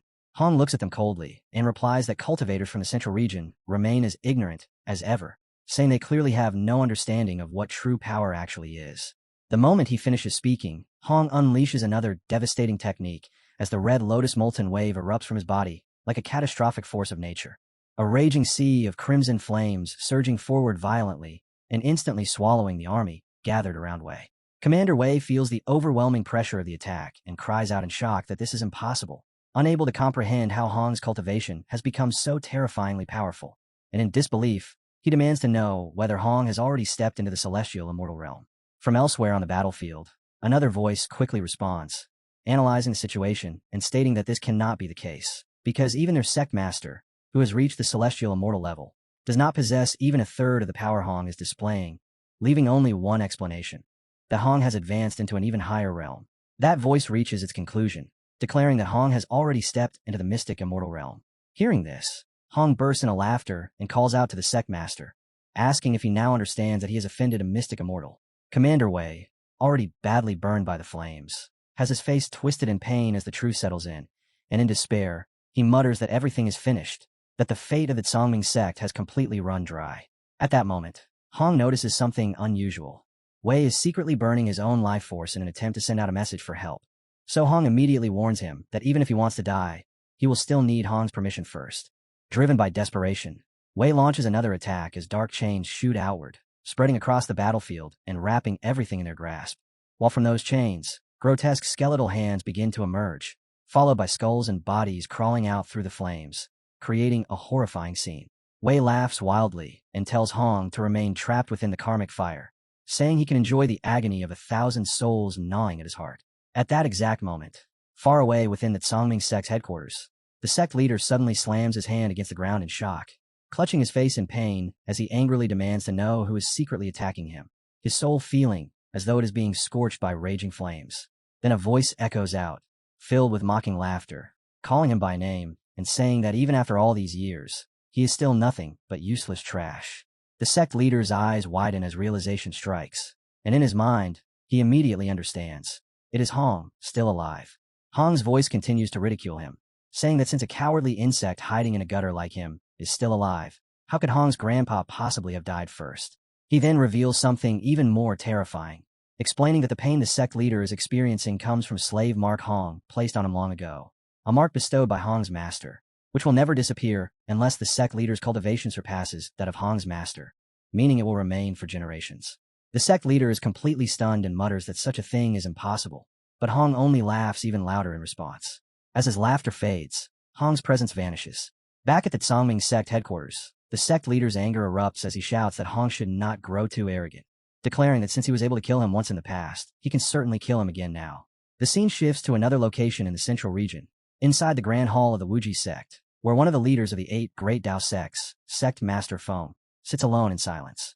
He speaks quietly to himself, sorrowfully mentioning someone named Little Bao, saying that so many years have passed, yet he still has not found any way to bring his child back to life. Although he already killed the demon responsible and avenged his son, the hatred burning within him has never faded, and that lingering resentment has even begun to affect his cultivation. Suddenly, someone rushes into the hall in a panic, urgently calling out to his big brother that something terrible has happened. He quickly reports that Hong, the leader of the fire worship sect, is not dead. Sect Master Feng is instantly shocked and demands to know what he just said. The man insists that the information is absolutely true, explaining that Elder Wei traveled to the Xintian sect in the eastern region and, while there, discovered that the demon Hong is still alive and that Elder Wei risked his life to send this message back. Feng, growing impatient, strikes the man in frustration and orders him to stop rambling and speak clearly. The messenger slams his hand against the ground and continues, saying that according to the message, Hong made an extremely provocative statement, claiming that if he had known Feng would repay kindness with hatred and personally lead the assault against the demon sect back then when Hong killed Feng's son and nephew, he should have tortured them even more cruelly. The moment Feng hears this, his anger erupts as he shouts that the hatred for his son's death can never be reconciled, swearing that he will grind Hong's bones into dust and use them to console his son's spirit in heaven. Without hesitation, Sect Master Feng issues a command. He orders all 8 Great Tao sects to heed his words, declaring that from this moment on, the Demon Slaughter Order is officially enacted, and that all immortal cultivators in the central region must assemble and march toward the eastern region, with the goal of completely destroying the Xintian sect and suppressing the Red Demon Hong once and for all. However, someone nearby hesitates before speaking cautiously, reminding Feng that Hong has already joined the Xintian sect, and that there are rumors his master possesses unfathomable strength. The man then suggests that Hong's so-called apprenticeship might be nothing more than a disguise, proposing that Hong could be secretly turning the entire Xintian sect into a demonic stronghold in order to build power and eventually seize control of the central region. He reminds Feng that in the past they were only able to suppress Hong by relying on the combined strength of the 4 great holy sects. So before initiating another demon slaughter campaign, it would be wiser to first seek approval from those higher authorities. Sect Master Feng shoots him an angry glare and coldly asks whether he is daring to question his decision. The man immediately lowers his head, hurriedly insisting he would never have such courage, then flatters Feng by praising his elder brother's power, claiming that eliminating the demon Hong should be no more difficult than lifting a finger. Yet before the tension can settle, a second, far more imposing voice resounds through the hall, its tone carrying unquestionable authority as it asks whether issuing a demon slaughter order without permission is, in fact, a provocation against the holy sects themselves. In an instant, a crushing pressure floods the entire hall, suffocating everyone present. The moment Feng feels that terrifying force, his expression shifts as a startling thought strikes him. Could this be the Holy Master of the Xiantai Holy Land? Without hesitation, Feng bows deeply in respect, declaring that he would never dare oppose the Holy Master and pledging full obedience to the Holy Land's commands, even as confusion lingers in his mind over why such a supreme figure would personally intervene in this matter. Suddenly, he coughs violently, blood spilling from his mouth. After steadying himself, Feng reaches a decision. The demon slaughter campaign will be put on hold for now, and instead, he will first dispatch an envoy to the Xintian sect to investigate the situation before determining whether to mobilize forces again. Those around him are visibly surprised upon hearing that he intends to send an envoy. Meanwhile, Feng's thoughts turn toward the broader situation. The 4 great holy lands stand as the most powerful sects within the central region, with the Xiantai Holy Land reigning as the strongest among them, its lord remaining aloof from worldly affairs and rarely involving himself in such matters. In the past, Feng had paid an enormous price just to enlist the aid of the weakest among them, the Taichu Holy Land, in dealing with the demon Hong. Yet now, the Xintian sect is receiving direct attention from the formidable Xiantai Holy Land, a development that leaves Feng deeply unsettled. Over and over, the names echo in his mind, Xintian sect, Xiantai Holy Land, as he begins to suspect that there may be some hidden connection linking the two. The scene opens within the Xiantia Holy Land, where a heavy tension fills the air as voices murmur that the sect master has revealed something unusual. The true origins of the eastern region's Xiantia sect may be tied to perfected Yin, the senior brother of the former holy master. Jiang, the current holy master, responds calmly, stating that this individual has always handled matters with great care, and because of that reliability, He feels at ease personally appointing them as the holy envoy to verify the truth of the situation. As he speaks, he hands over a holy token, explaining that once it is presented at the Shintia sect, everything will become immediately clear. The holy leader answers with humility, saying there is no need for such praise since everyone already understands the reality. Qiangmi, the red demon Hong, is hiding within the Shintia sect, and because no one is willing to accept such a dangerous assignment, the task has ultimately fallen to them. However, Qiangmi shows no fear, declaring that even if this mission leads to certain death, exterminating demons and upholding the Tao remains a cultivator's highest duty, and they swear that even if they perish and their cultivation disappears, they will still ensure that the Holy Land's light shines upon the darkness brought by the red demon. As they continue, they evoke the image of a freezing river under a howling wind, where a lone hero steps forward fully aware they may never return, acknowledging that death is unavoidable, but insisting that what truly matters is leaving behind a loyal heart to be remembered through history, making it clear they do not fear being reduced to dust, only wishing to preserve their purity and integrity in this world. Hearing this, the Holy Master lets out a faint smirk, inwardly dismissing the envoy's words as naive, since in his view this mission has little to do with loyalty, and is instead a calculated attempt to exploit this connection in order to seize control of the 100,000 immortal mountains. He recognizes that all factions are watching closely, and believes the Shintia sect master is intelligent enough to take advantage of this opportunity to complete the summit's objective, because if he fails to do so, the Holy Land may be forced to wipe out both the demon sect and the Shintia sect together as retribution for the disciples who died so tragically. The scene then shifts to the Shintia sect, where discussions are filled with excitement as everyone recounts the legendary achievements of immortal Emperor Wei Yijinlin. How he cut down 1 billion immortals with a single strike of his sword, shattered a lightning tribulation to rescue a beautiful disciple, and even swallowed heavenly lightning in a fit of fury to protect that disciple, prompting the sect members to cheer loudly, praising Lord Wei's overwhelming strength, calling him invincible, and even joking about wanting to bear his children. Amid this excitement, Liu, the holy leader, speaks with clear skepticism, remarking that these so-called accounts of the red demon Hong's power sound wildly exaggerated, more like deliberate propaganda meant to mislead and brainwash than anything believable. He lets out a scornful scoff at the idea of someone slashing billions of immortals or swallowing heavenly lightning, convinced that the so-called red demon is simply being exaggerated and pushed into the spotlight. Even so, he cannot ignore the overwhelming aura surrounding the Shintia Holy Land, where an incredibly pure and dense immortal energy far surpasses anything found in the central region continuously radiates, causing him to narrow his eyes as he realizes that this force is unexpectedly accelerating his own cultivation, pushing him through 7 minor realms in an instant, from the 2nd stage of true, immortal, all the way to the 9th, making it feel as though the Shintia Holy Land is the genuine one, while the version he knows from the central region is nothing more than an imitation. The sect master bursts into laughter and congratulates the holy envoy on his breakthrough, remarking that the central region is filled with geniuses capable of advancing at any place and at any time. Yet the sect leader responds modestly, brushing it off as mere luck while recalling how it once took him a full 50 years just to move from the 1st stage to the 2nd stage of true, immortal cultivation. Noticing something odd, someone nearby points out that the sect leader is bowing deeply and questions why he is showing such respect, to which the sect master replies that he feels far too young to accept such a grand gesture and cannot bring himself to receive it, while the holy leader reflects inwardly that he has always adhered strictly to the righteous path and lived with integrity, yet now finds himself forced to accept enormous rewards he never earned, leaving him feeling completely overwhelmed. The sect master then explains that what lies ahead is an Ascension tribulation, a trial faced by cultivators at their level, clarifying that it is junior brother E at Ethereal Peak who is currently undergoing the ordeal, prompting the sect leader to observe the terrifying lightning and realize that this tribulation far exceeds anything he personally experienced, making him question whether it might be the 4-9 or 6-9 level. At the same time, Li, the disciple, laughs with confidence, declaring that after years of cultivation he is finally about to step into immortality. Yet when the lightning descends, he immediately cries out for his master, causing the sect leader to look more closely and recognize that this is actually an 8-9 tribulation. Despite possessing remarkable talent, Li treats the situation far too casually, calling for his master like an unweaned child, even though a master is ultimately powerless against the force of a lightning tribulation.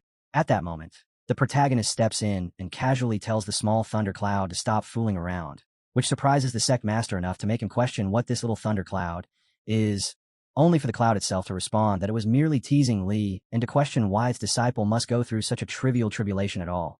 then promising to send down auspicious light to allow Li to ascend immediately. Meanwhile, the cloud grumbles internally, wondering when this will finally end and just how many disciples there are, because handling all of their ascensions at once is both exhausting and humiliating. Li absorbs the power of a fifth stage celestial immortal and bursts into laughter, overjoyed that by relying on his master, he can completely bypass the lightning strikes and ascend without danger, while a small child nearby marvels at the warmth and comfort surrounding them, growing excited at the thought of ascending as well. Another disciple remarks that even if everyone ascends together, their ethereal peak family should remain orderly and presentable, though he laughs nervously as he says it, and Yumi exclaims that everything is happening too suddenly and she is not prepared, just as one last child celebrates reaching adulthood at last. The sect leader stands frozen in shock, realizing that a tribulation this perilous, one that determines the fate of countless cultivators attempting ascension, is now being casually overridden by Yi Junlin, allowing an entire group to ascend at once, which leads him to question where the disciples' attitude, principles, and sense of dignity have gone, only for the surrounding crowd to answer plainly that power defines respect, and as long as someone possesses enough strength, even the rules themselves will yield. At that moment, the protagonist steps forward, praises Li, and rewards him with a strand of primordial chi, causing the thunderclouds to erupt in delighted laughter as they revel in this unexpected gift. Within its thoughts, the cloud reflects that over billions of years, tribulation clouds rarely obtain even a single trace of primordial chi. Yet now it has received enough not only to benefit, but to break through and evolve in a single step, something far beyond the ordinary, making it feel that having someone like the protagonist as a benefactor is nothing short of incredible, and it loudly expresses its gratitude while declaring unwavering loyalty to its boss. The protagonist lets out an exasperated groan and tells the cloud to stop fooling around, casually remarking that it is only a wisp of primordial power, though he might give more in the future. However, this so-called mere wisp is in fact a legendary force capable of giving rise to an entire world of immortals, leaving the sect leader completely shaken as he recalls that, according to the Holy Land's ancient records, even an immortal emperor must avoid the direct force of a heavenly tribulation. And if this man can not only withstand it, but extract primordial power from it, then he must stand at a level comparable to an ancient heavenly emperor. Lu Qingming hurried forward in visible panic, his face filled with shock and urgency as he called out to Senior Yi again and again. Then, realizing his earlier mistake, immediately began pleading in earnest, admitting he had failed to recognize Mount Tai, and asking sincerely for forgiveness for the offense he had caused before. The sect master then stepped in to address Yi Junlin, explaining that he had not yet had the chance to properly introduce this guest, and revealed that Lu Qingming was an envoy from the Xintian Holy Land who had come specifically to visit their Xintian sect. Lu Qingming bowed humbly and said they could simply call him Little Lu, adding that being able to meet Senior Yi in this lifetime meant his life had not been wasted, and even expressed a wish that, if possible, since Yi Junlin was the ancient heavenly emperor, he might grant him an autograph.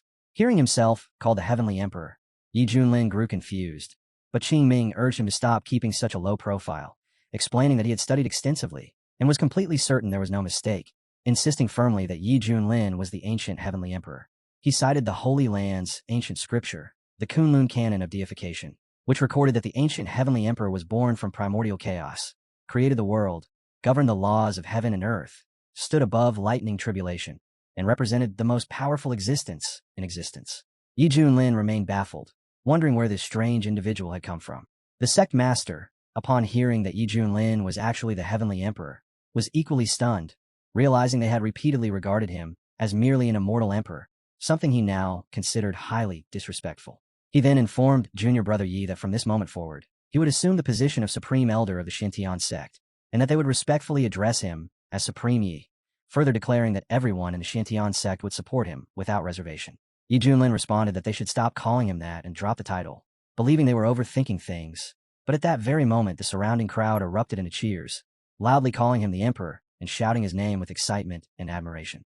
He cleared his throat to quiet them and told everyone to stop shouting, then turned to little Lu and asked the reason he had come to the Xintian sect.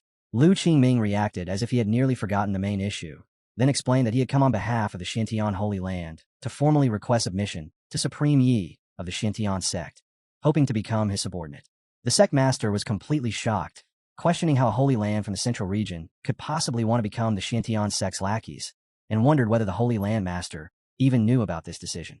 After Lu Qingming returned to the Xintian Holy Land, the Holy Land master immediately struck him in a fit of rage, a heavy thud echoing as he berated him for uttering such absurd claims, demanding to know why he had dared represent the Xintian Holy Land in surrendering to Yi Junlin of the Xintian sect.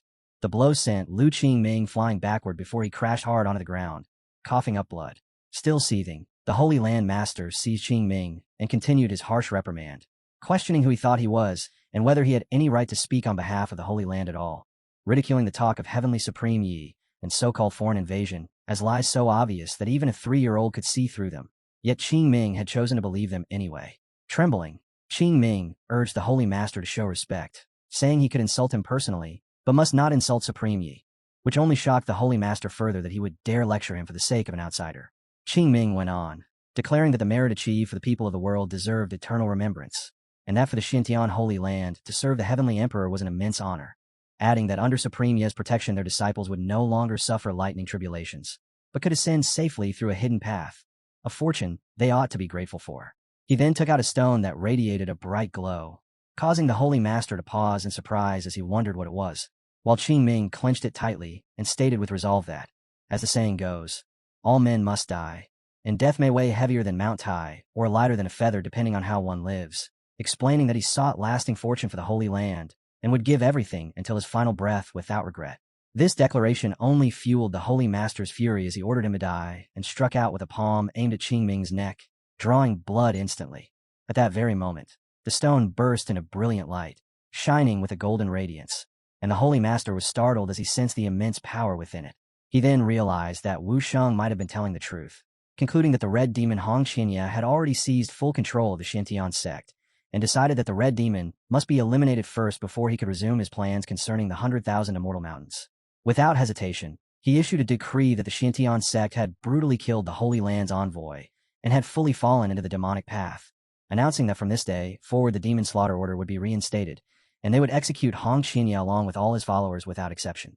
The Holy Master of the Taichu Holy Land flew into a rage the moment he learned that the Red Demon, Hong Qinya, was still alive, and as his anger surged, his thoughts drifted back to the demon slaughter immortal war of the past, when he, as the Taichu Holy Master known for his hatred of evil, had taken the lead in the campaign, wielding the demon cleansing mallet and being hailed as the strongest figure in that crusade against the terrifying demon.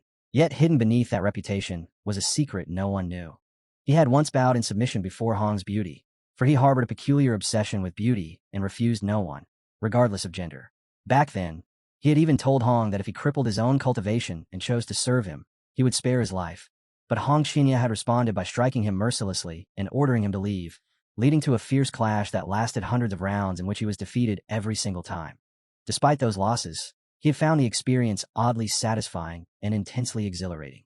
In his mind, Jiang Tianming and the others were overestimating themselves, as they had no real understanding of how terrifying Little Hong's strength truly was, recalling that in the past Little Hong had suppressed a celestial immortal while only at the true immortal realm, and reasoning that now that he had returned, stepping into the immortal level was far from impossible. The old man then considered that, given Little Hong's nature of deeply hating evil, he himself would likely be among the first targets to be killed, and in order to preserve his life, he concluded that he would have to pay a significant price and invite the Lord to personally intervene. At Ethereal Peak within the Xintian sect, Yi Junlin sat calmly having lunch with Hong Qinya and the others, while a rich aroma spread through the air, leaving anyone who tasted the food feeling light and refreshed. During the meal, Li Wuji commented that their master was truly a great foodie, praising the hot pot base freshly prepared by Little Black as something he could never tire of. Slightly irritated, Hong mockingly told him to keep eating, remarking that he devoured food like a reincarnated starving ghost, and urged him to continue until he was so full he could not take another bite, while Bai Xiaoxi and Akuan were clearly enjoying the meal as well. After a while, Hong respectfully placed food into his master's bowl and carefully explained that the Xintian Holy Land had always been extremely arrogant, and given its long-standing pride, he suspected that their sudden act of surrender might actually conceal a trap. Yi Junlin, however, responded calmly that Little Lu was in fact a decent person, which immediately displeased Hong, who stared in disbelief and thought to himself that the old-fashioned holy envoy Little Lu, who constantly recited poetry and took offense over trivial matters, did not seem like a good person at all. At that moment, a loud shout rang out from outside as someone called Hong Qinya's name and demanded that he come out and face death. Remaining composed, Hong told his master to continue enjoying his milk tea, assuring him he would return shortly. Outside, several men from the Xintian Holy Land had already arrived, declaring that the eastern region was nothing more than a desert of spiritual energy and assuming that the red demon's cultivation must have declined in such a barren place. Among them were Su Boqi, sect master of the Qianyuan Dao sect, and Yang Wei, sect master of the Liuli Dao sect, who remarked that the red demon, once feared across the entire central region, had now fallen to such a weak and insignificant sect, calling it a deeply pitiful situation, and confidently assured sect master Feng that the moment the demon appeared, they would capture and eliminate him without hesitation. Suddenly, the old man among them lashed out and struck the others, as the holy master of Taichu coldly stated that he had not yet ordered them to reveal themselves, and that no one was permitted to act without his command, declaring that he would personally kill the red demon to avenge his son. Soon after, the red demon appeared and coldly remarked that the trash of the 8 great Dao sects seemed especially eager to die, and as the old man turned his gaze toward him, a massive tornado of flames abruptly formed before him. In an instant, everyone nearby was swallowed by fire, unable to resist the overwhelming blaze as they felt their very souls burning, and the unbearable agony drove them to beg desperately for a quick death. The red demon let out a mocking laugh and coldly declared that death would not come so easily, stating that he intended for them to fully endure the unbearable torment as their souls burned, and that even in death they would still beg for mercy. The old man charged forward in fury, unleashing a powerful strike while recalling his son, Little Bao, who had been killed and reduced to ashes by the red demon. Yet his attack was effortlessly halted, and the red demon looked at him with icy disdain, calling him an ignorant fool who could not even recognize his true enemy. Before dismissing further words as a waste of time and launching a counterattack that exploded with a deafening impact, the old man was smashed violently in the ground, stunned that his 5th stage celestial immortal cultivation had been crushed by nothing more than a single movement of the red demon's thumb. And in that instant he realized that the red demon's strength had likely reached the terrifying mystic immortal realm. The red demon narrowed his eyes as flames surged and completely engulfed the old man, whose screams rang out in agony. Laughing with fury, the red demon declared that the entire central region should prepare to face his unstoppable wrath, while the remaining men, still trapped within the flames, cried out in pain and cursed the ancestors of the old thief Yi, blaming him for deceiving them into coming here only to die, before desperately pleading with sect leader Hong for mercy and begging him to spare their lives. Without warning, a strange rain of blood began to fall from the sky, and the red demon immediately sensed that the approaching aura was likely even stronger than his own. At the same time, the flames engulfing the men were suddenly extinguished, leaving them relieved yet confused as they tried to understand the source of the mysterious blood rain, grateful to have escaped the torment. Moments later, a bizarre creature descended before them, bearing large wings and surrounded by a glowing sphere that radiated a crimson, blood-like aura, and it declared that all of them would become its blood food. Even the red demon showed visible shock at the sight of such a being, as he had never seen nor heard of anything like it within the Kunlun realm. The creature then spoke in a manic tone, saying it sensed an exceptionally fragrant blood aura of the highest quality, identifying Hong himself as its source, to which Hong responded with cold ridicule, dismissing it as nothing more than a mosquito and questioning where such a strange creature had come from. Xuetu, a member of the 9 Nether Undying Blood Clan and a cultivator at the 9th stage of the Immortal Lord Realm, calmly observed that, judging by his opponent's fiery nature, he must be Hong Qinya, the red demon, then introduced himself and declared without hesitation that he would become Hong's new master.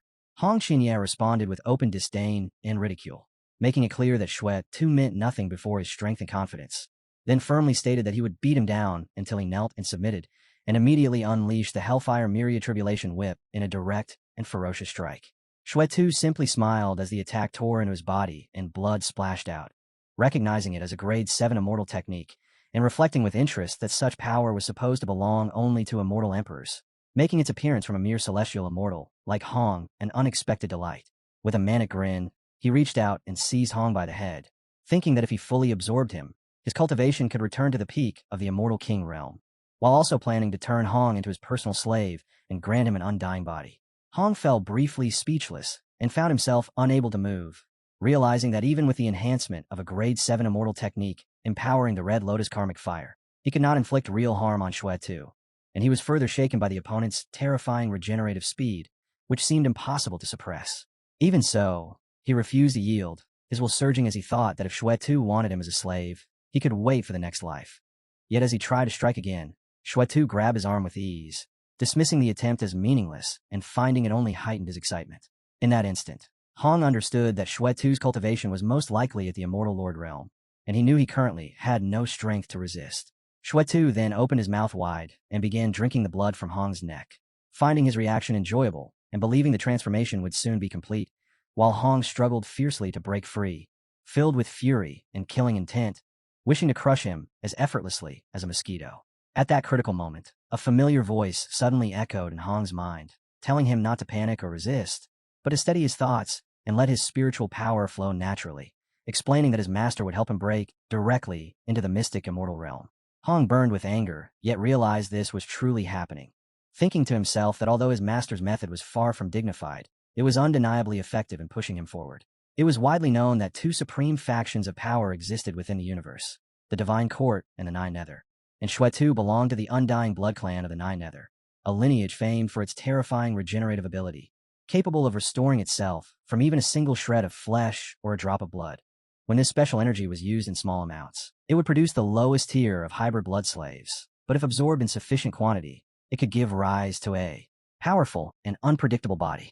Hong's master then instructed that this variability would be fused directly into Hong's flesh and body, and as Xuetu completed the absorption, he felt immense satisfaction, praising the taste as excellent, while sensing that the hidden injuries he had sustained from crossing realms had already recovered by nearly 1/3. Convinced that the transformation would soon be complete, he believed that from that moment onward, Hong would fall entirely under his control. In the next instant, however, a dazzling and overwhelming light burst forth from Hong's body, shattering Xuetu's fangs as Hong Qinya pierced straight through him and tore his heart out from the opposite side in one motion, leaving Xuetu utterly stunned, unable to comprehend how Hong had not turned into a blood slave, but had instead broken through directly into the mystic immortal realm, something that should have been impossible. Hong felt a deep sense of disgust at the thought of relying on Xuetu's toxins to achieve his breakthrough, finding the method repulsive, and believed that unless he completely tore Xuetu apart, he would not be able to fully dispel the Eight Desolates' mystic fire. Without hesitation, he threw a powerful punch that sent blood spraying violently, while Xuetu, overwhelmed with shock, could not determine Hong's true identity as Hong responded with cold, domineering mockery. Hong then unleashed a powerful technique, releasing a phoenix attack that soared into the nine heavens as a blazing phoenix erupted from his body, carrying overwhelming force and piercing straight through Xuetu, shredding every part of his flesh and blood before burning him to ashes midair. As the blazing light slowly faded, Hong stood in place, feeling spiritual energy surge within him like an endless ocean, astonished by the immense strength of the mystic immortal realm and realizing that the gap between cultivation stages was like an unbridgeable chasm, while the overwhelming power coursing through him brought a profound sense of satisfaction and made the difference of this breakthrough unmistakably clear. Hong's eyes widened with excitement as he thought, "Holy crap, my injuries instantly returned to normal. Is this the terrifying regenerative power of the undying blood clan?" Then he burst into arrogant laughter, convinced that with strength like this, ruling the central region would be nothing, and even conquering the entire Kunlun realm was now possible. At the same time, the remaining fragments of Xue's scattered flesh began pulling themselves back together, slowly fusing piece by piece until, within moments, his body fully reformed once again. Looking at Hong, Xue coldly called him nothing more than a tiny insect that had managed to irritate him slightly. Soon after, Xue noticed Ye's silhouette again and immediately realized the phantom he had seen earlier was absolutely real, and now he could clearly see Hong being completely supported by that figure. As he sensed his own condition, he thought that after regenerating this time, a strange and powerful force seemed to be constantly eroding his flesh and blood, while his wounds stubbornly refused to recover. Even now, his limbs and head still had not completely regenerated, causing him to think that not even when facing Immortal King-level experts had he ever encountered such a situation before, and he feared that person must be the mysterious revived existence the Patriarch had warned them about. Right now, since his strength had not fully recovered, fighting that being was completely impossible. However, after some time passed, Xue finally restored himself completely, and once again he summoned the Grim Reaper scythe into his hand before shouting, "Kid, today I'll show you what real hell looks like," while inwardly deciding that he might as well use Hong's own methods against him. Xue instantly hurled the Grim Reaper scythe toward Hong while calling out its name, but Hong was not standing there empty-handed either, as he immediately summoned a spear and answered that "You think I'm afraid of you? The Red Lotus God destroying spear has been waiting for you." Yet the next moment, the Grim Reaper scythe suddenly veered away from its original trajectory and flew straight past Hong, leaving him stunned as he wondered where it was actually going. The scythe then began massacring the nearby cultivators, because Xue intended to slaughter those weaker cultivators first in order to restore his own strength, and after recovering enough power, he planned to seize the opportunity to capture Hong and reclaim his cultivation. Immediately afterward, Xue drained all the blood from those weaker cultivators. Then he declared that he finally had enough energy, and now the time had come. The very next second, Shui charged toward Hong again with overwhelming force so fast that Hong could not even react in time. While Shui declared, "Little insect, you are the key to restoring my cultivation, so come with me obediently." Shui rushed forward and seized Hong. Yet even while restraining him, he still spoke toward Yi, saying that hiding the head while exposing the tail was not the conduct of a true supreme expert. Hong immediately snapped back, cursing Shui and demanding to know where he was being taken, while Shui continued moving forward and leaving a trail of his own blood behind him as he traveled. Not long after, Yi appeared directly behind that freshly left trail. Looking at it, he casually pointed forward and laughed, saying that Shui had some intelligence, though clearly not enough. He also felt slightly sorry for Hong, since the boy would need to suffer a little first so they could determine exactly where Shui was heading. He then shattered the blood trail into countless tiny fragments, seemingly collecting them in order to trace the destination. At that moment, a system window suddenly appeared, announcing that after receiving an attack from a 9th stage Immortal Lord, a passive ability had been triggered, granting 1st stage Immortal King Cultivation. The scene then shifted to the underground palace beneath the Taichu Holy Land, where Shui violently threw Hong onto the blood-covered ground.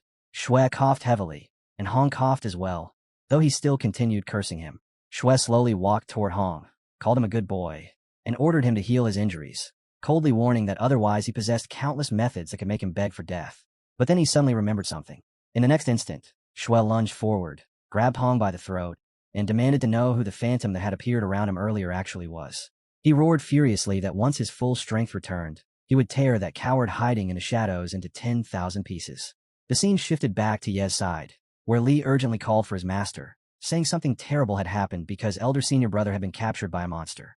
Meanwhile, the system continuously issued frantic prompts, questioning how Yi had allowed a member of the Undying Blood Clan to escape, to the point that it could not even issue a proper new mission notification.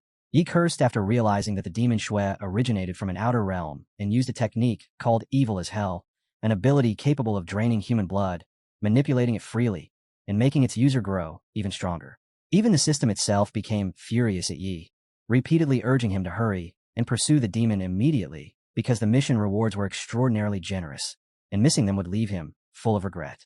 Yet Yi simply sealed his disciple's mouth shut and calmly told him to stop making such a fuss, explaining that they would wait until Hong absorbed the energy within the blood pool and completely stabilized his regenerative ability before moving to rescue him, since by then it still would not be too late.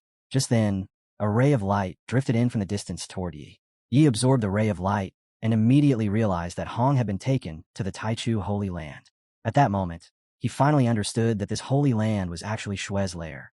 The light turned out to be a message secretly sent by Hong, and after deciphering it, Yi realized that the reviving monks Hong mentioned were the ancient immortal kings of the Kunlun realm who had hidden themselves away long ago and were now slowly awakening once more.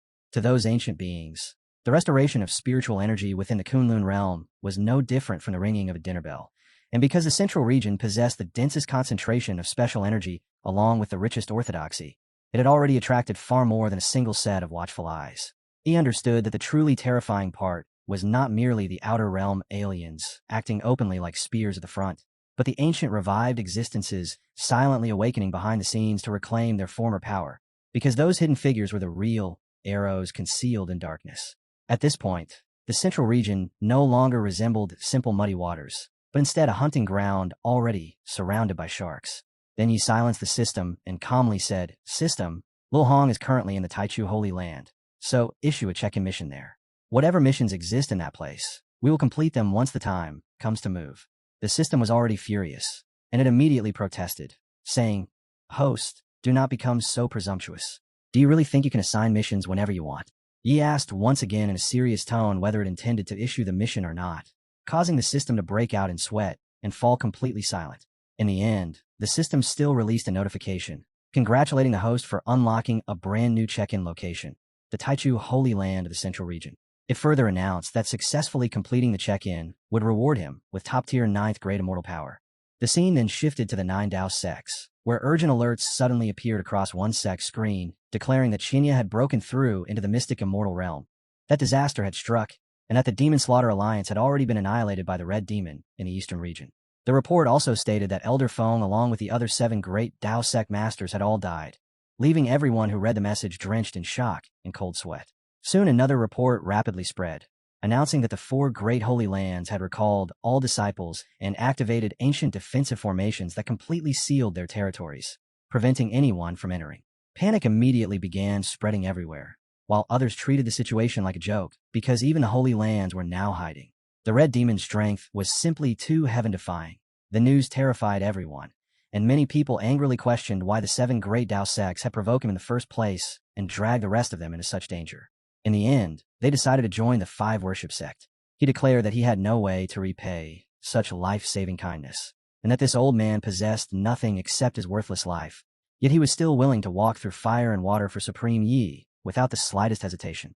Back at Yi's location, the Great Blue Chart suddenly appeared above the surrounding area, leaving Lu nearly dumbfounded as he asked Yi where this person had come from, and since he had not even returned to the central region yet, why he had suddenly appeared here instead. Yi calmly sat in his chair and replied that this was their first time entering the central region, so they lacked a proper guide, while little Lu happened to be reliable enough, which was why he had brought him along. Right after that, the elder was tossed down from the beast and slammed onto the ground, causing Lu to nearly lose his mind as he wondered what this foolish scholar was trying to do now. The elder immediately expressed his gratitude toward Yi for saving his life, explaining that if not for the puppet substitution technique hidden within the token, Qingming would already have died a miserable death. He told him to rise and calmly stated that since he had already submitted to the Xintian sect, he was now one of the sect's disciples, and, as long as he remained present, nobody would be allowed to take his life. The elder immediately praised him, saying that Supreme Leader truly resembled a celestial being, unmatched in elegance, refined like jade itself, while also possessing immense virtue and boundless kindness. He simply stood there silently, seemingly deep in thought. A moment later, he asked the elder exactly where they currently were, and the elder respectfully answered that, reporting to Supreme Yi, they had already arrived at Fengming Prefecture within the central region, while the territory ahead belonged to the Heavenly Maiden Kingdom. The Heavenly Maiden Kingdom was one of the top powers under the Myrtle Dynasty in the central region, operating under a matriarchal system where women held authority while men were viewed as inferior. Every woman cultivated the Heavenly Maiden method, making them extremely powerful in battle, while the kingdom's customs were unusually open. Men there were treated more like accessories, either gathered into harems or stripped of their cultivation before being reduced to mere playthings. Then the Heavenly Maiden Kingdom itself appeared before them, as the elder explained to Yi that, at present, the only route capable of reaching the Holy Land was the ancient teleportation array, hidden within the forbidden grounds of the imperial royal family inside the Heavenly Maiden Kingdom. Inside the Heavenly Maiden Kingdom, Lu reported to Master that after investigating the situation, he had discovered the eldest Princess Dongfang, who had secretly left the palace years earlier to gain experience, was currently aboard the ship. He confidently declared that tonight he would sneak onto the treasure ship and pluck a flower, meaning he intended to search for the princess. He immediately warned him not to act recklessly, reminding him that, as the saying goes, beast hunters often end up becoming prey themselves. Rather than wasting effort searching for her, they should simply wait for the prey to come to them instead. Since they were now in the Heavenly Maiden Kingdom, they should follow local customs, and from this point onward, the two of them would address him as young Master Yi. The scene then shifted to several women who had already developed crushes on the two men, with some openly preferring the younger one. A few of them exclaimed that they had never seen a man as handsome as Li before, especially since he was also an immortal, while others desperately wanted to kiss him and felt weak in the knees just looking at him, treating him like a top-tier young master, and wondering how such an exceptional man had not already been claimed by some powerful woman. Surrounded by so many beautiful women, Yi silently thought that the Heavenly Maiden Kingdom truly possessed an incredibly open culture, since the women here were astonishingly bold and openly flirted with men without restraint. Li could barely suppress his excitement as he asked Elder Lu whether these beauties were actually going to fight over who got to sleep with him. The elder immediately replied that, as the saying goes, a gentleman without dignity earns no respect. So as Supreme Ye's disciple, fellow Taoist Li should not indulge himself in lust and willingly reduce himself to a slave of women. Yet before he could finish speaking, another beautiful woman suddenly wrapped herself tightly around the elder and boldly declared that she wanted to sleep with him as well, instantly causing the elder to blush while silently begging for help. The elder hurried over and grabbed onto Li while complaining that he had just been assaulted by a girl, but Lu immediately pushed him away in jealousy, furious over the elder's luck as he called him pathetic and complained that she should have asked him instead. The elder quickly explained that although the women of the Heavenly Maiden Kingdom enjoyed dual cultivation, they only paid attention to handsome men, which was precisely why nobody was showing interest in fellow Taoist Li. Hearing that, Lu immediately wondered whether the old man was indirectly calling him ugly. Then the elder turned toward young Master Yi and admitted that Yi was simply too handsome, to the point where he feared endless trouble from women constantly pestering him. Yi merely laughed and replied that wouldn't that save them a great deal of effort instead. As he turned around, His clothing and hair shimmered faintly with a soft glow while he calmly declared that only the strongest women were worthy of a top-tier handsome man. Even his disciple could not help feeling proud in silence that his master was truly that striking. The elder still refused at first, so he calmly released a trace of pressure through his presence until the elder finally changed his mind as well, after which he simply said they should head out. Once they arrived, he asked the boss lady to prepare 3 of the finest glass sweets available, then casually handed over several gems. The woman, who managed the Empress ship and was known as Manhua, immediately praised him, saying this young master was not only exceptionally handsome, but also remarkably generous, and she promised he would receive the highest level of service possible. Aunt Hua personally guided them to an outstanding location, while Yi quietly thought to himself that their journey through the central region appeared to be starting off extremely well. Meanwhile, Li still could not let go of the fact that the elder had clearly implied he was ugly, so he immediately argued back, calling the man a bitter scholar and asking whether he had gone blind, insisting that he himself was obviously very handsome and questioning the elder's taste instead. The elder calmly replied that there was no point deceiving himself like this, then added that having an ordinary and safe appearance was actually an advantage inside the Heavenly Maiden Kingdom, which only made Li even more annoyed. Later on, Yi soaked comfortably inside a steaming hot pool and sighed that a luxurious suite complete with an open-air private hot spring truly was the way to live, adding that the people of the Heavenly Maiden Kingdom clearly understood how to enjoy life. Right afterward, his expression shifted slightly as he sensed movement within the nearby trees, prompting him to ask who was hiding there. Without warning, a woman suddenly dropped straight down into the pool from above.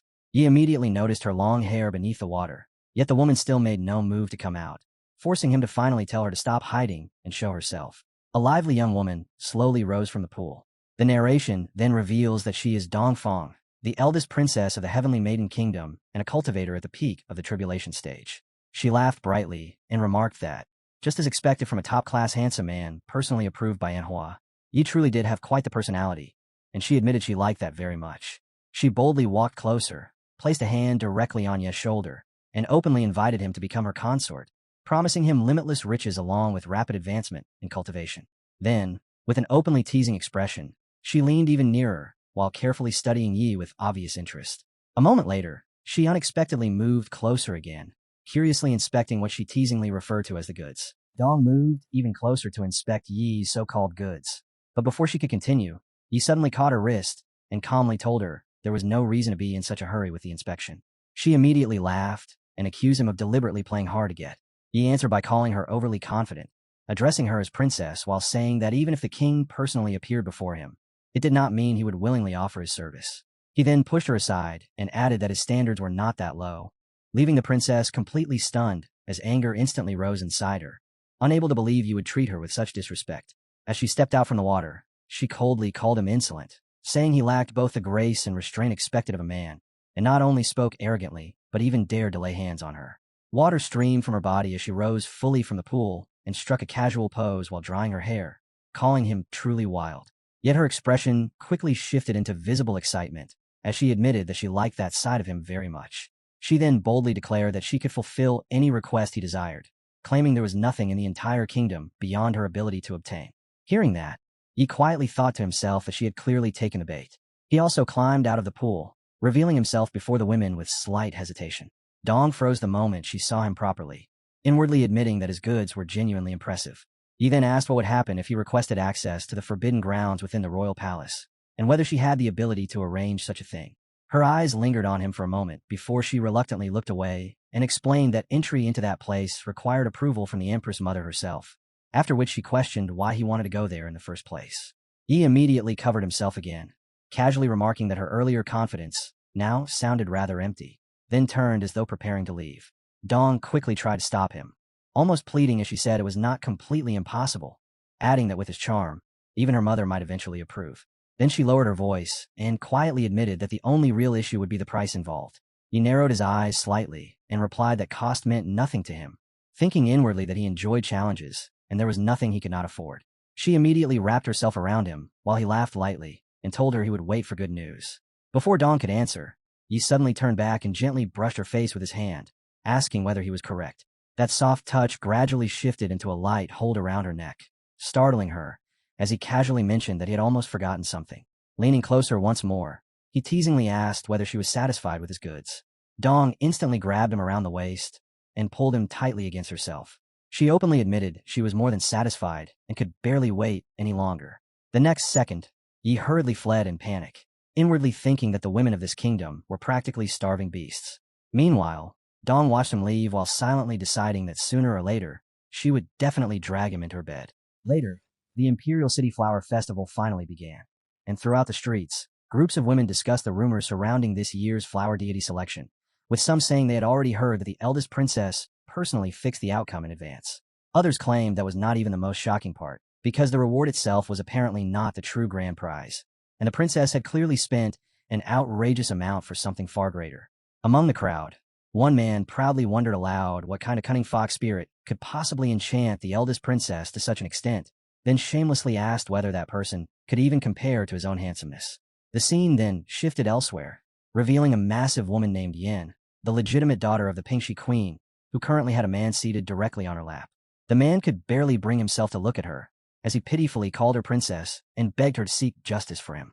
He complained that he had struggled for an entire year and was already on the verge of obtaining the flower deity title, only for everything to be stolen away by some random, ugly nobody. Yin casually told him to stop crying like a child over it. She dismissively remarked that the flower deity title was worthless anyway, asking why he was making such a huge scene over something so trivial, then added that if he obediently followed her in the future, she would never let him leave empty-handed. The man immediately replied that he only felt indignant on her behalf. He continued by saying that everyone in the Imperial City already knew he belonged to her, so for the eldest princess to humiliate him like this was no different from openly disrespecting both her and the entire Pingxi Queen's manor. Those deliberately provocative words instantly ignited Yan's temper. In a burst of anger, she slammed her hand down onto the man and demanded to know whether that was truly the situation. The next moment, she casually threw him away like a discarded rag doll and furiously declared that since Dongfang dared to provoke her, she would personally go over there and tear them apart. Right then, loud cheers suddenly erupted from outside as the grand festival float finally arrived. Yin immediately peeked outside and muttered that she wanted to see exactly what kind of beauty could create such a commotion. At the front of the procession, Li and Elder Lu politely greeted the surrounding crowd while leading the parade, though Li inwardly complained about why none of the women seemed capable of appreciating his own charm. The moment Yin saw him, she burst into loud laughter and mocked whether Dongfang had become desperate from starvation, bluntly calling Li ugly while assuming he must somehow be involved with her. Naturally, she had no idea that Dongfang herself was actually inside together with Yi. Then, as the carriage window slowly opened, Ye's unbelievably handsome face was finally revealed before everyone. Yin practically began drooling on the spot as she muttered that Yi looked less like a man and more like some divine immortal. However, the amazement in her eyes quickly transformed into fierce possessiveness as she coldly declared that a top-tier man like him absolutely had to belong to her, and once she obtained him, she would keep him under her control and properly torment him. Dong explained that anyone wishing to enter the Forbidden Grounds first had to obtain the title of Flower Deity, and within the Imperial City, that requirement simply came down to passing a judgment based entirely on appearance. At the same time, she inwardly felt that Yin smelled like a filthy pig and wondered what disgusting plan that woman was plotting this time. Even while speaking, Dong casually rested her hand against the young master as he calmly remarked that in the Heavenly Maiden Kingdom, beauty determined everything. So a condition like this was hardly surprising. The instant Yin noticed Dong's hand placed so intimately on him, jealousy immediately exploded inside her at the sight of their closeness. Without hesitation, she leapt directly outward and landed in front of the carriage so abruptly that even the beasts pulling it were nearly frightened. Staring greedily at Yi, she openly declared to Dong that she was taking that handsome man for herself. Then, in a single flash of a sword, her throat was sliced apart and blood burst violently from her neck. Li coldly asked where this disgusting pig had crawled out from and how she dared lust after his young master, saying she was revolting to look at, while Yan's severed head dropped on the ground and her life ended instantly. The surrounding spectators froze in horror, and one of them shouted that the beloved daughter of the queen had just been murdered, calling Li a complete menace. Dong's expression immediately changed as she said this was bad, because with Yin now dead, the queen would never allow the matter to rest.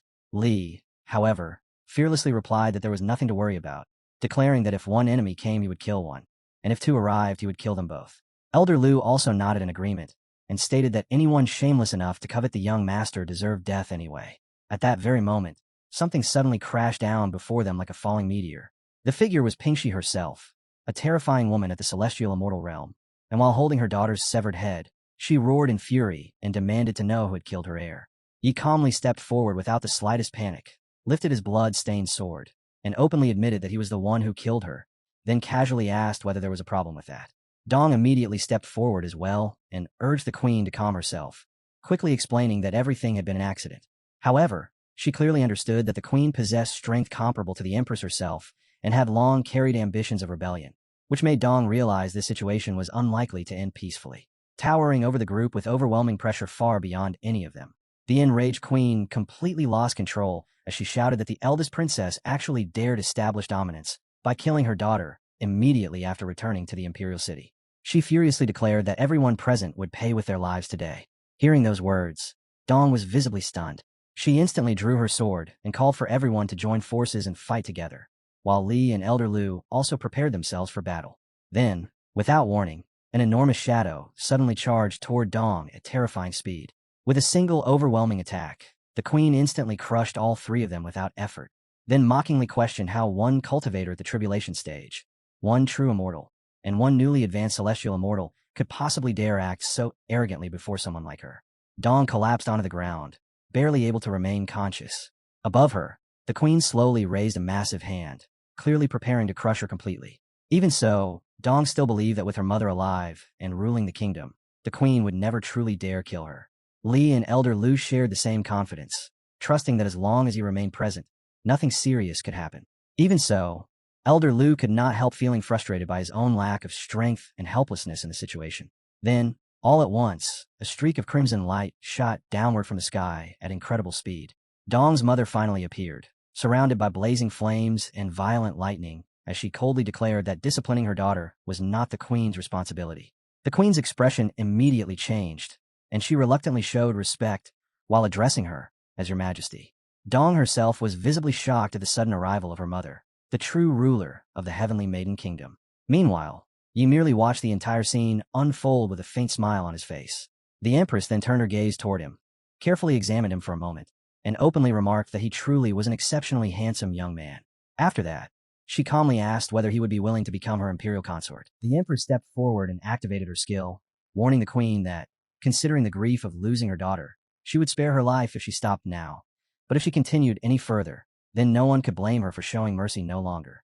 He answered respectfully that matters involving the imperial consort or ranked husband were not important at the moment, and that the current crisis should be dealt with first.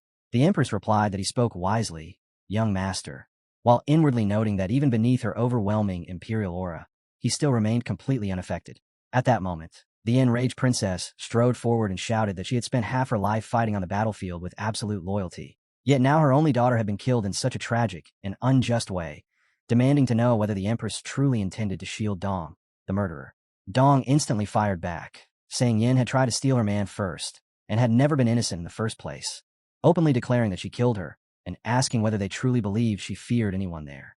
The Empress then questioned the queen directly, asking whether she had forgotten the laws of the Heavenly Maiden Kingdom, where a duel fought over a man left life and death to fate alone, before asking if she really needed to recount how many men her beloved daughter had stolen and how many people she had killed through the years. A man who had once suffered under the queen's daughter suddenly yelled that Yin robbed people and murdered them, so she deserved to die, while others immediately joined in, saying that not long ago, she had stolen someone else's brother-in-law, and even murdered her own sister. More voices rose up, claiming their sisters had also been taken and killed by her, making it clear that nearly everyone present carried deep hatred toward Yin. Hearing all of this, Li and the elder felt even greater disgust, saying she was worse than any pig or dog. The queen suddenly roared for everyone to shut their mouths and declared that she would slaughter every one of these insignificant peasants. The massive woman then spat out a revolting substance and unleashed a technique called Howling West Wind, causing people to vomit instantly as the unbearable stench scorched their senses, leaving them desperately crying out for help. In the next instant, a web shot from her arms and sealed the queen's mouth completely shut. With her mouth forcibly bound, she immediately realized it was the cursed imperial aura, and she thought to herself that once she ascended the throne, that power would belong to her instead. A moment later, she tore herself free from the restraints and shouted at the Empress that she was not afraid of her, declaring that today they would duel over the handsome man and let fate decide who lived and who died. He calmly watched the bulky woman's outburst and silently thought that she was merely throwing her life away. As the confrontation reached its peak, he prepared to release a portion of his power, and a faint glow slowly gathered at the tip of his finger. Just as he was about to act, the Empress suddenly stepped in front of him and told him not to be afraid because, with her present, nobody would be able to harm him. Then she activated her skill once more while he inwardly sighed that he really should have kept a lower profile, since these women constantly tried to fight for dominance around him.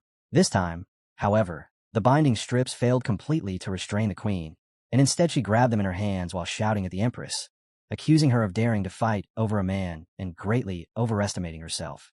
With terrifying strength and her enormous body, she violently snapped every restraint apart, then roared that she would not only take the man for herself, but would also seize the throne itself.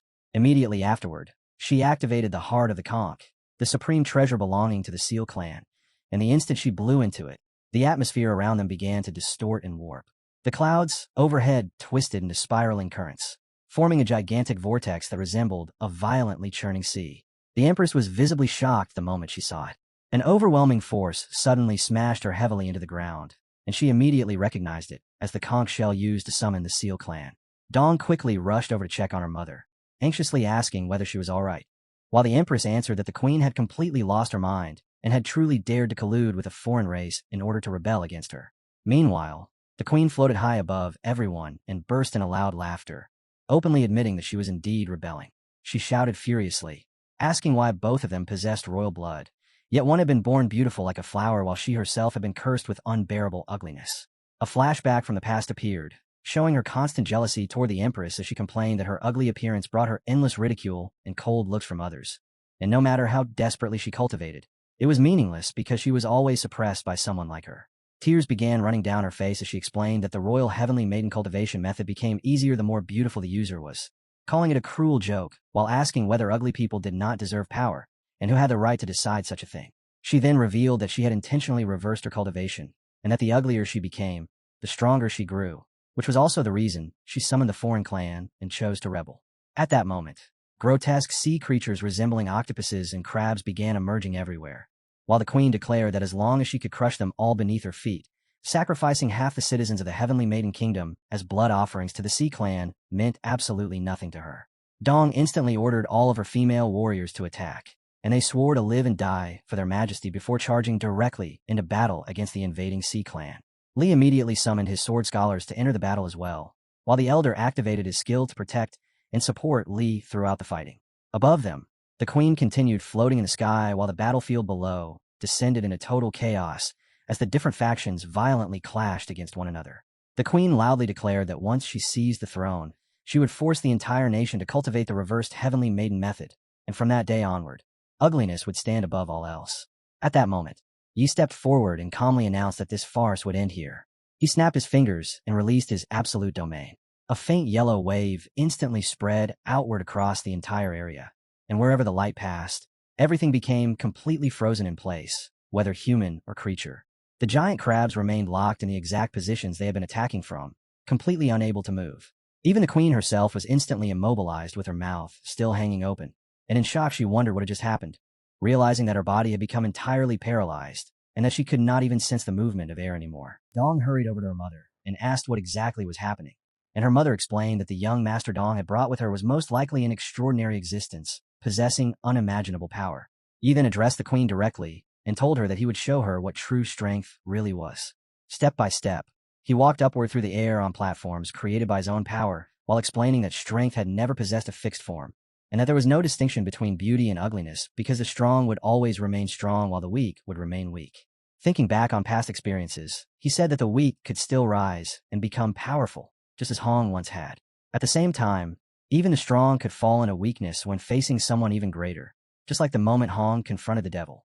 For cultivators, he explained, one must become stronger upon encountering true strength, because only through that pursuit could everlasting strength ever be achieved. Li was deeply inspired after hearing those words and immediately vowed that he would definitely become stronger in the future, while the elder stood there in shock and said that you possessed the heart of a genuine powerhouse and served as an example for all cultivators. The Empress also came to a realization, understanding that the true path of cultivation lay in becoming stronger rather than becoming more beautiful, and she silently wondered who he truly was, since only a few simple words from him had already loosened the stagnant state of her cultivation. He looked at the queen and said that her situation was truly pitiful because the path she had chosen had been wrong from the very beginning. He then stated that since her heart for the Tao had not been entirely extinguished and she had merely been manipulated by the Sea Clan, he would spare her life this time. As he began cleansing her soul, dark and corrupted energy slowly started leaking out from her body. While that energy continued draining away, The queen questioned whether she had been wrong all along. When the final traces of darkness finally left her body, she quietly muttered that everything was over. A brilliant radiance suddenly erupted from her body. Yet at that moment a voice declared that it was not over yet, and that there was still time remaining. He explained that the nether fire had already reforged her soul, and that if she someday comprehended the correct path, then her body and soul would reunite once again, restoring her original appearance. The massive queen immediately dropped to her knees before Yi, thanking him for his guidance, and swearing that she would remember his kindness for the rest of her life. Li then remarked that he did not know why, but seeing her former appearance somehow reminded him a little of eldest senior brother Hong. He nodded and replied that without little Hong around, things really had become somewhat dull. Meanwhile, on the demon island, Hong was being viciously bitten, yet he still resisted and shouted at the devil that it was not the only creature capable of biting, because he could bite back just as fiercely. Then he clamped down with all his strength. Even the demon was startled by this and immediately jumped backward. After shoving Hong away, it cursed him as a mad dog. Hong asked whether it disliked biting and said that he could increase his cultivation through blood anyway, meaning he was not at any disadvantage. He warned the devil that if his cultivation surpassed it through this method, then he would slowly grind it down completely. The scene then shifted to the forbidden area hidden within the imperial palace of the Heavenly Maiden Kingdom, where Yi remarked with slight disappointment that the place was far too extravagant, causing Li to comment that one truly experiences everything after living long enough. Li then told the elder that the place looked so obvious, it was almost as if they intentionally wanted everyone to know it was a forbidden area, before asking whether Master Yi might encounter danger once inside. The elder immediately blushed and explained that the Supreme Master was not facing danger at all, because according to the rumors, every male cultivator who entered the forbidden area had come out alive, though he suddenly hesitated. Li urged him to continue speaking, and the elder finally admitted that all of those men later suffered lifelong kidney deficiencies as a hidden consequence. Inside the forbidden area, Yi was lying beside two beautiful women. He asked the Empress whether the bed was truly the key to unlocking the restriction surrounding the teleportation array, and she confirmed that it was directly connected to the ancestors' immortal sense and spiritual veins, explaining that the restriction could only be removed by awakening the ancestor herself. Yi then explained that there were only two possible ways for a revived existence to awaken again, either through gradual self-recovery, by absorbing the spiritual energy of the world, or through power transferred by descendants sharing the same bloodline. He continued analyzing the restriction, saying that it completely isolated the space itself, preventing outside spiritual energy from entering, while sealing all internal energy inside. And from this, he concluded that the ancestor likely never anticipated Kunlun's spiritual energy declining to such a degree. The Empress leaned closer to him and teasingly remarked that he predicted things almost like a god, but then explained that the ancestor's cultivation method was special because it required a man's vital essence to assist with the transfer process. He instantly understood and thought to himself that this was not genuine revival at all, and that if they intended to make use of him, then they would inevitably have to pay a price. The Empress slowly began loosening his clothing, while explaining that the ancestors' standards were extremely strict, and that in the past, in order to avoid harming cultivators, she had only taken a tiny amount of essence from each man. Even so, millions of men had still been required over time, though with Ye's profound cultivation, a far greater amount could naturally be drawn from him. Dong cuts in with a teasing smile, declaring that she was the one who discovered him first, so she cannot allow her mother to keep him all to herself, while her mother calmly assures her that she will have her turn as well. The two women tell him they are about to begin, and before long, the entire room is swallowed by a strange and heavy atmosphere. The Empress praises his ability without restraint, saying that although she has been with many men before, none of them ever compare to this, while Dong admits that her first experience feels shockingly wonderful, proving that her mother had been telling the truth about how pleasurable it could be. As they continue, Yi simply remains lying there in silence, his thoughts running deep even though he offers no resistance at all, inwardly noting that this mother and daughter pair is truly daring, actually enjoying themselves while treating him as the tool for it. Then, without warning, a violent surge of energy erupts so fiercely that both mother and daughter are suddenly lifted off the bed and suspended in midair inside a rapidly twisting vortex, making Yi realize at once that the hidden existence had finally exposed itself after he deliberately used his own vital essence as bait. The two women remain hanging helplessly in the air while the bed beneath them shines with an even brighter golden radiance, and around that growing light, a dark and sinister energy begins gathering before spiraling upward toward the heavens. Yi instantly releases a technique, striking through the air with perfect accuracy, as though he were attacking a distant enemy directly. Dong hurriedly tells her mother that the golden light is drawing the bloodline power out of her body, saying she feels as though everything inside her is being drained away, then desperately begs the senior to stop, pleading that even a tiny amount of bloodline power would already be enough for the transfer, and asking him to show mercy. The hidden figure has no intention of stopping. Instead, the force only grows heavier and more concentrated as it continues stripping away their bloodline power. Then, from inside the darkened mass of blood energy, a voice suddenly lets out a soft laugh and complains that Big Brother is being much too rough and has already left this concubine bruised, just as the hand of another woman slowly stretches outward from within the bloodline energy. Dong and her mother remain suspended within the swirling vital energy when, without warning, Dongfang Bubi, the ancestor of the Heavenly Maiden Kingdom, finally appears and declares that he intends to use Big Brother's vital essence to restore his own injuries. He coldly calls him a rootless creature who can only cultivate by stealing the vital essence of others, yet still dares to speak arrogantly in front of him, causing Bubi to glare back in visible fury. A moment later, Bubi suddenly activates a technique known as flying a mortal from beyond the heavens and announces that he has changed his mind, deciding that since Big Brother refuses to behave obediently, he may as well devour him entirely instead. He immediately charges toward Yi through his skeletal minion, attempting to swallow him whole. Yet Yi remains completely motionless and allows the skeleton to consume him without resistance. At that instant, a screen appears, informing him that the host has suffered an attack from a 4th stage Immortal King, and that his cultivation has now advanced to the 5th stage Immortal King. Yi then releases his power into the skeletal body while staring ahead with an icy gaze, dismissing the attack as nothing more than a cheap trick before unleashing a blazing golden radiance directly into Bubi's skeletal face.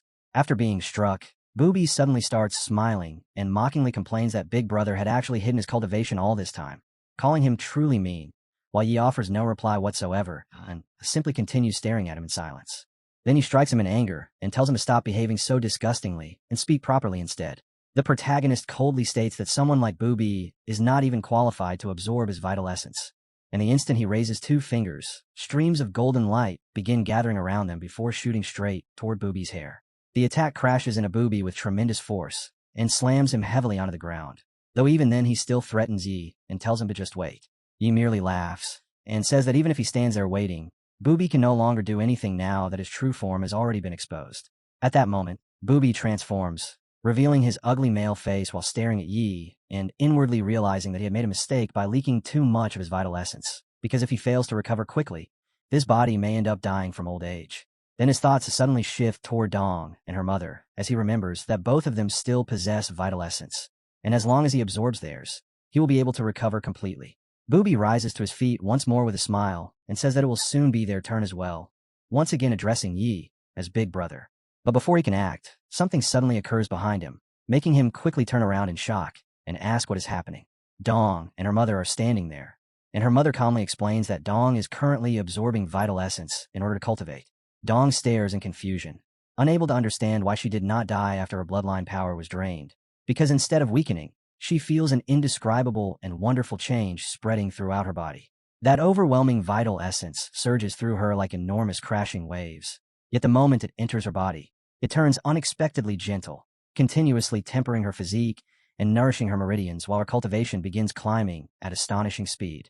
Before she can fully process what is happening, a dense purple aura suddenly wraps around her entire body, and in the next instant, she breaks through into the 1st stage of the true immortal realm. Dong immediately rises in shock and excitement, telling her mother that she advanced without even encountering a lightning tribulation, while her mother stares back in equal disbelief and says such a thing is completely unheard of. At the same time, Bubi is suffering terribly as blood spills from his mouth, unable to believe that he actually lost in a contest of absorption against nothing more than a junior brat. Dong's mother then walks toward Bubi with respect and asks whether the senior had successfully awakened, praising the terrifying and unmatched energy he possesses. Just then, Yi appears while casually clapping his hands, then stands there with crossed arms as he reveals the truth, saying Dongfang truly devised a clever scheme by planting his own bloodline life force within the ruler of the Heavenly Maiden Kingdom and disguising it as Imperial Aura, allowing Bubi's true body to absorb the vital essence of any man inside the kingdom whenever he wished through the teleportation array. Yi further exposes that Bubi and the others have been plotting against him from the beginning, intending to use him to complete their bloodline harvesting, before revealing the greatest secret of all. The ancestor who established the Heavenly Maiden Kingdom is actually a man. Dong is completely stunned and immediately asks Bubi whether that claim is true, then grabs her mother and desperately tells her to wake up. Still overwhelmed with emotion, her mother says she had always respected and trusted the ancestor completely, never imagining that everything had merely been manipulation, and even admits that she always enjoyed speaking with Bubi and genuinely wished to meet him again someday. Then she suddenly shouts that it is impossible for the ancestor to actually be some disgusting man, At that moment, Booby appears laughing and openly admits the truth, declaring that he is indeed a man who, in pursuit of the great Tao, castrated himself in order to cultivate the supreme chrysanthemum scripture, and to make up for the flaws of that technique, he founded the Heavenly Maiden Kingdom, which eventually allowed him to reach his current level of strength. Right afterward, a blazing red light suddenly emerges in the sky, radiating intense golden energy before crashing directly into the space behind Booby. Booby instantly lets out a scream of agony, his eyes turning completely white as shock fills his face, and then purple energy begins leaking out from his body. He lets out a slow breath and says that Booby had always been ruthless, but unfortunately suffered cultivation deviation and ultimately fell into a demonic path. So although his body appeared powerful on the surface, everything inside had already become completely hollow. Dong's mother then falls into silence before bitterly realizing that if the Heavenly Maiden Kingdom had only ever been a tool from the beginning, then all the years they devoted to it meant absolutely nothing. Suddenly, the scene shifts as enormous crimson lightning crashes down from above, destroying buildings and tearing everything apart. Lee immediately rushes over and announces that the Elder has activated the teleportation array, while the Elder shouts back anxiously, asking what they are supposed to do now that the array has already opened. Yi then orders Elder Little Lu that there is still a powerful member of the Sea Clan trapped within the Absolute Domain, and says he will personally deal with it after he returns. The scene changes once again to the Taichu Holy Land, where an enormous circular crimson light rotates high in the sky. From within that swirling radiance, mountain-sized coffins begin descending one after another. One giant burial coffin slams violently into the ground, instantly smashing apart everything nearby. He runs directly across the top of the coffin, and at that moment, a system screen appears, congratulating him for successfully checking in and rewarding him with grade 9 immortal power. He stops and calmly surveys the surroundings before smiling with complete confidence and telling his disciple that their master has arrived. The moment the burial coffin appears, everyone throughout the land is thrown into shock.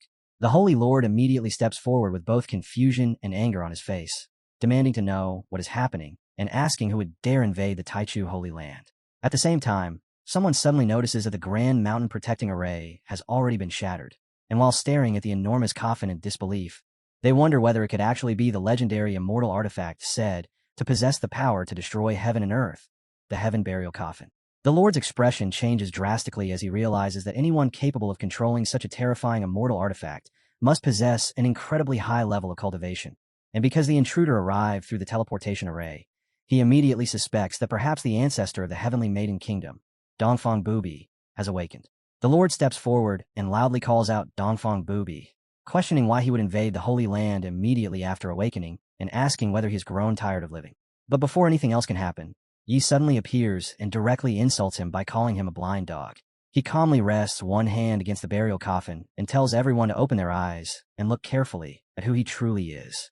The Coffin Mountain stands there like a protective mountain range, and although the Lord is initially startled, he quickly realizes that the opponent is merely someone hiding behind a disguise, causing him to relax because, since this is not the revived ancestor, there is no reason for him to feel fear.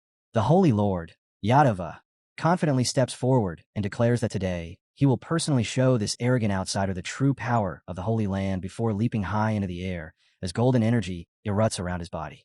Gripping his weapon tightly, he activates a technique while declaring that Dao surpasses by one zhang, then launches himself directly toward Yi. The surrounding spectators are instantly amazed and praise the Holy Lord's strength, explaining that the terrifying aspect of this technique is its ability to always exceed the opponent by a single level, making them fully convinced that Yi is already doomed.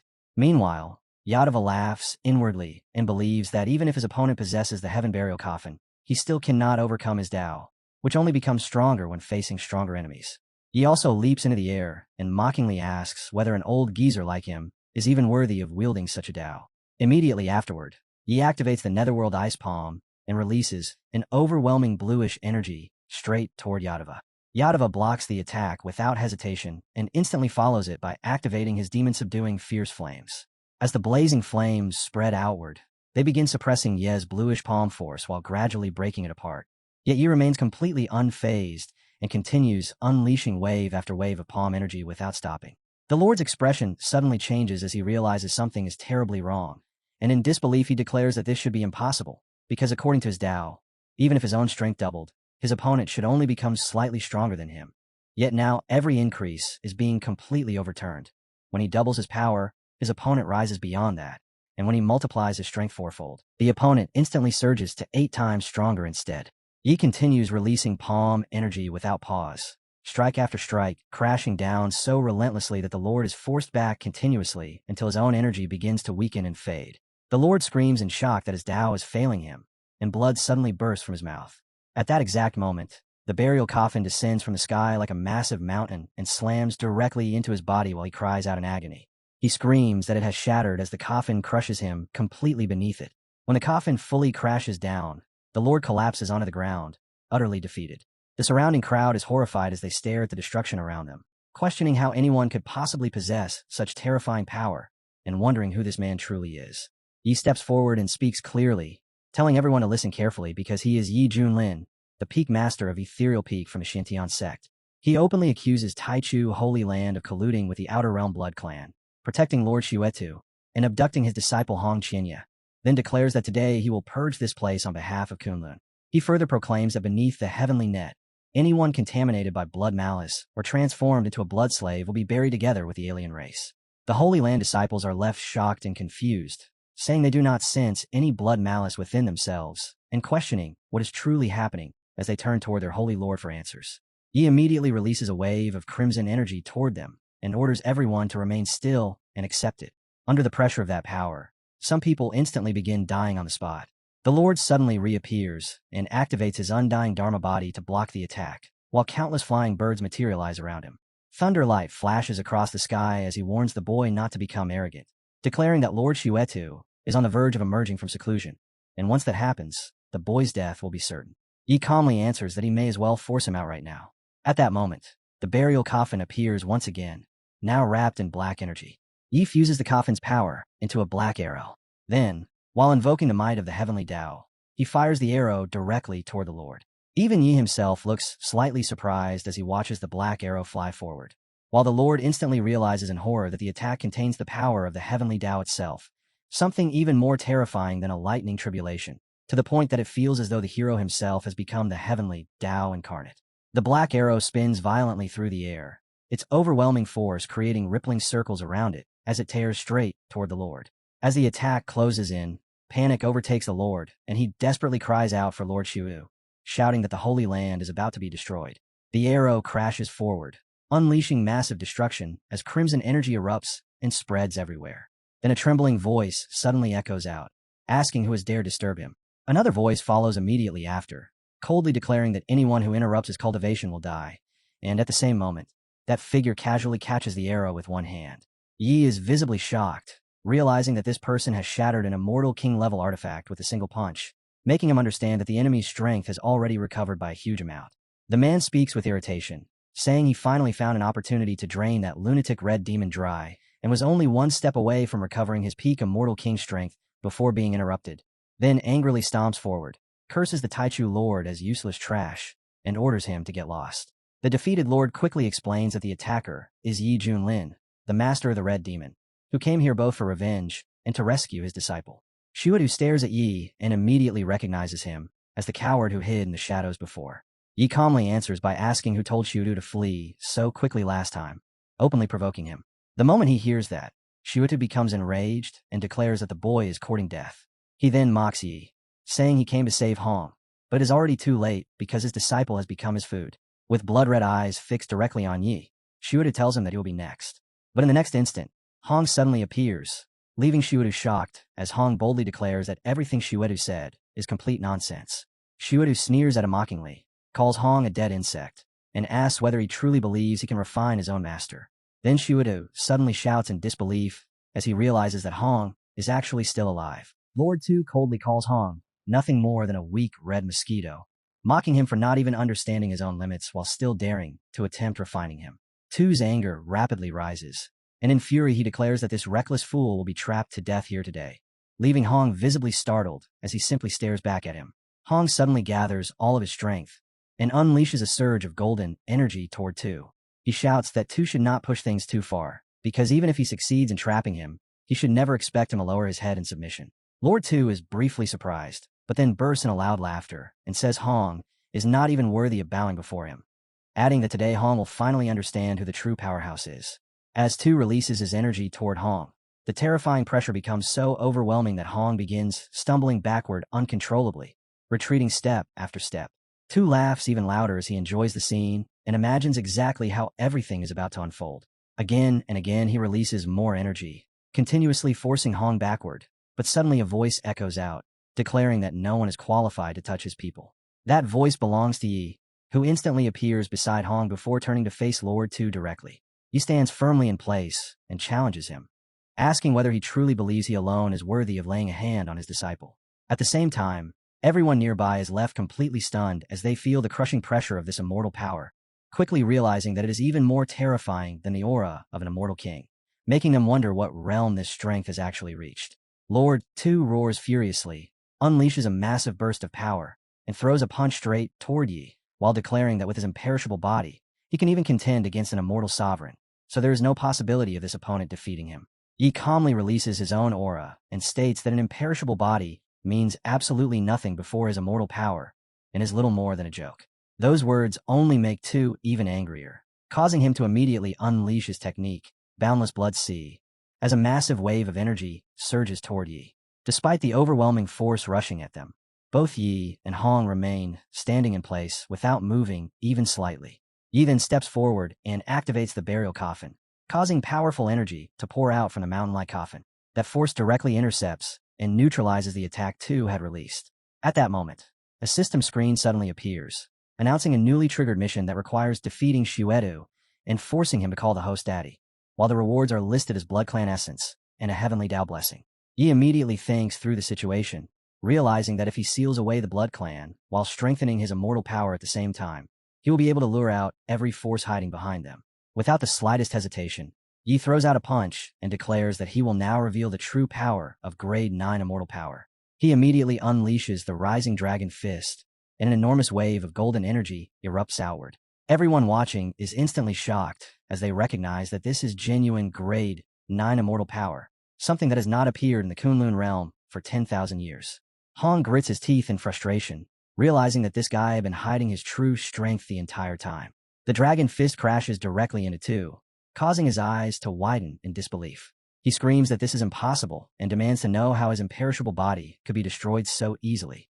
Yi walks forward and coldly tells him to behave and call him daddy. Otherwise, both his body and soul will be completely destroyed, leaving him unable to reincarnate for eternity. Tu refuses outright and shouts that he would rather die than kneel, while warning that the Blood Clan will never allow this matter to end peacefully. Ye's eyes suddenly turn red as he replies that if Tu refuses to learn his lesson, then he will force him into submission. Golden chains instantly burst out and wrap tightly around Tu as he begins interrogating him about the forces supporting the Blood Clan and the hidden conspiracy behind the Stargate project. Hong joins in as well and strikes Tu while telling him to use his brain and call their master daddy, reminding him that crushing him will be no harder than crushing an ant. Tu screams in agony and says he cannot endure it anymore, begging them to stop torturing him before finally surrendering and pleading for mercy. In desperation, he calls Yi daddy and promises to reveal everything, explaining that the Blood Clan is attempting to open the Stargate in order to bring Outer Realm demons into this world, and that the Central Region has already been filled with their hidden strongholds.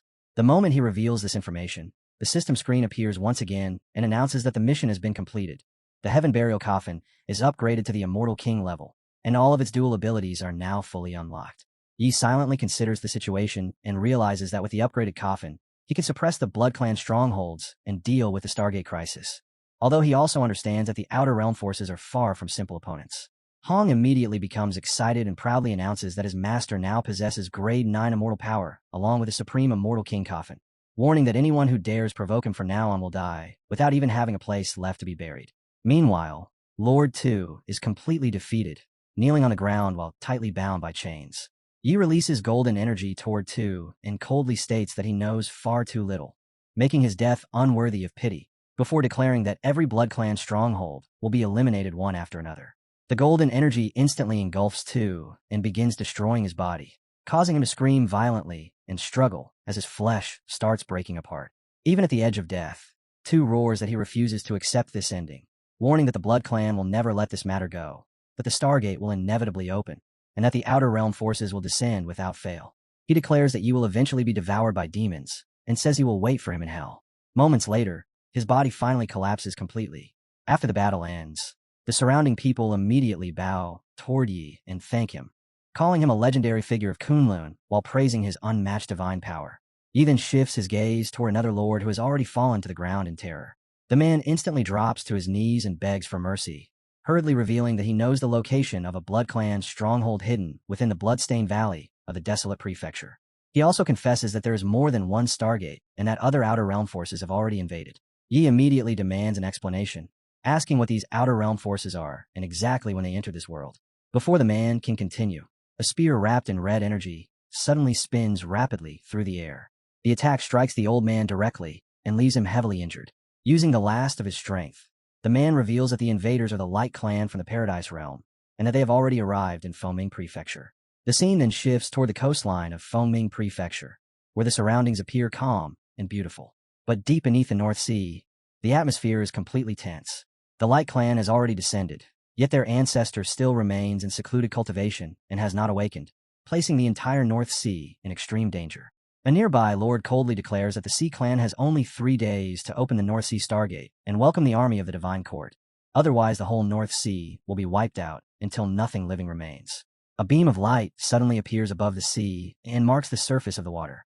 At that moment, Yi arrives together with his disciple Han. Now the North Sea of Fengming Prefecture has fallen in a crisis. The Light Clan army already stands at the gates. The Stargate has emerged, and an enormous catastrophe is about to begin, while the next development will revolve around control of the North Sea Stargate.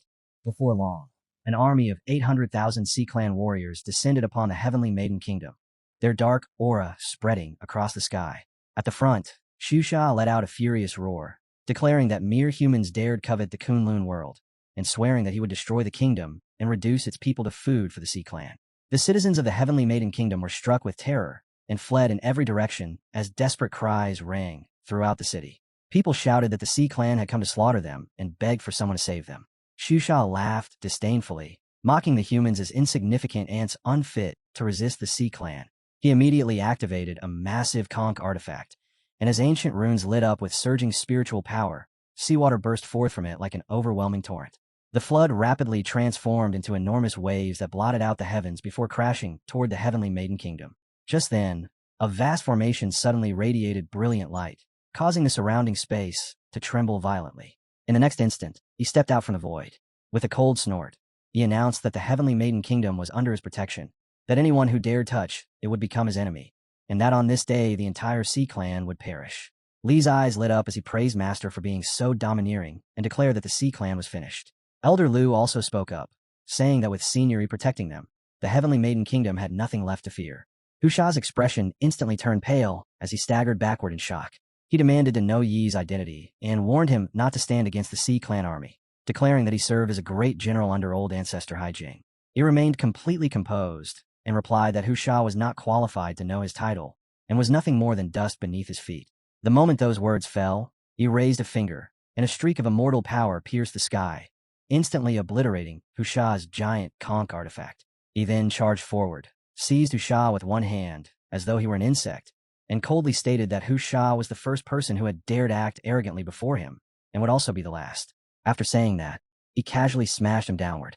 Husha's body was sent flying like a broken kite before crashing heavily into the earth. The ground split apart on impact, and clouds of dust surged into the air. The surrounding Sea Clan warriors looked toward Husha's corpse with pale faces and terrified eyes. At the same time, countless citizens of the Heavenly Maiden Kingdom burst into celebration, loudly thanking the immortal for saving their lives and endlessly shouting words of praise. He slowly descended to the ground, then calmly instructed everyone to reinforce the kingdom's defenses, warning them that the Sea Clan would not stop here. Xiaobai immediately responded that everyone would obey the master's orders. Not long afterward, deep beneath the northern sea, a terrified Sea Clan member reported that Husha had been killed. The army of 800,000 elites had been completely wiped out, and the human expert's strength was far beyond imagination. The Sea Clan members around him immediately replied that only the old ancestor possessed the power to defeat such a terrifying human. Even if it meant interrupting his seclusion, they had no choice but to invite him out, otherwise the Sea Clan would face destruction. Soon, the Sea King arrived before a forbidden cave filled with a frightening aura. Kneeling outside, he desperately pleaded for the old ancestor to emerge and save the Sea Clan from annihilation. Inside the cave, a beam of divine light suddenly erupted, illuminating everything around it. At the same time, a gigantic vortex slowly formed on the surface of the sea, and a figure stepped out from its center. The white-haired old man radiated overwhelming power as he angrily cursed the Sea Clan for being unable to stop a single human junior despite having 800,000 soldiers. He swore that he would destroy the Heavenly Maiden Kingdom and avenge the Sea Clan. At that very moment, 3 figures appeared in the sky. The calm man standing in the middle introduced himself as Yin from the Guangming clan's Heaven Realm and stated that he had come to discuss a deal with Old Jing. Dark and violent energy surged around Old Jing as he let out a furious roar, warning the Guangming clan to leave the Northern Sea immediately, or he would slaughter every one of them. Yin remained calm and replied that the human expert was far too powerful, that Hai Jing could not defeat him alone with his cultivation in an unstable state, and that he was willing to provide immortal king guards in exchange for the Sea Clan's assistance in seizing the Kunlun world. Otherwise, he warned, the Sea Clan would be destroyed. Hearing those words, cold sweat began running down Old Jing's back. As the memory of Hu Sha's death resurfaced in his mind, he finally agreed to cooperate, though not without setting conditions. After the human junior was killed, the Guangming clan had to leave the Kunlun world and never interfere with the Sea Clan again. If they attempted any tricks, he warned, he would drag them down with him, even if it cost him his own life. Situ Yin then turned and ordered Guli to travel to the Heavenly Maiden Kingdom, commanding him to return with the human's head or bring back his own instead. With a whoosh, Guli appeared with enormous white wings spread across his back and respectfully accepted the order. The Sea King quickly reminded him not to underestimate the enemy, warning that the human expert had killed Hu Sha in a single move. Guli's expression darkened with displeasure. He struck the Sea King with a palm, sending him flying backward while coughing blood. Soon afterward, Guli shot into the sky and sped toward the Heavenly Maiden Kingdom. The moment Guli entered the Heavenly Maiden Kingdom, a figure appeared directly in front of him. It was Yi.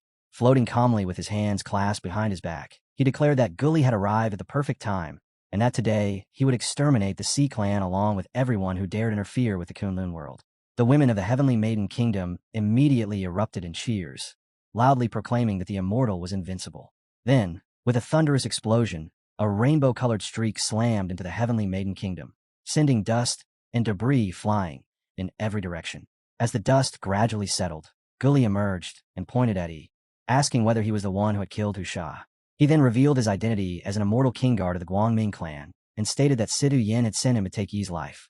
Yi's gaze instantly turned cold as he declared that a mere dog of the Guangming clan dared to act arrogantly before him. Since Guli had come here today, he said, he would never leave alive. Guli roared with rage and swore to tear Yi to pieces. Waving his hand, he unleashed a blazing radiance from his palm that rose like a brilliant sun. At that very moment, Yi disappeared from sight and instantly reappeared before Guli, striking out with a palm. Guli reacted at once, crossing his arms to defend himself. Yet Yi's attack still crashed into him with a deafening boom that shook the ground violently.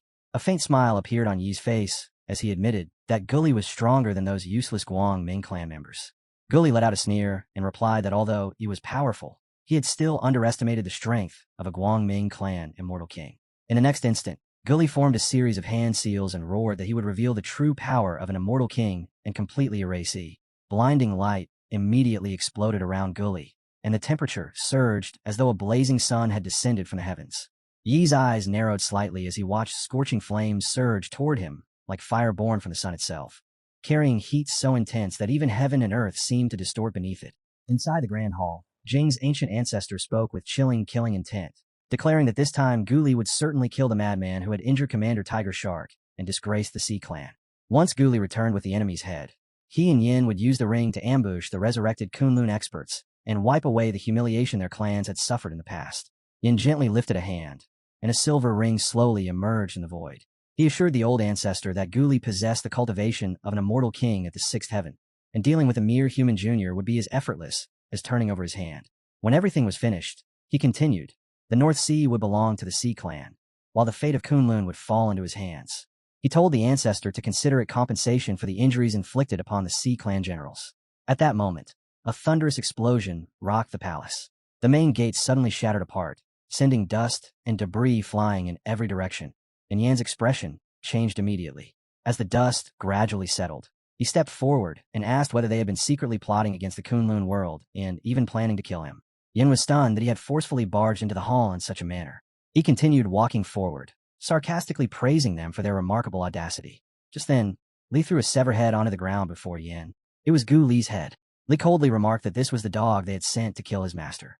The severed head rolled to Yan's feet, and his eyes widened in horror as a chilling voice echoed through the hall. Now that Gu Li was nothing more than a corpse.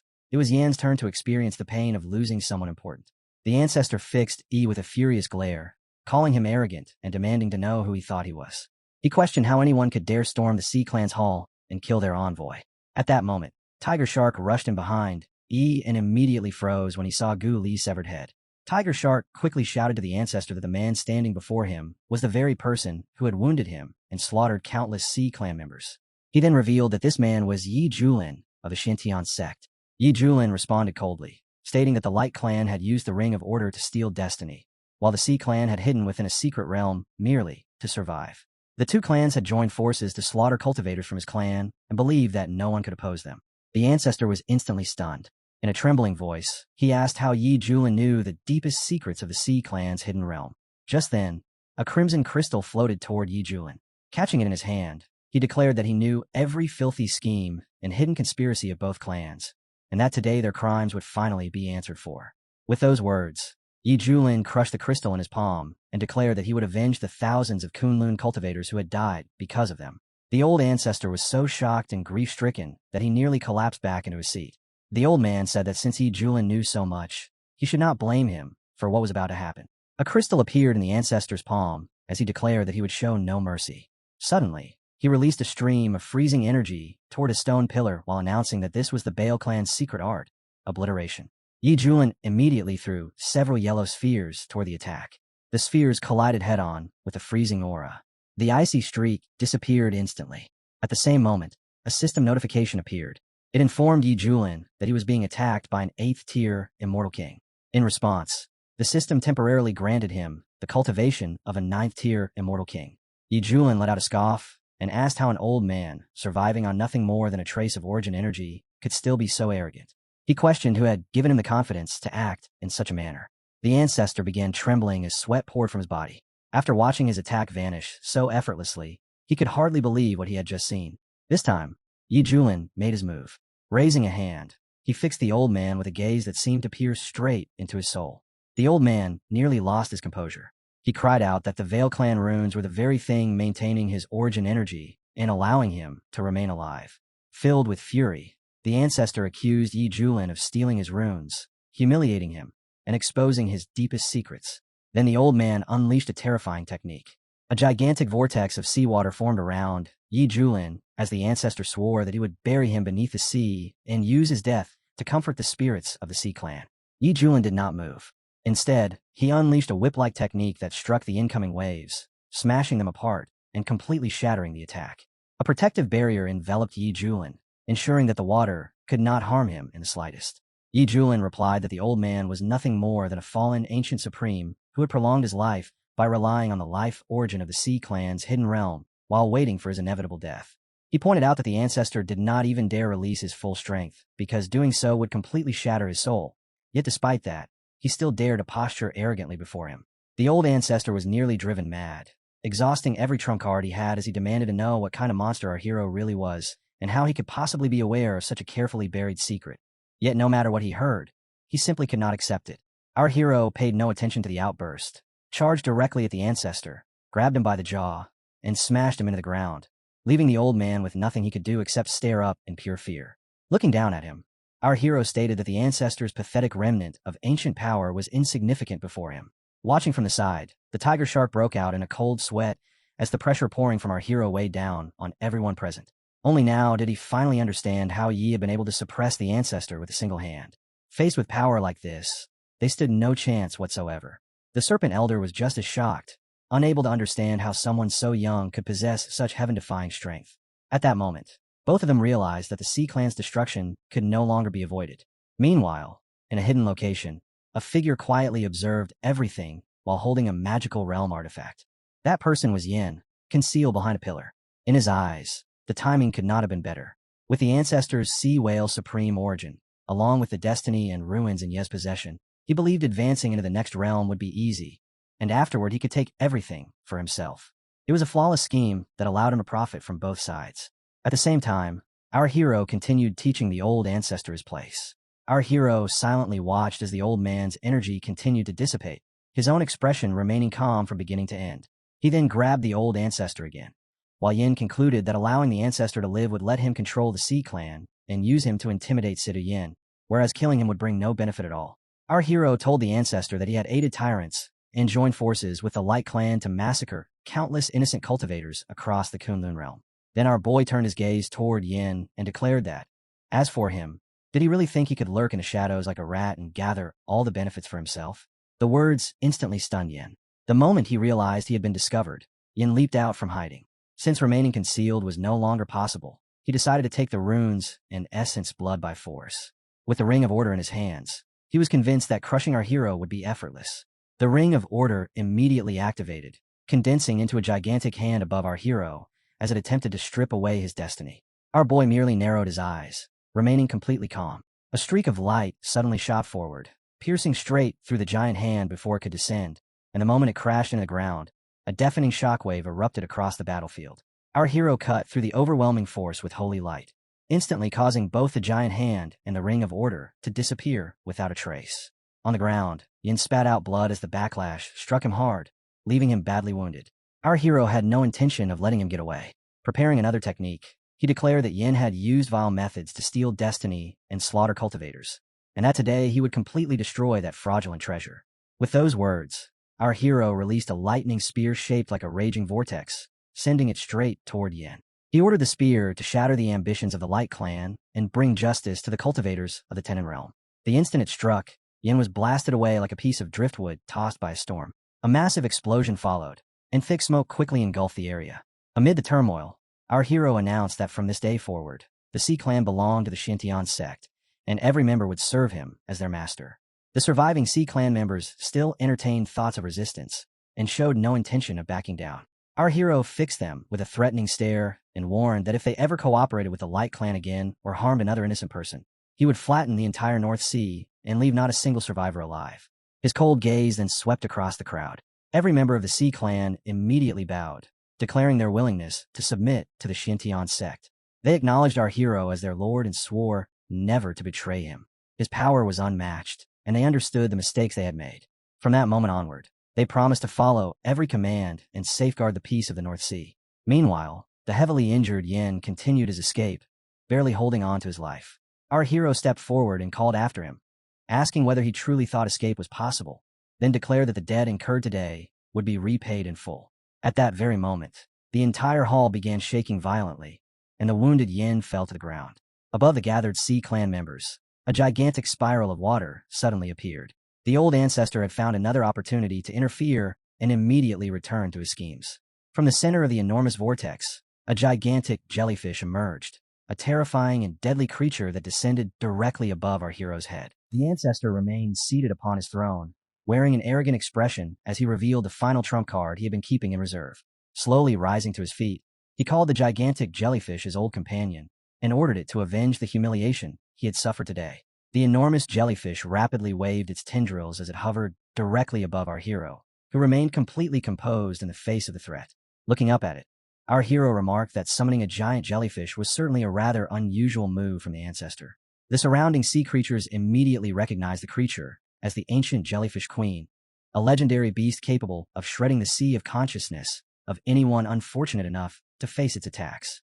Growing increasingly desperate, the old ancestor begged the jellyfish to kill our hero and promised it all the resources of the North Sea as compensation.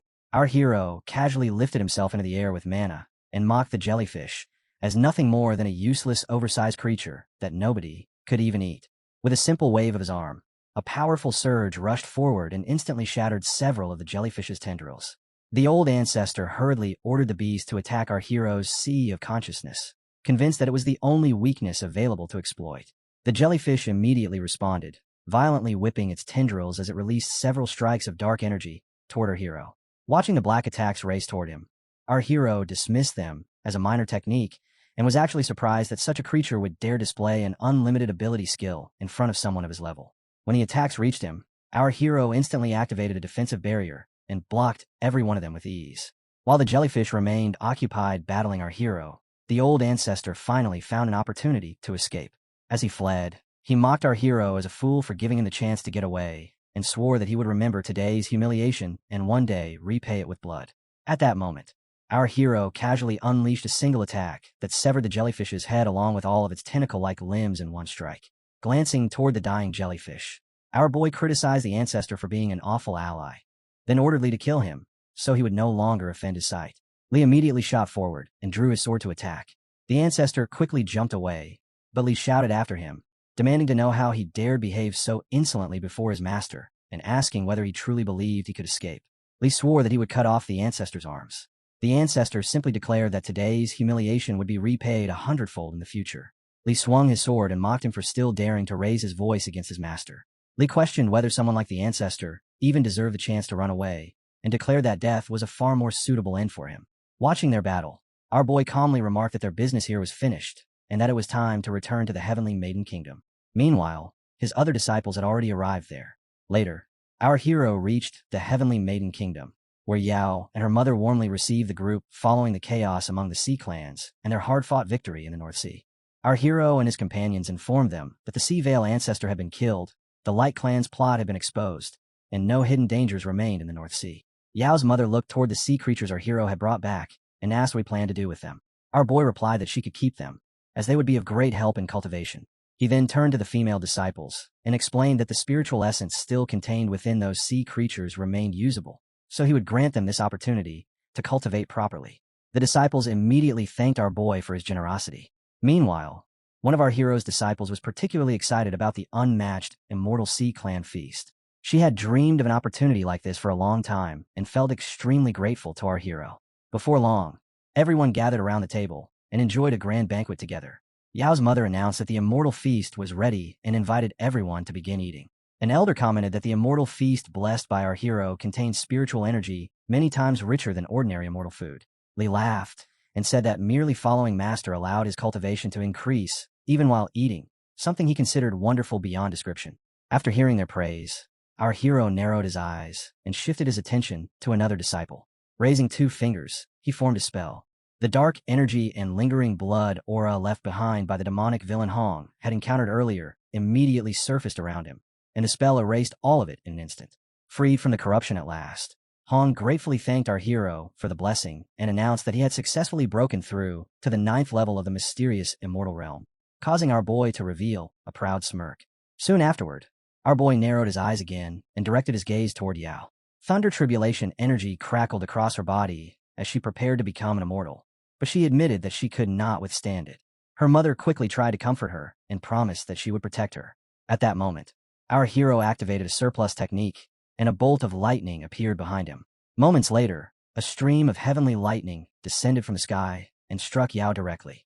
With that, she successfully gained control of the lightning. Overjoyed, Yao immediately thanked our boy and expressed her sincere gratitude toward her hero. Our boy then rose from his seat and instructed her to cultivate diligently, safeguard the Heavenly Maiden Kingdom, and make full use of the opportunity he had given her. Afterward, our boy announced that the banquet was over and that it was time for them to leave. Yao looked surprised and asked why our hero was departing so quickly. Her mother also thanked him for saving her daughter, bestowing great fortune upon them, and granting them such a precious opportunity. Our hero merely turned around and advised them to protect both themselves and their kingdom well. He added that if fate allowed it, they would meet again in the future. Not long afterward, our hero and his companions left the Heavenly Maiden Kingdom aboard his blue whale. As the whale gradually drifted into the distance, Yao reminded everyone that they had to work even harder to repay our hero's kindness and properly defend the Heavenly Maiden Kingdom. They needed to become strong enough that they would never again have to depend on others for protection. Meanwhile, during the journey, Lee complained that he had been bored the entire time because all he had done was cut down enemies. At that moment, an object suddenly flew toward them through the air, and Hong reached out and caught it. It appeared to be some kind of letter. Lee asked Hong what that thing was, surprised that it had actually traveled all the way to them. Hong explained that it was a message talisman from the central region. It seemed to be a request for help, but it had nothing to do with them. And with that, he casually tossed it aside. Lee immediately stopped him and said he should not dismiss it so quickly. They ought to open it first and see what it said. The moment Lee unfolded the message, he told Hong that it had been marked as an extreme emergency. As he read further, Lee's eyes widened. The letter reported that the cultists of the fire worship sect were surrounding Litong City. The sender desperately pleaded for anyone who received the message to come to their aid and rescue the innocent civilians trapped there. Hong instantly grabbed the letter from him, while he looked at him and asked whether he had not personally founded the fire worship sect. If that was true, then did it mean Hong was responsible for everything happening there? Hong immediately became furious and declared that the contents were complete nonsense. He firmly claimed he had no clue what was going on and stated that some insignificant rogue was obviously operating under his name and banner. Li found the whole situation entertaining and burst out laughing, while his brother Hong told him to leave because he wanted to discuss the issue directly with Master. Sometime later, as our hero sat quietly reading a book, Hong came to see him. With respect, Hong said there was an important matter he needed to discuss with Master, and our hero calmly answered that he was listening. Hong then handed over the letter and explained that someone was using the fire worship sect's name to invade Baiyuan province and frighten innocent civilians, after which he respectfully asked for permission to handle the matter himself. Hearing this, our hero immediately shut his book and remarked that such a thing was truly happening, then asked whether Hong planned to track down the person behind everything and resolve the issue completely. At that exact moment, a system notification appeared, congratulating our hero for triggering a new mission. The system instructed him to head to Litong City and informed him that successfully signing in there would allow the Great Desolate Heavenly Finger to evolve into the Great Desolate Heavenly Imprisoning Hand. Our hero then noted that Litong City was already on their route, so he would accompany Hong and personally investigate the situation. Upon hearing that, Hong immediately thanked his master for the help and support.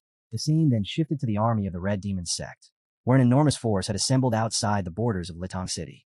Standing before the city, the Red Demon sect commander ordered Litong City's soldiers to surrender at once, announcing that they had received direct orders from the Red Demon sect master to raze the entire city to the ground. He warned them that refusal would bring total destruction, with every citizen slaughtered and every bloodline eradicated. Despair spread among Litong City's defenders, as their protective formation had already been broken and the city was once again facing an assault from the Red Demon cult. These people were infamous for their brutality, and to many, Litong City now appeared doomed.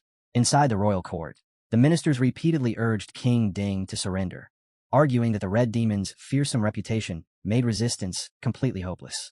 King Ding, however, firmly rejected the idea, declaring that he would rather die than bow his head. Even if it cost him his life that very day, he would fight to the bitter end, and anyone who dared speak of surrender again would be executed on the spot. At that moment, a soldier rushed into the hall and urgently reported that the outer city walls had already been breached. The invading army was slaughtering everyone in its path, and showing mercy neither to children nor to the elderly. Furious, Ding immediately cursed the invaders. Clenching his spear, he shot into the sky above the city, where countless corpses already covered the battlefield. Looking below, he saw demon sect warriors mercilessly butchering the soldiers of Litong City. Ding roared in anger, accusing them of hiding behind the Red Demon banner while committing unforgivable atrocities. He demanded to know how they dared act so arrogantly within Litong City and declared that they were courting death. With that, he rapidly spun his spear, and a powerful vortex of wind began forming around him. Unleashing the technique known as Absolute Blizzard, he shouted that he would show them the true power of the King of Litong. A freezing storm instantly swept across the battlefield, and the demon army quickly realized that the icy wind was locking their bodies in frost. Even then, they shouted that there was nothing to fear, claiming that the sect master's name protected them, and that reinforcements would soon arrive. Since they intended to massacre the city anyway, none of them had any intention of retreating. Their confidence lasted only a moment, because in the very next instant the freezing gale completely encased them from head to toe. Moments later, the frozen warriors shattered into countless pieces, and the fragments of their bodies crashed onto the ground. Outside the city walls, the demon sect captain shouted at Ding and demanded to know how he dared kill members of their sect. He warned that once the Red Demon sect master arrived in person, Litong City would fall, and every resident would meet their doom. Suddenly, the sky lit up as a massive rift opened among the clouds. The demon sect captain looked up and instantly froze in shock at the sight before him. From within the brilliant radiance, our hero's enormous Kunpeng slowly descended from the heavens. The warriors of Litong City were left completely stunned and wondered whether the creature was truly Kunpeng. They questioned if reinforcements had finally arrived, and whether someone capable of commanding a divine beast had come to rescue them. At the same time, the Red Demon army also speculated about what they were seeing, wondering if this was Litong City's backup force, and whether their king had somehow managed to summon reinforcements. Even so, the captain continued watching carefully, trying to identify the person who had just entered the battlefield. Then his face immediately lit up as he recognized that it was actually their sect master, while the Kunpeng was simply accompanying him. He loudly proclaimed that their sect master had not abandoned them. Not far away, Hong stood with his arms folded and a disappointed look on his face. The demon sect army instantly erupted in celebration, declaring that their sect master's support had finally arrived. They announced that Litong City was finished, urged everyone to surrender at once, and boasted that this was the true power of their sect master, promising that the city would soon be slaughtered. Meanwhile, the warriors of Litong City became even more uneasy. They found it impossible to believe that a divine beast would willingly assist the fire worship sect, suspecting instead that the enemy had used some evil method to control the enormous whale-like creature. Refusing to accept the enemy's claims, they shouted that they would never be fooled by such nonsense. Our hero arrived together with Hong and remarked that his reputation had been completely destroyed. Hong immediately replied by asking when he had ever given an order to massacre anyone in the first place. His fury instantly erupted as he called the warriors utter scum for daring to commit atrocities under his name. He declared that every last one of them was seeking death. The Red Army captain then took out a token and explained that it had been given to him as authorization to massacre and intimidate Litong City, insisting that he had only carried out the instructions he had received. In response, Hong revealed a terrifying demonic expression, his face filled with rage. The warriors of Litong City were utterly stunned. The sect master of the fire worship sect was actually threatening his own followers, and the demonic pressure radiating from him was so overwhelming that it left everyone shaken. Even after seeing him turn against his subordinates, they still believed their only remaining choice was to fight to the very end. In the next moment, Hong appeared directly in front of the captain and demanded to know when the fire worship sect had started accepting trash like him. He accused the captain of tarnishing the sect's reputation and declared that he would personally clean house today. The captain's eyes widened the instant he saw Hong staring at him in fury, and cold sweat immediately covered his forehead. Suddenly, a spear flew toward them. Hong casually raised a hand and blocked the incoming weapon, causing it to vanish instantly. He then turned to see who had thrown it. It was actually our boy, who told him not to kill the captain so quickly and suggested keeping him alive because he might still be useful. Unable to suppress his anger, Hong slapped the captain across the face and told him that he was being spared only out of respect for his master. Even so, he warned that the full account would be settled sooner or later. Realizing they had been deceived, the captain and the surrounding warriors immediately dropped to their knees in respect. The captain explained that someone had given him forged black robes and a fake token before instructing him to attack Litong City. Hong stated that the entire matter was the captain's responsibility because he had allowed himself to be manipulated without realizing it. He added that the captain had thoroughly disgraced the demon sect.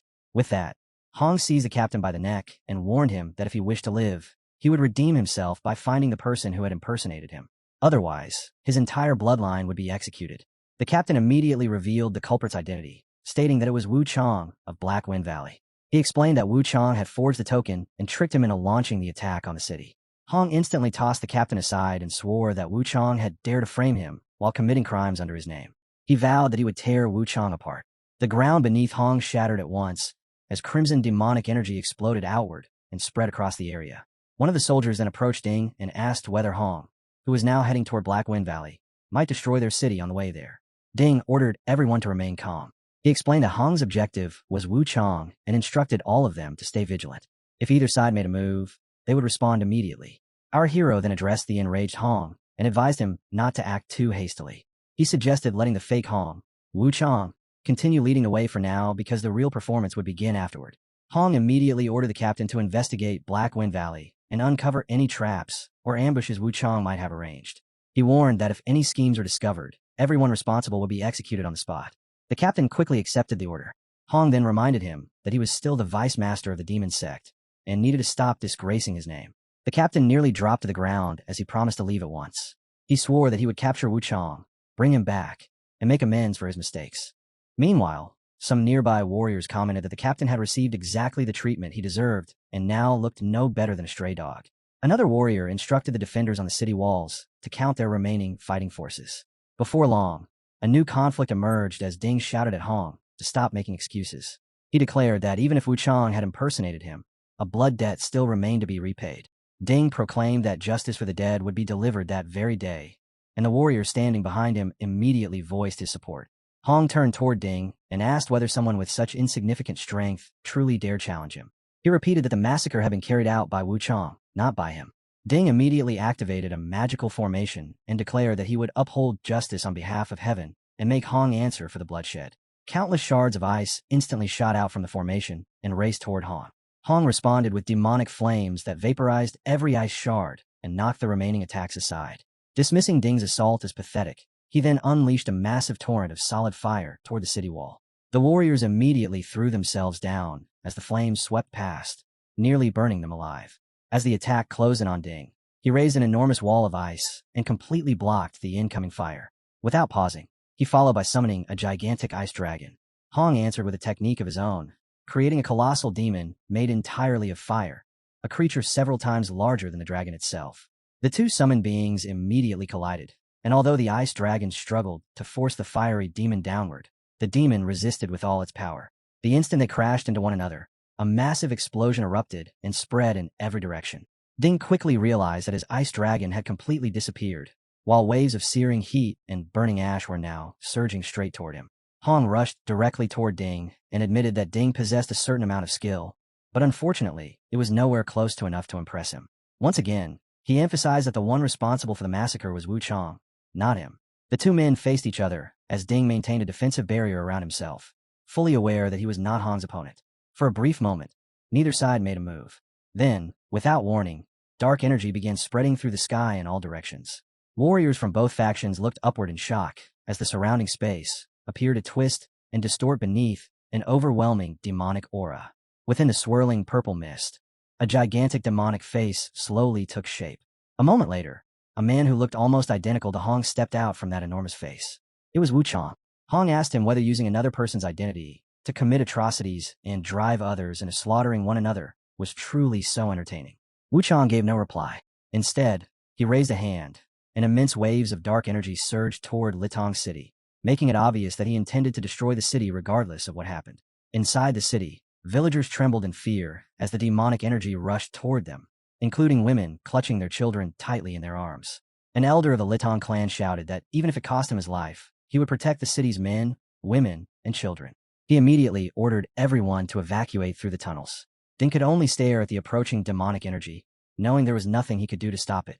The same was true for Hong, who could do nothing but watch as Wu Chang unleashed his dark power across the entire region.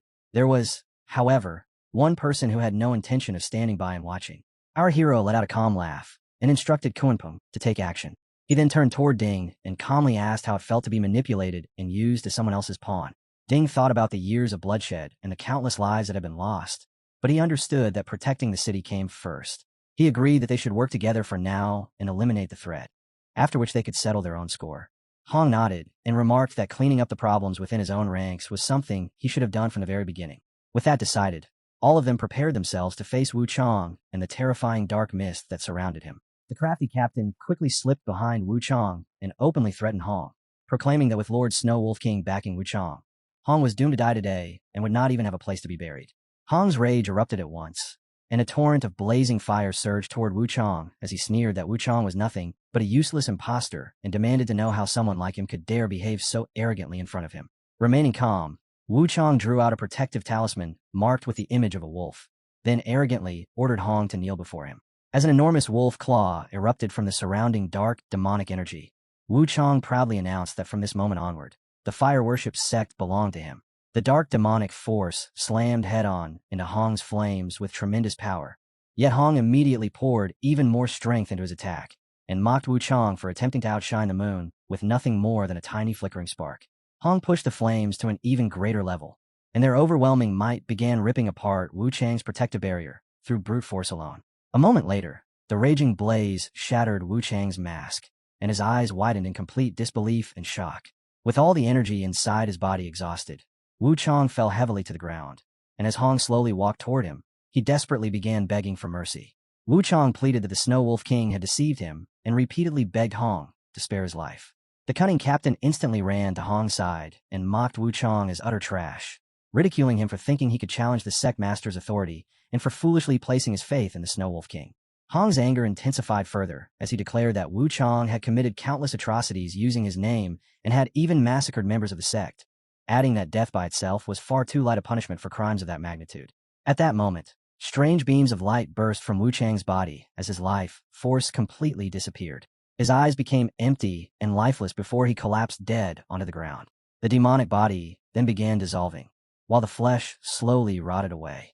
Ding roared that even if Wu Chang was dead, the blood debt of Litong City still remained unpaid. Hong casually turned away and asked what Litong City's blood debt had to do with him. Just as their dispute seemed ready to escalate, dark clouds suddenly spread across the sky and thunderous lightning crackled overhead. Ding looked upward and remarked that the temperature had abruptly dropped and that the sky looked unusually ominous. Even the warriors watching from the surroundings were left wondering what kind of pressure they were feeling, because the aura spreading through the area was far more terrifying than the demonic energy Hong had displayed earlier. High above within the clouds, The outline of a gigantic wolf gradually appeared amid the dark energy, and a voice thundered out, demanding to know how Hong had dared kill its followers. Before long, a wolf-like demon fully revealed itself and arrogantly confronted Hong, questioning where he had found the courage to stand against him. Hong carefully studied the wolf demon and immediately sensed an aura unlike anything he had encountered before, a pressure so ancient that it seemed to belong to a primordial demon. At that moment, a snow leopard suddenly appeared beside Ding, startling him with its unexpected arrival. The wolf demon coldly asked how a mere beast could dare defy his will. The snow leopard was instantly cowed by those words and unexpectedly turned its attention toward Ding instead. Ding stared in shock at the sudden shift and demanded to know what had happened to snow leopard and why it was behaving so strangely. Then, completely overwhelmed by the wolf demon's presence, the snow leopard lunged at Ding. It immediately absorbed part of Ding's energy and condensed it into a shining orb. The wolf demon declared that a mere human was not worthy of possessing such a treasure and demanded that the immortal pearl be handed over immediately. The glowing pearl instantly shot toward the wolf demon at incredible speed. At last, the Ice Soul Immortal Pearl landed in the wolf demon's hands. Ding immediately shouted for him to return it, insisting that the treasure belonged to him. The wolf demon paid no attention to the demand, swallowing the pearl without hesitation before proudly announcing that, with the power of the Ice Soul Immortal Pearl, he would become unrivaled throughout the entire Kunlun realm. Brilliant streams of energy erupted from the wolf demon's body as countless rays of light gathered around him. Then the wolf opened its mouth wide, and from within emerged another terrifying creature that immediately prepared to strike at Hong. Already on guard, Hong remarked that an ancient awakened being truly deserved its reputation, yet he questioned whether that alone would be enough to defeat him. The wolf's power crashed directly into Hong's flames, but the Red Lotus Karmic Fire proved incapable of stopping the attack. Hong had originally believed he could easily melt the so-called ice flag. Yet to his astonishment, the eyes completely suppressed the flames and began extinguishing them instead. Grinding his teeth in frustration, Hong cursed and wondered how the gap in strength between them could possibly be so vast. The wolf demon then launched another strike at Hong, and this attack was even sharper and more destructive than the last. The wolf demon mockingly told Hong to give up, claiming he was completely outmatched and should obediently accept being turned into an ice sculpture. Hong tried once again to defend himself, but the attack still struck him. Blood trickled from the corner of his mouth as fury rose within him, yet he refused to admit defeat, especially in front of his master. The wolf demon had no intention of letting up. Bursting into arrogant laughter, he mocked Hong and asked whether that was truly the extent of his strength. He ridiculed his tough attitude and declared that he would freeze him into a statue and keep him by his side as a collectible forever. At that moment, a system notification suddenly appeared and assigned a new mission to our hero. After repeating the mission details once again, it prompted our boy to complain that his system's sign-in timing was becoming lazier and slower every time, always showing up far too late. Then our hero appeared directly behind Hong, and simply by standing there, he caused the incoming attack to disappear instantly. Our hero calmly reassured Hong not to worry, saying that as long as his master remained present, nobody would be able to harm him. Meanwhile, Hong could only think that his master was about to put on yet another overwhelming display of power, something he truly did not want to see again. The wolf demon became irritated as he sensed the aura of a ninth-tier immortal king and questioned whether our hero was also an ancient awakened being. Our hero remained completely composed and replied that the wolf was not even qualified to speak of ancient awakened beings. He mocked him for still barking so loudly while rushing toward death, and at that same moment, Hong activated another of his techniques. Together, our hero and Hong released a massive crimson beam that surged straight toward the wolf demon. The wolf demon immediately drew his sword to meet the attack and confidently proclaimed that, with the enhancement granted by the Ice Soul Immortal Pearl, he could even stand against an immortal king. As a gigantic sword slash burst forth to collide with the crimson beam, the wolf demon declared that both of them would be frozen today. Our hero simply watched him calmly and remarked that the timing could not have been better. He had just learned a new technique and intended to use this filthy beast as a practice target. With that, our boy unleashed the great desolate heaven imprisoning hand. A colossal hand covered in mysterious symbols descended from above, instantly leaving the wolf demon stunned. Even Ding was shocked by the sight and wondered what kind of immortal technique this was, because the pressure emanating from it felt even more terrifying than that of an immortal sovereign. As the enormous hand descended upon the wolf demon, he desperately swung his sword at it again and again, yet the blade failed to leave even the faintest mark. Cold sweat immediately covered the wolf demon as he shouted that it was impossible. He possessed the Ice Soul Immortal Pearl and should have been invincible. In the very next moment, the giant hand clenched tightly around him. The wolf demon frantically tried to slash his way free with his sword, But every effort proved useless as smoke spread throughout the surroundings. Our hero watched silently while continuing to tighten the massive magical hand. As the pressure increased, the wolf demon was crushed into a mangled mass of blood and flesh, dying instantly beneath the overwhelming force. After witnessing our hero's terrifying power, all the members of the demon clan immediately fell to their knees. Then the Ice Soul Immortal Pearl appeared once again. The pearl flew straight back toward Ding, leaving him stunned that his treasure had been returned. When our boy approached him, the king expressed his gratitude for stepping in and lending assistance. Our boy explained that Wuchang was already dead and the Snow Wolf King had been executed, so the grudge connected to Litong City should be put aside for the time being. Wearing his usual displeased expression, Ding turned toward Hong and declared that, out of respect for our hero, he would let the matter end there today. Even so, he would never forget the blood debt that still existed between them. Suddenly, news spread across the city that the Heaven and Earth chessboard had appeared within the central region. The warriors of Litong City immediately became excited upon learning that the Heaven and Earth chessboard contained countless cultivation resources, supreme immortal artifacts, and even valuable immortal crystals. Not long afterward, a gigantic projection appeared high in the sky. Our hero decided that he would visit the Heaven and Earth chessboard for some amusement, and Hong immediately agreed with his master's decision. Without delaying any longer, they boarded their flying vessel and set out for the chessboard at once. During the journey, they brought Ding along with them, while Hong warned him not to become a burden. Our hero then announced that their destination would be the Sunset Mountain Range, because he wanted to see for himself what the Heaven and Earth chessboard and the 4 great holy suns were truly capable of. Meanwhile, Ding silently thought that he absolutely could not miss this opportunity involving the chessboard. Deep down, he hoped that after obtaining its treasures, he would eventually settle his score with Hong once and for all. The scene then shifted to the 3 holy suns gathered beneath the Heaven and Earth chessboard. One of the holy suns appeared somewhat irritated as he remarked that the clues connected to the immortal assassination case were very likely concealed somewhere inside the Heaven and Earth chessboard. Flipping arrived at the chessboard. Our hero immediately recognized it as the Heaven and Earth cross chessboard of the Sunset Mountain Range. According to the rumors, every participant received 3 chances and a reward regardless of the outcome. Lee added that simply entering granted 3 rewards, and some people had even obtained rare treasures and immortal artifacts. Excited by the opportunity, he stepped forward and decided to take the first turn. Several onlookers mentioned that the guaranteed rewards included immortal crystals and immortal talismans, and that those blessed with enough luck might even obtain an immortal Dao. They pointed out that even people with no skill in chess whatsoever could enter, claim the guaranteed rewards, and leave with what was essentially free mortal karma. Hong viewed all of them as nothing more than opportunists, while our hero wanted to see how Hong would react after witnessing what was about to happen. Lee leaped into the chessboard and declared that he would test the waters on behalf of Master Yi. For a brief moment, Hong was left stunned when Lee disappeared without leaving a trace behind. A short time later, Lee emerged from the chessboard with several items in his hands and excitedly told Master Yi that he had obtained everything for free: 8,000 immortal crystals, an immortal deer teleportation talisman, and a body-tempering immortal pill. Receiving treasures of that level without paying anything was truly unbelievable. Hong's eyes widened in disbelief as he realized just how many valuable rewards Lee had gained simply by entering the chessboard. He became confused and thought that if even this fool could receive such generous rewards, then as the esteemed sect master of the fire worship sect, whose chess skills far exceeded those of ordinary mortals, there was no way he could possibly perform worse. Without wasting another moment, Hong charged straight into the arena, not even bothering to wait for his master.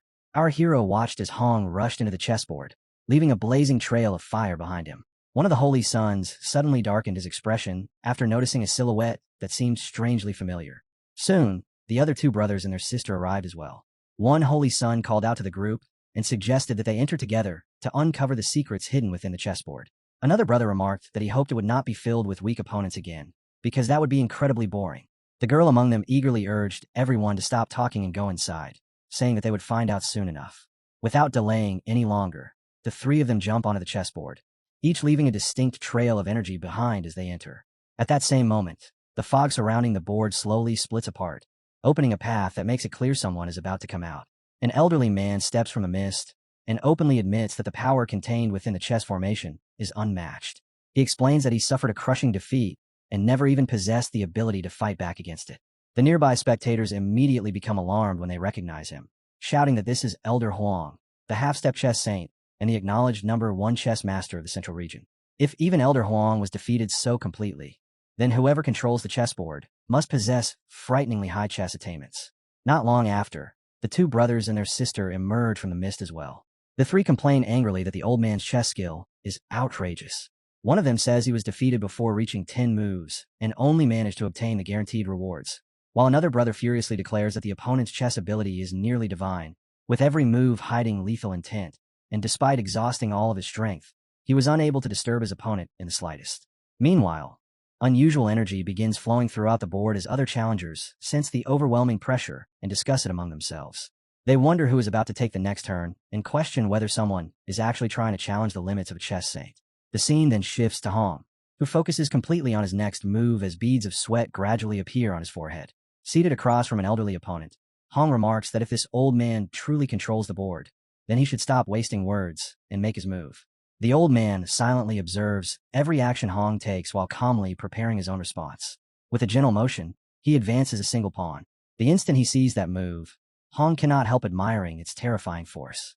Every action hides deadly intent, forcing him to remain fully vigilant. Gathering all of his power into his second move, Hong proudly declares that he will break the formation, boasting that even the powerful cultivators of the past were unable to destroy the red demon heaven-burning formation. The old man also begins arranging his strategy, his aura becoming increasingly dense as blue energy starts swirling around him. Calm and unhurried, he pushes another pawn forward. In an instant, the world around them seems to collapse. The earth fractures apart as the old man's aura completely seizes control of the battlefield. Hong is left shocked, unable to understand how his deadly move was neutralized so easily, and to him, it feels utterly impossible. The old man then advances yet another pawn, forming a chess formation that closes in around Hong from every direction. Hong curses in frustration, declaring that the old man's strategy is completely flawless, with every move cutting off his escape routes before he even has a chance to respond. The old man finally breaks his silence and asks whether Hong truly thought he could secretly blow up the chessboard right in front of him. As he prepares his final move, the old man calmly states that Hong has already been defeated, a declaration that leaves Hong utterly stunned. A fierce gust of wind suddenly coils around Hong, lifting him into the air before forcefully throwing him off the chessboard. Hong slams heavily onto the ground outside. After crashing down, he finds it impossible to accept that he could not endure even 20 of the old man's masterful moves. Enraged, he shouts for the old man to show himself and fight openly if he truly has the courage, swearing that he will repay today's humiliation 100-fold. High above the chessboard, the senior holy brother watches the scene in shock and observes that Hong has suffered serious injuries at the hands of the chess saint, reducing his combat strength by half.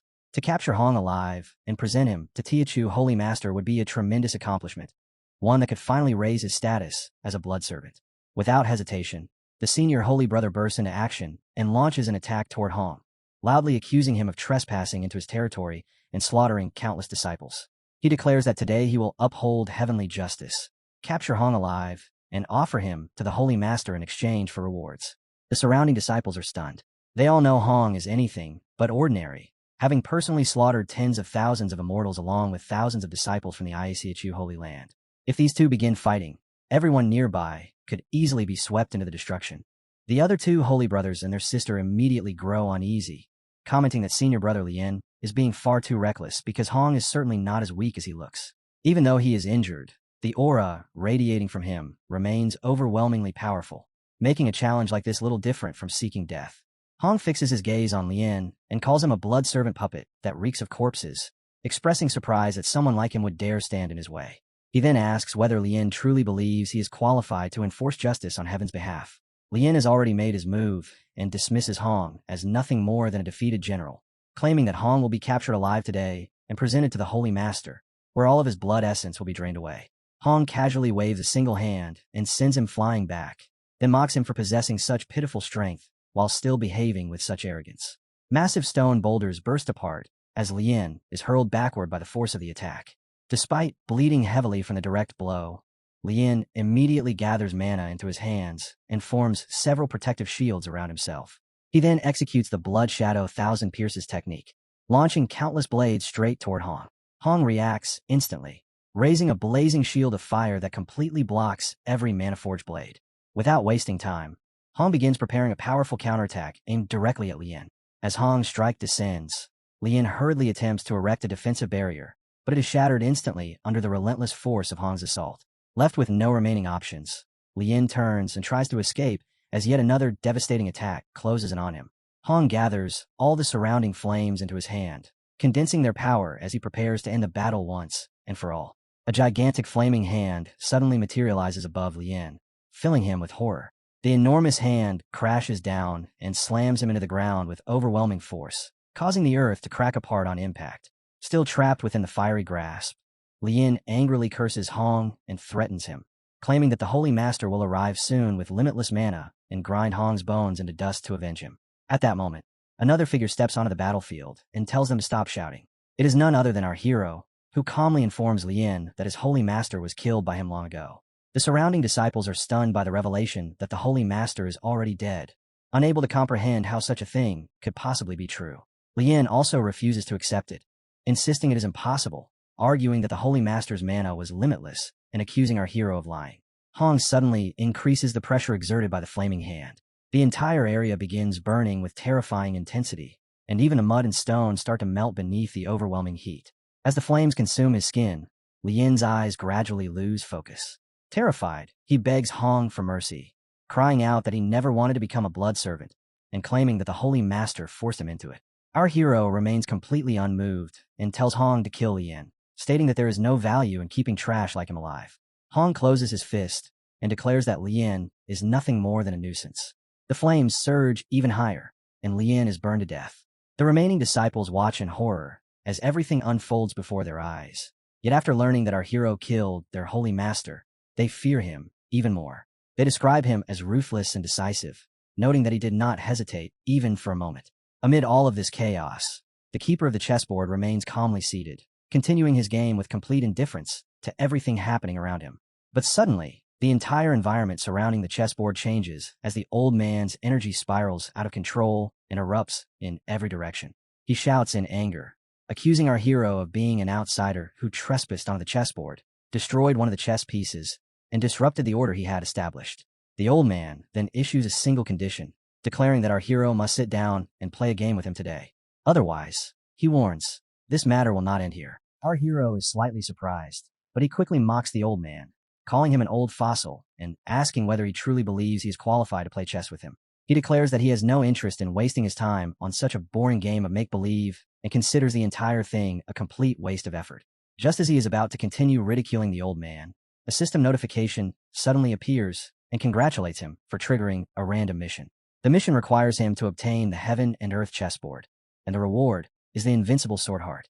His attitude changes instantly, filled with excitement. Our hero tells the old man to wait a moment and claims that he had actually been thinking the exact same thing all along. Hong is immediately confused and wonders what happened to his master, who had been saying the exact opposite only moments earlier. Without wasting even a second, our hero jumps straight onto the chessboard. The surrounding disciples focus all of their attention on the scene, as the final major contender has finally entered the match, and the chess battle has officially reached its highest level.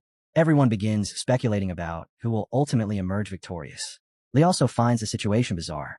Just a moment ago, the master looked completely disgusted by the idea, yet now he is rushing forward as though he has suddenly gained endless energy. Inside the chessboard, our hero faces the chess king while immense intellectual pressure fills the entire space. The old man declares that he wants to see exactly what our hero is capable of before making the opening move. A dragon-shaped torrent of mana bursts from his body and surges directly toward our hero. Our hero immediately recognizes the power behind it.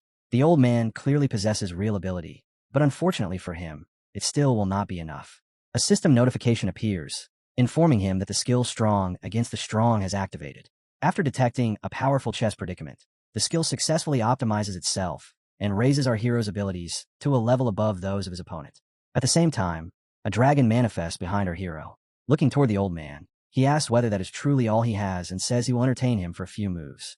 The old man immediately tells him to stop putting on a tough act, insisting that he will soon crush our hero completely.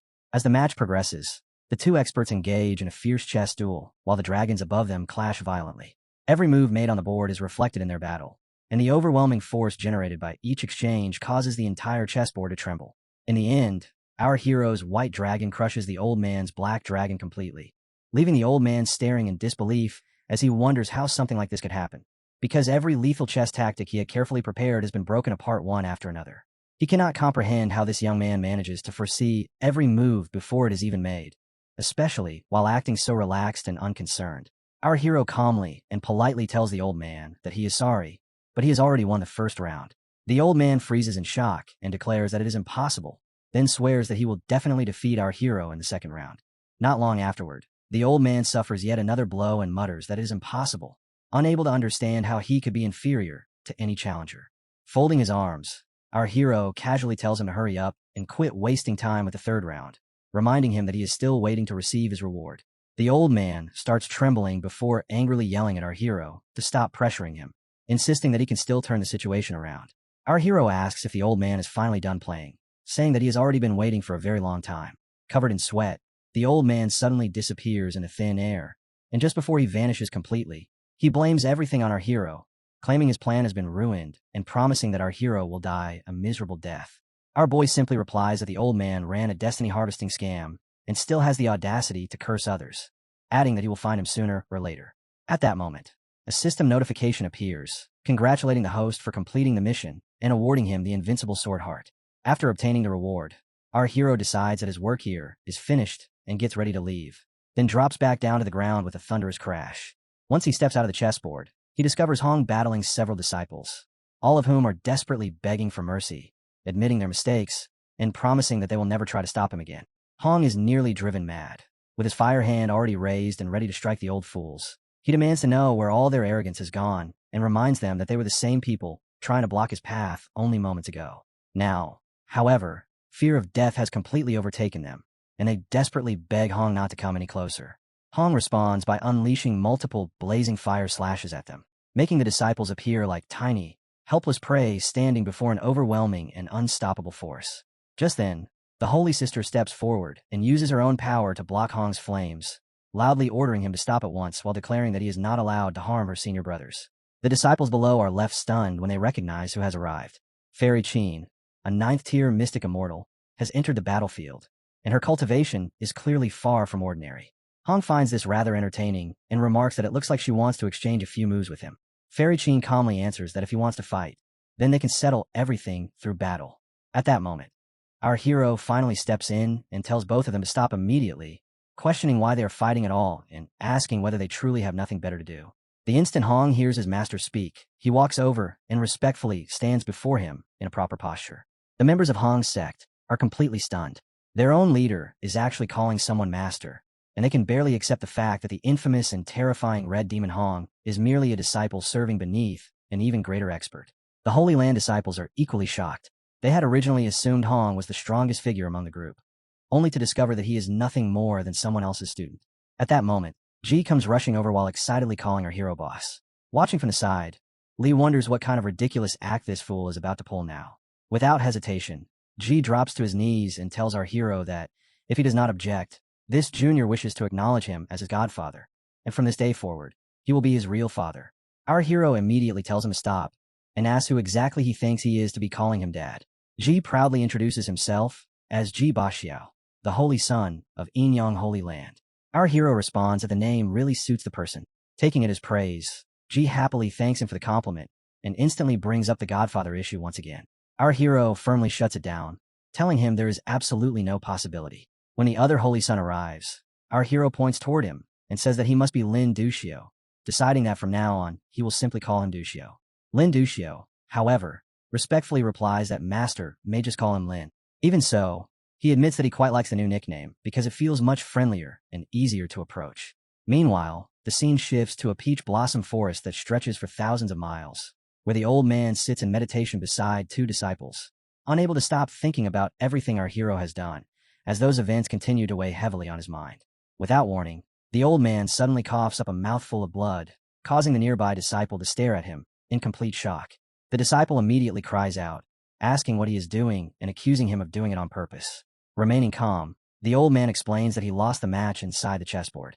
His other disciple, the white-haired one, quickly asks whether he is injured and wonders who could have hurt him to such an extent. The old man answers that the kid's chess skills are terrifying, and that for the first time in his life, the undefeated legend he had maintained was shattered by that youngster. He then pulls out a portrait of our hero, points at it, and declares that this is the kid who destroyed his grand destiny harvesting plan. The white-haired disciple's eyes immediately widen as a thought flashes through his mind. Why is it him? Noticing the reaction, the old man asks whether he knows the person in the portrait. The disciple replies that he knows much more than that, explaining that this man is the heavenly emperor, the greatest immortal of all, the one who suppressed the dark turmoil during ancient times. The old man instantly rejects the claim and says something is wrong. He insists that he never heard of such a person in the ancient era and firmly states that there was never any event called the dark turmoil. The white-haired disciple, however, begins thinking that the old man must have lost more than a chess match, believing the defeat damaged his mind as well, because he even appears to have forgotten the existence of the heavenly emperor, Wai. As a result, the disciple argues back and tells him to stop making excuses, declaring that this kid is his #1 enemy. He reminds him that, back then, Ancestor Sea Whale was casually erased as though were nothing, proving that the youngster's strength is unimaginably terrifying. Even so, the old man continues insisting that he is telling the truth and repeats that there has never been a heavenly emperor named Wai. At that exact moment, a strange and ominous energy begins swirling across the sky, and a voice echoes from above, commanding the old man to stop hiding. The voice exposes how he painstakingly created the heaven and earth chessboard under the guise of a chess trial, while secretly harvesting the destiny of countless cultivators, then asks whether he truly believes such a scheme could remain concealed before ordering him to come out and accept death. The old man immediately realizes that disaster has arrived, because that kid has already tracked him down.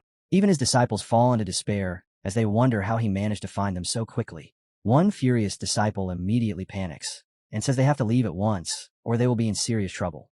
The old man agrees without hesitation, believing they must escape before it becomes too late. At that moment, our hero coldly asks where exactly he thinks he can run. Hong asks our hero what is going on, and Lee explains that the aura belongs to the old schemer who created the chessboard, adding that their master is about to personally deal with him.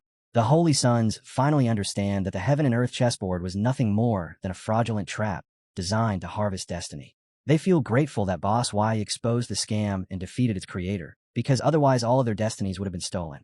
Only now does the Holy Sister finally come to understand why Junlin's true nature. Without delay, everyone rushes forward. The newly accepted disciples eagerly join the chase, but Lee considers them nothing more than inexperienced rookies who will only slow everyone down. Even so, our hero tells them not to fall behind, reminding them that their only goal is to capture the old man before he manages to escape. Meanwhile, the old man flees in panic, sprinting as fast as he can while repeatedly warning his disciples not to get caught. Just then, 3 figures suddenly appear behind him and ask where exactly he thinks he is running. 3 streaks of light immediately slash across the sky before crashing down onto the earth below. With a flash of blinding white light, Yi Junling and his companions descended and landed firmly on the ground below. Fellow Taoist Guanxi immediately pointed toward Yi Junling and called out to fellow Taoist Situ, urging him to join forces so that the two of them could bring down this arrogant brat together. Situ's servant tensed at once, shifting into a defensive stance and readying himself for battle, warning his master that Yi Junling was closing in on them. Situ lifted his gaze toward the approaching group and clenched his teeth in fury. Without hesitation, he cast a quick spell that wrapped around himself and his servant, shouting for them to escape immediately. With his expression twisted in anger, he silently warned Heavenly Emperor Yi Junling in his mind, insisting that this was not an act of cowardice, but merely a strategic retreat. He vowed that he would return once he had gathered every last one of the awakened ones, promising that he would use the Ring of Order to wipe them all out. In the very next instant, the two of them vanished without a trace, leaving Old Man Guanxi standing there in utter shock, unable to believe that they had abandoned him after swearing to stand together through thick and thin. Yi Junling stepped forward calmly, and Guanxi braced himself, preparing to face him alone. Guanxi cursed at Yi Junling, blaming him for ruining his carefully laid plans for fortune and accusing him of scaring fellow Taoist Situ into fleeing. With a look of both determination and fury, he declared that even if it cost him his own life, he would kill Yi Junling where he stood. Yi Junling simply smiled, amused by how quickly Situ had run off, and accepted Guanxi's challenge, remarking that he would deal with him first since he seemed so eager to die. Hearing those words only enraged Guanxi further, and a violent surge of mana erupted from his body, swirling around him before he unleashed the full force of his attack against Yi Junling. The strike landed with tremendous force, triggering a massive explosion that left Yi Junling's companions staring on in shock. It soon became clear that the technique Guanxi had used was a forbidden one, a move that burned away his own lifespan in exchange for the power to bring about mutual destruction. Li Wujie grinned as he turned toward Hong Qinya, teasingly calling her Fairy Qin and asking why she looked so shaken over such a minor scene. Hong Qinya shot back in annoyance, insisting that their master had already seen everything there was to see, and that the old geezer fighting him stood no chance at all, not even worth sparing a glance. Meanwhile, Guanxi drew upon his immense reserves of mana to summon a colossal red dragon formed entirely of ominous energy, its body wreathed in blazing flame, and its eyes burning with a bloodshot glow. One of Yi Junling's disciples stared at the creature in disbelief, explaining that this was an immortal emperor-level killing move, admitting that he never imagined the old man possessed such terrifying strength. Yi Junling responded by calling upon his own mana to counter the dragon, effortlessly weaving around each of its attacks without sustaining so much as a scratch. Guanxi smirked and called out to him, declaring that his chess incarnation could not simply be broken through sheer words, warning that anyone who stood before his chess Dao was doomed to perish. Yi Junling, however, remained entirely unfazed, smiling as he replied that it was rather amusing, since beneath his sword, the so-called chess Dao amounted to nothing more than chickens and dogs.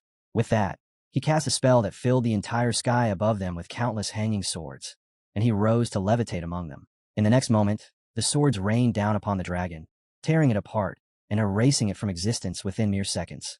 Guanxi stood frozen in shock and disbelief, unable to comprehend how Yi Junling had shattered his incantation with such effortless ease. Yi Junling only smiled mockingly, remarking that such a paltry amount of force was nowhere near enough to stop him. Guanxi's fury boiled over at the insult, and he angrily branded Yi Junling an arrogant brat before unleashing his technique, known as the Endless Chessboard. Grid lines woven from raw energy surrounded Yi Junling from every direction, yet he remained completely unshaken, dismissing the technique as nothing more than a low-grade banner formation, and questioning how something so feeble could ever hope to stop a chariot with nothing but a Manus's arms. Guanxi cast his spell once more, sending streaks of mana crashing down upon the trapped Yi Junling. The newly arrived disciples looked on in horror, uncertain of what had just happened to their master.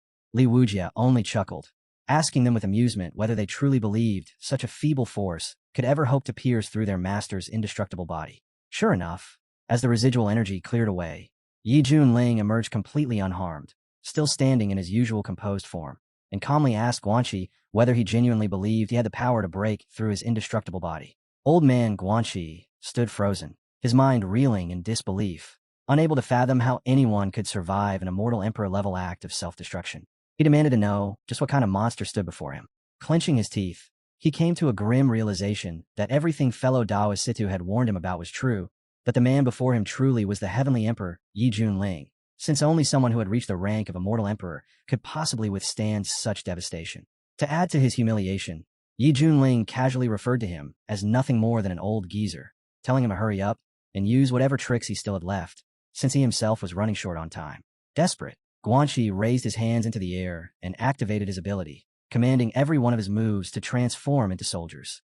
In an instant, a swarm of identical soldiers materialized right where the old man had been standing, all charging toward Yi Junling. Yi Junling responded with nothing more than a casual sweep of his arm, effortlessly scattering the entire swarm and sending them flying in every direction. Growing increasingly desperate, Guanxi began searching frantically for any means of escape. Seeing no other option left to him, he disguised himself as one of the identical soldiers and attempted to flee amid the chaos. Su Qinshu narrowed her eyes at the fleeing soldier, pointing him out and remarking that something about him felt distinctly off, as though his aura did not match the rest. Hong Qinya immediately realized that the soldier in question was, in fact, the old man in disguise, and Li Wujia burst out laughing, calling him shameless for resorting to such a pathetic trick at a time like this. Yi Junling simply grinned, dismissing Guanxi's efforts as futile, before firing a bolt of energy straight at the fleeing soldier. The attack struck him squarely in the back, passing clean through his body and leaving him completely paralyzed. The unconscious soldier collapsed to the ground, and Yi Junling and his companions calmly made their way toward him. Li Wujia let out a sigh of relief, glad that the ordeal was finally over, since the troublesome old man had caused them more than enough trouble already. One of the newly arrived disciples stepped forward and proclaimed that in moments like this, his admiration for Yi Junling swelled like an endless surging river, unstoppable once it began to flow, much like a flood breaking free of its banks. Li Wujia and Hong Qinya exchanged an uneasy glance, visibly unsettled by his overly dramatic words. Just then, Su Qinshu was suddenly tensed and let out a sharp gasp. Yi Junling turned toward her at once, asking what had happened and whether something was wrong. Su Qinshu explained gravely that it concerned the Xintian Holy Land, revealing that Jiang Tianming was preparing to make his move against the Xintian sect.